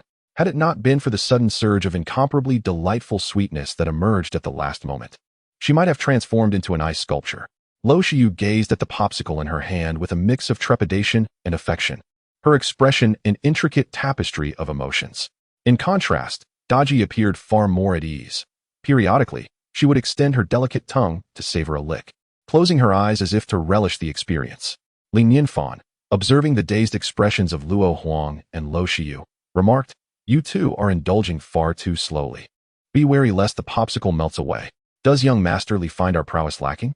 Luo Huang, steeling himself, quickly took a sizable lick, instantly enveloped by a chilling sensation that rendered him rigid, trembling uncontrollably. Yet, he dared not reveal his discomfort, forcing a smile as he declared, "Delicious, utterly delightful." Lo Shiyu, not wanting to follow Luo Huang's lead and risk overwhelming herself, cautiously took another lick, mindful of the potential consequences. Li Nianfan couldn't help but chuckle, shaking his head at the sight. It seemed this group was experiencing their first taste of popsicles, reluctant to bite into them. He recalled his own inaugural encounter, where he had been solely intent on savoring the treat, only to find half of it devoured by licking while the other half melted, leaving him in a sticky mess.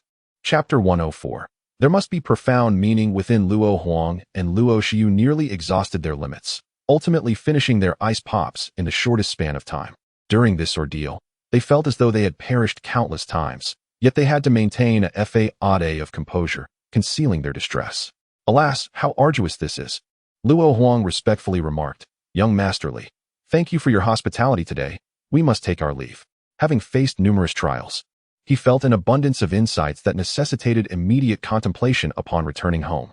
"Do not mention it," Li Nianfan replied with a casual smile, then added, "By the way, are you aware of any grand events taking place?"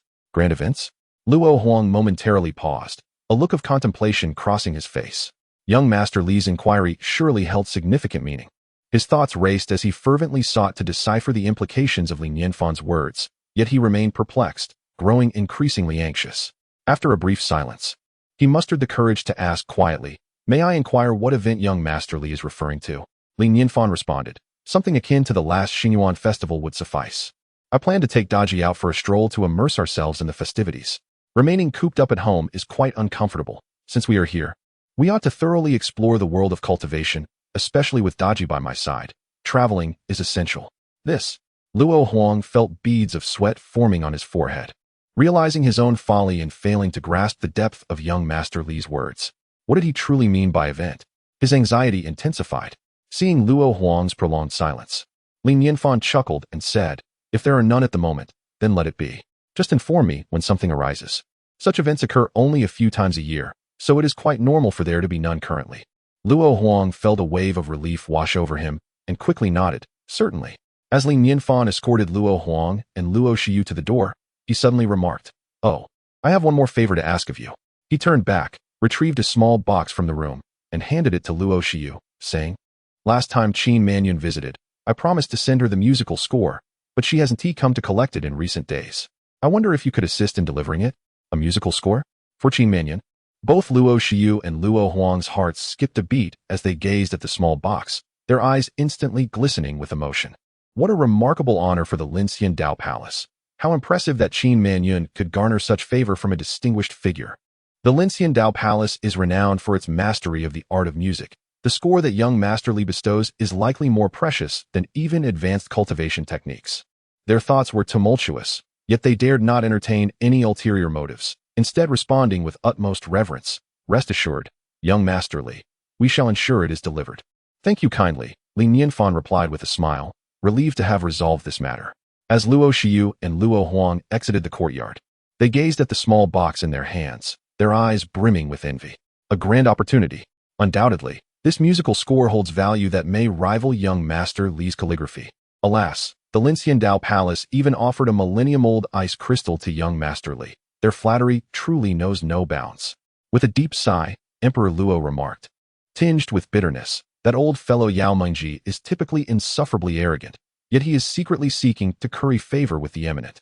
A wave of melancholy washed over him as he pondered. Yao Mengji likely discerns the profound implications of the eminent's hints, while I remain in ignorance. It is no wonder he has won their favor. "Shiyu, what do you suppose the so-called activities of the eminent truly signify?" Emperor Luo inquired. Luo Shiyu furrowed her brows and shook her head, expressing her uncertainty. "However, it stands to reason that they cannot merely refer to ordinary events." With a resigned sigh, Emperor Luo concurred, "I share your belief. Alas, if we could swiftly comprehend the meanings within the eminent's words, we would have no cause to lament our lack of their favor." Luo Shiyu interjected, "Father, our immediate priority is to diligently fulfill the eminent's directives. You are absolutely right.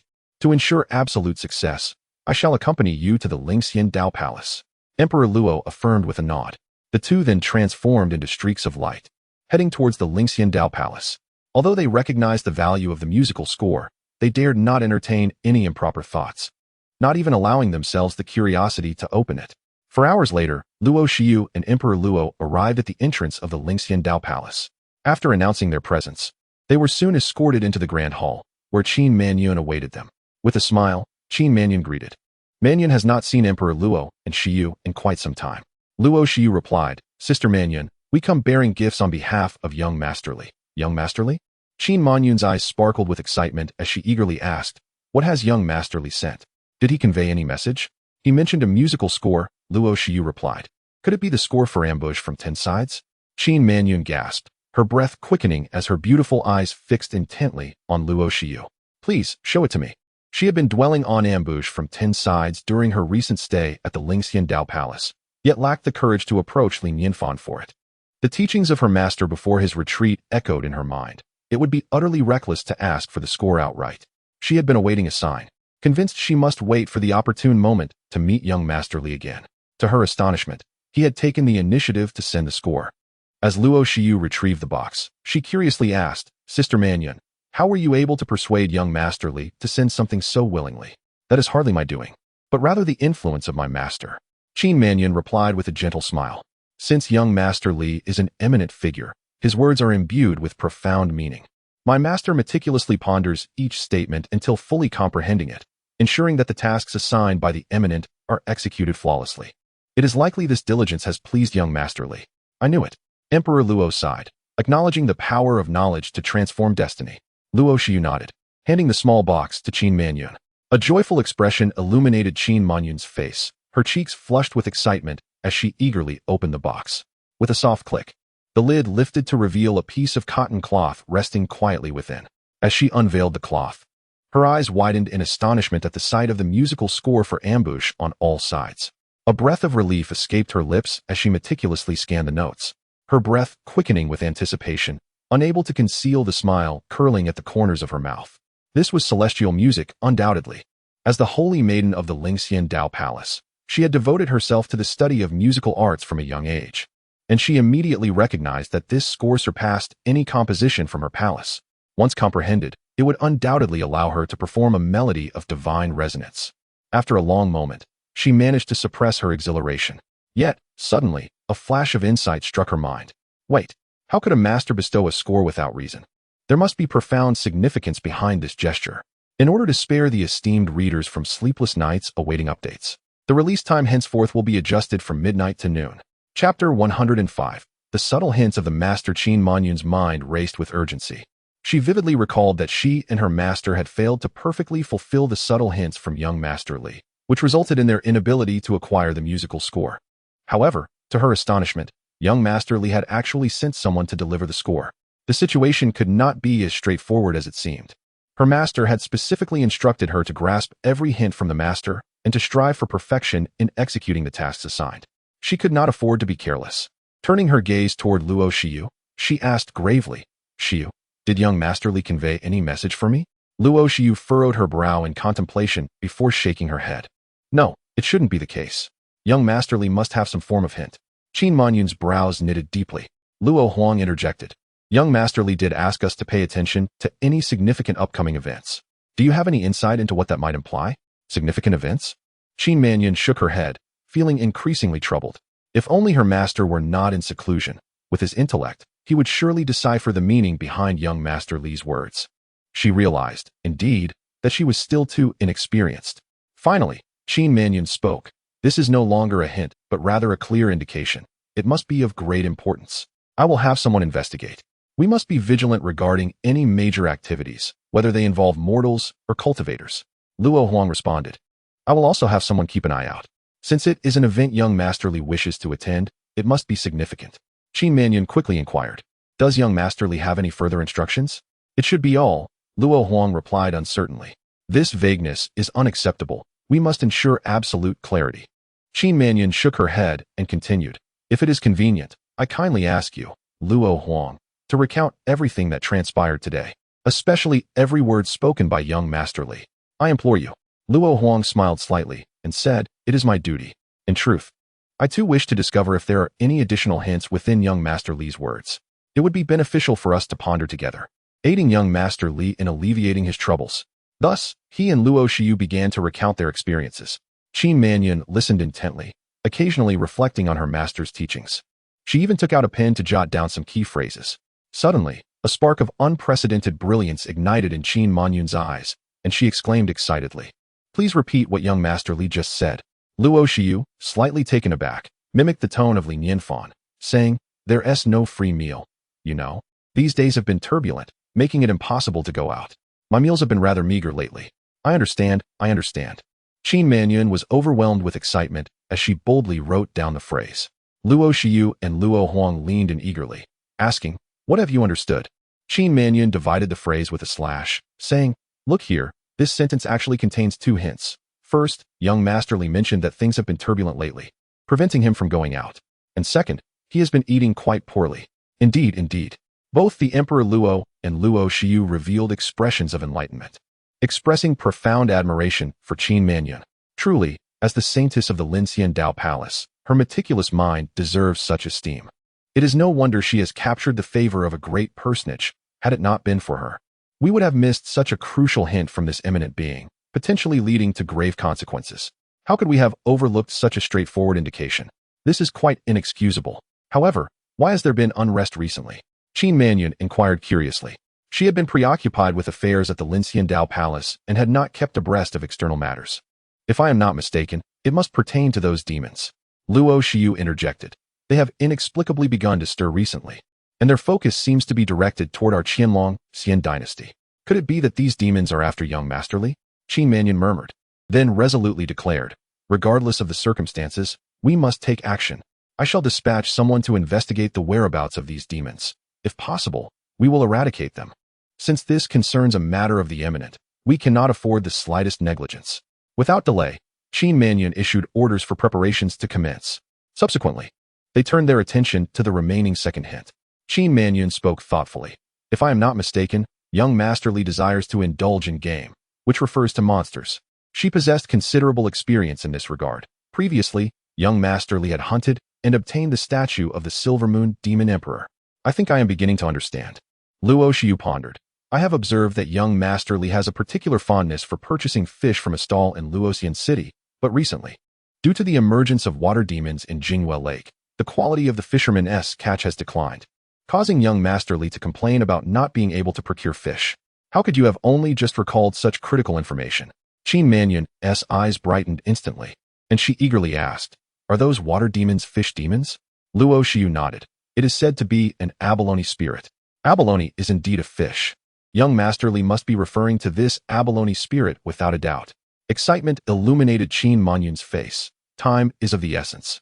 Let us hasten to Jingwell Lake and capture this abalone together. The Emperor Luo and Luo Xiu were equally exhilarated, finally able to contribute to the efforts of the eminent. As they prepared to take their leave, 5 elders from the Linxian Dao Palace descended gracefully into the grand hall, riding on beams of light. All 5 were clad in flowing gray-white robes, with long beards and hair, exuding an ethereal aura. However, their expressions were somewhat grave. The leading elder furrowed his brow as he gazed at Qin Manyun, speaking solemnly. "Manyun, I have heard you just issued several commands and are preparing to confront a group of demons. Is that correct?" Qin Manyun nodded earnestly. "Indeed. The situation is urgent and must be addressed without delay. Yet, is this still in relation to your so-called eminent person?" the second elder inquired. Qin Manyun affirmed with a nod. The brows of the 5 elders knit together in unison. The leading elder sighed softly and asked, "Just who is this eminent being? Not only has the palace master sent out our most treasured millennium ice, but now you also wish to mobilize the entire strength of the Linxian Dao Palace for this purpose. What could possibly justify such actions?" Qin Manyun took a deep breath and slowly spoke. "Concerning the matter of the Exalted One, it is better for fewer people to know. I must beg your pardon, as I cannot divulge further details. You only need to be aware that this Exalted One's realm surpasses that of immortals, and will represent the greatest fortune our Linxian Dao Palace has encountered in countless years." Surpassing that of immortals? The greatest fortune? The expressions of the 5 elders fluctuated between uncertainty and disbelief. Do you truly comprehend the gravity of your words? Such claims are so grandiose that even a 3-year-old would find them implausible. Yet, these words were uttered by both the palace master and the saintess, leaving them with no choice but to believe. Chapter 106. The melody of inquiry. Qin Manyun gazed at the 5 elders, fully aware of her intentions. Do you not even trust my master? She questioned. The grand elder pondered for a moment before sighing. Manyun, your master is likely undergoing a trial of the heart. What? Qin Manyun exclaimed, her expression shifting in shock, mirrored by Luo Xiu and Luo Huang. Any cultivator would be familiar with the term trial of the heart, a concept fraught with terror. It could lead to a mere fracture of one's resolve, or, in severe cases, a complete collapse. For those who have reached the pinnacle of the harmonization stage, the trial of the heart is akin to a death sentence. Upon achieving harmony, one must face tribulations. What are these tribulations? They are challenges that must be surmounted to attain the next realm. The first tribulation is the trial of the heart. Should one's resolve falter, it may shatter, leading to demise and the extinguishing of the spirit. Even if one successfully navigates the trial, there remains the second tribulation, the heavenly calamity. In summary, the path is perilous beyond measure. Thus, unless absolutely necessary, many cultivators choose to remain at the stage of harmonization, suppressing their advancement. Previously, Nianfan's melody profoundly impacted Yao Mengji, whose realm could no longer be restrained, compelling her to enter the tribulation phase. Transitioning from harmonization to tribulation is fraught with great danger, often resulting in a struggle for survival. This is a crisis for our Linxian Dao Palace. We can no longer afford turmoil. The Grand Elder spoke earnestly. I believe we ought to set all matters aside for now and ensure that the Palace Master can pass through the tribulation in peace. No. To his surprise, Qin Manyun shook her head resolutely, enunciating each word. In this situation, we must unwaveringly fulfill the tasks entrusted to us by the esteemed one. The 5 elders exchanged puzzled glances, their expressions reflecting their confusion. Qin Manyun, undeterred, continued, Elders, my master must confront the heavenly calamity. Aside from that esteemed individual, I can think of no one else who can guarantee my master's safety. The second elder inquired, do you place such trust in that esteemed individual? If you still harbor doubts, Qin Manyun's eyes narrowed slightly as she bowed respectfully, stating earnestly, I implore the 5 elders to offer guidance. The elders' expressions shifted, exchanging astonished looks as they comprehended her intent. Was she proposing a contest? The Grand Elder furrowed his brow, confirming. Are you certain you wish to engage us in a trial? Qin Manyun nodded. Since the elders did not believe her assertions, she would let her strength speak for itself. I happen to possess a new melody composed by that esteemed individual and wish to seek your counsel. Huh, a newly acquired melody? The third elder chuckled. Manyun, you seem rather unaware of your own limitations. Do you truly believe that a mere new melody grants you the right to challenge us? Is this not a jest? The fourth elder frowned, displeased. You place far too much faith in that esteemed individual. Do you think that possessing their melody has inflated your pride? It is indeed rare to encounter a master, and although the palace master has provided us with instructions, the Linxian Dao Palace is currently in a precarious situation that demands our utmost vigilance. Very well, let us see just how formidable the master you speak of truly is. The 5th elder gazed at Qin Manyun and inquired, which of us do you wish to challenge? Taking a deep breath, Qin Manyun's eyes sharpened with determination as she boldly declared, I wish to challenge all 5 elders at once. The musical piece is titled Ambush from 10 Sides. Since it is indeed an ambush from 10 sides, I shall not dishonor the name. Moreover, the image of Li Nianfan playing the zither in solitary elegance, along with her master's relentless pursuit of enlightenment through music, flooded her mind. To hear the Tao in the morning is worth dying for by evening. She had learned much from her master, and must summon the courage and resolve to seek the truth. You intend to take on all 5 of us alone? The first elder's countenance darkened. We each practice 5 distinct musical styles. Do you comprehend what that entails? 5 musical styles signify 5 different paths. In the face of such an onslaught, which melody could possibly withstand? The second elder admonished, Manyun, even if you have indeed encountered a master and your perspective has broadened, such arrogance is unwarranted. Unfazed, Qin Manyun replied, whether I am arrogant or not, the esteemed elders shall soon discern for themselves. Very well, if that is your wish. Then we shall acquiesce. The first elder firmly declared, I hope you truly can astonish us. Luo Huang and Luo Xiu exchanged glances, maintaining a shared silence. This was a matter of the Linxian Dao Palace, and they could not intervene. Yet they were intensely curious about the extraordinary score presented by young Master Li that could inspire such bold claims from Qin Manyun. Regarding the question of who would emerge victorious, their inclinations leaned towards Qin Manyun. After all, this was the score of young Master Li. The six of them soared through the skies above the Lincian Dao Palace, 5 elders encircling Qin Manyun, their ethereal presence suggesting an invisible seat upon which they sat in the void. Qin Manyun mirrored their stance. The winds howled through the void, billowing her white gown and tousling her long hair, rendering her akin to a celestial maiden. Such a spectacle inevitably captured the attention of other disciples of the Lincian Dao Palace, who gazed upward in astonishment. Is the saintess truly challenging all 5 elders alone? How can this possibly be? It is too audacious, too unfathomable. Feeling the weight of the disciples' gazes, the first elder furrowed his brow slightly. Let us not squander time. We shall settle this swiftly. He raised his hands slightly, and an elegantly streamlined guqin appeared before him. Qin Manyun and the other 4 elders simultaneously drew forth their zither. The 6 did not begin to play immediately. Instead, they maintained serene expressions as an indescribable aura began to swirl around them. The wind seemed to still. After a moment, the first elder's right hand swept across the strings of his guqin with a resounding clang. The melodious strains of the zither cascaded down like a flowing mountain stream. While above him, the clouds twisted and turned. Layer upon layer of white clouds began to morph in harmony with the music, ultimately transforming into a towering mountain, from which water cascaded down in majestic splendor. The torrent fell straight down 3,000 feet. A sudden gust of wind surged forth, billowing the robes of the elder. Yet his white beard and hair seemed untouched, swaying only slightly. The music was neither overwhelming nor domineering, yet it imparted a sense of reverence akin to gazing upon a lofty mountain, as if a mere mortal were striving to ascend an ever-peakless summit. Growing increasingly weary and devoid of confidence, Clang, the second elder, then rose, his hands deftly dancing over the strings. His hair flew wildly, thrashing about like that of a somewhat unhinged old man. The zither's notes grew frantic and urgent, heralding the howling winds, reminiscent of a chaotic dance of demons, eager to claim their prey. Chapter 107. Lick? I am a professional. The other 3 elders followed closely behind, their fingers moving rapidly as they plucked the strings. The melodies they produced were tinged with sorrow, fervor, and dominance, each distinct in character.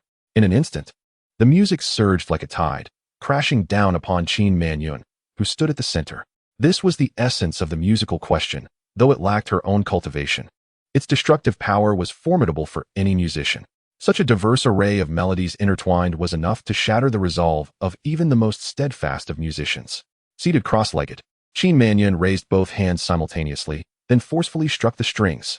With a resounding clang, an invisible ripple emanated from her, spreading outward. The 5 disparate melodies froze in place upon contact with her sound, as if time had come to a standstill. It felt akin to a subject encountering their sovereign. Even the faintest utterance from the monarch rendered them hesitant to act. The expressions of the 5 elders shifted simultaneously, revealing disbelief, though they continued to play. A flicker of reverence ignited in their hearts. It was reminiscent of an unparalleled swordsman encountering a legendary sword manual, evoking admiration and a longing to witness its true form. Clang, clang. Qin Manyun's hands did not falter. Instead, they quickened, and the music intensified in urgency. In that moment, the atmosphere stirred tumultuously. Above the Grand Elder's head, the cloud-formed mountain began to tremble violently before collapsing into wisps of cloud that surged towards Qin Manyun. The wind howled, growing stronger, nearly rendering it impossible to keep one's eyes open. All disciples of the Lincian Dao Palace inhaled sharply, gazing upwards at the seemingly ethereal saintess. Their eyes ablaze with fervor, regardless of gender. Their minds buzzed in response to the melody, which, though not directed at them, drew them into its profound realm, stirring deep reflections within. In the sky, the white clouds churned wildly, rolling in layers above Qin Manyun, forming what resembled a vortex, from which an immense, boundless aura emanated. Within the entire expanse of the world, it seemed that only Qin Manyun's music remained. While the melodies of the 5 elders faded into obscurity, how could fireflies compete with the brilliance of the full moon? The Grand Elder pressed his hands against the body of the instrument, yearning to continue playing, yet found himself impotent despite his intent. The same sentiment gripped the other 4 elders. They simultaneously felt a sense of inadequacy, as if, before this music, they were unworthy to perform any piece. Indeed, even deep within, they were reluctant to play. They did not wish to disturb the beauty of Qin Manyun's melody. Her music was exquisite, akin to the teachings of the Tao, flowing gently through their hearts. In that moment, Qin Manyun had triumphed. Yet, she did not cease. Rather, she played with increasing fervor, spiraling into a frenzied state. Her eyes slowly closed, the melodies swirling around her like the wind. No, this sensation was amiss. I recall that when young Masterly played, it was not like this at all. Her mind was awash with memories of that particular moment. A scene so familiar that it graced her dreams almost nightly. Buzzing. Just then, the guqin before the 5 elders emitted a gentle sound, its strings dancing in the wind, harmonizing with Qin Manyun's melody to produce a series of delicate tones. The music resonated beautifully. Rustle, rustle. The wind stirred the towering trees, their leaves fluttering like waves, creating a symphony of sound. In the sky, birds soared, circling without departing, their calls echoing through the air. Even the wind seemed to possess a rhythmic quality. This piece was a perfect accompaniment to the world. Manyun, she is on the brink of a breakthrough. The 5 elders gazed at Qin Manyun with expressions laden with complexity, a mix of nostalgia and joy. They had witnessed her gradual growth, yet could hardly fathom that the little girl of yesteryears could reach such heights, surpassing even their combined prowess. The 2nd elder sighed softly and spoke. We were truly mistaken. The palace master and the saintess are not ordinary beings. If they are deemed extraordinary, then it must be so. The grand elder nodded, hoping that these extraordinary beings would not hold a grudge against them. If they were to incur the displeasure of such individuals, their deaths would be but a small price to pay. Boom. The heavens and earth were engulfed in a tempest that swept up spiritual energy, converging above Qin Manyun, blending with the clouds, resembling a grand funnel of nature's magnificence. Moments later, the vast spiritual energy cascaded down from the sky, showering upon Qin Manyun's head like divine nectar, invigorating her spirit. Her momentum amplified, and as the energy in the sky gradually waned, her aura soared to its zenith. Late-stage nascent soul. The music abruptly ceased. The echoes of the recent melody lingered in everyone's ears, leaving them with a sense of longing and emptiness. Qin Manyun slowly opened her eyes, her gaze filled with emotion. Though she had experienced a fortunate moment of enlightenment, it was but a mere surface skim. The realm of the extraordinary truly lay beyond her reach. Congratulations on your breakthrough, Saintess. The Grand Elder approached along with the other 4 elders, their voices earnest. Is this the sound of the extraordinary? Previously, we were like frogs in a well, daring to question such celestial music, and we feel utterly ashamed. Upon finishing, the 5 bowed respectfully to the ethereal sound, as if seeking forgiveness from the remarkable being. Qin Manyun shook her head, saying, The music of the extraordinary is far beyond this. My performance barely scratches the surface of their level. It is not that you are frogs in a well, but rather that the realm of the extraordinary is beyond ordinary imagination. Hiss. This. The 5 elders displayed expressions of deep emotion. Qin Manyun had performed exceptionally well, yet she humbly claimed that she barely reached a fraction of the extraordinary's level. What, then, could it be like when the extraordinary played? They dared not imagine, their scalps tingling with anticipation. The Grand Elder looked at Qin Manyun with a mix of nervousness and hope, his voice nearly trembling. Did the extraordinary truly bestow upon us this score? Qin Manyun nodded. Splendid. Truly splendid. The 5 elders were overwhelmed with excitement, their faces flushed, nearly gasping for breath. This is the fortune of the Linxian Dao Palace, an immense blessing. This melody deserves to be regarded as an immortal tune, ensuring the everlasting glory of our Linxian Dao Palace. Oh, I almost forgot to mention earlier. Qin Manyun paused and continued, in fact, my master's Tianxin Xin was also perfected with the aid of a gifted individual's Dao Bamboo. To us, this Dao Bamboo is a treasure, yet the esteemed individual cast it aside as if it were worthless refuse. Buzz. The minds of the 5 elders erupted with disbelief. Nearly unable to comprehend the words they had just heard, their senses swirling in confusion. Dao Bamboo? Worthless? This is utterly inconceivable. So terrifyingly so. They finally understood why the Saintess and the Palace Master treated the words of the esteemed individual as sacred edicts, going to great lengths to appease him. If it were them, they would be even more fervent in their efforts to curry favor. The 2nd elder trembled as he asked, Is what you say truly the case? Qin Manyun smiled gently and replied, What do you think? A gifted individual, an immensely gifted individual. The Grand Elder exclaimed almost without hesitation, his old face turning an even deeper shade of red, speaking with unwavering conviction. We must do everything in our power to please him. Qin Manyun sighed softly, saying previously, My master and I wish to keep the matter regarding the esteemed individual under wraps, which is why we concealed it. I understand, I understand. The 5 elders exclaimed in unison. This is an extraordinary matter. We vow by our Tao hearts that we shall not divulge a single word. That is for the best. Qin Manyan nodded in approval. The Grand Elder then inquired, by the way, you mentioned earlier that you were going to assist the esteemed individual?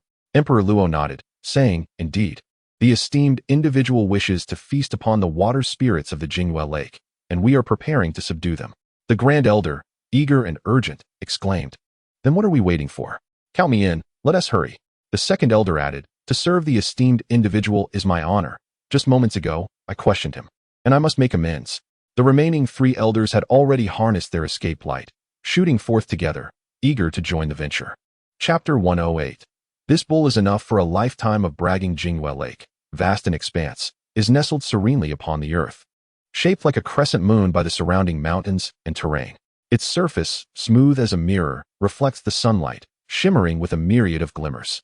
The lake's origins trace back to the eastern seas, flowing forth with a cascading force that carves a mighty river, effectively dividing the realm of cultivation into northern and southern territories. In simpler terms, Jingwei Lake can be regarded as the nurturing mother river of countless mortals. Abundant with fish and shrimp, the lake is a veritable treasure trove for fishermen. Yet, what was once a bustling site filled with fishing boats is now eerily tranquil, with not a soul in sight for miles around. Both in the lake and along its shores, remnants of fishing vessels lie scattered, evoking a sense of dread. At that moment, a figure appeared beside Jingwei Lake, cautiously stepping forward, wary of making the slightest sound. Hesitation clouded his face, contemplating whether to take this perilous risk. Ultimately, he steeled himself and slowly approached the lake. Should Nianfan be present, he would undoubtedly recognize this man as the vendor from whom he frequently purchased fish. The vendor adeptly made his way to the shore, reaching a wooden stake at the water's edge, and began to swiftly pull at the fishing net attached to it. Days prior, he had taken the risk of casting his net here, waiting for the opportune moment to reap his rewards. After all, even monsters are not omniscient. Surely, he would not be so unfortunate as to encounter one. Anxious thoughts swirled in the vendor's mind, causing his hands to tremble slightly as he pulled the net. However, this time, the catch seemed heavier than usual, indicating a substantial haul, yet the vendor could not find joy in the prospect. Hurry!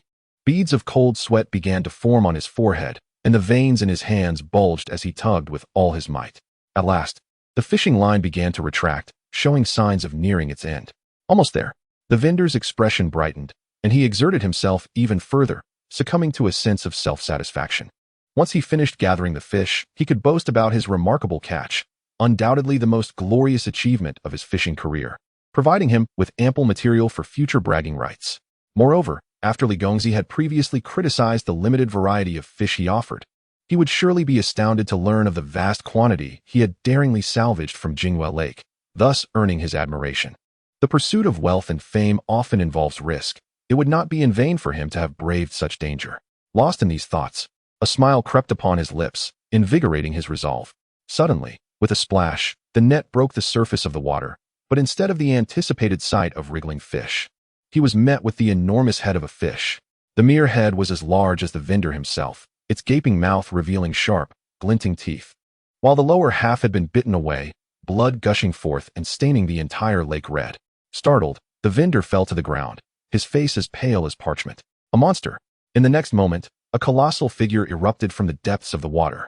With a tremendous splash, the lake's surface erupted, and the fish head was swiftly engulfed by a massive maw.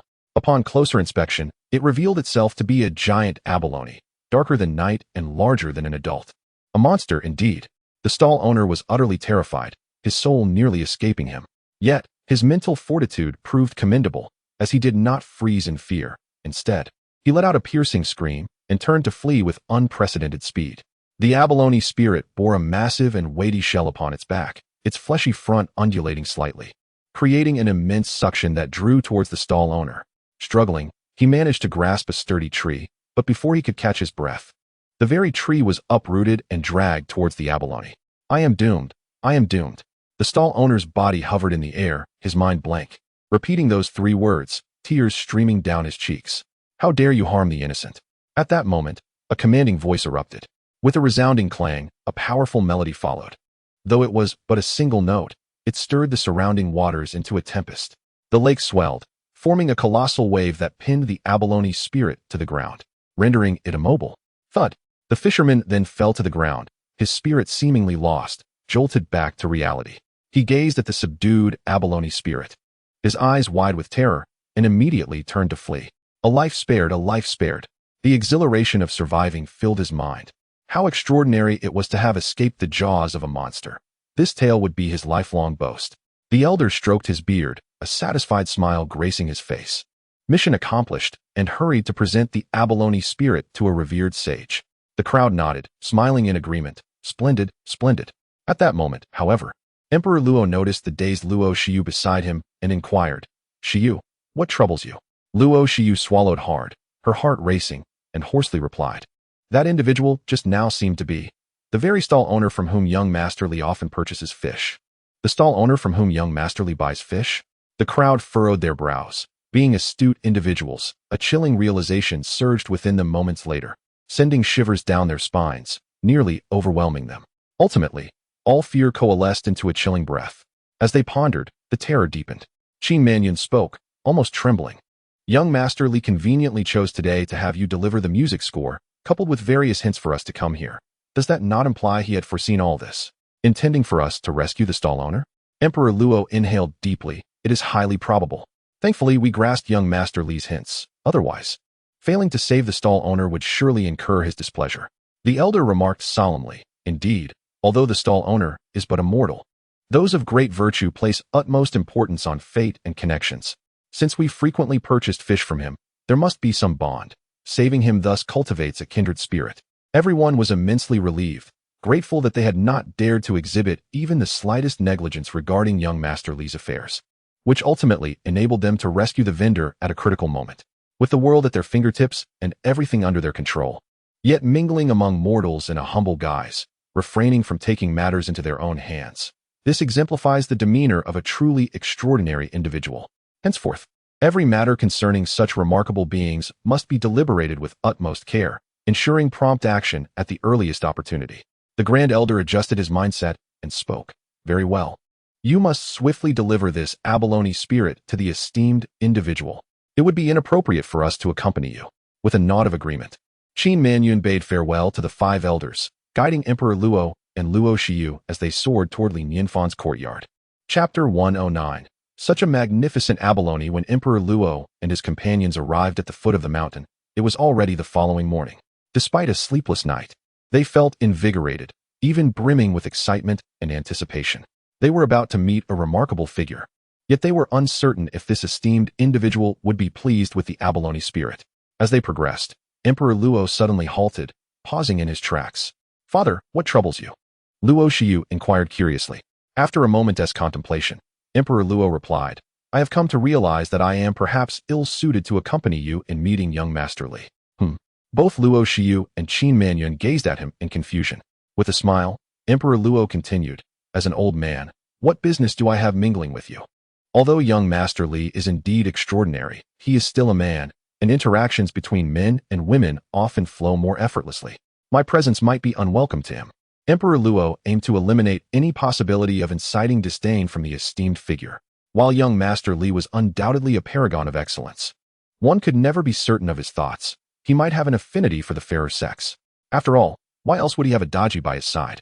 Moreover, even if the sage harbored no such inclinations, the dynamics between men and women tend to be more harmonious. So why should he impose himself and risk displeasure? Though he longed to cultivate a rapport with the sage, he feared provoking his aversion even more. Qin Mannion and Luo Shiyu exchanged glances, their cheeks slightly flushed. They were aware that the esteemed figure likely held little regard for them, yet they could not help but entertain a glimmer of hope. "Father, we shall proceed then," Luo Shiyu declared. Emperor Luo nodded, instructing, "Do be cautious. Do not incite young Master Li's ire. Also, reflect deeply on the implications of his words." "I understand," Luo Shiyu replied, and together with Qin Mannion, they ascended the mountain. Soon, they arrived before the courtyard, their hearts fluttering with nervousness. This was their second visit together. The first time, they had engaged in a game of chess with young Master Li, an experience that still filled them with embarrassment due to their loss. Qin Mannion inquired, "May I ask, is young Master Li at home?" From within, a languid voice responded, "Yes, come on in." Creak. The door swung open, revealing Xiaobai. Good morning, Xiaobai. Luo Shiyu and Qin Manyun chimed in unison. Xiaobai retorted, it's not morning anymore. The sun is already high in the sky. Both Qin Manyun and Luo Shiyu exchanged amused smiles as they gracefully stepped into the courtyard. Nianfan was examining the growth of spiritual herbs in the inner courtyard and casually greeted them. Ah, it's you too. Good morning. Daji, seated at a stone table engrossed in a chessboard, merely nodded in acknowledgement. Feeling slightly anxious, Luo Shiyu and Qin Manyun greeted in unison. We have seen young Master Li and Miss Daji. Nianfan, having surmised the purpose of their visit, looked at Qin Manyun with a smile and inquired. You received the musical score, I presume? Yes, I did. I truly apologize for troubling young Master Li to have someone deliver it to me, she replied. Qin Manyun felt a twinge of embarrassment before saying, recently, I happened to acquire some wild delicacies. I hope young Master Li will not find them unworthy. With a graceful gesture, she summoned an abalone of considerable size, roughly the dimensions of a person, which appeared motionless in the courtyard, clearly having cooled. Goodness! What a magnificent abalone! Li Nianfan exclaimed in astonishment, unable to suppress his admiration. He then chuckled, saying, You are too kind. Your presence alone suffices, no need for gifts. How considerate. Engaging with someone of refined taste is truly a pleasure. Having presented her with a musical score, she promptly returned the gesture, exhibiting impeccable manners. Given the size of this abalone, it might even be a mythical creature. Indeed, in the realm of cultivation, even abalone can achieve such grandeur. This is the advantage of associating with cultivators, indulging in the essence of abalone. Who in my previous life could have ever hoped for such a luxury? It was beyond imagination. Seeing young Master Li's delighted expression, Qin Manyun and Luo Shiyu exchanged glances, their hearts fluttering with joy as they chimed in. We are glad you like it. Thankfully, we understood the subtle hints in your words. It appears you are quite pleased with our performance. Perhaps we can add a dish for lunch. How about preparing an abalone medicinal soup? Li Nianfan couldn't help but lick his lips, having long been deprived of a feast. He cherished two particular preparations for abalone, one being abalone soup, and the other, abalone steamed with egg. The abalone itself is delectable and nourishing. These methods not only fully express its flavor, but also maximize its health benefits. Regrettably, there were no eggs available, making the abalone soup an excellent choice. Just as with the previous soup made from carved statues, various spiritual herbs could serve as seasonings, enhancing the flavor even further. Would you care to stay for a meal? Li Nianfan casually inquired, recognizing that such a gift deserved a polite offer. Luo Shiyu paused momentarily, her heart racing as she clenched her small fist, both anxious and hopeful. Is that really all right? Why wouldn't it be? With such a large abalone, Daji and I could hardly consume it all, Li Nianfan thought to himself. Amused, realizing that the girl had likely been yearning for his culinary delights, but had been too shy to voice it. To befriend a cultivator, one must first win over their palate. I must be the only one thriving in the cultivation world as an ordinary human. Li Nianfan continued, however, you may need to wait a while. Preparing the soup will take some time. That's perfectly fine. We can wait, Luo Shiyu responded eagerly, fearful that Li Nianfan might change his mind. Nodding in agreement, Li Nianfan began to examine the colossal abalone with curiosity. Its sheer size was the first impression, followed by the observation of its shell, which bore delicate patterns that shimmered faintly, appearing rather unique. Its defensive capabilities seemed formidable. The overall form of the flesh resembled that of abalone from his past life, albeit with a deeper hue and adorned with tiny barbs. Such a substantial piece cannot possibly be simmered in a single pot. It must be divided into manageable portions for consumption. Li Nianfan withdrew his gaze and addressed the small white figure beside him, who was sharpening a kitchen knife. Xiaobai, it is time for you to shine. Remember to make the soup exceptionally delicious. Xiaobai trotted over and replied, Rest assured, my esteemed master, the gourmet Xiaobai is now at your service. Then I shall await your culinary masterpiece. Li Nianfan chuckled, taking a seat opposite Daji, ready to engage in a few rounds of chess during the cooking interlude. Naturally, Li Nianfan preferred not to lift a finger for chores such as cooking or washing dishes. After all, what purpose would an artificial intelligence serve otherwise? He then turned to Luo Shiyu and Qin Manyun, saying, By the way, you are welcome to explore around or come watch us play chess. He refrained from inviting the two women to join, as their chess skills were rather lacking, and he had little interest in that. Luo Shiyu and Qin Manyun nodded in agreement, though they dared not move about freely, remaining cautiously seated. Although the expert had stated they could wander, who would be brave enough to do so? Do they not possess any emotional intelligence? Chapter 110. the luminous delicacies seeded with a palpable excitement. Luo Xiu quietly confided in Qin Manyun, "Sister Manyun, we truly are fortunate this time." Qin Manyun's expression shifted slightly as she inquired, "Are you referring to this meal?" "Indeed," Luo Xiu nodded, her anticipation unprecedented. "I have longed for another opportunity to indulge in a meal here, and today, my wish is finally fulfilled. Do you remember when I fortuitously encountered young Master Li for the first time? I was privileged to taste the watermelon here, and the experience, oh, it was simply divine. What more? That watermelon possessed a certain Tao charm and spiritual essence. Though scant, it enabled me to break through to the foundation establishment stage. On a subsequent visit with my mother, I savored the roasted leopard meat. The memory of that exquisite flavor makes my mouth water even now."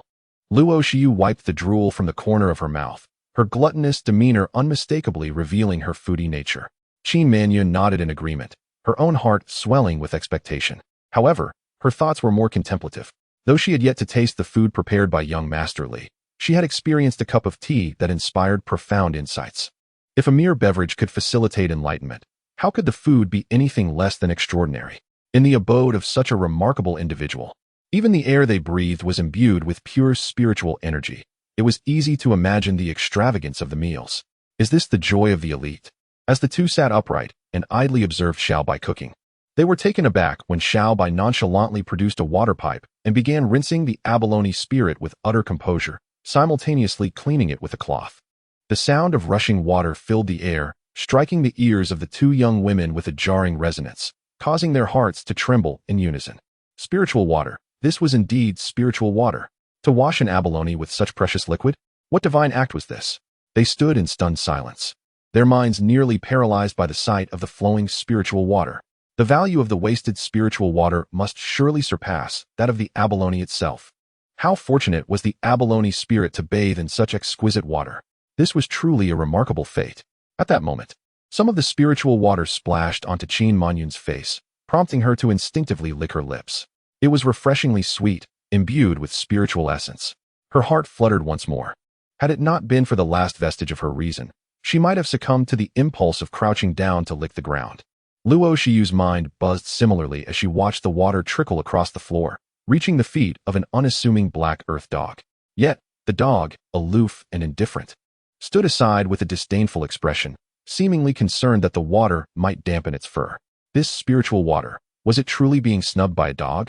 Rubbing her eyes in disbelief, Luo Xiu could hardly fathom the reality before her. Had the world truly changed? Finally, under their pained gazes, Xiaobai turned off the water pipe, ceasing the washing motion.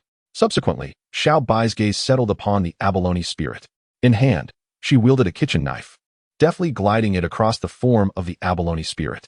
This creature, possessing the initial stage of the spirit separation realm, had likely cultivated within the waters for 4 to 5 millennia, resulting in an exceptionally firm flesh.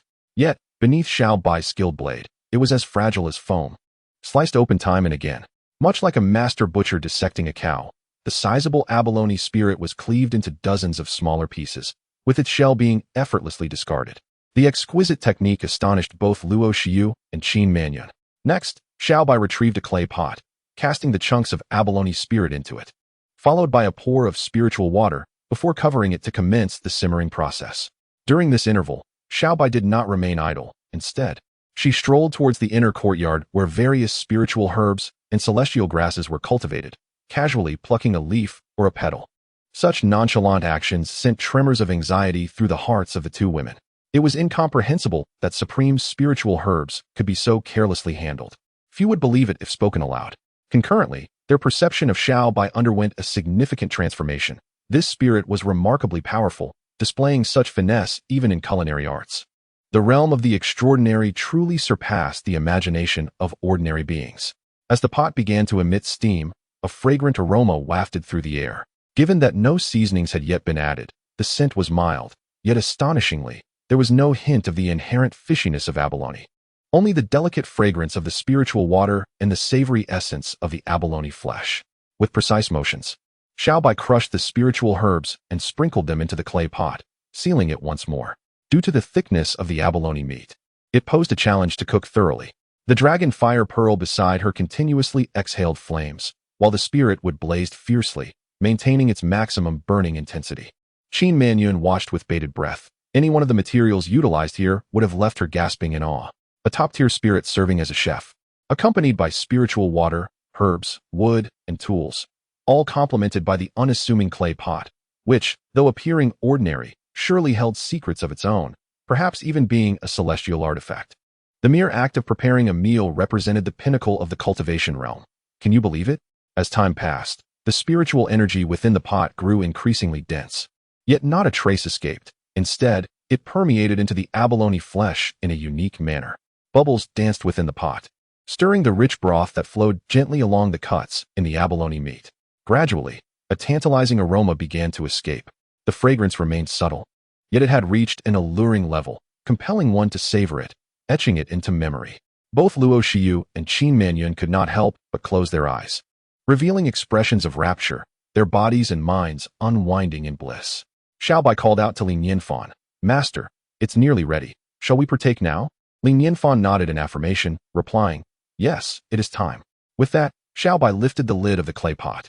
Suddenly, a dense plume of smoke billowed forth, akin to a ferocious beast that had been restrained to its utmost limit, bursting from its confines in a frenzy.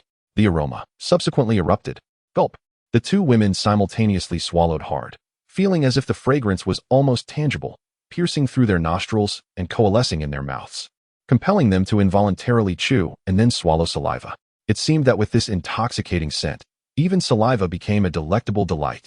They lifted their gazes in unison, and beneath the veil of smoke, they beheld a radiant halo emanating from the earthen pot. They were momentarily taken aback. Food could actually emit light. Chapter 111. Willing to brave fire and water for the great. As the mist dissipated, the radiance grew increasingly bright, akin to the sun piercing through clouds, blinding to the eyes. Luo Xiu and Qin Manyun were both left in a state of astonishment, fixated on the contents of the clay pot. Suddenly, the light flickered and vanished, revealing a steaming array of exquisite dishes within. The broth was abundant, clear and delicate, devoid of any floating grease. Aside from slight variations in hue, it presented a pristine transparency, allowing one to discern every ingredient within, untainted and reaching the very bottom of the pot. The abalone meat had transformed, no longer rigid, but instead slightly curled, appearing tender and elastic. Surrounding the broth were finely chopped medicinal herbs, rising and falling with the bubbling liquid. Gasping for breath, Luo Xiu extended her neck, inhaling deeply the aromatic steam, as if attempting to absorb every essence of flavor into her being. It was utterly delectable, intoxicatingly fragrant. Even Qin Manyun felt saliva rapidly accumulating, nearly spilling from the corners of her mouth. The enticing aromas caressed her palate like countless tendrils, teasing her senses without respite. She licked her lips, her beautiful eyes reflecting unparalleled astonishment. Despite her mental preparation, she had never anticipated the divine fragrance of a master-esque cuisine to be so enchanting. It was a scent so exquisite that it seemed otherworldly. She had endeavored to envision the delicacies of the master as extraordinary, yet now realized she had gravely underestimated them. Such exquisite fare, even devoid of any practical benefits, surpassed the value of any so-called opportunities. After all, to partake in such culinary delights rendered life nearly complete. At that moment, Xiaobai had filled fine porcelain bowls for everyone, each bowl brimming with crystal-clear broth, emanating warmth and rich fragrance. With a succulent piece of abalone nestled in the center, glistening enticingly under the sunlight. Luo Xiu could hardly contain her anticipation. She lifted the porcelain bowl to her lips, pouting slightly, and took a deep sip. The delectable abalone broth trembled gently, flowing into her mouth like silk against her tender, red lips. As her tongue swirled the broth, an explosion of flavor erupted within, stimulating her taste buds to their utmost limits, the exquisite taste causing her entire being to shudder with delight. Unable to contain a soft moan, a rosy blush blossomed on her cheeks, enveloped in an unprecedented sense of satisfaction. It was delicious, overwhelmingly so. Luo Xiu's mind could scarcely entertain other thoughts as she gulped down the broth in a single breath. Meanwhile, Qin Manyun delicately picked up the piece of abalone, admiring its allure before slowly bringing it to her mouth. The moment the tender flesh touched her tongue, her eyes sparkled with realization, experiencing an extraordinary springiness that brought her immediate gratification even before she began to chew. The texture was simply unbeatable. She gently bit into the abalone, applying a subtle pressure as she savored the moment. As her teeth encountered a delightful resistance, the rich flavors burst forth, and the broth splattered in a tantalizing display. It was truly a celestial delicacy. Qin Mannion could not help but squint her eyes in pleasure, feeling as if every pore in her body had opened up to savor the exquisite flavors in the air. Soon, the group devoured nearly half a pot of abalone soup, all letting out deep sighs of unprecedented satisfaction. Cultivators, of course, do not shy away from indulgence, yet the soup brimmed with an abundance of spiritual energy. Even though Luo Shiyu and Qin Mannion wished to eat more, they found themselves unable to proceed. Although this broth lacked the ethereal rhythm, it was rich in spiritual potency, combining with the essence of the abalone to provide remarkable foundational support and rejuvenation. Qin Mannion couldn't help but cast a furtive glance at Li Nianfan, her heart swelling with joy. Surely, young Master Li must be aware of my recent breakthrough to the late Yuanying stage and, fearing for my unstable foundation, had specially invited me to partake in this nourishing soup. Dahe, come here. At that moment, Li Nianfan beckoned to Dahe, pouring the remaining broth into the dog-s bowl. Dahe, with his tongue lolling out, scampered over eagerly and began to devour the soup without hesitation. Instantly, the expressions on Qin Mannion and Luo Shiyu's faces stiffened, their eyes glistening with unshed tears. A shared thought surged within them. How blissful it would be to be by young Master Li's side as his faithful dog. Rising to her feet, Qin Mannion spoke. Young Master Li, thank you for your hospitality today. We shall not intrude any longer. Li Nianfan nodded, casually responding. Take care on your way. As Luo Shiyu and Qin Mannion exited the courtyard, their faces still reflected a sense of awe, their lips pursing as if still savoring the meal. Luo Shiyu couldn't help but exclaim, the food here is simply divine. I fear I may never enjoy anything else again. Indeed, it is not merely delicious. The benefits we derive from this meal are equivalent to any fortunate opportunity. Qin Mannion sighed softly, adding, this is a celestial feast, not something one can simply indulge in at will. Young Master Li's allowing us to partake is an immense blessing. Luo Shiyu nodded. I believe even immortals may not have such an opportunity. We are truly fortunate to bask in young Master Li's grace. Qin Mannion nodded in agreement, falling silent. Both understood that individuals of Li Nianfan's stature could regard even the smallest grains of sand slipping through their fingers as monumental fortunes. Many things he might not hold in high regard, yet they could not afford to overlook. They had gained so much from young Master Li.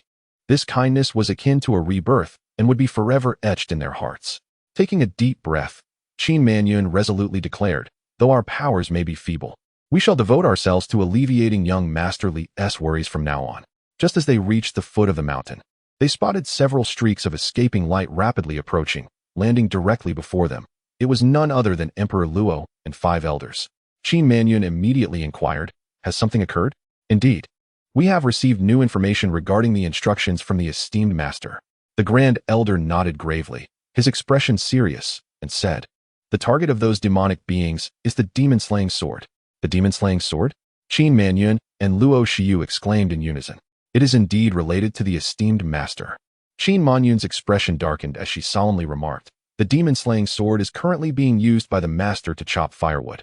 Are these demonic beings not disturbing the master's leisure? The Grand Elder nodded in agreement. We have come precisely to prevent them from reaching it. We are willing to brave any peril for the sake of the esteemed master.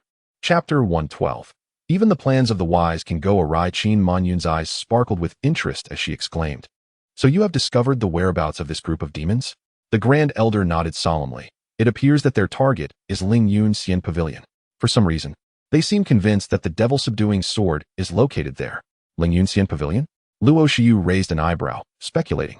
Could it be that Ling Yunxian Pavilion is aware of the demon's intentions and is deliberately luring them in? Perhaps to alleviate the burden on the wise and showcase their own capabilities?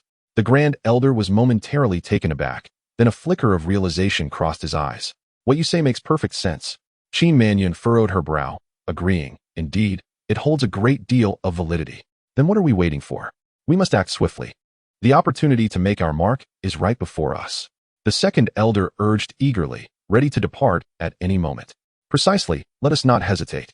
We must set off immediately. The other 3 elders simultaneously harnessed their escape light and sped away, exclaiming, we are on our way. At Ling Yunxian Pavilion, an air of somberness permeated the atmosphere. The faces of all disciples were etched with anxiety as they occasionally cast fearful glances into the distance. Lin Mufeng stood in the grand hall, gazing into the far-off sky, his expression profoundly complex. The sun was setting, casting a gloomy pall over the heavens. Thick, dark clouds loomed overhead, seemingly poised to descend and further darken the day, creating a stifling atmosphere that enveloped the entire scene. At that moment, a disciple rushed in, panic-stricken, and exclaimed, "Pavilion Master, the Xianyu sect has been obliterated." The disciples' faces collectively paled, their restlessness escalating. The Grand Elder's countenance darkened as he addressed Lin Mufeng. "Pavilion Master, shall we not seek assistance from the wise?" Lin Mufeng inhaled deeply, shaking his head. "The wise can foresee everything. All matters are within their grasp. If they wish to assist us, they will. If we seek them out, we may disrupt their tranquility, and that could provoke their displeasure." The Grand Elder let out a bitter laugh, continuing, "Those demons are clearly here for the devil-subduing sword. Why should we be so passive? Do you understand what it means to be a pawn?" Lin Mufeng looked at the Grand Elder earnestly. "As a pawn, one must possess the awareness of a pawn. Each step is not for me to decide, but rather to observe how the wise will play the game." The Grand Elder opened his mouth, ultimately rendered speechless. He exchanged glances with the other two elders and then looked at Lin Xingyun, all four shaking their heads silently, their eyes filled with resignation. While they held a deep respect for the wise, it did not reach the point of blind devotion exhibited by Lin Mufeng. How has the Pavilion Master changed so? They pondered deeply. It seemed that ever since their last visit to the wise, the Pavilion Master had taken to playing chess with the somewhat eccentric Tianyin Taoist, often murmuring the phrase, "The universe is the chessboard, and I am but a pawn." He has become obsessed. The Pavilion Master is truly entranced. Amidst the vast expanse of heaven and earth, a sudden, crisp sound reverberated, akin to the weighty thud of a footfall, striking heavily upon the hearts of all present. The sky, at once, succumbed to an even denser darkness. The expressions of the three elders turned pale in unison, filled with trepidation. It was over. They had arrived. Lin Xingyun sighed softly, silently praying that the powerful beings would not consider them mere pawns. Step by step, silhouettes emerged from the shadows of night, the stillness pierced by cruel, mocking laughter. From the darkness, a towering figure gradually advanced. Cloaked in a black robe, his eyes glowed a sinister crimson, and a bloodthirsty smile curled upon his lips. His massive hands were crossed before him, each joint grotesquely protruding.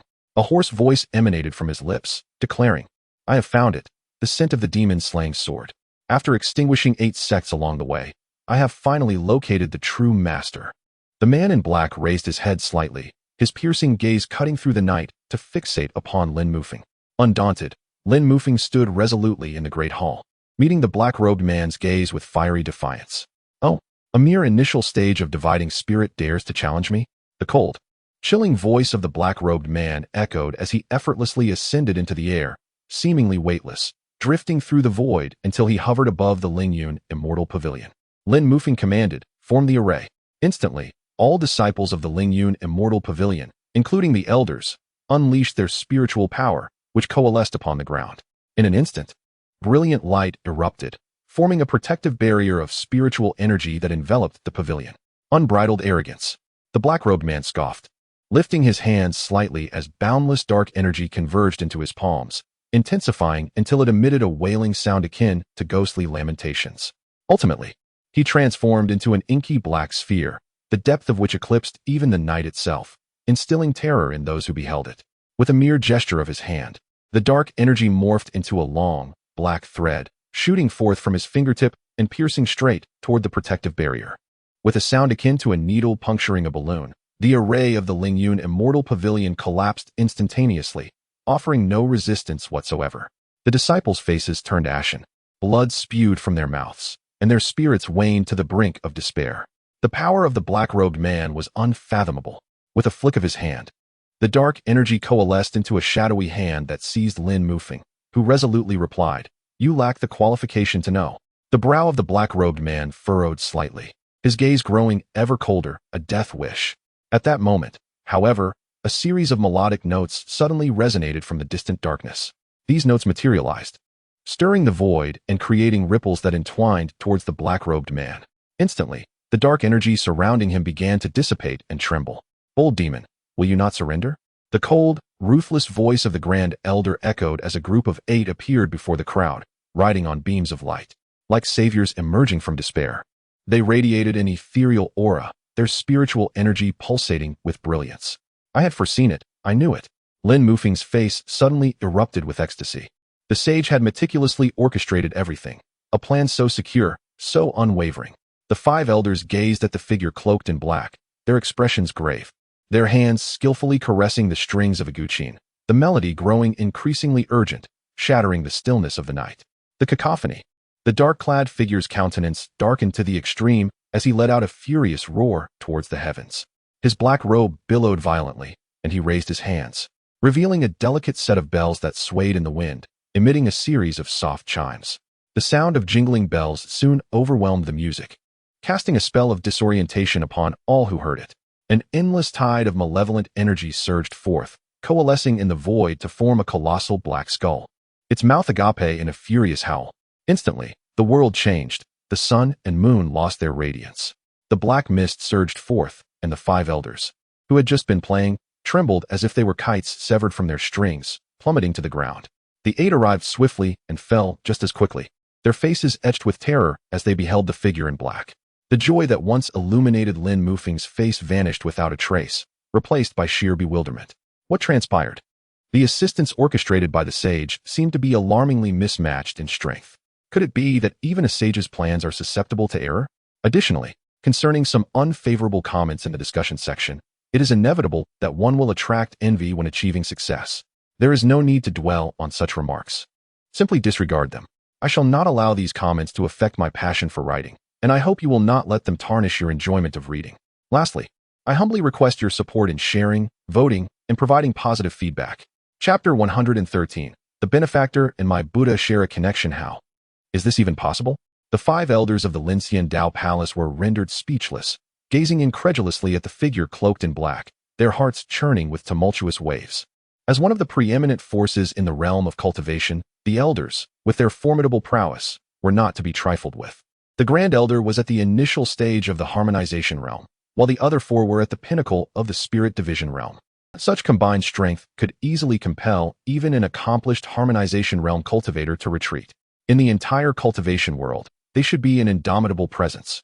They had arrived with lofty aspirations, yet they found themselves so effortlessly subdued by this black-clad individual. The encounter had scarcely begun before it concluded.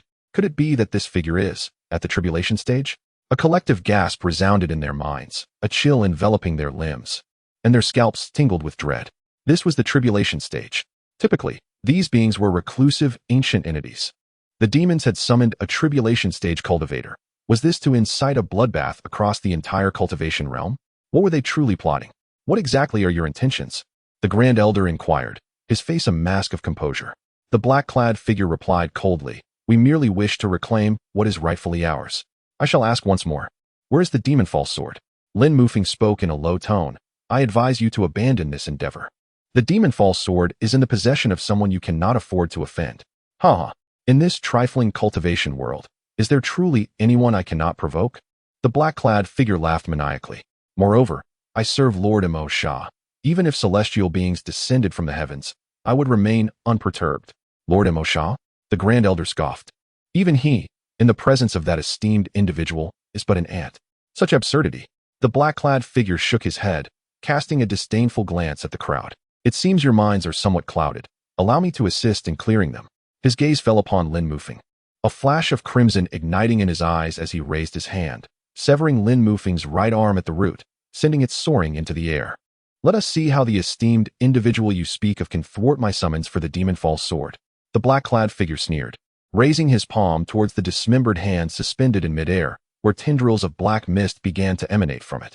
Lin Mufeng's face paled as he comprehended the reason behind the black-clad figure's intrusion.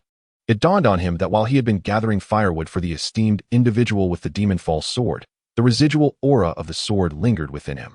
A smile crept across the black-clad figure's lips, his eyes sparkling with intensity as he formed intricate hand seals, uttering a command.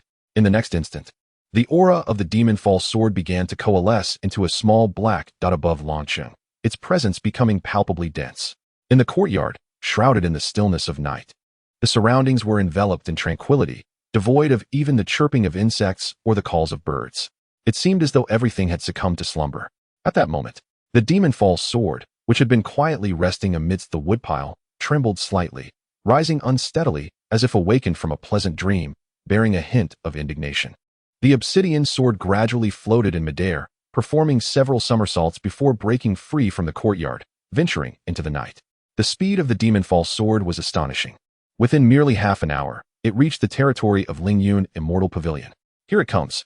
The black-clad figure's expression brightened with glee as he cast a mocking glance at Lin Mufeng and the others, chuckling.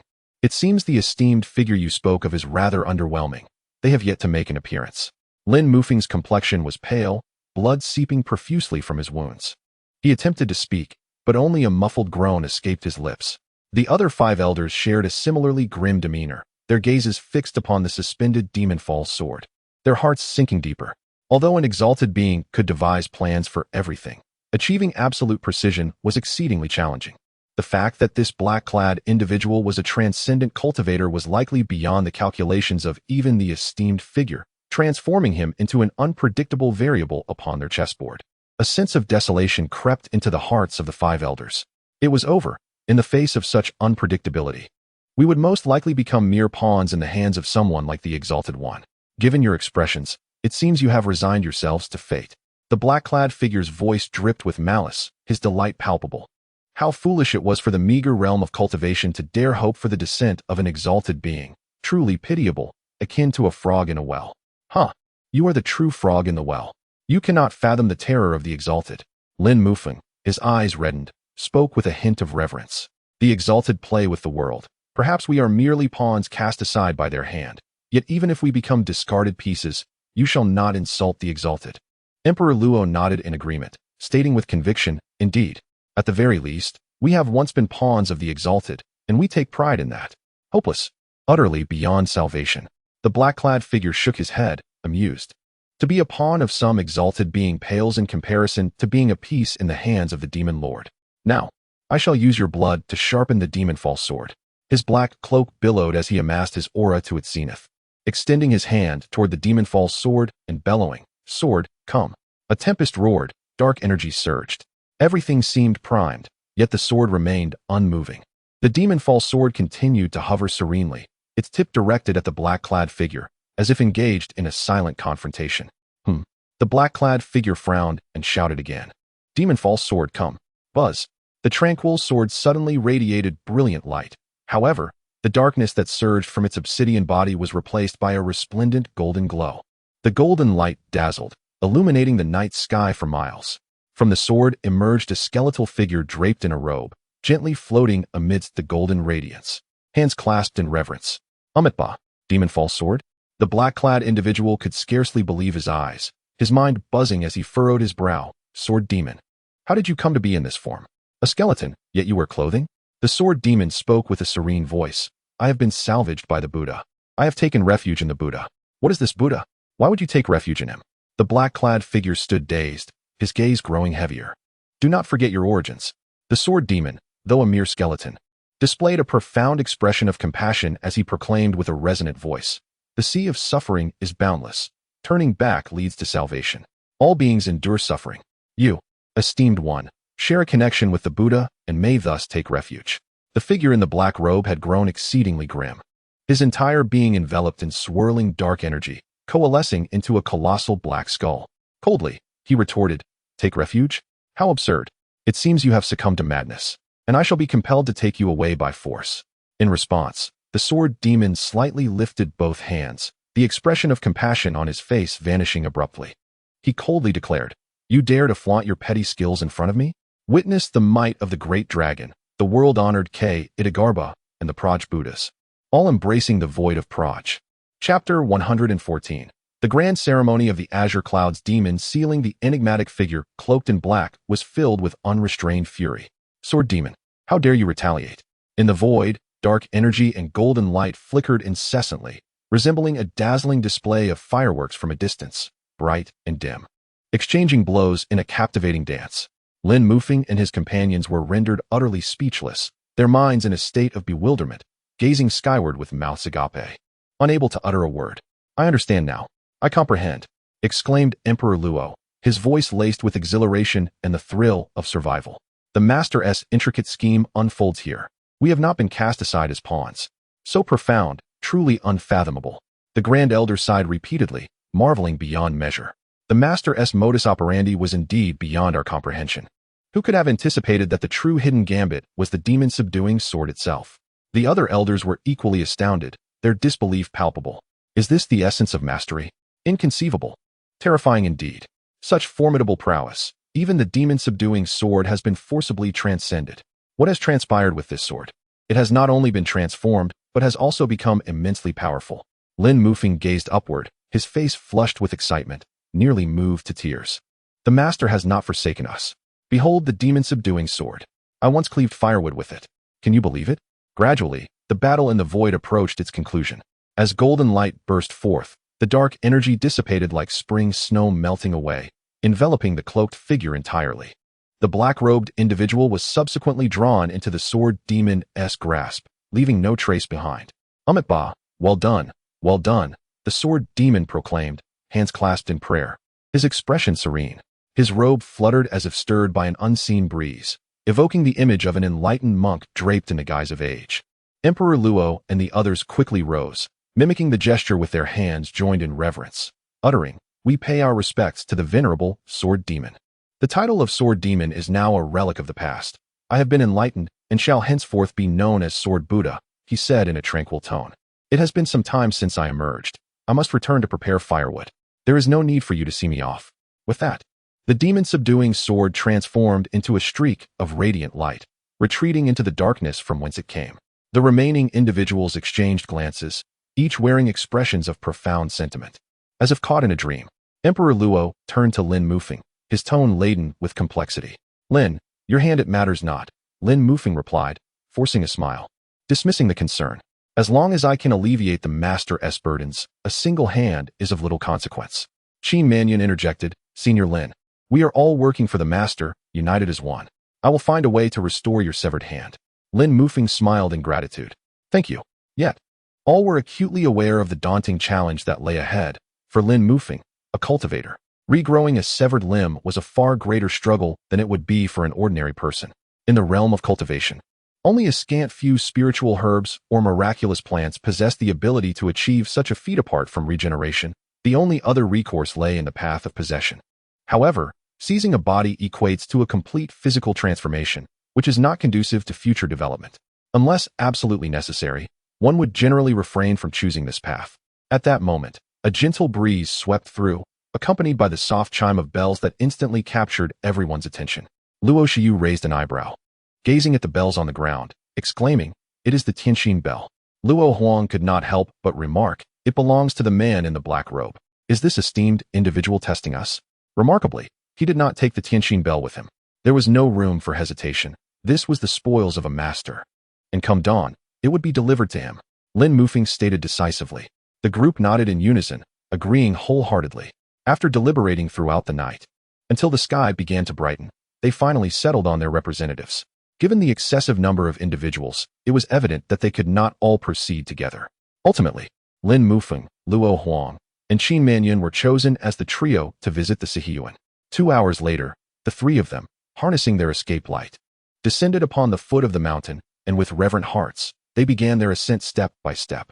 Luo Huang remarked, "There have been quite frequent visits to the master of late. This is already his third visit in a few days. Matters seem to be unfolding one after another. I wonder if we are disturbing him." "We are here to serve the master. He should not mind," Qin Mannion responded uncertainly, her own heart lacking confidence. Just yesterday, they had feasted on a delectable abalone soup at the master's abode, and now they were returning so soon. Lin Mufeng smiled reassuringly, "Rest assured. Since the master left the Tingfeng bell behind, it likely implies he hopes for us to deliver it." This made sense. Both Luo Huang and Qin Mannion sighed in relief, their inner tension easing somewhat. Soon after, Qin Mannion added, "Those demons are truly becoming increasingly rampant. If they truly disrupt the master's tranquil cultivation, it would be unforgivable." Luo Huang nodded. "It is indeed our lack of strength that has compelled us to trouble the master for his assistance. It should not have come to this." Lin Mufeng suddenly sighed. The demons are growing increasingly restless, and with the Qingyun demon locking ceremony approaching, let us hope they do not resort to any underhanded tactics. His words were spoken without intent, yet Qin Mannion and Luo Huang exchanged startled glances, a spark of realization igniting within them, causing their hearts to skip a beat. Qin Mannion hurriedly inquired, "What ceremony did you just mention?" "The Qingyun demon locking ceremony, which occurs only once every 5 years.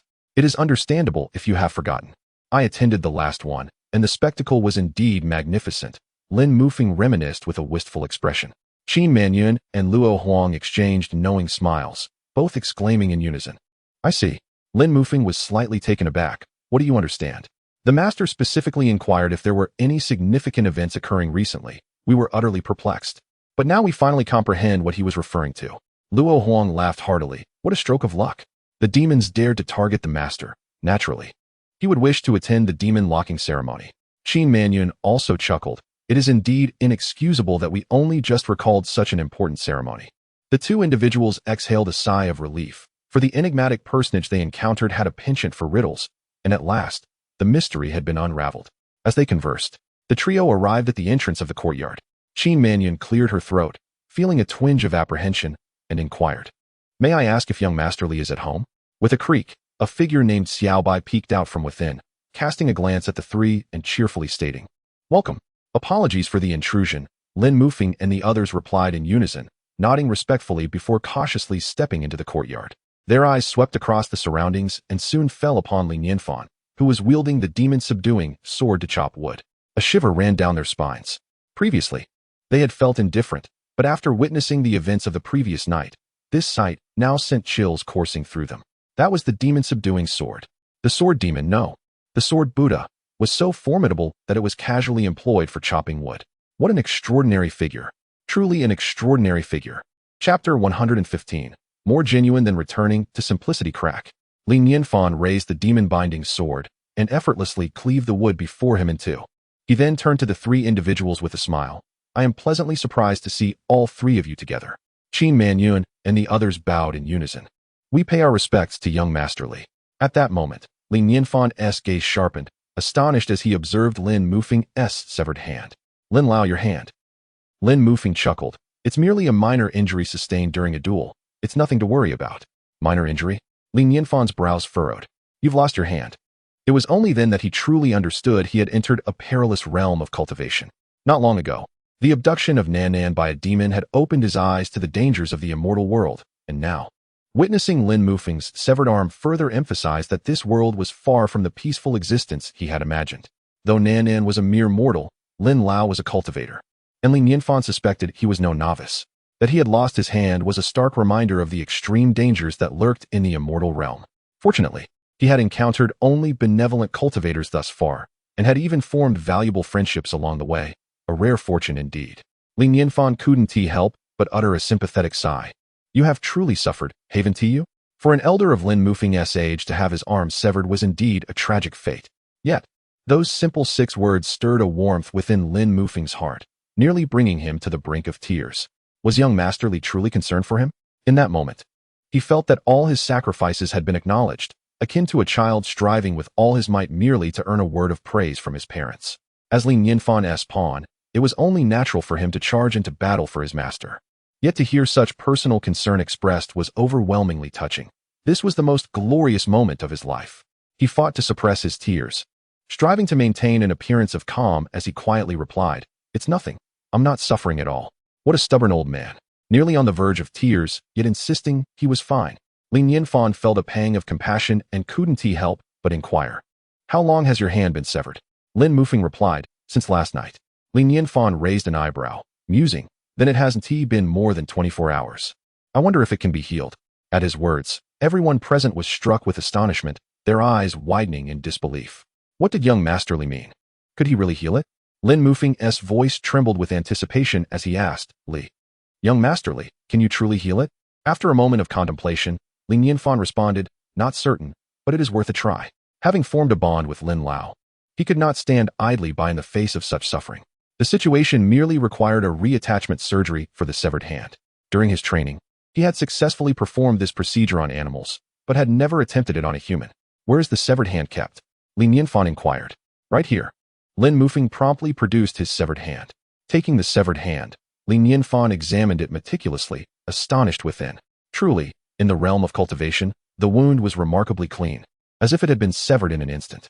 However, this also significantly reduced the complexity of the surgery, as the amputation had occurred not long ago, and the arm still radiated warmth. With a smile, Li Nianfan declared, Let us proceed. He had already arranged all the surgical instruments on the stone table. Lin Mufeng felt a mix of disbelief and anticipation, hesitantly asking, "Are we trying it now?" "Indeed, the sooner, the better," Li Nianfan affirmed, nodding. "Now, remove your outer garment." "All right." Lin Mufeng nodded repeatedly and seated himself beside Li Nianfan. He then produced the Tianqin bell, placing it before Li Nianfan. "By the way, young Master Li, this is a small trinket I chanced upon." "A wind chime?" Li Nianfan's eyes sparkled. "Why the formality? You bring gifts every time you visit. You must refrain from doing so next time." Lin Mufeng replied, "It would be improper to arrive empty-handed, and besides, it's not of significant value." "Then I shall accept it," Li Nianfan said graciously, hanging it on a pillar of the pavilion, satisfied. "It serves as a splendid decoration." With a gentle tinkling, the wind chimes swayed in the breeze, producing a melodious sound, as if responding to Li Nianfan's words. Taking a deep breath, Li Nianfan's expression grew serious. "Old Lin, I am ready to begin. The procedure will be somewhat painful. You must endure." Lin Mufeng solemnly replied, "Young Master Li, please proceed. I can withstand it." Li Nianfan nodded, refraining from further words, as he directed the blade towards the recently healed stump of Lin Mufeng's arm. Reattachment surgery was not particularly challenging. The true difficulty lay in reconnecting the nerves and blood vessels.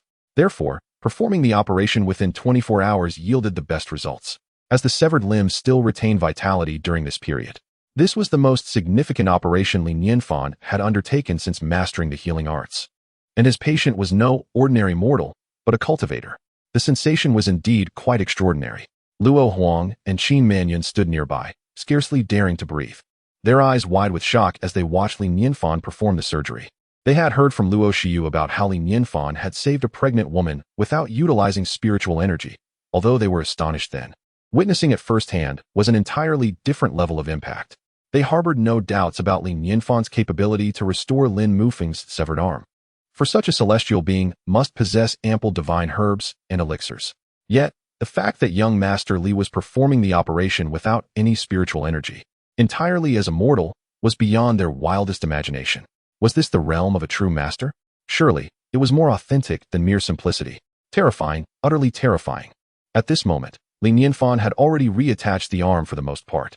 His expression was grave, his eyes unwavering, as he meticulously performed the intricate procedures of nerve suturing, vessel ligation, and muscle stitching.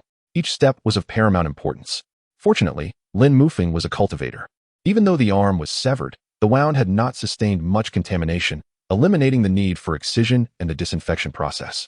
After all, a cultivator's resistance rendered them impervious to the fear of infection, significantly easing Li Nianfan's task.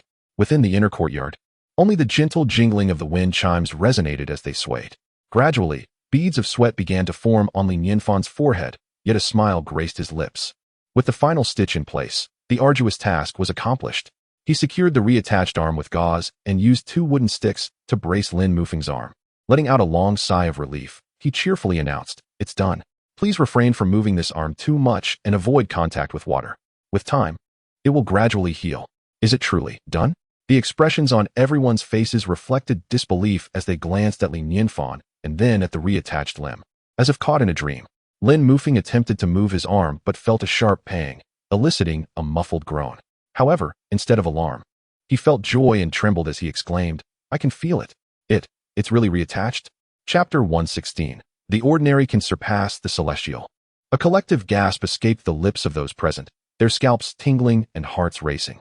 It was astonishing. They had indeed succeeded, achieving this without the aid of spiritual power or medicinal herbs, relying solely on mortal means. What an extraordinary feat. Such divine prowess was unprecedented and unheard of. A true master. Indeed, it was no wonder he relished experiencing life as a mere mortal. He sought to demonstrate that even an ordinary person could accomplish feats that eluded even the most adept cultivators. The strength he exhibited was overwhelming, rendering them acutely aware of their own inadequacies, making it difficult to bear the sight of him. In that moment, a profound sense of inferiority surged within them. What purpose did their existence serve in this world? They felt unworthy. Yet, almost simultaneously, an unprecedented sense of pride blossomed within them. To be chosen as a pawn by someone as extraordinary as young Master Li was an unparalleled honor. How could they not feel proud? Lin Mufeng's eyes brimmed with tears. He yearned to prostrate himself before Li Nianfan to express his unwavering loyalty. However, recalling the master's aversions, he restrained himself from kneeling. Calmness. He must maintain his composure. Many sentiments need not be voiced.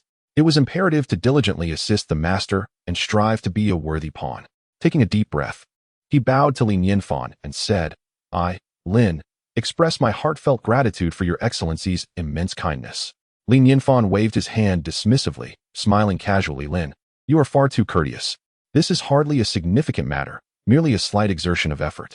To hear such a monumental act downplayed by a master was astonishing. To merely expend some effort to facilitate the regeneration of a severed limb. If this were to circulate, few would believe it. Emperor Luo and Qin Manyun exchanged glances before speaking. Young Master Li, you previously requested me to keep an eye out for any major events. I have recalled one, the Qingyun sealing demon ceremony, which is to be held shortly. Oh, Li Nianfan regarded him with curiosity. Emperor Luo's demeanor shifted with excitement as he elaborated. The Qingyun sealing demon ceremony takes place in the Qingyun Valley, occurring once every 5 years. It is indeed a grand event in the realm of cultivation.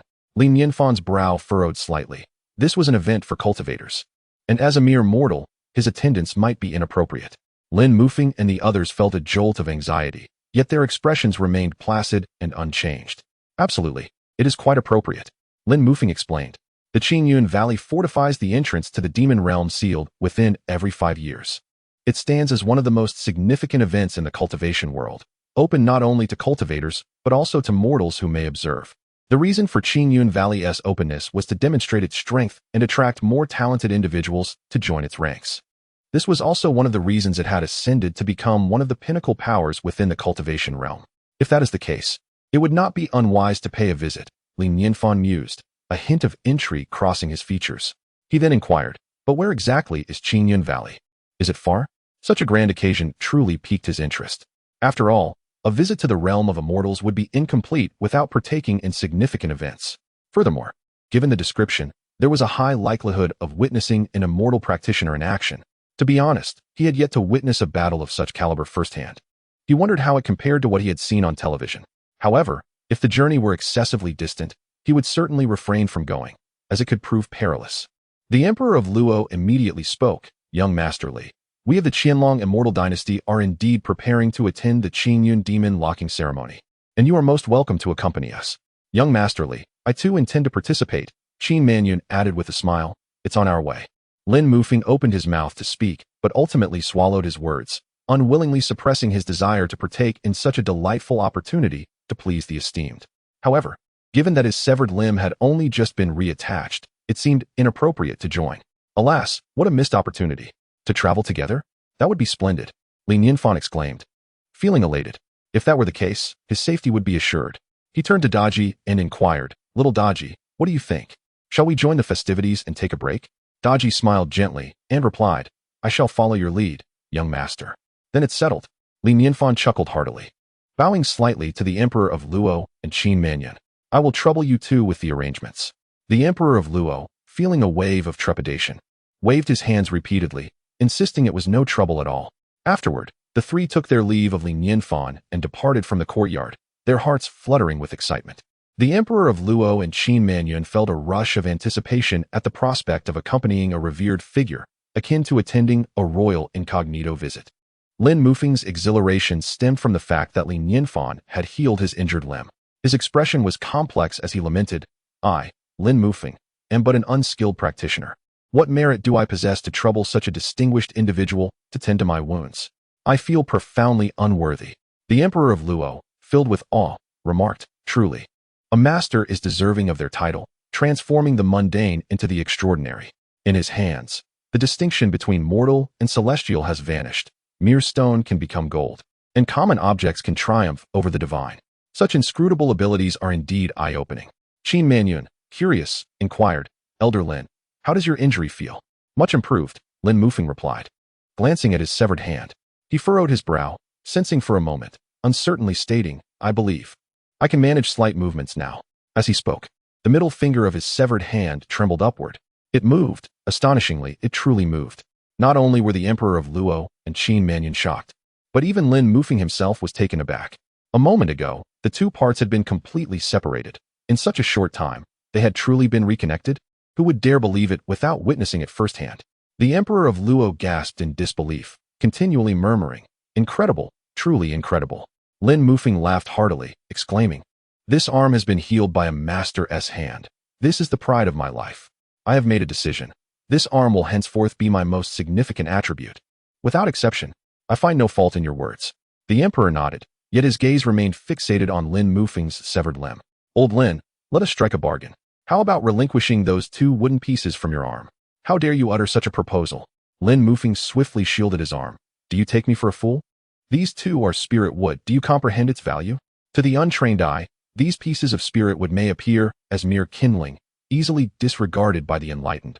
However, to those who truly understand, they are indeed rare treasures. Perhaps a trade could be arranged? The emperor eagerly suggested. Do not be so miserly. There is enough to go around. You have effortlessly acquired 2 pieces of spirit wood, a tremendous fortune. Chapter 117. Brothers, let's get excited. In the courtyard, Nianfan and Daji were busy organizing their belongings. This was their first journey in 5 years, and the thought of it stirred a sense of exhilaration within them. Daji, prepare some extra changes of clothes. Change into a fresh set instead of washing them on the road. It would be quite troublesome, Nianfan suggested. I'll head to the back courtyard to gather some fruits. What do you fancy? As Daji sorted through her clothes, she tucked a strand of hair behind her ear and replied, I will follow your lead, young master. Do not always rely on my decisions. You should cultivate your own opinions, Nianfan remarked with a wry smile. The pears and oranges are splendid this season. I shall gather a good amount. With the system's space at his disposal, carrying an abundance of items posed no inconvenience. He beckoned to Dahe. Dahe, let us go pick some fruits. Wong wong wong. Dahe sprang to its feet, eagerly racing toward the back courtyard. Nianfan chuckled, muttering under his breath, You seem so lethargic most of the time. Yet you burst with energy when it comes to meals and fruit picking. What use do I have for you? At that moment, Xiaobai approached. Master, do you require assistance? Help Daji, will you? Think carefully about what to bring. We mustn't forget anything, Nianfan casually replied as he ventured into the back courtyard. The back courtyard, adorned with a tranquil pond and a patch of farmland, was predominantly filled with towering trees, lush and verdant. The outer edges encircled the entire inner courtyard, creating a natural embrace.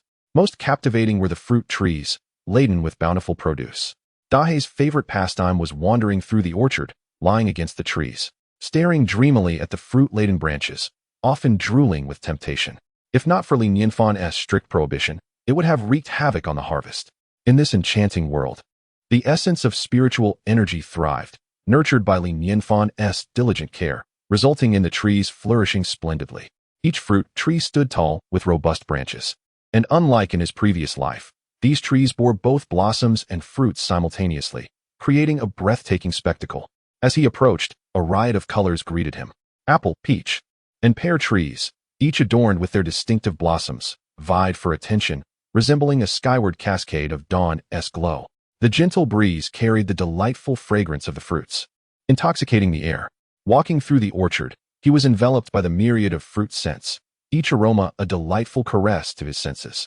Under the sun, the fruits shimmered as if infused with life, while the leaves and blossoms danced gracefully in the breeze, conjuring a scene reminiscent of a painting, a dreamlike reverie. Standing in the back courtyard, gazing into the picturesque landscape, he felt as though he was immersed in a painting. He inhaled deeply, savoring the refreshing air, and a sense of accomplishment welled within him. The beauty of the back courtyard was entirely his doing. Dahe, go pick some pears. As soon as Nianfan's voice fell, Dahe transformed into a shadow, nimbly darting up the tree and frolicking among the branches. Nianfan placed his basket beneath the tree, patiently awaiting Dahe to knock down the pears for him to catch. With nothing pressing to attend to, he surveyed the inner courtyard, and his gaze brightened slightly upon spotting the old turtle lounging by the pond.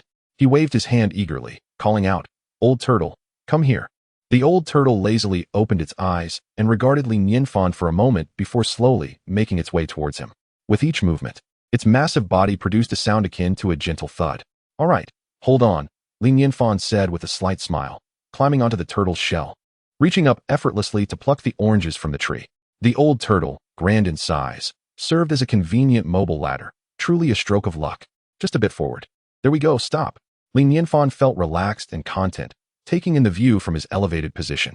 Unsure how long his outing would last, he decided to gather a generous amount of pears and oranges, filling 2 baskets to the brim. Though such fruits could be found for sale outside, nothing could compare to the sweetness of homegrown delights. Wong, wong, wong. Dahe barked at Nianfan, tongue lolling and tail wagging excitedly. The old turtle gazed at him with eager anticipation. All right, you won't be left out. With a resigned chuckle, Li Nianfan tossed a pear to them. Dahei leapt up with its mouth wide open, while the old turtle stretched its neck, waiting expectantly. With a crunch, the pear was devoured, juice bursting forth. And both the turtle and the dog displayed expressions of sheer satisfaction. I mustn't forget to bring along some seasonings, after all. I may need to cook while I'm away. Li Nianfan selected some vegetables from the garden before departing the backyard, momentarily pausing at the rockery, recalling that he ought to bring some jelly for indulgence. 3 days swiftly passed. On this day, Luo Huang, Luo Xiu, Qin Manyun, and the second elder arrived early at the courtyard entrance, waiting respectfully. The second elder's complexion was flushed, his spirit vibrant. Excitement evident on his face as if he had just won a grand prize. How fortunate I am. The palace master is in secluded meditation, and the grand elder must remain to guard the Lincian Dao Palace. By sheer luck, I triumphed over the third and fourth elders, earning this opportunity to accompany him. Just the thought brings a smile. This is the pinnacle of my life. To be in the presence of a great master is a blessing I have cultivated over 8 lifetimes. I must make a good impression. Creak. At that moment, the gate of the courtyard opened, and Li Nianfan, accompanied by Daji, stepped out. Li Nianfan greeted everyone with a smile. Good morning, everyone. You are too kind. There's no need to wait at the door. The 4 responded in unison. Good morning. Young Master Li. Qin Manyun introduced. This is my elder, named Zhou Deshang. He will provide the spiritual energy needed to navigate the spiritual vessel. So he is the driver. Li Nianfan thought. Li Nianfan smiled and said, I have met Elder Zhou. He turned to the side and addressed his loyal companion. Dahei, we are embarking on a long journey this time, so you shall stay behind. Return home. With a heart full of reluctance, Dahei gazed up with soulful eyes, nuzzling against Li Nianfan's trousers. Li Nianfan gently patted the dog's head, chuckling. All right, go home now. It wouldn't be proper for a solitary dog like you to accompany us. Be good and guard the house well. With that, he walked down the mountain alongside the others, leaving Dahei with a lingering look of sorrow. Once Li Nianfan's figure disappeared from sight, Dahei shook its head vigorously, the expression of longing and sadness fading away, replaced by an exuberant demeanor that nearly erupted into laughter. With newfound energy, it turned and bounded into the courtyard. Inside the courtyard, the dragonfire pearl was rolling about, spewing flames in all directions. The sword Buddha emerged from the fallen demon's sword, chanting scriptures, while the Millennium Ice and Ice Element Crystal engaged in a fierce contest, their chilling aura causing the stream to begin freezing. The relic of transmission continuously displayed its teachings, and the heavenly heart bell jingled wildly. In the backyard, the sounds of joyous laughter echoed through the trees, which began to grow wildly, swaying with exuberance. In the pond, a golden figure circled gracefully within the water, while nearby, the old turtle rested on the bank, its eyes closed, a serene smile gracing its lips. Dahei wiggled its tail, mouth agape, calling out to its companions, brothers. The master has left. Let us celebrate. At the edge of the pond, the special seed that had been planted earlier stirred the earth slightly, and a tender sprout emerged from the soil. Chapter 118. Is this really a pear? Li Nianfan leisurely followed Qin Manyun and the others to the foot of the mountain, where he beheld a magnificent flying vessel not far off. The vessel, large and cylindrical in shape, boasted a pristine white exterior, resembling a yacht capable of soaring through the skies. It was a marvel of the cultivation realm, far surpassing the aircrafts of the past world, showcasing the remarkable prowess in crafting such immense magical artifacts. As Li Nianfan admired the flying vessel, its door swung open, and Qin Manyun beckoned, Young Master Li, please. Nodding in acknowledgement, he joined the group as they boarded the vessel. The interior was remarkably spacious, reminiscent of a luxurious residence, divided into several well-appointed rooms. Li Nianfan observed that both Emperor Luo and Luo Xiu wore expressions of astonishment and envy, their mouths slightly agape, clearly impressed by the vessel's opulence. He surmised that Qin Manyun was likely a wealthy figure within the cultivation world, and this flying vessel was akin to a private jet from his previous life. Zhou Deshang strode purposefully toward the forward deck of the vessel.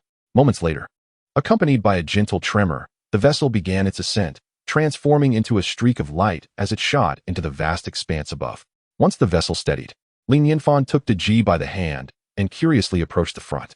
The deck was expansive and open air, with the azure sky overhead, making it feel as though they were suspended among the clouds. Surrounding the vessel was a shimmering aura, forming a protective barrier against the fierce winds of the outside world. Peering down, he saw only a blanket of white clouds below, resembling a vast, ethereal landscape. As he watched the remnants of clouds rush past him, Li Nianfan inhaled deeply, feeling his heart swell with freedom and his spirits uplifted. Indeed, there is nothing quite like stepping out into the world. And to soar into the heavens was an exhilarating experience. Gazing into the distance, he spotted a golden orb hanging in the sky, the gentle rays of the rising sun casting a warm glow, unblinding in their brilliance. Just then, his attention was captured by a peculiar sight, a ship gliding through the air. Indistinguishable from those that floated upon water, yet it soared through the skies. Before long, he witnessed a colossal white crane flying by, followed by a group of individuals merrily riding atop an enormous flying sword, their laughter echoing as they gracefully glided through the air, their garments billowing like ethereal clouds. The world of cultivators was indeed mesmerizing, yet he felt a twinge of sorrow for lacking the ability to cultivate himself. Zhou Desheng broke the silence. Young Master Li, we have quite a distance to cover before we reach Qingyun Valley. Would you like to rest in your room for a while? Before them stood a stone wall, inscribed with what appeared to be intricate formations, which Zhou Desheng was currently channeling his spiritual energy into to navigate the flying vessel. Li Nianfan inquired with curiosity, Old Zhou, how long do you estimate it will take to reach Qingyun Valley? Old Zhou replied, if we do not take a detour, it will take but a day and a night to reach our destination. Is it truly that far? Li Nianfan was momentarily taken aback. The speed of this spiritual vessel surpassed that of aircraft from his previous life, yet it required an entire day and night. How vast must the realm of cultivation be? Had he not fortuitously befriended a cultivator, he would likely never have the chance to travel from Luoxian City to Qingyun Valley in this lifetime. By the way, Old Zhou just mentioned not taking a detour. Could it be that one must navigate around obstacles even in the skies? Li Nianfan continued to inquire. Old Zhou chuckled. Young Master Li, every night the sky is filled with a surge of starfire. If we encounter it, we will have no choice but to take a detour. If luck is not on our side, we may not arrive for 3 days and nights. I see. Li Nianfan's brows lifted slightly as he casually remarked. Let us hope the heavens are kind, allowing us to arrive swiftly. He retrieved 3 pairs from his system space, offering one to Old Zhou with a smile. These are homegrown pairs. I hope you will not find them lacking. Buzz. Old Zhou's mind erupted in astonishment, leaving him momentarily speechless. Gazing at the pair before him, he almost believed he was dreaming. Before their departure, Qin Manyun had repeatedly cautioned him that treasures abound in the presence of an extraordinary person, that even the water they drink is likely spiritual, urging him to prepare himself mentally and to maintain composure, lest his excitement lead to mistakes. He had envisioned countless scenarios on how to discreetly win the favor of such a remarkable individual, hoping to receive even the slightest benefit from them. Yet, he never anticipated that this extraordinary being would so readily offer him a pair. The surprise struck him like a bolt from the blue, nearly leaving him dazed. Calm down. He reminded himself, I must remain composed. As the saintess wisely said, in the presence of greatness, maintaining one's calm can lead to unexpected fortune. It is not merely a matter of skill, but of mindset. Old Zhou took a deep breath, forcibly suppressing the tears that threatened to spill from his eyes. His voice hoarse as he expressed, Not at all. I am most grateful, young Master Li. Li Nianfan replied with a smile. It is merely a pair. No need for formality. Old Zhou cautiously accepted the pair from Li Nianfan's hand, slowly bringing it before his eyes for inspection. The pair was smooth to the touch, its skin glistening with a sheen reminiscent of translucent jade. Under sunlight, it seemed as though the light itself would filter through it.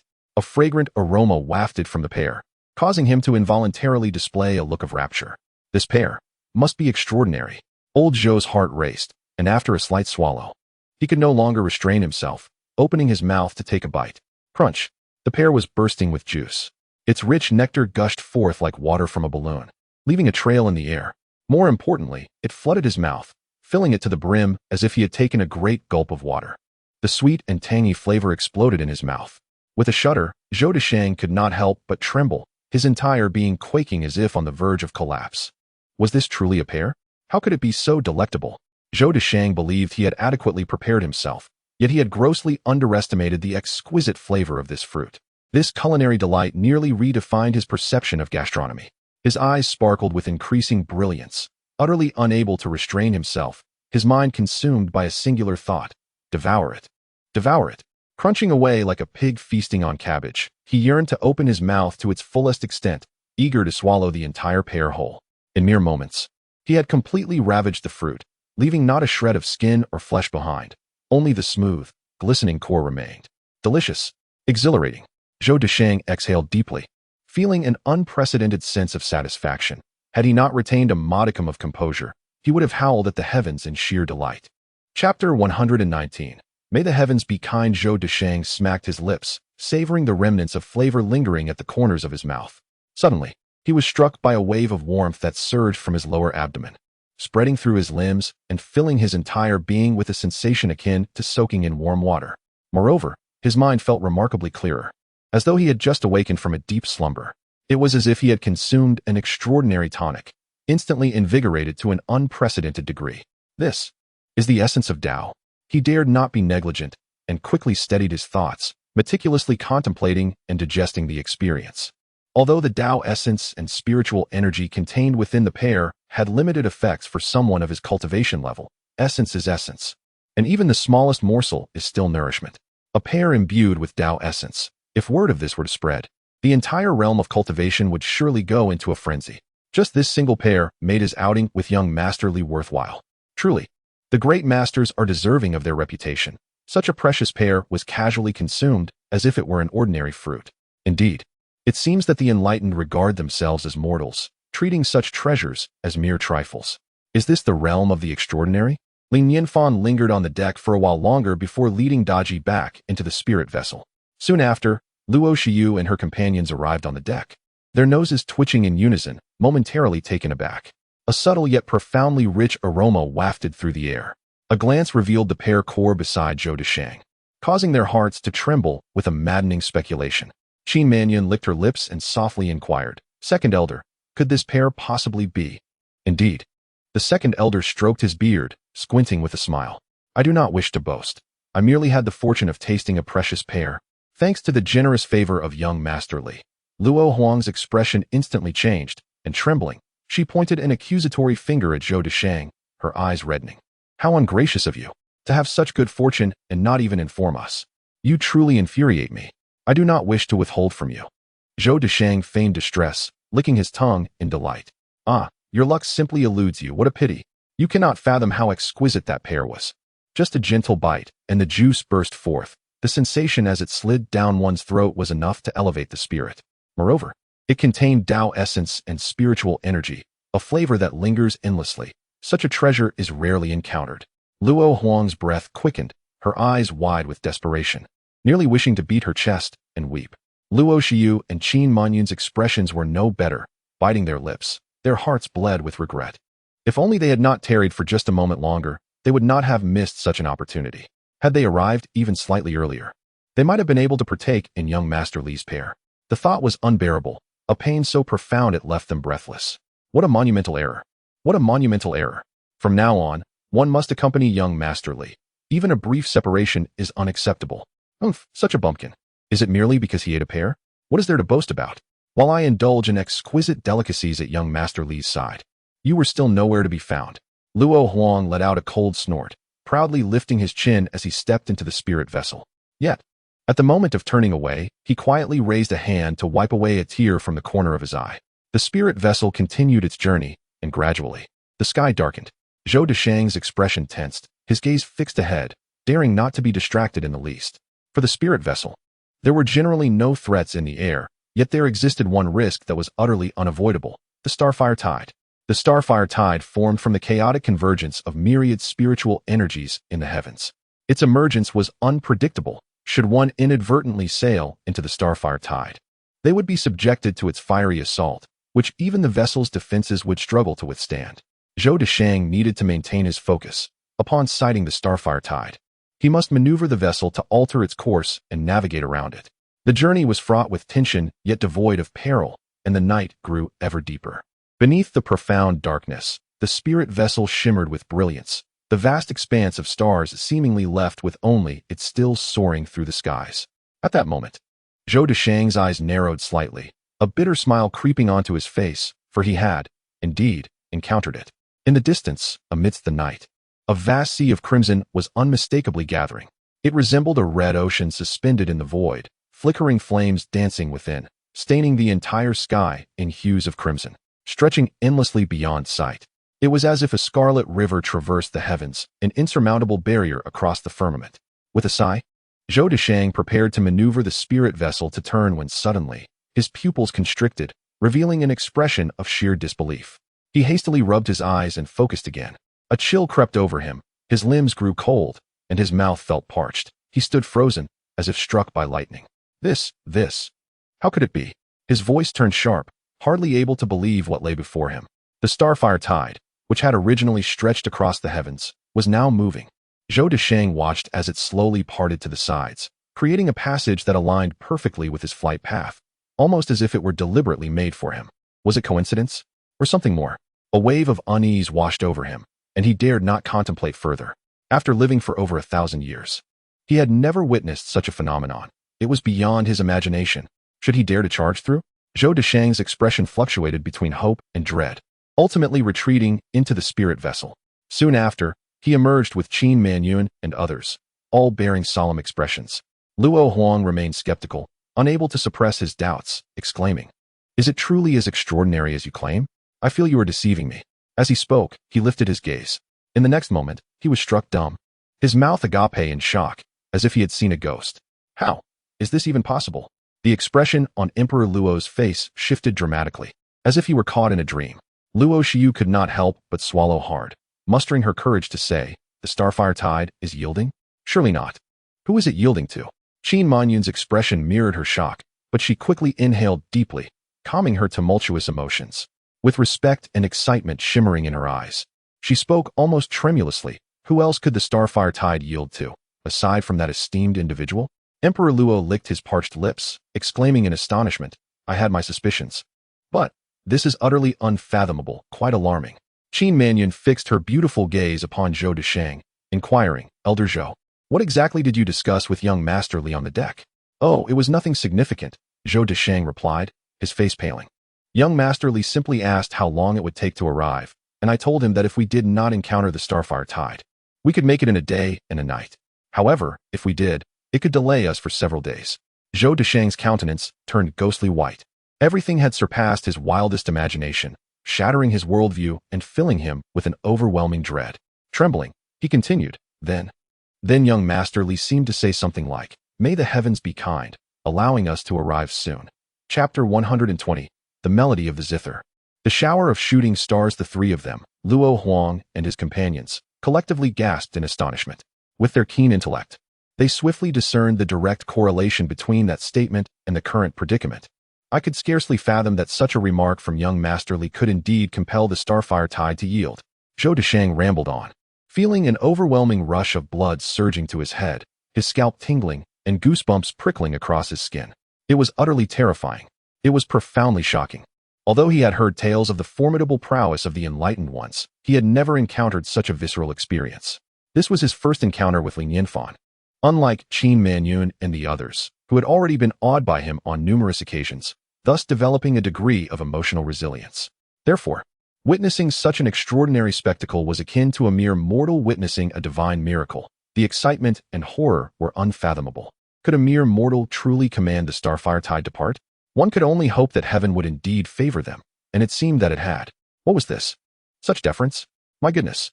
Zhou Deshang felt as though he had stumbled upon a profound terror, a great secret in his life. The three of them exchanged glances, their minds buzzing, unable to find words to articulate their current sentiments. Despite the incredulity, if all went according to plan, it appeared that the starfire tide was indeed acquiescing to young Master Li. "Should we take a detour, holy maiden?" Zhou Deshang inquired. "No need." Qin Manyun's eyes sparkled with insight as she continued, "I comprehend it now. The enlightened one's hint is unmistakable. To choose a detour would be exceedingly foolish." Luo Xiu eagerly asked, "Sister Manyun, what hint did the enlightened one provide?"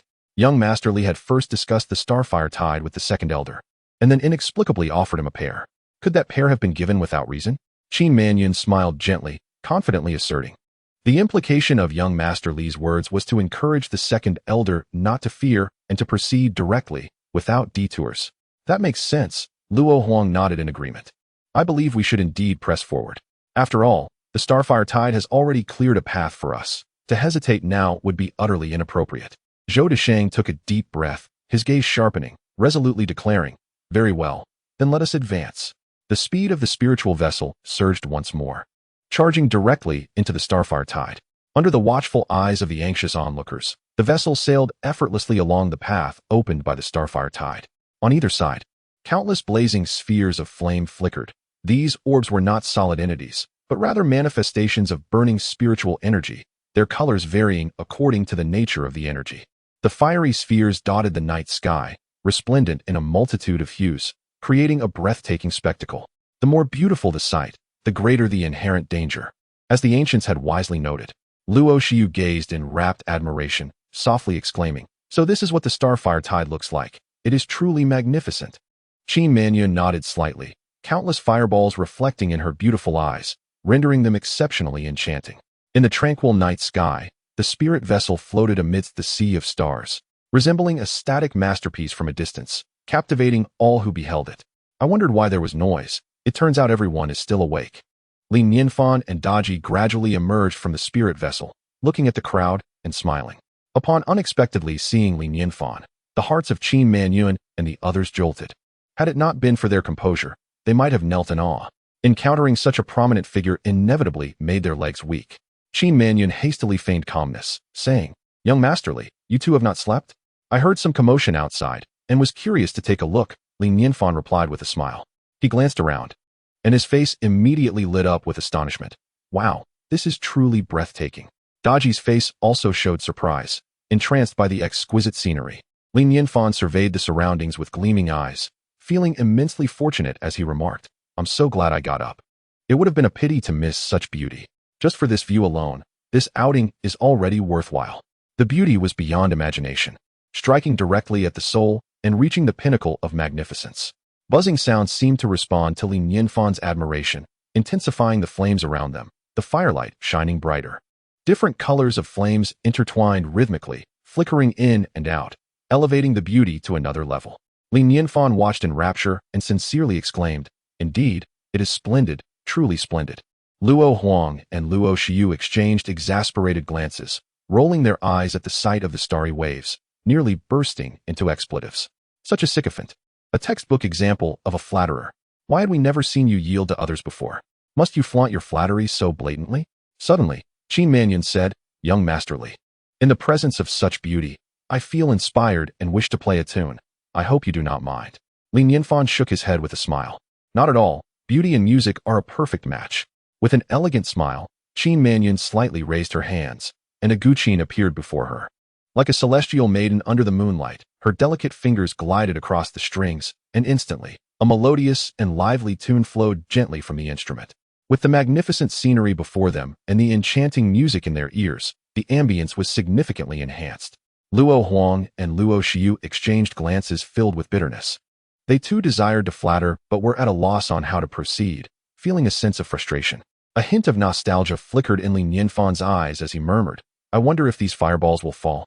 I have always longed to see a meteor shower, yet I have never witnessed one." Almost as soon as he spoke, one of the fireballs trembled slightly, seemingly unable to withstand the moment, suddenly plummeting from the sky, leaving a long trail in its wake. Soon after, the second fireball appeared, followed by the third, the fourth. One by one, the fireballs pierced through the night sky, trailing long tails as they traversed the heavens. This spectacle was truly magnificent, especially since Li Nianfan was right beside this meteor shower, witnessing a beauty that was almost beyond description. Almost every moment, a meteor would streak past Li Nianfan, whether from the side, behind, or in front. A continuous flow. Li Nianfan gazed around, immersed in this splendor, his heart surging like a fervent wave, leaving his entire being in a state of blissful emptiness. In this beautiful moment, with enchanting scenery, a lovely maiden playing the guqin, and meteors falling like rain, it would indeed be a lamentable waste not to do something. Thus, Li Nianfan decided to sit down, retrieving a small square piece of azure origami from the system space, folding it effortlessly while facing the meteors. Chapter 121. A fateful connection. Li Nianfan's fingers danced gracefully, moving swiftly yet resembling the delicate flutter of a butterfly, evoking a sense of aesthetic pleasure. In no time, a flat sheet of paper transformed into a three-dimensional figure, a petite paper crane, its head held high, wings outstretched, and tail elegantly arched upwards. It is said that wishes made upon a meteor shower can come true, and the paper crane symbolizes blessings. Indeed, the two are quite harmonious. With a smile, Li Nianfan held the paper crane aloft, directing it towards the sky where meteor showers cascaded. Instantly, against the backdrop of the celestial display, the paper crane appeared to soar through the night, creating a breathtaking spectacle. Such a rare and exquisite sight. Alas, without a camera. Capturing this moment would have been a splendid keepsake. "What is this, young masterly?" Qin Manyun inquired curiously, gazing at the paper crane. To her, the creation of this crane seemed remarkably simple, requiring just a single sheet of paper. Nianfan had merely folded it a few times, resulting in a form that, while not particularly beautiful, appeared rather unremarkable. However, as she focused intently, she felt an inexplicable sensation, a faint, ethereal glow enveloping the crane, accompanied by a rhythmic pulse, almost as if it were breathing. Indeed, it truly seemed alive. Her heart skipped a beat. "It's merely a trinket from my hometown." Nianfan chuckled upon noticing Qin Manyun's rapt attention on the crane. "If you like it, consider it a gift." "Really?" Joy illuminated Qin Manyun's eyes. The mention of his hometown undoubtedly referred to the realm of the immortals. Thus, this paper crane must be a treasure of the celestial kind. Her heart raced with exhilaration. Nianfan pinched the crane's delicate head and extended it towards her, saying, "It's just something I folded casually. It's nothing special." Qin Manyun immediately raised her hands, carefully cradling the crane as she brought it closer, her gaze unwavering. The moment the crane touched her palm, a shiver coursed through her, her skin prickling with excitement. For in that instant, she distinctly felt the crane's wings quiver slightly. What a treasure she had stumbled upon. This paper crane was undeniably a rare gem, crafted by a master's hand. Although its precise purpose eluded her, she knew it was extraordinary. It seemed that her instincts had proven correct. Perhaps young Masterly, pleased by her performance on the lute, had casually bestowed this precious gift upon her. Crimson hues rose to her cheeks, her excitement nearly overwhelming her composure. Yet she maintained a facade of calm. Observing her careful demeanor, Nianfan couldn't help but chuckle inwardly. Indeed, girls had an irresistible fondness for paper cranes, likely nurturing a deep-seated instinct to cherish such delicate creations. The gaze of Luo Huang and the others was fixated on the paper crane, their desire to attach their very eyes to it palpable. This sensation was akin to watching a tremendous opportunity slip away right before their eyes, a torment beyond description. Qin Manyun continued to drag the paper crane and spoke. "Thank you, young Masterly." Nianfan replied with a smile, "I am glad you like it. It is quite late. I should retire for the night." With that, he yawned and returned to his spiritual vessel. Once Nianfan vanished from sight, the crowd emerged from their profound astonishment, feeling a collective sigh of relief. Faced with such a formidable figure, they instinctively tightened the strings of their hearts, weighing each word carefully for fear of offending him. The most crucial aspect was that this esteemed individual harbored peculiarities, requiring them to remain ever vigilant and adept at playing the role of an ordinary person, thus amplifying their pressure. However, if it were not for this peculiar inclination of his, how could they have the chance to curry favor and seize opportunities? Indeed, every action and reaction carries its own significance, and fate is truly ineffable. It appears that for the time being, cultivating their skills should be set aside, with greater emphasis placed on honing their acting abilities and psychological resilience. Qin Manyun then turned her gaze toward Daji, respectfully inquiring, "Might I ask, Miss Daji, do you know the purpose of this paper crane?" "I do not know," Daji replied, shaking her head. "However, the Master's actions, though seemingly whimsical, are laden with profound meaning. Since he has gifted it to you, take good care of it." Naturally, Manyun was appreciative. She delicately stowed the paper crane away and could not help but whisper, "It is truly enviable that Miss Daji can remain by young Master Li's side." Luo Huang and the others nodded in agreement. For beings such as themselves, merely tasting a pear would evoke boundless joy, while Daji was in the presence of a transcendent, reaping benefits with each breath. Such fortune was nothing short of miraculous. Being favored by the master was indeed a blessing for Daji. A smile of happiness graced her lips, and after a moment of contemplation, she spoke, "As I accompany the master, my sole intention is to alleviate his burdens. In doing so, I have discovered certain matters that I can share with you." The group instantly rejoiced, eagerly urging, "Please, Miss Daji, enlighten us."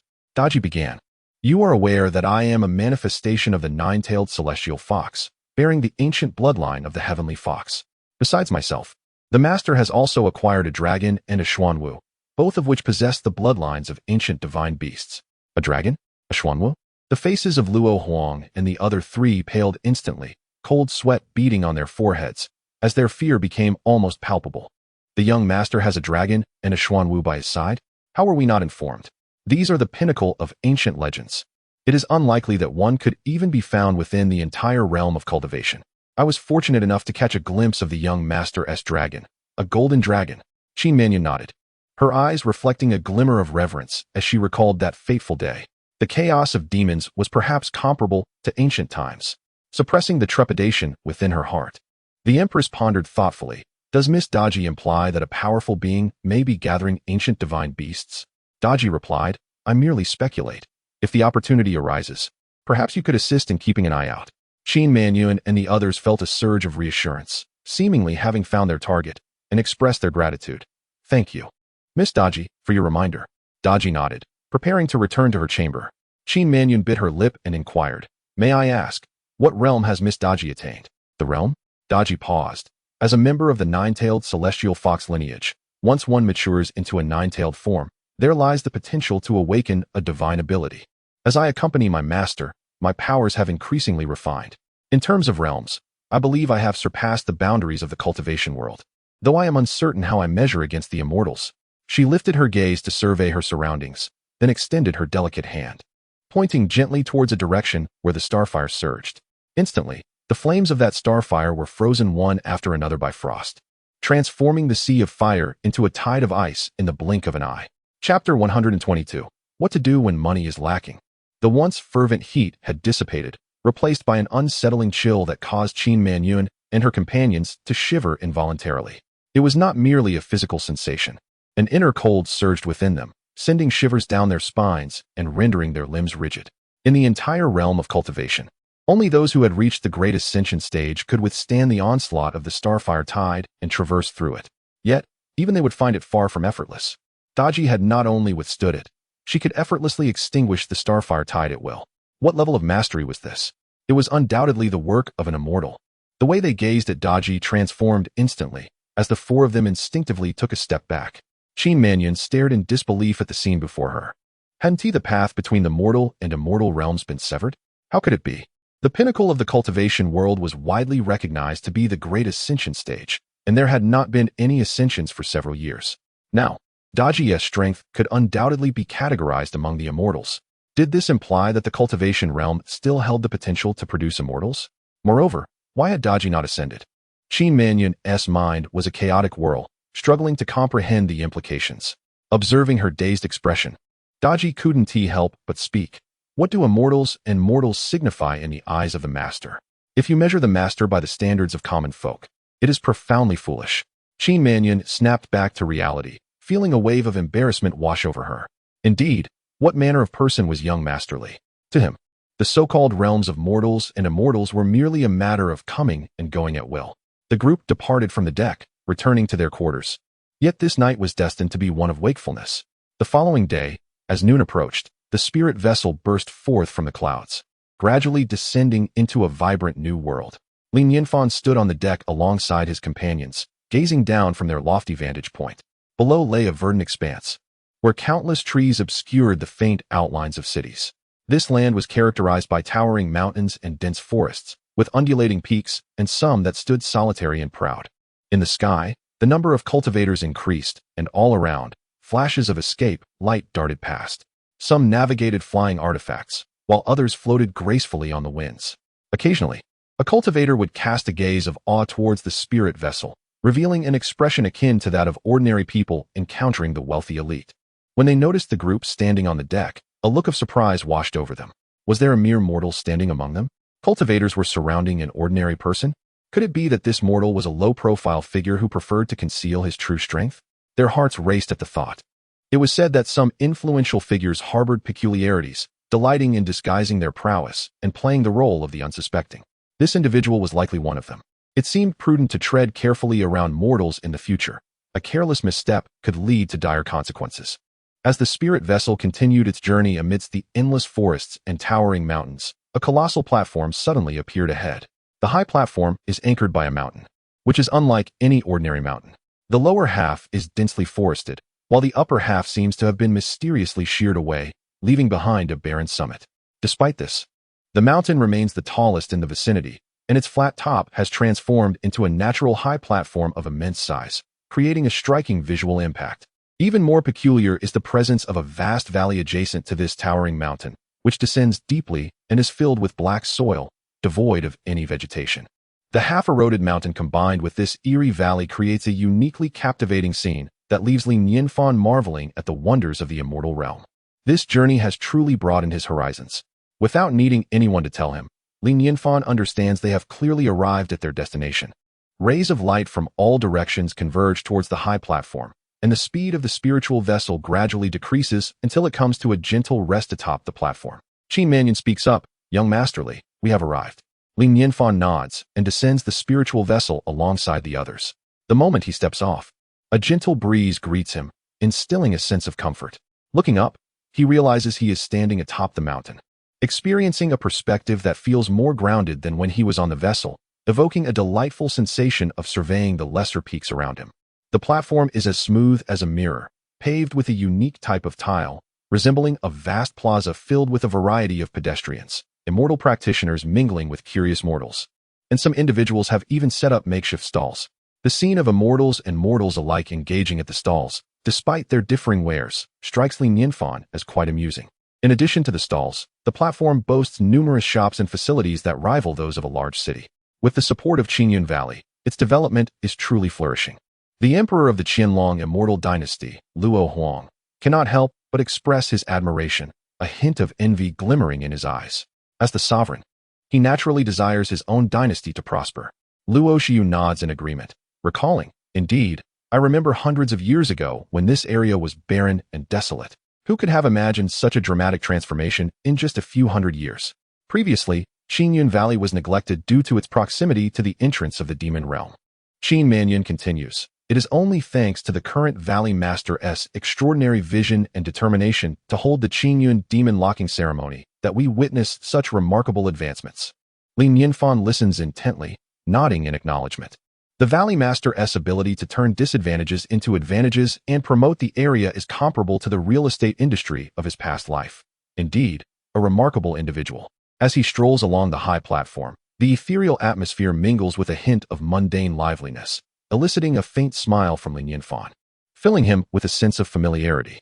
At that moment, he halts before a towering building shaped like a pagoda, gazing up at the sign that displays the elegantly inscribed characters Xian Kuju, exuding an aura of celestial elegance.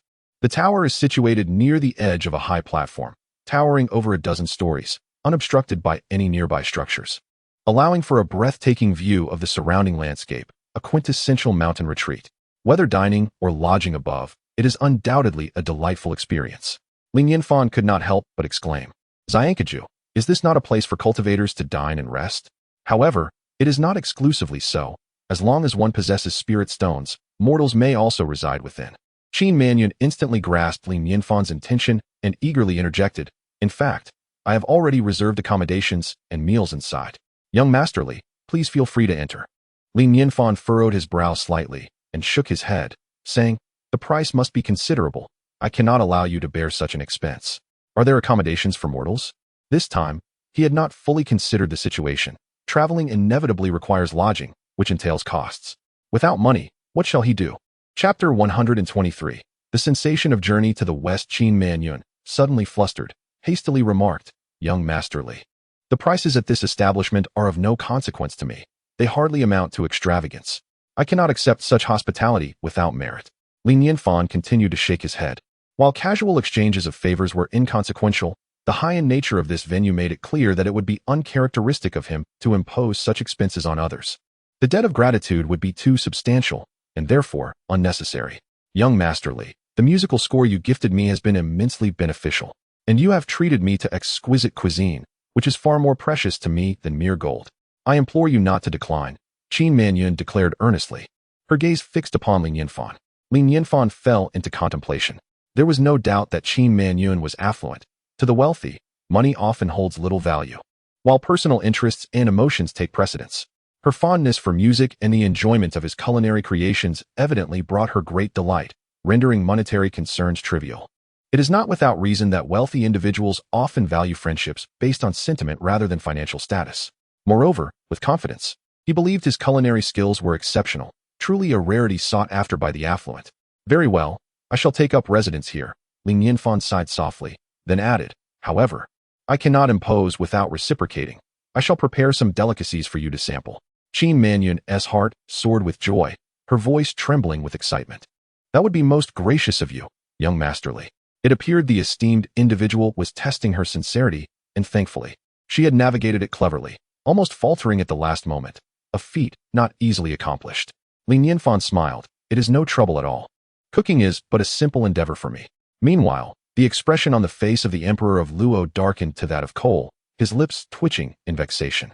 His only grievance lay in his own folly, having perfectly missed a significant opportunity.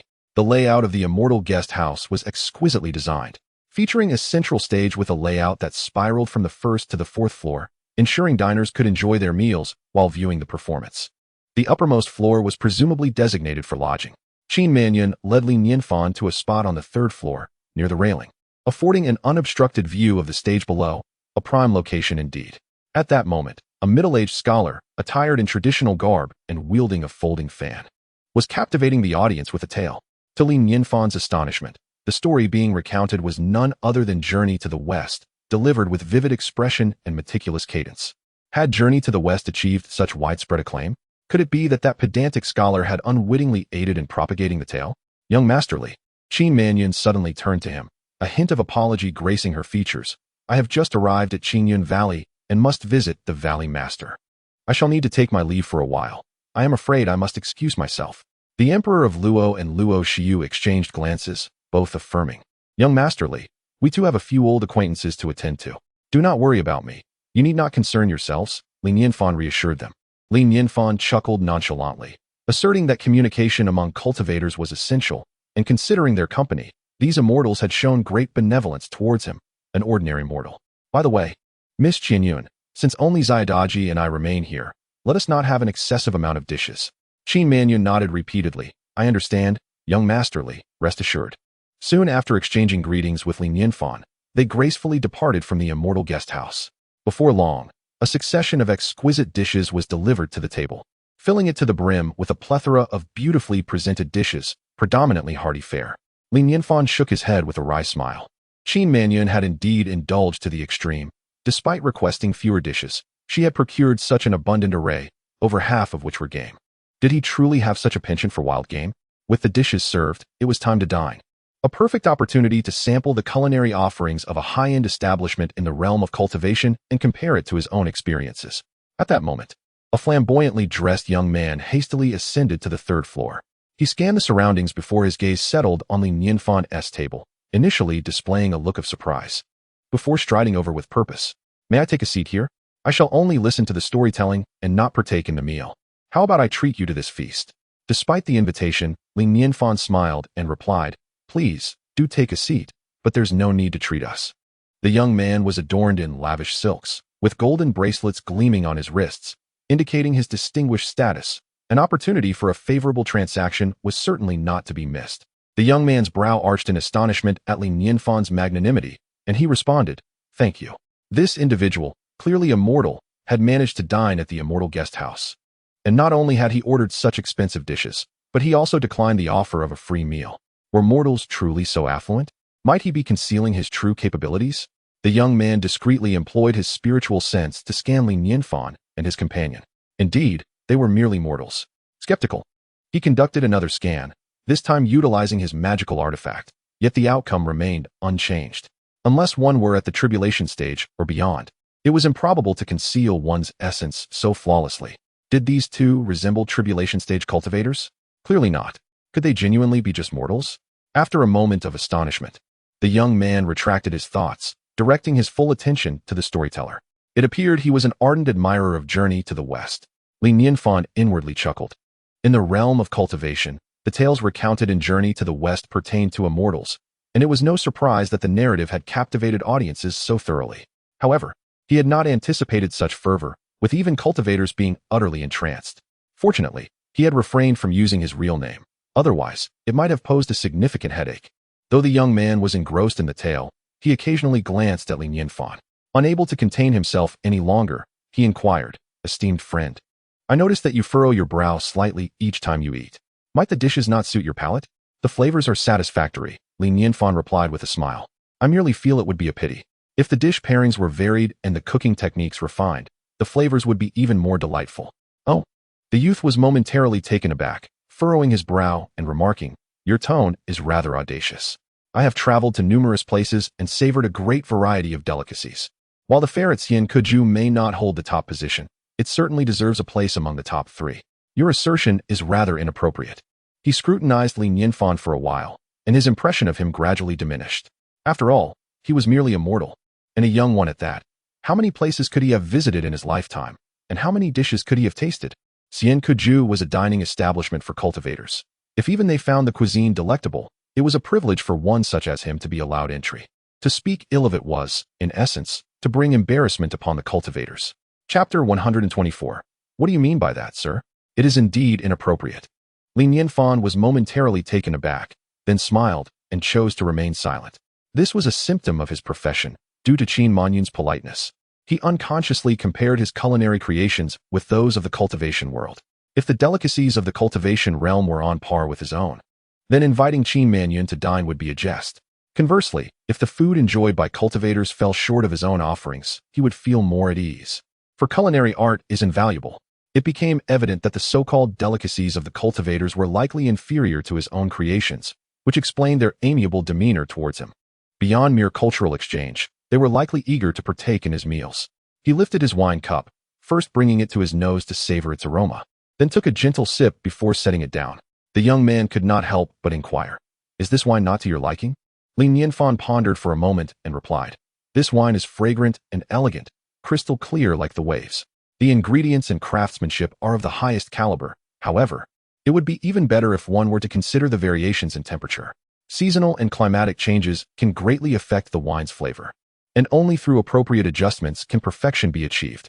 The youth, struck by the reasonableness of Li Nianfan's words, felt a twinge of uncertainty but still remarked, "If there truly exists a superior wine in the mortal realm, it would have been offered long ago. How could this wine remain as the signature of the immortal guest house?" He directly pointed out that Li Nianfan, merely a mortal, had no standing to critique the fine wines savored by cultivators. Was it not absurd to suggest that the wine enjoyed by cultivators might be inferior to that of mortals? Li Nianfan smiled slightly, stating, "I merely expressed my opinion. Nothing is immutable, and wine is not inherently fixed in form. What I mentioned is merely one aspect of winemaking. Knowledge knows no hierarchy. The accomplished may serve as teachers. Would it not be splendid to gather the strengths of many? Knowledge knows no hierarchy. The accomplished may serve as teachers, to gather the strengths of many." The young man's pupils widened, seemingly astonished by Li Nianfan's philosophical insights. Sitting in a daze as he murmured to himself. Beside him, Daji trembled slightly, her mind buzzing, as if by following this line of thought, she might glimpse the profound truths of the universe. She repeated the phrase in her mind, finding it increasingly boundless and overwhelming, akin to being adrift in an infinite ocean. Marveling at its vastness, yet uncertain of which direction to navigate. Could it be that the reason the master chose to masquerade as a mortal was that there were numerous lessons to be learned from them? The accomplished, like the master, who is a celestial being, humbling himself to regard mortals as teachers. What a realm of existence could rival such humility? As for the young man, he felt his thoughts in disarray. The impact of Li Nianfan's words was akin to a nuclear bomb detonating within his worldview, shattering his previous understanding. As the son of the leader of Qingyun Valley, he was naturally endowed with the finest resources of the cultivation realm. The cultivation techniques, the teachers, and everything else. Are they not the very things that others yearn for? Must one not seek knowledge from others? Had this been in the past, he would have scoffed at the notion, insisting that it was unnecessary. Yet now, he finds himself at a loss for words. Everything in the Qingyun Valley resembles exquisite wine. It may seem perfect to me, but is it truly flawless? If I were to amalgamate the strengths of various schools, would that imply I could surpass the Qingyun Valley? If I were to outshine my father? The youth's breathing grew increasingly rapid, and taking a deep breath, he struggled to calm the boiling blood within him. The profound wisdom he gleaned from a mere mortal was a testament to the truth in the saying that a master can be found in anyone. He turned to Li Nianfan, rose to his feet, and earnestly expressed, "I understand now. Thank you for your guidance. It appears that another polite cultivator has emerged." Li Nianfan regarded the young man favorably and replied with a smile, "It was merely a conversation. It hardly qualifies as teaching." The youth resumed his seat, suddenly glancing at Li Nianfan, a hint of embarrassment in his voice as he asked, "Might I trouble you for a cup of wine?" His emotions surged. craving the soothing effects of alcohol, yet the thought that the spread before him was all prepared by Li Nianfan made him feel somewhat awkward. Ha ha. It's no trouble at all, Li Nianfan replied, handing him the wine jug. The youth's spirits lifted, and raising his cup toward Li Nianfan, he declared, "Thank you. I toast to you." He then downed the wine in one go, savoring its flavor more than any he had tasted before. He remarked, "In the future, should the opportunity arise, I shall have someone brew this wine again according to your suggestions. I am certain it will become a divine nectar." It seems this young man possesses considerable influence, capable of having the locals rebrew this wine. I may have just befriended someone of great importance. Li Nianfan smiled subtly, refraining from disclosing that he had only pointed out a minor flaw in the wine. In truth, its issues were numerous and significant, too many to articulate without risking a fallout that would jeopardize their budding friendship. The youth continued to listen to the storyteller recount the journey to the west. At this moment, the tale was nearing its conclusion, as the storyteller began to summarize and analyze the story for the audience. After enduring countless trials and tribulations, Tang Sung and his disciples finally achieved their goals. The esteemed Wu Cheng'an aimed to impart that the path to becoming an immortal or a Buddha is fraught with challenges. As cultivators, if we can remain steadfast in our hearts and overcome each obstacle, we shall ultimately attain enlightenment. This is indeed a sensible statement. In Journey to the West, we can observe not only the external hardships, but also the internal trials faced by the four disciples, representing a profound growth of the spirit. Cultivation is indeed a process of refining the heart, akin to the journeys we undertake as cultivators. Indeed, our path of cultivation is filled with trials at every step. Much like theirs, the patrons in the Immortal guest house nodded in agreement, and the youth beside Li Nianfan stood up, exclaiming excitedly, "Well said. A reward." With a flourish of his hand, a glimmering array of spirit stones was tossed before the storyteller. Settling back down, the youth turned to Li Nianfan and inquired, "Sir, have you heard of Journey to the West?" "I have heard of it," Li Nianfan replied with a nod. The esteemed Wu Cheng'an is indeed a remarkable figure of our time, capable of penning such an extraordinary work imbued with the essence of the celestial. His experiences must undoubtedly transcend our imagination. The youth sighed with admiration and continued, "Although the Tang monk and his disciples hail from extraordinary backgrounds, they possess immense perseverance and grand ambitions, ultimately achieving enlightenment. They truly serve as paragons for our generation." Li Nianfan regarded the young man with a peculiar expression, his demeanor somewhat intricate. After a moment's hesitation, he spoke, "In truth, this statement warrants a rephrasing. It is precisely because the Tang monk and his disciples originate from exceptional lineages that they are able to attain their ultimate realization. Though merely a change in phrasing, the nuance is profoundly distinct." The youth furrowed his brow, inquiring, "What do you mean by this, esteemed teacher?" Chapter 125. A single remark shocks the second generation of cultivators, Li Nianfan remarked with a smile. From the very inception of Journey to the West, the conclusion has been predetermined. The acquisition of the true scriptures by Tang Sung is fated, although it appears fraught with trials. It is merely a formality. Do you not perceive that the path of the journey has already been meticulously laid out for him? The path has been paved for him. The youth displayed a contemplative expression, sensing an undercurrent of discord. Li Nianfan continued, "Let me reframe my inquiry. How many of the tribulations truly pose a threat to the lives of the four disciples?" Well, the youth hesitated. Upon first encountering Journey to the West, he was utterly captivated, and since then, he had absorbed every chapter, becoming intimately familiar with its narrative. As he swiftly recalled the 81 trials, a revelation struck him, one that filled him with astonishment. Previously unrecognized, he now felt, prompted by Li Nianfan's words, that these so-called 81 trials were hardly noteworthy. For protectors were abundant. As cultivators, a single misstep could lead to our annihilation, yet compared to the tribulations we face, these 81 trials seem like mere child's play. If they do not threaten one's life, can they truly be deemed trials? Li Nianfan smiled gently, stating, "In my view, Journey to the West is merely a travelogue chronicling Tang Sung's journey westward from the east, documenting his observations and experiences along the way." Boom. The youth was taken aback, his entire being shaking. As he sank back into his seat, his eyes glazed over. He opened his mouth to refute, yet found himself at a loss for words. As he replayed each scene in his mind, the more he pondered, the more he felt a creeping sensation. It seemed that among all the tribulations, the most formidable came from the kingdom of women, when Tang Sung's heart wavered, contemplating staying rather than pursuing the scriptures. In other words, had Tang Sung been resolute in his quest for the scriptures, attaining enlightenment would have been a foregone conclusion. To put it plainly, Others had already paved the way. As long as he exerted a little effort and abstained from indulgent vices, success was nearly guaranteed. Li Nianfan distilled it simply. Though hardships exist, the Buddha orchestrated this journey over 5 centuries, ensuring not only that Sun Wukong would serve as a protector, but also providing various bodhisattvas to offer guidance along the way. Even the monsters they encountered possessed celestial backgrounds.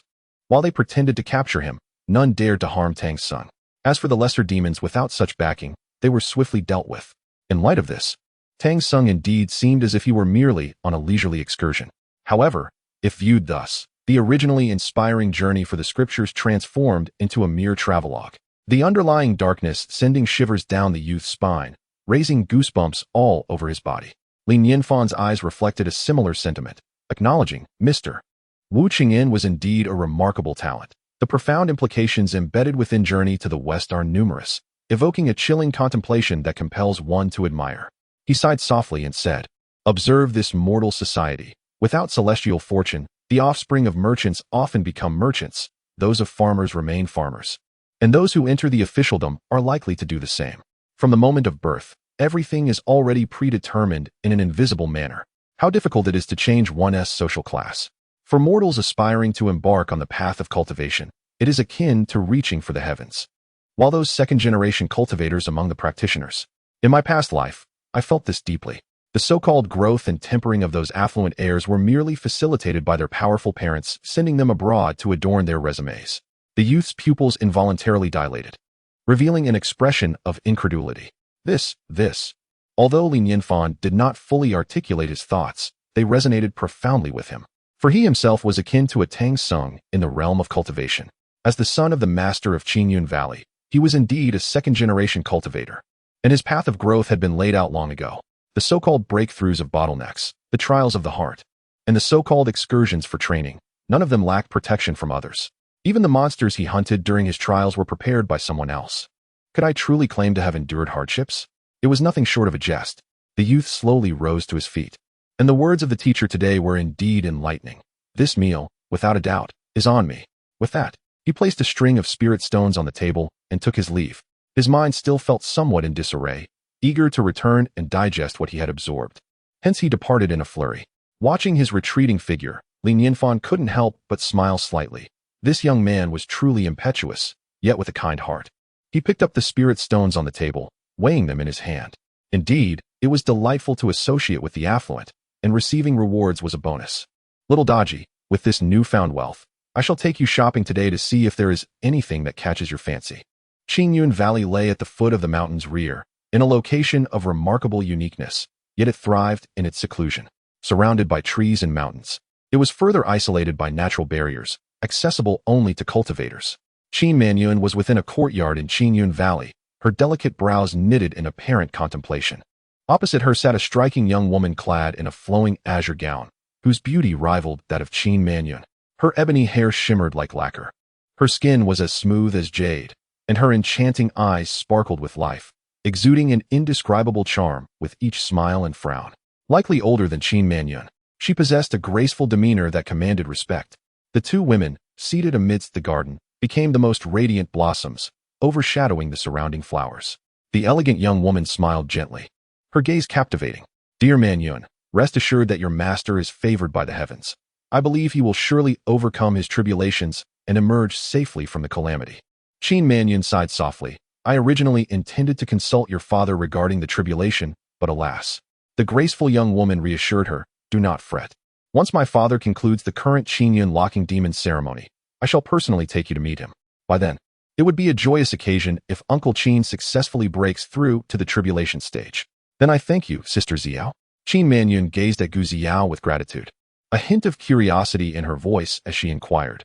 This time, Uncle Gu has summoned all the tribulation cultivators from your valley. Such a significant emphasis. Has something unforeseen transpired with the Qingyun demon locking ceremony? Gu Xiao pondered for a moment before responding. You are aware that the seal of the Qingyun demon locking ceremony only weakens with time. Each eruption signifies a diminishment of its power. After all these years, one can only imagine how feeble the remaining strength is. Furthermore, just in the past couple of days, for reasons unknown, the seal has suddenly loosened to its utmost limit, startling even my father. How could this be? Has something occurred in these past days? Qin Manyun furrowed her brow in concern. Gu Xiao shook her head, a worried expression crossing her face. I am uncertain. However, I faintly overheard my father mention that there seems to be some kind of change in the world, though whether it is for better or worse remains unclear. Chapter 126. This individual is no ordinary person. Has there been a shift in the heavens and the earth? Qin Manyun felt a slight stir in her heart. Gu Xiao's father is one of the rare few who have reached the great ascension stage, possessing an acute sensitivity to the fluctuations of the world. Could something have transpired? However, if something indeed occurred, it certainly would not be trivial. It would be impossible for no whispers of it to reach her ears. Just as she prepared to inquire further, a figure came rushing back, riding on a beam of light. This figure's face bore a dazed expression, appearing lost and forlorn, alternating between laughter and tears, with emotions that were vividly colorful. Upon landing, he merely glanced at Gu Xiao and Qin Manyun without offering a greeting, and then wandered aimlessly towards his room. Gu Xiao furrowed her brows and called out sharply, Gu Xiu, have you been possessed? Gu Xiu trembled at her words, snapping back to reality, and looked at Gu Xiao with a hint of trepidation, retracting his neck as he softly replied, Sister. Gu Xiao shook her head in exasperation. A guest had arrived, yet he didn't even bother to acknowledge them. Gu Xiu then turned his gaze towards Qin Manyun, hurriedly saying, Sister Manyun, what brings you here? Qin Manyun smiled and replied, I came over to chat with Sister Xiao during the Qingyun locking demon ceremony. Gu Xiao looked at Gu Xiu with suspicion and asked helplessly, What happened to you just now? You seemed completely out of it. Were you tricked again? Her younger brother, though endowed with remarkable cultivation talent, was often too straightforward, hasty, and prone to acting without thinking, bordering on being a spendthrift. Gu Xiu quickly interjected, No, I'm not foolish. How could I be deceived all the time? I went to the Immortal guest pavilion to listen to the conclusion of Journey to the West today. The conclusion of Journey to the West? Did Tang Song and his disciples obtain the true scriptures? Gu Xiao could not help but inquire. She preferred to avoid crowds, so she relied on Gu Xiu to relay the story's content to her, having heard many details over time. Gu Xiu shook his head dismissively, saying, That goes without saying. The slots were predetermined. Predetermined? Gu Xiao looked at her brother in astonishment, sensing a shift in his demeanor. In the past, he would have eagerly shared every detail he heard, constantly expressing admiration for Tang Song and his disciples. Now, however, he seemed to carry a hint of disdain. Excitement gradually spread across Gu Xiu's face as he suddenly spoke with an air of mystery. Sister, I encountered an extraordinary person today. You encountered an extraordinary person again? Gu Xiao's heart sank. She was all too familiar with this scenario. Each time he was deceived, her brother wore this very expression, and his words mirrored those of past encounters. Her expression darkened as she asked sternly, What have you been tricked into this time? I wasn't deceived, I assure you. This time it was truly an extraordinary individual. Gu Xiu declared with utmost seriousness. Although he is merely a mortal, the truths he spoke were imbued with profound wisdom. You cannot fathom the emotions I felt at that moment. It was truly awe-inspiring. Immortal? Gu Xiao's expression darkened further, and she instinctively covered her face with her hands. It was truly humiliating to see her brother so easily deceived by a mere mortal. She cast an awkward glance at Qin Manyun, feeling embarrassed in front of her younger sister. Sister, why do you always doubt me?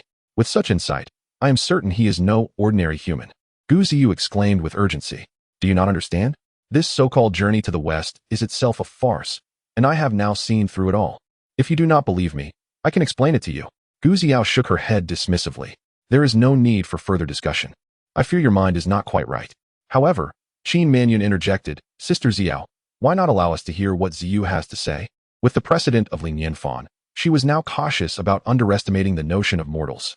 Gu Xiao sighed, conceding, Very well, I shall see what you have to say. Gu Xiu instantly perked up, relishing the moment to showcase his brilliance and astound them. He took a moment to compose himself, striving to emulate Lin Nianfan's mannerisms and frequently quoting his words as he began to elaborate. At first, Gu Xiao remained indifferent, mentally preparing herself for her brother's anticipated revelations.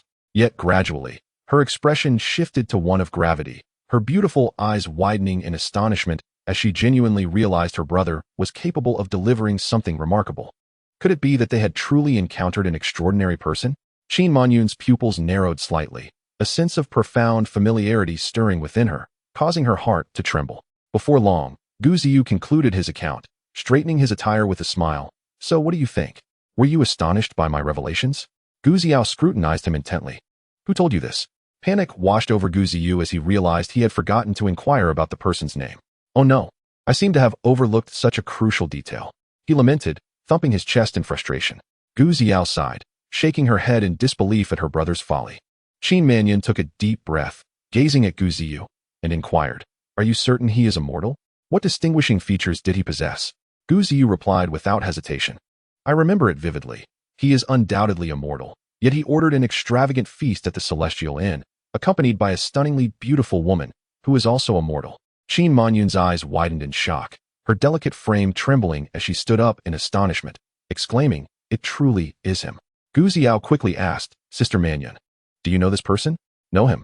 More than that, I came primarily to accompany him," Qin Mannion replied with a wry smile, then spoke in a tone filled with reverence. "He is no mere mortal, but a figure of immense significance. The fact that Ziyu encountered him signifies an unimaginable fortune." "A figure of immense significance? Fortune?" Gu Ziyu stood rooted to the spot, utterly bewildered by Qin Manyun's fantastical words, which left her in disbelief. What kind of individual could merit such words from her, and especially in the esteemed Qingyun Valley? Gu Ziyu was momentarily taken aback, then filled with immense excitement as he exclaimed, "Sister Mannion truly knows this person? I had a premonition he must be an extraordinary figure. Which heroic talent is he? So that I might seek him out and forge a connection?" "Seek a connection?" Qin Mannion could not help but chuckle. Casting a peculiar glance at Gu Ziyu, she replied, "I do not mean to belittle you, but neither you nor even your father possesses the standing to seek such acquaintance. At his level, even celestial beings must bow before him. And as for the beautiful lady you mentioned, she is, in truth, already of transcendent status." Chapter 127. The Great Terror. What a magnificent game. With a sharp intake of breath, both Gu Ziyu and Gu Ziyu gazed at Qin Manyun with eyes wide in shock. Gu Ziyu could no longer maintain her composure, solemnly asking, "Are you certain you are not jesting? That is a celestial being, an existence that transcends the pinnacle of the cultivation realm. What does it signify for a celestial to appear in a realm where ascension has not occurred for millennia? Most crucially, this woman would serve a man as a slave? What caliber of man must he be? Do you think I would jest about such matters?" Qin Manyun regarded Gu Ziyu, her beautiful eyes devoid of any playful intent, filled instead with reverence as she declared, "This individual is far beyond celestial beings. I cannot articulate it.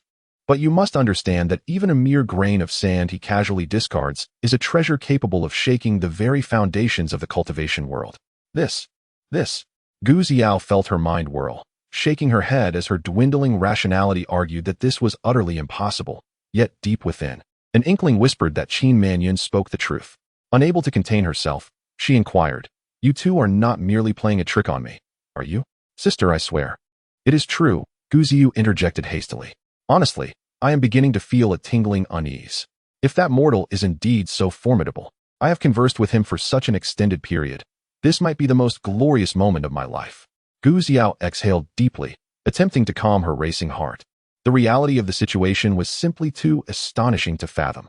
"Regarding extraordinary beings, I initially had no intention of revealing this to you, but since Ziyu has encountered one, it signifies that the extraordinary has begun to weave its plans. This is your destined encounter, which is why I divulge it now." Qin Manyun paused, hesitating for a moment before continuing. "In truth, Journey to the West is the work of the extraordinary being." "What?" Gu Ziyu stared at Qin Manyun, as if a fervent fan had met their idol, exclaiming in excitement, "He is the esteemed Wu Qingyan?" Wu Qingyan is merely a pseudonym. If one were to ponder deeply, they would realize that he disseminated the grand creation of Journey to the West without requiring the world to bear his gratitude. What a magnificent disposition and grandeur. Qin Manyun sighed softly. "I initially believed that Journey to the West merely contained profound truths meant to convey wisdom, but upon hearing your recounting, I now comprehend that the implications within the book far exceed my understanding. My insight truly remains insufficient." Gu Ziyu, with a complex tone, remarked, having just heard Ziyu's words, "I too have gained clarity. I had no idea that Journey to the West possessed such profound reverse significance." Qin Manyun gazed seriously at Gu Ziyu, stating, "Many matters remain unspoken by the extraordinary. He has provided you with numerous hints, each embedded with deep meaning. You must recount your encounter with the extraordinary from beginning to end, so we may unravel it together." Immediately, Gu Ziyu recounted the events in detail once more, his expression significantly more solemn, clearly aware of the gravity of the situation. Qin Manyun listened intently, unwilling to miss a single word, her mind racing with thoughts. Upon discovering that Journey to the West was merely a self-directed performance, her heart could not help but convulse violently. In that moment, a spark of enlightenment struck her, and she exhaled deeply. Ah, I believe I comprehend now. This indeed is a grand game at play. The complexity of her emotions was palpable, with a hint of sorrow glimmering in her eyes. What is it? Gu Xiao furrowed her brow. The sage spoke of mortals and cultivators, illustrating that many are predetermined from birth. Yet this was not the crux of the matter. The emphasis lay on the metaphorical implications. Qin Manyun's pupils darkened with profound dread and reluctance as she trembled and uttered, "Consider this. Above cultivators, do immortals not exist? Is there not a lineage of second-generation immortals? For us, the practitioners who toil tirelessly in pursuit of the path to immortality, do those second-generation immortals merely need to feign a pretense to attain it? If it has been predetermined, what purpose does our striving serve? Could the severance of the mortal and immortal paths be linked to this?" The very thought of her conjecture sent chills down her spine, and she broke into a cold sweat at the moment of articulation, as if she had unearthed a secret powerful enough to spell her doom. Her heart surged with tumultuous waves. It seemed the sage had already unveiled the greatest secret of the cultivation world, engaging in a game of strategy, a monumental chess match.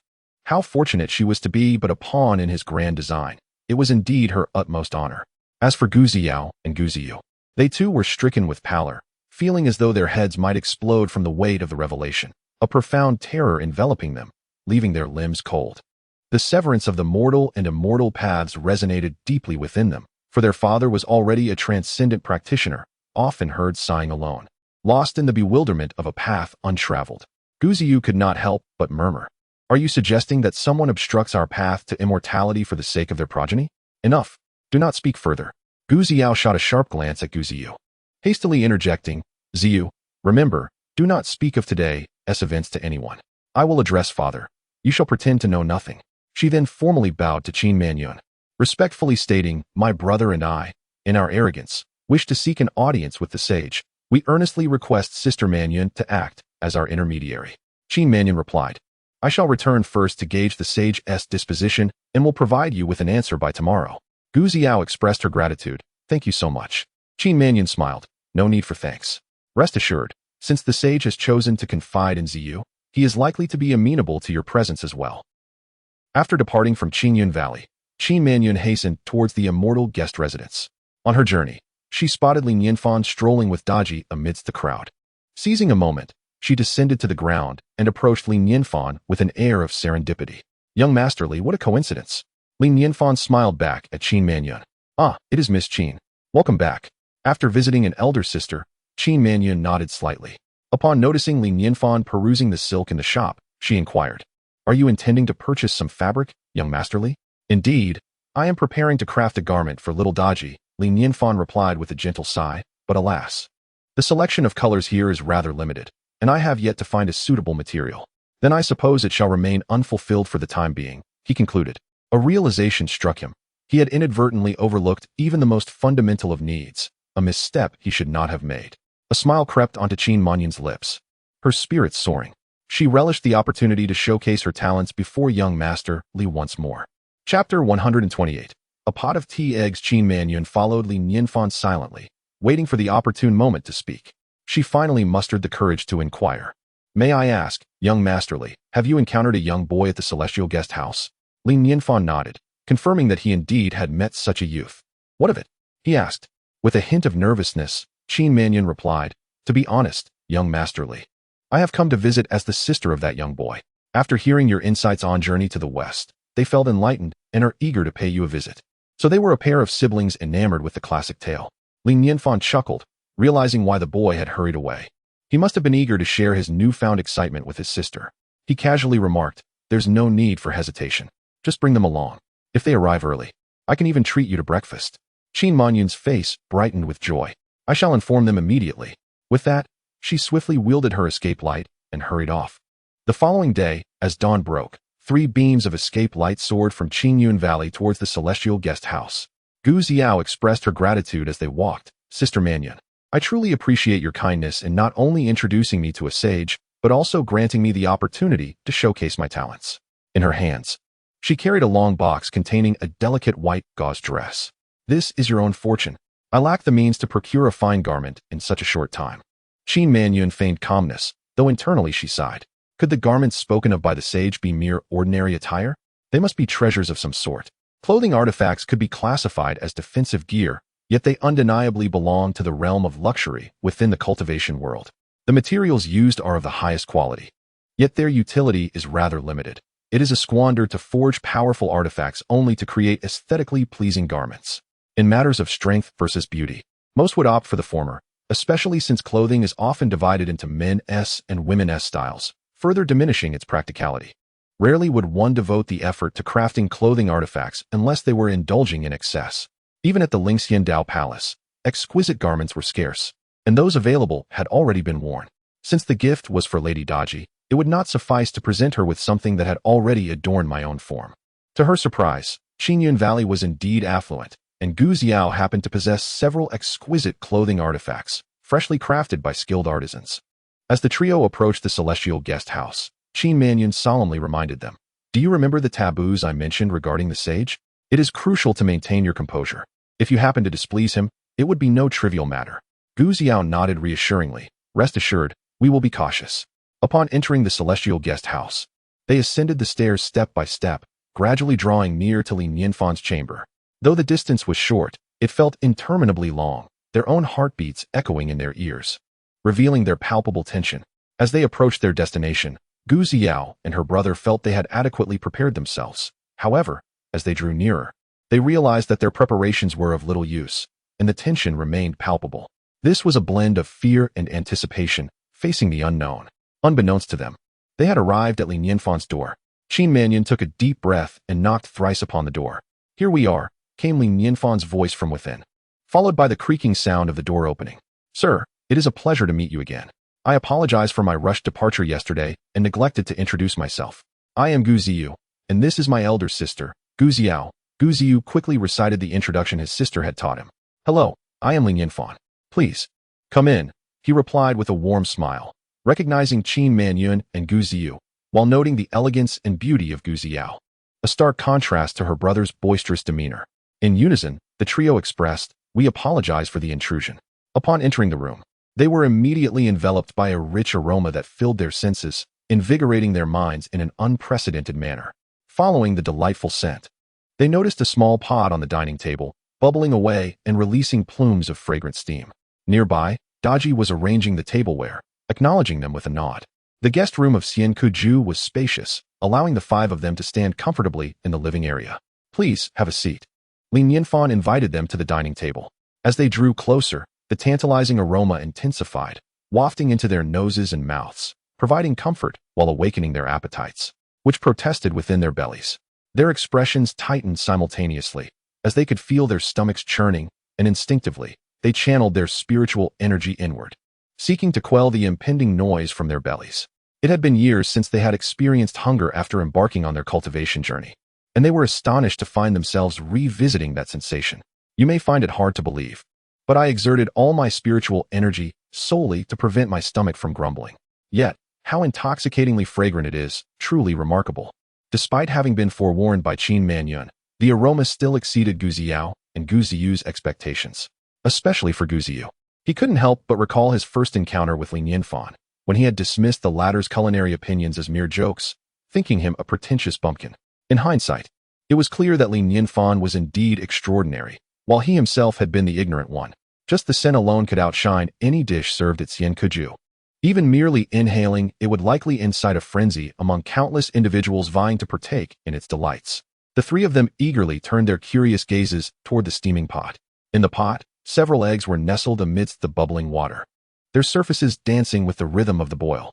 The eggs had taken on a deep brown hue, their shells fissured with cracks, while the water mirrored this color, continuously infusing the eggs with an aromatic essence through the crevices. Besides the eggs and water, an array of seasonings lay within the pot, including fragrant five-spice leaves, but predominantly tea leaves. These tea leaves were scattered around the circumference of the pot, surrounding the eggs, quivering with the agitation of the boiling water. Could this be tea-infused eggs? This delicacy was certainly familiar to many, nearly a household name. How could tea-infused eggs be so fragrant? While Gu Xiao and her brother felt a sense of wonder, Qin Manyun's pupils constricted abruptly, as if her very scalp were about to erupt. An overwhelming shock washed over her. Those tea leaves were none other than the very ones that had guided her on her path to enlightenment last time. Chapter 129. Delicious enough to bring tears puffing with exertion. Even as Qin Manyun endeavored to restrain herself, she felt her breaths grow heavier. Her pupils widening in astonishment as she fixated on the tea leaves simmering in the pot. No wonder the mere fragrance could invigorate the senses. It was indeed a celestial brew. This was tea capable of enlightening one's path. Undoubtedly, it was divine tea. To think it was being used to concoct tea-infused eggs? What a waste of such exquisite leaves. Such extravagant waste. This action fundamentally redefined Qin Manyun's understanding of wastefulness, her heart convulsing at the thought. She hastily averted her gaze, fearing that if she continued to look, tears would uncontrollably spill forth. What pained her the most was that the tea was not steeping dragon eggs, nor phoenix eggs, nor even eggs from mystical creatures, but rather an ordinary chicken egg. What on earth was happening? This was the epitome of buying the case and discarding the pearl. A notion so absurd it could make one want to spit blood. Fortunately, Gu Xiao and her brother remained oblivious to the caliber of the tea-infused egg they were facing. Otherwise, they would likely scream in shock. Gu Xiao presented a box to Li Nianfan, saying, "Young Master Li, this is a small token of my appreciation. I hope you will accept it." Li Nianfan shook his head, bemused. "You arrive unannounced and yet bring gifts? You two are far too courteous. Last time, your brother left me a string of spirit stones, and now you bring a present. It makes me feel quite embarrassed." Gu Xiao smiled. "It is merely an ordinary garment. It is nothing of consequence. I heard from Sister Manyun that you are preparing to select attire for Miss Daji, so I brought this along." Li Nianfan accepted the box, genuinely touched. "Thank you for your thoughtfulness." The box was semi-transparent, revealing a delicate white gauze dress inside, adorned with purple lace at the hem. The straps were embellished with pearl-like ornaments, shimmering gently, while the hem featured intricate golden floral patterns. It was a harmonious blend of elegance, nobility, and allure. At a single glance, Li Nianfan felt the dress would suit Daji perfectly, and he could only graciously accept it. Seeing Li Nianfan accept the gift, Gu Xiao and her brother simultaneously sighed in relief, their spirits lifted and hearts secretly rejoicing. Indeed, it was essential to cater to one's tastes. This was a promising beginning. They sat upright, their gazes drifting to the array of dishes on the table, only to discover that aside from the tea-infused egg, there was a considerable spread. A small pot of vegetable congee accompanied a large platter of fluffy white steamed buns, alongside several small dishes and a fruit platter. Breakfast focused on nutrition. Too many dishes could be counterproductive, and this arrangement was already quite lavish. Li Nianfan also laid out all the food he had brought, conscious that being too frugal while hosting guests would not do. Qin Manyun gazed at the table of food, her eyes sparkling, saliva nearly escaping her lips. What a divine creation! This feast was nothing short of miraculous. It seemed the esteemed guest was in a splendid mood today. Fortune was truly smiling upon them. Daji gracefully picked up a spoon, serving congee for everyone. Thank you, thank you." Gu Xiao and the others cautiously accepted the bowls, their voices trembling with a hint of anxiety. After all, it was a celestial being. "Father, your child has made it. Even the immortal has served me rice. However, I must admit, I feel an unsettling fear, a sense of panic." Gu Xiao helplessly fixed her gaze upon the porridge in her hands, her beautiful eyes flickering with surprise. There, in the porridge, every grain of rice was plump and full, the broth viscous and warm, shimmering with a subtle glimmer, akin to the stars scattered across the ocean. Furthermore, the addition of vibrant greens adorned the porridge, preventing it from appearing monotonous. Each leaf sparkled with a radiant green hue, perfectly uniform in size and exquisitely arranged. This bowl of vegetable porridge bestowed upon Gu Xiao an ineffable sense of beauty. She swore that no dish she had ever tasted could rival the visual appeal of this simple porridge. Gradually, a hint of the porridge's fragrance began to overshadow the rich aroma of the tea eggs, wafting into her nostrils, tantalizing her taste buds, causing a slight shiver to course through her as goosebumps prickled her skin. It was utterly enticing. The hunger surged within her, and she could no longer restrain herself. Despite her initial intent to maintain her composure, she found it impossible to control her eagerness.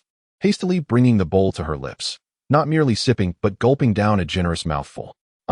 The viscous broth, upon entry, compelled her to emit a low, satisfied hum, reminiscent of a parched soul encountering refreshing dew, each drop nourishing every corner of her being. Even her very soul began to tremble with contentment. This sensation was simply exquisite. The porridge, while seemingly thick, was remarkably refreshing, especially complemented by the subtle fragrance of the greens, elevating its deliciousness to an extraordinary level. Had she not experienced it firsthand, Gu Ziao could never have imagined that a bowl of vegetable porridge could taste this divine. Is this truly just a bowl of vegetable porridge? Gulp. As she swallowed that mouthful, her stomach conveyed a signal of satisfaction. Just as she prepared to savor a second mouthful, her movements abruptly halted, her pupils widening, her eyes filled with incredulity. This is Dao rhythm? The porridge contains Dao rhythm. What kind of divine porridge is this? Before she could voice her astonishment, she suddenly heard a sharp intake of breath beside her, and her brother, Gu Ziyu, sprang to his feet with a gasp. This porridge. Gu Ziyu stammered, pointing at the bowl with trembling fingers, his voice laced with unprecedented shock and sheer astonishment. The atmosphere in the room plummeted to a freezing point, Qin Manyun's face turning as pale as paper, while Gu Ziao felt her heart leap into her throat, her eyes reflecting sorrow as she contemplated whether to uphold justice against her brother. Daji, on the other hand, maintained her composure, yet was ready to let Gu Ziyu meet an untimely demise at any moment. All eyes converged sharply on Gu Ziyu, each gaze piercing like a sword, prompting him to shiver involuntarily, a chill running down his spine as he snapped back to reality. Gu Ziyu was nearly paralyzed with fright, his mind blank, and he stammered. It's extraordinarily delicious.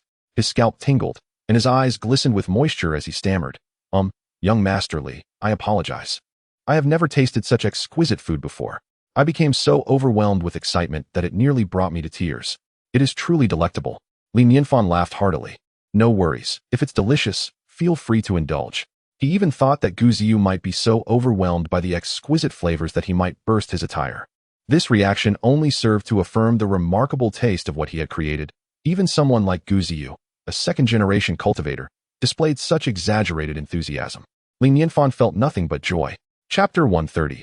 A scene too beautiful to bear. As Li Nianfan showed no signs of anger, a collective sigh of relief escaped everyone, feeling as though they had narrowly escaped the gates of hell.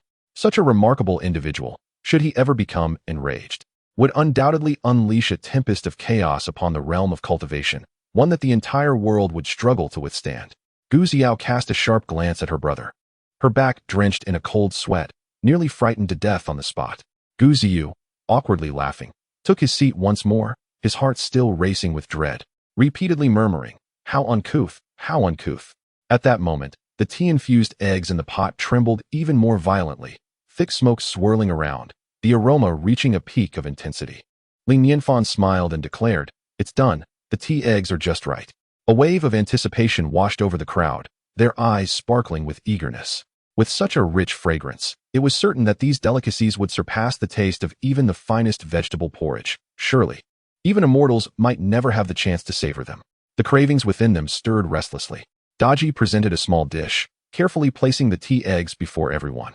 Qin Manyun gazed at the eggs before her, feeling it was a bit extravagant, yet knowing that these were crafted from exquisite celestial tea. She felt compelled to indulge regardless of her reservations. Her beautiful eyes scrutinized the tea egg closely. The entire egg had been steeped in tea, resulting in a deep brown hue that stood out against the white dish, the glossy, dark broth enveloping the egg and trickling down its perfectly rounded shell, exuding the enchanting aroma of tea. Closer inspection revealed not a hint of the usual eggy scent. Due to the gentle simmering, the eggshell had developed several neat cracks, appearing surprisingly orderly rather than haphazard. Instead of seeming out of place, these fissures enhanced the visual appeal, heightening the appetite of onlookers. She observed the layer of tea liquid clinging to the egg. Were it not for the last vestiges of her rationality, she would have been tempted to extend her delicate tongue and taste it. Even the most ordinary of eggs, subjected to such celestial tea, must emerge extraordinary. With graceful fingers, she gently peeled away the eggshell, which surprisingly came off effortlessly. Just pulling back a corner caused the entire shell, along with the inner membrane, to fall away.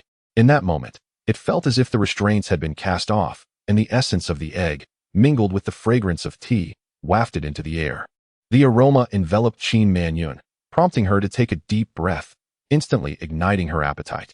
Despite having consumed some vegetable porridge, the scent was enough to trigger a fresh wave of hunger, causing them to swallow hard. As the shell was fully removed, the egg white gradually revealed itself to the audience. Their eyes widened in astonishment, marveling at the egg's exquisite beauty.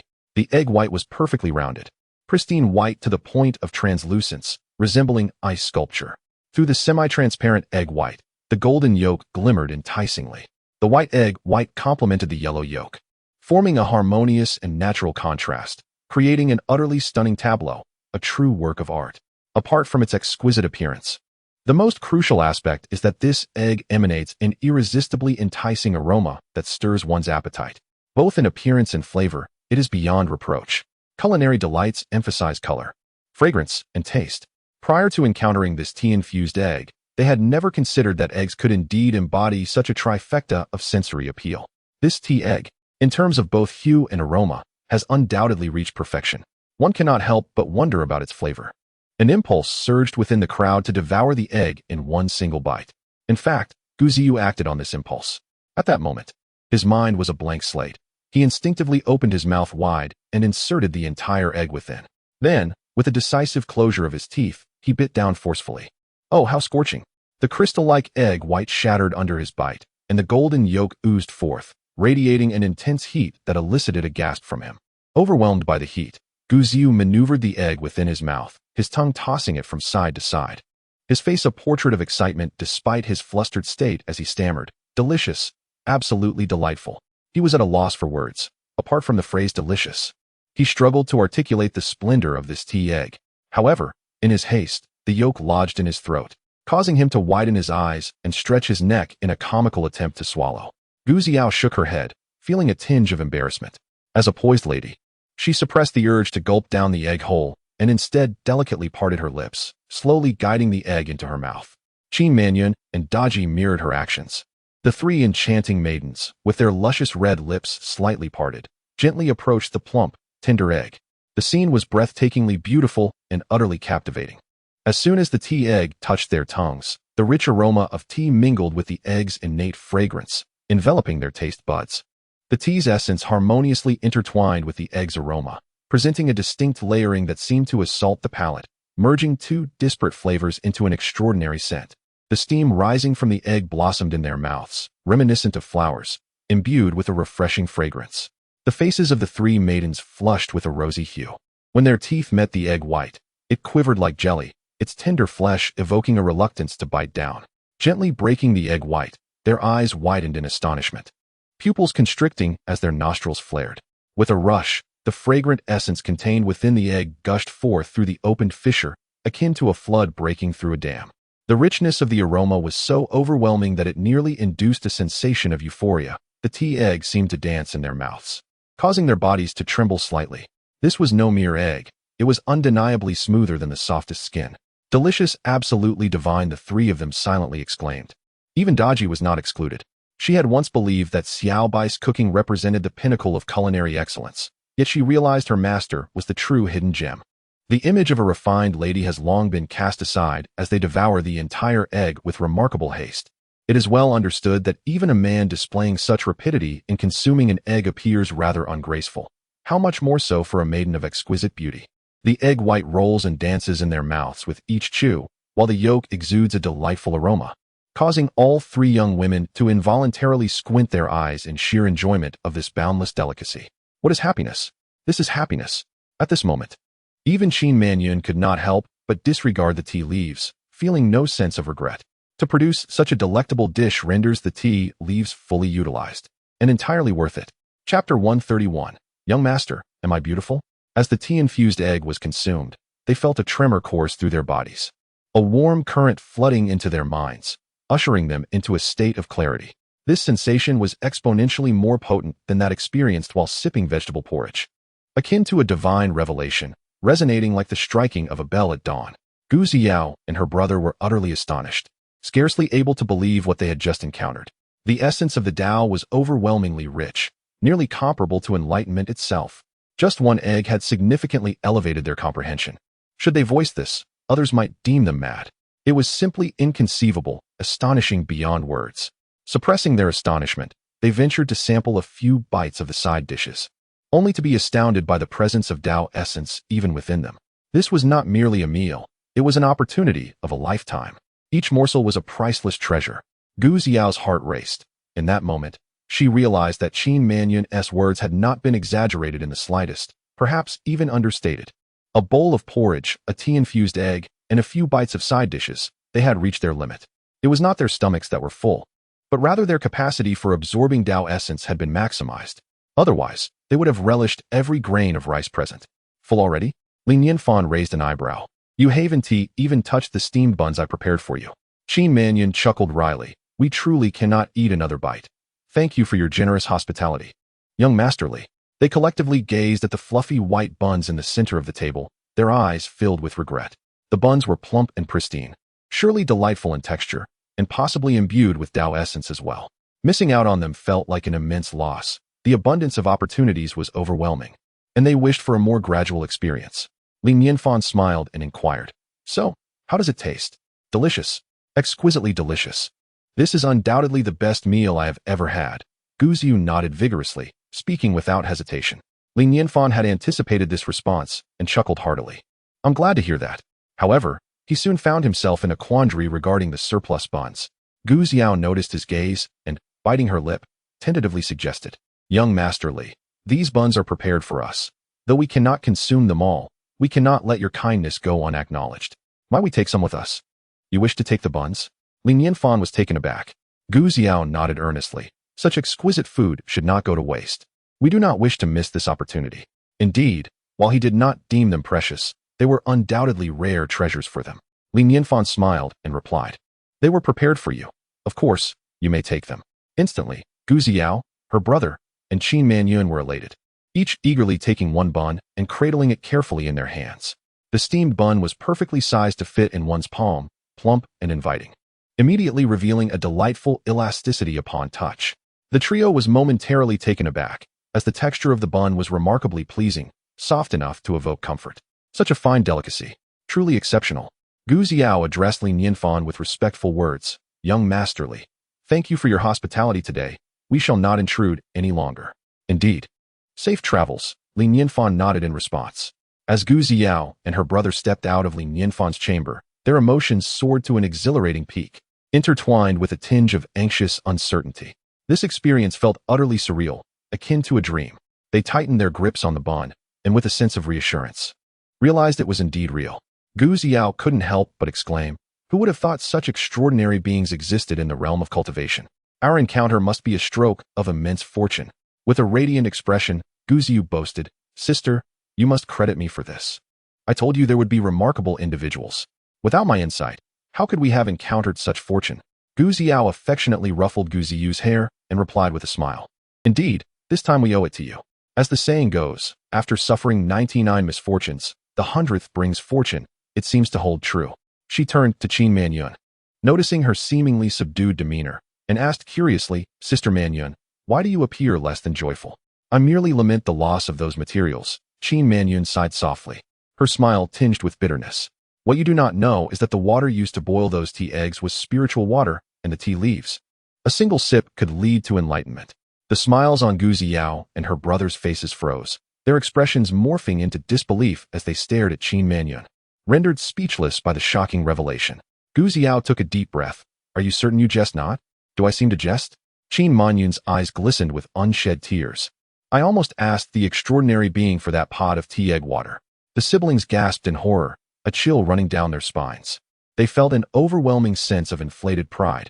How could they indulge in such extravagant tea eggs? Guziyu suddenly turned on his heels, making a beeline for the celestial guest house. Alarmed, Guziyu cried out, What are you doing? Please don't lose your senses. Ignoring her, Guziyu replied with excitement. Worry not about me. Surely the extraordinary being will discard that pot of water. I shall head to the drainage. Perhaps I might wait for. Meanwhile, within the room, Nianfan's attention was drawn to the gift box presented by Guziyu, his eagerness palpable. Xiao Daji, come quickly and try on this new attire. I believe it will suit you splendidly. Daji nodded, her eyes sparkling with a blend of surprise and shyness. After casting a glance at Nianfan, she took the gift box and entered another room. Soon, sounds of rustling emerged from within, allowing Nianfan to vividly imagine every movement Daji made, followed by a cascade of vivid imagery. He licked his lips, involuntarily directing his gaze towards the room, only to hastily avert it.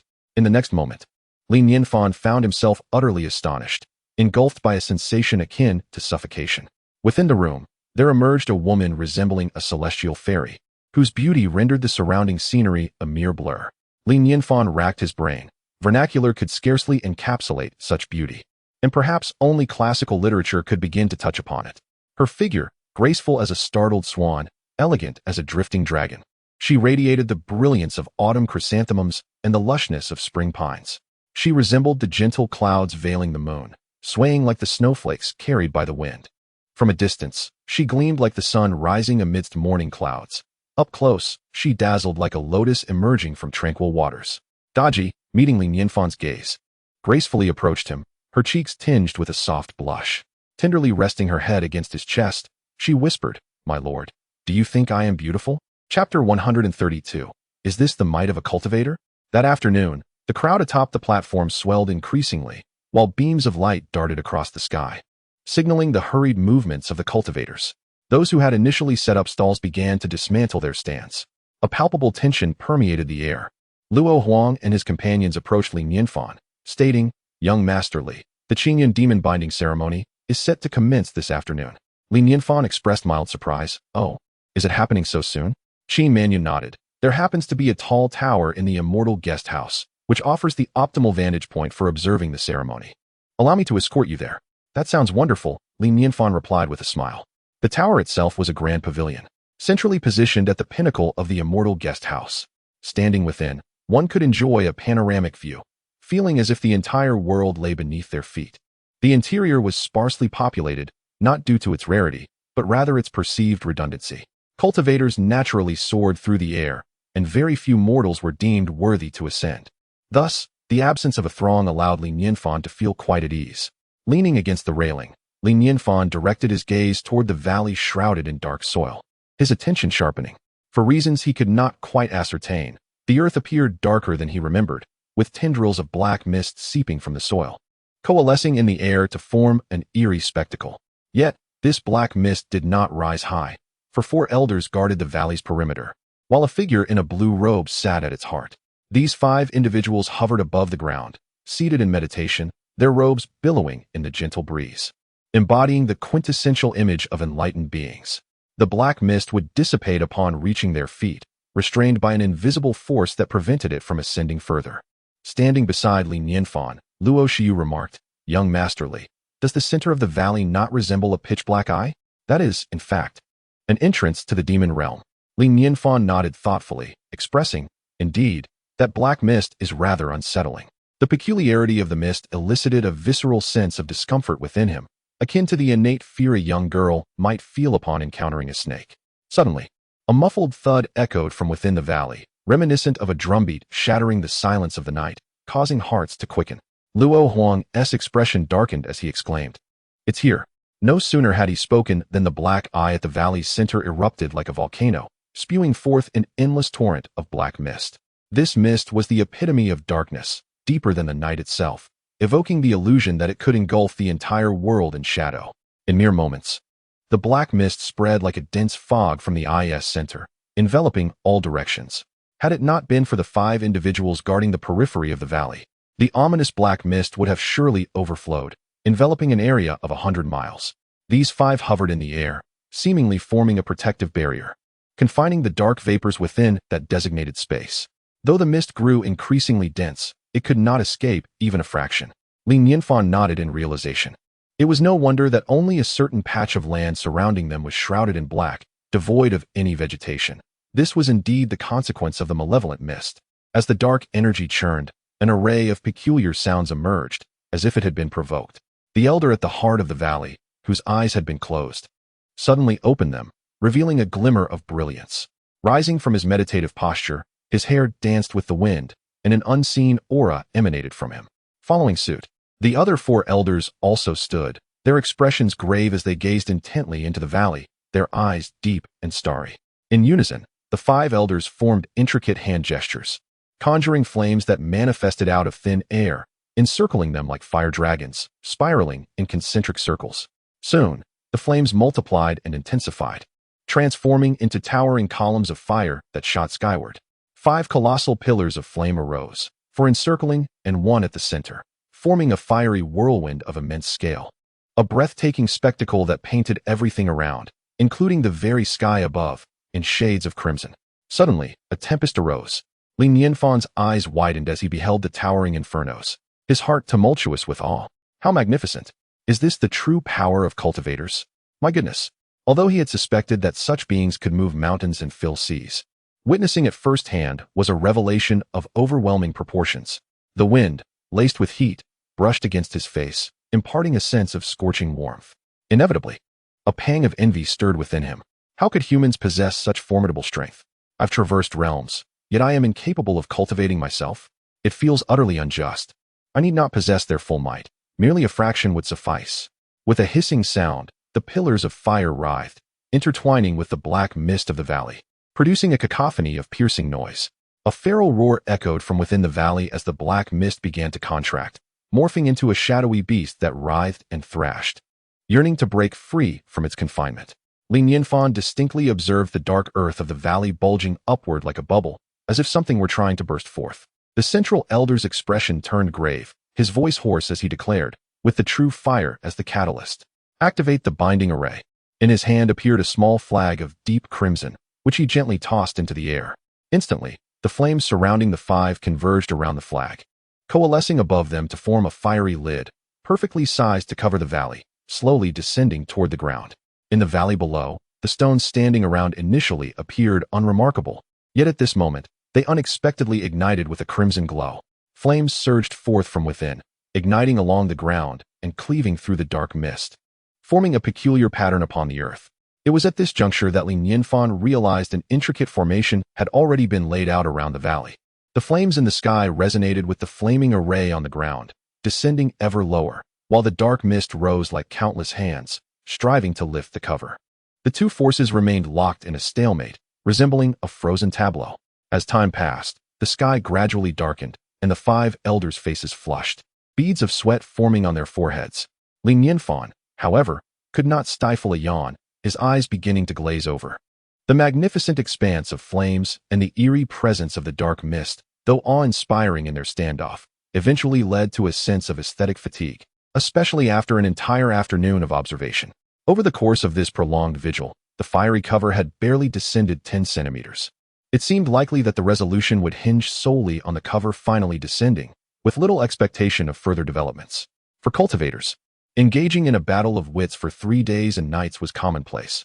Thus, they watched with rapt attention, analyzing strengths and weaknesses while occasionally exclaiming in admiration. Clearly seasoned in such matters.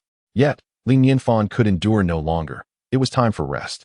He yawned once more, addressing Xiaojia. The hour grows late. Shall we return to sleep? Xiaojia nodded in agreement. Yes, I shall accompany you, my lord. The three from the Luo clan exchanged glances, their hearts fluttering slightly. Truly, a master is a master. Such a level of conflict hardly seemed worthy of his attention. In his eyes, they likely appeared as mere children's play, given that he was on the verge of slumber. As a new month dawned, the entreaties for monthly votes, subscriptions, favorable reviews, recommendations, and donations were humbly expressed. Chapter 133, A Blockade, Ignorant of Death. The night deepened, enveloping the landscape in an even darker shroud than usual. The night in Qingyun Valley was darker than in other places, with only the flickering lights from the platform and the luminous trails of celestial beings illuminating the darkness. In the depths of the valley, however, the night appeared even more profound, resembling an unfathomable abyss, akin to a ferocious beast poised to consume any unwary soul. Fortunately, above the chasm, flames pierced the darkness, layers upon layers of fire interwoven, as if binding the night itself, casting a radiant glow into the endless void. At the heart of the flames, a small crimson banner floated in midair, radiating an exquisite brilliance, seemingly encircled by fire dragons, the flames surging forth in an unending tide. As the spiritual energy of the 5 individuals dissipated, 5 columns of fire gradually extinguished, and they collectively exhaled a sigh of relief. The leader of Qingyun Valley, standing at the center, offered a faint smile and clasped his hands in greeting to the 4 elders, saying, "The formation is complete. I shall rely on you 4 elders to safeguard it." The 4 elders smiled in unison, assuring, "Rest assured, Valley Master." They resumed their seated meditation, awaiting the flames to completely envelop the dark energy, thus ensuring the flawless conclusion of the grand sealing ceremony. The Valley Master nodded, his form shimmering momentarily before transforming into a streak of light, vanishing from sight. On the high platform, the gathered spectators revealed expressions of satisfaction. Qin Manyun was momentarily taken aback, exclaiming, "What a formidable formation! After all these years, it still possesses such immense power when activated." Initially, she had presumed that Qinyun Valley would require considerable effort.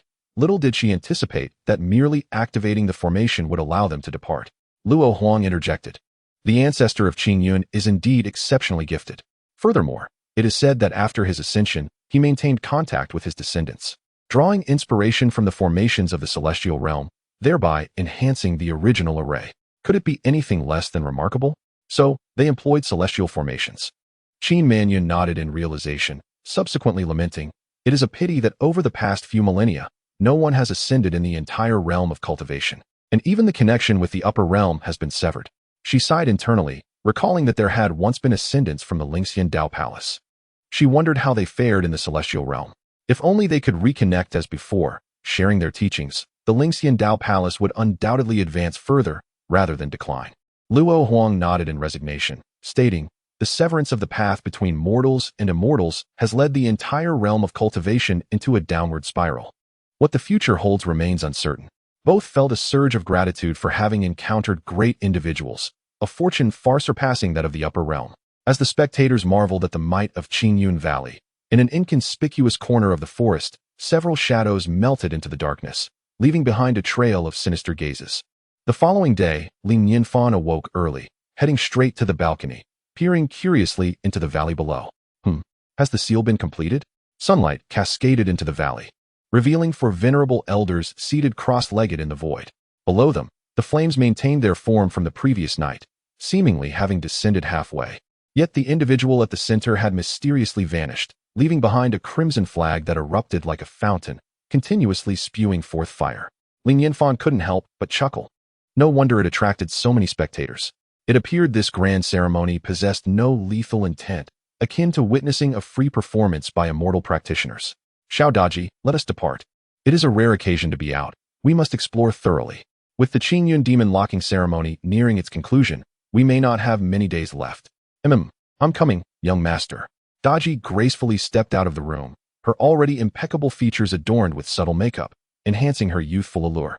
Clad in the delicate sheer dress from the previous day, she radiated an exceptional elegance, reminiscent of a celestial fairy descending to the mortal realm.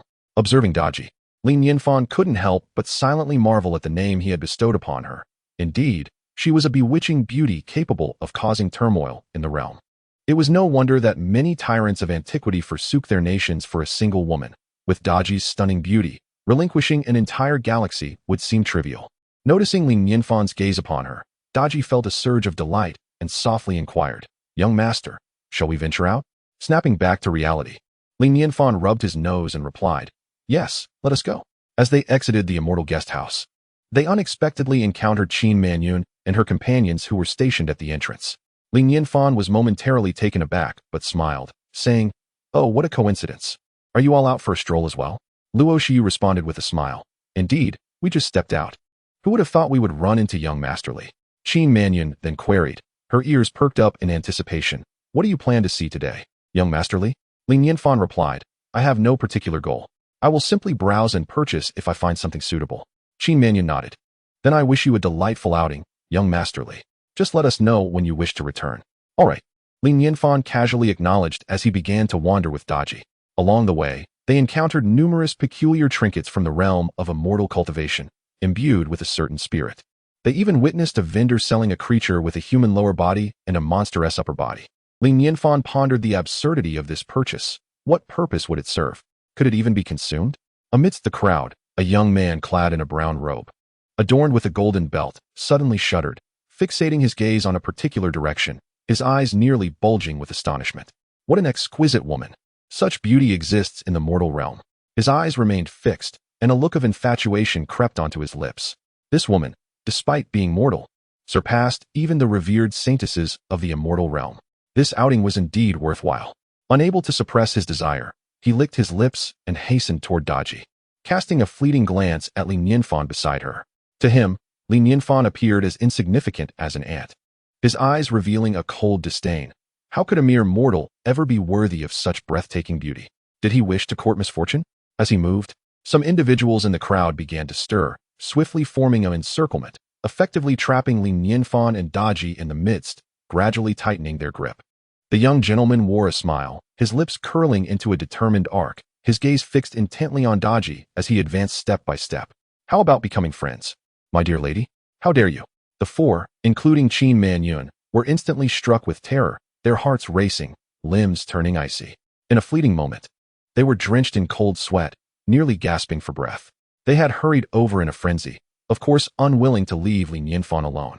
Their initial intention was to discreetly follow, aiming to address the lurking threat and alleviate any troubles for the young master, contributing to his delightful experience of mortal life. However, they had never anticipated that someone would be so audacious as to blatantly obstruct him, resulting in their delayed intervention, unable to prevent the situation from escalating. Chapter 134. A great incident is about to unfold in the cultivation world. Fools, absolute fools. Qin Manyun and her companions felt their composure shatter as they gazed at the young scion, akin to observing a lifeless imbecile. Was it not sufficient to simply live well? Why must one court disaster?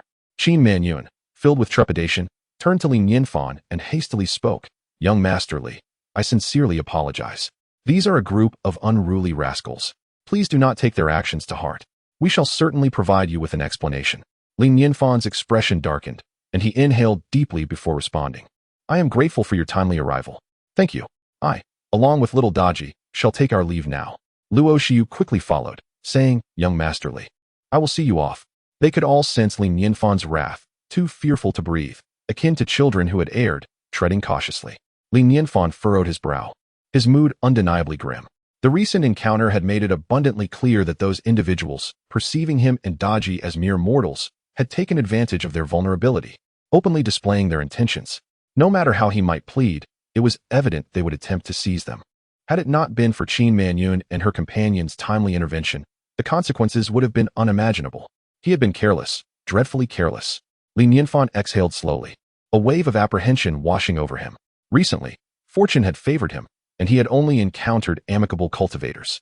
Although he had made some friends, he had overlooked the treacherous nature of this world. Even in his past life, there were no shortages of ruffians. How much more perilous was the realm of cultivation? The harrowing image of Lin Mufeng's severed arm still lingered in his mind. If even a cultivator could face such a fate, what hope did a mere mortal like him possess? As the fear subsided, an overwhelming fury surged within him. He instinctively tightened his grip on Daji's delicate hand, unable to conceal the burning rage within. After traversing a distance, he could not resist glancing back at the young scion. Boom! A thunderous roar erupted from the once clear sky, and in the blink of an eye, a thick layer of ominous clouds gathered above, casting a pall over the land and plunging the atmosphere into darkness. The black clouds loomed ominously. The distant rumble of thunder echoed intermittently. In that moment, everyone within the confines of Qingyun Valley felt an oppressive weight settle in their hearts. Accompanied by the crack of thunder, Qin Manyun and her companions instinctively recoiled, raising their gazes to the heavens, their eyes filled with terror, every nerve in their bodies quivering. The master was truly enraged. In a fit of rage, the very heavens had altered their hue. An unparalleled sense of dread coursed through their veins, a chilling sensation swiftly enveloping them, nearly halting their blood flow, leaving their limbs rigid. Fortunately, they had intervened in time. Otherwise, the master's wrath would have been unfathomable. At that point, it was likely that Qingyun Valley would cease to exist, and the entire cultivation world would not fare much better. Terrifying, utterly terrifying. Qin Manyun couldn't help but pat her chest, taking deep breaths to alleviate the tension within, feeling immensely relieved. The sky changes so rapidly. Li Nianfan looked up at the darkening heavens, murmuring to himself, before hastily leading Daji into the immortal guest house. As he stepped into the celestial abode, a torrential downpour descended from the heavens like a deluge. The entire elevated platform was drenched in an instant, with water surging and cascading rapidly. Upon the platform, Qin Manyun and her companions observed the group of young nobles, their expressions chillingly cold, concerned that this reckless assembly might utter words to provoke the eminent figures. Zhou Deshang unleashed his formidable aura, rendering them utterly speechless. The moment he retracted his pressure, they collapsed to the ground, drenched and disheveled by the rain. The young noble initially stood in stunned silence, but soon his fear morphed into a tempest of rage, his eyes blazing with fury. Do you know who I am? I am Lu Rushing of the Lu family. How dare you lay hands on me? Do you wish for death? The Lu family? What of it? Let me tell you. There shall be no Lu family henceforth. The words were nearly ground out by Luo Huang through clenched teeth, his heart racing with trepidation. Seeing Lu Rushing's audacity only intensified his anger. His face flushed, and murderous intent surged in his gaze. With a swift motion, a fiery chain erupted from his wrist, ensnaring Lu Rushing's neck, lifting him into the air like a mere chick. Thanks to these fools, the entire realm of cultivation is on the brink of collapse. We are here to save the world. An elderly man beside Lu Rushing wore a grave expression. With a swift incantation, he pointed at the fiery chain, summoning a blade of wind that severed it. Shielding Lu Rushing behind him, he addressed the others. What is the meaning of this? It seems my Lu family has not wronged you. He regarded Zhou Deshang with caution, suppressing his anger and striving to maintain a courteous tone. Both he and Luo Huang were cultivators at the out-of-body stage, tasked with ensuring Lu Rushing's safety, yet they were no match for the formidable Zhou Deshang, who had reached the spirit-severing stage. Those who are ignorant are often fearless, Qin Manyan remarked, shaking her head with indifference. You have no idea whom you have offended. The Lu family is very likely to be expelled from the realm of cultivation henceforth. She recalled the unmistakable look in Li Nianfan's eyes, a clear indication that Lu Rushing was doomed, and how to deal with the Lu family would depend on the will of the eminent figure. Lu Rushing, feeling both incredulous and amused, retorted with a cold laugh. How absurd. That individual is merely a mundane. Do you think you can expel the Lu family? My father is a harmonization stage cultivator, and our family has produced immortals. If you wish to contend with us, I suggest you first assess your own worth. Zhou Deshang could not help but shake his head, his voice laced with cold disdain. Fool, the Lu family's downfall at your hands is no injustice. With a sweep of his sleeve, an ancient guqin appeared in his grasp. He struck the strings with force. Clang. Lu Rushing trembled violently, spitting a mouthful of blood, his body seeming to lose all rigidity as he crumpled to the ground. The others convulsed violently, as if an explosive sound resonated within them. Their veins and meridians ruptured simultaneously, blood mist erupting forth. They could not even emit a cry of despair before collapsing lifelessly. The elderly man stood pale as a ghost. Horror etched across his features. He gazed at Zhou Deshang, veins protruding from his forehead, clutching a jade slip in his hand as he sharply exclaimed, "Have you all lost your minds? Are you truly intent on a relentless feud with the Lu clan? Relentless? With you?" Zhou Deshang scoffed derisively, raising his hand for yet another strike. A resonant sound echoed through the air. Rippling waves surged forth toward the elder. In an instant, his gaze became vacant, blood streaming from all 7 orifices, his eyes reflecting the lingering bitterness and confusion of impending demise. He could not fathom why his mere intention to confront a mortal would unleash such catastrophic repercussions. Blood flowed into the jade slip, which immediately radiated a luminous glow, shooting towards the distant horizon. Zhou Deshang and his companions paid no heed to the jade slip, nor did they show any inclination to intercept it. They simply regarded Lu Rushing, resembling a lifeless dog, with a heavy heart, lamenting that a significant upheaval was imminent in the realm of cultivation. Chapter 135. Can it kill? The torrential rain cascaded down, a relentless deluge showing no signs of abating. The downpour washed away the blood-soaked ground, causing crimson rivulets to trickle down from the elevated platform. The Emperor Luo glanced at the corpses strewn across the earth, and with a subtle gesture of his hands, several fireballs erupted forth, instantly reducing the remains to nothingness. Lu Rushing stood there, dumbstruck by the unfolding scene, his mind a blank slate, as if his soul had been wrenched from him. He allowed the torrential raindrops to pelt his face while an icy dread began to rise from the depths of his heart. Madman, you are all a bunch of lunatics. His mind still reeling, he believed himself to be in a dream, and he shouted, "Do you know who I am? I am Lu Rushing of the Lu family. My ancestors once walked among immortals. Your father being an immortal is of no consequence." Emperor Luo retorted coldly, gripping him by the neck as one would a mere chick. Lifting him effortlessly, Zhou Deshang interjected, "Let us be off. We must promptly provide an explanation to the esteemed individual." Esteemed individual? Lu Rushing's mind buzzed with disbelief, fear coursing through him as he trembled. Is he not a mere mortal? Who is he that commands such reverence from you? Qin Manyan cast him a glacial glance and said, "He is someone your Lu family cannot afford to offend. An entity beyond your wildest imaginings." Lu Rushing's eyes widened in disbelief, and he screamed, "You lie! How could there exist such a being in the realm of cultivation? My ancestors were immortals. How could he surpass them?" Qin Manyan replied, "You are but a frog in a well. Even immortals must bow before him." Lu Rushing, teetering on the brink of hysteria, insisted, "Impossible. You are merely trying to scare me." I am the prince of the Liu family. I wager you do not dare to kill me. Your ignorance is truly terrifying. Do be silent. Zhou Deshang regarded Liu Rushing with a glimmer of cold disdain, as if observing a lifeless entity. The trio swiftly sealed Liu Rushing's mouth, uninterested in his further protests, and made their way toward Li Nianfan's residence. Arriving at the door, their hearts raced with trepidation, akin to children anticipating a parental reprimand for misdeeds. Qin Manyun sighed softly and remarked, "This time, it is our negligence for allowing an oblivious fool to disturb the esteemed one's tranquility." Emperor Luo's expression mirrored his anxiety. They had brought Li Nianfan here, failing to provide him with an ideal environment, a blunder that weighed heavily on their consciences. Zhou Deshang stated, "It is too late for regrets. We must quickly seek the esteemed one's forgiveness and see if we can atone for our missteps." They unceremoniously discarded Liu Rushing outside the door, then summoned their courage to knock, the sound echoing in the stillness. Creak. The door was opened by Luo Xiu, who glanced at the trio and gestured for silence before stepping aside to let them in. Instantly, the three entered the room, not daring to breathe, their footsteps as silent as thieves, not a sound escaping their lips. In the chamber, Li Nianfan stood before a table, upon which lay a sheet of rice paper. Grasping a brush, his gaze was as profound as the cosmos, an overwhelming aura emanating from him. Merely casting a glance was enough to send their hearts racing, every hair on their bodies standing on end, as if faced with a life-and-death crisis. Daji obediently ground ink to the side. Nervousness caused their mouths to salivate excessively, yet they dared not swallow, fearing the sound it would produce. A drop of cold sweat gradually trickled down their foreheads. It felt as though an eternity had passed, yet it seemed merely a fleeting moment. The aura surrounding Li Nianfan reached its zenith, akin to a sword drawn from its sheath, blindingly sharp. With a stroke of the brush, like a dragon, 10 paces and 1 kills, leaving no trace for 1,000 miles. Once the deed is done, one departs with a flick of the sleeve, concealing both merit and fame. Boom. 20 characters, yet infused with boundless murderous intent. In an instant, the room was enveloped in an overwhelming aura of death.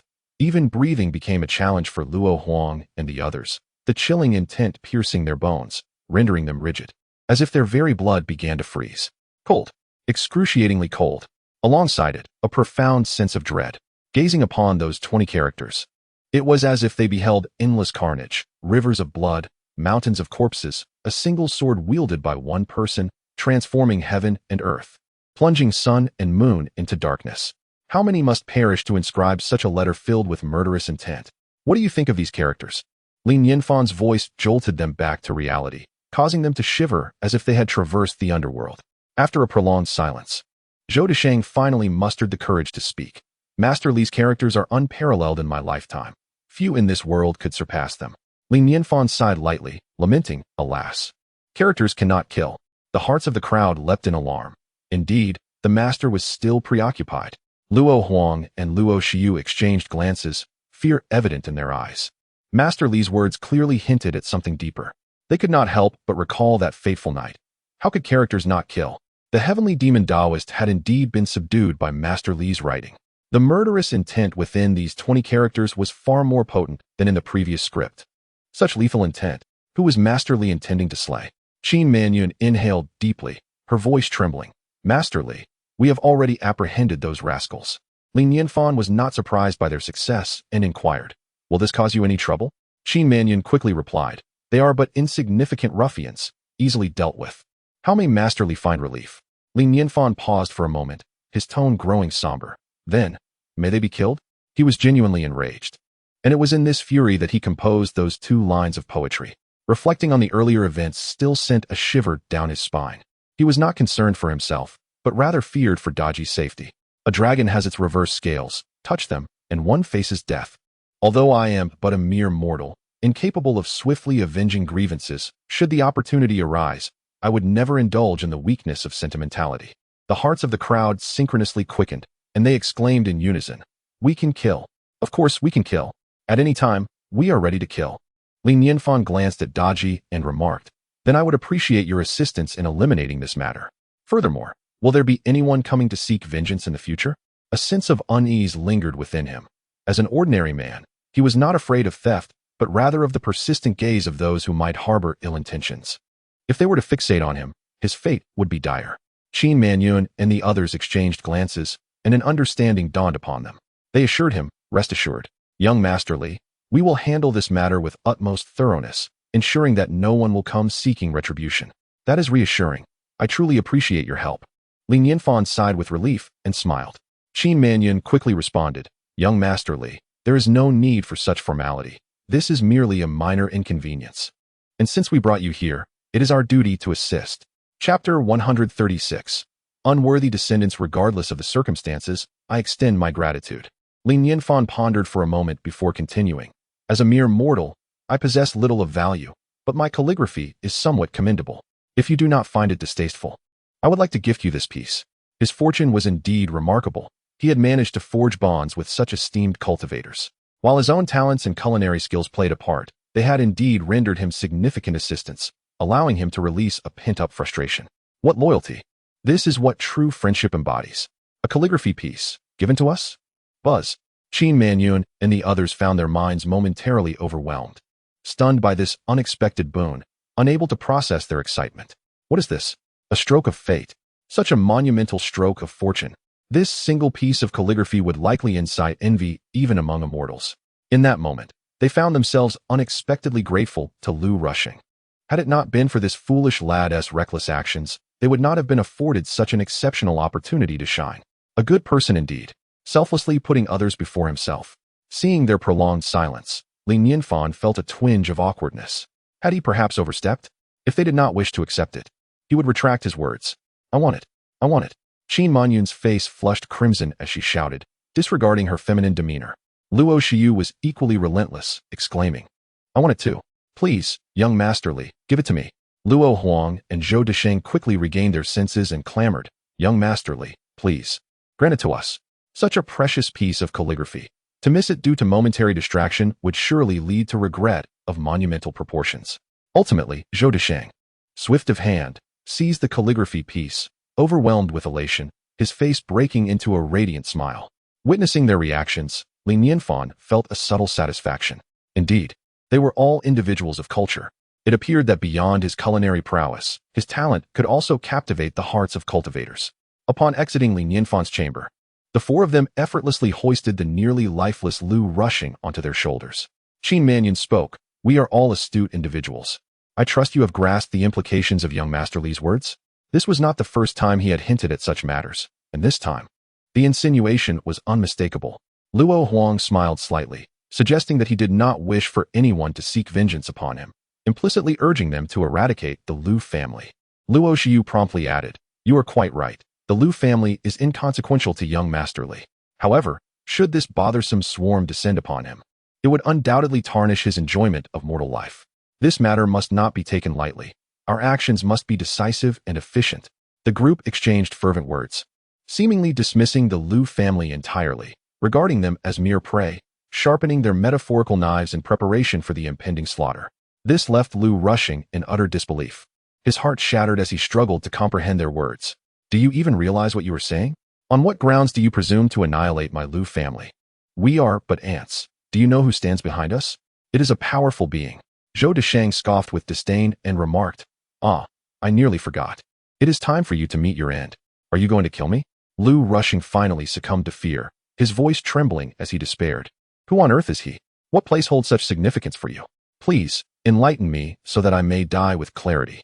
You are not worthy to know who he is. It is far better to remain blissfully ignorant. Remember to be a good person in your next life. Arrogance will surely lead to calamity. The Emperor of Luo replied coldly, a smirk curling upon his lips. With a mere flick of his hand, a long serpent of fire erupted forth, instantly reducing Lu Rushing to nothingness. Qin Manyun spoke up, Let us depart.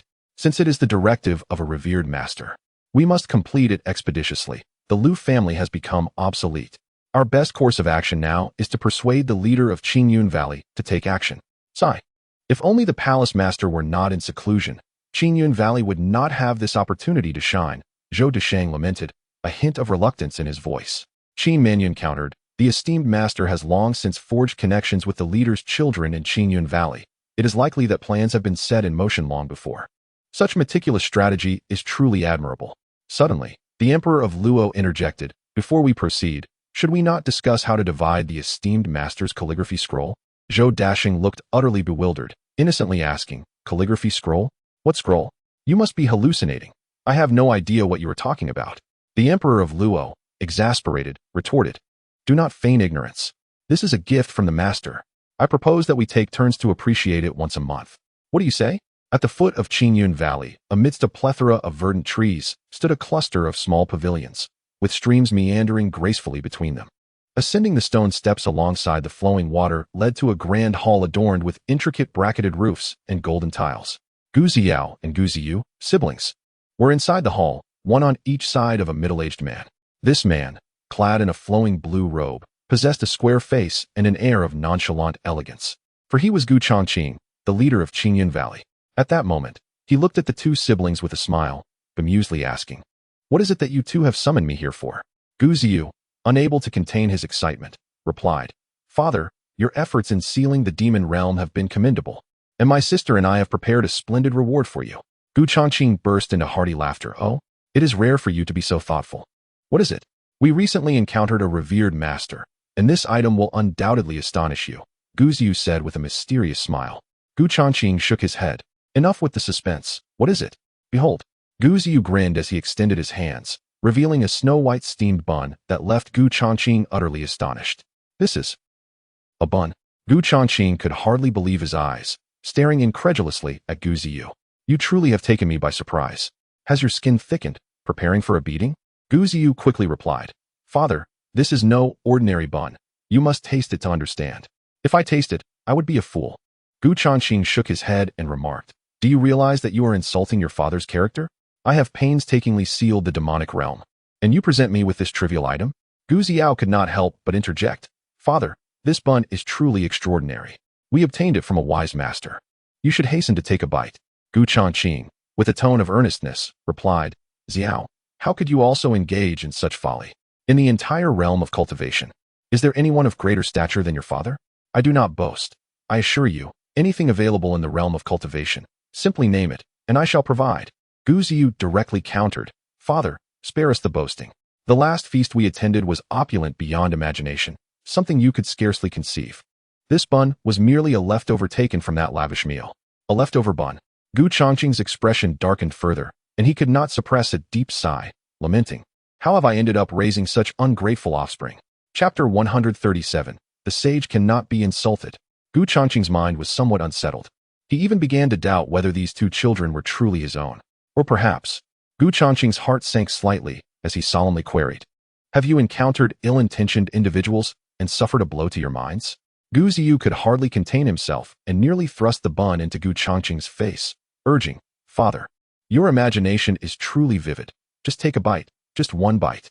Initially hesitant, Gu Chongqing's brow furrowed in contemplation, but the next moment, he raised an eyebrow. What a delightful aroma. The scent, tinged with a hint of sweetness, though not overpowering, was nonetheless refreshing, seemingly capable of etching itself into one's very being. It was then that he focused on the bun before him, scrutinizing it carefully. So white, so round, so perfectly shaped, in stark contrast to other buns. This one boasted a surface devoid of any impurities. Its soft, pristine exterior resembled cotton candy, and its round, firm shape marked it as a prime specimen. Having lived for over 4,000 years, he had never encountered such an exquisite bun before. "It appears rather appealing," Gu Chongqing mused, grasping the bun in his hand. He gently squeezed it, exclaiming in surprise, "Oh my, the texture is simply extraordinary. So soft, so smooth, and incredibly elastic." His expression shifted to one of astonishment, prompting him to squeeze it again involuntarily. He then set aside his initial skepticism and delicately tore off a small piece, his movements imbued with a tender reluctance. He opened his mouth and placed the morsel inside, savoring it with a gentle nibble. As he chewed, a subtle yet indescribable fragrance emanated from his tongue, swiftly enveloping him in its embrace. He couldn't help but draw in a deep breath, as if even the air he inhaled had turned sweet. As his teeth sank into the bun, the delightful flavor began to unfurl layer by layer. Were it not for the unmistakable chewiness, he might have believed he was tasting a delicate, fragrant flower. Gu Chongqing's pupils widened in disbelief, revealing an expression of sheer astonishment. Delicious. Absolutely divine. Unable to restrain himself any longer, he seized the bun and brought it to his mouth. The palm-sized bun, akin to cradling a cloud, yielded easily under pressure, half of it promptly finding its way into his mouth. As he bit down, the intoxicating aroma flooded his senses. With each tender chew, The bun danced playfully against his tongue, melting his heart as if he, too, were softening alongside it. The texture was endlessly delicate, and a wave of satisfaction spread from his mouth throughout his entire being. A refreshing sense of contentment surged through him, and as he swallowed, the soft morsel cascaded down his throat like a warm spring, gently massaging its way down, awakening every cell in joyous celebration. In scarcely a few bites, the once pristine bun disappeared into his stomach, leaving him momentarily bewildered. How could it be gone? Did I truly eat it all? Clearing his throat, he straightened himself, inquiring, is there any more? Guziyu stuck out his tongue and replied, it's all gone. I originally packed 2 to bring back, but I couldn't resist eating one. You. Gu Changqing trembled as he pointed at Guziyu, unfilial child. At that moment, however, he suddenly paused, revealing a look of astonishment, quickly shutting his eyes. Is this the essence of Tao? He gasped in disbelief. It was one thing for the bun to be delicious, but to possess the essence of Tao as well. This Tao essence was exceedingly faint to him, and in an instant, he reopened his eyes, yet he could not help but gaze in utter astonishment at the siblings, Guziao and Guziyu. Gradually, his tone grew unprecedentedly grave. What kind of person have you encountered? Guziao also retracted the smile from her face, taking a deep breath. Father, let me explain. She then recounted the events from the beginning at the Immortals' abode. Gu Changqing squinted slightly, sitting quietly in his seat. On the surface, he remained composed, but internally, tumultuous waves surged. Particularly, when he learned that the path to immortality was likely predetermined, his heart raced faster than it had in a millennium, nearly leaving him breathless. However, he did not interrupt Guziao, but continued to listen intently. The delicacies unknown to the mortal realm were infused with the essence of Tao. Furthermore, Qin Manyun's attitude towards the exalted being was nothing short of remarkable. Every detail underscored the extraordinary nature of this high individual. His brows furrowed slightly as he gazed at his children, his thoughts drifting far and wide. With his extensive lifespan and status at the pinnacle of the cultivation world, he pondered deeply. There is no such thing as unmerited fortune in this world. Such a high being bestowing such immense fortune and revealing a shocking secret had a clear intention: to utilize his children to draw himself into the game. Among the exalted, the world is the chessboard, and they engage in mutual strategies. Once involved, as mere pawns, life and death would no longer rest in their hands, and they could be reduced to ashes at any moment. Gu Changqing's eyes flickered as countless thoughts raced through his mind. At that moment, his expression shifted, and he looked up towards the distant horizon, unable to suppress a rising sense of urgency. It seemed the game was about to commence. Gu Changqing spoke, "You two, return to your rooms." Gu Ziao and her brother were momentarily taken aback. Then, understanding the gravity of the situation, they departed. Before long, for streaks of light surged from afar, landing within the grand hall. Lin Xiandao Palace. Qin Manyun pays respects to Uncle Gu. Qin Manyun led the way, bowing to the gathered individuals. Gu Changqing smiled and replied, "Manyun, what brings you here?" Qin Manyun regarded Gu Changqing seriously and said, "I have come to bestow upon you, Uncle Gu, a remarkable opportunity." An opportunity? Gu Changqing's expression shifted, his heart stirring. Qin Manyun took a deep breath, her eyes sparkling with vitality. Lu Rushing from the Lu family has offended a tremendous figure. If Uncle Gu is willing to eliminate the Lu family, it would surely forge a favorable connection with the exalted being. I just wonder if Uncle Gu can seize this opportunity. The Lu family. Gu Changqing's face fell into contemplation as he sighed softly. "What have you done to Lu Rushing?" "Killed him," Qin Manyun replied nonchalantly. Gu Changqing's pupils constricted slightly. "Are you aware that the head of the Lu family advanced to the integration stage a century ago?" "And what of it?" Qin Manyun retorted. Gu Changqing continued. "Are you aware that the Lu family once produced an immortal?" Qin Manyun shook her head, unfazed, and replied, "So what?" Gu Changqing was taken aback by her confidence. He opened his mouth to speak again. "You should be well aware of the profound heritage of an immortal lineage. Since Lu Rushing is deceased, why must the entire Lu family be extinguished?" Gu Changqing, after all these years, you truly seem to have regressed. Zhou Deshang interjected, his voice filled with irritation. "Let me offer you a word of caution. Do not underestimate the power of a transcendent being. They are beyond your wildest imagination. This incident transpired within your Qingyun Valley. Had we not intervened in time, do you believe you would still be standing here conversing with us? As for the Lu family, I have them firmly in my grasp. What does an immortal amount to? Just because Lu Rushing is dead, does that mean it ends there? Have you forgotten a saying, a sage must not be insulted?" Chapter 138. A startling turn of events. Night raid. Gu Changqing's gaze narrowed slightly, astonished as he looked at Zhou Deshang. A saint? Such an assessment was overwhelmingly grand, too immense for him to fathom. Could there truly be saints in the realm of cultivation? It seemed nothing short of a ludicrous jest. Luo Huang spoke slowly. Elder Gu, do you find the rain outside rather peculiar? Gu Chongqing raised his eyes to the heavens, but at that moment, a bolt of lightning streaked across the sky, cleaving through the dark clouds and illuminating his face, followed by a deafening roar. Indeed, it was strange. The Qingyun locking demonic rite required a fiery formation for sealing, and thus, preparations had been made to ensure no rain fell during this period. Yet, unexpectedly, a torrential downpour had commenced. Luo Huang continued, have you heard the saying, when a saint is enraged, the heavens and earth change color? Gu Chongqing's pupils constricted sharply. Disbelief etched across his features. Could this rain be a result of that exalted being's wrath? The mere anger of such a formidable entity could evoke sorrow from the heavens. What manner of existence was this? His breath quickened, and he felt a tingling at the nape of his neck, grappling with the incredulity that such figures could exist in the cultivation world. This was utterly illogical.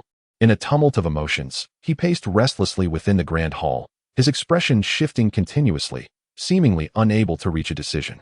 On one side was the suspected omnipotent being, and on the other, the illustrious Lu family, known for their celestial lineage. Should he intervene? What role did this eminent figure wish for him to play in the unfolding drama? If he were to truly offend the Lu family, could this high being contend with the wrath of their immortal? His thoughts raced, and he inhaled deeply before speaking. Might I request a brief audience with the esteemed one? Luo Huang smiled softly. Look at the tempestuous skies. Does the exalted one seem inclined to meet you at this moment? Should you successfully manage this affair, perhaps the high being would be inclined to grant you an audience. Gu Chongqing, if you are hesitant, simply say so. We have bestowed upon you a tremendous opportunity, yet you hesitate to seize it. What use is your cultivation if you lack the courage to act? Were it not for our sovereign currently undergoing a tribulation, we would not share such a chance with you. Zhou Deshang scoffed. Very well. We at the Linciandao Palace are also capable of addressing this matter. Let us depart. Do not be angered, my friend Zhou. This matter is indeed of great significance, potentially influencing the entire cultivation realm. I must consider it with utmost caution. Gu Chongqing hurriedly interjected. Even if I must confront the Lu family, it is prudent to wait until I complete the sealing. The seal will be established tonight. You may as well stay here, and I shall provide my answer then. Zhou Deshang strode out of the grand hall, disdain evident in his demeanor. Timid and indecisive, what a bore. Qin Manyun and the others followed suit, taking a seat in a nearby pavilion. Qin Manyun smiled and remarked, enough of the anger.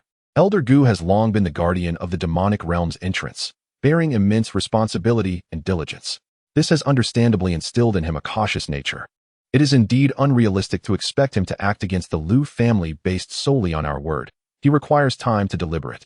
The sacred emperor furrowed his brow, pondering whether it was truly necessary to introduce him to the esteemed sage. Such an action seemed ill-advised, as it could potentially incite the sage's displeasure. Zhou Deshang spoke up, suggesting, if all else fails, we can mobilize the entirety of the Linciandao Palace. Although the palace master is in seclusion, we need not fear the Lu family, who are merely at the integration stage. At such a critical juncture, it was imperative not to disturb the sage. Qin Manyun quickly interjected, pausing thoughtfully before letting out a deep sigh. Alas, we are determined to alleviate the sage's burdens, yet we cannot even manage such a simple task. What face do we have left to meet him? The crowd wore expressions of deep concern. As for Gu Chongqing, he too found himself embroiled in an internal struggle, even summoning his siblings, Gu Ziao and others, to serve as advisors. He had an ominous premonition that today's decision was of utmost significance. Should he choose wisely, he might ascend to celestial heights, but a poor choice could spell his doom. Over the years, it was precisely his cautious deliberation that ensured he made all the right choices, leading to his current achievements and the flourishing of Qingyun Valley. Time passed slowly, and before long, dusk enveloped the land. Suddenly, a torrential downpour commenced, showing no signs of relenting. Many areas were already inundated, with creeks swelling dangerously, threatening to overflow. The once bustling platform stood deserted, as all retreated indoors, most having succumbed to slumber. In a fit of agitation, Gu Chongqing braved the rain, soaring above the grand hall, suspended between heaven and earth as he gazed down upon the entirety of Qingyun Valley. He raised his hand, feeling the relentless rain, and a sudden tremor gripped his heart. Surely, if he did not extinguish the Lu family, this deluge would not cease until it submerged his beloved Qingyun Valley? No, it couldn't be. Surely it was merely a figment of his imagination. He instinctively glanced towards the abyss of darkness, his brow furrowed in concern. Should he misstep, his demise would be trivial. Who would tend to the entrance of the demon realm? At that moment, his brow furrowed sharply. Something appeared to be stirring in the shadows. A glimmer of clarity ignited in his eyes as he focused intently, and a chill ran down his spine as he realized something truly was moving. The shadows seemed to merge with the darkness, gradually traversing the fiery paths, heading toward a crimson banner floating in the void. His eyes widened in alarm, his blood surging with fury as he roared, "You audacious thief! Daring to wreak havoc in Qingyun Valley, prepare to meet your end." Before his words even faded, his figure transformed into a streak of light, shooting through the air with the swiftness of a comet. His voice roused all within Qingyun Valley from their slumber. Qin Manyun and the others exchanged startled glances, their faces reflecting astonishment. Without hesitation, they too transformed into beams of light, rushing out. The shadow, startled by the sudden appearance of Gu Chongqing, revealed a glimmer of malice in its eyes. He let out a piercing scream, his entire being enveloped in swirling black energy, transforming himself into an obsidian sphere. Undeterred, he charged through the layers of flaming pathways, hurtling towards the crimson flag. Hiss, hiss, hiss. Each time the dark energy pierced through the flames, it emitted a deafening sound, accompanied by muffled groans, growing increasingly dim. Yet, in the blink of an eye, the shadow had already reached the side of the crimson flag. "You vermin, how dare you!" Gu Chongqing bellowed fiercely, a fiery red ring materializing in his hand. The ring expanded with the wind, and with a swift flourish of his sleeve, it transformed into 6 rings, ablaze with roaring flames, illuminating the night sky as they surged forth like meteors in pursuit of the dark figure. Chapter 139. Matters are becoming grave. The 6 fiery rings surged forward with unrelenting momentum, leaving behind a lengthy trail of flames that intertwined with the void, resembling a bridge of fire suspended in the sky. As the rings drew ever closer to the shadow, several more silhouettes emerged from the darkness, rushing towards the 6 fiery rings. Enveloped in dark energy, they formed chains of shadow that aimed to ensnare the rings of flame. Gu Chongqing's face turned ashen, his hands weaving intricate gestures as he pointed at the 6 rings, murmuring, "Explode for me." With a resounding bang, the 6 rings erupted like miniature volcanoes, spewing forth crimson flames accompanied by a cacophony of sparks. The shadows, not even uttering a sound, were instantly reduced to ashes. The myriad sparks hung suspended in the air, transforming into additional miniature fiery rings that surged towards the looming shadow. Yet from the depths of darkness, more shadows emerged, each possessing a might that surpassed the last, revealing that they were at least at the nascent soul stage. Gu Chongqing trembled with urgency, his voice coalescing into a sharp command as he bellowed at the 4 motionless elders, "Awaken." The 4 elders, resembling wooden figures, seemed lost in a trance until their eyes suddenly flickered open, initially filled with bewilderment, soon replaced by overwhelming terror. They realized they had unwittingly fallen into an illusion. Upon noticing the shadow at the heart of the formation, they were seized by fright, their beards and hair standing on end as they shouted in unison, "You wretched creature! How dare you!" Simultaneously, they raised their hands and pointed fiercely at the shadow. In an instant, the surrounding fiery paths came alive, swirling like serpents in the air, entwining themselves around the dark figure. From a distance, it appeared as a fiery cord in the night, encircling the cloaked figure. The 4 elders' expressions turned grave as they shaped their hands into claws, casting the same intricate gestures before them, their fingers dancing in the air, radiating with a red glow. "Bind," they commanded. With a swift motion, the fiery cords constricted, ensnaring the shadow. The dark energy surrounding the figure dissipated rapidly, akin to winter snow melting under sunlight. In mere moments, the flames intensified, engulfing the shadow entirely, transforming it into a being of fire. At this juncture, Gu Chongqing had dispatched all the extraneous shadows, his gaze fixed intently on the fiery figure, his expression dark as a stormy sea. In Qingyun Valley, numerous disciples took flight, warily scanning their surroundings. Qin Manyun and others quickly joined Gu Chongqing, their faces etched with concern. "Sect leader Gu, what is happening?"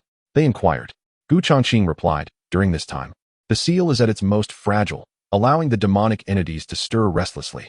I did not anticipate their audacity to emerge and seek death." Qin Manyun cautioned, "We should remain vigilant. Not long ago, we encountered a demonic being at the tribulation stage. Had it not been for the intervention of a powerful figure, you might not have seen us today." "The tribulation stage? The demonic practitioners of that level have emerged?" Gu Changqing's expression shifted subtly. After all, this was the pinnacle of power within the realm of cultivation. The deployment of such a practitioner indicated the vast ambitions of the demons. Moreover, it was perplexing how they had managed to ensnare 4 elders simultaneously in an illusion, rendering defenses futile. His countenance darkened, and without further hesitation, he soared towards the fiery figure. At the same time, the ring in his hand ignited once more, and he hurled it towards the flame-wreathed being. The ring sped forth like a shooting star, swiftly reaching the fiery figure's apex, poised to descend upon it. Yet, just as the ring was about to make contact, a resounding explosion reverberated from within the flames. Thud, thud, like the pounding of a heart, it echoed in the ears of all present. Subsequently, a tremendous force erupted from the center of the fiery figure, unleashing a tempestuous wind that surged in all directions. The flames were instantaneously dispersed, and even the ring was sent hurtling backwards. The crowd's faces paled in shock, prompting a hasty retreat. The 4 elders involuntarily rose, their bodies drifting backwards like leaves caught in a gust, appearing composed, yet blood trickled from the corners of their mouths. As all eyes turned towards the center, their pupils constricted, hearts racing with terror. There, the individual engulfed in flames bore wounds, his flesh charred and unrecognizable. Yet, he was inexplicably smiling, a chilling sight that sent shivers down spines. In his grasp lay a pitch-black statue, grotesque in form with fearsome fangs, and most unsettlingly, 2 pairs of eyes aligned perfectly on its face. An aura of profound malevolence emanated from the statue, instilling a sense of dread within all who beheld it. The demon, clutching the effigy, exhibited an extreme fervor in his gaze, proclaiming reverently, "I offer myself as a sacrifice to welcome the arrival of Lord Yuetu." Buzz. At that moment, the atmosphere shimmered with ripples, invoking an inexplicable sensation among the gathered crowd.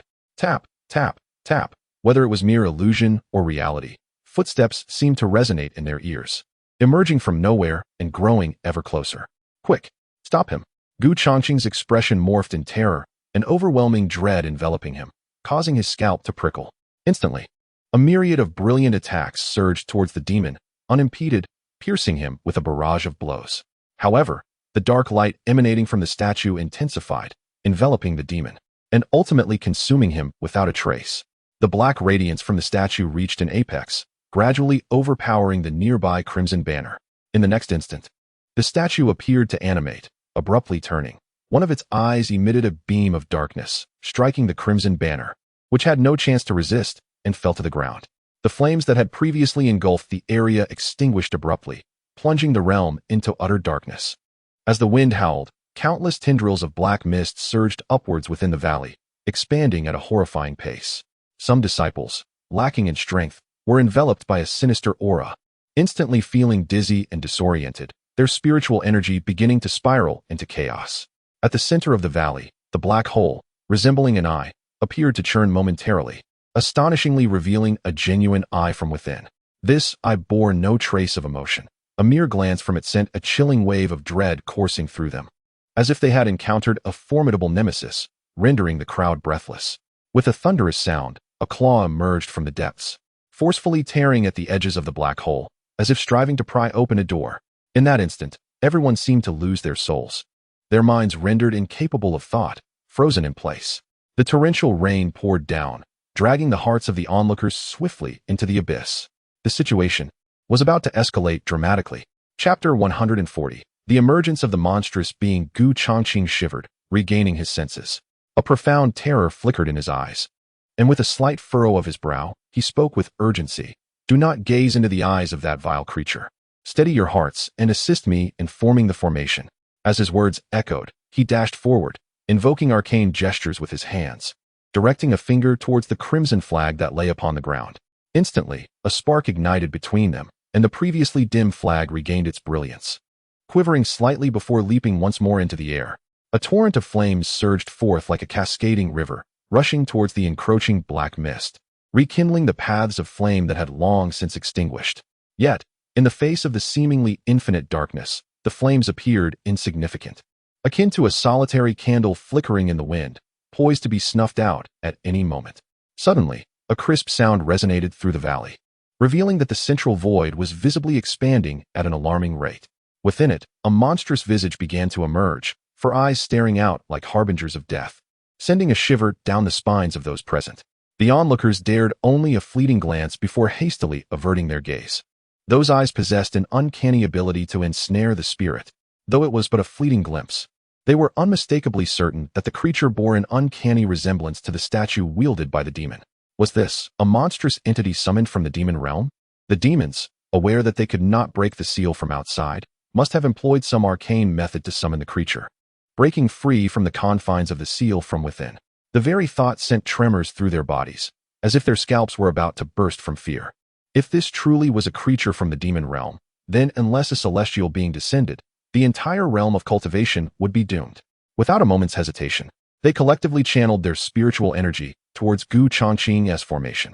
In an instant, over 100 cultivators hovered in the air, uniting their efforts as their energies converged into the grand array. The flames of the crimson flag flared vigorously, gradually coalescing towards the center of the valley. Meanwhile, 100 miles from Qingyun Valley, two beams of light raced towards the scene, revealing two gaunt elders, one clad in a brown robe and the other in gray attire. Both faces etched with urgency and malice. The elder in the brown robe spoke gravely. "Have any follow-up messages arrived?" The elder in gray shook his head, his expression dark as water, his voice hoarse. "From the communication jade slip, it seems the young master's guards have likely all perished." The elder in brown felt a twitch at the corner of his eye, his gaze filled with a ruthless intensity. Who was so reckless as to dare harm the young master? Did they believe the Liu family to be easy prey? Surely, any sane individual would refrain from attacking the young master, yet regardless of who it was. The torment of souls and the refining of spirits would not quell the fury of the Liu family. At that moment, they sensed something amiss. Halting midair and casting uncertain glances towards the distant horizon. Although it was already late at night, one could distinctly perceive that the darkness in the distance was even more profound, seemingly enveloped by an extreme shroud of black. The elderly man in gray took a deep breath, furrowing his brow in astonishment. What an eerie aura! That direction appears to be the Qiyun Valley. What on earth has transpired? It seems there must have been some upheaval at the magical locking ceremony in Qiyun Valley. It appears that fate is favoring us. This is indeed our opportunity. The elder in brown stroked his beard, suddenly revealing a cryptic smile. "Great Protector, what do you mean by that?" The elder in brown could not help but shake his head. "Oh, you, after 2 millennia, you still have not comprehended the secret of the Liu family's rise?" The elder in gray immediately humbled himself. "I implore you, Great Protector, please enlighten me." "Very well, I shall impart some wisdom," the Great Protector replied with a slight smile. "You must understand, the more chaotic other places become, the greater our opportunity. Throughout history, significant events have always been accompanied by destruction and rebirth. In such times, if we simply maintain our integrity, we often find ourselves reaping the rewards amid the ruins. Take this instance for example. If a great event has occurred in Qiyun Valley, and we rush there, should Qiyun Valley cease to exist, all that lies within will naturally belong to us. And if Qiyun Valley seeks our assistance, we can certainly demand a hefty price. If the situation in Qiyun Valley is still manageable, we might discreetly escalate matters, and then refer back to the previous 2 points. Do you understand now?" The elder in gray immediately displayed a look of realization, expressing admiration. "Truly remarkable, Great Protector. Your insights are profound, exceedingly profound. Is it any wonder that I am the Great Protector and not you? Remember, there is still much for you to learn." The Great Protector smiled with satisfaction, continuing. "If Qiyun Valley requests our intervention, we can stipulate conditions, compelling them to seal off the entire valley in our pursuit of those who have harmed the young master, ensuring they meet a most gruesome fate." "Splendid, splendid indeed." The two then rode the light of escape, laughing heartily as they made their way toward Qiyun Valley. Within Qiyun Valley, dark energy had already obscured the heavens, nearly coalescing into a wall of pitch black that isolated the area into a barrier. This dark energy was imbued with an eerie chill that seeped into the very marrow of every being. Most cultivators were at their wits' end, appearing on the brink of collapse. Even Gu Changqing was drenched in sweat, his face pale, his heart sinking into despair. As for the black hole in the valley, it had expanded once more, and a portion of the demonic creature's body was now protruding through it, its 4 eyes incessantly rolling as if a beast was selecting its prey. Just then, its gaze abruptly fixed upon an elder of Qiyun Valley, and the 4 eyes simultaneously flickered with a sinister dark light, as boundless black energy began to coalesce towards that elder. Initially, the elder's complexion turned ashen, but before he could offer any resistance, he seemed to lose his very soul, his body involuntarily soaring toward the demonic creature. The creature opened its maw, revealing a multitude of jagged, needle-like teeth that sent shivers down the spine of anyone who dared to gaze upon it. Yet, astonishingly, an elder willingly soared into the gaping jaws of the beast. With a resounding snap, the creature's mouth closed, and the sound of gnashing teeth echoed ominously, raising the hairs on the back of their necks. In an instant, a chilling dread surged from the depths of each person's heart, enveloping them in an overwhelming terror that threatened to freeze their very blood. This was an elder of Qingyun Valley, a seasoned cultivator of the tribulation phase, devoured without a trace of resistance by the monster. They stood frozen, witnesses to this horrifying spectacle, their minds reeling with the sheer magnitude of the shock, as if their heads might explode from the weight of their fear. Chapter 141. Is there still hope for me? Thud. Those with fragile mental fortitude plummeted from the sky, collapsing to the ground, while many others began to flee into the distance. However, the ominous aura that enveloped the surroundings transformed into numerous slender black arms, relentlessly tugging at the garments of the cultivators, dragging them toward the abyss of darkness. With the absence of a crucial figure in the tribulation phase and the chaos ensuing among the crowd, the situation swiftly turned dire. The faces of the onlookers turned ashen, their eyes flickering with terror and despair. At long last, the monstrous entity finished its meal, and with a sweeping gaze from its 4 eyes, it opened its mouth once more. In that instant, a tremendous suction emanated from its maw, akin to a whale devouring the ocean, drawing the black mist along with the cultivators into its gaping mouth. The entire Qingyun Valley morphed into a hellish scene of devastation. Gu Chongqing's complexion turned ghostly pale, his eyes blazing crimson as he spat blood onto the crimson flag, channeling his spiritual energy like a torrential river, striving with all his might. Yet the flag had already succumbed to the encroaching darkness, its brilliance diminished. At that moment, Zhou Deshang's expression shifted dramatically as he exclaimed, "The Saintess!" Luo Huang was equally frantic, gripping Luo Xiu tightly. Yet like Qin Manyun, they were inexorably drawn closer to the monster's mouth. Meanwhile, Qin Manyun was enveloped by several shimmering lights, rare protective artifacts that surrounded her, shielding her from the encroaching darkness. However, her strength, being merely at the nascent soul level, was gradually being siphoned away by the creature. With gritted teeth, Qin Manyun bit her lip until it bled, her eyes filled with horror and reluctance. She did not wish to perish, especially not like this. Turning her gaze toward the hideous, tooth-filled maw, tears streamed down her cheeks uncontrollably. This manner of death was truly horrific and utterly undignified. She glanced back towards the high platform, where the immortal guest pavilion had extinguished its lights. Seemingly, everyone had succumbed to slumber, oblivious to the calamity unfolding here. Above, torrential rain fell like columns, relentlessly battering her face, interspersed with the crackling of thunder and flashes of lightning. If only she could, she would kneel before the immortal guest pavilion, pleading for her life to be spared.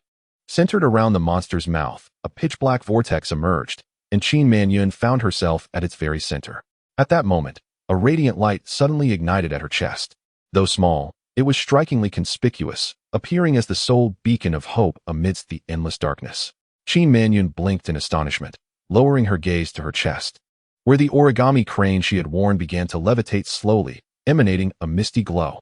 Following this, the crane detached from the necklace, flapping its wings like a star in the night sky, gradually soaring toward the depths of the valley. In that instant, time seemed to freeze. The rain served merely as a backdrop, while the origami crane wobbled unsteadily, as if struggling to maintain its flight amidst the downpour. The creature, which had originally been gaping, suddenly trembled as if struck by an unseen terror. Its 4 eyes fixated on the paper crane, shifting from disbelief to an abyss of fear. Under the incredulous gazes of all present, it astonishingly closed its mouth and, without hesitation, turned away, vanishing into the black void. A faint, tumultuous sound echoed in the ears of the onlookers, expressing a mixture of fury and dread. How could such a terrifying entity exist here? This world is far too perilous. I shall never return. The paper crane, however, continued its ascent and descent, pursuing the creature with an air of imminent descent, gradually submerging into the abyss. In the next moment, the torn void began to close, and the surrounding darkness dissipated, restoring normalcy. Had it not been for the absence of a significant number of cultivators, the crowd might have believed it all to be merely a nightmare. Gu Chongqing stood in a daze, his mouth agape in astonishment, his eyes reflecting a profound bewilderment. Had such a catastrophic calamity been so effortlessly quelled? The sensation of soaring from the depths of despair to heights of elation rendered him momentarily incapable of thought, akin to a dreamlike state. Qin Manyun, Luo Huang, and Luo Xiu collapsed to the ground, exchanging glances that spoke volumes of their utter shock. Qin Manyun's gaze settled on her necklace, now conspicuously vacant, her heart a tumult of fear and relief. Had she not played the zither that night, bringing joy to the esteemed figure, he would not have folded the paper crane as a gift for her. Tonight, she would surely have met her demise. Pawn, discarded piece. A mere word made all the difference. Gaining the favor of the esteemed being was akin to being a pawn. Failing to perform well meant being discarded. Suddenly, a deeper understanding dawned upon Qin Manyun. She recalled her master's words. It is an honor to be chosen as a pawn by the esteemed. We must strive to perform well and become the most vital piece in their hand. At that moment, she had failed to comprehend. Now, it resonated within her. At this juncture, Gu Changqing, together with the other three elders, approached Qin Manyun, bowing sincerely as they expressed. The entirety of Qingyun Valley extends its heartfelt gratitude for Miss Qin's life-saving grace. You should not thank me, Qin Manyun replied, regaining her composure, shaking her head softly. It is the esteemed one whom you ought to thank. Do you not realize that this paper crane was merely a trivial creation of theirs? Merely a trivial creation? Gu Changqing's eyes widened in disbelief, his voice trembling as he stammered. Is this truly the case? Qin Manyun met his gaze, stating, Do you believe I would deceive you? A sharp intake of breath escaped Gu Changqing, his scalp tingling, goosebumps rising across his body. This. His voice quivered, rendered speechless by shock. A casually folded paper crane capable of repelling such a creature and sealing the entrance to the demon realm. What level of mastery is this? How could such a person exist in this world? If he had previously thought that Zhou Deshang's reverence for the esteemed as a sage was an exaggeration, he now harbored no doubt. Such prowess could only belong to a true sage. Horrifying and terrifying indeed. The most alarming aspect is that I had previously doubted the prowess of the master. Reflecting on it now sends chills down my spine and makes my entire body tremble. I have truly overstepped, and this is undoubtedly my gravest misstep. His face was etched with anxiety, and even his breath felt labored, as if he had just narrowly escaped the gates of the netherworld, only to find himself drawn back in. Gritting his teeth, he nervously inquired, Miss Qin, do you think? Is there still hope for me? Is it too late to become a pawn in the master's game? Qin Manyun shook her head. I do not know. Let us first deal with the Lu family. Gu Changqing nodded repeatedly. Indeed. It is my fortune to alleviate the master's troubles. Should there be any tasks at hand, please do not hesitate to entrust them to me. Chapter 141. Longing for him in the nearby grove.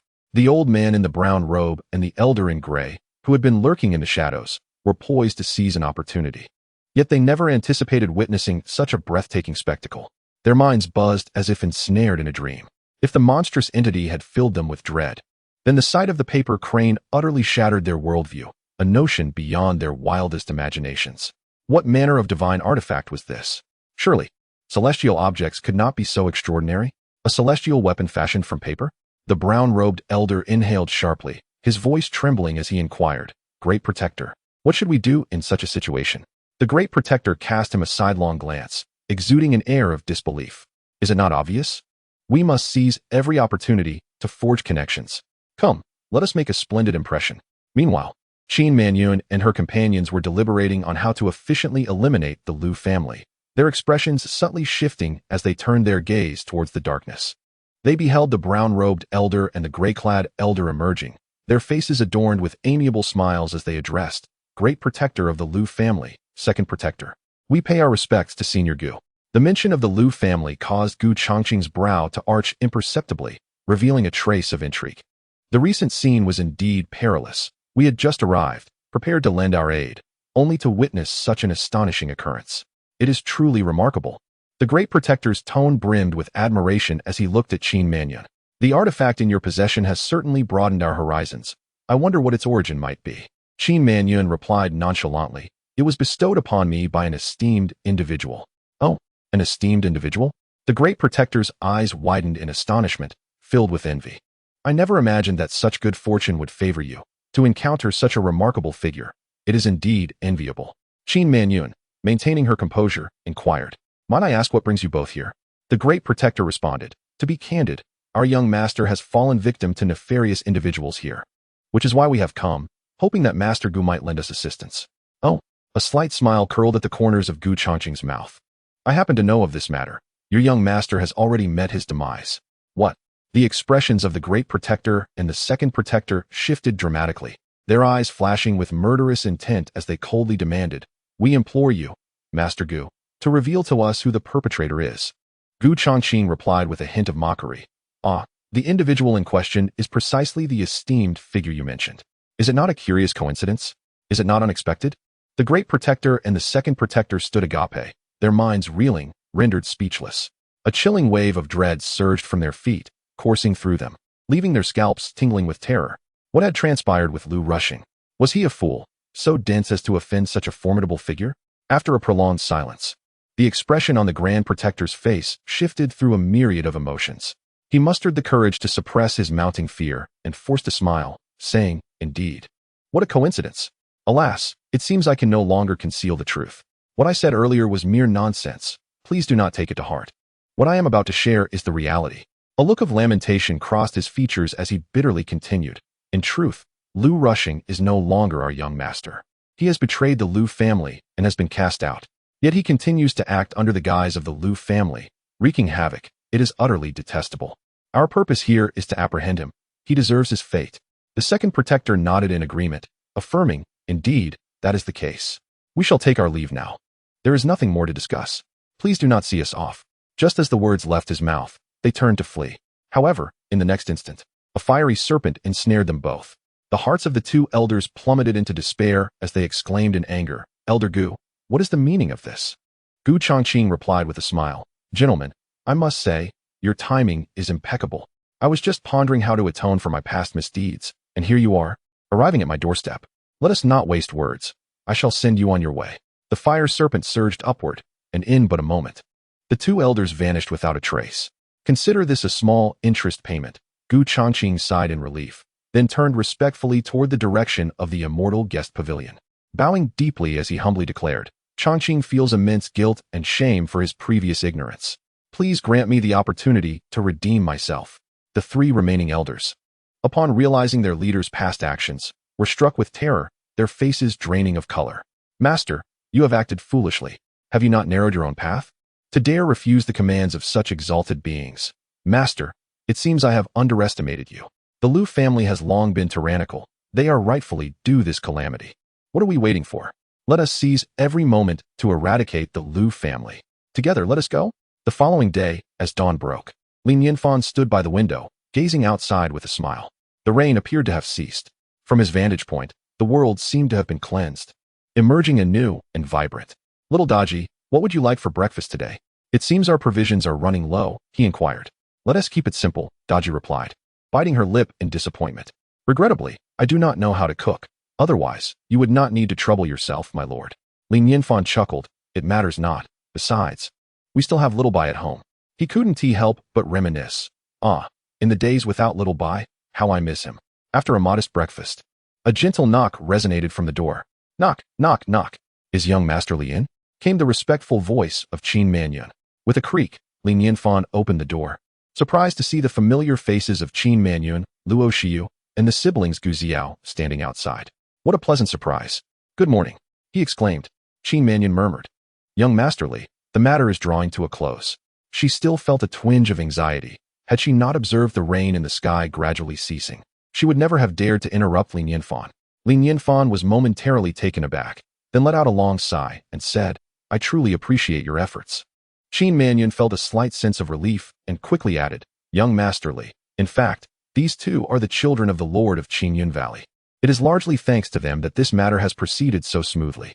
Li Nianfan gazed at Gu Ziao and her brother in astonishment. Although he had suspected they were of significant standing, he had not anticipated that they were indeed the offspring of the Lord of Qingyun Valley. It seemed he had inadvertently secured a powerful ally, and his previous preparation of that elaborate breakfast was not in vain. "I am deeply grateful," Li Nianfan remarked, smiling as he extended an invitation. "Have you dined? If not, why not come in for a while and enjoy a cup of tea or wine?" "And no, thank you," Gu Ziao stammered, swallowing hard as she struggled to decline. They had come at their father's behest to ingratiate themselves with the esteemed individual, seeking to atone for past transgressions. Although the esteemed one was courteous, they dared not impose upon him for a meal. You might find it hard to believe, but I personally turned down a stroke of fortune. Who knows how much courage it took me at that moment. Chapter 142. Braving the challenge, Qin Manyun gathered her thoughts and cautiously remarked, "Young Master Li, old Zhou and Emperor Luo have some minor matters to attend to. It seems we may need to linger here for a while longer." Li Nianfan casually replied, "Your affairs take precedence. It is of no consequence to me." Having received such significant assistance and prestige from them, he was certainly not bothered by this triviality. After this encounter, even Daji's gaze towards him had transformed, likely moved not only by his actions, but also captivated by his inherent charisma. Li Nianfan felt a surge of satisfaction. Avenging the grievances of a beautiful woman was indeed the duty of a man. Meanwhile, Qin Manyun exhaled a sigh of relief. Her heart stirred.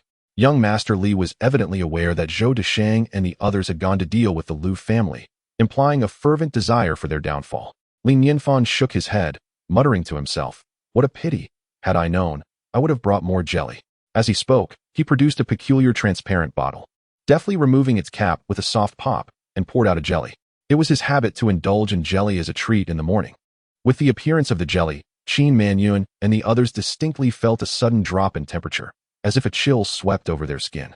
Gu Ziyao and her brother stood in stunned silence, their outward composure belying the tumult within. If I am not mistaken, this must be the Millennium Ice Essence, unique to the Lincian Dao Palace, right? I recall spending an entire day and night begging for merely 3 drops a century ago. Before they could collect their thoughts, they beheld Li Nianfan open his mouth wide and casually swallow the Millennium Ice Essence, chewing it slightly before swallowing it whole. Li Nianfan turned to the group and inquired, "This jelly tastes delightful, icy and refreshing, with just the right texture. Would you care for some?" The group paused momentarily, then instinctively took a step back, shaking their heads fervently. "Young Master Li, no need for that. We have just had breakfast and cannot possibly consume anything more."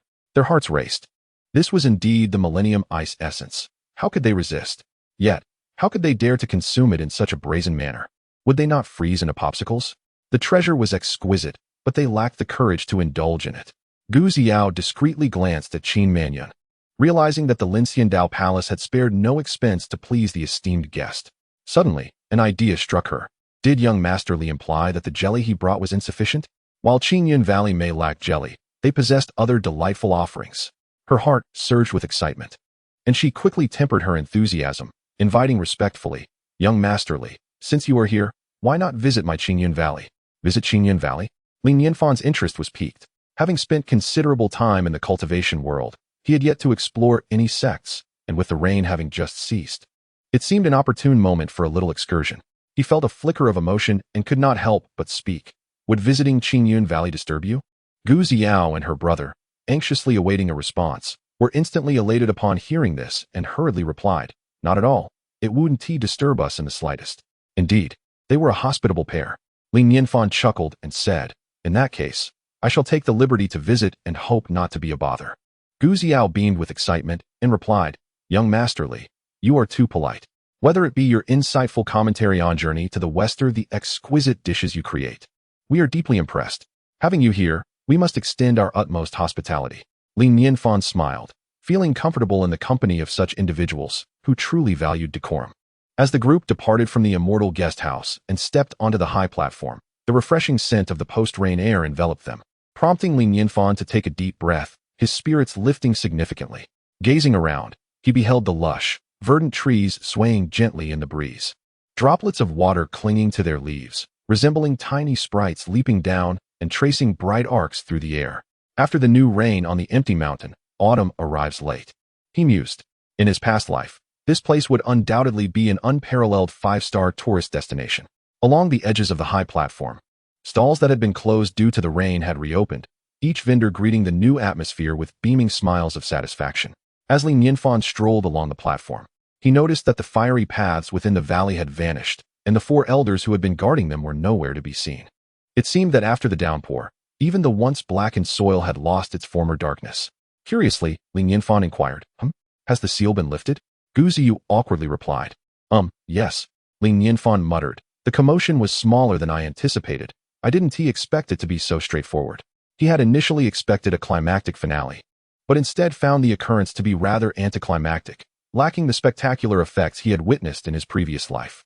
However, these words struck Qin Manyun like a thunderclap, leaving them with a sense of dread and forced smiles. Truly, a master is a master, even when the fiends of the demon realm emerged. he still found the disturbance trivial. If the noise had been any louder, they would likely have met their demise.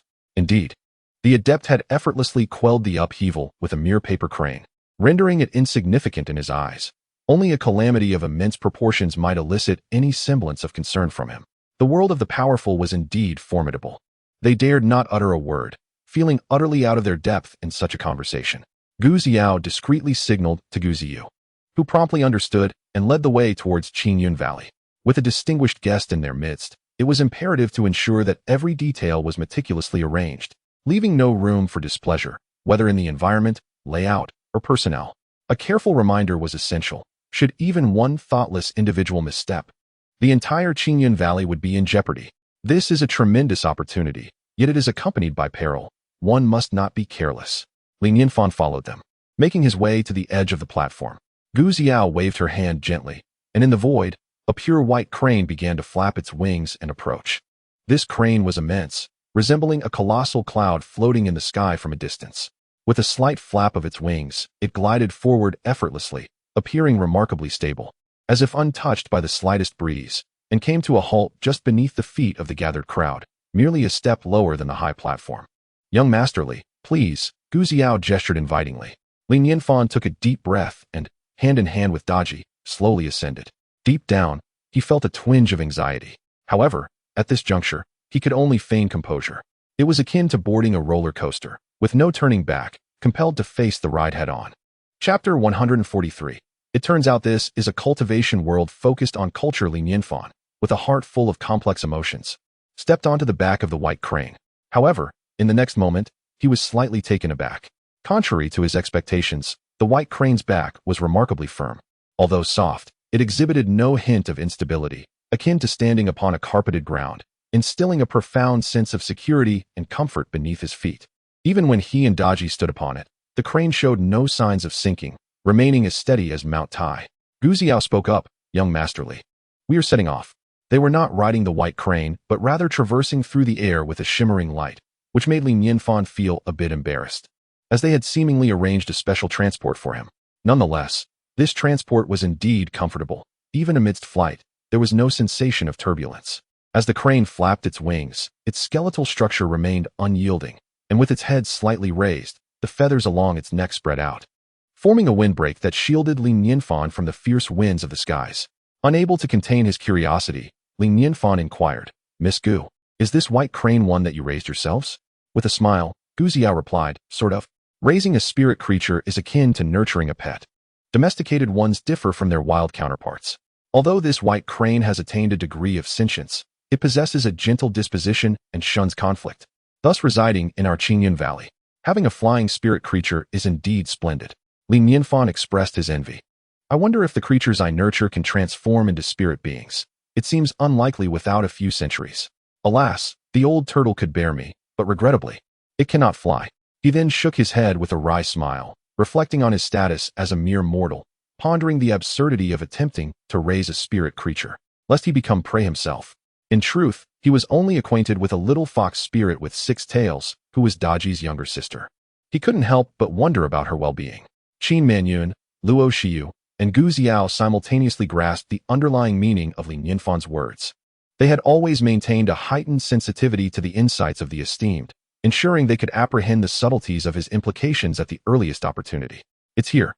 The esteemed one's hint has arrived. Clearly, he desires a flying spirit creature. An ordinary one will not suffice. It seems we must seek out a more distinguished being," they fervently thought, committing this matter to memory. In the midst of their conversation, they had arrived at the foot of the mountain. Li Nianfan soon realized that this foot was not the end. Beneath it lay a sheer cliff, unfathomably deep, leading who knows how far underground. They would need to traverse this chasm to reach the valley on the opposite side. Gazing ahead, he beheld a verdant valley, adorned with blooming flowers and neatly arranged trees, clearly well tended by someone. As they drew closer, butterflies danced and bees frolicked, filling the air with delightful fragrances. Gu Xiao beamed at Li Nianfan, saying, "Young Masterly, we have arrived." The white crane spread its wings, forming a white bridge across to the other side, allowing Li Nianfan to step over with ease. Li Nianfan couldn't help but exclaim, "The scenery here is truly magnificent. If young Masterly is fond of it, you are always welcome to visit." Gu Xiao remarked with a smile. Li Nianfan chuckled in response. Haha, that is unnecessary. An occasional visit for a leisurely sojourn is sufficient. Gu Xiao quickly added. If young Masterly wishes to come, we will always be ready to receive you. As the group traversed the path laid with blue stones, Li Nianfan gradually felt a gentle moisture caressing his face, accompanied by a refreshing chill. Straining his ears, he could hear the melodious sound of flowing water. After walking a few hundred steps, the scenery suddenly opened up to reveal a secluded valley. A waterfall cascaded from the sky, seemingly plummeting from the heavens. Crashing onto the rocks below with a thunderous roar, the water surging vigorously, splashing high and glistening in the sunlight. Beneath the waterfall, the gathering mist formed a long rainbow, while schools of large fish occasionally leapt in unison, reminiscent of carp leaping over the dragon gate. Gracefully soaring over the rainbow bridge, an exquisite sight that felt as if one were immersed in a painting. It must be said, this place was truly enchanting. It could easily be described as a hidden paradise. After admiring the waterfall for a while, Li Nianfan continued onward with Gu Xiao, where a series of pavilions and palaces could be seen dimly through the trees. Unbeknownst to them, not far away, several figures were peering in their direction, bustling with activity. One young girl in a green skirt could no longer contain herself, exclaiming, "How is it? Can we cease the incantation now? Wait a moment. Hurry and drive more butterflies to follow," came the response. "And over there, keep an eye on the bees. Don't control them too much. If they sting our esteemed guest, we're finished." The guest seems to delight in observing fish. Make sure they jump a bit more. Who is manipulating the wind? Reduce its force a little. Can't you see the esteemed guest's hair being blown about? Do you not understand the concept of a gentle breeze? Hurry. Our guest is heading toward the main hall. When the doors are opened, remember to perform well and absolutely do not disturb our guest. Continuing forward, a stream flowed gently. Pavilions were constructed methodically along the watercourse, with trickling streams and cylindrical steps placed above the water for passage. Within some pavilions, disciples of Qinyun Valley were present. Some played the zither, producing melodious tunes. Others danced with swords, their movements graceful. Some indulged in calligraphy, exuding an air of carefree elegance, while many were engaged in cultivation, executing spells that either conjured flames or manipulated the stream into beautiful water orbs, leaving onlookers in awe. Each pavilion resembled a picturesque scroll, serene and tranquil. Li Nianfan observed this scene, his heart stirred. It turned out that the leisure activities of cultivators were so rich and varied. No wonder he occasionally encountered cultured individuals among the practitioners.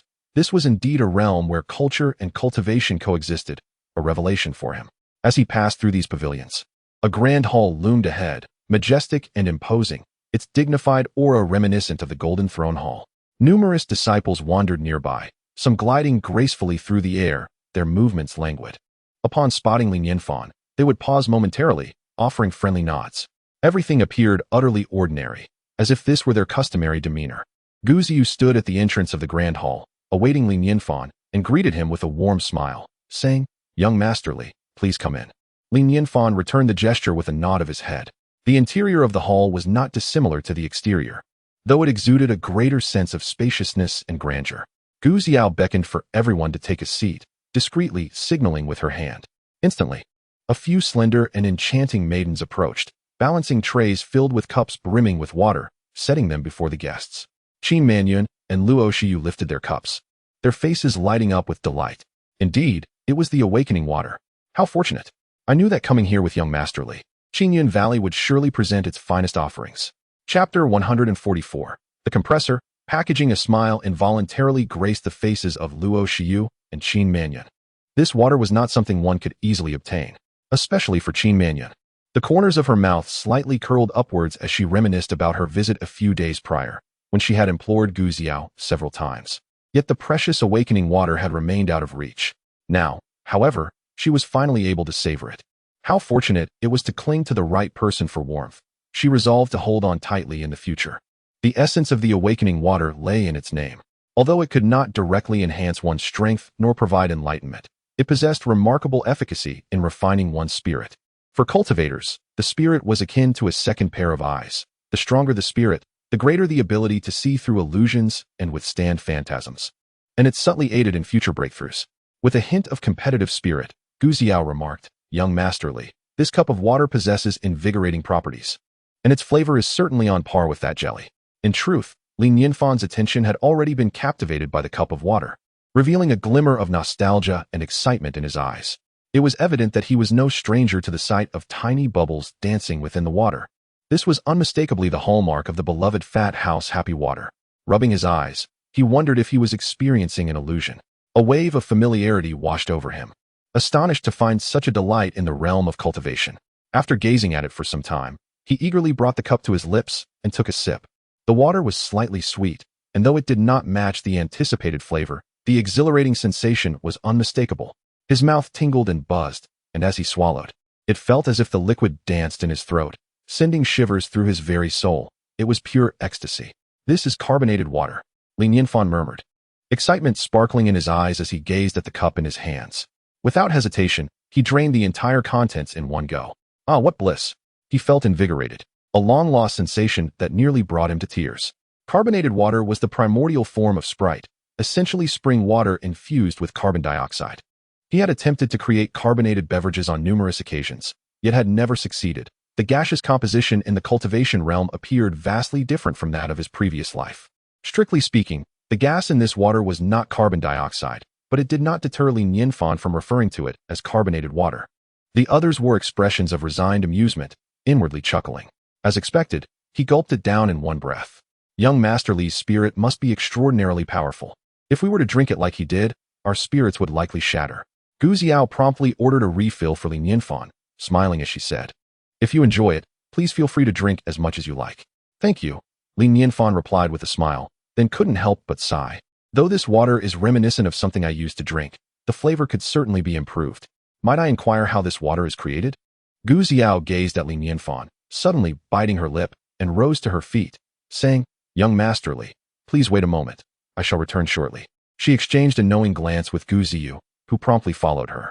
The siblings entered a chamber where a shallow fountain gurgled softly, and a blue orb, the size of a longan, floated above its surface, rolling gently with the water's flow. Though the fountain's water was limited, it was infused with invigorating essence. Taking a deep breath, Gu Xiao reached up and plucked the blue orb from its perch. Gu Ziyu, wide-eyed, exclaimed, "Sister, are you truly preparing to gift the awakening orb to a master? Your perspective remains limited. This should be self-evident," Gu Xiao replied, shaking her head, her eyes shimmering with determination. "It is rare for a master to take a liking to something. Moreover, the Linciandao Palace can bestow a millennium of profound ice upon a master. Surely, we can offer the awakening orb as well. We have already begun at a disadvantage. We cannot afford to lag further behind." Concern etched on his face, Gu Ziyu asked, "Sister, are you not afraid of Father S' reproach? Given Father S' stature, he has undoubtedly left us instructions for such a pivotal moment," Gu Xiao stated solemnly. "You must keenly observe the gaze of the master. If their eyes linger on any object for more than 5 seconds, it signifies that the item has captured their interest. Do not hesitate. Prepare it for immediate presentation." Gu Ziyu nodded, slowly beginning to grasp her words. Soon, they returned to the Grand Hall, where Gu Xiao presented the awakening orb to Nianfan, respectfully stating, "Young Master Li, simply immerse this in water, and it will transform it into carbonated water." "Is that so?" Nianfan responded, astonished by the orb. Could this be a pressure device, capable of compressing air? A pressure device? Gu Xiao found herself momentarily bewildered, but, being astute, ventured to echo his words. "If young Master Li finds this pressure device appealing, you are welcome to take it." Nianfan furrowed his brow. "It feels inappropriate to arrive empty-handed and leave with something." With an air of nonchalance, Gu Xiao replied, "Young Master Li, this is merely a trinket of little consequence to us. It serves only as a source of amusement." Qin Manyun and Luo Shiyu observed Gu Xiao's display in silence, internally marveling at the audacity of such flattery. Who bestowed upon her the audacity to downplay the awakening orb? After a moment of hesitation, Nianfan recalled the joy of indulgent beverages and found it difficult to refuse. "Then I shall accept this with gratitude. Thank you." A surge of joy filled Gu Xiao's heart as she quickly responded, "No need for formality. I am glad you like it. After all, what is the greatest concern when befriending a master? It is the fear that they may refuse your offering. This shall surely forge a favorable connection." After a brief respite, Gu Xiao and her brother led the others to a side chamber adjacent to the Grand Hall. The room was modest, containing little more than 3 paintings hanging on the wall, each accompanied by a square table beneath it. Looking up, one could see that the 3 paintings were vastly different in both content and artistic expression. The first painting depicts an ethereal elder, draped in flowing sleeves, soaring amidst clouds, with a gentle smile gracing his face. The second painting, in stark contrast, reveals a shroud of darkness, from which emerge sharp fangs and a pair of menacing eyes. The third artwork showcases an elongated white python. The distinct styles of these pieces render their respective meanings readily apparent. Indeed, Gu Xiao articulated, these three paintings symbolize the realms of immortals, demons, and monsters. Since ancient times, there has been a notion that monsters are divided between good and evil, and that immortals and demons cannot coexist. Truly, the realm of cultivation is replete with cultured individuals. When viewed collectively, these three paintings exhibit a commendable level of artistry. Even from the discerning perspective of Nianfan, they can be considered exquisite works, not solely for the skill involved in their creation, but for the profound essence captured within them. The artist has remarkably succeeded in showcasing the distinct nuances of the realms of immortals, demons, and monsters, which undoubtedly required a considerable amount of effort. Chapter 145. Once promised to wander the world with swords, such a cultured individual would surely make a worthy friend. Perhaps it would even lead to an advantageous alliance. Li Nianfan could not suppress his desire for camaraderie, and thus inquired, "May I ask if these works were crafted by someone from your esteemed Qingyun Valley?" Gu Xiao, feeling slightly embarrassed, shook her head and replied, "No. These three pieces were fortuitously obtained by the ancestors of Qingyun Valley from three distinct secret realms. My father greatly appreciates them, so he hung them here for occasional admiration. In truth, these paintings were far from ordinary. Otherwise, they would not be displayed in the side hall. Even Gu Xiao and her brother were not permitted to view them freely. Today's exhibition was exclusively for Li Nianfan. Luo Xiu and Qin Manyun found themselves captivated. The ethereal essence of the immortal, the ominous aura of the demonic, and the enigmatic energy of the monstrous all evoked profound reflections within them. The artist capable of creating such works must undoubtedly be a figure of celestial origin, and the characters depicted were likely not of this mundane world. Li Nianfan raised an eyebrow and sighed softly, realizing that these pieces were indeed sourced from three different locations. Instantly, his assessment of the paintings diminished. If they were crafted by three distinct hands, then the artist's skill could only be deemed average. To achieve varied realms of expression requires a level of mastery that is not easily attained. Thus, it appeared that the leader of Qingyun Valley was a cultured individual, albeit with limited artistic prowess. Gu Xiao and the others were momentarily taken aback. If I did not misinterpret, it seemed that young Master Li's tone conveyed disdain? Indeed, young Master Li's realm is beyond our comprehension. Oh, Li Nianfan was slightly startled, as he then noticed a grotesque black statue placed beneath the painting representing the demonic. He lifted the statue, examined it thoughtfully, and curiously asked, "Is there someone here who enjoys sculpting? This piece is quite skillfully crafted. From where did it originate?" This. Gu Xiao's complexion turned pale in an instant, her scalp tingling, and she nearly lost her balance. In that moment, panic set in. Not only her, but the expressions of the others also shifted dramatically, their hearts racing, nearly gasping for breath. They had overlooked a crucial detail. The demonic creature from last night had been driven away by Li Nianfan, which meant this statue rightfully belonged to him. They had forgotten to return it and had instead kept it for themselves. Now, when the esteemed individual inquired, it was akin to confronting them with their transgression. Gu Xiao felt a chill run through her limbs and could only muster the courage to say, "This was recently found by chance. If young Master Li is interested, please take it." "Ha ha, I have already taken the pressure-relieving device. I cannot take this as well," Li Nianfan chuckled, shaking his head as he returned the statue to its place. The others, seeing that he bore no anger, could not help but exhale in relief. Yet, Gu Xiao still felt a lingering chill, her heart unsettled for a long time. A shiver coursed through her, and she could not help but feel immense gratitude. Surely, it was her sincerity in presenting the awakening pearl that moved the esteemed individual, allowing him to forego reprimanding them. Otherwise, they would have faced dire consequences. A narrow escape. Indeed, there was no need for Gu Xiao to remind him. Gu Xiu had already hastily stowed away the statue, even packing the three paintings together in preparation for delivery to a master. The group walked along, and before they knew it, they had arrived at the backyard. Li Nianfan was taken aback to discover that, apart from a variety of flowers and plants, the backyard was primarily home to numerous animals, including many rare and exotic creatures, which left him utterly astonished. The expansive backyard resembled a wild animal sanctuary, teeming with animals frolicking and playing. Qin Manyun and Luo Xiu exchanged glances, noting how Li Gongzi seemed particularly fond of wild game. as evidenced by the change in his expression upon seeing the animals. "Oh my, what a plump bear!" Li Nianfan suddenly paused, his gaze fixated on a corner of the yard, revealing his astonishment. Before him lay a massive black bear, its size considerable even among its kind. With a belly that bulged like a small hill, sprawled out on the ground in a deep slumber. Given its size, it was evident that even minor movements would be a significant challenge for it. His eyes then fell upon the bear's paw, and he couldn't help but swallow hard. Historically, bear paws have been regarded as a rare delicacy, encapsulated in the adage that one cannot have both fish and bear paws. Those who choose the latter forsake the former. He recalled that in the television dramas of his past life, bear paws were esteemed delicacies he had long desired to taste, but alas, it had always been out of reach. Even in this realm of cultivation, he had yet to savor the bear paw he yearned for. Gu Ziao, ever watchful of Li Nianfan, quickly noticed his action of swallowing and followed his gaze, instantly understanding. Without a moment's hesitation, she declared, "Li Gongzi, this bear is well fed and is precisely what we have prepared for your lunch today. We are about to have it slaughtered." "Oh, bear for lunch?" Li Nianfan's interest was piqued. Gu Ziu's expression shifted, disbelief evident as he regarded Gu Ziao, stammering, "Eat. Eat a bear?" Gu Ziao turned to stare at Gu Ziu, speaking with unwavering certainty. "Indeed, we will eat the bear. Hurry and prepare." Gu Ziu immediately drooped his shoulders. Oh, his heart ached. This bear had been specially captured from the wild and raised with care. Inspired by the tales from Journey to the West, he had developed a fondness for the silly black bear spirit within the story, even imagining himself with a bear companion like Guanyin Bodhisattva had.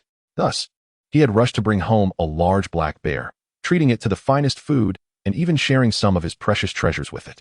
He envisioned the impressive sight of a majestic black bear's spirit accompanying him when he ventured out. After all his efforts to raise the bear to this state, now they were to kill it for a meal. It had yet to attain spiritual sentience. It was still a baby. Gu Ziu's heart twitched slightly as he gazed pitifully at his sister. "Go now," Gu Ziao said, maintaining her composure, enunciating each word with determination.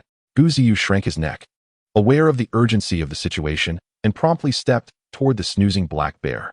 He gazed at the great black bear, tears shimmering in his eyes, and murmured softly, "Little bear, I am truly sorry. We once promised to traverse the world together, but it seems you must take your leave first." Casting a glance at Gu Ziao, he dragged the black bear slowly into the distant woods to bring an end to the scene without bloodshed. As he pulled, he continued to murmur, "Little bear, do not hold it against me.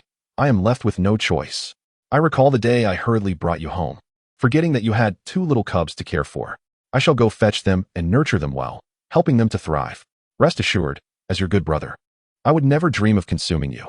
However, truth be told, to be favored by a great master is a remarkable fortune indeed. In your next life, you shall surely be reborn into something splendid. Go in peace." Chapter 146. Who is envious of whom? In no time, Gu Ziu returned, dragging the large black bear behind him. The scene appeared unchanged from when he had left. The black bear remained peacefully asleep, its eyes closed. Gu Ziao observed her brother's demeanor, shaking her head in quiet disapproval. Her younger brother was truly a prodigal, indulging in frivolities as if he would never grow up. He had nonchalantly brought back an ordinary black bear from the wild, harboring fantasies of transforming it into a mythical creature. Was it truly that simple? If such creatures could easily be created, they would be everywhere. Did he think himself a celestial being capable of bestowing enlightenment upon beasts at will? For a common animal to attain spiritual form, it not only required a considerable amount of cultivation resources, but also an extensive period of time. While she usually tolerated his antics, the current opportunity, a high being wishing to consume a bear, was a rare blessing, and he was still hesitating. This was utterly nonsensical. Gu Ziao couldn't help but recall the Liu family. Her fair neck instinctively recoiled at the thought. Wasn't he their downfall due to a wayward scion? It appeared that she must take it upon herself to discipline her brother more rigorously. This bear's demise was fortuitous. It severed his misguided aspirations. Li Nianfan was unaware of the myriad thoughts racing through Gu Ziao's mind. He busily extracted an assortment of pots, pans, and utensils from the system space, clattering them onto the ground. The array of kitchenware dazzled onlookers, leaving them in a state of astonishment. A true master, indeed, who carried such an eclectic collection of culinary tools wherever he went. His methods were beyond the comprehension of ordinary folk, truly enigmatic. "Young Masterly, is there anything we can assist you with?" Gu Ziao inquired. Li Nianfan smiled and replied, "I plan to prepare a dish called the Pearl of the Palm. The palm refers to the bear paw, while the pearl typically requires fish balls, but since those are unavailable for the moment, We shall substitute with fish instead. Let us call it a harmonious blend of bear and fish. In an instant, Gu Xiao grasped the master's intention and addressed Gu Ziyu. Ziyu, I recall you have a plump red carp. Quickly fetch it. Gu Ziyu felt a shiver run down his spine, unable to suppress his protest. Sister, the fish here are all exceptionally plump. Why must it be my carp? Can't we just catch any random fish? Go and do as I say, without further objections. You don't truly believe that keeping that carp will allow it to leap over the dragon gate and transform into a dragon, do you? Daydreaming. Gu Xiao's expression darkened as she chastised him. All right. Gu Ziyu's face fell, nearly on the verge of tears. Also, I remember you have a parrot. Gu Xiao suddenly recalled, turning to Li Nianfan with eager eyes. Young Masterly, does this dish require a parrot? Li Nianfan's lips twitched slightly. I believe it is likely unnecessary. He quickly realized that Gu Xiao was attempting to leverage this moment to admonish her brother. Nevertheless, such a lesson was indeed warranted. A prodigal must learn and mature. Well, it may still come in handy. Gu Xiao's eyes brightened as she addressed Gu Ziyu. Did you hear that? Make sure to procure the parrot as well. Gu Ziyu trudged away like a soulless husk, lamenting, Brothers, it is my fault for failing to protect you. Forgive me. Li Nianfan pondered for a moment, casually grasping a nearby kitchen knife. With an elegant flourish, he approached the great black bear, his gaze unwaveringly fixed upon its paw. In the realm of a bear, only two parts could be deemed treasures, one being its paw, not only delectable but also highly nourishing and suitable for medicinal use. The other, its tail, which, while not particularly savory, is nonetheless immensely fortifying. Li Nianfan's expression remained calm as he held the kitchen knife, which appeared rather unremarkable, seemingly forged from mundane iron, lacking any dazzling sheen or the roar of a dragon, even its surface devoid of intricate patterns. Yet, inexplicably, upon the mere sight of the blade, a palpable sense of trepidation washed over the onlookers. It seemed that before this knife, everything else was but a mere dish. With a swift, almost ethereal motion, the blade descended. It encountered no resistance, slicing through the bear's paw as effortlessly as cutting through tofu. This bear, merely a wild one, lacked the formidable defenses of a mythical creature. Coupled with Li Nianfan's culinary prowess, its massive form was rendered as insubstantial as paper. Li Nianfan targeted the bear's front right paw, and given the bear's robust physique alongside a sizable carp, it was more than sufficient for a hearty meal. Since Qingyun Valley had treated him as a guest of honor, it was only fitting that he reciprocate with a sumptuous feast. In the spirit of fostering camaraderie, he explained while preparing, bears have a penchant for licking their paws, which allows the succulent juices to permeate their palms, enriching the paw's nutrition and enhancing its flavor. Notably, the front right paw, being the most frequently licked, is especially plump, earning it the moniker of left jade. Right treasure. He then placed the bear's paw into a clay pot and began pouring in the spiritual water, the liquid bubbling forth from the bottle, captivating the audience's attention. To say nothing of other considerations, the sheer quantity of spiritual water alone rendered this meal invaluable. However, what Li Nianfan revealed next filled them with an overwhelming sense of embarrassment and astonishment. This is merely the first step. We must boil it in this water for a while, discarding it afterward, repeating this process 3 times. 3 times? Gu Xiao's voice trembled, incredulous at the thought of wasting such precious spiritual water. Luo Xiu and Qin Manyan reacted with slightly more composure. Having previously witnessed the spectacle of Xiao Bai rinsing abalone essence with spiritual water, thus somewhat seasoned in matters of extravagance. At that moment, Gu Ziyu approached, holding the now tranquil parrot and carp. Upon witnessing the scene, he could not help but feel misty-eyed, reflecting, Little bear, did you hear that? You are privileged to bathe in spiritual water 3 times. Who else in the entire realm of cultivation could boast of such honor? Rest assured, I have not shortchanged you. Although the bear's paw was indeed a prime delicacy, it did not inherently guarantee exquisite flavor. Improper cooking methods could render it unpalatable. To fully unleash its delectable potential, considerable effort was required. Li Nianfan smiled at Gu Xiao and continued, after 3 rounds of boiling and simmering, not only will the gamey taste be eliminated, but the bear's paw will also become tender and more flavorful. Subsequently, he surveyed the kitchenware around him, a slight frown creasing his brow, and inquired, Do you have fire? Just as his words fell, Luo Xiu, Qin Manyun, and Gu Xiao simultaneously waved their hands, flames of a vivid crimson dancing upon their palms. Oh, how enviable it is to be a cultivator. Not only can you soar through the skies, but you can also conjure fire, Li Nianfan remarked, unable to contain himself. The hearts of the 3 women fluttered in unison. Esteemed sir, who is envious of whom? If you continue in this manner, our conversation may become quite impossible. The flames flickered and swayed, burning beneath the pot. Meanwhile, Li Nianfan busied himself with the preparation of other ingredients. Oh, it has been far too long since I last embarked on such a complicated culinary endeavor. Little Bai, I truly miss you. The unique nature of the bear paw necessitated a considerable array of materials, and the required procedures rivaled that of preparing a grand feast. Li Nianfan laid out the remaining spirit herbs and vegetables he had brought, releasing a delicate fragrance that invigorated the senses. With a flourish, he skillfully sliced the vegetables and herbs into fragments, ready to serve as accompaniments. Naturally, he would not overlook the red carp as a vital ingredient. Gripping the knife firmly, he swiftly glided it along the fish's body, causing scales to scatter, glinting brilliantly under the sun.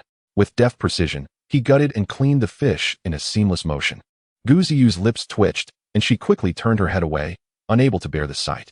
How cruel! How could humanity be so merciless? Oh, my fish and birds! Your demise is too tragic. I have resolved to become a vegetarian henceforth. Once he completed these tasks, Li Nianfan directed his attention to the bear paw simmering in the pot. The fire conjured by the cultivators was indeed formidable. The spirit water in the pot was beginning to bubble, emitting a steady stream of steam. The bear paw trembled slightly, and a pungent odor wafted through the air. Li Nianfan raised an eyebrow, promptly retrieving the bear paw and setting it aside as he prepared to discard the water from the pot. Young Masterly, Gu Xiao interjected at the opportune moment, revealing a large red bucket she had procured. Her cheeks flushed as she suggested, "Perhaps you could pour the water into this bucket." How remiss of me, Li Nianfan realized. He must not carelessly discard water in this place. He was pleasantly surprised by the young lady's strong environmental awareness. As Gu Xiao watched Li Nianfan pour the water into the bucket, her eyes sparkled with excitement, as if she had stumbled upon a treasure. This was spirit water, highly beneficial even for the creatures they nurtured. Afterward, Li Nianfan replenished the pot with spirit water, repeating this process 3 times until the fishy odor had completely dissipated.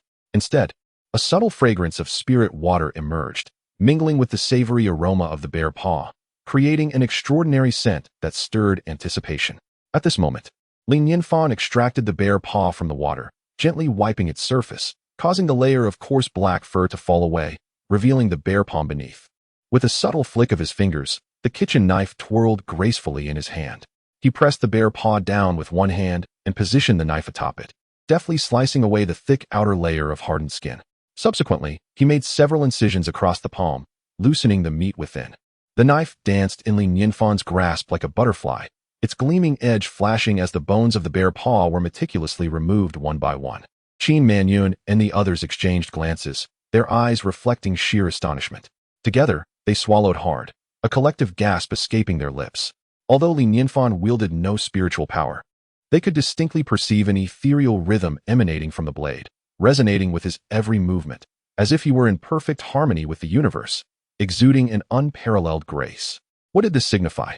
It implied that he required no spiritual energy. With a mere flick of his wrist, he could likely sever the very fabric of existence. While this might seem hyperbolic, they understood that under such a stroke, they would be rendered utterly powerless to resist. Was this the essence of a master? Even a simple kitchen knife wielded with such finesse could obliterate the world. No wonder he chose to live as a mere mortal. Were he to unleash his full potential with a single punch, the world itself might shatter. The terror was overwhelming, and they instinctively recoiled, their scalps tingling, unwilling to entertain such thoughts. Yet, amidst their fear, an exhilarating thrill surged within them. This meal was destined to be the most magnificent feast under heaven. Even celestial beings would envy a taste. They felt as though they had accumulated 8 lifetimes' worth of fortune to earn the favor of young Master Li. What exquisite bliss! Finally, with a resounding thud, Li Nianfan brought the side of the knife down heavily upon the bear paw. It was done. A smile graced his face as he returned the bear paw to the earthen pot and began pouring in spiritual water, filling it to 2/3 of the paw's height. This marked the official commencement of the steaming process. All the ingredients were meticulously prepared and added to the pot, with the fish resting atop the bear paw, evoking the image of the paw grasping the fish. The pot was set to a high flame for a slow simmer, while Li Nianfan occasionally sprinkled in various seasonings. Once all the spices were in place, an enticing aroma began to waft through the air, tantalizing the senses of those present. Just as they inhaled deeply, savoring the scent, he promptly covered the pot with a lid, abruptly cutting off the fragrant allure. Expressions of regret for the fleeting aroma filled the faces of the spectators. Li Nianfan spoke. Now, we simply wait for the pot to boil. Given the thickness of the bear paw, achieving the perfect flavor will require some time. They nodded in eager agreement, displaying their utmost compliance. Li Nianfan recalled the air compressor and felt a surge of anticipation within him. His hands itched with eagerness to experiment, so he remarked, "While we have the time, let me prepare some delightful beverages for you." Delightful beverages? Could it be water that brings joy? Everyone's spirits lifted, their faces bright with expectation. With the air compressor in hand, the process of crafting these joyful drinks became remarkably straightforward. Li Nianfan first poured spiritual water into a cup, then took an orange, squeezing it to extract its juice, which he blended with the spiritual water. Once the orange juice and spiritual water melded perfectly, he retrieved the air compressor and tentatively introduced it into the cup. As it was his first experience with the compressor, he felt somewhat uncertain about its operation. Gu Xiao opened her mouth, unable to restrain herself. Young Master Li, this compressor might require a bit of time. Li Nianfan paused momentarily, pondering the need for time. Surely, it wouldn't take too long. If it were extensive, she wouldn't have mentioned it. The awakening pearl needed at least 6 months to transform a cup of water into awakening water. The greater the volume, the longer the conversion period. Gu Xiao was carefully organizing her thoughts, contemplating how to articulate her concerns. Just then, a hissing sound emanated from the cup.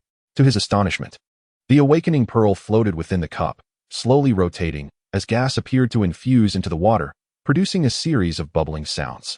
Gu Xiao's mouth fell slightly open, as if she were encountering the awakening pearl for the very first time. Well, it seems it doesn't require much time after all. It has already begun. Li Nianfan chuckled, his curiosity piqued as he observed the functioning compressor. A sudden thought struck him, and he inquired, "Is this device also voice-activated?" Before Gu Xiao could respond, he eagerly exclaimed, "Increase the air pressure."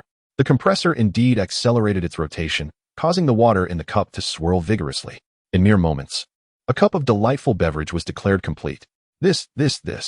Gu Xiao appeared utterly bewildered. I remember the awakening pearl not behaving like this. Could I have misremembered? Li Nianfan nodded in satisfaction, a smile gracing his lips as he remarked, "It truly is voice-activated. What a remarkable device." Gu Xiao quickly mustered a natural smile, acknowledging, "Indeed, it is voice-activated. Young Master Li, you've discovered yet another marvel." Impressive. Chapter 148. Joyous Elixir. I am about to soar. Gu Xiao cautiously cast a glance at Qin Manyun and Luo Xiu, only to find their eyes wandering, while their faces maintained an air of tranquility. Instantly, she understood the unspoken truth. This was likely not their first encounter with such a spectacle. It seemed evident that her own composure required further cultivation. How could she possibly remain in the presence of sages with such a demeanor? The efficiency of the pressurizer was astonishingly high. In mere moments, it accomplished the most critical stage in the creation of the joyous elixir, placing several cups of the vibrant concoction before the gathering. Everyone raised their eyes in curiosity. The most striking transformation was the color of the liquid, which had shifted from its original crystalline clarity to a resplendent orange hue, yet it still retained an essence of purity, allowing one's gaze to penetrate through the orange to the cup's backside. As sunlight streamed through the glass, the orange liquid danced lightly, reflecting a dazzling radiance that seemed to illuminate the observer's very souls. Compared to its former color, this extraordinary hue possessed an innate allure, particularly as bubbles frequently emerged within the orange depths, rising one after another, causing droplets to leap playfully from the surface. Gulps of anticipation filled the air, uncontrollably. Everyone's throats moved in unison, tongues darted out to moisten parched lips, an inexplicable dryness settling in despite their previous lack of thirst. Yet, upon witnessing the vibrant liquid, an overwhelming desire surged within them, a primal instinct urging them to indulge in its refreshing embrace. Li Nianfan recognized their impatience, and he too felt the same fervor. With a gentle smile, he beckoned, "Please, enjoy." At the utterance of this invitation, everyone reached out with remarkable swiftness, as if bound by an unspoken agreement, each grasping their intended cup and deftly avoiding any awkward competition. The sensation of the cool, smooth glass against their eager fingers brought a wave of comfort to their previously heated hands. Alas, if only he had brought a refrigerator along. The thought made Li Nianfan shake his head, suppressing the urge to drool. The others were far too engrossed to entertain such musings. Even the three ladies had cast aside their genteel facades, their minds consumed by a singular thought, desire, to drink. Only Daji maintained a semblance of composure, offering Li Nianfan a gentle smile before finally lifting her cup. Qin Manyun had already brought her cup to her lips. her cherry-red mouth parting eagerly as she slowly bit down on the rim, tilting the vessel. Instantly, a rush of refreshing liquid flooded her mouth. In that moment, it felt as though her very senses were about to explode. Indeed, they were. Compared to the previous invigorating beverage, this cup contained an abundance of effervescence, nearly reaching saturation. The instant it touched her tongue, it was as if countless mischievous children were frolicking within her mouth, amplifying the sensation of the liquid to its zenith and awakening every dormant taste bud. Delicious. Exquisitely delicious. In addition to the saturated gas, the water was infused with the sweet essence of oranges, the two harmonizing in a manner that transcended verbal description. Qin Manyun could not help but close her eyes, a delightful blush blooming on her cheeks, her delicate body beginning to tremble ever so slightly. Gulp. Her fair throat moved gently, and the joyous liquid cascaded down, a tingling sensation spreading from her mouth throughout her entire being. Her quivering form suddenly stiffened, as if every pore in her body had opened wide, each cell reaching an unprecedented pinnacle of bliss. Unable to contain herself any longer, her red lips parted slightly, and a soothing moan escaped her lips.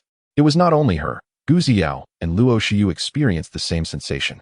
After consuming the drink, they seemed to be utterly devoid of strength, collapsing onto the ground. Their cheeks flushed, their minds clouded with the languorous pleasure of indulgence. Joyous water, no wonder it was called such. It was simply exquisite. An overwhelming sense of happiness surged through their bodies. To savor even a single sip of this blissful elixir felt like the fulfillment of life itself. Moreover, they soon realized that, despite having undergone the refining process with the awakening pearl, significantly surpassing previous methods, the potency of this drink was surprisingly gentle, as if something had neutralized its effects. Dao Yun, it was Dao Yun. They exchanged glances, a tumult of emotions surging within them. It must be the Dao Yun from the orange. The awakening water was originally capable of refining one's consciousness, yet an excess could result in a stinging pain akin to needles. However, when combined with Dao Yun, such adverse effects were wholly absent. Dao Yun allowed one to comprehend the cosmos, complementing the awakening water's ability to refine consciousness. Not only did it inflict no harm, but it also ushered in an unprecedented state of ease. Even their souls seemed to tremble in delight, as if liberated from their corporeal forms. Floating among the clouds, the effects were far beyond a mere summation of 1 plus 1. Who could have imagined that the combination of consciousness refinement and Dao Yun could yield such miraculous results? Alas, both elements were exceedingly rare. Acquiring either required immense fortune, let alone both. Young Master Li had evidently been aware of the synergistic effects of these two elements, which was why he had crafted this joyous water for them to enjoy. They were indeed fortunate to bask in young Master Li's benevolence. His kindness was beyond measure, leaving them at a loss for how to repay him. I can't take it anymore. I want to fly. I want to soar. Suddenly, a discordant voice broke the reverie, as Gu Ziyu, entranced, closed his eyes and flailed his arms like a bird's wings, lost in ecstasy.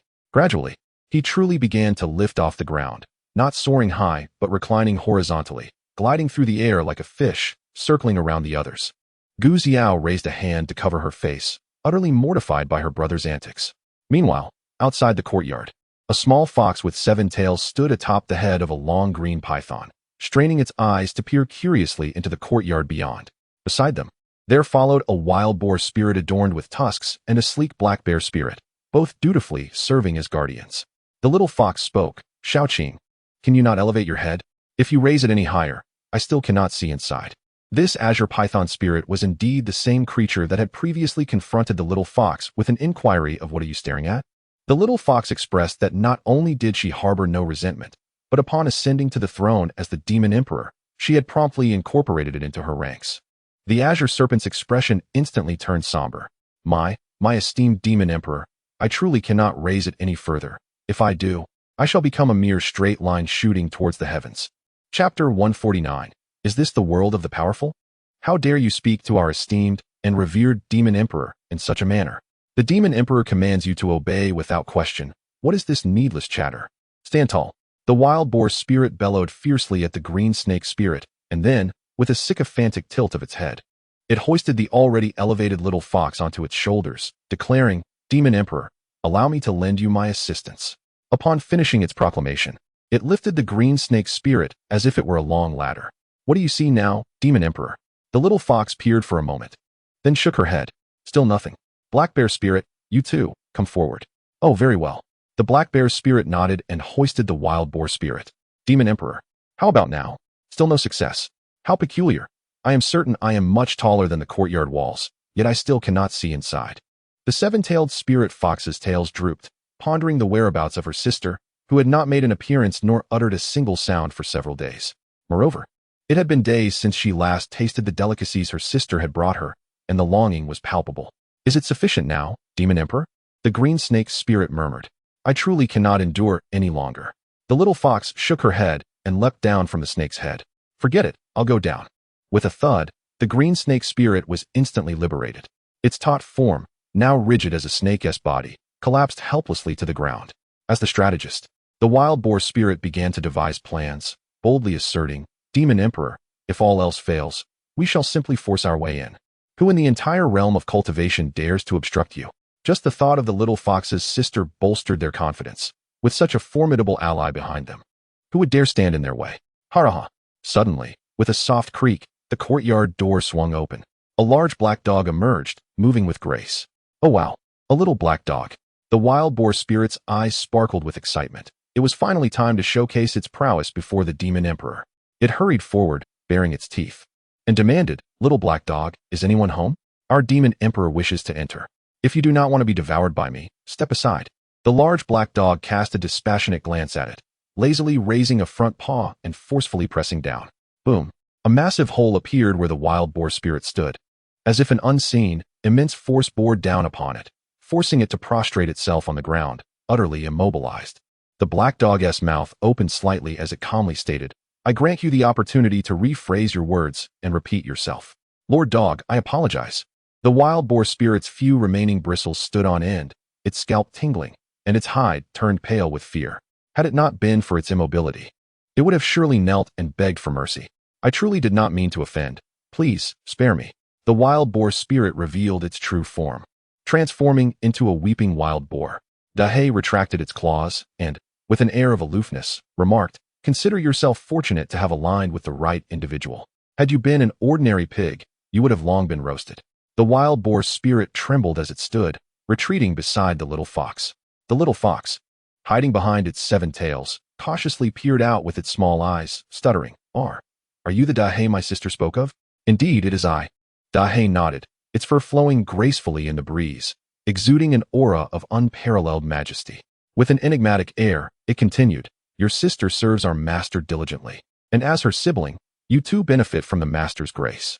However, your current strength and courage are woefully inadequate, and your subordinates are equally unimpressive, bringing shame upon our master. As it happens, we are rather bored. Ahem, slightly free at the moment, so we shall provide you with some guidance. Guidance. The other 3 spirits, aside from the little fox, immediately perked up, their eyes sparkling with excitement, trembling in anticipation. Even the once stiff green snake spirit perked up once more. This black dog was truly formidable. Even the sister of the Demon King would likely find it a challenge. If I could receive just a fragment of its wisdom, would I not ascend to the pinnacle of the demon realm, becoming a ruler among spirits? What immense fortune to have such an opportunity fall upon me. With its head held high, Dahe beckoned, Come in.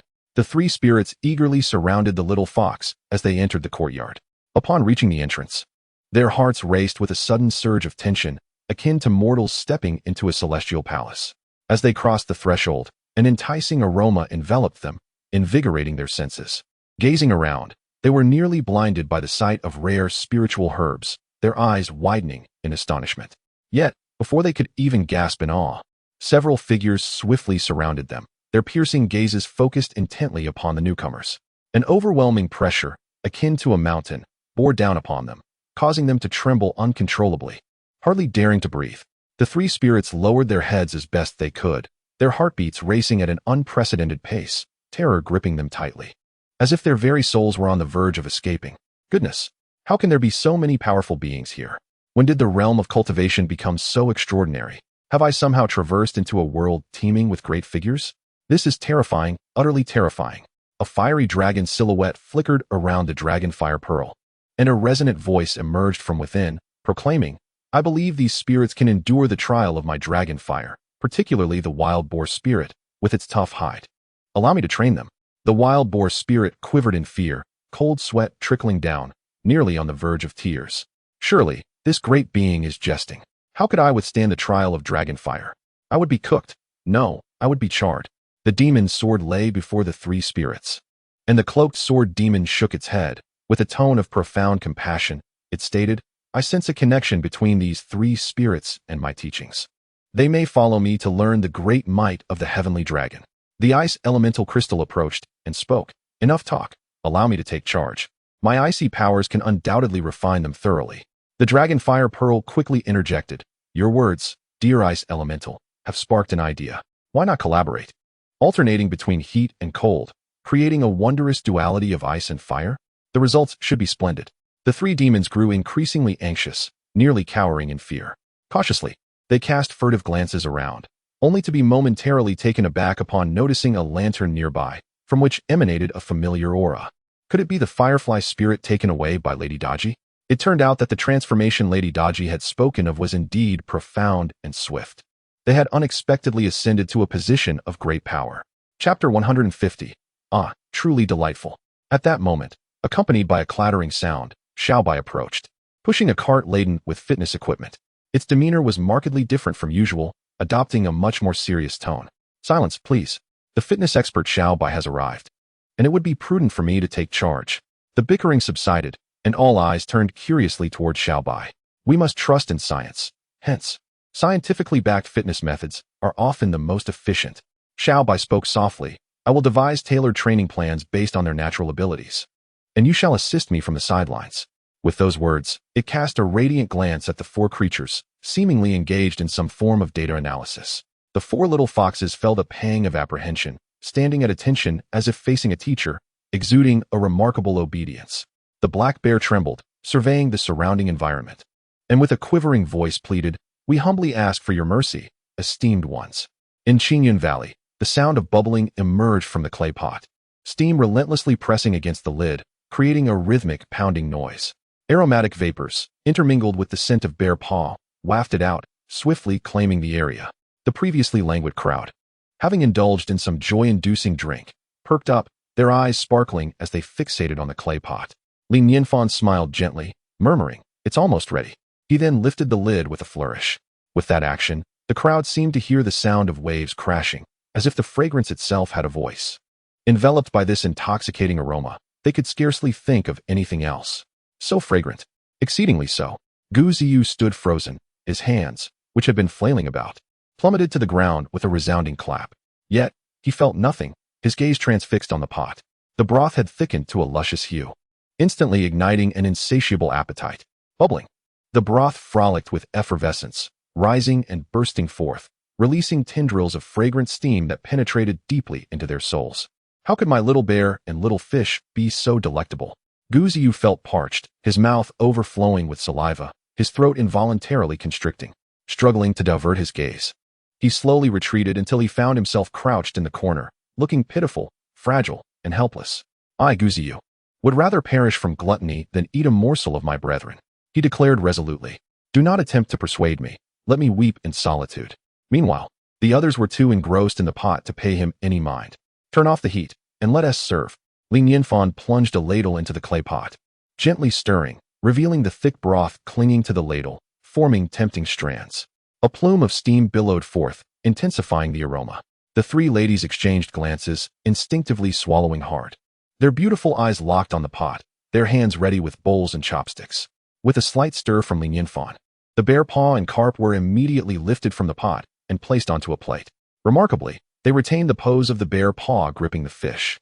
With a thick layer of crimson broth cascading from above, the soup was steaming hot, emanating an enticing aroma that perfectly accentuated the contours of the bear paw and fish, glimmering alluringly under the sunlight. Nianfan gazed upon his creation with satisfaction and eagerly picked up his chopsticks, exclaiming, "It's ready, let us begin." The three women nodded vigorously, almost instantly reaching for the bear paw with their chopsticks. The moment they made contact, a jolt of surprise coursed through them. They were astonished to discover how tender the bear paw meat was. A gentle poke created a hole, allowing the chopsticks to sink effortlessly into it. With a slight flick, a gash was opened, and in that instant, it resembled a pearl that had shed its dust, radiating a dazzling brilliance that was captivating. This was simply exquisite and astonishing. A luminous delicacy. Could it be that a celestial phenomenon was unfolding? The three women swallowed hard once more. The resplendent light, coupled with the intoxicating aroma, almost ensnared them in a spell of ecstasy. Meanwhile, Guziyu, who was secretly observing from the corner, displayed a look of shock, his tears quietly transforming into saliva. With a gentle tug at the opening, the already tender bear paw meat was effortlessly grasped, slick with broth, as if a mischievous child attempting to escape from beneath the chopsticks. The three women could not help but adopt a serious demeanor, focused and cautious. As the bear paw meat reached their eyes, they collectively exhaled a sigh of relief, thankful that it had not fallen during the process. They then eagerly opened their lips, enveloping the succulent meat. Instantly, the exquisite texture combined with the rich aroma sent a shiver of delight through them, leaving them enraptured. Unlike refreshing beverages, which provide a sense of hydration and soothe the throat, this meat offered a profound sense of fulfillment, especially in their bellies. As they swallowed, a warm sensation blossomed in their lower abdomens, delivering a supreme sense of satisfaction. With each bite, the resilient and chewy bear meat danced within their mouths, imparting a unique sensation. Delicious, utterly delicious. They were lost in the moment, their chopsticks moving incessantly between the pot and their mouths, consumed solely by the thought of eating. In the corner, Guziyu trembled, not from fear but from an intense effort to restrain himself. You four women are insatiable. Can't you eat without making a sound? And those occasional moans, what on earth do they mean? Have you reached a climax? What about your ladylike demeanor? Your grace? Are you deliberately trying to seduce someone of great stature? How shameless! Alas, I have endured enough suffering. It is utterly cruel of you to torment me further. I cannot withstand it any longer. The temptation is unbearable. At last, he could no longer restrain himself. With a resolute heart, he rose and hastened towards the source of his desire. While soothing himself with the thought that consuming only a bit of broth did not constitute eating his brethren, he swallowed hard. He picked up his chopsticks, dipped them slightly into the vibrant red broth, and swiftly brought them to his lips. Instantly, the flavor of bear meat enveloped his palate, a taste so intoxicating it sent shivers through his very soul. It was simply exquisite. His eyes widened with delight as he found himself biting down fiercely on his chopsticks, wishing to devour them alongside the meal. Words failed to encapsulate such deliciousness. Only his actions could convey his fervor. He quickly grabbed a generous piece of meat and stuffed it into his mouth, exclaiming inwardly, "Forgive me, little bear, little fish. I had no idea you would be so delectable. How utterly divine." Chapter 151. The night before the annihilation of the Liu family in the northern region. Before long, the bear paws and carp were entirely consumed. The guests set down their chopsticks, leaving only Guziyu, who was fervently savoring the broth, his other hand clutching the last remnants of his brother's fish skeleton, preparing to lick it clean. Delicious, absolutely delightful. This is undoubtedly the finest meal I have ever had in my life. This is what life is about. To enjoy a meal is all one could desire. Celestial cuisine. I would not exchange it for immortality. Having feasted to their heart's content, the four women contentedly patted their bellies, involuntarily closing their eyes, smacking their lips, lost in reminiscence. Nianfan chuckled. In the place where I once lived, bear paws, leopard fetuses, ape lips, dragon liver, phoenix marrow, carp tails, and crispy cicadas were all esteemed as the 8 delicacies, each possessing exquisite flavors. He spoke casually, yet his words struck a chord with the listeners. Gu Xiao and the others felt their hearts race, their blood nearly freezing, and a tingling sensation coursed through their scalps. Dragon liver, phoenix marrow? It was confirmed. The place where this extraordinary individual resided must undoubtedly be the realm of immortals, and certainly not an ordinary one. How else could dragon liver and phoenix marrow be classified as mere dishes? They could not help but recall the tales of Journey to the West. In the Heavenly Palace, during the peach banquet, were there not dishes made of dragon liver and phoenix marrow? This man is undoubtedly a significant figure. Wait, what does young Masterly mean by sharing this with us? A spark of excitement flickered in their eyes, their hearts racing to the point of nearly bursting. If young Masterly has mentioned this, does it imply that should we diligently follow him, we too might one day partake in dragon liver and phoenix marrow? Their blood surged, nearly overwhelming them with exhilaration. No, they thought, I must not dwell on it. I must remain composed, lest I faint from excitement. After a brief respite, Gu Xiao guided Li Nianfan on a tour of other parts of Qingyun Valley, allowing him to appreciate the local customs and witness the various disciples engaged in cultivation, greatly enhancing his understanding of cultivators. Unbeknownst to them, dusk had fallen. With a heart filled with trepidation yet anticipation, Gu Xiao softly inquired, "Young Master Li, there are many resting spots within the valley. Why not stay here?" Li Nianfan pondered. Would this be too intrusive? The environment in Qingyun Valley was exquisite, inhabited by friendly cultivators who were not only polite, but also possessed pleasant speech. The female disciples were particularly enchanting. Furthermore, it would save him the expense of lodging, which genuinely tempted him. Gu Xiao's heart leaped with joy as she quickly replied, "It would not be bothersome at all, not in the slightest. We have already prepared a guest room for you. Please, feel free to stay. Then I shall graciously accept your hospitality." "Thank you." Li Nianfan smiled. Truly a warm-hearted young lady. Before long, Gu Xiao had settled Li Nianfan in a residence not far from the main hall, a courtyard surrounded by lush greenery, fragrant flowers, and gentle flowing water, a picturesque abode that inspired poetry and artistry. As the last rays of the sun descended beyond the horizon, the sounds of chirping insects and singing birds gradually faded away. The night enveloped the land like a curtain, and silvery moonlight cascaded down. Occasionally, an owl would glide across the sky, landing upon a branch, causing the leaves to sway, deepening the nocturnal ambience. With a creak, a faint sound of a door opening echoed, and Daji, clad in a flowing white gown, stepped out from her chamber. She gazed up at the resplendent moon before ascending gracefully into the wind like a celestial fairy. "Master, whatever you wish to accomplish, Daji shall ensure its perfection." Her speed was swift, her figure ethereal, and in the blink of an eye, she vanished into the night. In the realm of cultivation, the northern region was known as the North Territory. Compared to the south, the north was rather barren, with limited resources for cultivation. Furthermore, the north was governed by several powerful families who monopolized these resources, exacerbating the disparity between wealth and poverty. Smaller sects and rogue cultivators lived under exploitation, with the Liu family being the most formidable among them, for the Liu family had once produced an immortal. Recently, the Liu family had been unusually active. Something seemed amiss, as a palpable tension enveloped the entire clan. Many cultivators from the Liu family had been summoned back, and even in the dead of night, there were frequent patrols of cultivators soaring above their domain, the purpose of which remained shrouded in mystery. Such behavior naturally drew the attention of the entire North Territory. Surrounding the Liu family's estate were numerous cultivators, their figures flitting about in search of information. It was unlikely anyone would be foolish enough to offend the Liu family. Such a mobilization likely indicated that some fortuitous opportunity was at hand, and the Liu family was preparing accordingly. The Liu family's estate was vast, with numerous courtyards, and the grand residence at its heart was still ablaze with light. An elderly man in a black robe sat at the highest point in the great hall, his sunken eyes gleaming with an intense sharpness that instilled fear in those who dared to meet his gaze. An aura of ruthless authority emanated from him, chilling the atmosphere of the hall to a freezing point. "Is there still no news?" His voice was gravelly. An elder, steeling himself, stepped forward, trembling as he spoke, reporting to the head of the family, "There is still nothing.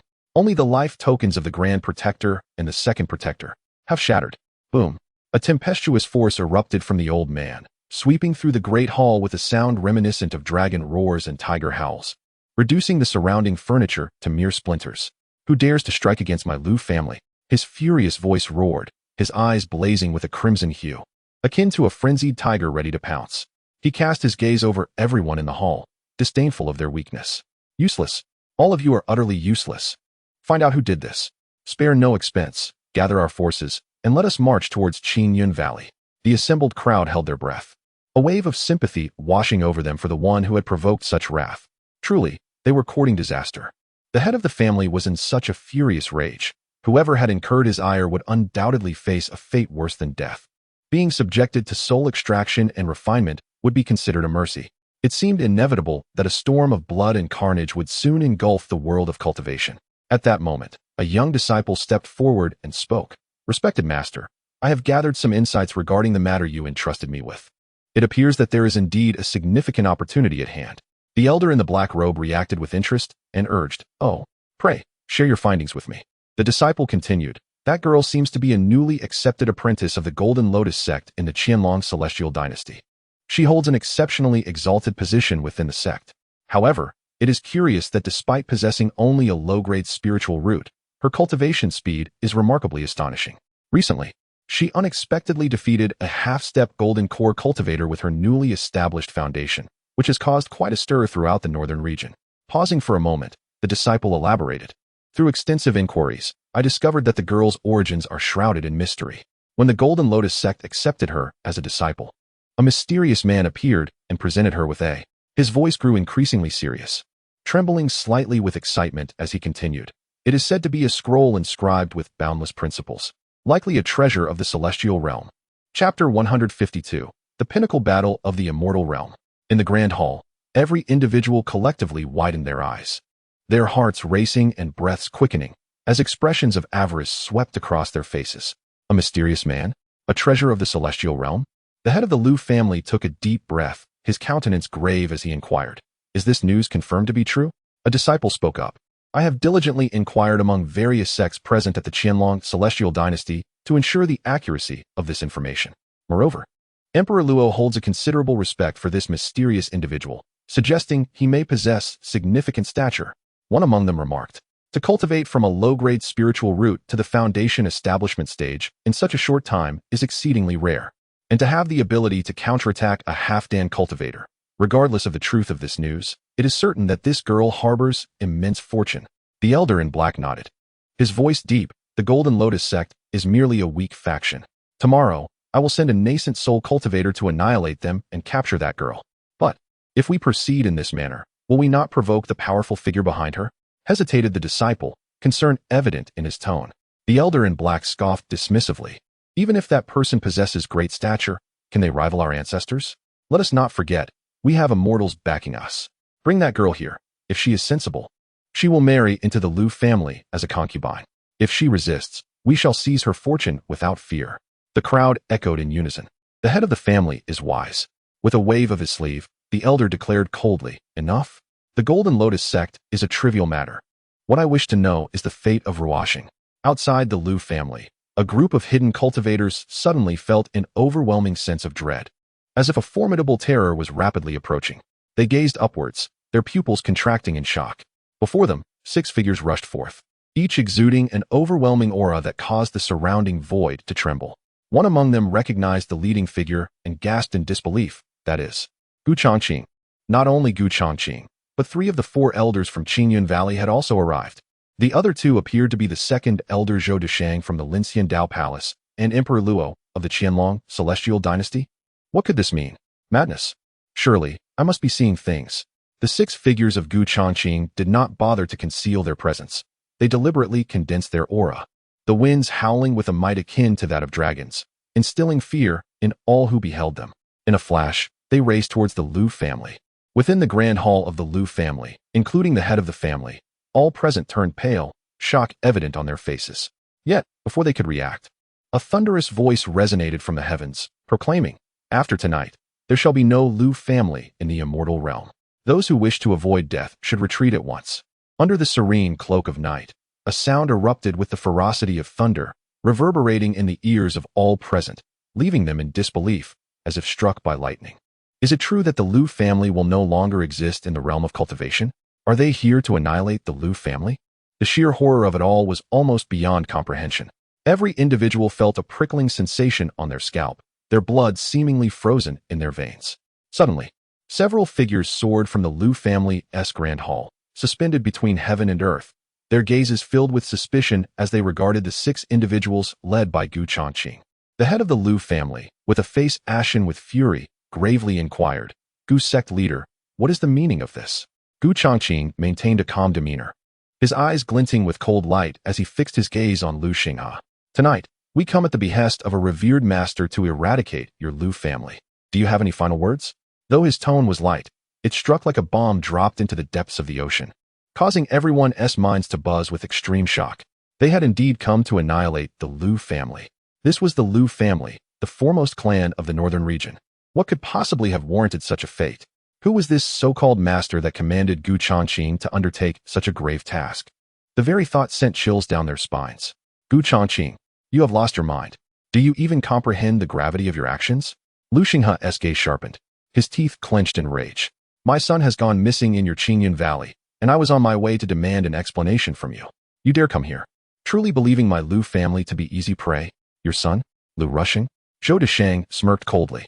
He met his demise for recklessly offending someone beyond his comprehension. "He has departed this world peacefully. I personally saw him off."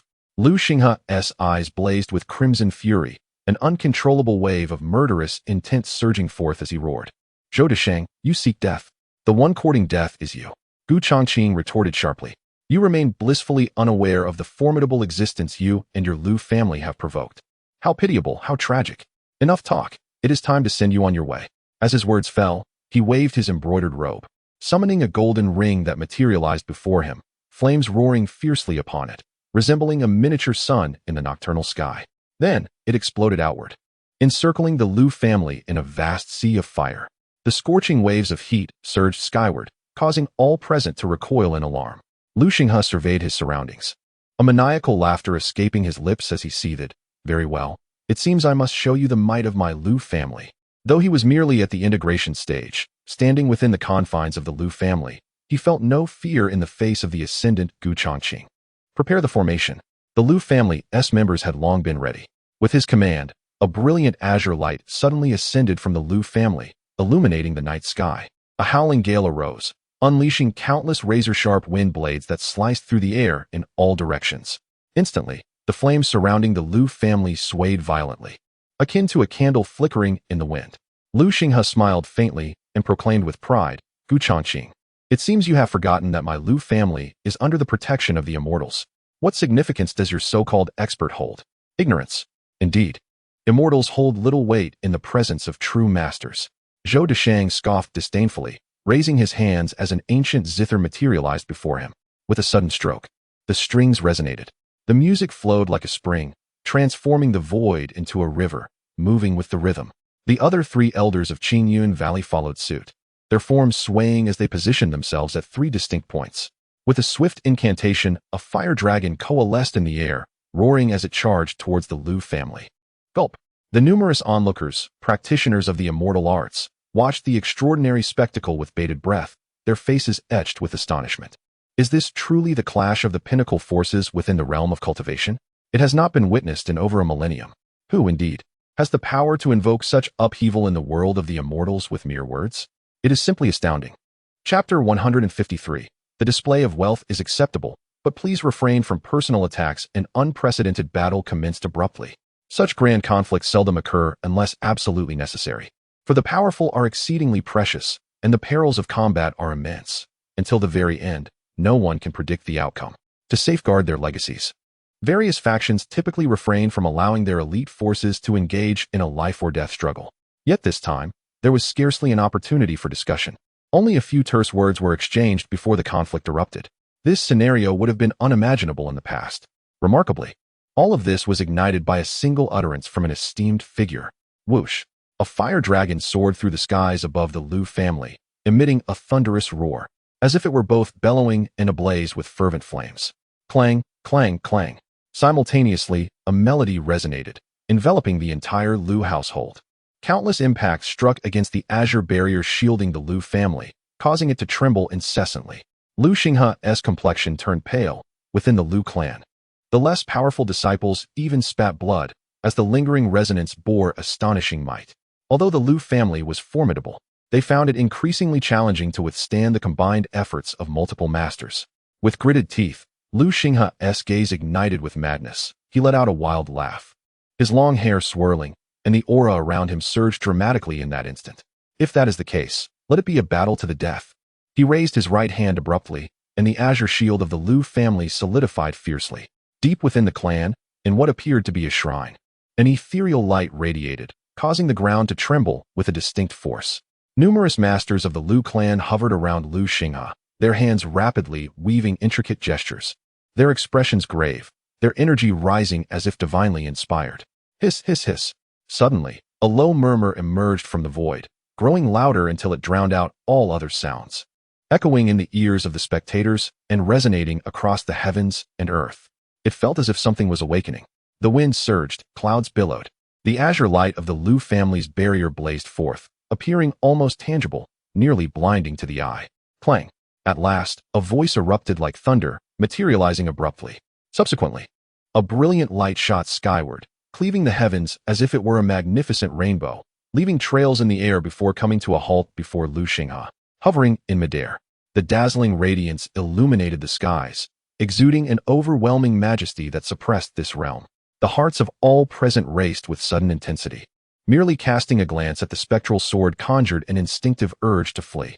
Danger! That sword was perilously formidable. Someone swallowed hard, struggling to articulate, divine. Divine weapon? The simplicity of those two words nearly drained him of all vitality, cold sweat trickling down his forehead. The Liu family possessed a divine weapon. Whoosh, whoosh, whoosh. Sword energy ascended towards the heavens, and blades of wind surged like a tempest. The amalgamation of sword energy and wind blades unleashed a cataclysmic force. Each wind blade seemed to interlock seamlessly, forming a colossal storm that raged outward with ferocity. Wherever it passed, everything was reduced to powder, and the surrounding flora and fauna vanished, creating a void. As for the cultivators hiding in the shadows, those nearby were completely turned to dust, while even those at a distance, lacking sufficient cultivation, were pierced by the slicing winds. Within the forest, muffled groans echoed incessantly, as figures fell from the trees like raindrops. A young girl concealed herself atop a tree, stealthily observing the battle above. At that moment, a blade of wind sliced through the air, reaching her in the blink of an eye. Ethereal white light flickered from her chest, dissipating the wind blade as gently as a breeze caresses the skin. The girl, filled with trepidation, stuck out her tongue and patted her rising chest. "Brother Nianfan saved me once more," she murmured, a look of sorrow gleaming in her eyes. "Another fragment of the Tao has been lost from this calligraphy. I have yet to grasp much. I must not waste it in the future." Then, her gaze fell upon the corpses strewn across the ground. Her eyes began to glimmer with determination. She leapt from the tree and hastened to one of the bodies. Murmuring with her palms pressed together, "Many sought to harm my golden lotus sect. I remember you pursued me. This is for self-preservation. Since you have perished, it would be a pity to let your cultivation go to waste. While it is still warm, I shall not be courteous. Thank you." Her hands shimmered with an enigmatic light as she reached out and placed her palm upon the corpse's head. Instantly, waves of spiritual energy surged from the body into the girl. She tilted her head toward the moon, her brow furrowing slightly. Though this technique was not yet perfected, it was taught by Brother Nianfan. It needs a resounding name. What should I call it? In the journey to the west, the mightiest seems to be the Heavenly Palace. Yet the Heavenly Palace cannot compare to Brother Nianfan. He is greater than the heavens. Perhaps I shall name it Devouring the Heavens? Lu Xing had chuckled coldly, his pride evident in his demeanor. Such insignificant beings dare to be reckless near my Liu family, daring to covet our power. They seek death. He then gripped his sword, a fierce glint flashing in his eyes as he swept his gaze toward Gu Changqing and the others. With a single stroke, the fire dragon in the sky disintegrated. Gu Changqing and the three elders of Qingyun Valley staggered back, while Zhou Desheng's music abruptly ceased, the strings of his instrument snapping with a resounding crack. Lu Xinghe, sword in hand, radiated a brilliance that was difficult to behold. Looking at Gu Changqing, he spoke icily. "Gu Valley Master, this sword belonged to my ancestor before ascension, imbued with celestial energy. Though it is not a divine weapon, its power rivals that of one. Withdraw now, and I shall let the past be bygone. Zhou Desheng killed my son. I shall only take his life." Gu Changqing displayed a look of surprise before responding calmly. "Divine weapons are not exclusive to your Liu family." He produced a crimson flag from his robe, forming a series of hand seals before casually tossing it into the sky. The sky was ablaze once more, this time with an even greater ferocity, nearly reaching the heavens, forming a towering column of flames that surpassed the height of the Liu family abode, seemingly imprisoning them within its fiery embrace. Lu Xinghe's expression shifted drastically, displaying an incredulous look, his voice turning sharp. "The heavenly flame banner? You must be mad to bring it out. Wasn't it supposed to be used for sealing the demons?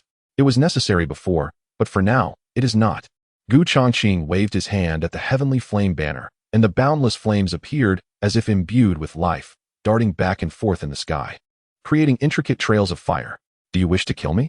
Zhou Desheng chuckled. "In a sect like ours, is possessing an immortal artifact something to boast about? Who among us lacks a bit of foundation?" He raised his hands, and an ancient zither radiating ethereal light materialized before him, as its presence seemed to summon harmonious melodies that resonated through the realms. It was none other than the heavenly heart zither of the Linxian Dao Palace. Emperor Luo stood awkwardly to the side, opening his mouth as if to speak, yet hesitating. "If you wish to flaunt your wealth, can you not resort to personal attacks? I haven't done anything of the sort." Hey, Chapter 154, The Celestial Being Descends. The heavens erupted in a dazzling brilliance, illuminating a world previously engulfed in darkness as if it were the height of day. From a distance, the scene resembled a vast expanse of stars, with boundless radiance swirling in a frenzied dance. Spiritual energy surged like a tidal wave. Fiery flames soared, sword energies pierced the sky, and razor winds swept across the firmament. accompanied by an overwhelming symphony of melodies. It was a spectacle of unparalleled magnificence. Even from a distance of 10,000 miles, one could feel the immense terror contained within, sending shivers down spines and instilling a reluctance to gaze directly upon the unfolding chaos. With a sudden cough, Lu Xinghe's complexion flushed crimson as he could no longer suppress the blood that erupted from his mouth. Grasping his longsword, each swing had the potential to sever the very essence of the immortal realm, conjuring storms that would alter the color of the heavens and dim the sun and moon. Even flames could be cleaved asunder. Yet, the inferno encircling the Lu family seemed inexhaustible, ceaselessly gushing forth from the heavenly flame banner. Each breach he created was swiftly mended, the flames far surpassing the fire of the nascent soul, embodying the essence of celestial inferno, capable of incinerating all existence. While it was a bane to demonic entities, it instilled dread in the hearts of cultivators. Surrounded by such flames, the Lu family's grand formation teetered on the brink of collapse. Numerous disciples of the Lu family were drenched in sweat, succumbing to the oppressive heat, while some experienced a collapse of their resolve, fleeing in terror before they even neared the flames, only to dissipate into vapor, lost to the world. How foolish! Witnessing this scene, Lu Xinghe could not help but curse inwardly, his face ablaze with fury. At that moment, a melodic sound suddenly pierced his ears, causing his entire body to tremble and his mind to momentarily empty. Fortunately, he regained his composure almost instantly. However, a fire dragon had breached the protective barrier of the Lu family, sweeping through and leaving several structures within utterly obliterated. Lu Xinghe's expression darkened, his eyes glinting like a sharpened blade as he gritted his teeth and muttered, "Zhou Deshang." It dawned on him that the collapse of his disciples' resolve was not merely due to fear, but rather the influence of the enchanting melodies. With Gu Changqing and Zhou Deshang, both wielding celestial artifacts, the Lu family stood no chance of withstanding their assault. Annihilation was but a matter of time. Lu Xinghe spat the blood from his mouth onto his long sword, sweeping it in a wide arc. The dazzling sword light howling as it solidified the protective barrier of the Lu family. He cried out, "Gu Changqing, Zhou Deshang, what have I, Lu family, done to deserve this?" With an air of indifference, Gu Changqing replied, "You have offended someone beyond your wildest imagination. Do not struggle. Blame only yourselves for your Lu family's arrogance. Remember, in your next life, to be more humble and amicable. Some individuals are not to be trifled with. Who is he? I am willing to personally apologize and make amends." Lu Xinghe hastily implored. Zhou Deshang scoffed derisively. "Apologize in person? Do you even deserve that?" Lu Xinghe's breath hitched, desperation overtaking him as he exclaimed, "My son is already dead. I swear I will not seek revenge. Is that not enough to halt this? Do you truly intend to eradicate my entire Lu family? Huh. To say I would annihilate your lineage, I shall do just that." Zhou Deshang's fingers danced upon the strings, the music growing ever more urgent, a palpable aura of slaughter surging forth, reaching a zenith of intensity. The melody transformed into an ambush from all directions. The protective barrier of the Lu family cracked with a series of sharp sounds, and soon, gaping wounds emerged, as flames surged forth like a torrential tide, enveloping the entire Lu estate in a sea of fire. Lu Xinghe's eyes turned crimson, his gaze nearly bursting with fury as he unleashed a roar that echoed through the air. His hair whipped about, his scalp felt as though it might burst. Within his eyes flickered a madness intertwined with deep-seated hatred. The humiliation was unbearable. "Ancestor, open your eyes and behold, the Lu family is being wronged. The Lu family is on the brink of annihilation." His voice, hoarse and strained, erupted as he coughed up a mouthful of blood, his gaze dimming instantaneously, as if aging a century in an instant. He faced the ancestral hall, his voice resonating with fervor. "Lu Xinghe, descendant of the Lu family, is willing to offer all his cultivation. May the ancestor descend." Zhou Deshang interjected, "Lu Xinghe, have you lost your senses? The path between the celestial and the mortal is severed. Mortals cannot ascend to divinity, nor can the divine descend to the mortal realm. Not even the sacrifice of the entire Lu family would avail anything."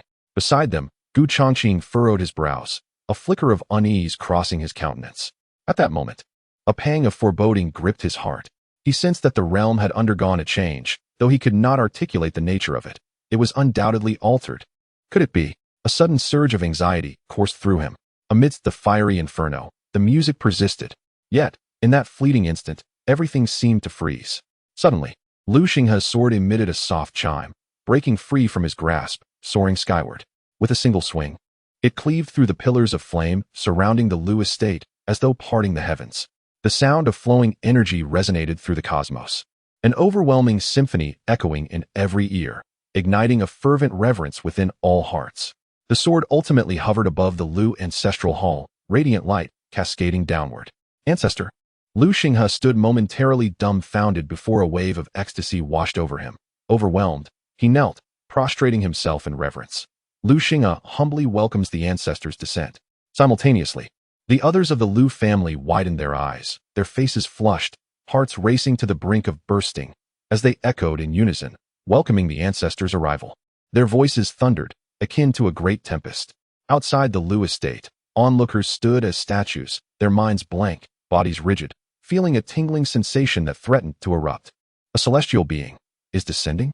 Countless hearts raced, nearly suffocating in disbelief. A celestial being, the ultimate aspiration of every cultivator in the realm. For millennia, the cultivation world seemed cursed, unable to produce a single celestial being. But now, was the seal about to be shattered? Zhou Deshang could scarcely believe his eyes. A sensation akin to something lodged in his throat, rendering him speechless with astonishment. The Emperor of Luo also trembled all over, struggling to swallow a mouthful of saliva. His voice quivering with disbelief as he exclaimed, "What on earth is happening? Wasn't the path between the celestial and mortal realms severed? How is it possible for a divine being to descend? What has transpired?" Before the celestial being even materialized, merely a wisp of their formidable presence descended. Whether it was Gu Changqing or Zhou Deshang, their assaults were rendered utterly futile, as if obstructed by an invisible force, unable to inflict even the slightest harm upon the Lu family. Amidst the throngs of onlookers, a spectral figure of a venerable elder, with hair as white as snow, slowly emerged above the ancestral hall of the Lu family. Chapter 155. A hole pierced through the sky. Before the gathered crowd stood an elderly man clad in a flowing white robe, his figure slightly stooped. His hair was as white as snow, and his visage bore the marks of time, with wrinkles etched deeply into his skin, rendering him seemingly fragile. Yet, within his eyes sparkled an intense brilliance, and an overwhelming aura radiated from him, potent enough to extinguish any thoughts of resistance. This was no mere elder. He was a formidable presence, akin to a harbinger of dread. The onlookers collectively held their breath, straining their eyes to absorb the sight before them, their minds rendered blank, scarcely able to believe their own vision. Had the Lu family truly summoned their ancestral spirit? A celestial being. Indeed, they beheld a divine entity. In the shadows of the forest, a young girl observed furtively, muttering to herself, "He seems less impressive than the celestial figure my calligraphy once conjured, and frankly, he is rather unappealing." Lu Xinghe, gazing upon the elder, felt an overwhelming disbelief wash over him, the enormity of this revelation leaving him dazed. Trembling violently, tears streaming down his face, he exclaimed, "Ancestral Grandmaster." With a single glance, he recognized the striking resemblance between this figure and the portrait of his ancestor that hung in the Lu family ancestral hall. The elder's brow furrowed slightly, a flicker of surprise gleaming in his eyes as he surveyed the Lu family. He sighed softly and remarked, "As expected, the mortal realm has indeed fallen to such depths. It is disheartening to find that none among the younger generation of the Lu family have ascended to the tribulation stage." A look of shame washed over Lu Xinghe as he replied, "I am deeply ashamed before you, ancestor." "It is not your fault," the elder replied in a calm tone. The severance of the path between the celestial and the mundane, coupled with the decline of the mortal realm, was to be anticipated. The ancestral figure then expressed mild astonishment. "The chasm between the celestial and the mundane is now vast. By what means did you summon me?" "Me?" Lu Xinghe replied, bewildered. "In my desperation, I was compelled to exhaust all my cultivation to bring you forth. Is it truly possible that your entire cultivation could summon me in the current state of the world? Unthinkable."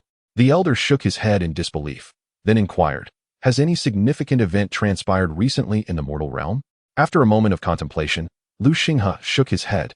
"No news of any kind." "Very well," the elder conceded, redirecting his focus. "You mentioned that the Lu family finds itself in dire straits." Instantly, Lu Xinghe's body shuddered, a fierce hatred igniting in his gaze. "Ancestor, the Lu family is besieged by the Qingyun Valley, the Linxian Dao Palace, and the Qianlong Celestial Dynasty. Our situation is perilous." Only then did the elder's gaze turn to Gu Changqing and the others. A mere glance was enough to deliver a staggering blow, sending shockwaves through Gu Changqing and the others, their minds reeling, almost causing their resolve to shatter completely. With a cough, both Gu Changqing and Zhou Deshang along with the other four, felt a sudden taste of blood in their throats, each spitting out crimson droplets.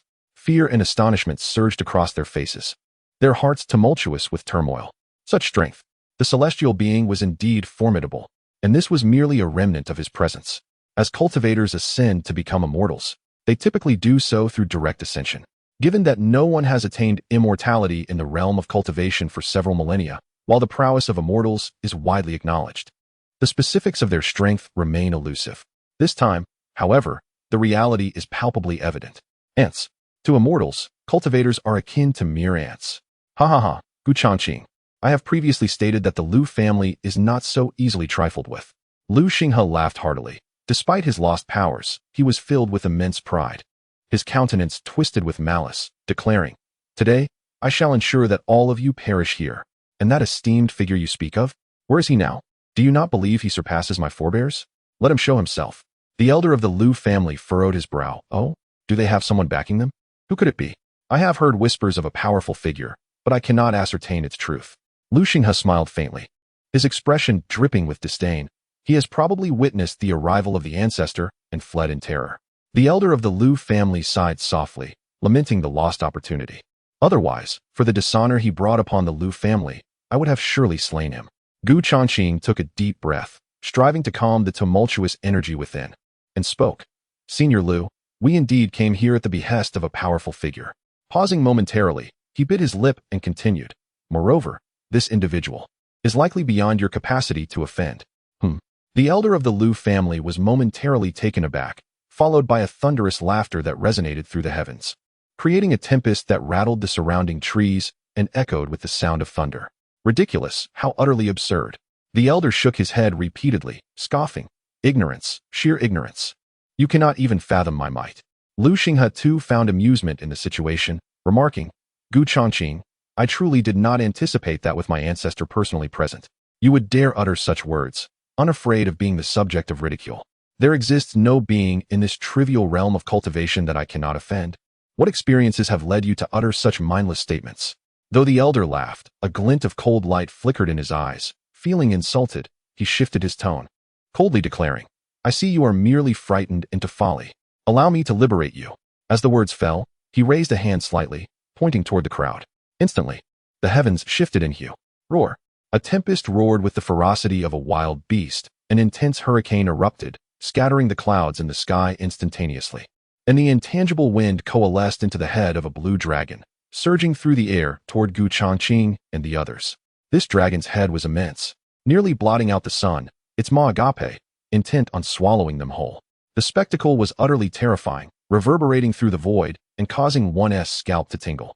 Gu Changqing and the others turned pale, their faces ashen, their eyes reflecting despair. Not to mention the dragon's head. The hurricane it generated alone required all their strength to withstand. The Tianyan banner and Tianxin Qin shielded the group, trembling violently, evidently reaching their limits. A pseudo-immortal artifact? The ancestral figure of the Lu family casually waved his hand, causing the heavenly flame banner and the heavenly heart zither to instantly lose their luster and fall to the ground. "You are dead. This pseudo-immortal artifact now belongs to the Lu family." In the next moment, the dragon's head crashed down with a thunderous sound. However, a faint glimmer suddenly appeared, enveloping Gu Changqing and the others. As the azure dragon's head made contact with the light, it shattered as if striking against a stone with an egg, dissipating instantaneously. This is not to mention the others. Even Gu Changqing was momentarily dumbfounded. Before them, the area around Zhou Desheng's chest began to shine increasingly bright, as a calligraphy scroll gradually floated out, standing upright before them and slowly unfurling. The scroll, it was that very scroll. Emperor Luo's breath quickened, his eyes ablaze with excitement as he could not help but laugh heartily. With this scroll, perhaps we truly need not fear the immortals. He had witnessed the manifestation of Li Nianfan's scroll firsthand, recognizing that the power contained within was undoubtedly on par with that of an immortal. At this moment, the scroll had fully unfurled, 10 steps to slay one, 1,000 miles without leaving a trace. When the matter is settled, I shall brush off my robes and conceal my accomplishments and fame. These 20 simple characters radiated a crimson glow, with an overwhelming murderous intent surging forth, almost solidifying into reality. It was as though the entire sky transformed into a hue of red. Such treasures exist in the mortal realm? The ancestral figure of the Liu family's gaze sharpened, and he felt a pang of trepidation. His expression turned grave as he focused on the scroll. Raising his hand to summon his long sword, his aura escalating once more, and he swung the sword fiercely toward the scroll. The might of an immortal wielding an immortal artifact was beyond compare. This strike seemed capable of cleaving the very river of stars. From the scroll, crimson radiance began to overflow, coalescing into strands of red silk, with a murderous aura that was nearly overwhelming. These strands appeared to possess a life of their own, intertwining as they surged toward the long sword. With a soft sound, the long sword was effortlessly sliced through, akin to cutting through tofu by the red silk strands. The strands, undeterred, swiftly approached the ancestral figure of the Liu family, and with a mere brush, his phantom emitted not even a whimper before dissolving into a gentle breeze, vanishing without a trace. This entire sequence unfolded in the blink of an eye, with scarcely a sound or grand display. Everyone remained momentarily stunned, unable to grasp the reality of what had transpired. The recent scene replayed incessantly in their minds, causing their scalps to nearly burst. What was happening? It was terrifying. It was savage. The remnant of an immortal was obliterated by a mere scroll. Just as the crowd remained in shock, a voice filled with exasperation echoed from the void above. Who dares to destroy my presence in the mortal realm? You will pay dearly for this. I shall not rest until I have dealt with you. Should you dare to touch the Liu family, I will ensure that our fates are intertwined. The echo of the immortal's voice resounded throughout the void. Yet, the previously tranquil scroll now seemed to have been provoked, rising into the air and swirling about before revealing an emotion of fury, evidently incited by the arrogant words of the Liu family's ancestor. In the next moment, a vivid crimson glow intensified to its zenith, nearly soaring into the heavens. With a sharp crack, the calligraphy scroll astonishingly tore itself into fragments, coalescing into a blood-red sword's phantom. At this juncture, the world seemed to fall into a hushed stillness, an atmosphere of chilling lethality sweeping forth, rendering the onlookers breathless. Their body hair instinctively standing on end, enveloped in an icy dread. The blood-red sword pointed skyward before it shot forth with unerring precision. A frigid voice echoed through the void, daring to flaunt arrogance before me. From the ends of the earth, there shall be no mercy. In the next instant, a resounding roar erupted. The heavens trembled, a deafening cacophony ensued. Strange yet luminous beams cascaded from the sky. When one gazed upward, a vast gaping hole astonishingly appeared amidst the firmament. This sword has pierced the heavens? Chapter 156. Among mortals, there are celestials. A collective gasp echoed throughout the crowd, a shudder coursing through them as their skin prickled and their hearts raced. In unison, they rubbed their eyes, unable to fathom the reality before them. Upon closer inspection, a vast void indeed marred the sky. Gazing upward, one could faintly discern within the chasm a mist of celestial energy, vibrant blossoms, and lush greenery, a veritable paradise of the immortal realm. The celestial realm. Undoubtedly, it was the celestial realm. Everyone's breaths quickened, overwhelmed by a mixture of awe and trepidation. The blood sword conjured from the calligraphy had pierced directly from the mortal world into the celestial domain. What unfathomable power was at play? Gulping heavily, Liu Xinghe struggled to swallow. His throat parched, his mind a blank canvas, his expression frozen in shock. What on earth was happening? He trembled, his very soul quaking.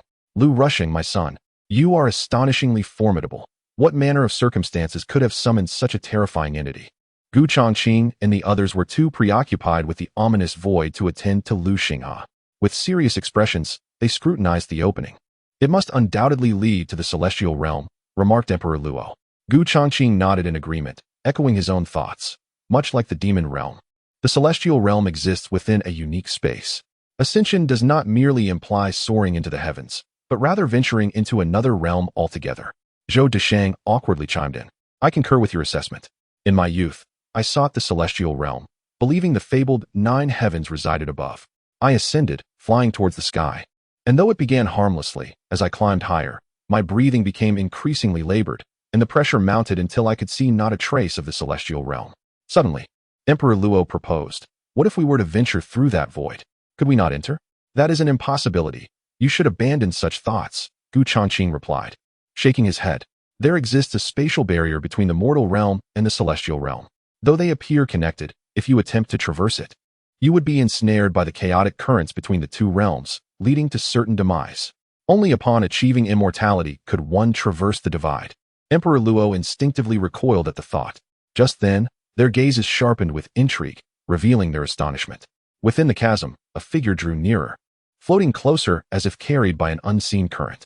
Before they could fully comprehend, the figure cascaded down from the void, descending like a leaf severed from its stem. A deep gash marred the figure's chest, running from top to bottom, directly through the heart, blood pouring forth. It was none other than the Lu family patriarch. But unlike the formidable presence he once embodied, his visage now bore the marks of mortal terror and despair, indicating a departure far from serene. A celestial has perished. This revelation left everyone wide-eyed, their hearts momentarily stilled, their minds buzzing with disbelief. No words could encapsulate the tumult of emotions swirling within them. Such a celestial being, exalted and revered, the ultimate aspiration of every cultivator, now lay lifeless before their very eyes. The horror was unfathomable. The venerable ancestor of the Lu family, felled by a mere display of arrogance as he departed this world, succumbed to an insidious piece of calligraphy. A collective shiver coursed through the onlookers, as if they were caught in a surreal dream. They trembled in unison, realizing the peril of hubris. It could lead to death. Lu Xinghe, gazing at the figure, appeared as though he had lost his soul. Rubbing his eyes in disbelief, he let out a heart-wrenching cry. "Ancestor." His voice was filled with a sorrow akin to that of a child bereft of a home, evoking tears from all who heard it. The other members of the Lu family collapsed to the ground, engulfed by an overwhelming chill that penetrated their very beings. The Lu family was finished. An eerie silence enveloped the scene. It seemed as though everyone had forgotten to breathe, staring blankly at the fallen ancestor of the Lu family.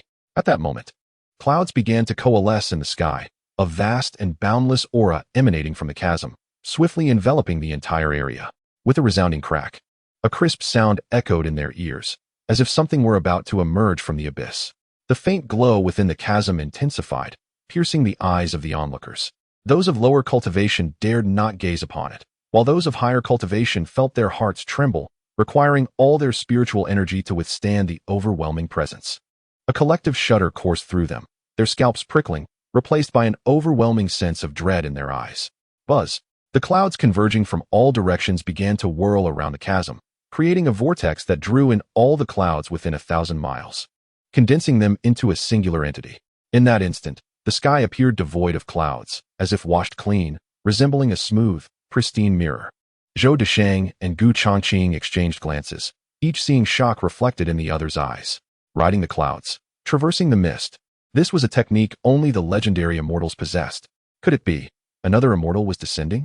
Mere moments later, the clouds coalesced into a colossal hand of white vapor in the sky, its fingers outstretched, reaching for the lifeless form of the Lu ancestor. In comparison, the ancestor's body was as fragile as a chick, ensnared within the grasp of the great hand, which then turned to return to the chasm. Its intent was clear, to reclaim the ancestor's remains. The onlookers were rendered speechless, entranced by the spectacle. However, just as the great hand was about to retreat into the chasm, an icy chill swept through the air like a tidal wave, engulfing the region in an instant. Tremors of fear rippled through everyone, their hairs standing on end as they regained their senses. With no forewarning, layers of frost began to form in the void. The ice spread with astonishing rapidity, overwhelming in its extent, in the blink of an eye. The spectators realized that the sky above them had transformed into a canopy of ice. As they turned their gaze back to the colossal hand of white clouds, they were struck as if by lightning. To their astonishment, the hand was similarly encased in ice. Beneath the moonlight, a figure draped in a flowing white gown gradually emerged, raising a hand to point at the gigantic hand of clouds. With a crack, the colossal hand shattered into countless fragments, and the corpse of the ancestral figure of the Lu family plummeted from the sky. Yet, it was evident to the naked eye that his body was enveloped in layers of ice, swiftly transforming into a frozen sculpture. De Ji gracefully advanced, arriving beside the ice sculpture, clasping it firmly in her grasp. In the void, near that gaping chasm, the fabric of space began to undulate, as if a formidable force of order sought to mend the rift between realms. The power of space radiated outward, and the chasm was visibly filled at an astonishing pace. From within, a voice, filled with utter astonishment, slowly emerged, proclaiming, "Is there a celestial being in the mortal realm?" Chapter 157. The terrifying presence of the immortal. The myriad ice fragments gradually dissipated, and the gaping hole in the sky began to mend. The world returned to its former state. A gust of wind swept through, causing this assembly of cultivators to shiver involuntarily, their bodies stiffening and limbs turning cold. They dared only to steal a fleeting glance at the woman in white above, hastily averting their eyes, unable to bear even a full view of her visage, merely catching glimpses of her edges, which sent shivers down their spines. This was an immortal. Unlike the ancestral figure of the Liu family, this was an immortal from the mortal realm. Terrifying, dreadful, spine-chilling. Luo Huang and Zhou Deshang fared somewhat better, having mentally prepared themselves long ago. Gu Chongqing and the other 3 elders of Qingyun Valley, however, turned as pale as parchment, their souls seemingly lost, heads buzzing with disbelief, nearly collapsing in fright. Gu Chongqing felt a prickling sensation on his scalp, goosebumps rising all over, his heart pounding fiercely. He turned to Luo Huang and, trembling, asked, "This woman, could it be? Could it possibly be?" Luo Huang offered a bitter smile and nodded, equally sensing a sharp pang in his head, whispering, "Indeed, it is."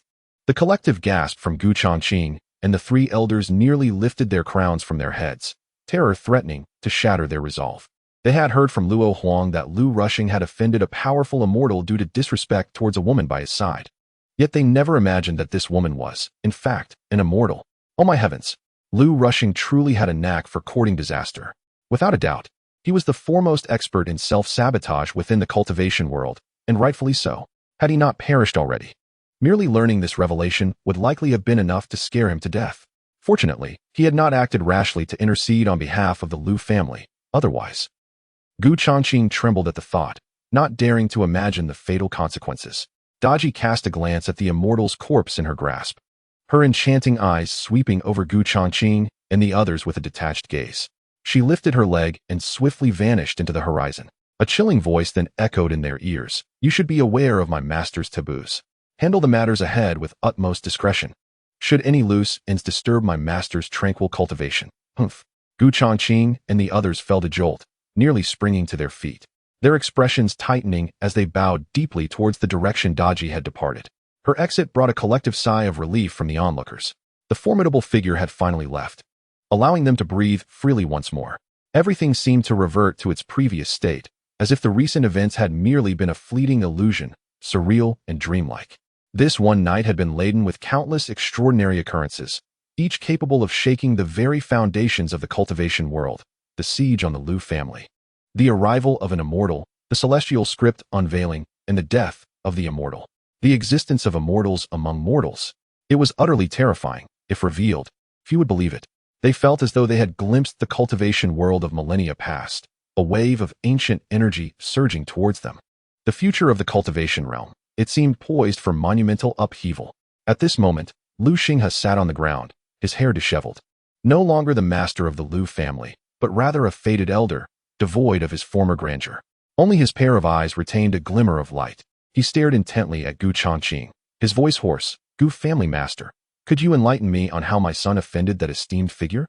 Gu Chongqing sighed deeply, pondering for a moment before softly replying. He made an inappropriate remark to the one from earlier. With a sudden gasp, Lu Xinghe spat out another mouthful of blood, a wave of anguish nearly causing him to lose consciousness. Tears glistened in his old eyes. "Ha ha ha, no wonder, he exclaimed, a hint of madness creeping into his demeanor. "I understand now. The Liu family is doomed, utterly doomed. I should have known that arrogance invites calamity. In this world, what is the Liu family? The common people are but ants in our eyes, yet before certain existences, are we not also ants? You speak the truth. If there is a next life, we must not be arrogant. The Liu family has offended such a formidable figure. Our destruction is indeed justified." As his voice trailed off, he fell rigidly to the ground, devoid of life. The Liu family, accustomed to tyranny, had finally encountered a formidable obstacle. Indeed, it was not unjust, Zhou Deshang lamented, yet witnessing the annihilation of a prominent family in the cultivation world inevitably evokes a sense of melancholy. However, Gu Chongqing interjected. The cultivation realm is one of survival of the fittest. Had that esteemed figure not intervened, what do you think our fate would have been? The path of cultivation is truly fraught with peril. Indeed, we are fortunate to have encountered such an esteemed figure. It is a tremendous blessing. Luo Huang paused, filled with reverence, adding, "I initially believed the esteemed figure wrote that calligraphy merely to eradicate the Liu family, but I did not expect his true target was the Liu family's ancestor. My perspective has indeed been too limited. Naturally, How could we possibly fathom the schemes of an esteemed figure? Zhou Deshang nodded in agreement, sighing, "It is a pity about that calligraphy. I scarcely had the chance to comprehend it." Luo Huang, feeling a sense of injustice, retorted, "You are in a much better position than I. I hardly had the opportunity to glance at it." Zhou Deshang cleared his throat, began to play the guqin, and said no more. Fulfilling the esteemed figure's instructions was of utmost importance. "Let me send them off with a tune." The music resonated in the air above the Liu family, carrying an astonishing aura of menace. It was not until half an hour later, when Gu Chongqing and others were assured of their safety, that they departed in a flash of light. At the scene, only a handful of surviving cultivators remained, having witnessed the earth-shattering events of that night, bearing witness to the fall of a great family. On the way back, Gu Chongqing's brow furrowed deeply, his expression shifting constantly. Unable to contain himself, Zhou Deshang inquired, "Gu family master, what troubles you? Is there an issue?" Gu Chongqing replied solemnly, "Have you not considered why the Liu family's ancestor was able to manifest in the mortal realm? This has not occurred in thousands of years." With this remark, the others began to grasp the gravity of the situation. Indeed, they murmured. It seemed that when the ancestor of the Liu family descended, they too had been somewhat bewildered. Was there something significant occurring in the mortal realm? Zhou Deshang could not restrain himself and inquired, "Do you, Master Gu, know what has transpired? I wonder if our esteemed ancestor at the Linxian Dao Palace can also be contacted." Not long ago, a sense of foreboding had seized him, as if an inexplicable transformation was unfolding in the heavens and the earth, akin to an invisible shackle upon him beginning to loosen. Initially, he had dismissed it as mere illusion, yet now, he took a deep breath and, with an incredulous tone, declared, "I fear that the path between immortals and mortals has begun to reconnect." Zhou Deshang and the others, including Emperor Luo, widened their eyes in astonishment. Their voices tinged with excitement and trepidation. "Reconnect?" Gu Chongqing replied uncertainly, "This is merely my conjecture, but given the events of today, the likelihood seems substantial." Suddenly, a spark of realization ignited within Emperor Luo, and he exclaimed, "I believe I understand." After organizing his thoughts, he spoke in a tone filled with reverence. "The reconnection of the path between immortals and mortals is likely the handiwork of a formidable being. Consider this. The deliberate act of providing us with this character tablet to vanquish the Liu family's ancestor implies that he was already aware of the impending arrival of an immortal. Does it not?" "Indeed, it appears so." Gu Chongqing was momentarily taken aback, then inhaled sharply. "Moreover, when we consider the insights shared by this esteemed figure at Qinyun Valley regarding journey to the west, there lies a profound dissatisfaction with the severance of the path between immortals and mortals. He could very well facilitate its reconnection." Zhou Deshang added, "Furthermore, look at Miss Daji. She has ascended to immortality. For such a transcendent being, the rupture of the path between immortals and mortals is truly of little consequence." A collective gasp echoed among the crowd. The capabilities of such a being were indeed formidable. Chapter 158. Mutual compliments in business. As the morning sun gradually ascended the horizon, Nianfan sat in the tranquil courtyard, savoring a cup of tea alongside Daji. Before them lay a chessboard, where the two were engaged in a thoughtful game. Daji's chess skills had significantly improved compared to the past, now able to hold her own against Nianfan for a quarter of an hour. With a little leniency from him, she could extend the match to half an hour, adding a delightful touch of enjoyment to Nianfan's otherwise monotonous life. Suddenly, a series of moderate knocks echoed from the gate. Gu Chongqing, Luo Huang, and Zhou Deshang stood at the entrance, their faces marked by apprehension. Upon their return, they hurried to seek an audience with the esteemed figure, mindful to avoid overwhelming him with too many visitors. Thus, the three elders of Qinyun Valley had refrained from accompanying them. At that moment, they appeared less like prominent figures of the cultivation world and more like students nervously preparing to submit their assignments, their hearts filled with uncertainty. Inside, Nianfan casually called out, "Come in." Their hearts raced at the response, and they exchanged glances, silently reminding themselves of the esteemed figure's sensitivities. Taking a deep breath, they pushed the door open and stepped inside. As they entered, their movements were light, almost tiptoeing into the courtyard. Nianfan was momentarily taken aback. He had anticipated the arrival of Qin Manyun and the others, only to find Luo Huang returning. He glanced at Gu Chongqing, feeling a slight tension in his chest. After all, he was the leader of Qinyun Valley, a figure of remarkable strength. The last time he witnessed Gu Chongqing sealing a demon, the fiery column left a profound impression on him. A formidable ally indeed. Gu Chongqing, noticing Nianfan's gaze, felt an immediate surge of anxiety and quickly said, It's a rare occasion for young Master Li to visit. We were preoccupied with matters outside, and I apologize for the oversight. Instantly, Li Nianfan's regard for Gu Changqing soared. He had not expected such a powerful individual to possess such humility. It was truly commendable. With such character, it was no wonder he willingly guarded the so-called entrance to the demon realm, benefiting all living beings. This man was undoubtedly a respected figure among cultivators, deserving of admiration. Master Gu, you are too kind. Your dedication to safeguarding Qingyun Valley is exemplary. It serves as a model for us all, Li Nianfan replied, rising to his feet. Your affairs are of utmost importance. My visit is already an intrusion. There is no need for you to come personally. Young Master Li, you are too modest. Gu Changqing laughed heartily. I have heard my daughter speak of your culinary skills, which are unparalleled. Even immortality would not entice me to forsake your dishes. I have yet to express my gratitude for your hospitality towards them. Gu Changqing continued, moreover, your elegant calligraphy and unique insights into Journey to the West have long captivated my admiration. Meanwhile, Luo Huang and Zhou Deshang stood in stunned silence, exchanging incredulous looks as if they wished to point at Gu Changqing and accuse him of being a sycophant. Unexpectedly, Gu Changqing, who appears to be a traditionalist, is actually a seasoned admirer. His every word and action is perfectly measured, neither crossing the boundaries set by the wise nor failing to flatter with great effect. His finesse is indeed exemplary of a devoted admirer. It is no wonder he has cultivated his skills to the stage of great achievement. Such prowess must have involved considerable flattery. As expected, Li Nianfan smiled faintly, exuding a cheerful demeanor. He glanced at the nearby Luo Huang and Zhou Deshang, surmising that it was they who had showcased their calligraphy to Gu Changqing, prompting such praise from him. The fact that Gu Changqing had deliberately collected those 3 paintings further indicated his genuine passion for art and culture. Too kind, Master Gu, Li Nianfan responded with a smile. One can easily engage in mutual flattery, but I merely indulge in my own amusement. How could I possibly compare to Master Gu? As the saying goes, in poverty, one cultivates personal virtue. In abundance, one benefits the world. You truly embody this principle. The others, including Gu Changqing, were momentarily taken aback. Though the phrase seemed straightforward, it concealed profound wisdom. Upon careful contemplation, it inevitably offered unique insights. This principle stands as both the fundamental path of existence and the most exalted way of the sages. The wise indeed live up to their reputation. Their casual words and deeds resonate with the truths of the universe. They exchanged glances, suddenly stirred, as if a tidal wave had surged within them, to benefit the world in abundance.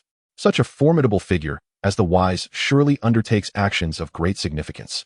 Instantly, they envisioned the transformations occurring within the cosmos, realizing it was undoubtedly the handiwork of the enlightened. It must be that the wise, unable to bear witness to the decline of the cultivation realm, descended to bestow blessings upon humanity. Their admiration for Li Nianfan surged like an unending river, flowing relentlessly. Such character and enlightenment truly render him deserving of the title of sage. Noticing their silence, Li Nianfan could not help but suggest, why don't we sit down and enjoy some tea together? Gu Changqing quickly regained his composure, responding earnestly, we would be grateful for your kindness, young Master Li. Just a trivial matter, Li Nianfan replied casually, smiling. Daji promptly rose to pour tea for Gu Changqing and his companions. The 3 of them, cautiously cradling their cups with both hands, felt their body hairs stand on end and their scalps tingle. Despite their utmost effort to restrain themselves, their hands trembled uncontrollably. This was an immortal pouring tea, something they dared not even dream of. They took a deep breath and respectfully said, Thank you, Lady Daji. Lifting their cups, they took a delicate sip. Accompanied by the fragrance of the tea, a sense of Taoist resonance flowed through their hearts, intoxicating them. Observing their expressions, Li Nianfan felt a swell of satisfaction and inquired, what does Master Gu think of this tea? Excellent tea, Gu Changqing exclaimed with heartfelt admiration. Its aroma is refreshing, and its flavor is sweet and fragrant, leaving an enduring aftertaste. It is truly the finest tea I have ever had. Li Nianfan chuckled heartily, sensing that Gu Guju was indeed a connoisseur of tea. Regrettably, he had left in haste and brought no extra tea leaves with him. Otherwise, he would have certainly reserved some for him. If Gu Guju has the leisure, he is most welcome to visit my humble abode, where I shall ensure a warm reception and bestow upon him some tea at that time. Gu Changqing's heart raced wildly, nearly overwhelmed by the unexpected delight. His face flushed with excitement, almost bursting into laughter. He quickly quelled his racing heart, and, trembling with anticipation, replied, I am truly grateful, young Master Li. I shall certainly pay you a visit in the near future. Luo Huang and Zhou Deshang, observing from the side, felt their eyes welling up with emotion. Realizing that Gu Chongqing indeed possessed a knack for flattery, young Master Li appeared genuinely pleased with the hospitality of Qingyun Valley. Next time, we must also extend an invitation to young Master Li to visit our sect.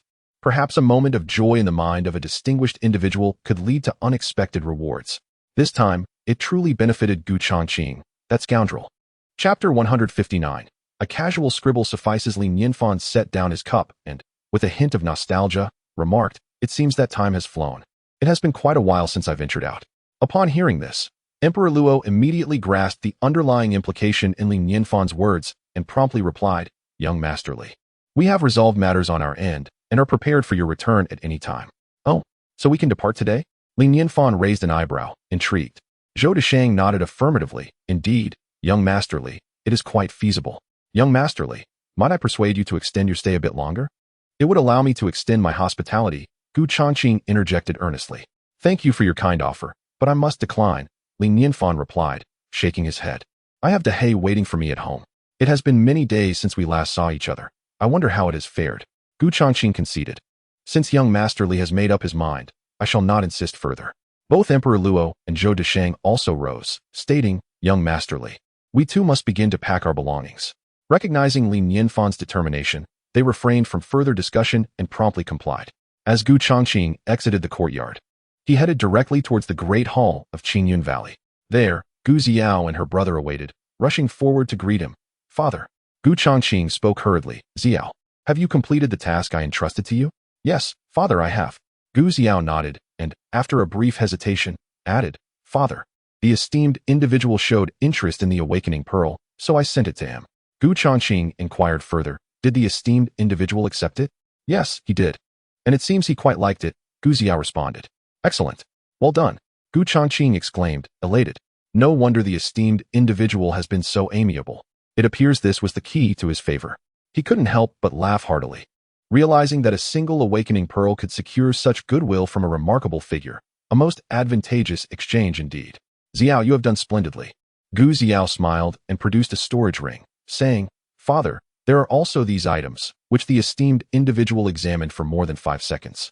Taking the ring, Gu Chongqing's brow furrowed slightly. "Is that all?" Gu Xiao's expression turned troubled. The esteemed individual merely glanced over many items, spending most of his time admiring the scenery. With a faint sigh, Gu Chongqing lamented, "Alas, there are still too few objects that catch the eye of such an esteemed individual. Young Master Li is preparing to depart. You must hasten your preparations and accompany me to bid him farewell." Before long, Li Nianfan and Daji had packed their belongings and stepped out of the courtyard, where Emperor Luo and the others awaited. Together, they proceeded to the great hall of Qingyun Valley, where Gu Chongqing, along with Gu Xiao and her brother, as well as the remaining 3 elders of Qingyun Valley, stood respectfully in attendance. "Young Master Li," Gu Chongqing stepped forward, holding the storage ring in hand, and said, "It is a rare occasion that you grace our Qingyun Valley with your presence. We cannot allow you to leave empty-handed. Please accept this small token of our appreciation." Li Nianfan chuckled ruefully and responded, "Lord Gu, you are truly too generous. I am but a humble mortal. I hardly possess the merit to warrant such kindness." Gu Chongqing chuckled and remarked, "These are merely some calligraphy and ancient artifacts, hardly treasures." "Calligraphy and ancient artifacts?" Li Nianfan felt a flicker of curiosity. Upon closer inspection, he discovered that within the bracelet lay the 3 paintings he had previously seen in the side hall, alongside a dark, seemingly aged statue. The paintings were of mediocre quality. However, the statue captured Li Nianfan's attention with its intriguing design, making it worthy of collection and admiration. It was evident that Gu Chongqing was also an enthusiast of collectibles. Although he could procure superior items, the fact that someone was willing to part with these was indeed a rarity. Instantly, Li Nianfan felt a sense of camaraderie among cultured individuals. He no longer declined the offer, stating, "Thank you, Master Gu, for your thoughtfulness." Gu Chongqing smiled widely. "I'm glad that young Master Li appreciates it." After a moment of contemplation, Li Nianfan thought, it would be rather shameless to simply walk away after receiving such kindness. Besides, he even gifted me a pressure pump. Although I possess no treasures to reciprocate, I should at least offer a token of my appreciation. He could not help but propose, "Master Gu, since you are also a lover of art, how about I paint a piece for you?" Silence enveloped the room. In that instant, Even the sound of breathing seemed to vanish. A closer look would reveal that apart from Li Nianfan, all others were trembling slightly. Their bodies flushed with an unusual hue, their pupils wide, frozen in place. They were fervently exclaiming within their minds, "What is happening? Painting. He is actually going to create a piece. What extraordinary luck. Qingyun Valley has struck gold. A master is offering them a painting. They must not scream. They must remain composed." But it was becoming unbearable. They felt as if they might burst. Silently, they clenched their fists, their nails digging into their flesh to alleviate the overwhelming excitement threatening to explode. On the surface, their expressions remained unchanged, yet beneath that facade, a tempest was brewing, reaching its zenith. Especially Gu Changqing, whose mind buzzed, nearly causing him to faint. He felt as though he were floating, transcending earthly bounds. Trembling, he stammered, "Li, young master, is it truly possible? What is there to question? It's just a painting. I can whip it up effortlessly," Li Nianfan replied with a casual smile. Effortlessly? Everyone's lips twitched in disbelief. Indeed, with a mere flick of your brush, the heavens could be pierced. What if you actually took it seriously? Li Nianfan inquired. Do you have paper and brushes? Yes. Gu Changqing nodded vigorously, not needing any prompting. The entire Qingyun Valley sprang into action, and within moments, the most precious paper and brushes were hastily retrieved from the treasury. Over the long passage of time, they had accumulated an array of peculiar and rare treasures. Paper is of little consequence. It is merely a medium of superior quality. However, this brush was fortuitously acquired from a hidden realm, rendering it quite a rarity, albeit no one has ever utilized it. Li Nianfan weighed the brush in his hand and remarked with a smile, "This brush is rather satisfactory. It can be put to use." He then narrowed his eyes slightly as a flurry of thoughts began to drift through his mind. What should he paint? He recalled the 3 paintings from Qingyun Valley, each representing immortals, demons, and spirits. He was disinclined to depict immortals, as he found them uninteresting, and the demons seemed overly oppressive. Thus, he decided to paint a spirit instead. If he were to paint, it must be a formidable spirit. Yet, he pondered, does the spirit he envisions truly exist? Never mind, for the essence of painting lies in its ambience, irrespective of existence. His eyes suddenly widened, and with a swift motion, he lifted the brush and let it fall. All eyes were fixated upon him, sensing that Li Nianfan's aura at that moment seemed to overshadow everything, soaring to an unprecedented height in their perception. Buzz! As the brush touched the paper, a blinding radiance erupted from Li Nianfan. A brilliant golden light that began as a small golden dot at the brush's tip and rapidly expanded, enveloping him entirely. The immense golden glow surrounded Li Nianfan like a sun. The brilliance was so intense that it left the onlookers nearly unable to open their eyes, rendering them incapable of direct gaze. Soon after, the temperature around them began to rise, akin to being within a vast furnace, while the golden light continued to amplify. When the crowd regained their composure, they realized they had been transported into a golden realm, where golden flames blazed all around. An alarming heat surged from the flames, as if it could incinerate everything in existence. Fortunately, this heat posed no threat to them. Otherwise, they would have no doubt been instantaneously reduced to mere wisps of smoke. The crowd was covered in goosebumps. The mere ambience of the painting could potentially bring about apocalyptic destruction. It was utterly terrifying, profoundly shocking. Amidst this overwhelming astonishment, as Li Nianfan ceased his brushwork, the golden light gradually began to wane. The onlookers exhaled in relief, eagerly lifting their gazes. They beheld that within the painting rested a black, 3-legged crow, perched within a halo of light, seemingly gazing back at them. Chapter 160, The 3-Legged Golden Crow, Ancient Secrets. Boom. Though it was merely a painting, the black crow emanated a sense of superiority over all living beings. A terrifying and unimaginable might descended upon the crowd, causing their hearts to tremble violently, nearly bringing them to their knees in reverence. Simultaneously, whether it was an illusion or not, they seemed to perceive a sea of flames enveloping the earth, capable of scorching the entire world. How terrifying! They all shuddered, hastily averting their gazes from the painting. The 3-legged crow, with its peculiar form, was undoubtedly yet the onlookers felt no trace of. Instead, they sensed an aura of nobility. Gu Changqing could not help but inquire, "Li, young master Li, does this painting depict a?" "Indeed, you are correct." Li Nianfan initially paused, then nodded. "It is called the 3-legged golden crow, and it is indeed classified as a 3-legged golden crow." "Golden crow? Does that not signify the sun?" The crowd could not help but raise their brows, connecting it to the extraordinary phenomenon that occurred during the painting's creation, leading to a spine-chilling conjecture. They cautiously redirected their gaze back to the artwork. Upon closer inspection, they discovered that behind the three-legged crow, the halo, seemingly sketched with carelessness, resembled a blazing red sun. Indeed, it was a red sun. At a mere glance, it radiated a scorching crimson glow, exuding intense heat. Luo Huang, steeling himself, asked, "Young Masterly, does this golden crow represent the sun?" "Precisely, it embodies the sun," Li Nianfan affirmed. "This is the offspring of the Eastern Heavenly Emperor, a three-legged crow, symbolizing the soaring sun god bird. In fact, the Heavenly Emperor and his consort bore a total of 10 such beings." The Eastern Heavenly Emperor? The sun god bird? Such an extraordinary lineage, and they produced 10? The crowd felt their breaths constrict, their hearts racing with disbelief, unable to fathom the enormity of it all. Ancient secrets. Undoubtedly, ancient secrets. They all gazed at Li Nianfan, their eyes wide with anticipation, the longing palpable to anyone who looked. "Please continue, we eagerly await the next installment."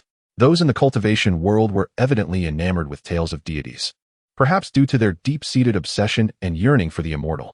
If he were to abruptly cease his narration, they might very well erupt in protest. Thus, he resolved to be succinct.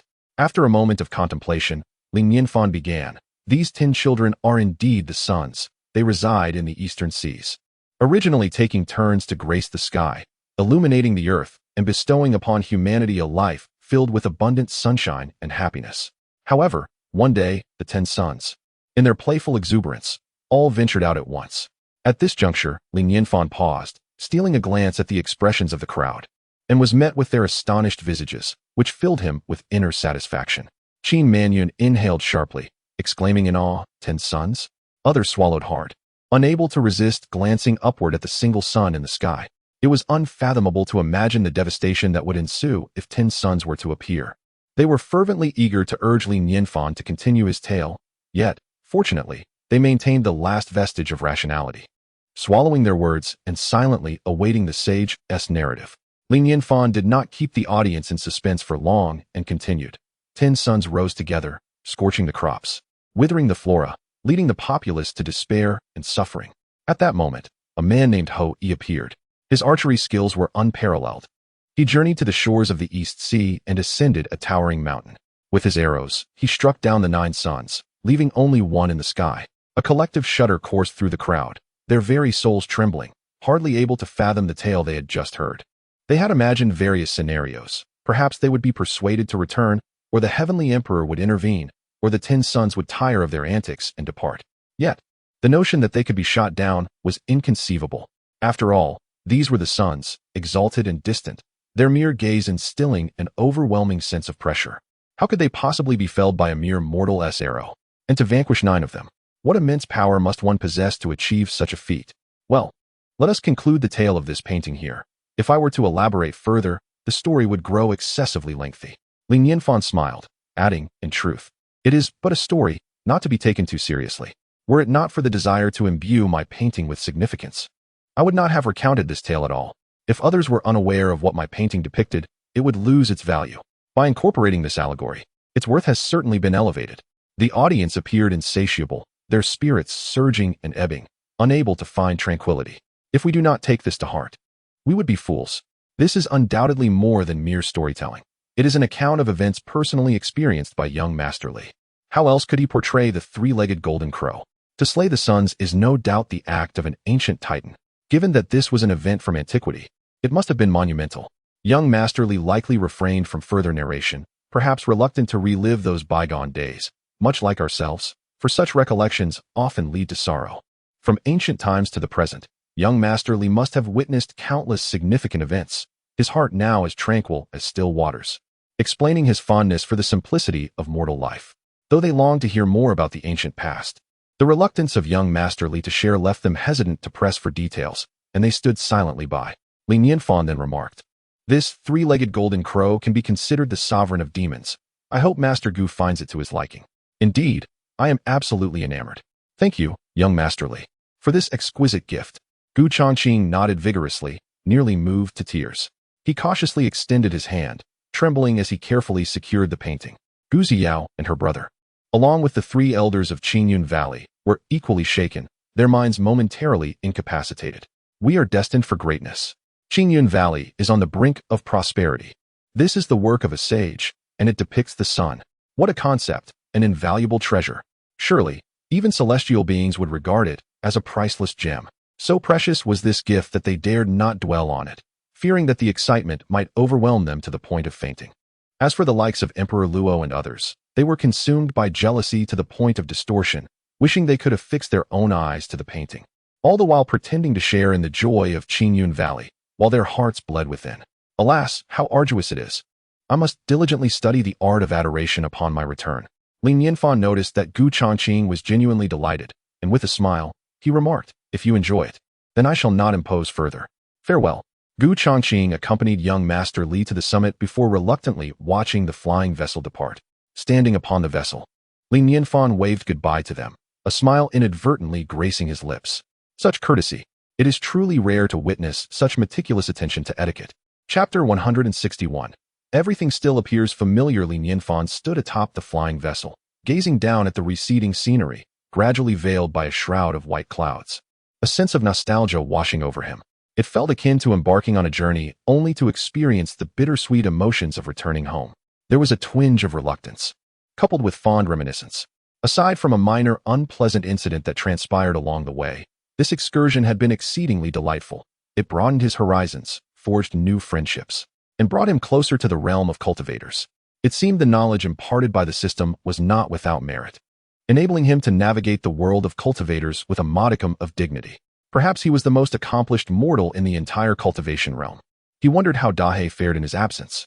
Within the courtyard, a stark contrast to its usual tranquility prevailed, as a cacophony of sounds echoed throughout. A diminutive seven-tailed fox was furiously sprinting on a treadmill, its tiny limbs flailing wildly, its fur bristling in a frenzy. Upon closer inspection, one could discern a golden light emanating from its rear, hinting at the emergence of an eighth tail. Meanwhile, Xiaobai stood beside, diligently recording data. The little fox was indeed making progress. It appeared that its speed could be further enhanced.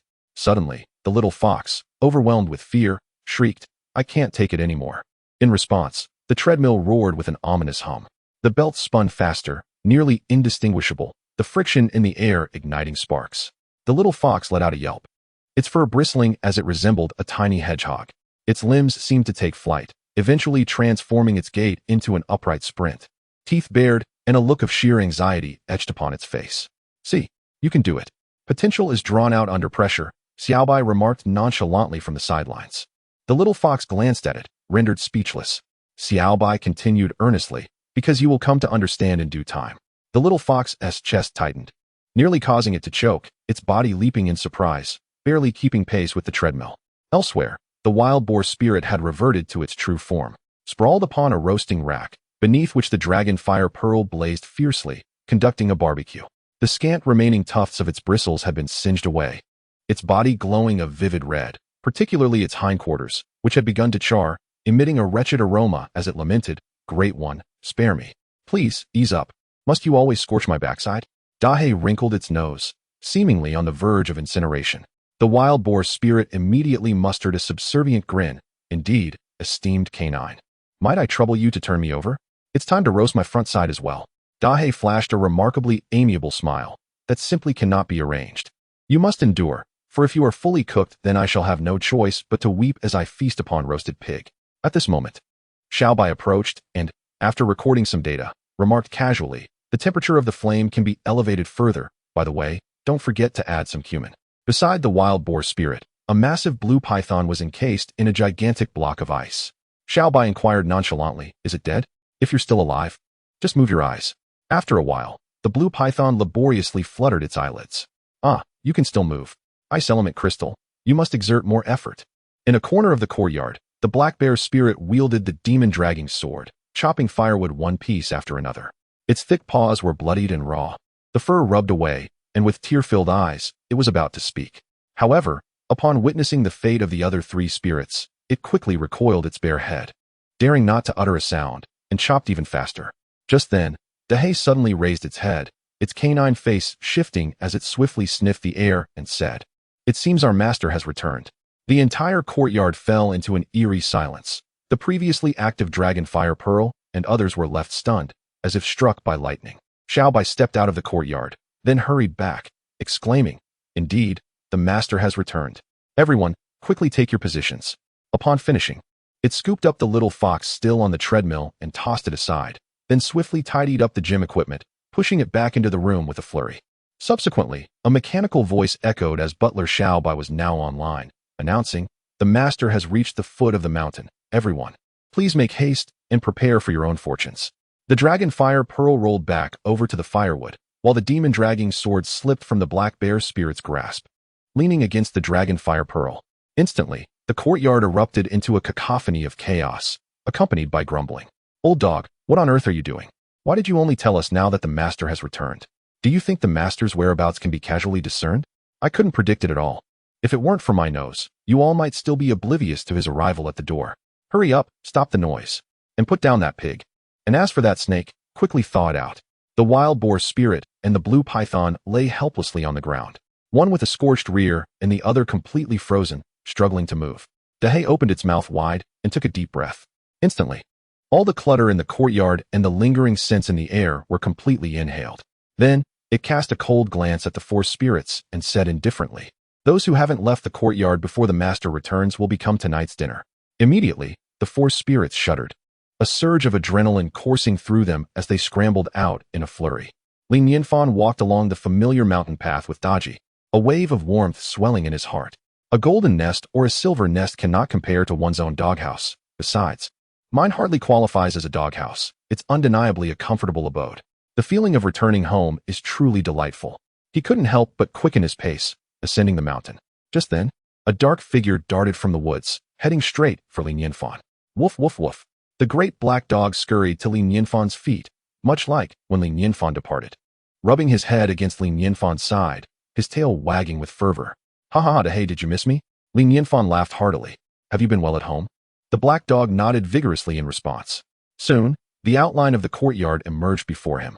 With a creak, the main gate swung open, and Xiaobai stepped out, bowing gracefully and saying, "Welcome home, master." "Xiaobai, it's been a while," Nianfan replied with a smile, nodding as he entered the courtyard. He glanced around. Everything remained familiar, the sense unchanged. It seemed that in his absence, the courtyard had remained tranquil, as if he had never left. This feeling was truly delightful. Chapter 162. Have mortals truly become so lacking in ambition? Dahei has returned with an intriguing novelty.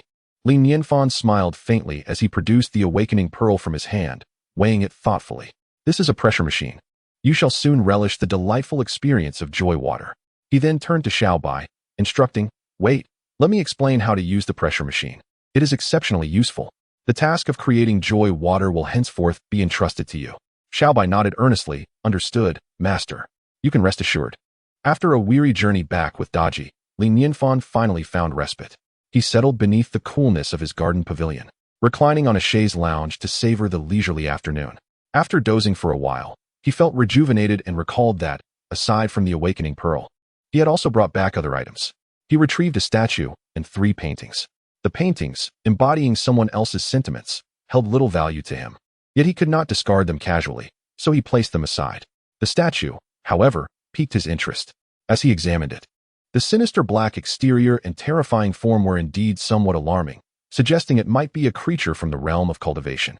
The material was unidentifiable. It did not appear to be wood nor porcelain, feeling cool to the touch, yet not particularly hard. The sculpting technique was commendable, a pleasant surprise that there were artisans in the world of cultivation who understood the craft. After toying with it for a while, he decided to display the statue as a quirky ornament on the table. As dusk fell, Nianfan and Daji shared a simple dinner and engaged in a few rounds of chess before retiring for the night. After days of bustling activity, he was indeed quite fatigued and in need of proper rest. Lying on his bed, he could not help but stretch, emitting a satisfied sigh. Truly, nothing compared to the comfort of one's own bed. This comfort soon lulled him into slumber. In the stillness of the forest, the hoot of an owl echoed, enhancing the tranquility of the night. Outside, darkness deepened.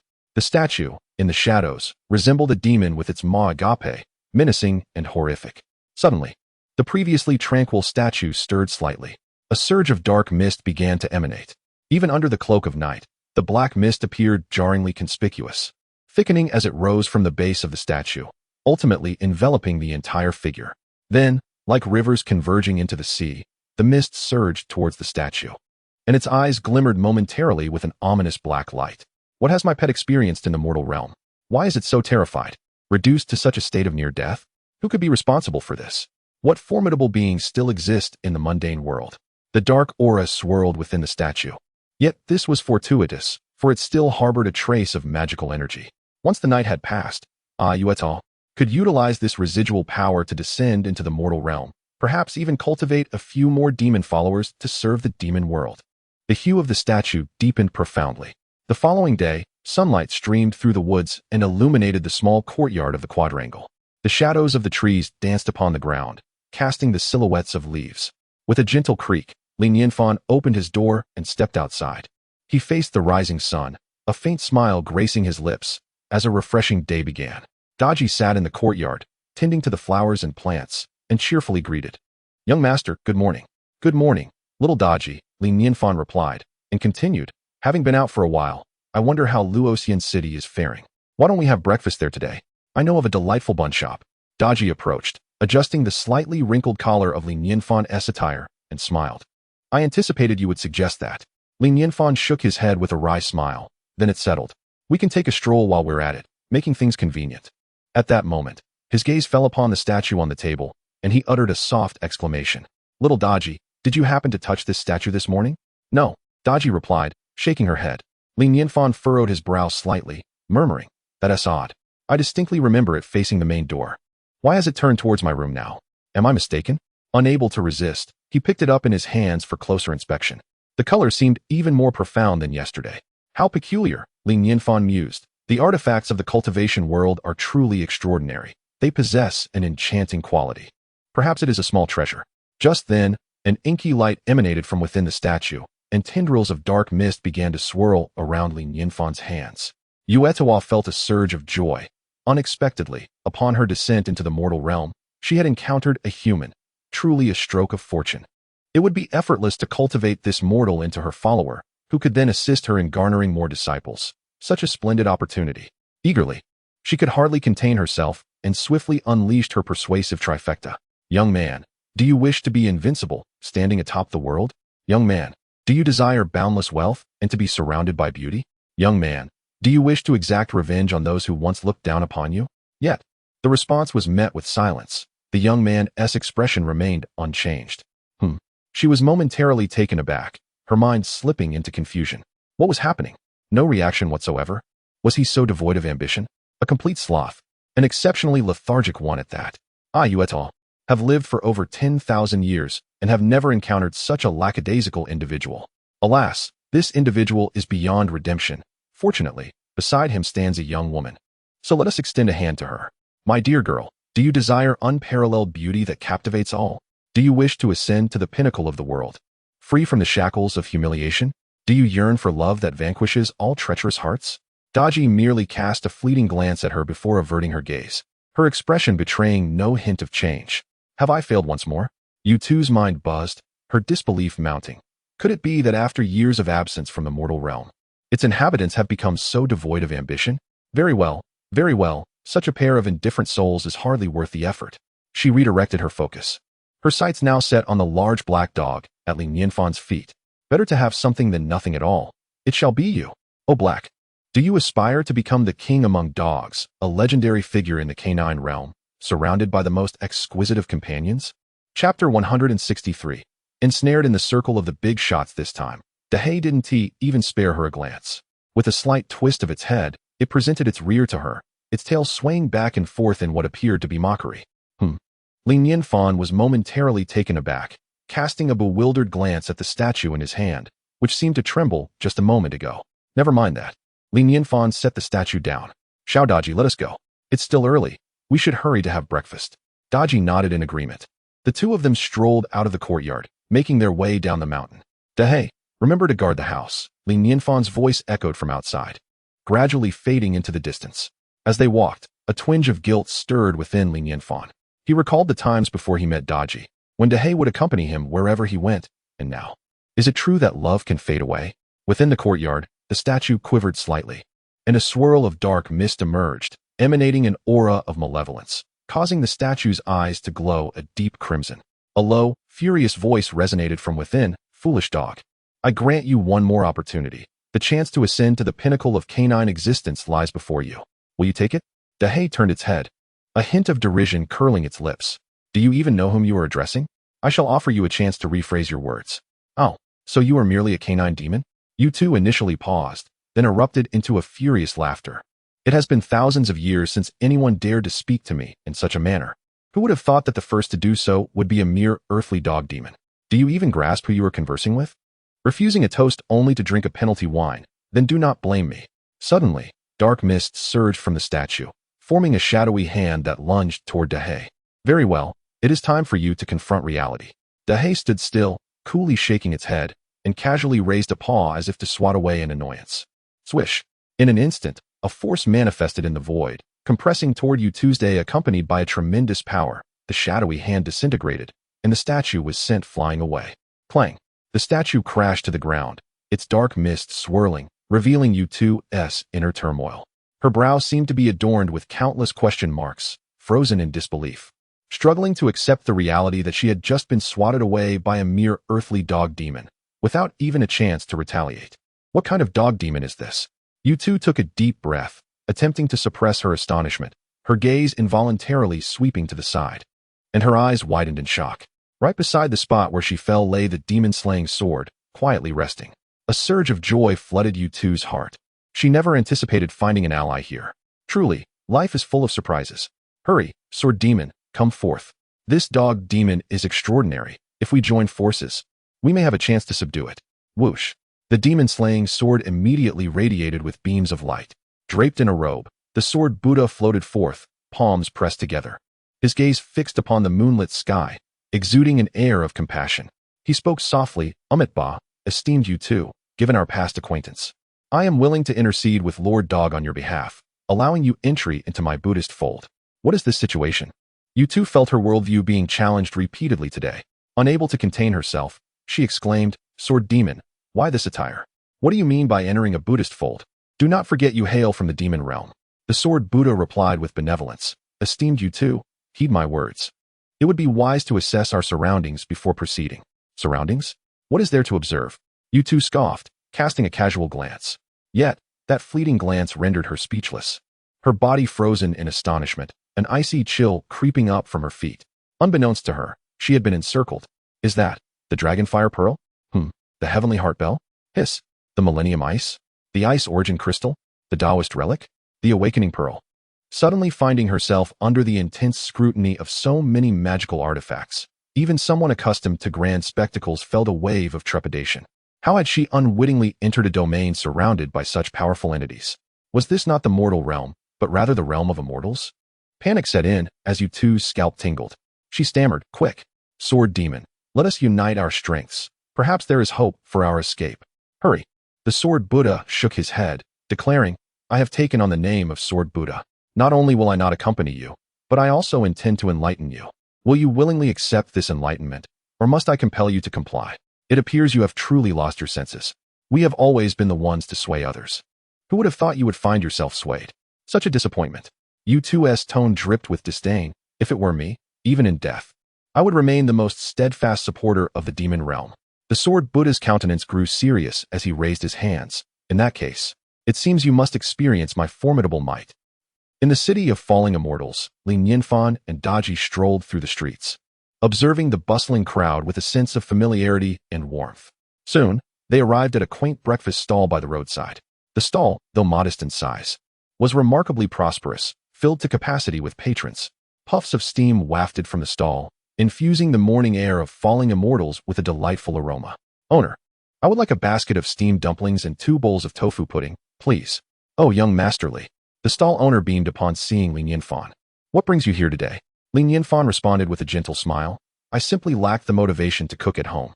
Your business is thriving. The owner expressed heartfelt gratitude. I owe it all to your guidance, young master. You taught me how to knead the dough and prepare tofu pudding. I must say, it's far superior to other places. I have not forgotten. I merely made a casual suggestion. There's no need to dwell on it. Nianfan waved his hand. Are there still seats available? Indeed. There are certainly seats. The proprietor promptly ushered Nianfan into the pavilion, casting a glance around before exclaiming, Ergo, how large must your posterior be to occupy an entire table alone? Move over and squeeze in with Daniel, so we can make room for young Master Li. Turning to Zhang Lao Lu, he added, I'm only showing leniency because of young Master Li. Otherwise, you would feel the sting of my hand. Ergo huffed at the proprietor, then rose to relocate to a nearby seat, turning to young Master Li with a grin. Please, young Master Li. Li Nianfan smiled and clasped his hands in gratitude. Thank you very much. Ergo waved his hands dismissively. There's no need for such formality, young Master Li. I, ergo, am uneducated and hold the utmost admiration for cultured individuals like yourselves. Just the other day, I returned late for listening to you recount Journey to the West, and my wife scolded me thoroughly for it. Ha ha. Ergo's jest elicited a chorus of laughter. With someone chiming in, young Master Li, there's no need to be modest. It's rare for you to dine out with your wife. We must ensure you have a proper seat. Chapter 164. Destruction and Rebirth. Li Nianfan seated himself beside Daji. Soon, a steaming basket of dumplings and 2 bowls of tofu pudding were placed before them. The fragrant aroma wafted through the air, tantalizing their senses and igniting their appetites. With a swift motion, he bit into a dumpling and sipped the tofu pudding, warmth enveloping him, dispelling the morning chill and instilling a profound sense of comfort. At that moment, the proprietor approached with several plates, adorned with boiled eggs and assorted side dishes, beaming as he said, Young Master Li, a complimentary selection for you. Li Nianfan chuckled, You are too kind, my friend. The proprietor quickly replied, Not at all, young Master Li. The success of my humble establishment is largely due to your guidance. I only hope you will grace us with your presence more frequently, allowing my son to inherit some of your cultural sophistication and bring honor to our family. Ha ha ha, certainly. Li Nianfan laughed heartily. Curiosity piqued as he inquired. By the way, I overheard some chatter regarding lightning. Has something occurred? Young master, you are unaware of such a significant event? The proprietor exclaimed in surprise before continuing. Just yesterday, a bolt of lightning struck the old locust tree at the city gate. Li Nianfan's brows furrowed slightly as the proprietor elaborated. That old locust tree has witnessed generations grow in our city. I remember climbing it as a child. Who would have thought that a bolt from the heavens would split it cleanly in two? Witnesses claimed the lightning was as thick as a bowl, a rare sight indeed. Li Nianfan asked, Was it the old locust tree at the east gate?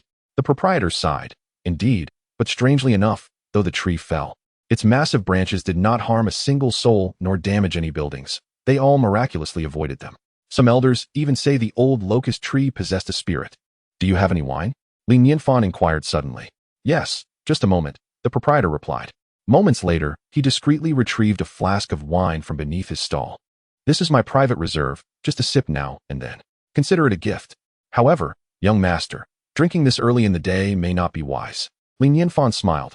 I understand. Thank you for the heads up. Not at all, not at all, the proprietor chuckled. Li Nianfan wiped his mouth and asked Daji, Are you full, little Daji? Upon receiving a nod, he casually placed a few silver coins on the table and rose, saying, Let us go. Not long after they departed, the proprietor called out from behind, Young master, your silver. No, it is your silver. Li Nianfan playfully retorted. His mood buoyed as he grasped the wine flask and quickened his pace with Daji toward the east of the city. Daji asked, Are you going to see that old locust tree, young master? Indeed, Li Nianfan nodded. That tree has stood for many years. The first time I saw it, I was truly awestruck. Who could have predicted such an event would occur? They traversed the long street, crossed the arched bridge, and past the entrance where men and women engaged in discussions of collaboration. Soon, the two individuals traversed from the western part of the city to the eastern side. Although the events of yesterday lingered in the air, the area remained thronged with people, their eyes reflecting a profound sense of lamentation as they surrounded the ancient locust tree, voicing their sorrowful discussions. Among the crowd, the elderly and children were predominant. This venerable tree must be over 1,000 years old. It has stood since the time of my great-grandfather. Alas, what a tragedy! Why did the lightning strike here of all places, shattering this magnificent old locust? Are you not aware? Recently, there have been numerous lightning strikes. My son, who travels with merchant caravans, reported that many areas have experienced such calamities, particularly in the deep mountains where, despite the clear skies, one can still hear the thunderous roars. Li Nianfan stood nearby, listening intently to the elder's discourse while surveying the colossal locust tree. Its roots had emerged from the earth, sprawling outward and creating a web-like network beneath the feet of the onlookers. The trunk was extraordinarily robust, likely requiring a dozen adults to encircle it fully. What was most striking, however, was that the mighty branches had split in two from the center, crashing down on either side and obstructing a large area of the surrounding pathways. leaving behind a charred mark at the center. From the remnants, one could discern the former grandeur of the old locust tree. Nianfan could not help but reach out to touch the fallen trunk, feeling its coarse, thick bark and distinct grain, as if it bore witness to the trials of time. A casual glance, however, drew his attention. Amidst the charred center, a tender new shoot had emerged, its vibrant green standing out strikingly against the blackened remnants, embodying a poignant coexistence of destruction and rebirth. Instantly, a knowing smile graced Nianfan's lips. Old locust tree, if you truly possess a spirit, I pay my respects to you. May you rise anew, transcending destruction. He took a sip from the jug in his hand and gently poured a libation at the roots of the locust tree. In the realm of cultivation, the ability to cultivate intelligence was not a novelty to Nianfan, regardless of whether it possessed a spirit. The tree had sheltered Loxian City from the elements for many years and had brought no harm upon its demise, thus meriting his reverence. Just as Nianfan prepared to turn away, a familiar voice called out from the side, "Young Master Li has arrived?" Startled, Nianfan recognized the voice of the fishmonger. "Ah, it's you, the fish vendor," he exclaimed with a smile. "Are you not setting up your stall today? I was hoping to purchase a couple of fish. I merely came to join the commotion. If you wish to buy fish, you may accompany me back," the fishmonger replied, his spirits evidently high.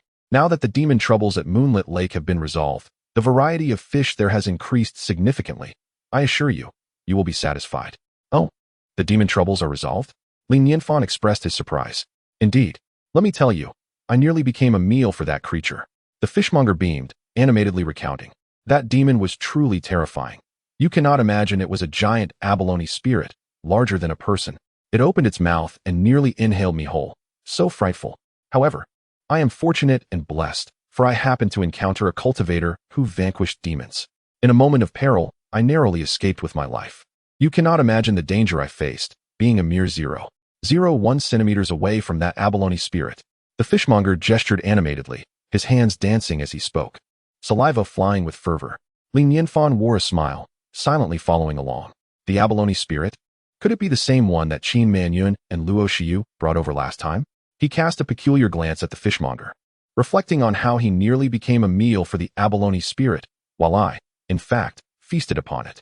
I shall refrain from boasting further, as I fear you may not believe me. Chapter 165. The final words of Yao Mengji. Nianfan purchased 2 large carps from the fishmonger and then strolled casually around Luoxian City with Daji, acquiring some daily necessities before departing the city and embarking on his journey home. Along the way, he couldn't help but glance up at the sky. A look of concern etched upon his face. "Daji, do you think there has been an increase in thunderstorms lately?" Daji pondered for a moment before responding. "It does seem that there are some changes. It feels rather unsettling." Nianfan's expression darkened further as memories of his time at Qinyun Valley flooded back, where the weather could shift abruptly, accompanied by incessant thunder, creating an atmosphere of terror. Moreover, it was during a thunderstorm that he had rescued Daji. Indeed, the realm of cultivation appeared to be experiencing an unusual surge in lightning. He inquired, "Do you think the lightning could strike our courtyard?" Daji glanced at Nianfan and then up at the heavens. "I believe. That is unlikely, isn't it? One must not entertain false hopes. As mortals residing in the realm of cultivation, we must exercise utmost caution," Nianfan replied, shaking his head. "We live on a mountain, surrounded by trees. The likelihood of becoming a target is quite high. I need to devise a plan." Furrowing his brow, he began to contemplate strategies. In truth, the means to counter lightning were quite straightforward. The most effective solution was, of course, a lightning rod. The crucial factor was that the materials used to create the rod must be galvanized. The process wasn't overly complex. By melting and integrating common metals, one could indeed fabricate it. He remembered that he had a lighter at home, which could be useful, but if not, he would need to return to procure additional metallic tools. With a plan in mind, Nianfan quickened his pace, eager to create the lightning rod as soon as possible. The sooner it was done, the sooner he could rest easy. At the Linxian Daogong, Qin Manyun and 4 elders stood vigil outside a stone chamber, their faces clouded with worry. With a thunderous sound, the door to the stone chamber swung open, and Yao Mengji emerged slowly. "Master, Palace Lord." The group brightened at the sight and rushed forward, only to be taken aback at Yao Mengji's appearance. Their smiles froze in place. Before them stood Yao Mengji, wearied and disheveled, his hair in disarray and his eye sockets sunken, resembling a frail elder, utterly devoid of the former vigor he once exuded. Qin Manyun's eyes instantly glistened with unshed tears as she trembled. "Master, you." Yao Mengji raised a hand to silence her. "There is no need for words. I fear my time is short. The revelation struck everyone like a bolt from the blue. Zhou Deshang furrowed his brow and hastily interjected, Old Yao, you mustn't speak such nonsense. What are you saying? Qin Manyun echoed. Yes, master. You have already passed the trial of the Tao heart, haven't you? It is merely a matter of misfortune, a passing storm. Yao Mengji forced a bitter smile and shook his head. The tides of fate in this world have shifted. As I pondered my heart during the trial of the Tao, a sudden realization struck me. The power of my impending tribulation may exceed that of a typical calamity by at least double. Double. Indeed, how am I to endure such a trial? The pupils of those present slightly contracted, their hearts tightening in unison. Double? How could this be? They held no doubts. It is common for cultivators to sense their own impending crises, and since Yao Mengji's awareness arose during his heart's trial, it was likely accurate. I still wish to question the heavens about this. Despair filled Yao Mengji's eyes as he lamented, I should have been able to pass this trial without issue. Yet such calamity befalls me at this critical moment. Everyone opened their mouths, uncertain of how to respond. The mere thought of facing a tribulation with double the power sent shivers down their spines. How could one possibly withstand such force? Alas, such is fate and destiny.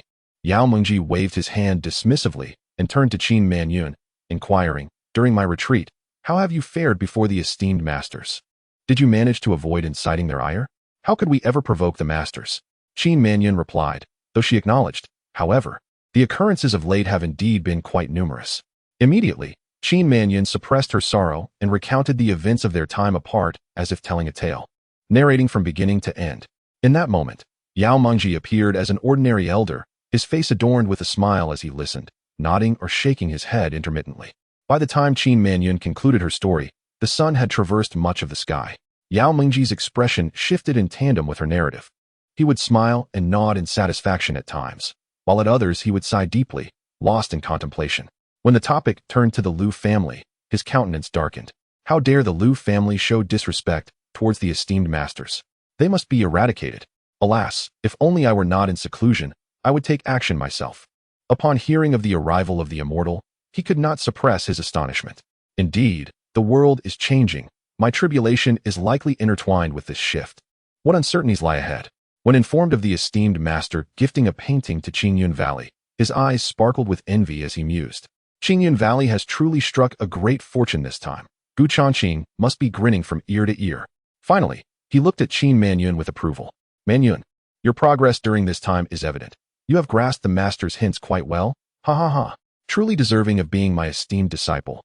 However, there are still some aspects where your understanding lacks depth. Yao Mengji addressed Qin Manyun, stating, as the master said, in times of poverty, one should cultivate oneself. In times of prosperity, one should aid the world. This is clearly a lesson for us. The implication is that as long as we contribute enough, we shall not be neglected. Just as with Qingyun Valley, it is likely their guarding of the entrance to the demon realm earned them the master's favor in that painting. Qin Manyun and the others exchanged enlightened glances, realizing the wisdom in their master's words. Disciple has learned much. In this world, every action is interdependent. One should not assume that merely clinging to the leg of a powerful figure guarantees our peace of mind. It is imperative to serve them diligently. If we possess strength yet choose to pursue individualism, we will undoubtedly be forsaken by those we rely upon. Yao Mengji continuously guided the crowd, adopting an air of imparting final instructions. In my absence, the Lincian Dao Palace will depend on you. With the impending upheaval of the world, comprehensive consideration is essential.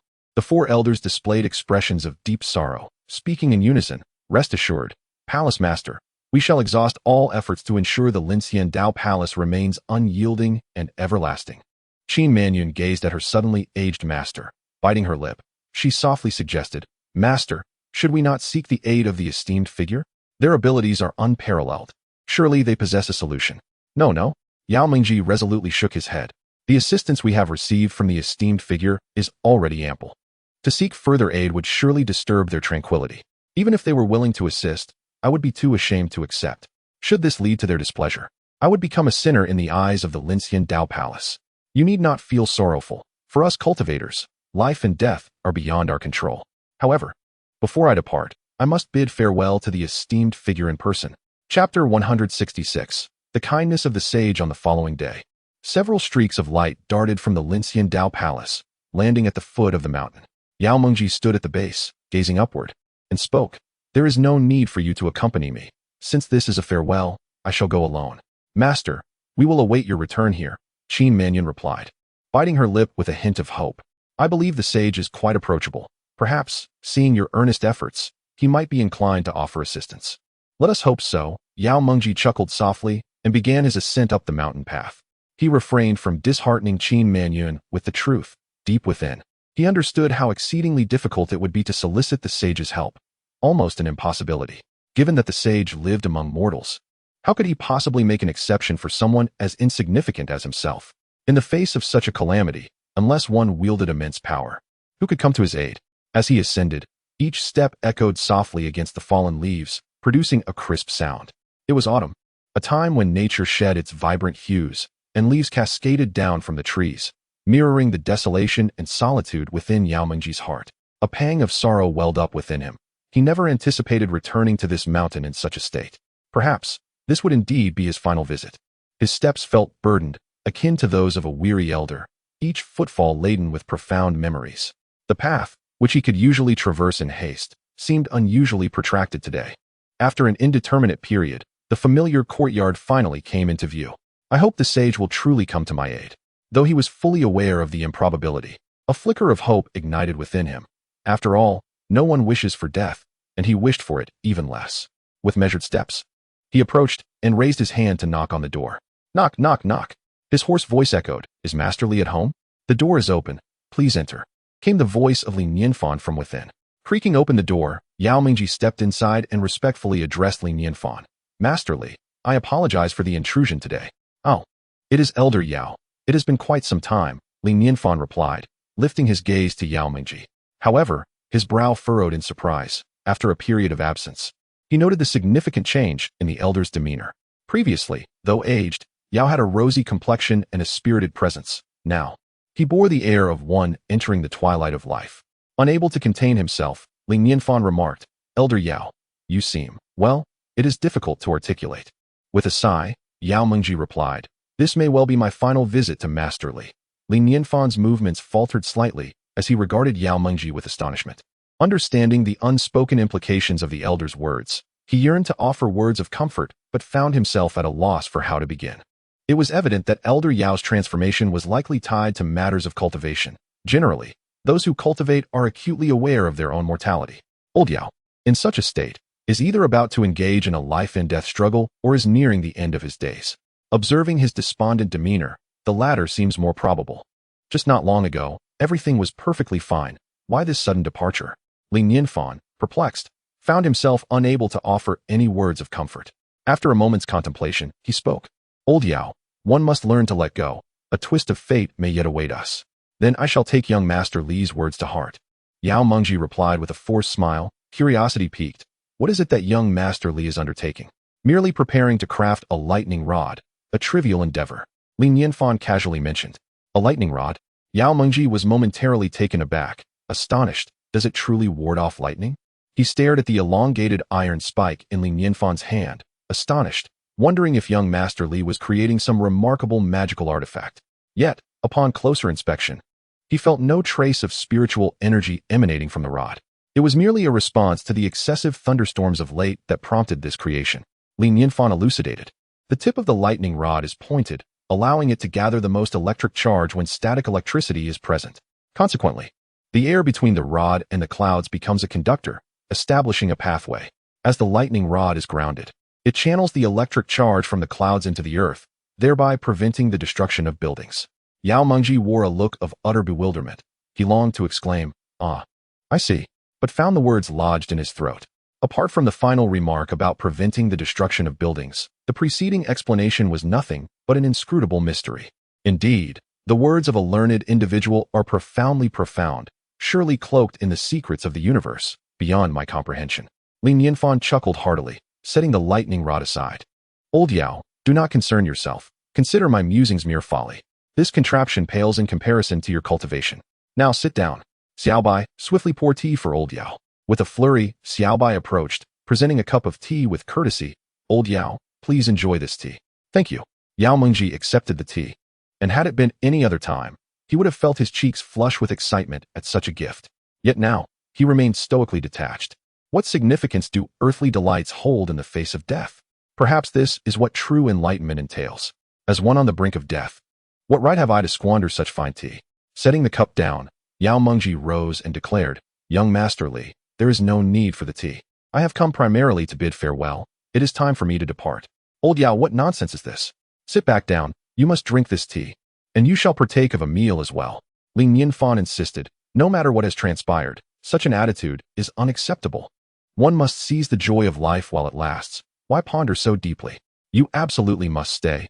If you wish to leave, allow me to send you off properly. Seize the joy of life while it lasts. A flicker of light returned to Yao Mengji's dulled eyes. A glimmer of vitality restored. He mulled over the words, savoring their essence. The esteemed individual truly lives up to their reputation. Even a casual remark resonates like the evening drum and morning bell, imparting endless wisdom. It is no wonder they have attained such a remarkable state. Indeed, they are a paragon for our kind. He settled back down. Acknowledging that what young Master Li said was profoundly true, every word was a gem of insight, and he felt enlightened. Li Nianfan chuckled heartily, affirming, indeed, at least you are still alive, and as long as life persists, all possibilities remain open. Well then, remarked Yao, I shall shamelessly accept a meal. Yao Mengji perked up slightly and spoke. Li Nianfan replied, today, you are indeed in for a treat. Xiaobai, prepare a sumptuous dish for Elder Yao. Let's go with fish head and tofu soup. At your command, Master, Xiaobai nodded. A complex expression crossed Yao Mengji's face. He thought to himself, I am but a dying ant, unworthy of such treatment from an esteemed figure. Not only are they willing to lower themselves to offer me guidance, but they also bestow upon me such delectable food. Truly, the esteemed one is exceedingly kind to me. Chapter 167. No regrets in this life. Li Nianfan remarked with a smile. Old Yao, I must say, your timing is impeccable. Just yesterday, I purchased 2 large carps. One was consumed yesterday, while the other, unbeknownst to me, was reserved especially for you. Although Li Nianfan's words were jestful, Yao Mengji took them to heart, immediately responding with genuine humility. Thank you, young Master Li, for your kindness. It seemed that young Master Li had anticipated his visit today, intending to host a farewell feast for him. At that moment, Xiaobai had ventured to the center of the courtyard, where a stream served as a makeshift fish pond, an exceedingly convenient arrangement. Within the waters, a fish lazily swayed its tail as it swam. The stream was connected to the pond in the backyard, yet Li Nianfan had skillfully netted it to prevent the fish from escaping to the back. This particular fish was a robust grass carp, appearing vigorous despite its seemingly languid demeanor. However, should any disturbance arise, it would swiftly dart away with a flick of its tail, showcasing remarkable agility. Nevertheless, no matter how nimble the fish might be, it was futile against Xiaobai. With an expressionless countenance, Xiaobai extended his hand into the water, effortlessly capturing the grass carp. The fish flailed wildly in his grasp, yet it could not escape. Xiaobai's grip was akin to that of a vice, and soon enough, the fish began to tire. Its struggles growing feeble, akin to meat prepared for the chopping block. With a decisive thud, Xiaobai brought a cleaver down upon the grass carp's head, rendering the creature still, allowing it to depart this world with a semblance of peace. The scales were scraped off, and the fish was gutted with fluid motions, displaying an impressive proficiency. In no time, the fish was entirely prepared. After severing the head and setting the body aside, he commenced the preparation of fish head tofu soup. The process of making tofu was not particularly arduous. Li Nianfan's backyard was home to a soybean crop, supplying both the ingredients and the know-how, making tofu as accessible as one's desire. Retrieving the pristine, crystal-like tofu from the refrigerator by the stream, he began the cooking process. Meanwhile, old Yao sat in a chair, lost in thought. Despite having received Li Nianfan's encouragement, escaping his melancholy proved impossible. He occasionally became distant, sighing softly. The tea set beside him had unknowingly grown cold. In such moments, what was truly needed was not guidance, but companionship. Li Nianfan remained silent, patiently awaiting Xiaobai's culinary endeavors, hoping that the impending feast would bring some solace to old Yao. Friends were scarce in the realm of cultivation, and each departure left a void. He wished for old Yao to find peace. In the courtyard, Li Nianfan sat with Yao Mengji in contemplation, while Daji studied a chessboard nearby. And Dahei lay listlessly on the ground, its ears drooping. Only Xiaobai diligently continued to prepare the meal. Suddenly, a plume of smoke billowed from the pot, producing a crisp sound as the lid was lifted. Upon unveiling it, a cloud of fragrant steam enveloped the space, an intoxicating aroma cascading through the courtyard, filling the air and invigorating the senses, compelling one to inhale deeply. instilling a delightful sense of euphoria throughout. In a state of daze, Yao Mengji was suddenly jolted to attention, instinctively sniffing the air, his pupils widening in astonishment. What a delightful aroma! This fragrance danced into his mouth and swiftly cascaded into his stomach, only to provoke a sense of discontent due to its ephemeral nature, causing his belly to contract involuntarily. Gurgle, gurgle. Accompanied by a wave of hunger, his stomach audibly protested. Instantaneously, Yao Mengji's face flushed crimson, nearly rendered speechless by embarrassment. It had been years since he had almost forgotten the sensation of hunger, and now it had returned, accompanied by the audacious sounds from his belly. Just moments ago, he had been a soul yearning for oblivion, yet in the next instant, his stomach betrayed him. How utterly humiliating. Desperately, he followed the enticing scent, only to see Xiaobai approaching with a pot of fish soup. Steam curled upwards from the clay pot. Through the mist, he was irresistibly drawn to the milky white broth, its purity unmarred by floating oil, an exquisite fusion of the fish head's freshness and the simplicity of tofu. The soup sparkled in the sunlight, seemingly radiant. Within the rich broth, a succulent fish head peeked out, accompanied by several translucent pieces of tofu, forming an impeccable ensemble. The aroma of the fish soup was not overpowering, yet it was profound and delectable, lingering on the palate. Gazing at the pot of fish soup and inhaling the aromatic air, his appetite surged, and saliva pooled in his mouth. Gulp! Yao Mengji swallowed hard, his gaze fixed intently on the pot of fish soup, a deep yearning swelling within him. He had believed himself to be devoid of desire, convinced that nothing could tempt him anymore, yet he was starkly mistaken. The allure of exquisite cuisine had indeed triumphed over the despair of death. Nianfan, observing Yao Mengji's reaction, couldn't help but smile slightly. Indeed, there was no trouble that a delicious meal could not alleviate. Xiaobai had already served a bowl of fish soup, presenting it to Yao Mengji with a gentle invitation to savor it. Thank you, he stammered, accepting the bowl and instinctively bringing it close to his face to inhale the warm, moist fragrance that invigorated his spirit. The bowl contained not only a generous portion of thick broth, but also a piece of tender fish and 2 translucent cubes of tofu. His throat convulsed with anticipation as he eagerly lifted the porcelain bowl to his lips for a sip. Instantly, the creamy fish soup flooded his mouth, its velvety texture bringing immediate comfort, and most importantly, the rich flavor burst forth, enveloping his throat like fine silk caressing the skin, compelling him to relish each drop. Unable to resist, he playfully stirred the soup with his tongue before savoring it slowly, savoring the experience. This is simply too delicious. Yao Mengji's eyes widened in astonishment, filled with wonder and disbelief, feeling every cell in his body relax profoundly, a sensation of unparalleled relief washing over him. He could not help but lower his head once more and take a large gulp. Hiss! This time, a piece of tofu was drawn into his mouth as well. The exceedingly tender tofu seemed to meld completely with the broth, and before he even had the chance to chew, it dissolved in his mouth. Instantly, the delicate fragrance of the tofu intertwined perfectly with the fish soup, elevating this culinary delight to an entirely new level. Exquisite. So extraordinarily delectable. This is undoubtedly the finest delicacy I have ever tasted in my life. Hiss hiss. Yao Mengji was lost in ecstasy, drinking ever more eagerly, already covering his face with the bowl. However, beneath that bowl that concealed his visage, 2 streams of tears cascaded down his cheeks. Little did he expect to savor such exquisite flavors before his demise. Life could indeed be deemed complete, and he had no regrets. Young Masterly, I must apologize for my lack of decorum. Yao Mengji hastily wiped away his tears. Might I trouble you for another bowl? Nianfan replied, no problem at all. Take as many as you desire. Chapter 168. Yao Mengji, caught in the crossfire before long, the pot of fish soup was entirely consumed by the guests. Yao Mengji sat in his seat, smacking his lips, a look of reminiscence adorning his face. Then, he rose and addressed Nianfan with a respectful tone, Young Masterly. I am grateful for your hospitality, but I must take my leave. Nianfan observed Yao Mengji, pausing for a moment before he sighed softly. Old Yao? Travel safely on your way.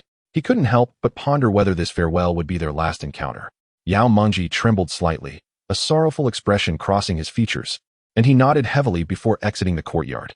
Nianfan gazed at his departing figure, a wave of emotion washing over him, tinged with melancholy. Life, in its essence, is akin to a fleeting glance at a snow-covered path trampled by wild geese. Whether mortal or cultivator, all ultimately confront the same existential quandaries. The preciousness of life often lies therein.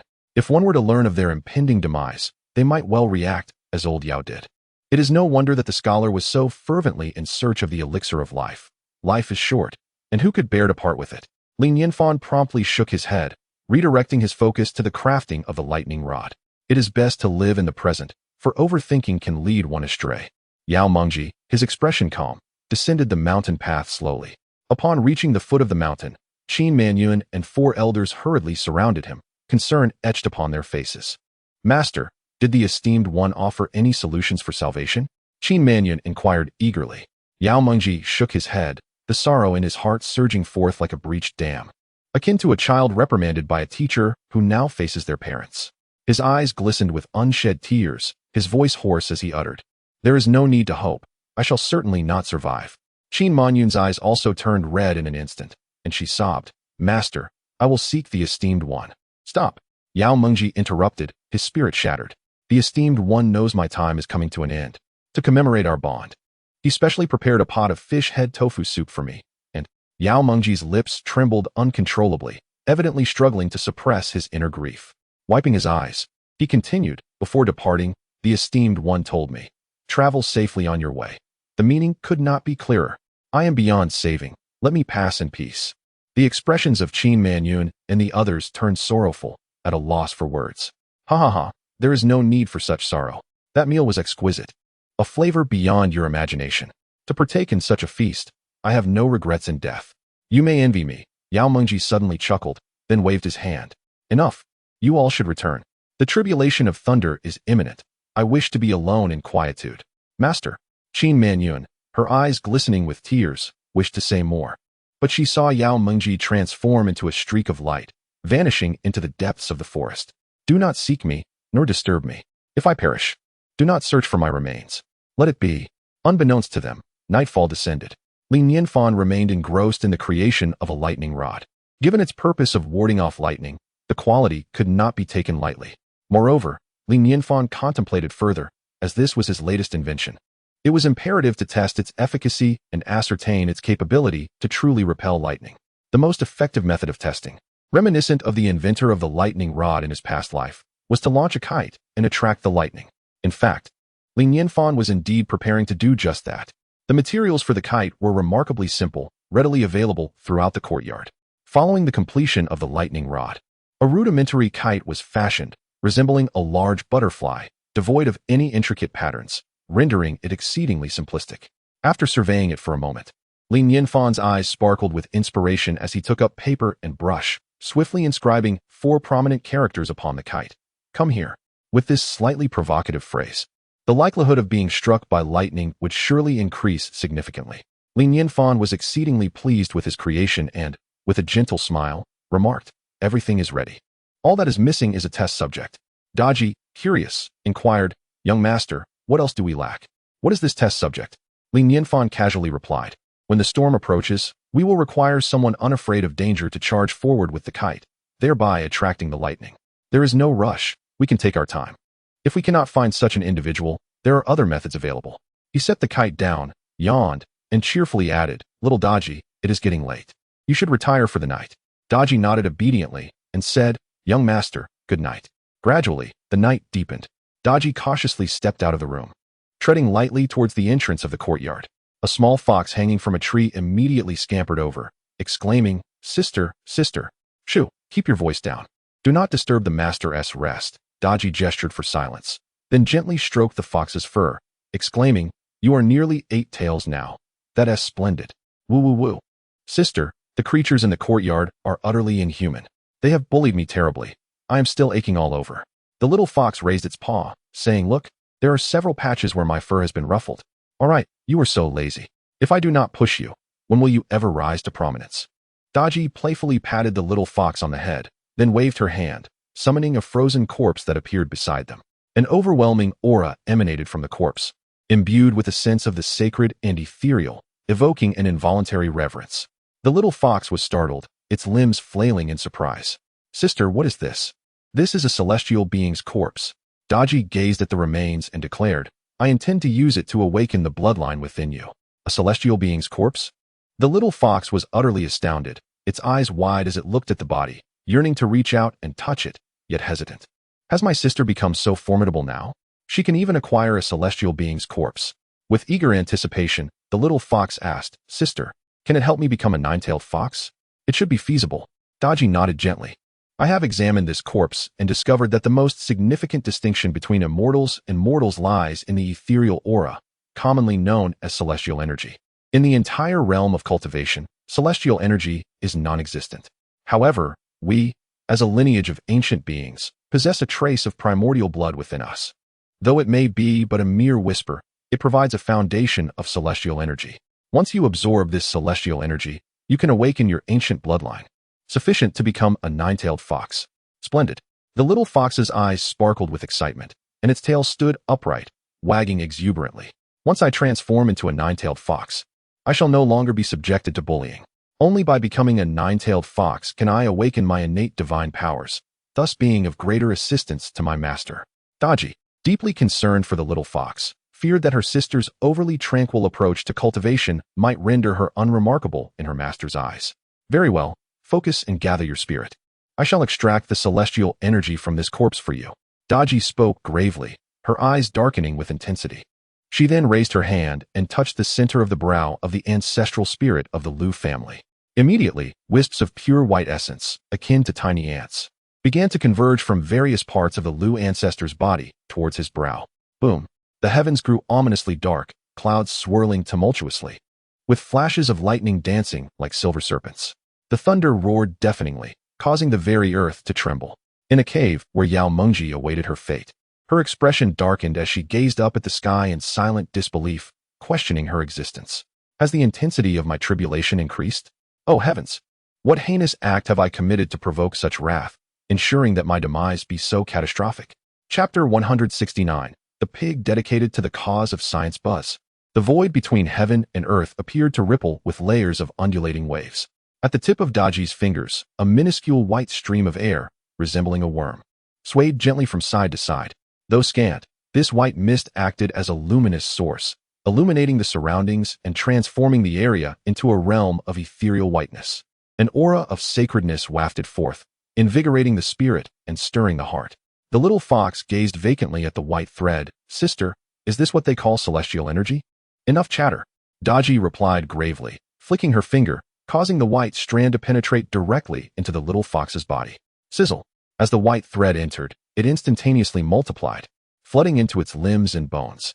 The little fox felt a sudden lightness, a sensation akin to floating, before everything faded away. Confused, it hugged its little head and asked, "Sister, is this the end?" Daji hesitated slightly. "I am uncertain as well, but I believe this is not an instantaneous process. The celestial energy will gradually awaken your bloodline." "Oh," the little fox nodded in agreement. Daji continued, "By the way, in the coming days, select a few monsters to disguise as ordinary animals and blend into the surroundings, ready for action. Perhaps our master will require assistance." "Understood, sister. Choose a few capable aides. Ensure their disguises are flawless, and do not let anything slip," Daji cautioned. "The experimental subjects our master mentioned must refer to these." The following day, Nianfan stepped out of his door, his face instantly reflecting shock as he looked up at the sky, his brow furrowed deeply. What happened overnight? Today, the sun was absent, completely shrouded by a thick blanket of dark clouds. The oppressive clouds churned ominously, occasionally illuminating with flashes of lightning that were both startling and fearsome. Just a couple of days ago, he remarked on the increased thunderstorms, and now they had arrived with alarming swiftness. Nianfan hurriedly pulled his outer garments back inside, realizing that living in a realm fond of thunderstorms without a lightning rod felt rather precarious. "Xiao Daji, Dahei, come with me. Let us venture outside." Holding a kite, Nianfan stepped out of the courtyard, with Daji and Dahei closely following. The wind howled fiercely, rustle, rustle, though it was early morning. It felt akin to the depths of night, as countless leaves soared through the air driven by the tempestuous winds. In the forest, the trees bent low, their branches flailing chaotically. What a tremendous storm! Who could withstand such a force? Nianfan braced against the gusts, observing the clouds that seemed to coalesce into a vortex. This is terrifying. Even a lightning rod could hardly endure this. And with the storm arriving so abruptly, I haven't even found any experimental subjects.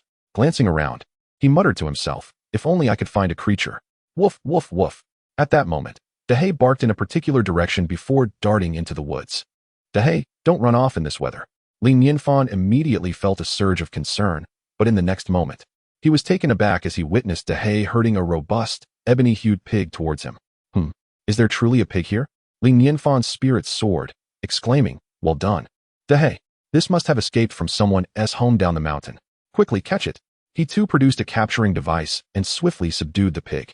Little piggy, just remember to run towards the lightning. If you perform well, I shall spare you. However, should you stray in the opposite direction, you might very well end up as roast pork. Li Nianfan patted the pig's back, commencing the task of tethering a kite to its form. Fear not. I have placed a wooden board between us as an insulator. Unless unforeseen circumstances arise, all should be well. Steady yourself. Admittedly, it may be a tad cruel, but consider it a sacrifice for the advancement of science. You could very well be immortalized in history, becoming a paragon among pigs. The pig appeared utterly terrified, its small eyes brimming with despair. Glancing at Dehei and then at Daji, the pig's sense of hopelessness deepened. Not only must I masquerade as an ordinary pig, but I must also bear a kite while charging into the tempest of others' tribulations? This is nothing short of murder. I am doomed. This is too much to endure.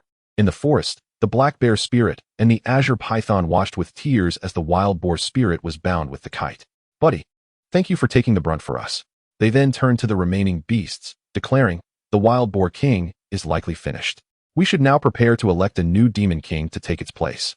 Everyone, let's strive diligently. All is set. Now we await the efficacy of the lightning rod. Li Nianfan patted the wild boar's rear, urging, off you go. The wild boar trembled, turning its head with a glimmer of lingering hope for survival. Woof woof woof. Dehei bared its teeth. Daji's brow furrowed, a chill piercing the wild boar's backside. The wild boar emitted a mournful squeal, shedding tears, and began to charge resolutely towards the heart of the stormy clouds. As it ran, the kite attached to it soared with the wind, ascending rapidly into the sky, the lightning rod standing tall above. The kite's line was threaded with wires, connecting directly to the wild boar, encircling the wooden board and trailing along. Pointed needle that descended to the ground, establishing a connection. Boom. In the dark clouds, a bolt of lightning streaked across, illuminating the entire forest momentarily. Yao Mingji stood at the edge of a cliff, gazing at the sky, his chest heaving. He found himself at the epicenter of the storm, directly beneath the swirling vortex of dark clouds, with overwhelming pressure descending upon him, nearly rendering him breathless and chilled to the bone. This divine tribulation was magnified beyond comprehension, terrifying to the utmost degree, instilling a sense of futility against resistance. At long last, within that vortex, the ominous black clouds gradually became translucent, and countless bolts of lightning began to converge towards it at a speed perceptible to the naked eye. From the depths of the whirlpool, it appeared as if tangible lightning was coalescing into thick, bowl-like forms. The lightning was poised to descend, influenced by the tempestuous currents in the air. Yao Mengji's hair stood on end, and in the face of imminent death, he suddenly erupted into maniacal laughter. Ha ha ha, you old heavens! Why do you treat me thus? Is it merely a trifling heavenly tribulation? My fate is mine to command, not yours. Watch as I defy destiny and reshape my fate. His long hair danced wildly, exuding an indescribable air of audacity as he surged toward the sky. Boom! The lightning struck down with tremendous force, thicker than Yao Mengji himself, unceremoniously bringing him crashing down. Bang! The elegance with which he ascended was matched only by the disarray of his descent. Yao Mengji spat out a mouthful of blood, his garments reduced to tatters, his body a charred shell. This is too overwhelming, he thought, lying helplessly on the ground, despair washing over him. The first bolt had utterly drained him. Oh heavens, I was wrong. Please, spare me. I am truly a good person. Thunder rumbled even louder. Yao Mingji gazed vacantly at the second bolt of heavenly lightning gathering in the sky, quietly resigning himself to his fate. At that moment, however, he caught a glimpse of something fluttering above. Is that a kite? Upon closer inspection, he was astonished to discover that the kite was being flown by a frenzied wild boar racing towards him. What in the world? He pondered, bewildered. Was the wild boar mad, rushing over to deliver something? His mind struggled to comprehend this absurdity, but then his gaze narrowed sharply at the kite. It appeared to have writing on it. Come here. Could it be the script of a master? Indeed, it was unmistakably the handwriting of a sage. The master had not abandoned him after all. Instantly, Yao Mengji's eyes glistened with tears, akin to a despairing child spotting their parents. His facade of strength crumbled in an instant, and tears flowed freely. The master was beckoning him to come forth? Grasping at this final lifeline, he rose without hesitation, racing towards the direction of the kite. Chapter 170. This kite is poisonous. Yao Mengji's eyes sparkled with fervor as the once exhausted spiritual energy surged anew, igniting an insatiable drive as he darted towards the kite. A master, I am coming. The wild boar spirit, bound to the kite, trembled in fear, its entire body quaking with dread. Squinting, its eyes were filled with despair and helplessness. Yet, it harbored its own thoughts, casting a cautious glance behind. It noticed that Dahe and Daji had not followed, and it sighed with relief. I shall refrain from approaching the heart of the thunderstorm and merely observe from a distance. After all, grievances have their origins and debts their masters. The heavenly tribulation should not stray off course. Although I am tethered to this kite, it is unlikely to strike me directly, the wild boar spirit reassured itself. However, upon lifting its gaze to the sky once more, it was instantly struck with terror, its bristles standing on end as it emitted a shrill squeal. The once black hide of the boar turned pale with fright. There, the old man undergoing tribulation was charging madly towards it, a massive swirling dark cloud atop his head, within which crackled lightning like dragons, capable of annihilating worlds. The visual impact was overwhelming, and witnessing the man recklessly barreling towards it made the wild boar spirit acutely aware of the profound malevolence of this world, nearly causing it to soil itself. Without a moment's hesitation, the wild boar spirit turned on its heels, unleashing its potential and fleeing deep into the forest. Yao Mengji, upon seeing the creature flee, felt a surge of urgency and called out, "Friend, please wait. Wait for me. I wait for you, and I am but a pig." The wild boar spirit hastened its pace, its legs propelling it faster. "Wait. Please wait." Faced with the imminent threat of death, Yao Mengji too unleashed his potential, his voice echoing as he accelerated frantically. His cultivation was already superior to that of the wild boar spirit, and now, driven by desperation, his speed escalated to another level.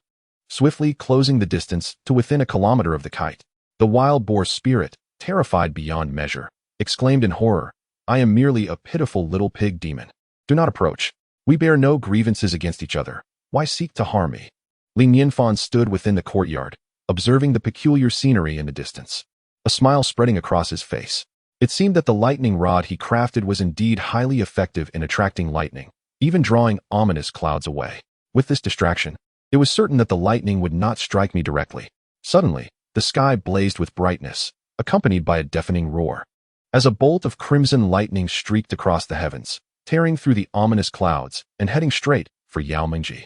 Pale as a sheet, Yao Mengji's body stiffened instantaneously, an overwhelming chill enveloping him. "It's over. I am doomed." Yet, in that critical moment, the descending lightning seemed to be drawn by some unseen force, veering sharply to strike the kite instead. The long silver needle at the top of the kite pierced downwards, crackling and sizzling as it traveled along the wire. The wild boar spirit felt a shudder throughout its body, followed by a tremor that rendered it weak, overtaken by a sensation of numbness. Surviving the calamity, Yao Mengji found himself utterly stunned, his mouth agape in a perfect O. Such an extraordinary sight was something he could scarcely have imagined in the past. He felt his pulse, incredulous that he was indeed alive. Could it be that the heavenly tribulation had missed its mark? It was beyond belief, unfathomable. His gaze fixated on the needle atop the kite, and suddenly, enlightenment struck him. A lightning rod. It had to be a lightning rod. The wise one had crafted it specifically for him. How foolish he had been to think it was merely a trinket created at the whim of a sage. Even a casual creation by such a being was undoubtedly a treasure. With renewed fervor, he raced toward the kite. The wild boar spirit shuddered, equally paralyzed by fear. Good heavens, could it be that the heavenly tribulation truly sought to strike me? This kite is cursed. It let out a wretched squeal, filled with horror, wishing it could sprout 4 more legs to escape this calamity. "Friend, wait. I implore you, do not approach." As 9 bolts of heavenly lightning descended, the dark clouds gradually dispersed, and sunlight bathed the earth anew, restoring tranquility to the world. Yao Mengji, still shaken, glanced at the sky, adjusted his tattered garments, and exhaled deeply. 9 bolts of lightning, each more formidable than the last. He could barely withstand the first. It was utterly despairing. Thankfully, a sage had come to his rescue. Otherwise, he would have surely been reduced to ashes. The intervention of such a sage was a divine blessing, and he resolved not to disturb the sage's seclusion, opting instead for a quiet departure. With this in mind, he bowed respectfully to the wild boar spirit lying on the ground, expressing his gratitude. "Thank you, Brother Boar, for your assistance today. Our paths may cross again. As fellow sages, we are now brothers. Farewell." The wild boar spirit silently watched his retreating figure, utterly at a loss for words. Am I the one rescuing you? You came over on your own, didn't you? You clearly intended to harm me. How shameless. Moments later, footsteps echoed through the forest. Soon, Dahei arrived with Li Nianfan and Daji at the scene. Upon seeing the nearly lifeless wild boar spirit, Li Nianfan's eyes sparkled with excitement. Remarkable, it had survived. This proved that his lightning rod was indeed effective. It not only attracted lightning, but also flawlessly directed it underground. Safety was assured, at least in terms of lightning. He could rest easy in the future. Li Nianfan stroked the black pig with sympathy, remarking, "Little pig, you have truly endured much. I pity you. Parts of you are singed, yet you are a hero. Well done." Daji then inquired, "My lord, shall we take this pig back to prepare a dish?" The once fading wild boar spirit jolted awake, its small eyes wide with disbelief, tears shimmering within them. "No." Li Nianfan immediately shook his head. "Since I have stated that I will not consume it, I must not go back on my word. This pig has also had a difficult time. It must have been thoroughly frightened by the thunder and lightning. Just look at it." On the verge of tears, he gently patted the wild boar's head and placed a carefully prepared cabbage before it. Keeping it by his side was not suitable. It was far better to release it back into the wild. Though this cabbage may not be of great value, as the saying goes, a pig rooting through cabbage is a symbol of happiness.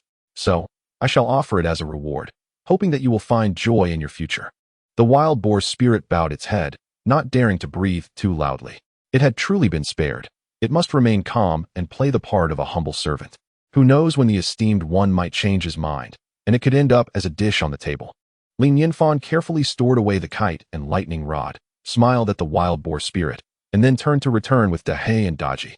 Chapter 171, A Broadened Perspective. Only after the footsteps faded into silence did the wild boar spirit cautiously lift its head. With a fleeting glance, it exhaled a sigh of relief. I survived? I actually survived. It was utterly astonishing, beyond belief, a miraculous escape. The surreal sensation of having narrowly evaded death nearly propelled it to a scream of exhilaration. In such peril, if I could endure, am I not the fated boar? After a prolonged moment of calming its racing heart, its gaze fell upon a cabbage before it. Alas, to risk life and limb only to receive this humble cabbage.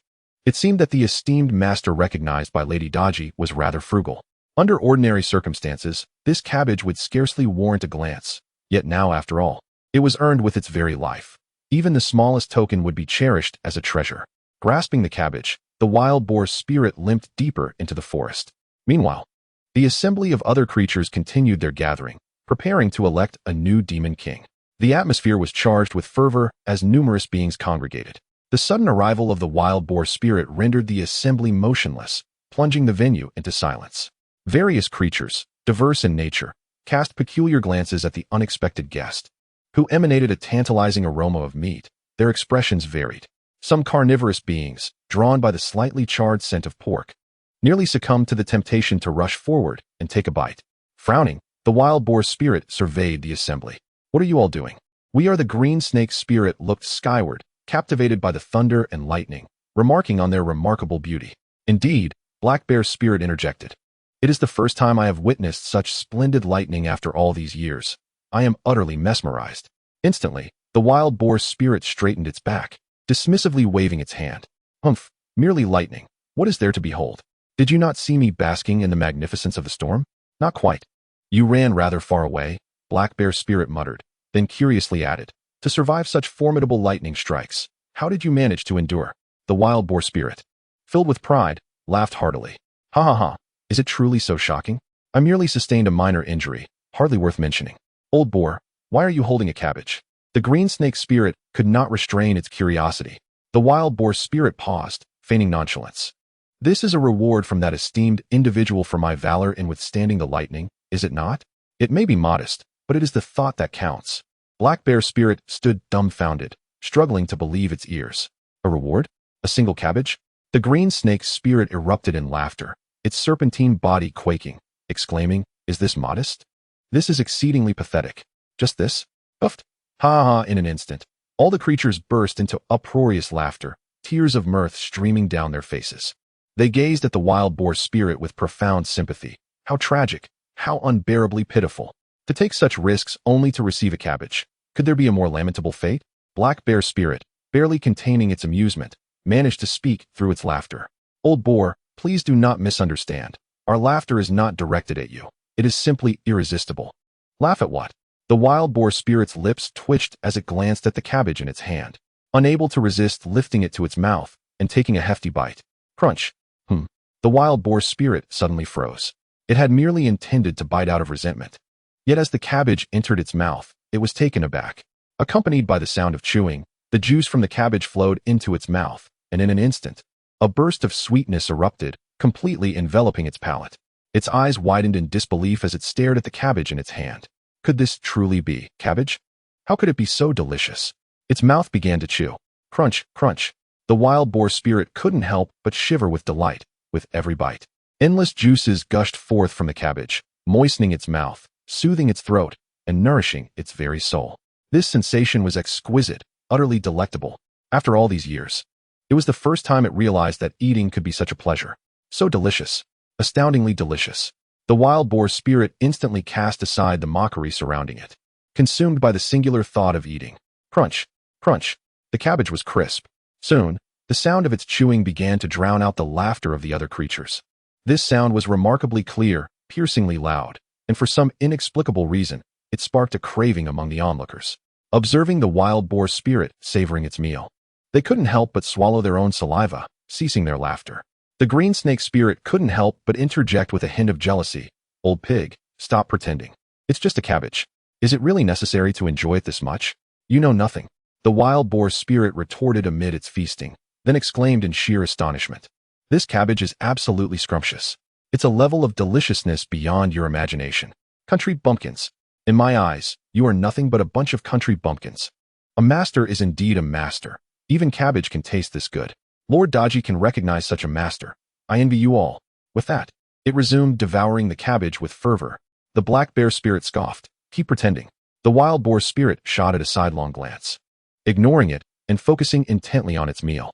Crunch, crunch. The other creatures gathered around, watching the wild boar spirit consume the cabbage. Gradually, only a small portion of the root remained as the cabbage neared its conclusion. The wild boar spirit snapped the root in half and offered it to the black bear spirit and the green snake spirit, boasting, as fellow demon kings. I present this root to you. Let it broaden your horizons. Humph, a root? Are you insulting us? The black bear spirit and the green snake spirit scoffed in unison. Yet as they spoke, they took the root from the wild boar spirit's hand, seemingly indifferent as they popped it into their mouths. However, the next moment, their expressions shifted in astonishment, as if a new world had opened before them. Crunch, crunch. Their mouths were a flurry of activity, eager to swallow even their own tongues along with the root. Delicious. Exceedingly delicious. How could such delectable food exist in this world? The black bear spirit wore an expression of lingering dissatisfaction, trembling as it pointed at the wild boar spirit. Old pig, you are not human. You are tormenting us with such meager offerings. The green snake spirit, on the verge of madness, shouted, Beast, beast. However, in an instant, all the creatures fell silent. They sensed an overwhelming surge of spiritual energy beginning to converge upon this place, ultimately coalescing around the wild boar spirit, forming a colossal vortex of energy centered on him. Simultaneously, the wild boar spirit's aura surged uncontrollably. What once represented the pinnacle of the out-of-body stage was now rapidly ascending, waves of formidable power erupting forth, forcing the surrounding creatures to retreat in fright. Ultimately, under the horrified gazes of the assembled spirits, a profound transformation occurred. The wild boar spirit advanced to the divine transformation stage. Chapter 172. The path of simplicity. Is this a promotion? The black bear spirit stared blankly at the wild boar spirit, mouth agape, nearly popping his eyes out in disbelief. The other creatures were no better, frozen like statues, utterly astonished. The wild boar spirit wore an equally perplexed expression, and after a moment of incredulity, he gasped, realizing that this cabbage actually contained the essence of the Tao. Moreover, my physical form has been purified by heavenly thunder. The combination of the two has naturally led to my breakthrough to the spirit separation stage. The green snake spirit was so envious she was on the verge of tears, lamenting that had she known, she would have proactively shielded herself from the heavenly thunder. Who could have imagined such tremendous benefits awaited? I should have foreseen this. I should have. The black bear spirit shook his head repeatedly, sighing deeply. How could someone recognized by Lady Dodgy be ordinary? Those who assist him are bound to receive their own fortuitous encounters. Oh, how I have missed out. I am truly a fool. The wild boar spirit immediately shot him a glare, exclaiming, "You're a fool. You think you can be a pig? Perhaps in your next life." The Lingxiandao Palace. Countless disciples hurried back from various directions, their faces etched with sorrow. The entire layout of the palace had transformed. White silk hung everywhere, and the mournful sounds of a swana drifted gently through the air, accompanied by the weeping that mingled with the melancholic autumn breeze, carrying the sorrow far away. Qin Manyun and 4 elders of the Lingxiandao Palace stood in the center of the grand hall, gazing mournfully at the coffin placed before them. Inside lay the garments and belongings of Yao Mengji, the items he cherished most, a makeshift burial for his spirit. In front of the coffin, Qin Manyun took charge of burning paper offerings, while the 4 elders organized the disciples to pay their respects one by one. Qin Manyun wiped away a tear from the corner of her eye, speaking somberly, "Master, may you rest in peace. Manyun will surely cherish your teachings and ensure the Lingxiandao Palace thrives eternally." At that moment, a streak of light sped towards them from afar, and one could faintly sense the excitement of its master. The Lingxiandao Palace is nearly within reach. Once they see that I am alive, their surprise will be unimaginable. Ha ha ha. Lost in thought, Yao Mingji couldn't help but smile, but suddenly, he was struck by confusion. Why is the Lingxiandao Palace so lively? Could it be they know I am alive and are preparing a celebration? He quickened his pace, only to have his expression freeze in shock. Is this a funeral? For whom is this funeral being held? Master, your death was so tragic. Oh, may you rest in peace. It is said that the master met a horrific fate, struck by lightning until he was charred, not even leaving behind a bone. Moreover, I heard the master was reduced to ashes, not a remnant of his body remaining. Hence, the need for a symbolic burial. In short, the tragedy is beyond words. Master, may you depart in peace. Yao Mingji's countenance darkened completely as he nearly growled through clenched teeth. Qin Manyun, Zhou Deshang, come out here this instant. This outburst plunged the once boisterous Lingxiandao Palace into silence, the weeping abruptly ceasing. Everyone was taken aback, and soon they all looked up towards the sky. There, a tattered old man, with charred patches on his body and a disheveled appearance, was hovering in the air with an expression of rage. This is the palace master?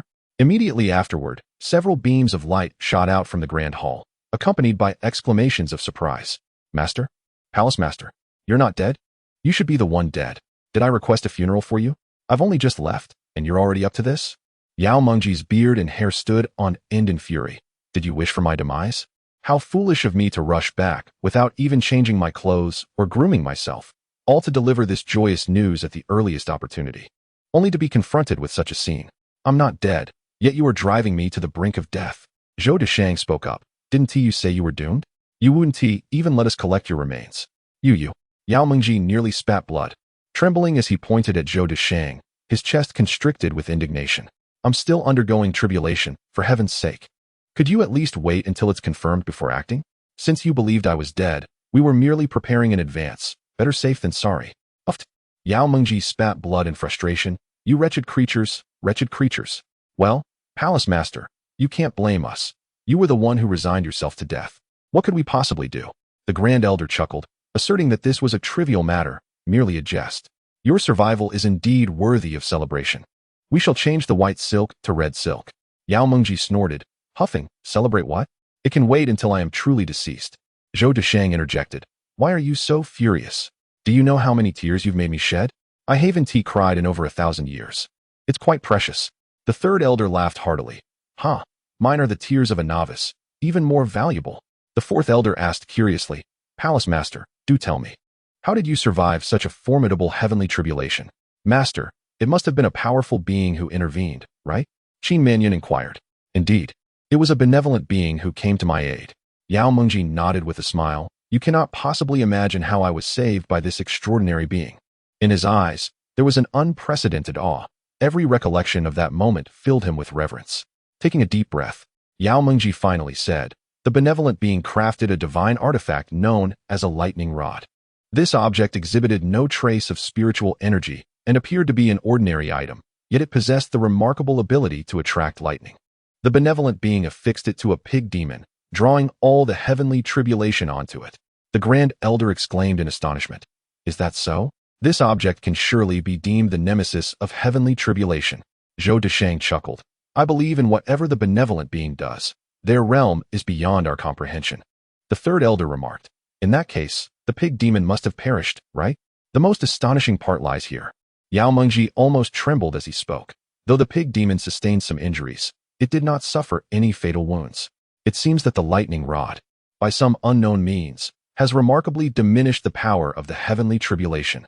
A collective gasp of astonishment escaped the lips of the onlookers, their eyes brimming with incredulity. Qin Manyun stammered in disbelief. This is simply unfathomable. Not only can it divert the heavenly tribulation, but it can also weaken it? Where does that leave the celestial order?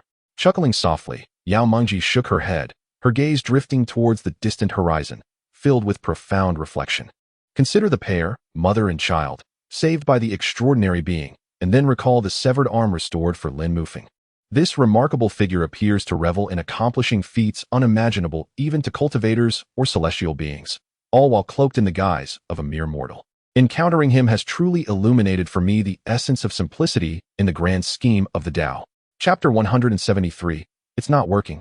Summon me again. The mundane creations of mortal beings possess the extraordinary ability to reverse the very fabric of the universe. Such a notion would likely be met with disbelief. Is the path to enlightenment truly that simple? The expression on the Grand Elder's face was one of utmost astonishment, incredulity, and utter disbelief. Alas, with a deep sigh, Yao Mengji expressed a sense of desolation and profound regret. Yesterday, during my visit to a sage, I was enlightened on the principles of lightning rods, static electricity, conductors, pathways. Regrettably, my comprehension is woefully inadequate. I could not grasp a single word. Otherwise, I might have gleaned the profound truths of the universe. Zhou Deshang interjected. The words of a sage are not easily understood. They are likely on a plane far beyond our reach. Suddenly, Yao Mengji inquired, by the way, with the great upheaval in the world, have you attempted to contact the ancestors of the Linxian Dao Palace? Qin Manyun replied, Master, we have made attempts to establish contact. And the results? Qin Manyun furrowed her brow slightly. It does not seem to be as unresponsive as before. The ancestral stone tablet has indeed illuminated, yet communication remains elusive. Unlike in the past, it appears that the path between immortals and mortals has indeed begun to open. Yao Mengji nodded. Continuing, I surmise that due to the nascent nature of this cosmic transformation, the connection between realms remains largely severed. Furthermore, our sacrifices have not been sufficiently substantial to facilitate contact. Let us not rush this matter, but rather await future developments. Simultaneously, within the depths of Qingyun Valley, in the most secluded area beneath the Grand Hall, the space was vast yet eerily empty, containing only 3 items: a long wooden table, a milky white stone, and an incense burner emitting fragrant smoke. Gu Chongqing stood with the siblings Gu Ziao and 3 elders of Qingyun Valley, all of them reverently positioned before the wooden table, their expressions grave. Very well, let us begin. Gu Chongqing inhaled deeply, slowly approaching. First, he bowed 3 times before the milky white stone, then bit his tongue, allowing a drop of his essence to spill forth, cascading upon the stone's surface. Instantly, the milky white stone began to radiate light, illuminating the entire chamber. Gu Chongqing and the others felt a surge of energy, and without hesitation, they grasped the long incense, igniting it. With utmost reverence, they held the incense aloft, declaring, I, Gu Chongqing, the 11th leader of Qingyun Valley, humbly beseech the ancestors to descend. As his voice echoed, the smoke rising from the incense began to shift direction, no longer ascending but instead flowing horizontally towards the milky white stone, merging with it, causing the light to intensify. The essence from Gu Chongqing also visibly contracted at an astonishing rate. Everyone held their breath, daring not to exhale, their tension reaching a peak. Buzz. Ripples surged through the void, akin to waves in a fabric of space, as an overwhelming aura suddenly filled the room. Shortly thereafter, the milky white stone shone with unparalleled brilliance, beams of light shooting skyward, and upon this radiance, a phantasmal figure began to materialize.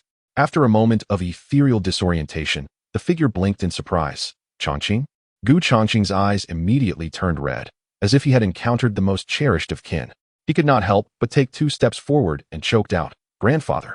The figure's eye sockets also reddened, exclaiming with excitement, It truly is you, my dear grandson. Gu Chongqing hastily called over his 2 children, saying, Grandfather, these are my children, Gu Ziao and Gu Ziyu. You 2 should quickly greet your great-grandfather. The siblings, overwhelmed with anxiety, awkwardly uttered, Great-grandfather. Ha ha ha, A complete set of children, splendid.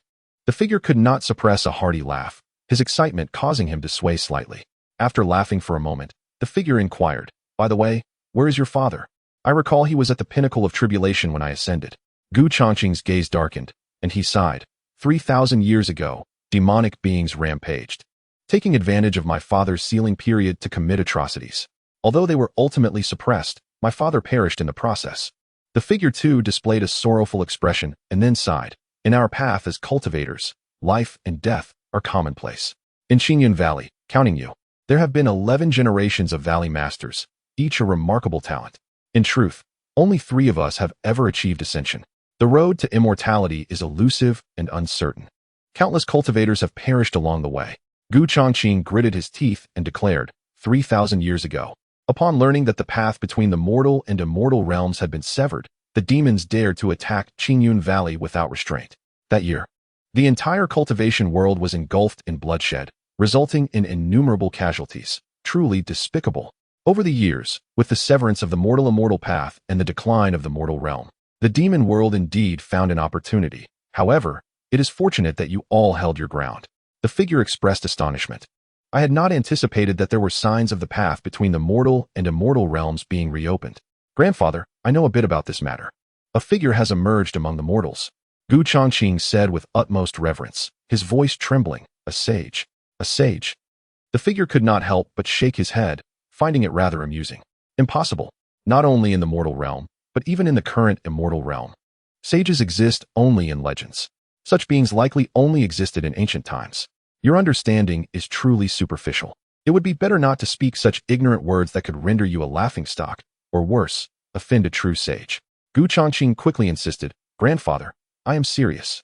Just days ago, the ancestor of the Liu family descended and was directly slain by that esteemed figure's calligraphy, creating a hole in the heavens. I was present at the scene.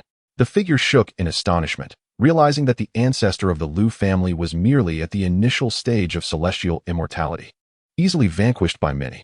However, to breach the divide between the mortal and immortal realms required extraordinary means. Could it be a golden immortal? Or perhaps someone wielding a rare artifact from ancient times? Such formidable beings should not exist in the mortal realm. He pondered various possibilities.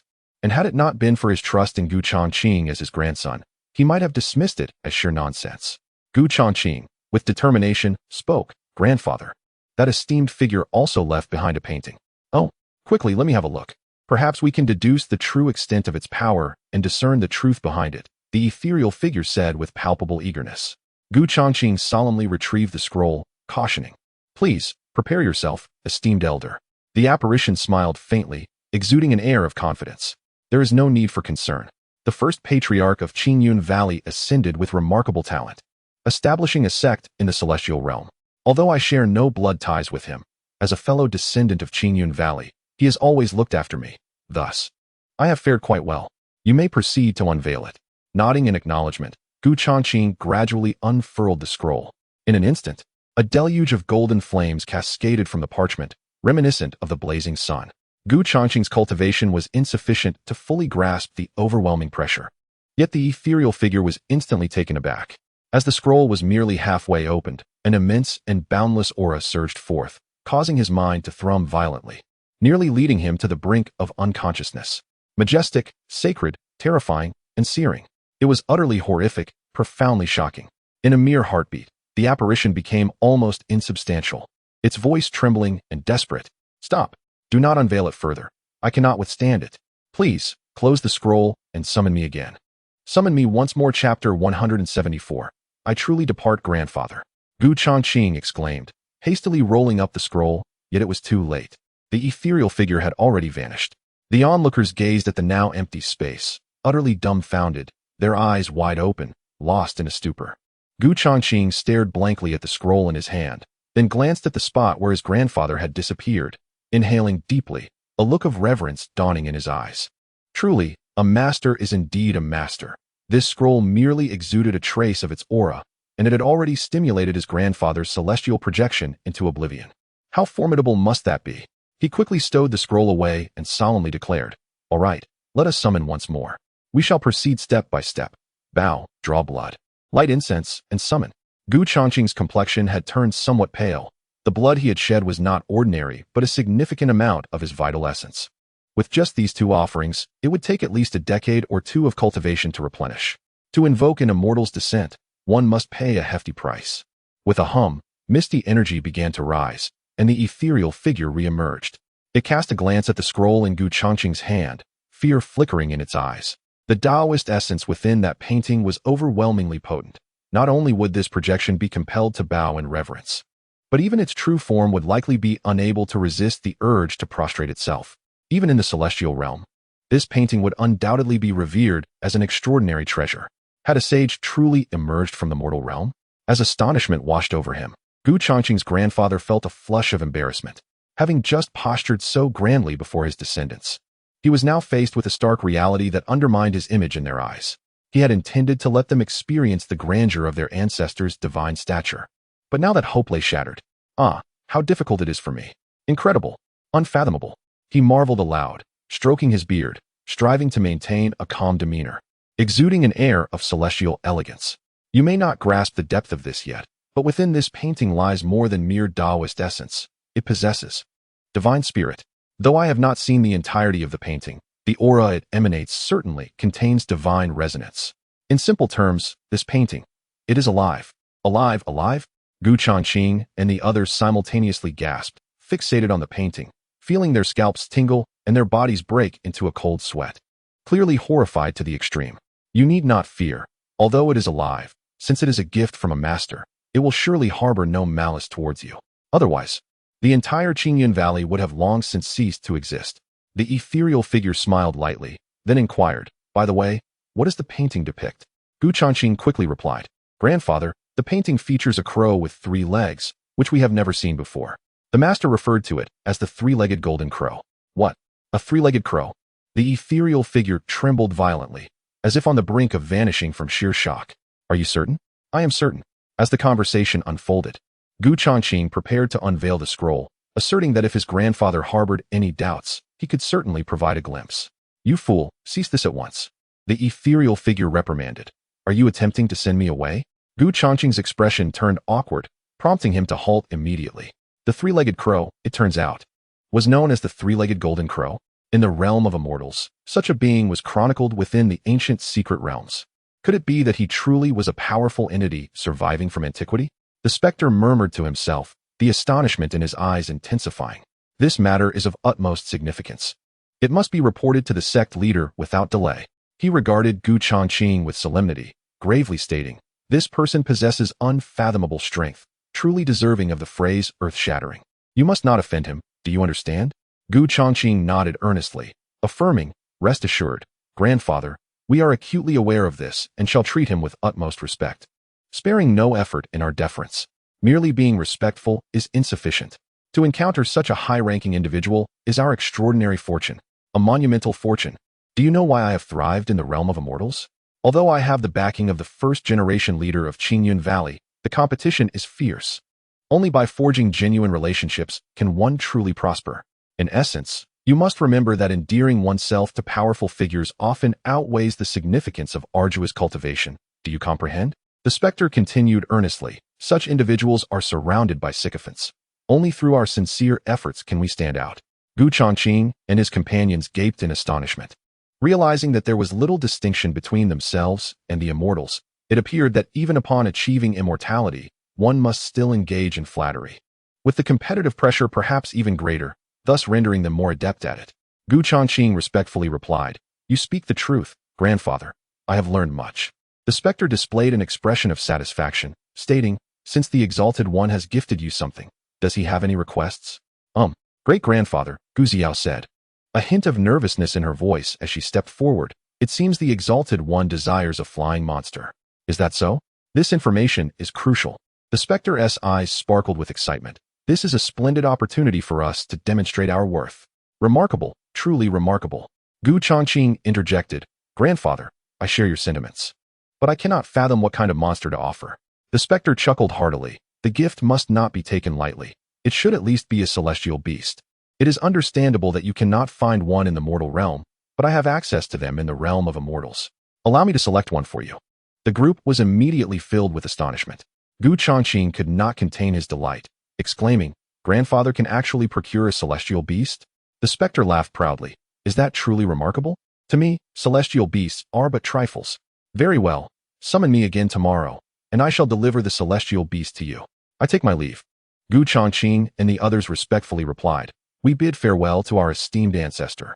However, as the specter began to fade, it reformed, adding, yes. That painting is of immeasurable value. Be certain to safeguard it. We will take care of it. Then I shall be at ease. I take my leave. We bid farewell to our esteemed ancestor. As the ethereal figure began to fade, it suddenly coalesced once more, fixating its gaze upon the painting held by Gu Chongqing. That painting is far from ordinary, and your abilities seem somewhat inadequate. You must ensure absolute certainty. Do you understand? Rest assured, ancestor. Very well, I shall take my leave. Farewell, ancestor. This time, the apparition remained still, gazing thoughtfully at Gu Chongqing. It is not that I lack faith in you. It is merely that the significance of this painting weighs heavily upon me, causing me some unease. Gu Chongqing's lips twitched as he lifted the painting, suggesting, perhaps, this painting should be entrusted to the ancestor for safekeeping? Very well, since you propose it so, I shall safeguard it for you, as that would indeed be more prudent. The ethereal figure nodded, raising its hand to draw the painting into its grasp. Now, I truly take my leave. Remember to summon me at the same time tomorrow. Farewell, ancestor. Chapter 175. Betting on the master in the celestial realm. At the Qingyun sect, a light creak resonated as a door swung open, and a figure hurriedly emerged from one of the chambers, making a beeline for the grand hall. It was none other than Gu Chongqing's grandfather. At the entrance of the grand hall, a disciple inquired, Guardian Gu Yuan, are you seeking the sect master for a matter of importance? Gu Yuan promptly replied with courtesy. Indeed, I must implore you to relay my urgent request for an audience. The disciple smiled wryly. Unfortunately, it seems ill-timed, as the sect master has just departed. Gu Yuan paused, a frown etching his brow. Departed? Do you know the nature of the matter? When shall he return? The disciple glanced around before whispering. I have faintly heard that it pertains to the death of an immortal, and notably, the body remains in the mortal realm. This matter is exceedingly astonishing and has caused quite a stir. It may be some time before the sect master returns. A flicker of emotion crossed Gu Yuan's eyes as he smiled. Thank you for the information. The disciple added, there is no need for thanks. If Guardian Gu Yuan has matters to discuss, please inform me, and I shall convey your message upon the sect master's return. Gu Yuan waved his hand. This matter is of great significance, and I cannot disclose it. My apologies, I must take my leave. As he turned to depart, his expression shifted dramatically. He was acutely aware of the circumstances surrounding the deceased immortal, and this knowledge instilled a sense of unease within him. The earlier shock from that painting had caused him to forget the gravity of an immortal's demise. Though it was merely a low-level celestial being, it was still an immortal. To perish in the mortal realm, with the body left behind, compounded by the recent opening of the celestial mortal pathways, one could hardly predict the ensuing chaos. Halfway through his thoughts, he clenched his teeth and pivoted back. The opportunity was right before him. If he missed it, what was the point of pursuing immortality? He would stake everything on this master, involving both his grandson and great-grandson in this gamble. A wild gleam sparkled in Gu Yuan's eyes. If he waited for the sect master to return, it would be too late. The situation was ever-changing and could not be delayed. He quickened his pace, striding not towards the grand hall, but rather directly through it, heading to the rear of the Qingyun sect. There, a verdant expanse greeted him, adorned with vibrant flowers, a garden. Within this sanctuary, a dozen spirit beings of the dividing spirit realm were diligently watering and weeding, caring for several other spirit creatures. These creatures were avian, their fine plumage suggesting noble lineage, proudly lifting their heads and occasionally directing the diligent spirits with an air of authority. Spirit beings, of course, were stratified by their bloodlines. Those of higher lineage, should they choose to affiliate with a sect, would attain significant status.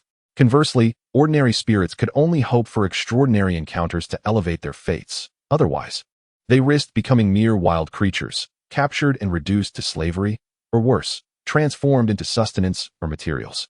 Upon noticing Gu Yuan, the spirits paused in their tasks, quickly setting aside their work to respectfully greet him. We pay our respects to Guardian Gu Yuan.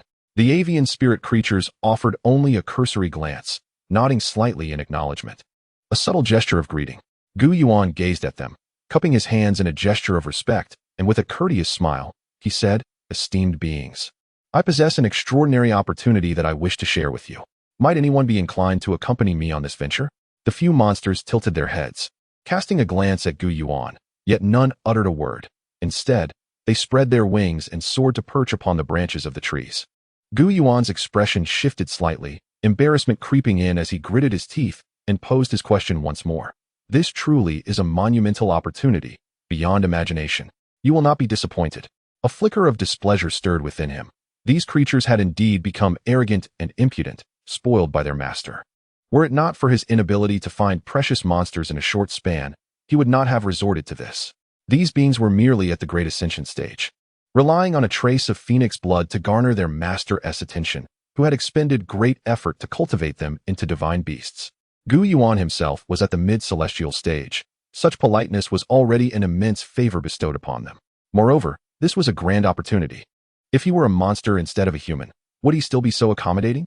One of the monsters finally spoke. A monumental opportunity? Pray, do elaborate. Gu Yuan lowered his voice. I have fortuitously made the acquaintance of an extraordinary being who seeks a flying monster as a steed.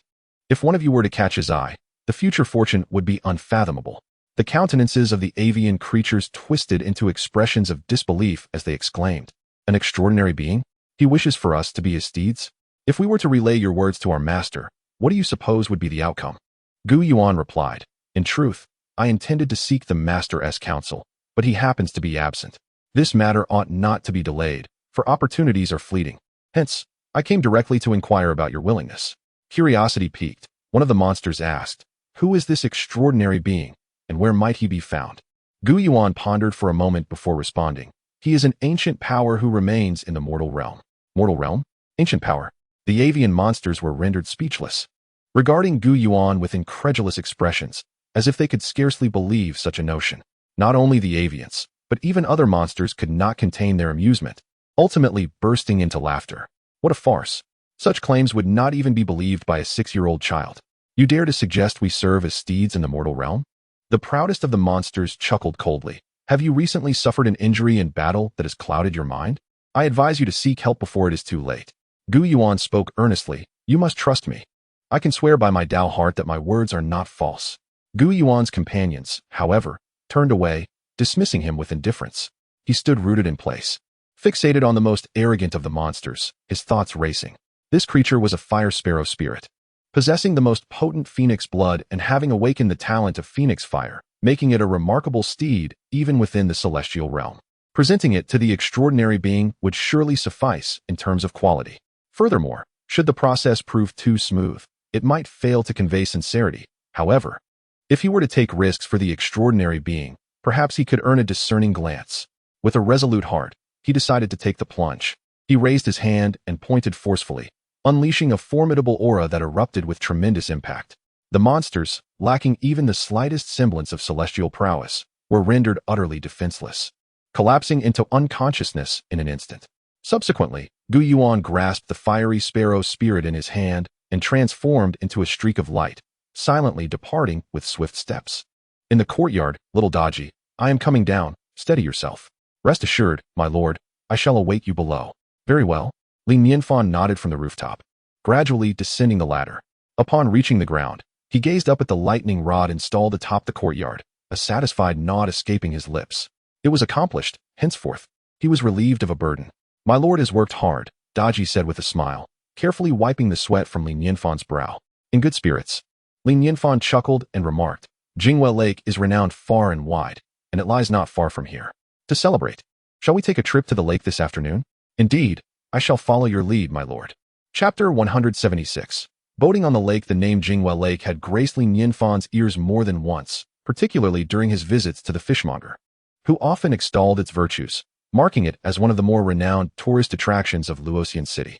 Having visited it in the past, he was left awestruck by its beauty. However, as a solitary soul at that time, he felt little inclination to embark on a boating excursion. Now, on a whim, he resolved to take Daji on a lake outing. The pair first journeyed to Luoxian City and soon boarded a horse-drawn carriage. In less than an hour, a crystalline lake unfolded before their eyes, its surface reflecting the sunlight in resplendent brilliance, akin to a dazzling spectacle of lights. After a brief moment, the driver, a burly local man with a thick beard, called out, Young Master Li, we are nearly there. If you feel inclined, do step out for a moment. The lake breeze is truly delightful. Haha, splendid. Nianfan replied with a hearty laugh. stepping out of the carriage alongside Daji to perch on the driver's seat. Instantly, a moist breeze wafted from the direction of Jingwell Lake, gently caressing their faces in indescribable comfort. Indeed, it is refreshing, Li Nianfan exclaimed, thoroughly captivated. He surveyed the surroundings. Although he had visited before, he could not help but marvel anew at nature's extraordinary artistry. It was hard to fathom that such breathtaking scenery could be birthed from the earth itself. Flanking Jingwell Lake were towering peaks, encircled by dense forests, interspersed with peculiar rocks and formations. Yet, not a single stone jutted from the lake's surface, as if to preserve the integrity of its mirror-like appearance. The tranquil lake contrasted sharply with the steep mountains on either side, enhancing the sense of peace and beauty that Jingwell Lake exuded.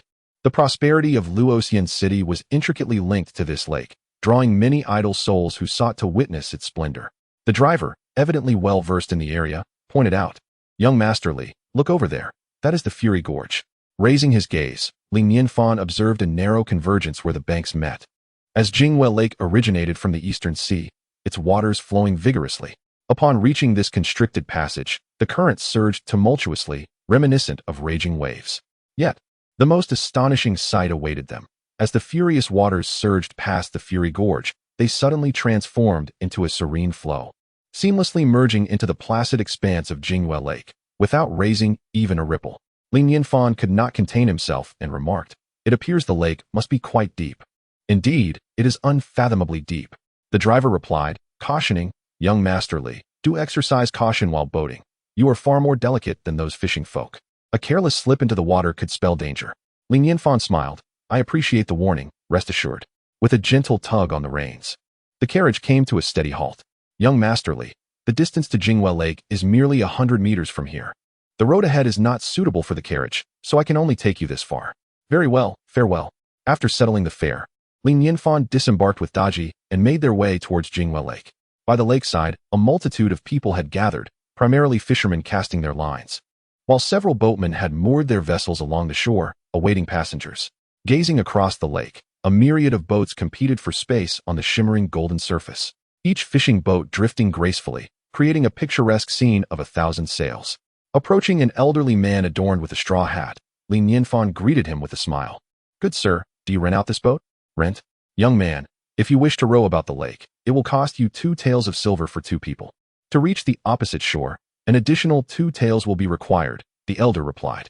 Li Nianfan chuckled, "Good sir, we indeed wish to row on the lake, but we intend to rent the boat and row ourselves." The elder paused in surprise. "You intend to row yourselves? Do you know how?" Li Nianfan humbly replied, "I have learned a bit. It should not pose much difficulty. That is commendable, but rowing may appear simple, yet it can be quite challenging. Do not overestimate yourselves," the elder cautioned. Li Nianfan reassured him, "Fear not, good sir. What is the required deposit?" The elder was momentarily taken aback. "Deposit? What is that?"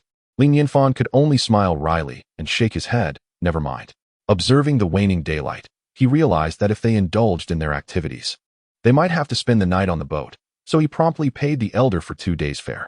"Good sir, we shall be on our way." With a wave of his hand, he grasped the oars, and the black-roofed boat steadily drifted towards the center of the lake.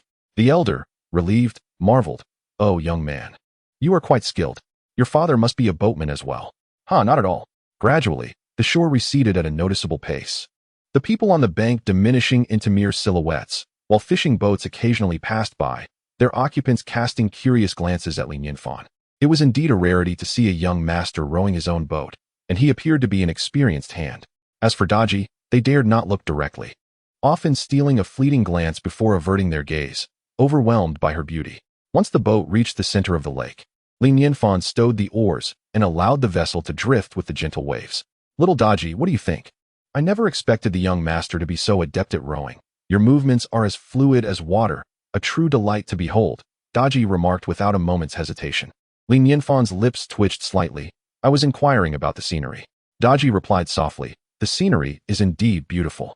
Li Nianfan paused, intending to recite a poem he had prepared to showcase his wit, only to swallow his words. "Ah, little Daji lacks a sense of romance," he thought. He stepped into the cabin of the boat and said, "Let us first tidy up our belongings." He deliberately selected this black canopy boat, which boasts a fine hull and ample space. In the center of the canopy, there is a square table, with sufficient room on either side for an individual to recline, resembling a small room. Daji inquired, my lord. Are we truly not returning tonight? Li Nianfan replied with a smile. It is highly unlikely we shall return.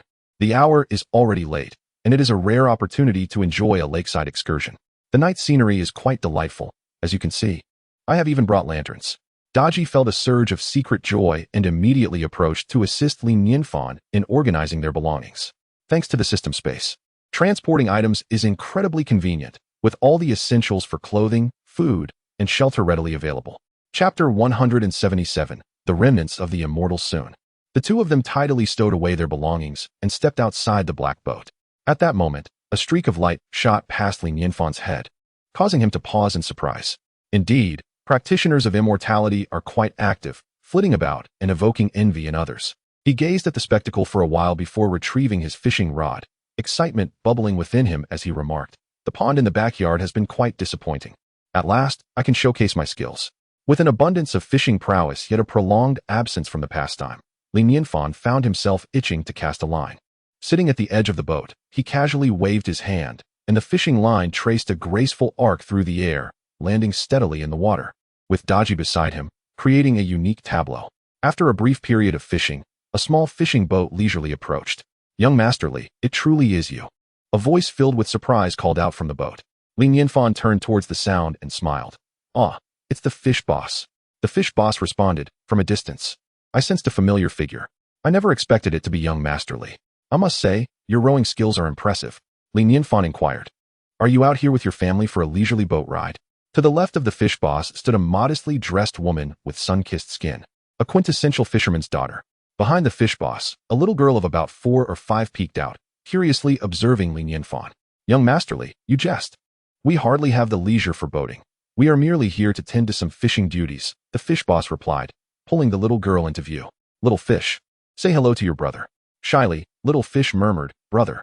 Li Nianfan grinned and responded, "Little fish is truly a lovely name. Young master, is that a bucket of fish you have?" The fish boss inquired, peering into the bucket with curiosity, astonished to find it filled with a considerable catch. Li Nianfan nodded. "Indeed, I've only been fishing for a short while, and I've managed a modest haul." The fish boss regarded Li Nianfan with a complex expression, unable to suppress a gentle pat on his own heart. "You've caught so many in such a brief time. Your efficiency surpasses even my net fishing techniques. And look at the quality. Each one is splendid, particularly that carp. Its scales are stunning." The fish boss expressed his admiration. "It's merely good fortune," Li Nianfan replied. Just then, a sudden tug on the line startled him. With a subtle lift of his rod, a large yellow fish leapt from the water. The fish boss's eyes widened in delight. "A big fish. This is indeed a substantial catch." The little girl beside him exclaimed with excitement, "Father, it looks like a tiger-striped fish." This fish exhibited considerable strength, and rather than confront it directly, Li Nianfan leisurely led it around, saying, "Fish boss, you mentioned that the fish in Jinhua Lake are plentiful, and it seems you were right." The fish boss retorted, "If everyone fished like you, what would be our purpose as fishermen?" In no time, Li Nianfan managed to bring the large yellow fish aboard, weighing no less than 8 pounds. Its appearance was peculiar, with a skin of yellow interspersed with black stripes, resembling a tiger's pattern, hence its name, the tiger-striped fish. Li Nianfan held the striped fish in his hand and casually tossed it onto the fishing boat of the fishmonger. "Young Masterly, what is this?" The fishmonger's expression shifted slightly. "This is a gift for my little fish," Li Nianfan replied with a smile, glancing at the little fish. "Do you like it?"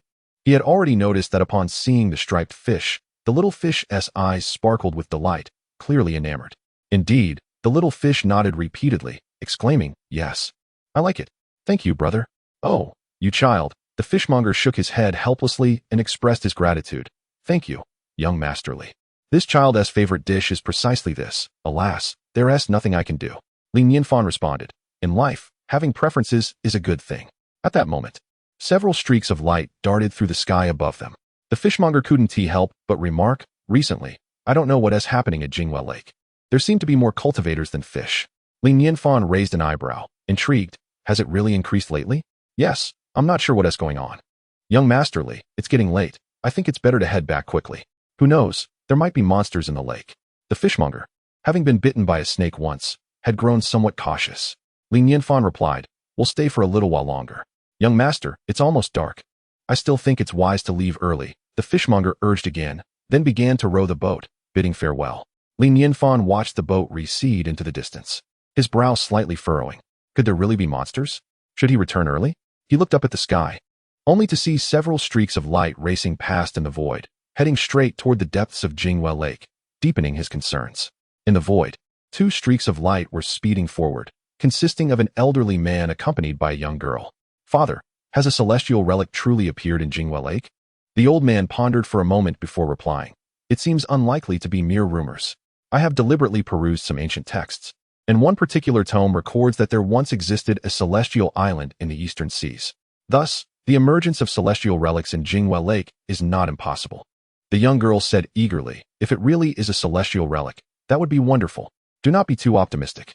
Since it is a celestial relic, it must be fraught with danger.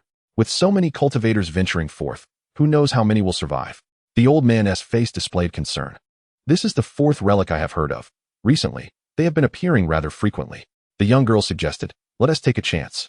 If it doesn't work out, we can always retreat. Ha ha ha, that's exactly what I was thinking. Remember to maintain this mindset at all times. Only then can one live long. The old man chuckled in agreement. As they flew, the young girl suddenly widened her eyes in astonishment and halted midair, revealing an expression of disbelief. Oh, do you see that figure over there? Is it a master? Impossible. The master clearly went to Qingyun Valley. The old man shook his head, but upon casually glancing over, he was taken aback, exclaiming, it really is a master. To his surprise, the esteemed figure had returned so swiftly. The young maiden inquired, shall we still venture to the ruins? No, we shall not. Encountering such a revered individual is an extraordinary fortune. Paying respects to him is of utmost importance. The elderly man declared without hesitation, gently guiding the maiden as they descended from the sky. Wait, remember to conduct yourself well. We must not provoke the esteemed one's displeasure. The maiden replied, rest assured. I have previously made the acquaintance of such a remarkable figure before you. Li Nianfan, having stowed away his fishing rod, ultimately deemed it unwise to gamble with his own life and resolved to return home. Yet, he noticed two streaks of light momentarily halt in the air before gradually approaching him. To Li Nianfan's astonishment, a pair of figures, one elderly and one youthful, materialized before him, bowing respectfully as they greeted, Young Master Li, it has been quite some time. Chapter 178. An unexpected encounter, it is truly you. Li Nianfan responded courteously, Old Lin, Miss Qingyun.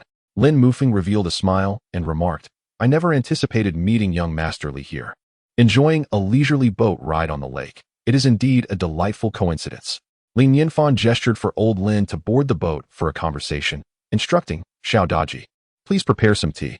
Then I must impose. Lin Mufeng and Lin Qingyun thought with a hint of joy, relishing the opportunity to bask in the presence of an esteemed figure. After exchanging pleasantries for a while, Li Nianfan inquired with curiosity, where are you headed? I noticed this area is frequented by cultivators. Has something occurred? Lin Mufeng replied, to be candid, young Master Li, there are rumors of a relic appearing in Jingwell Lake, which has attracted many cultivators. We thought to join in the excitement. A relic? Li Nianfan's interest was piqued. He pondered the nature of such a relic. In the myriad of novels from his past life, relics were the most enigmatic sights, teeming with inheritances and treasures. Surely, the realm of cultivation possessed such relics. Could there truly be celestial treasures within? One could only wonder what treasures might allow him to soar to great heights, or, at the very least, enhance his non-spiritual physique, granting him a chance at cultivation. Arriving in the world of cultivation, it would be disingenuous to claim he was not envious. Alas, it felt far too distant and unattainable. He had discreetly inquired before, without spiritual roots. The prospect of cultivation was non-existent unless one possessed a treasure capable of altering fate. Of course, such treasures were only to be dreamed of. Lin Mufeng, sensing an opportunity, promptly said, if young Master Li is interested, we could venture there together. Li Nianfan felt a flicker of temptation, but shook his head with a wry smile. No, no. Relics are not so easily approached. Moreover, as a mere mortal, what business do I have in joining the fray? Even if such treasures exist, they would hardly be within reach of someone like me. Lin Mufeng understood that this was the moment to express loyalty and, with determination, declared, though relics entail some risks. Should young Master Li wish to go, I, Lin, can certainly pave the way for you. Lin Qingyun quickly added, indeed, young Master Li, you aided my father in regaining his severed arm. This minor matter is something we should assist with. This father and daughter duo were indeed good-hearted individuals. His assistance to them was undoubtedly justified. Li Nianfan waved his hand and smiled. Old Lin, It was merely a trivial effort on my part, but I appreciate your kindness. After a brief pause, he continued. I initially thought some calamity had occurred and was preparing to return home. However, it seems I might as well spend the night on the lake. Lin Mufeng immediately grasped the underlying meaning in Li Nianfan's words and eagerly suggested, Are you concerned about being disturbed this evening, young Masterly? My daughter and I possess some skill. We could keep watch for you. This proposal made Li Nianfan's brow furrow slightly. Lin Qingyun sincerely stated, Young Masterly, a night is but a trifle for cultivators like us. Please do not decline this small favor. Grateful, Li Nianfan replied. In that case, I shall trouble you. Regardless of whether there are malevolent spirits haunting Jingwei Lake, the presence of two cultivators on watch certainly brings much comfort to Li Nianfan. As the sun dipped below the horizon, the afterglow painted the lake in hues of orange. Moments later, night enveloped the scene, bringing a refreshing chill to the air. Li Nianfan greeted Lin Mufeng and his daughter, Lin Qingyun, casually hanging a lantern on the boat before retreating into the cabin with Daji to rest. Outside the cabin, Lin Mufeng and Lin Qingyun's expressions turned grave, their eyes fixed intently on the lake's surface. Suddenly, Lin Mufeng's gaze sharpened, and he pointed decisively at the water. With a soft splash, the massive corpse of a clam spirit slowly surfaced. Lin Mufeng chuckled coldly. How dare such a trivial creature approach within 10 meters while a master rests? It was practically courting death. He exuded a subtle pressure, causing ripples to surge across the lake, scattering the surrounding fish and ensuring that no creature dared to linger within 100 meters. Lin Mufeng spoke with seriousness. Qingyun, this task has been entrusted to us by a master. We must not allow even the slightest mishap. Not only monsters, but anything that makes noise must be treated with utmost caution. We cannot disturb the master. Lin Qingyun nodded solemnly. At that moment, a bird swooped across the sky, flapping its wings noisily. Both Lin Mufeng and Lin Qingyun's gazes sharpened, unleashing their respective energies to pierce the bird through. It fell silently, unable to emit a cry, plummeting towards the lake. Just as it neared the water, Lin Mufeng cast a spell, conjuring a gust of wind that gently lowered the bird's lifeless form onto the lake's surface without a sound. Suddenly, Lin Qingyun suggested, Father, I believe we could cast a soundproofing spell for the master. Lin Mufeng's eyes brightened at this notion, praising, What a splendid idea. It will ensure absolute security. He immediately chanted a spell, enveloping the boat in a protective barrier. Even so, the two remained vigilant, their bodies taut and their eyes scanning the surroundings like the most devoted guardians, determined to eliminate any potential disturbances. Above the boat, the lantern emitted a faint glow, modest yet sufficient to envelop the entire vessel. From a distance, the light appeared to meld seamlessly with the boat itself. As a breeze rustled, waves rippled, causing the boat to drift gently across the surface of the lake. In the depths of Jingwei Lake, countless glimmers of light surged from all directions, suspended in the air.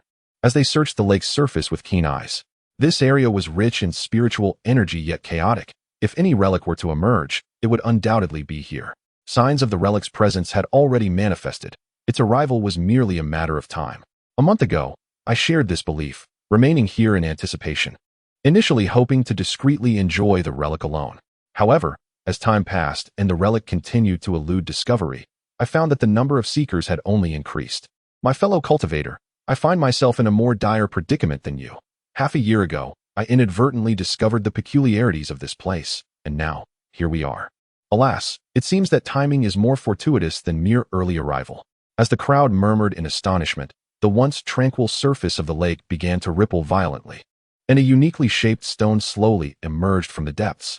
This stone, entirely obsidian, bore a profound hollow at its center, resembling a beast with its maw agape. Hearts raced with exhilaration, and joy illuminated every face. Behold, the relic has manifested. Suddenly, a figure erupted from the shadows, accompanied by maniacal laughter. Farewell, esteemed friends, for I shall take my leave first. As the words left his lips, he materialized at the cave's entrance. Yet, before he could advance further, a multitude of flying swords surged forth, and with a swift, piercing sound, he was transformed into a veritable pincushion. The others scarcely had time to register the event. No exaggeration, your premature departure was indeed rather abrupt. Chapter 179, Light. Spirit of the Lamp? A gust of wind swept through, causing a slight chill to envelop the crowd. However, glancing at the already lifeless body, their hearts felt somewhat relieved. This individual, having recklessly sought death, served as a prime example of how not to behave. An elderly man clad in a blue robe shook his head and remarked with a cold sneer, Had he possessed even a modicum of intelligence, he would not have met such an abrupt demise. It is well known that ruins are invariably fraught with peril. This person was likely overwhelmed by joy, completely oblivious to the dangers around him. It is difficult to fathom that among our ranks of cultivators, there exists such a thoughtless individual. The onlookers exchanged glances, each filled with a sense of lamentation. At that moment, however, the once tranquil water surface suddenly began to bubble, and the protruding strange stones emitted an anomalous vibration.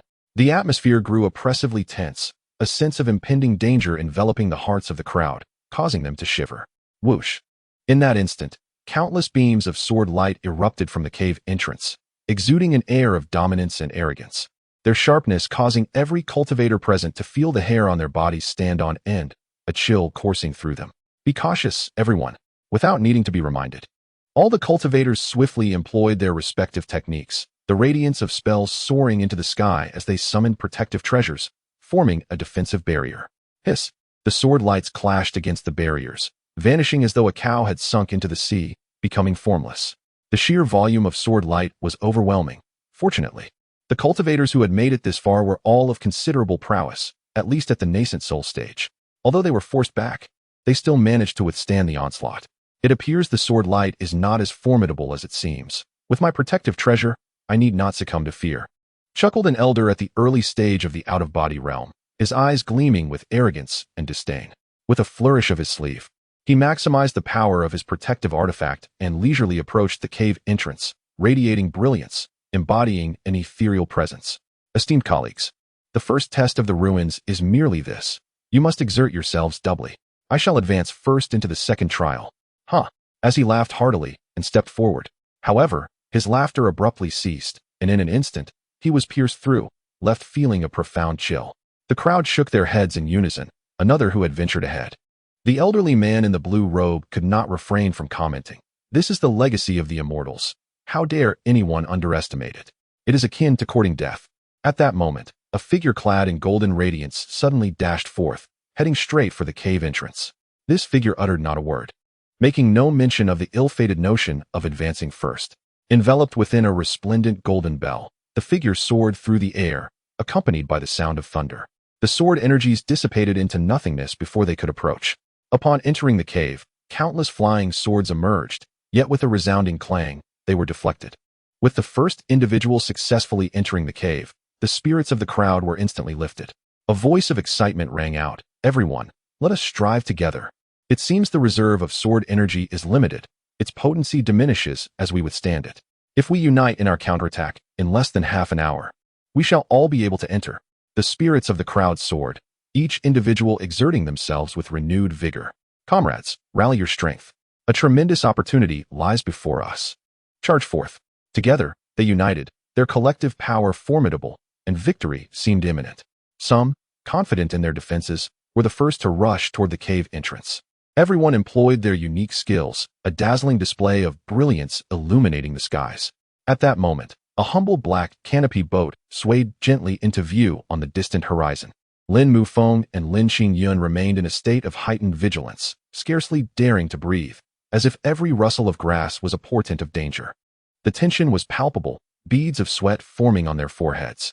Suddenly, their expressions shifted simultaneously as they gazed toward the ruins. Could that be the ruins? Their pupils dilated in disbelief, hardly able to trust their own eyes. They were certain they had not summoned this boat. It had merely drifted along the current, entirely independent of their actions.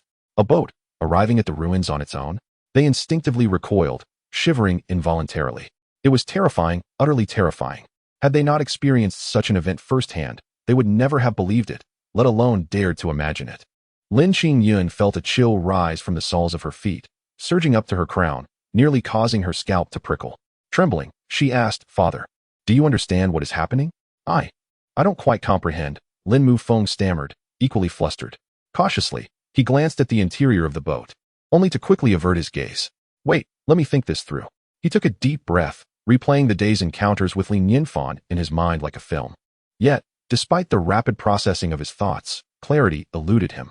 Could it be that a sage was approaching? No, a sage would simply announce themselves. Why resort to such a method? What foolishness. It is indeed our doing, a sudden voice interjected, startling Lin Mufeng and his daughter. They turned their eyes toward the lantern swaying on the canopy boat, which they had previously overlooked. Realizing it was a lantern crafted by a sage, they pondered how it could possibly be ordinary. With a sweep of their consciousness, they were struck with terror upon discovering they could not penetrate its mystery. Lin Mufeng's heart raced, words stumbling from his lips. Lamp spirit? Incorrect. We are the firefly spirits. The light within the lantern flickered, countless points dancing within, as a gentle voice emerged. With minds like yours, it's no wonder. Haven't you discerned that my master wishes to enter the ruins? Lin Mufeng, reflecting on the situation, felt a wave of embarrassment wash over him. I was foolish to think the sage would speak plainly. The hints were abundantly clear, and yet I failed to grasp them. I am at fault. The firefly spirit spoke. Well, fortunate for you, you have encountered me today. Coincidentally, I have been created by my master and have yet to repay him. Thus, I must seize this opportunity to showcase my abilities. Lin Mufeng whispered. How shall we enter the ruins? The firefly spirit replied haughtily. Simply stand and observe, ensuring that the crowd outside does not disturb my master. Lin Mufeng was momentarily taken aback. Stand and watch. The firefly spirit proclaimed proudly. Behold the characters inscribed above. These are the words of my master. Take a closer look. Lin Mufeng focused intently and finally discerned a large character for fortune emblazoned on the lantern. A cursory glance revealed little, but upon closer inspection, he felt as though he might be drawn into the character itself. Waves of profound intent emanated from it, and as he gazed at the character, Lin Mufeng suddenly experienced the illusion of perceiving the entirety of heaven and earth. This character. Chapter 180. The aura of fortune bestowed. Lin Mufeng inhaled sharply, hastily averting his gaze, his eyes filled with profound astonishment. He had encountered the calligraphy of masters before and was aware that their characters contained a certain Taoist charm. However, this singular character surpassed even the most exquisite verses he had ever beheld. While those verses emphasized a particular artistic conception and radiated an essence of Tao, this one character, though it stood alone, seemed to embody an indomitable will. He sensed that the master had poured far more earnestness into this character than into any of those poetic lines. Fortune. This character inherently symbolized an elusive and unfathomable force, the very essence of cultivation, fate. At that moment, the master had manifested fortune as a lantern. What an astounding notion. It was almost beyond belief. If others were to learn of this, they might very well swoon from shock.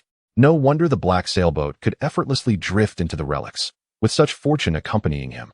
Acquiring a celestial artifact would be but a mere whim, and one would surely appear before him in an instant. Good heavens!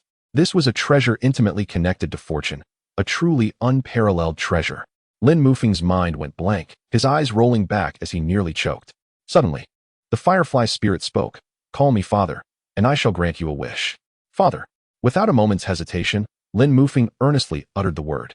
The firefly replied nonchalantly, A teachable child indeed. However, I serve only my master. Your calling me father is of no consequence. Lin Mufeng's face flushed with embarrassment, and he cleared his throat before addressing Lin Qingyun. Daughter, did you just hear anything? I heard everything. Lin Qingyun shot him a sidelong glance and continued. But your reaction was so swift that, had it been delayed, I would have been the one calling you father. As they spoke, the black sailboat gradually approached the relics, even encroaching upon the lethal range of countless sword energies. The cultivators engaged in a battle of wits against the sword aura were momentarily stunned, nearly convinced they were hallucinating. A boat? At such a time, a boat was approaching? Could it be that some mortal had inadvertently wandered into this perilous realm? What ill fortune? No. Wait. There appeared to be cultivators aboard the vessel. Lin Mufeng and Lin Qingyun stood upon the black sailboat, simultaneously reinforcing a soundproofing spell to ensure the master would not be disturbed. They regarded the group with disdainful gazes, exuding an air of aloofness. As the attendant to the master, it was imperative that their demeanor did not falter. Their prestige must remain high. The elder clad in blue robes extended an invitation. Esteemed friend, this is a realm of celestial relics. It is impossible to traverse solely by one's own strength. Why not join us? We can generously allocate half of the spoils to you. Lin Mufeng shook his head, declining with courtesy. I appreciate your kindness, but it is unnecessary. The elder gazed longingly as the black sailboat drifted farther away, nearing the entrance of the cave. He hastily implored, Friend, do not act rashly. The entrance is fraught with dangers. It is not too late to join us. Lin Mufeng did not spare him a glance, his garments billowing dramatically in the wind, embodying an air of unassailable confidence and superiority. A group of ignorant humans, oblivious to my aura of fortune. What can mere ruins do to me? In the dead of night, from whence does this individual emerge, their minds seemingly clouded? Could it be that they are wandering in a dream? Alas, what a pity! For there lies a radiant maiden aboard the ship. It appears that yet another shall take the lead. All attention, let us bid farewell. The assembled cultivators gazed unblinkingly at the black-sailed vessel, eager to witness its demise. This ship had not even activated its protective shield, utterly vulnerable, a mere fragile shell. Despite its high evasion rate, thus far not a single sword energy had struck it. However, upon reaching the cave's mouth, its fate was sealed. Closer, ever closer, unavoidably. The onlookers grew more anxious than those aboard the vessel, collectively holding their breath, some so engrossed that they were even grazed by sword energy. The cave entrance was in sight. It was almost upon them. In their hearts, the crowd shouted in unison. Lin Mufeng exchanged glances with the others. A silent duel forming in the air. Within both sets of eyes, two words emerged. Awe, ignorance. Immediately thereafter, the black-sailed ship silently and unsteadily vanished from view. What transpired? The cultivators stood in shock, their previously prepared expressions of glee frozen on their faces, unable to laugh. Where did that wave of swords go? Was it malfunctioning? If such a long vessel could enter, how could a mere individual like me be thwarted? An opportunity. The ruins have glitched. Everyone, rush in quickly. A voice cried out in excitement, transforming into a streak of lightning, hastening eagerly toward the cave entrance. Whoosh, whoosh, whoosh. Countless swords shot forth, and in an instant, another naive cultivator fell. The elder in the azure robe was engulfed in existential doubt, incredulously pondering. Can this entrance truly discern individuals? It appeared merely as a door, devoid of any other features. Yet, in truth, there lay a hidden realm. Someone had utilized divine powers to carve out a space within the depths of Moonlit Lake. Upon entering the cave, one would directly enter this realm. It was a world shrouded in darkness, with only a long, winding stream flowing through, seemingly illuminated by something within its depths. Amidst the endless blackness, it resembled a brilliant white silk ribbon, extending gracefully. The black-sailed ship drifted quietly along the current. Splash, splash, splash. Ahead, a kaleidoscope of colors erupted, spiritual energy surging, myriad techniques bursting forth like fireworks in the air. Clearly, a fierce battle was underway. Looking up, one could see 8 cultivators engaged in combat with 5 ethereal entities. These entities appeared insubstantial, yet their combat prowess was formidable, each wielding a long sword. Fiercely guarding the entrance to the third trial. Upon noticing newcomers, the 8 cultivators instantly displayed expressions of joy. A black-sailed ship? Their hearts surged with elation. Incredible. If even a black-sailed ship could enter, it signified that this individual must be extraordinarily powerful. With such assistance, the second trial would surely fall. One of them eagerly exclaimed, "Esteemed friend, this is the relic of immortals. It is impossible to breach it alone. Why not join us, and we shall graciously divide the spoils." The repetition of their previous lines revealed a blatant lack of sincerity. Mufeng, disinterested, merely cast a fleeting glance before continuing to drift along with the current. The 8 individuals furrowed their brows in unison, and one spoke up, "Friend, these 5 ethereal figures are no trifling matter. Let us unite our strengths." Whether intentional or not, they began to steer the battlefield towards the black-sailed boat. Does this person believe that by remaining uninvolved, he would escape unscathed? Such naivety. The guardians of these 5 phantoms would slay anyone in their path, and once the aftermath of the battle reached him, he would have no choice but to join in. Chapter 181. Brazenly taking shortcuts, the 8 cultivators exchanged knowing smirks, brimming with confidence, their minds racing with calculations. Yet, in the next moment, they found themselves utterly bewildered. Engaged in a fierce battle against 5 adversaries, they surrounded the black boat from all sides, yet it continued its leisurely journey, seemingly untouched by the chaos of the battlefield. Whether by sheer coincidence or not, every shockwave radiated outward, yet the boat deftly evaded them time and again. Particularly striking was how, whenever a wave seemed poised to collide with the vessel, it was either an illusion or the cultivators themselves who were compelled to intercede and shield the boat. Finally, one cultivator could no longer contain his frustration and bellowed, "Are you 5 blind? That massive ship is nearly through the second gate." The illusion merely chuckled coldly, brimming with self-assurance. "No one can escape under our watchful eyes. Do not attempt to deceive us." The 8 cultivators nearly spat blood, their faces flushed with indignation. "Are you feigning blindness, or are you truly blind? Is there even a way to take shortcuts? Such nonsense. The intensity of the illusion's assault escalated immediately. Meanwhile, Lin Mufeng and Lin Qingyun stood upon the black boat, intently observing the aerial skirmish, occasionally offering their thoughts. Suddenly, one cultivator's gaze darkened as he fixated on the black boat, his indignation reaching a boiling point. He raised his hand, and a golden bell rang out with a series of crisp chimes, conjuring a long flame that morphed into a fearsome tiger. Lunging toward the black boat. "We are here risking our lives in battle, and you float through unscathed. What kind of injustice is this? If I cannot pass, neither shall you." Lin Mufeng's expression darkened, his heart racing. The 8 who had made it this far were no weaklings. Though he was confident in his ability to repel the attack, he feared disturbing a powerful presence. That fool was courting disaster. Did he comprehend the magnitude of the entity he was about to offend? Ignorance is truly terrifying. Lin Mufeng's gaze hardened, steeling himself to counter the attack flawlessly, even if it meant exhausting his spiritual energy. Just then, a shadowy figure materialized, drawing a sword that cleaved through the flaming tiger, extinguishing it entirely. "Your attack has strayed. Do you disdain me so? Such humiliation shall not go unpunished." It surged with rage, lunging towards the cultivator in a frenzy. The cultivator, now incensed, his hair billowing with fury, roared, "This is an outrageous affront. How dare the celestial ruins brazenly allow shortcuts? It's utterly shameless." The remaining 7 cultivators had eyes aflame, fixated on the black boat, wishing they could have fixed their very gaze upon it.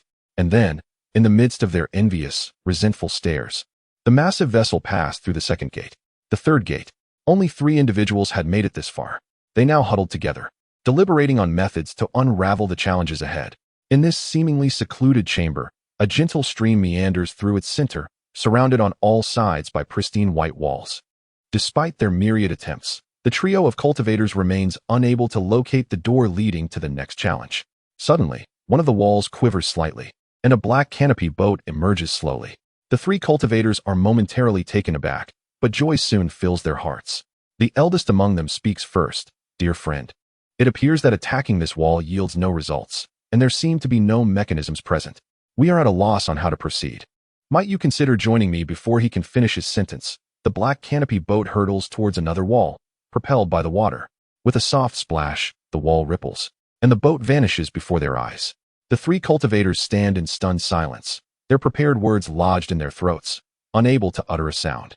The elder, somewhat uncertain, murmurs, "Did a boat just pass through? It cannot be a mistake. Could it be an illusion? Perhaps this is a trial of the third challenge? There is certainly a possibility of that."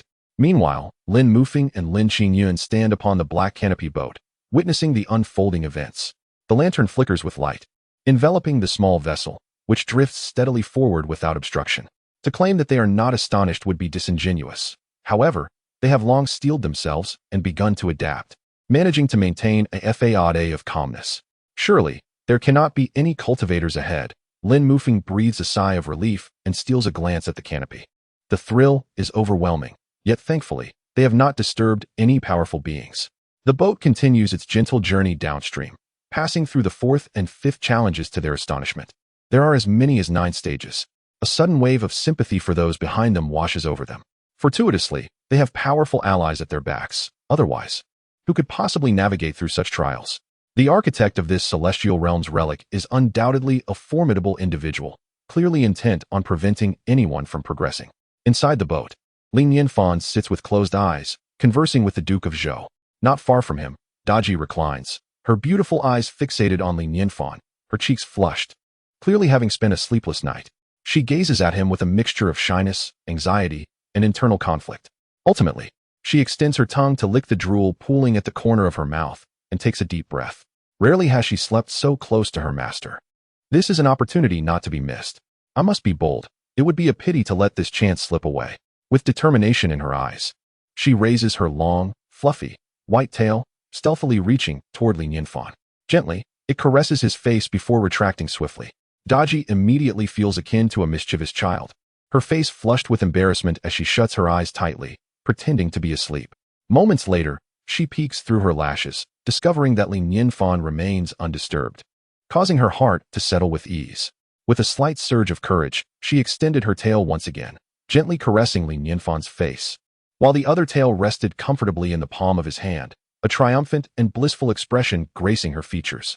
This sensation evoked fond memories of her days as a fox, when Li Nianfan would often cradle her in his arms, lovingly stroking her fur, a truly delightful experience. Just as she prepared to advance further, Li Nianfan's nose twitched slightly, and his eyelashes fluttered. In an instant, Daji retracted her tails, her mind blank and her eyes filled with confusion. Little Daji, have you awakened? Li Nianfan opened his eyes, glancing at Daji with a smile. Daji, her gaze flitting about, stammered, "Yes, indeed, my lord. Good morning." Li Nianfan paid little heed, taking another sniff of the air. What a delightful aroma. He raised his hand to rub his nose, only to discover that his hand carried the same enchanting scent. It was remarkably pleasant. Stealing a glance at Daji, he mused to himself, how wonderful it is to share slumber with such a beauty. Her alluring fragrance seemed to envelop him as well. Chapter 182. Bringing home an immortal. Li Nianfan stepped out of the black-sailed boat with Daji, only to be momentarily taken aback by the scenery before him. The picturesque lake and mountains he had envisioned were nowhere to be found. Instead, the boat had drifted into a cavern reminiscent of an underwater grotto. This place seemed to form its own little world, with the cave shrouded in dimness, revealing faint outlines of the surrounding landscape.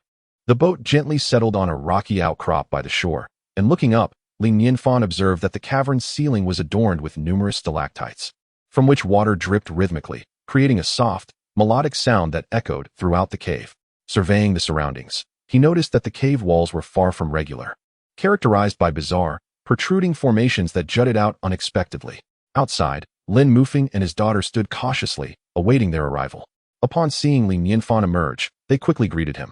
"Good morning, young Master Li, Miss Daji." Li Nianfan nodded in acknowledgement, replying, "Good morning, old Lin, Miss Qingyun."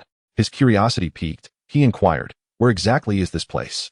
Lin Mufeng responded respectfully, "Young Master Li, we are currently within the so-called remnants of an immortal." "What? This is the ruins of an immortal?" Li Nianfan was genuinely astonished, his heart racing as he took in his surroundings anew. Immortals.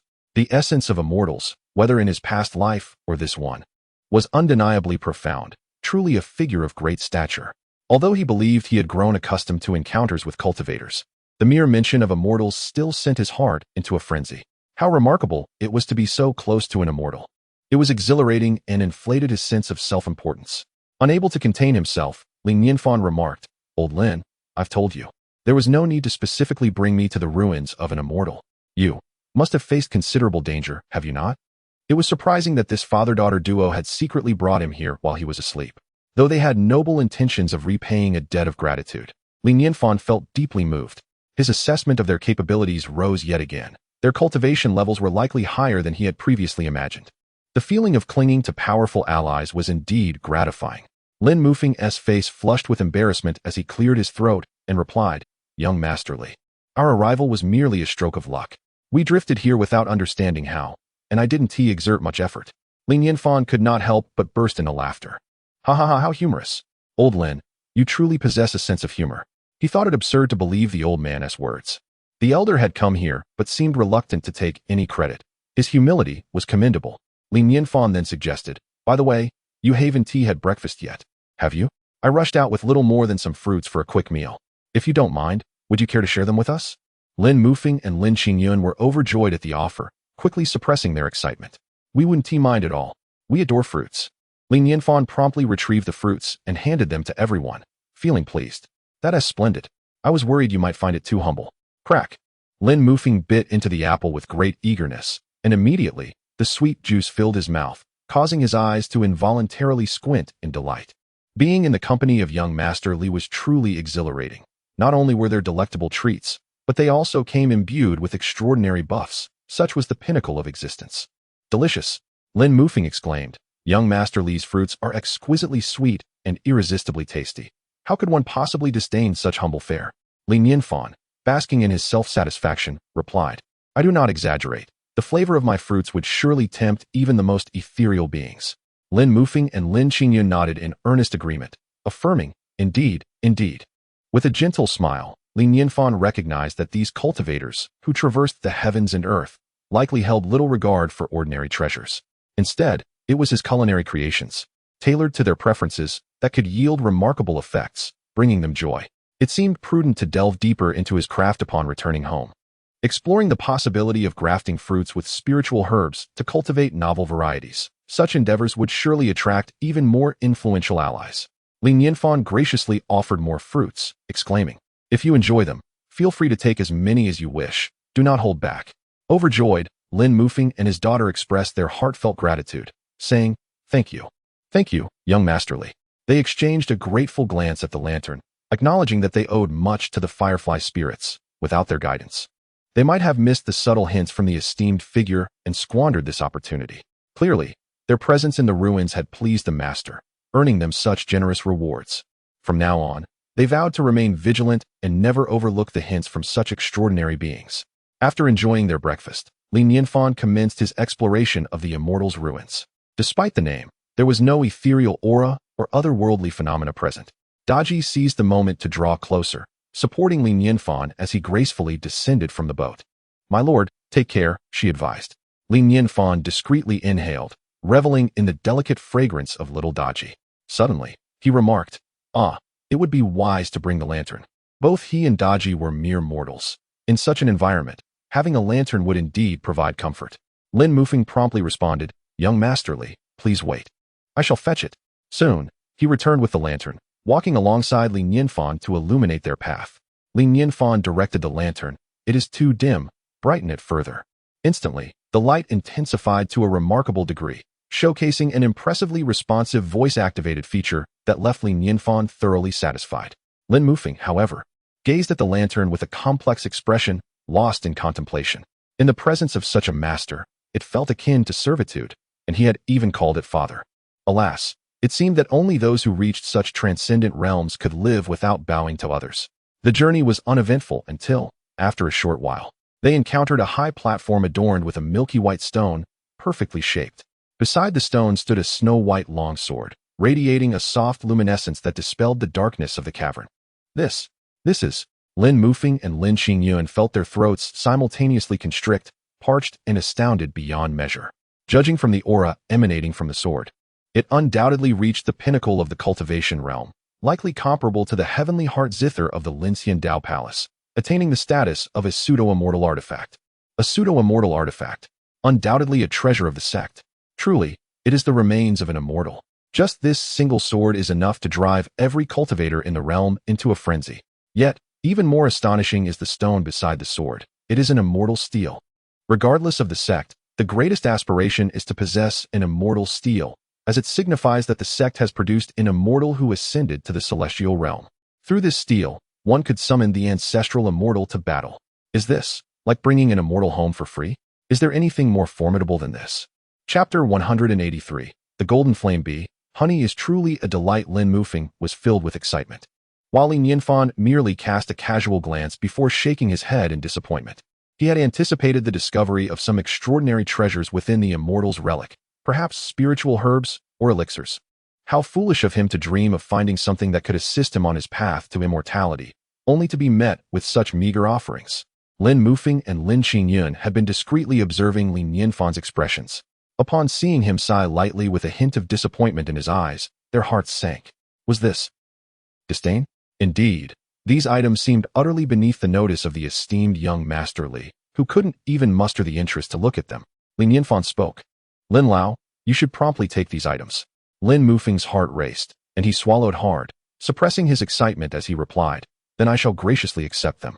Li Nianfan chuckled, "Your choice of words is misaligned. These relics rightfully belong to you. I am merely here to broaden my horizons." Understanding Li Nianfan's sensibilities, Lin Mufeng nodded and stepped forward, his heart fluttering with anticipation as he drew the long sword from the stone tablet. As the sword was lifted, it radiated brilliance, casting light upon the adjacent wall, revealing an inscription. "I possess a sword capable of slaying immortals." It exuded a formidable aura, strikingly fierce. Li Nianfan merely glanced at it, his heart unperturbed. Such proclamations were all too familiar to him from his previous life. How trivial, and yet it sought to impress. The phrase "I possess a sword capable of achieving immortality" would have immediately garnered my respect. Though Lin Mufeng revered the inscription, he dared not display excessive enthusiasm in light of Li Nianfan's demeanor, carefully storing the sword away instead. In his excitement, his hands trembled slightly. Indeed, following a master guarantees rewards. Even a mere hair from such a leg would be a treasure beyond our wildest dreams. From now on, I shall be the foremost servant beneath this great master. None shall dare to contest my position. Li Nianfan, growing weary, turned his gaze elsewhere. But his attention was drawn to a slight glimmer. "Oh, is there a cave over there?" Lin Mufeng and his daughter quickly suggested, "Young Masterly, shall we venture over to explore?" Li Nianfan nodded, "Very well." The cave was spacious, though shrouded in darkness, with Lin Mufeng and Lin Qingyun leading the way as they cautiously advanced. After merely 20 meters, they found themselves in a breathtakingly open space. The sound of flowing water filled the air, surrounded by vibrant flowers, lush grass, and flourishing trees, all bathed in the gentle embrace of sunlight, reminiscent of a paradise. Gazing up, they spotted a waterfall cascading from the highest point of the valley, not overwhelming, but certainly a sight to behold. Lin Qingyun could not help but exclaim, "I never imagined this place would be so enchanting." Lin Mufeng replied with a smile, "It is no surprise, since this is an immortal's relic. It stands to reason that an immortal once resided here. Surely, they would not have lived in that previous cave." Li Nianfan surveyed the surroundings and deduced, "This must be a mountain near Jingwei Lake, hollowed out to create this celestial realm. Truly, a celestial being, such power allows for such whimsy." At that moment, Lin Mufeng and his daughter revealed expressions of sudden enlightenment. So that was it. Master Li's keen observation had pierced the veil of mystery, impressive indeed. It was rather excessive flattery. And before they knew it, the exchange had turned into mutual admiration. Li Nianfan smiled slightly, preparing to engage further in conversation when a buzzing sound caught his attention. Upon closer inspection, he noticed several bees frolicking among the flowers. Intrigued, he instinctively extended his hand and gently pinched one of the bees between his fingers, capturing it effortlessly. As he examined the creature, he realized that these bees were somewhat extraordinary. They appeared larger than ordinary bees, and, while their bodies seemed similar, their wings shimmered with a golden hue, dazzling as they flew and reflecting the sunlight. Moreover, the stinger at the end of their abdomens was a vivid crimson, striking in its alarming appearance. Initially, Lin Mufeng and his daughter paid little heed to the bees, but upon seeing the one in Li Nianfan's grasp, their pupils dilated. Their bodies shuddered, and a chill ran down their spines as if they had witnessed something truly astonishing. This is the golden flame bee? Their hearts raced, disbelievingly rubbing their eyes for clarity. Upon closer examination, they gasped in unison. There was no mistaking it. This was indeed the golden flame bee, an ancient and fearsome species known for its deadly stingers that bore fire poison. Even celestial beings would think twice before approaching them. Yet here it was, held casually in someone's hand, utterly powerless. Despite their prior knowledge of Li Nianfan's formidable prowess, witnessing this scene still left them in shock, their breath momentarily halted. It was akin to witnessing a powerful figure effortlessly overpower another. The visual impact was indescribable. They glanced at the garden filled with golden flame bees. And if not for the last vestiges of their rationality, they might have contemplated fleeing in terror. It was an unimaginable scenario, a place not meant for mere mortals. After toying with the bee for a moment, Li Nianfan released it, exclaiming in delight, "Who would have thought there would be bees here?" He immediately scanned the vicinity, his gaze settling on a tall tree not far away, where a beehive, larger than a human head, hung conspicuously. He licked his lips, pondering whether the hive contained honey. Honey was a delightful treasure that he had forgotten about. He should have sought some earlier, although the celestial ruins held little of value. Returning with a beehive would not render the visit fruitless. A hint, a suggestion from a higher being had emerged. Yet this suggestion felt perilous. Lin Mufeng's heart tightened, his mind momentarily blank, contorting into a smile that was more painful than tears. Mustering his courage, he stammered, "Does Master Li wish to taste honey?" Li Nianfan nodded, acknowledging the truth. Honey is indeed a remarkable substance, one that I have not tasted in quite some time. We are all aware of honey's virtues. However, the crux of the matter lies in the fact that it is derived from the golden flame bee. Even an immortal, should they be stung by the golden flame bee, would find themselves afflicted by the fiery venom, a most troublesome predicament. For those beneath the immortal threshold, a sting would undoubtedly herald their demise. Nevertheless, despite the fearsome nature of the golden flame bee, its honey is undeniably a treasure.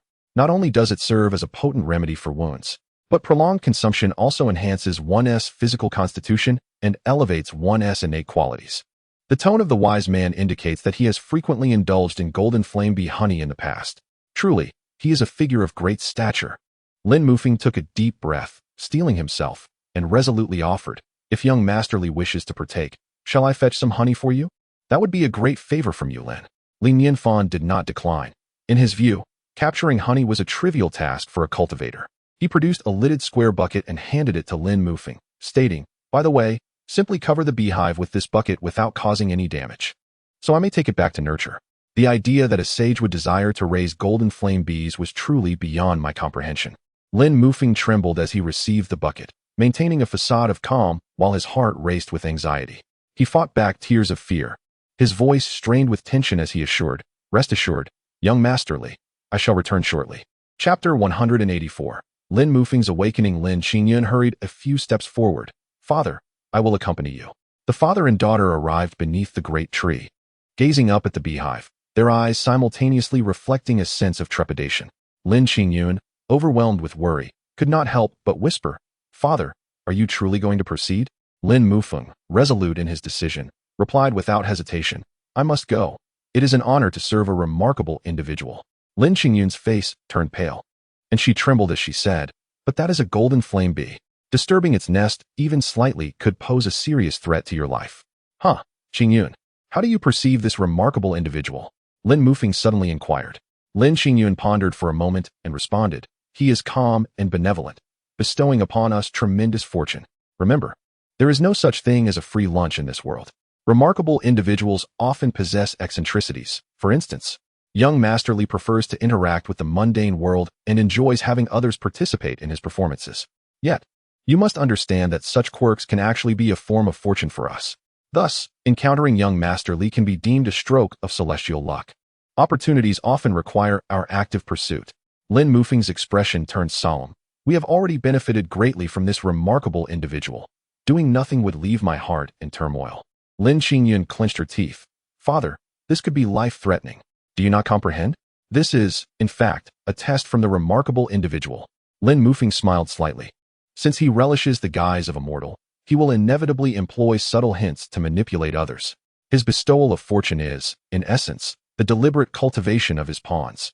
If I were to falter now, it would indicate my lack of resolve to brave any peril for him. What purpose would I serve as a pawn then? How could he entrust me with future tasks? Lin Qingyun's eyes sparkled with contemplation, yet she remained anxious. "Your understanding still falls short." Lin Mufeng sighed softly, shaking his head. "This remarkable individual has shown us favor. Thus, we owe him our utmost loyalty. Should he ever summon us, even if it leads to our demise, we must not waver. As pawns, we may feel fear, but we must never retreat." With that, he gradually ascended into the air, swiftly approaching the beehive. Buzzing, countless golden flame bees swirled around, emitting a spine-chilling sound that made Lin Mufeng's hair stand on end, bringing him to the pinnacle of tension. Particularly, as he observed several bees buzzing around him, his heart raced, engulfed by overwhelming dread. Under normal circumstances, he would have been too frightened to move a muscle. "I cannot disappoint the remarkable individual." Lin Mufeng took a deep breath, his eyes filled with determination as he began to draw nearer to the beehive. This situation resembled a person urging you to leap off a cliff without any protective measures, promising that no danger would ensue while offering numerous rewards afterward. Yet, how many would dare to jump? Such an act demands extraordinary courage. Buzzing, the sound of the bees intensified, and many golden flame bees seemed to have detected this uninvited guest, beginning to sound their warnings. Lin Mufeng gritted his teeth, bearing an immense pressure as he directed the square bucket towards the beehive. Instantly, countless golden flame bees began to fly with heightened intensity, swarming towards Lin Mufeng from all directions of the garden. Over the years, the number of golden flame bees here was incalculable, surging towards him like a tidal wave. Such a scene would cause even an immortal to feel their scalp prickling with fear, their souls trembling in terror. If even a single golden flame bee were to accidentally sting Lin Mufeng, it would spell his doom. Cold sweat streamed rapidly down his forehead, his hands trembled, and he felt as if he were suffocating. Yet, in the face of this overwhelming terror, he maintained a calm facade, even managing to curve the corners of his mouth into a faint smile, exuding an air of nonchalance. After all, a revered figure was watching, and he could not allow any signs of distress to be perceived. The esteemed one had stated that these were merely ordinary bees, and thus he must play his part accordingly. He remained utterly still, watching the golden flame bees enter the square bucket along with the beehive, some even leisurely crawling onto his body and into the bucket. It was terrifying, nerve-wracking, and exhilarating, almost costing him his life. It seemed this was indeed a test. He had known that the revered figure would not let him perish in vain. Truly, the esteemed one was remarkable. Even the golden flame bees were obedient, a testament to their unimaginable power. Nianfan observed the scene, an expression of astonishment gracing his face as he couldn't help but exclaim, "Impressive. Truly, as a cultivator, you possess the means to draw all the bees into the bucket. What a revelation." Lin Mufeng stood like a statue, his limbs rigid, as if the very flow of blood within him had ceased. Only after all the golden flame bees had flown into the square bucket did he gradually regain his composure, absent-mindedly covering it with the lid. When he descended from the tree, his legs felt weak, almost unable to support him, but fortunately, Lin Qingyun was there to steady him. He handed the bucket to Li Nianfan and said, "Young Master Li, I have not failed my mission." Li Nianfan accepted the bucket with a smile, replying, "I am truly grateful. You have worked hard. Do come to my place to sample the honey in the future." Lin Mufeng was instantly elated, exclaiming, "Certainly. It seems the esteemed one is quite satisfied with my performance. I shall strive to be an excellent pawn henceforth." It was time to return. He still needed to return the rented boat to the old man.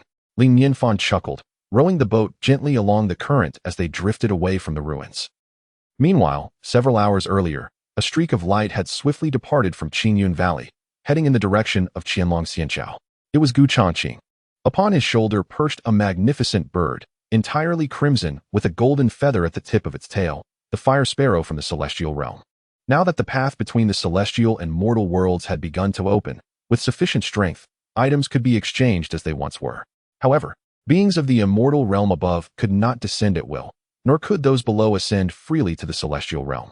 The fiery sparrow perched upon Gu Changqing's shoulder, its expression one of unbridled arrogance, coldly declared, "Gu Yuan, your demise is imminent. How dare you summon me to the mortal realm? You are doomed." It was merely at the great ascension stage, and once it descended to this world, unless it achieved immortality, ascending to the celestial realm would be an arduous task.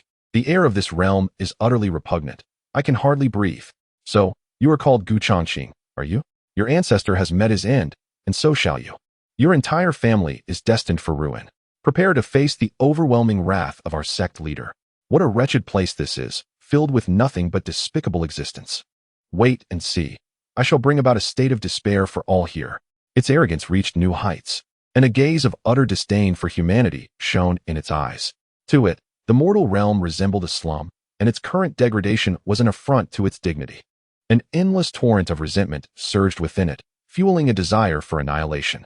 Chapter 185. The cause of the severance of the path between the mortal and celestial realms. In truth, upon its initial arrival in the mortal realm, it indeed behaved in such a manner. Had it not been for Gu Changqing's intervention, Qingyun Valley would likely have been engulfed in flames by now. Gu Changqing could not help but furrow his brow and remarked, "I advise you to temper your behavior. If you impress a powerful figure, it could lead to immense fortune. However, should you incur their displeasure, the consequences would surely be dire." Absurd. What great figures could possibly exist in the mortal realm? You lot, who have never ventured beyond your humble origins. The fire sparrow scoffed derisively, raising its wings to point at Gu Changqing with an air of arrogance, declaring, "I possess the bloodline of the celestial phoenix, born with innate nobility. Even among celestial beings, none dared to treat me lightly. Who are you to speak to me in such a manner?" Gu Changqing felt an urge to teach this ignorant fire sparrow a lesson. Yet the thought that it might become the mount of a powerful figure compelled him to restrain himself. He knew he must not act impulsively. Should this creature become a high being's steed, its status would rival that of the heavens themselves, making it a force to be reckoned with. However, its brazen demeanor raised concerns. If it truly became such a being's mount, would it not reign over the heavens with impunity? Sighing, Gu Changqing inhaled deeply to quell his frustration. Grasping a jade pendant that hung at his chest, he immersed his consciousness within it, asking, "Grandfather, must we truly offer it to the powerful figure? Alas, I wish it were otherwise, but these divine birds from the celestial realm are favored by destiny, rendering their arrogance a common trait," Gu Yuan replied, his thoughts interwoven with Gu Changqing's through the pendant. In truth, Gu Yuan had expended considerable resources, sacrificing numerous treasures to obtain this pendant, allowing a portion of his consciousness to reside within. Faced with such a powerful being, he was determined to explore every avenue to approach and comprehend it. Gu Changqing exhaled, recognizing the underlying truth. Creatures of noble blood were rare and precious. Many esteemed figures regarded such beings as equals rather than mere mounts. A phoenix or true dragon, if treated as a steed, would surely invite madness. Gu Changqing was reminded of Li Nianfan. Perhaps only a being of such exalted status could rightfully consider a true dragon as a mount. Suddenly, Gu Yuan's expression grew solemn. "By the way, You mentioned that a powerful figure killed a celestial being. What became of that celestial's corpse? Gu Changqing replied. It was taken away by a woman accompanying the powerful figure, who had even engaged in combat with a celestial being from the celestial realm. No wonder, Gu Yuan mused, the appearance of celestial beings in the mortal realm, along with the presence of a celestial corpse, had caused such an uproar. Gu Yuan inhaled deeply and stated, this situation has escalated significantly. It is no surprise that it has stirred such commotion in the celestial realm. Unable to contain his curiosity, Gu Changqing inquired, Grandfather, why has the path between the mortal and celestial realms been severed? This is precisely what I wish to address. In fact, this is no longer a secret in the celestial realm, for Gu Yuan's tone turned grave as he reluctantly uttered two words, celestial essence. Celestial essence? Gu Changqing was momentarily taken aback. It can be understood as a power that transcends spiritual energy. Upon reaching the great ascension, in theory, one only needs to possess sufficient celestial energy to attain immortality. This is essentially what is referred to as the baptism of celestial energy. Gu Yuan paused momentarily before continuing. However, for some unknown reason, the total amount of celestial energy generated in the world has begun to dwindle. Do you comprehend the implications of this? Without hesitation, Gu Changqing replied, the number of immortals is decreasing? Gu Yuan sighed and said, it is not merely that. The process of becoming an immortal requires celestial energy, and even after achieving immortality, one continues to need celestial energy. This results in an ever-decreasing number of immortals in the celestial realm, with the skilled becoming scarcer as well. Many immortals are facing the same predicament as those in the realm of cultivation, struggling to make any progress. This, Gu Changqing was taken aback, astonished to discover that such circumstances were also unfolding in the celestial realm. Gu Yuan spoke again. Therefore, many millennia ago, several formidable beings in the celestial realm began devising plans to abandon the realm of cultivation to preserve their own realm. Ultimately, the path between the celestial and the mortal was severed. The celestial energy produced by the world is finite. The more individuals it is divided among, the more intense the competition becomes. The most effective solution is to relinquish a portion of the populace. I see now. Gu Changqing nodded, recalling the tale of journey to the west recounted by Nianfan, and could not help but say, in fact, the wise have long warned us about this situation. Immediately, he conveyed the story and its explanation to Gu Yuan through his divine sense. Precisely, it is exceedingly fitting. A gasp of astonishment escaped Gu Yuan from the jade pendant. As such scenarios indeed emerge when resources are limited. Those with connections to powerful figures often find themselves preordained to ascend, while ordinary individuals, A flicker of reluctance crossed Gu Changqing's face as he could not restrain himself from exclaiming, Grandfather, does that mean my aspirations of becoming an immortal are utterly impossible? Currently, in the realm of cultivation, the prospect of attaining immortality is indeed unfeasible. Gu Yuan contemplated for a moment before stating, unless there exists the corpse of an immortal. Gu Changqing's expression shifted slightly, his heart racing. He then heard Gu Yuan continue, the corpse of an immortal harbors celestial energy. Once the immortal perishes, this energy can be extracted, enabling one to achieve immortality. Gu Changqing's eyes widened, feeling an incessant tingling sensation at his scalp, his face awash with disbelief. To kill an immortal? Anyone in the mortal realm would be utterly stunned by such news. After the initial shock, he gradually regained his composure. This is the nature of cultivation. Even upon becoming an immortal, one must still strive and contend, with peril lurking at every turn. Gu Yuan expressed his deep sentiments. The celestial realm is rife with both overt and covert conflicts, far more brutal than the realm of cultivation. The powerful orchestrate the world, with pawns scattered everywhere. Without a formidable backing, one finds it exceedingly difficult to advance. Hence, we must tread cautiously upon encountering such extraordinary individuals, exercising utmost prudence and holding tightly to this invaluable alliance. Gu Changqing nodded, acknowledging the wisdom in his grandfather's words. Suddenly, he recalled something and remarked, by the way, the wise seem to enjoy portraying themselves as mortals, while simultaneously requiring those around them to assist in their performances. This assertion further substantiates their exceptional status. Gu Yuan revealed a smile laden with significance. Every extraordinary individual harbors certain unique taboos. Having endured countless epochs, they inevitably seek peculiar delights, their thoughts inscrutable to others. Yet, should one align themselves with their whims and render service, even a mere sprinkle of fortune bestowed upon them would yield tremendous blessings. As they conversed, Gu Changqing arrived at the Lingxiandao Palace. Being his inaugural visit, he was unfamiliar with the whereabouts of such esteemed beings and thus required an introduction. Soon, Yao Mingji emerged alongside Qin Manyan. Gu Changqing, with an amiable demeanor, remarked, "Judging by the countenance of Palace Master Yao, the tribulation has been successfully navigated?" Yao Mingji responded with a chuckle, "Indeed. Thanks to the favor of the extraordinary, it was a matter of mere excitement without peril." Gu Changqing was momentarily taken aback, exclaiming in astonishment, "Did the extraordinary intervene?" Yao Mingji feigned modesty, yet there was an unmistakable hint of pride in her words as she replied, "Driamji, lacking in talents, was fortunate enough to garner the attention of the extraordinary. Otherwise, I fear I would have been reduced to ashes by now." Chapter 186. The time to challenge the ancestor has arrived. Gu Changqing inquired with curiosity, "How did the eminent figure assist you in overcoming your tribulation? Surely, it involves methods beyond your wildest imagination." Yao Mingji stroked his beard thoughtfully and sighed, "I feel truly undeserving of such attention from the eminent figure. All I can do is to diligently serve him in the future as a means of repayment." It was evident to everyone that Yao Mingji was merely posturing. After all, being favored by such a notable figure was indeed a matter of great pride, indicating that he had become a significant sycophant under the eminent one's wing. What glory that entailed! Gu Changqing's expression twitched slightly. "I was asking how the eminent figure aided you." Yao Mingji responded cryptically, "It cannot be disclosed, it cannot be disclosed. You need only know that it involves methods you cannot even begin to fathom." Gu Changqing nearly choked in exasperation, casting a disapproving glare at Yao Mingji. It seemed that having successfully navigated his tribulation had inflated his ego. A voice echoed in Gu Yuan's mind, "Grandson, there is no need for impatience. He has merely ingratiated himself with the eminent figure before us. The journey ahead is still long. Having navigated the celestial realm for so long, do you think I would have attained my current standing without a particular skill? In the future, the foremost sycophant beside the eminent figure shall undoubtedly be us." The audacity of such words directed towards his own grandson revealed Gu Yuan's remarkable talent for flattery.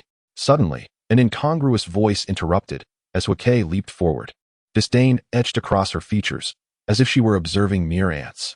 A mere insect who has just survived a tribulation is puffing himself up. How utterly laughable. "Gu Yuan, is this your hired hand? You truly went at great lengths to have me serve as someone else's steed. To utter such a base lie about assisting another in overcoming their tribulation in hopes of deceiving me. Do you not find it ridiculous? The heavenly tribulation does not suffer fools lightly." This was a widely accepted truth. Once one assists another with their tribulation, both parties would bear the wrath of the heavenly tribulation, which would only intensify. Even within the celestial realm, no one could achieve such a feat. Huake raised her head arrogantly, her eyes revealing a perception that saw through all pretense. Possessing the bloodline of the phoenix, she had been revered by countless admirers over millennia, having witnessed every manner of spectacle, from self-staged rescues to tragic revenges, and even tales of love between humans and birds. These individuals were merely striving to make themselves into the so-called favored pets of some eminent figure. And now they had the audacity to claim they could assist someone in overcoming their tribulation. It was a web of deception, intricately woven yet transparently false. Alas, she had long seen through it all. "Cannot be disclosed? Because it is simply impossible." Huake defined. At that moment, Yao Mingji furrowed his brow, finally noticing Huaquebec. Upon seeing her, he was instantly struck dumb, his eyes wide with shock. Is this the fire sparrow? The one said to possess the bloodline of the phoenix? In the realm of cultivation, it is undoubtedly a creature of great renown, exceedingly rare and sought after. Huake smirked coldly. "Oh, continue your charade." Yao Mingji, still in a daze, turned to Gu Changqing. "Are you intending to gift the fire sparrow to the eminent figure?" This time, it was Gu Changqing's turn to show off, casually remarking, "When visiting a master for the first time, one must naturally bring a token of respect.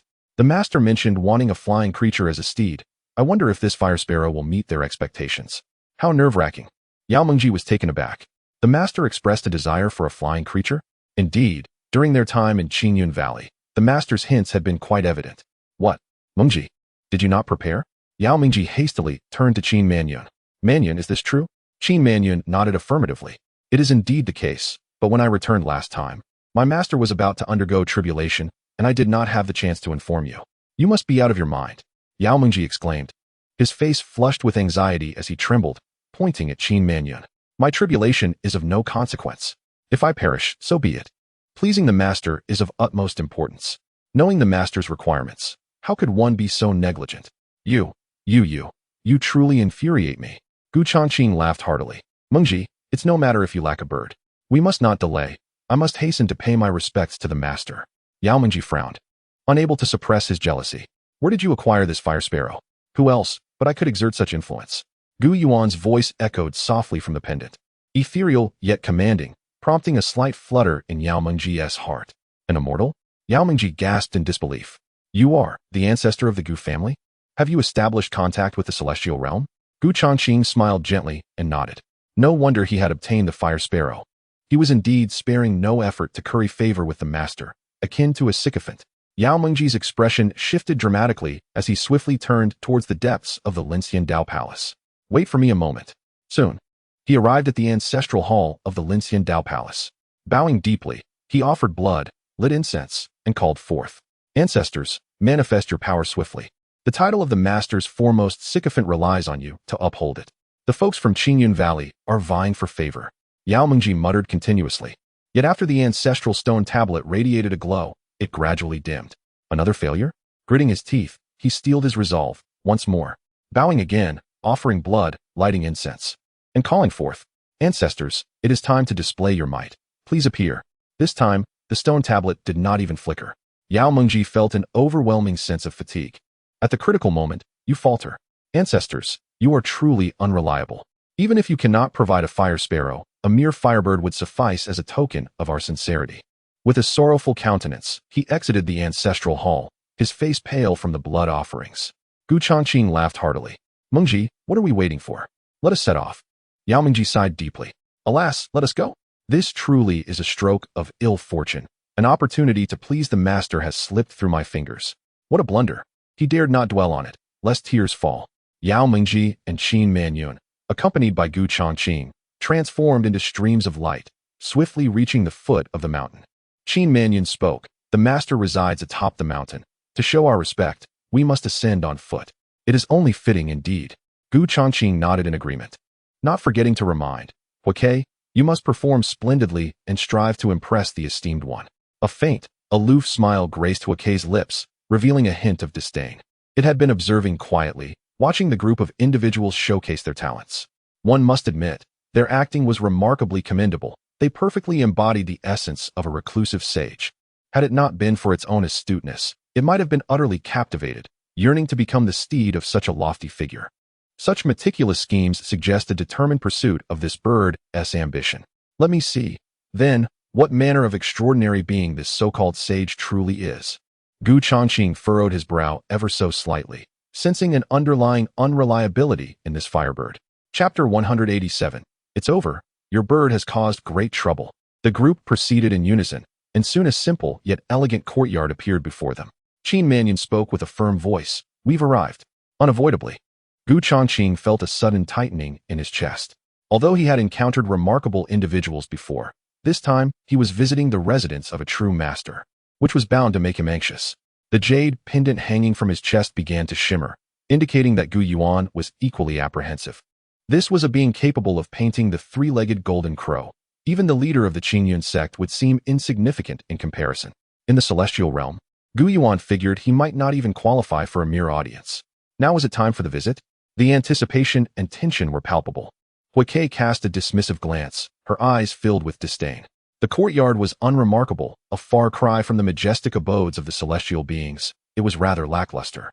However, the couplet at the entrance was commendable, seemingly infused with the essence of the Tao, providing a somewhat decent facade. Yet, to think that this could intimidate her was utterly impossible. I hail from the mortal realm. Seeking longevity here? This is clearly insufficient. I, who carry the bloodline of the Tianhuang, am destined for a lifespan of 2,000 years without any cultivation, with even a modicum of practice. Immortality is not a distant dream. Is there still a need to seek for longevity? Was it not innate? Huike thought to herself, brimming with self-importance. Qin Manyun gazed at the courtyard, inhaled deeply, and respectfully inquired, May I ask if young Master Li is at home? In response, there was a lengthy silence. Qin Manyun was momentarily taken aback and continued, Young Master Li, Manyun seeks an audience. Yet, the courtyard remained silent. Inside, Dahe lay sprawled on the ground, soundly asleep, not even bothering to open an eye. Xiaobai was busy with household chores, having to wash a pile of clothes brought back by the master after days away. Alas, Xiao Bai felt the burden of this task. Outside, Yao Mengji sighed softly and suggested, "It appears the master is not at home. Shall we return?" However, upon hearing this, not a single person moved, showing no inclination to leave. Gu Changqing smiled gently and said, "Brother Mingji, it's best to save your breath. This is a test of sincerity, and I shall wait right here. I won't budge even if the sky were to fall." Yao Mengji chuckled, "Then let us stay together." They exchanged knowing glances. Inwardly cursing, love-struck fool. Meanwhile, Huike observed the group standing reverently at the door, her eyes filled with scorn. "Fools," she thought, glancing around and then back at the courtyard. A glimmer of sharpness flashed in her eyes. "No one in this world has ever been able to keep me, the esteemed bird, at bay, never before, nor will it ever happen. A master? Allow me to meet you now and see if you truly are one." With a swift flap of her wings, she transformed into a streak of crimson light, darting directly towards the courtyard. Gu Changqing, still engaged in a battle of wits with Yao Mengji, suddenly felt a lightness on his shoulder. Before he could react, he saw the fiery figure vanish into the courtyard. Gu Changqing was utterly astonished, his scalp tingling as his hair stood on end. Without a moment's hesitation, he emitted a spray of crimson blood, instantly unleashing his unparalleled speed as he dashed out. However, they were perilously close to the courtyard, and by the time he had recovered from his shock, the firebird had already vanished without a trace. Yao Mengji, equally taken aback, stood frozen, her mind a blank, trembling as she scolded, "Gu Changqing, what are you doing? Why did you let that foolish bird in? It's over, it's over, it's over. We've trespassed into a master's residence. I'm doomed. I'm going to perish." Her face flushed with anxiety, tears threatening to spill, she lamented, "Gu Changqing, you are going to ruin me." Meanwhile, standing helplessly by, Gu Changqing, equally flustered, shouted, "This isn't my fault. That foolish bird rushed out on its own. I knew it was unreliable. Is that bird yours? I ask you, is it your bird?" Yao Mengji trembled with anger, his words tumbling over one another. "I shouldn't have brought you here." Yao Mengji trembled with rage, her words tumbling out in a frenzy. "I should never have brought you here. We have no grievances. So why must you use your bird to bring me trouble? What should we do? What can we do?" Gu Changqing was equally flustered, his mind racing. "Grandfather, what now? The bird has already entered. We certainly cannot follow it inside, and relying on it to come out on its own is utterly futile. We are at an impasse." At this juncture, there was but one course of action. Gu Yuan pondered for a moment before his voice floated in. "Abandon the vehicle to protect the commander." Gu Changqing was overjoyed, pleading, "Please, grandfather, enlighten me. This matter has nothing to do with me. I know nothing of it. My dear grandson, hold your ground. In the future, I shall erect a monument in your honor, proclaiming you as the hero of our Gu family."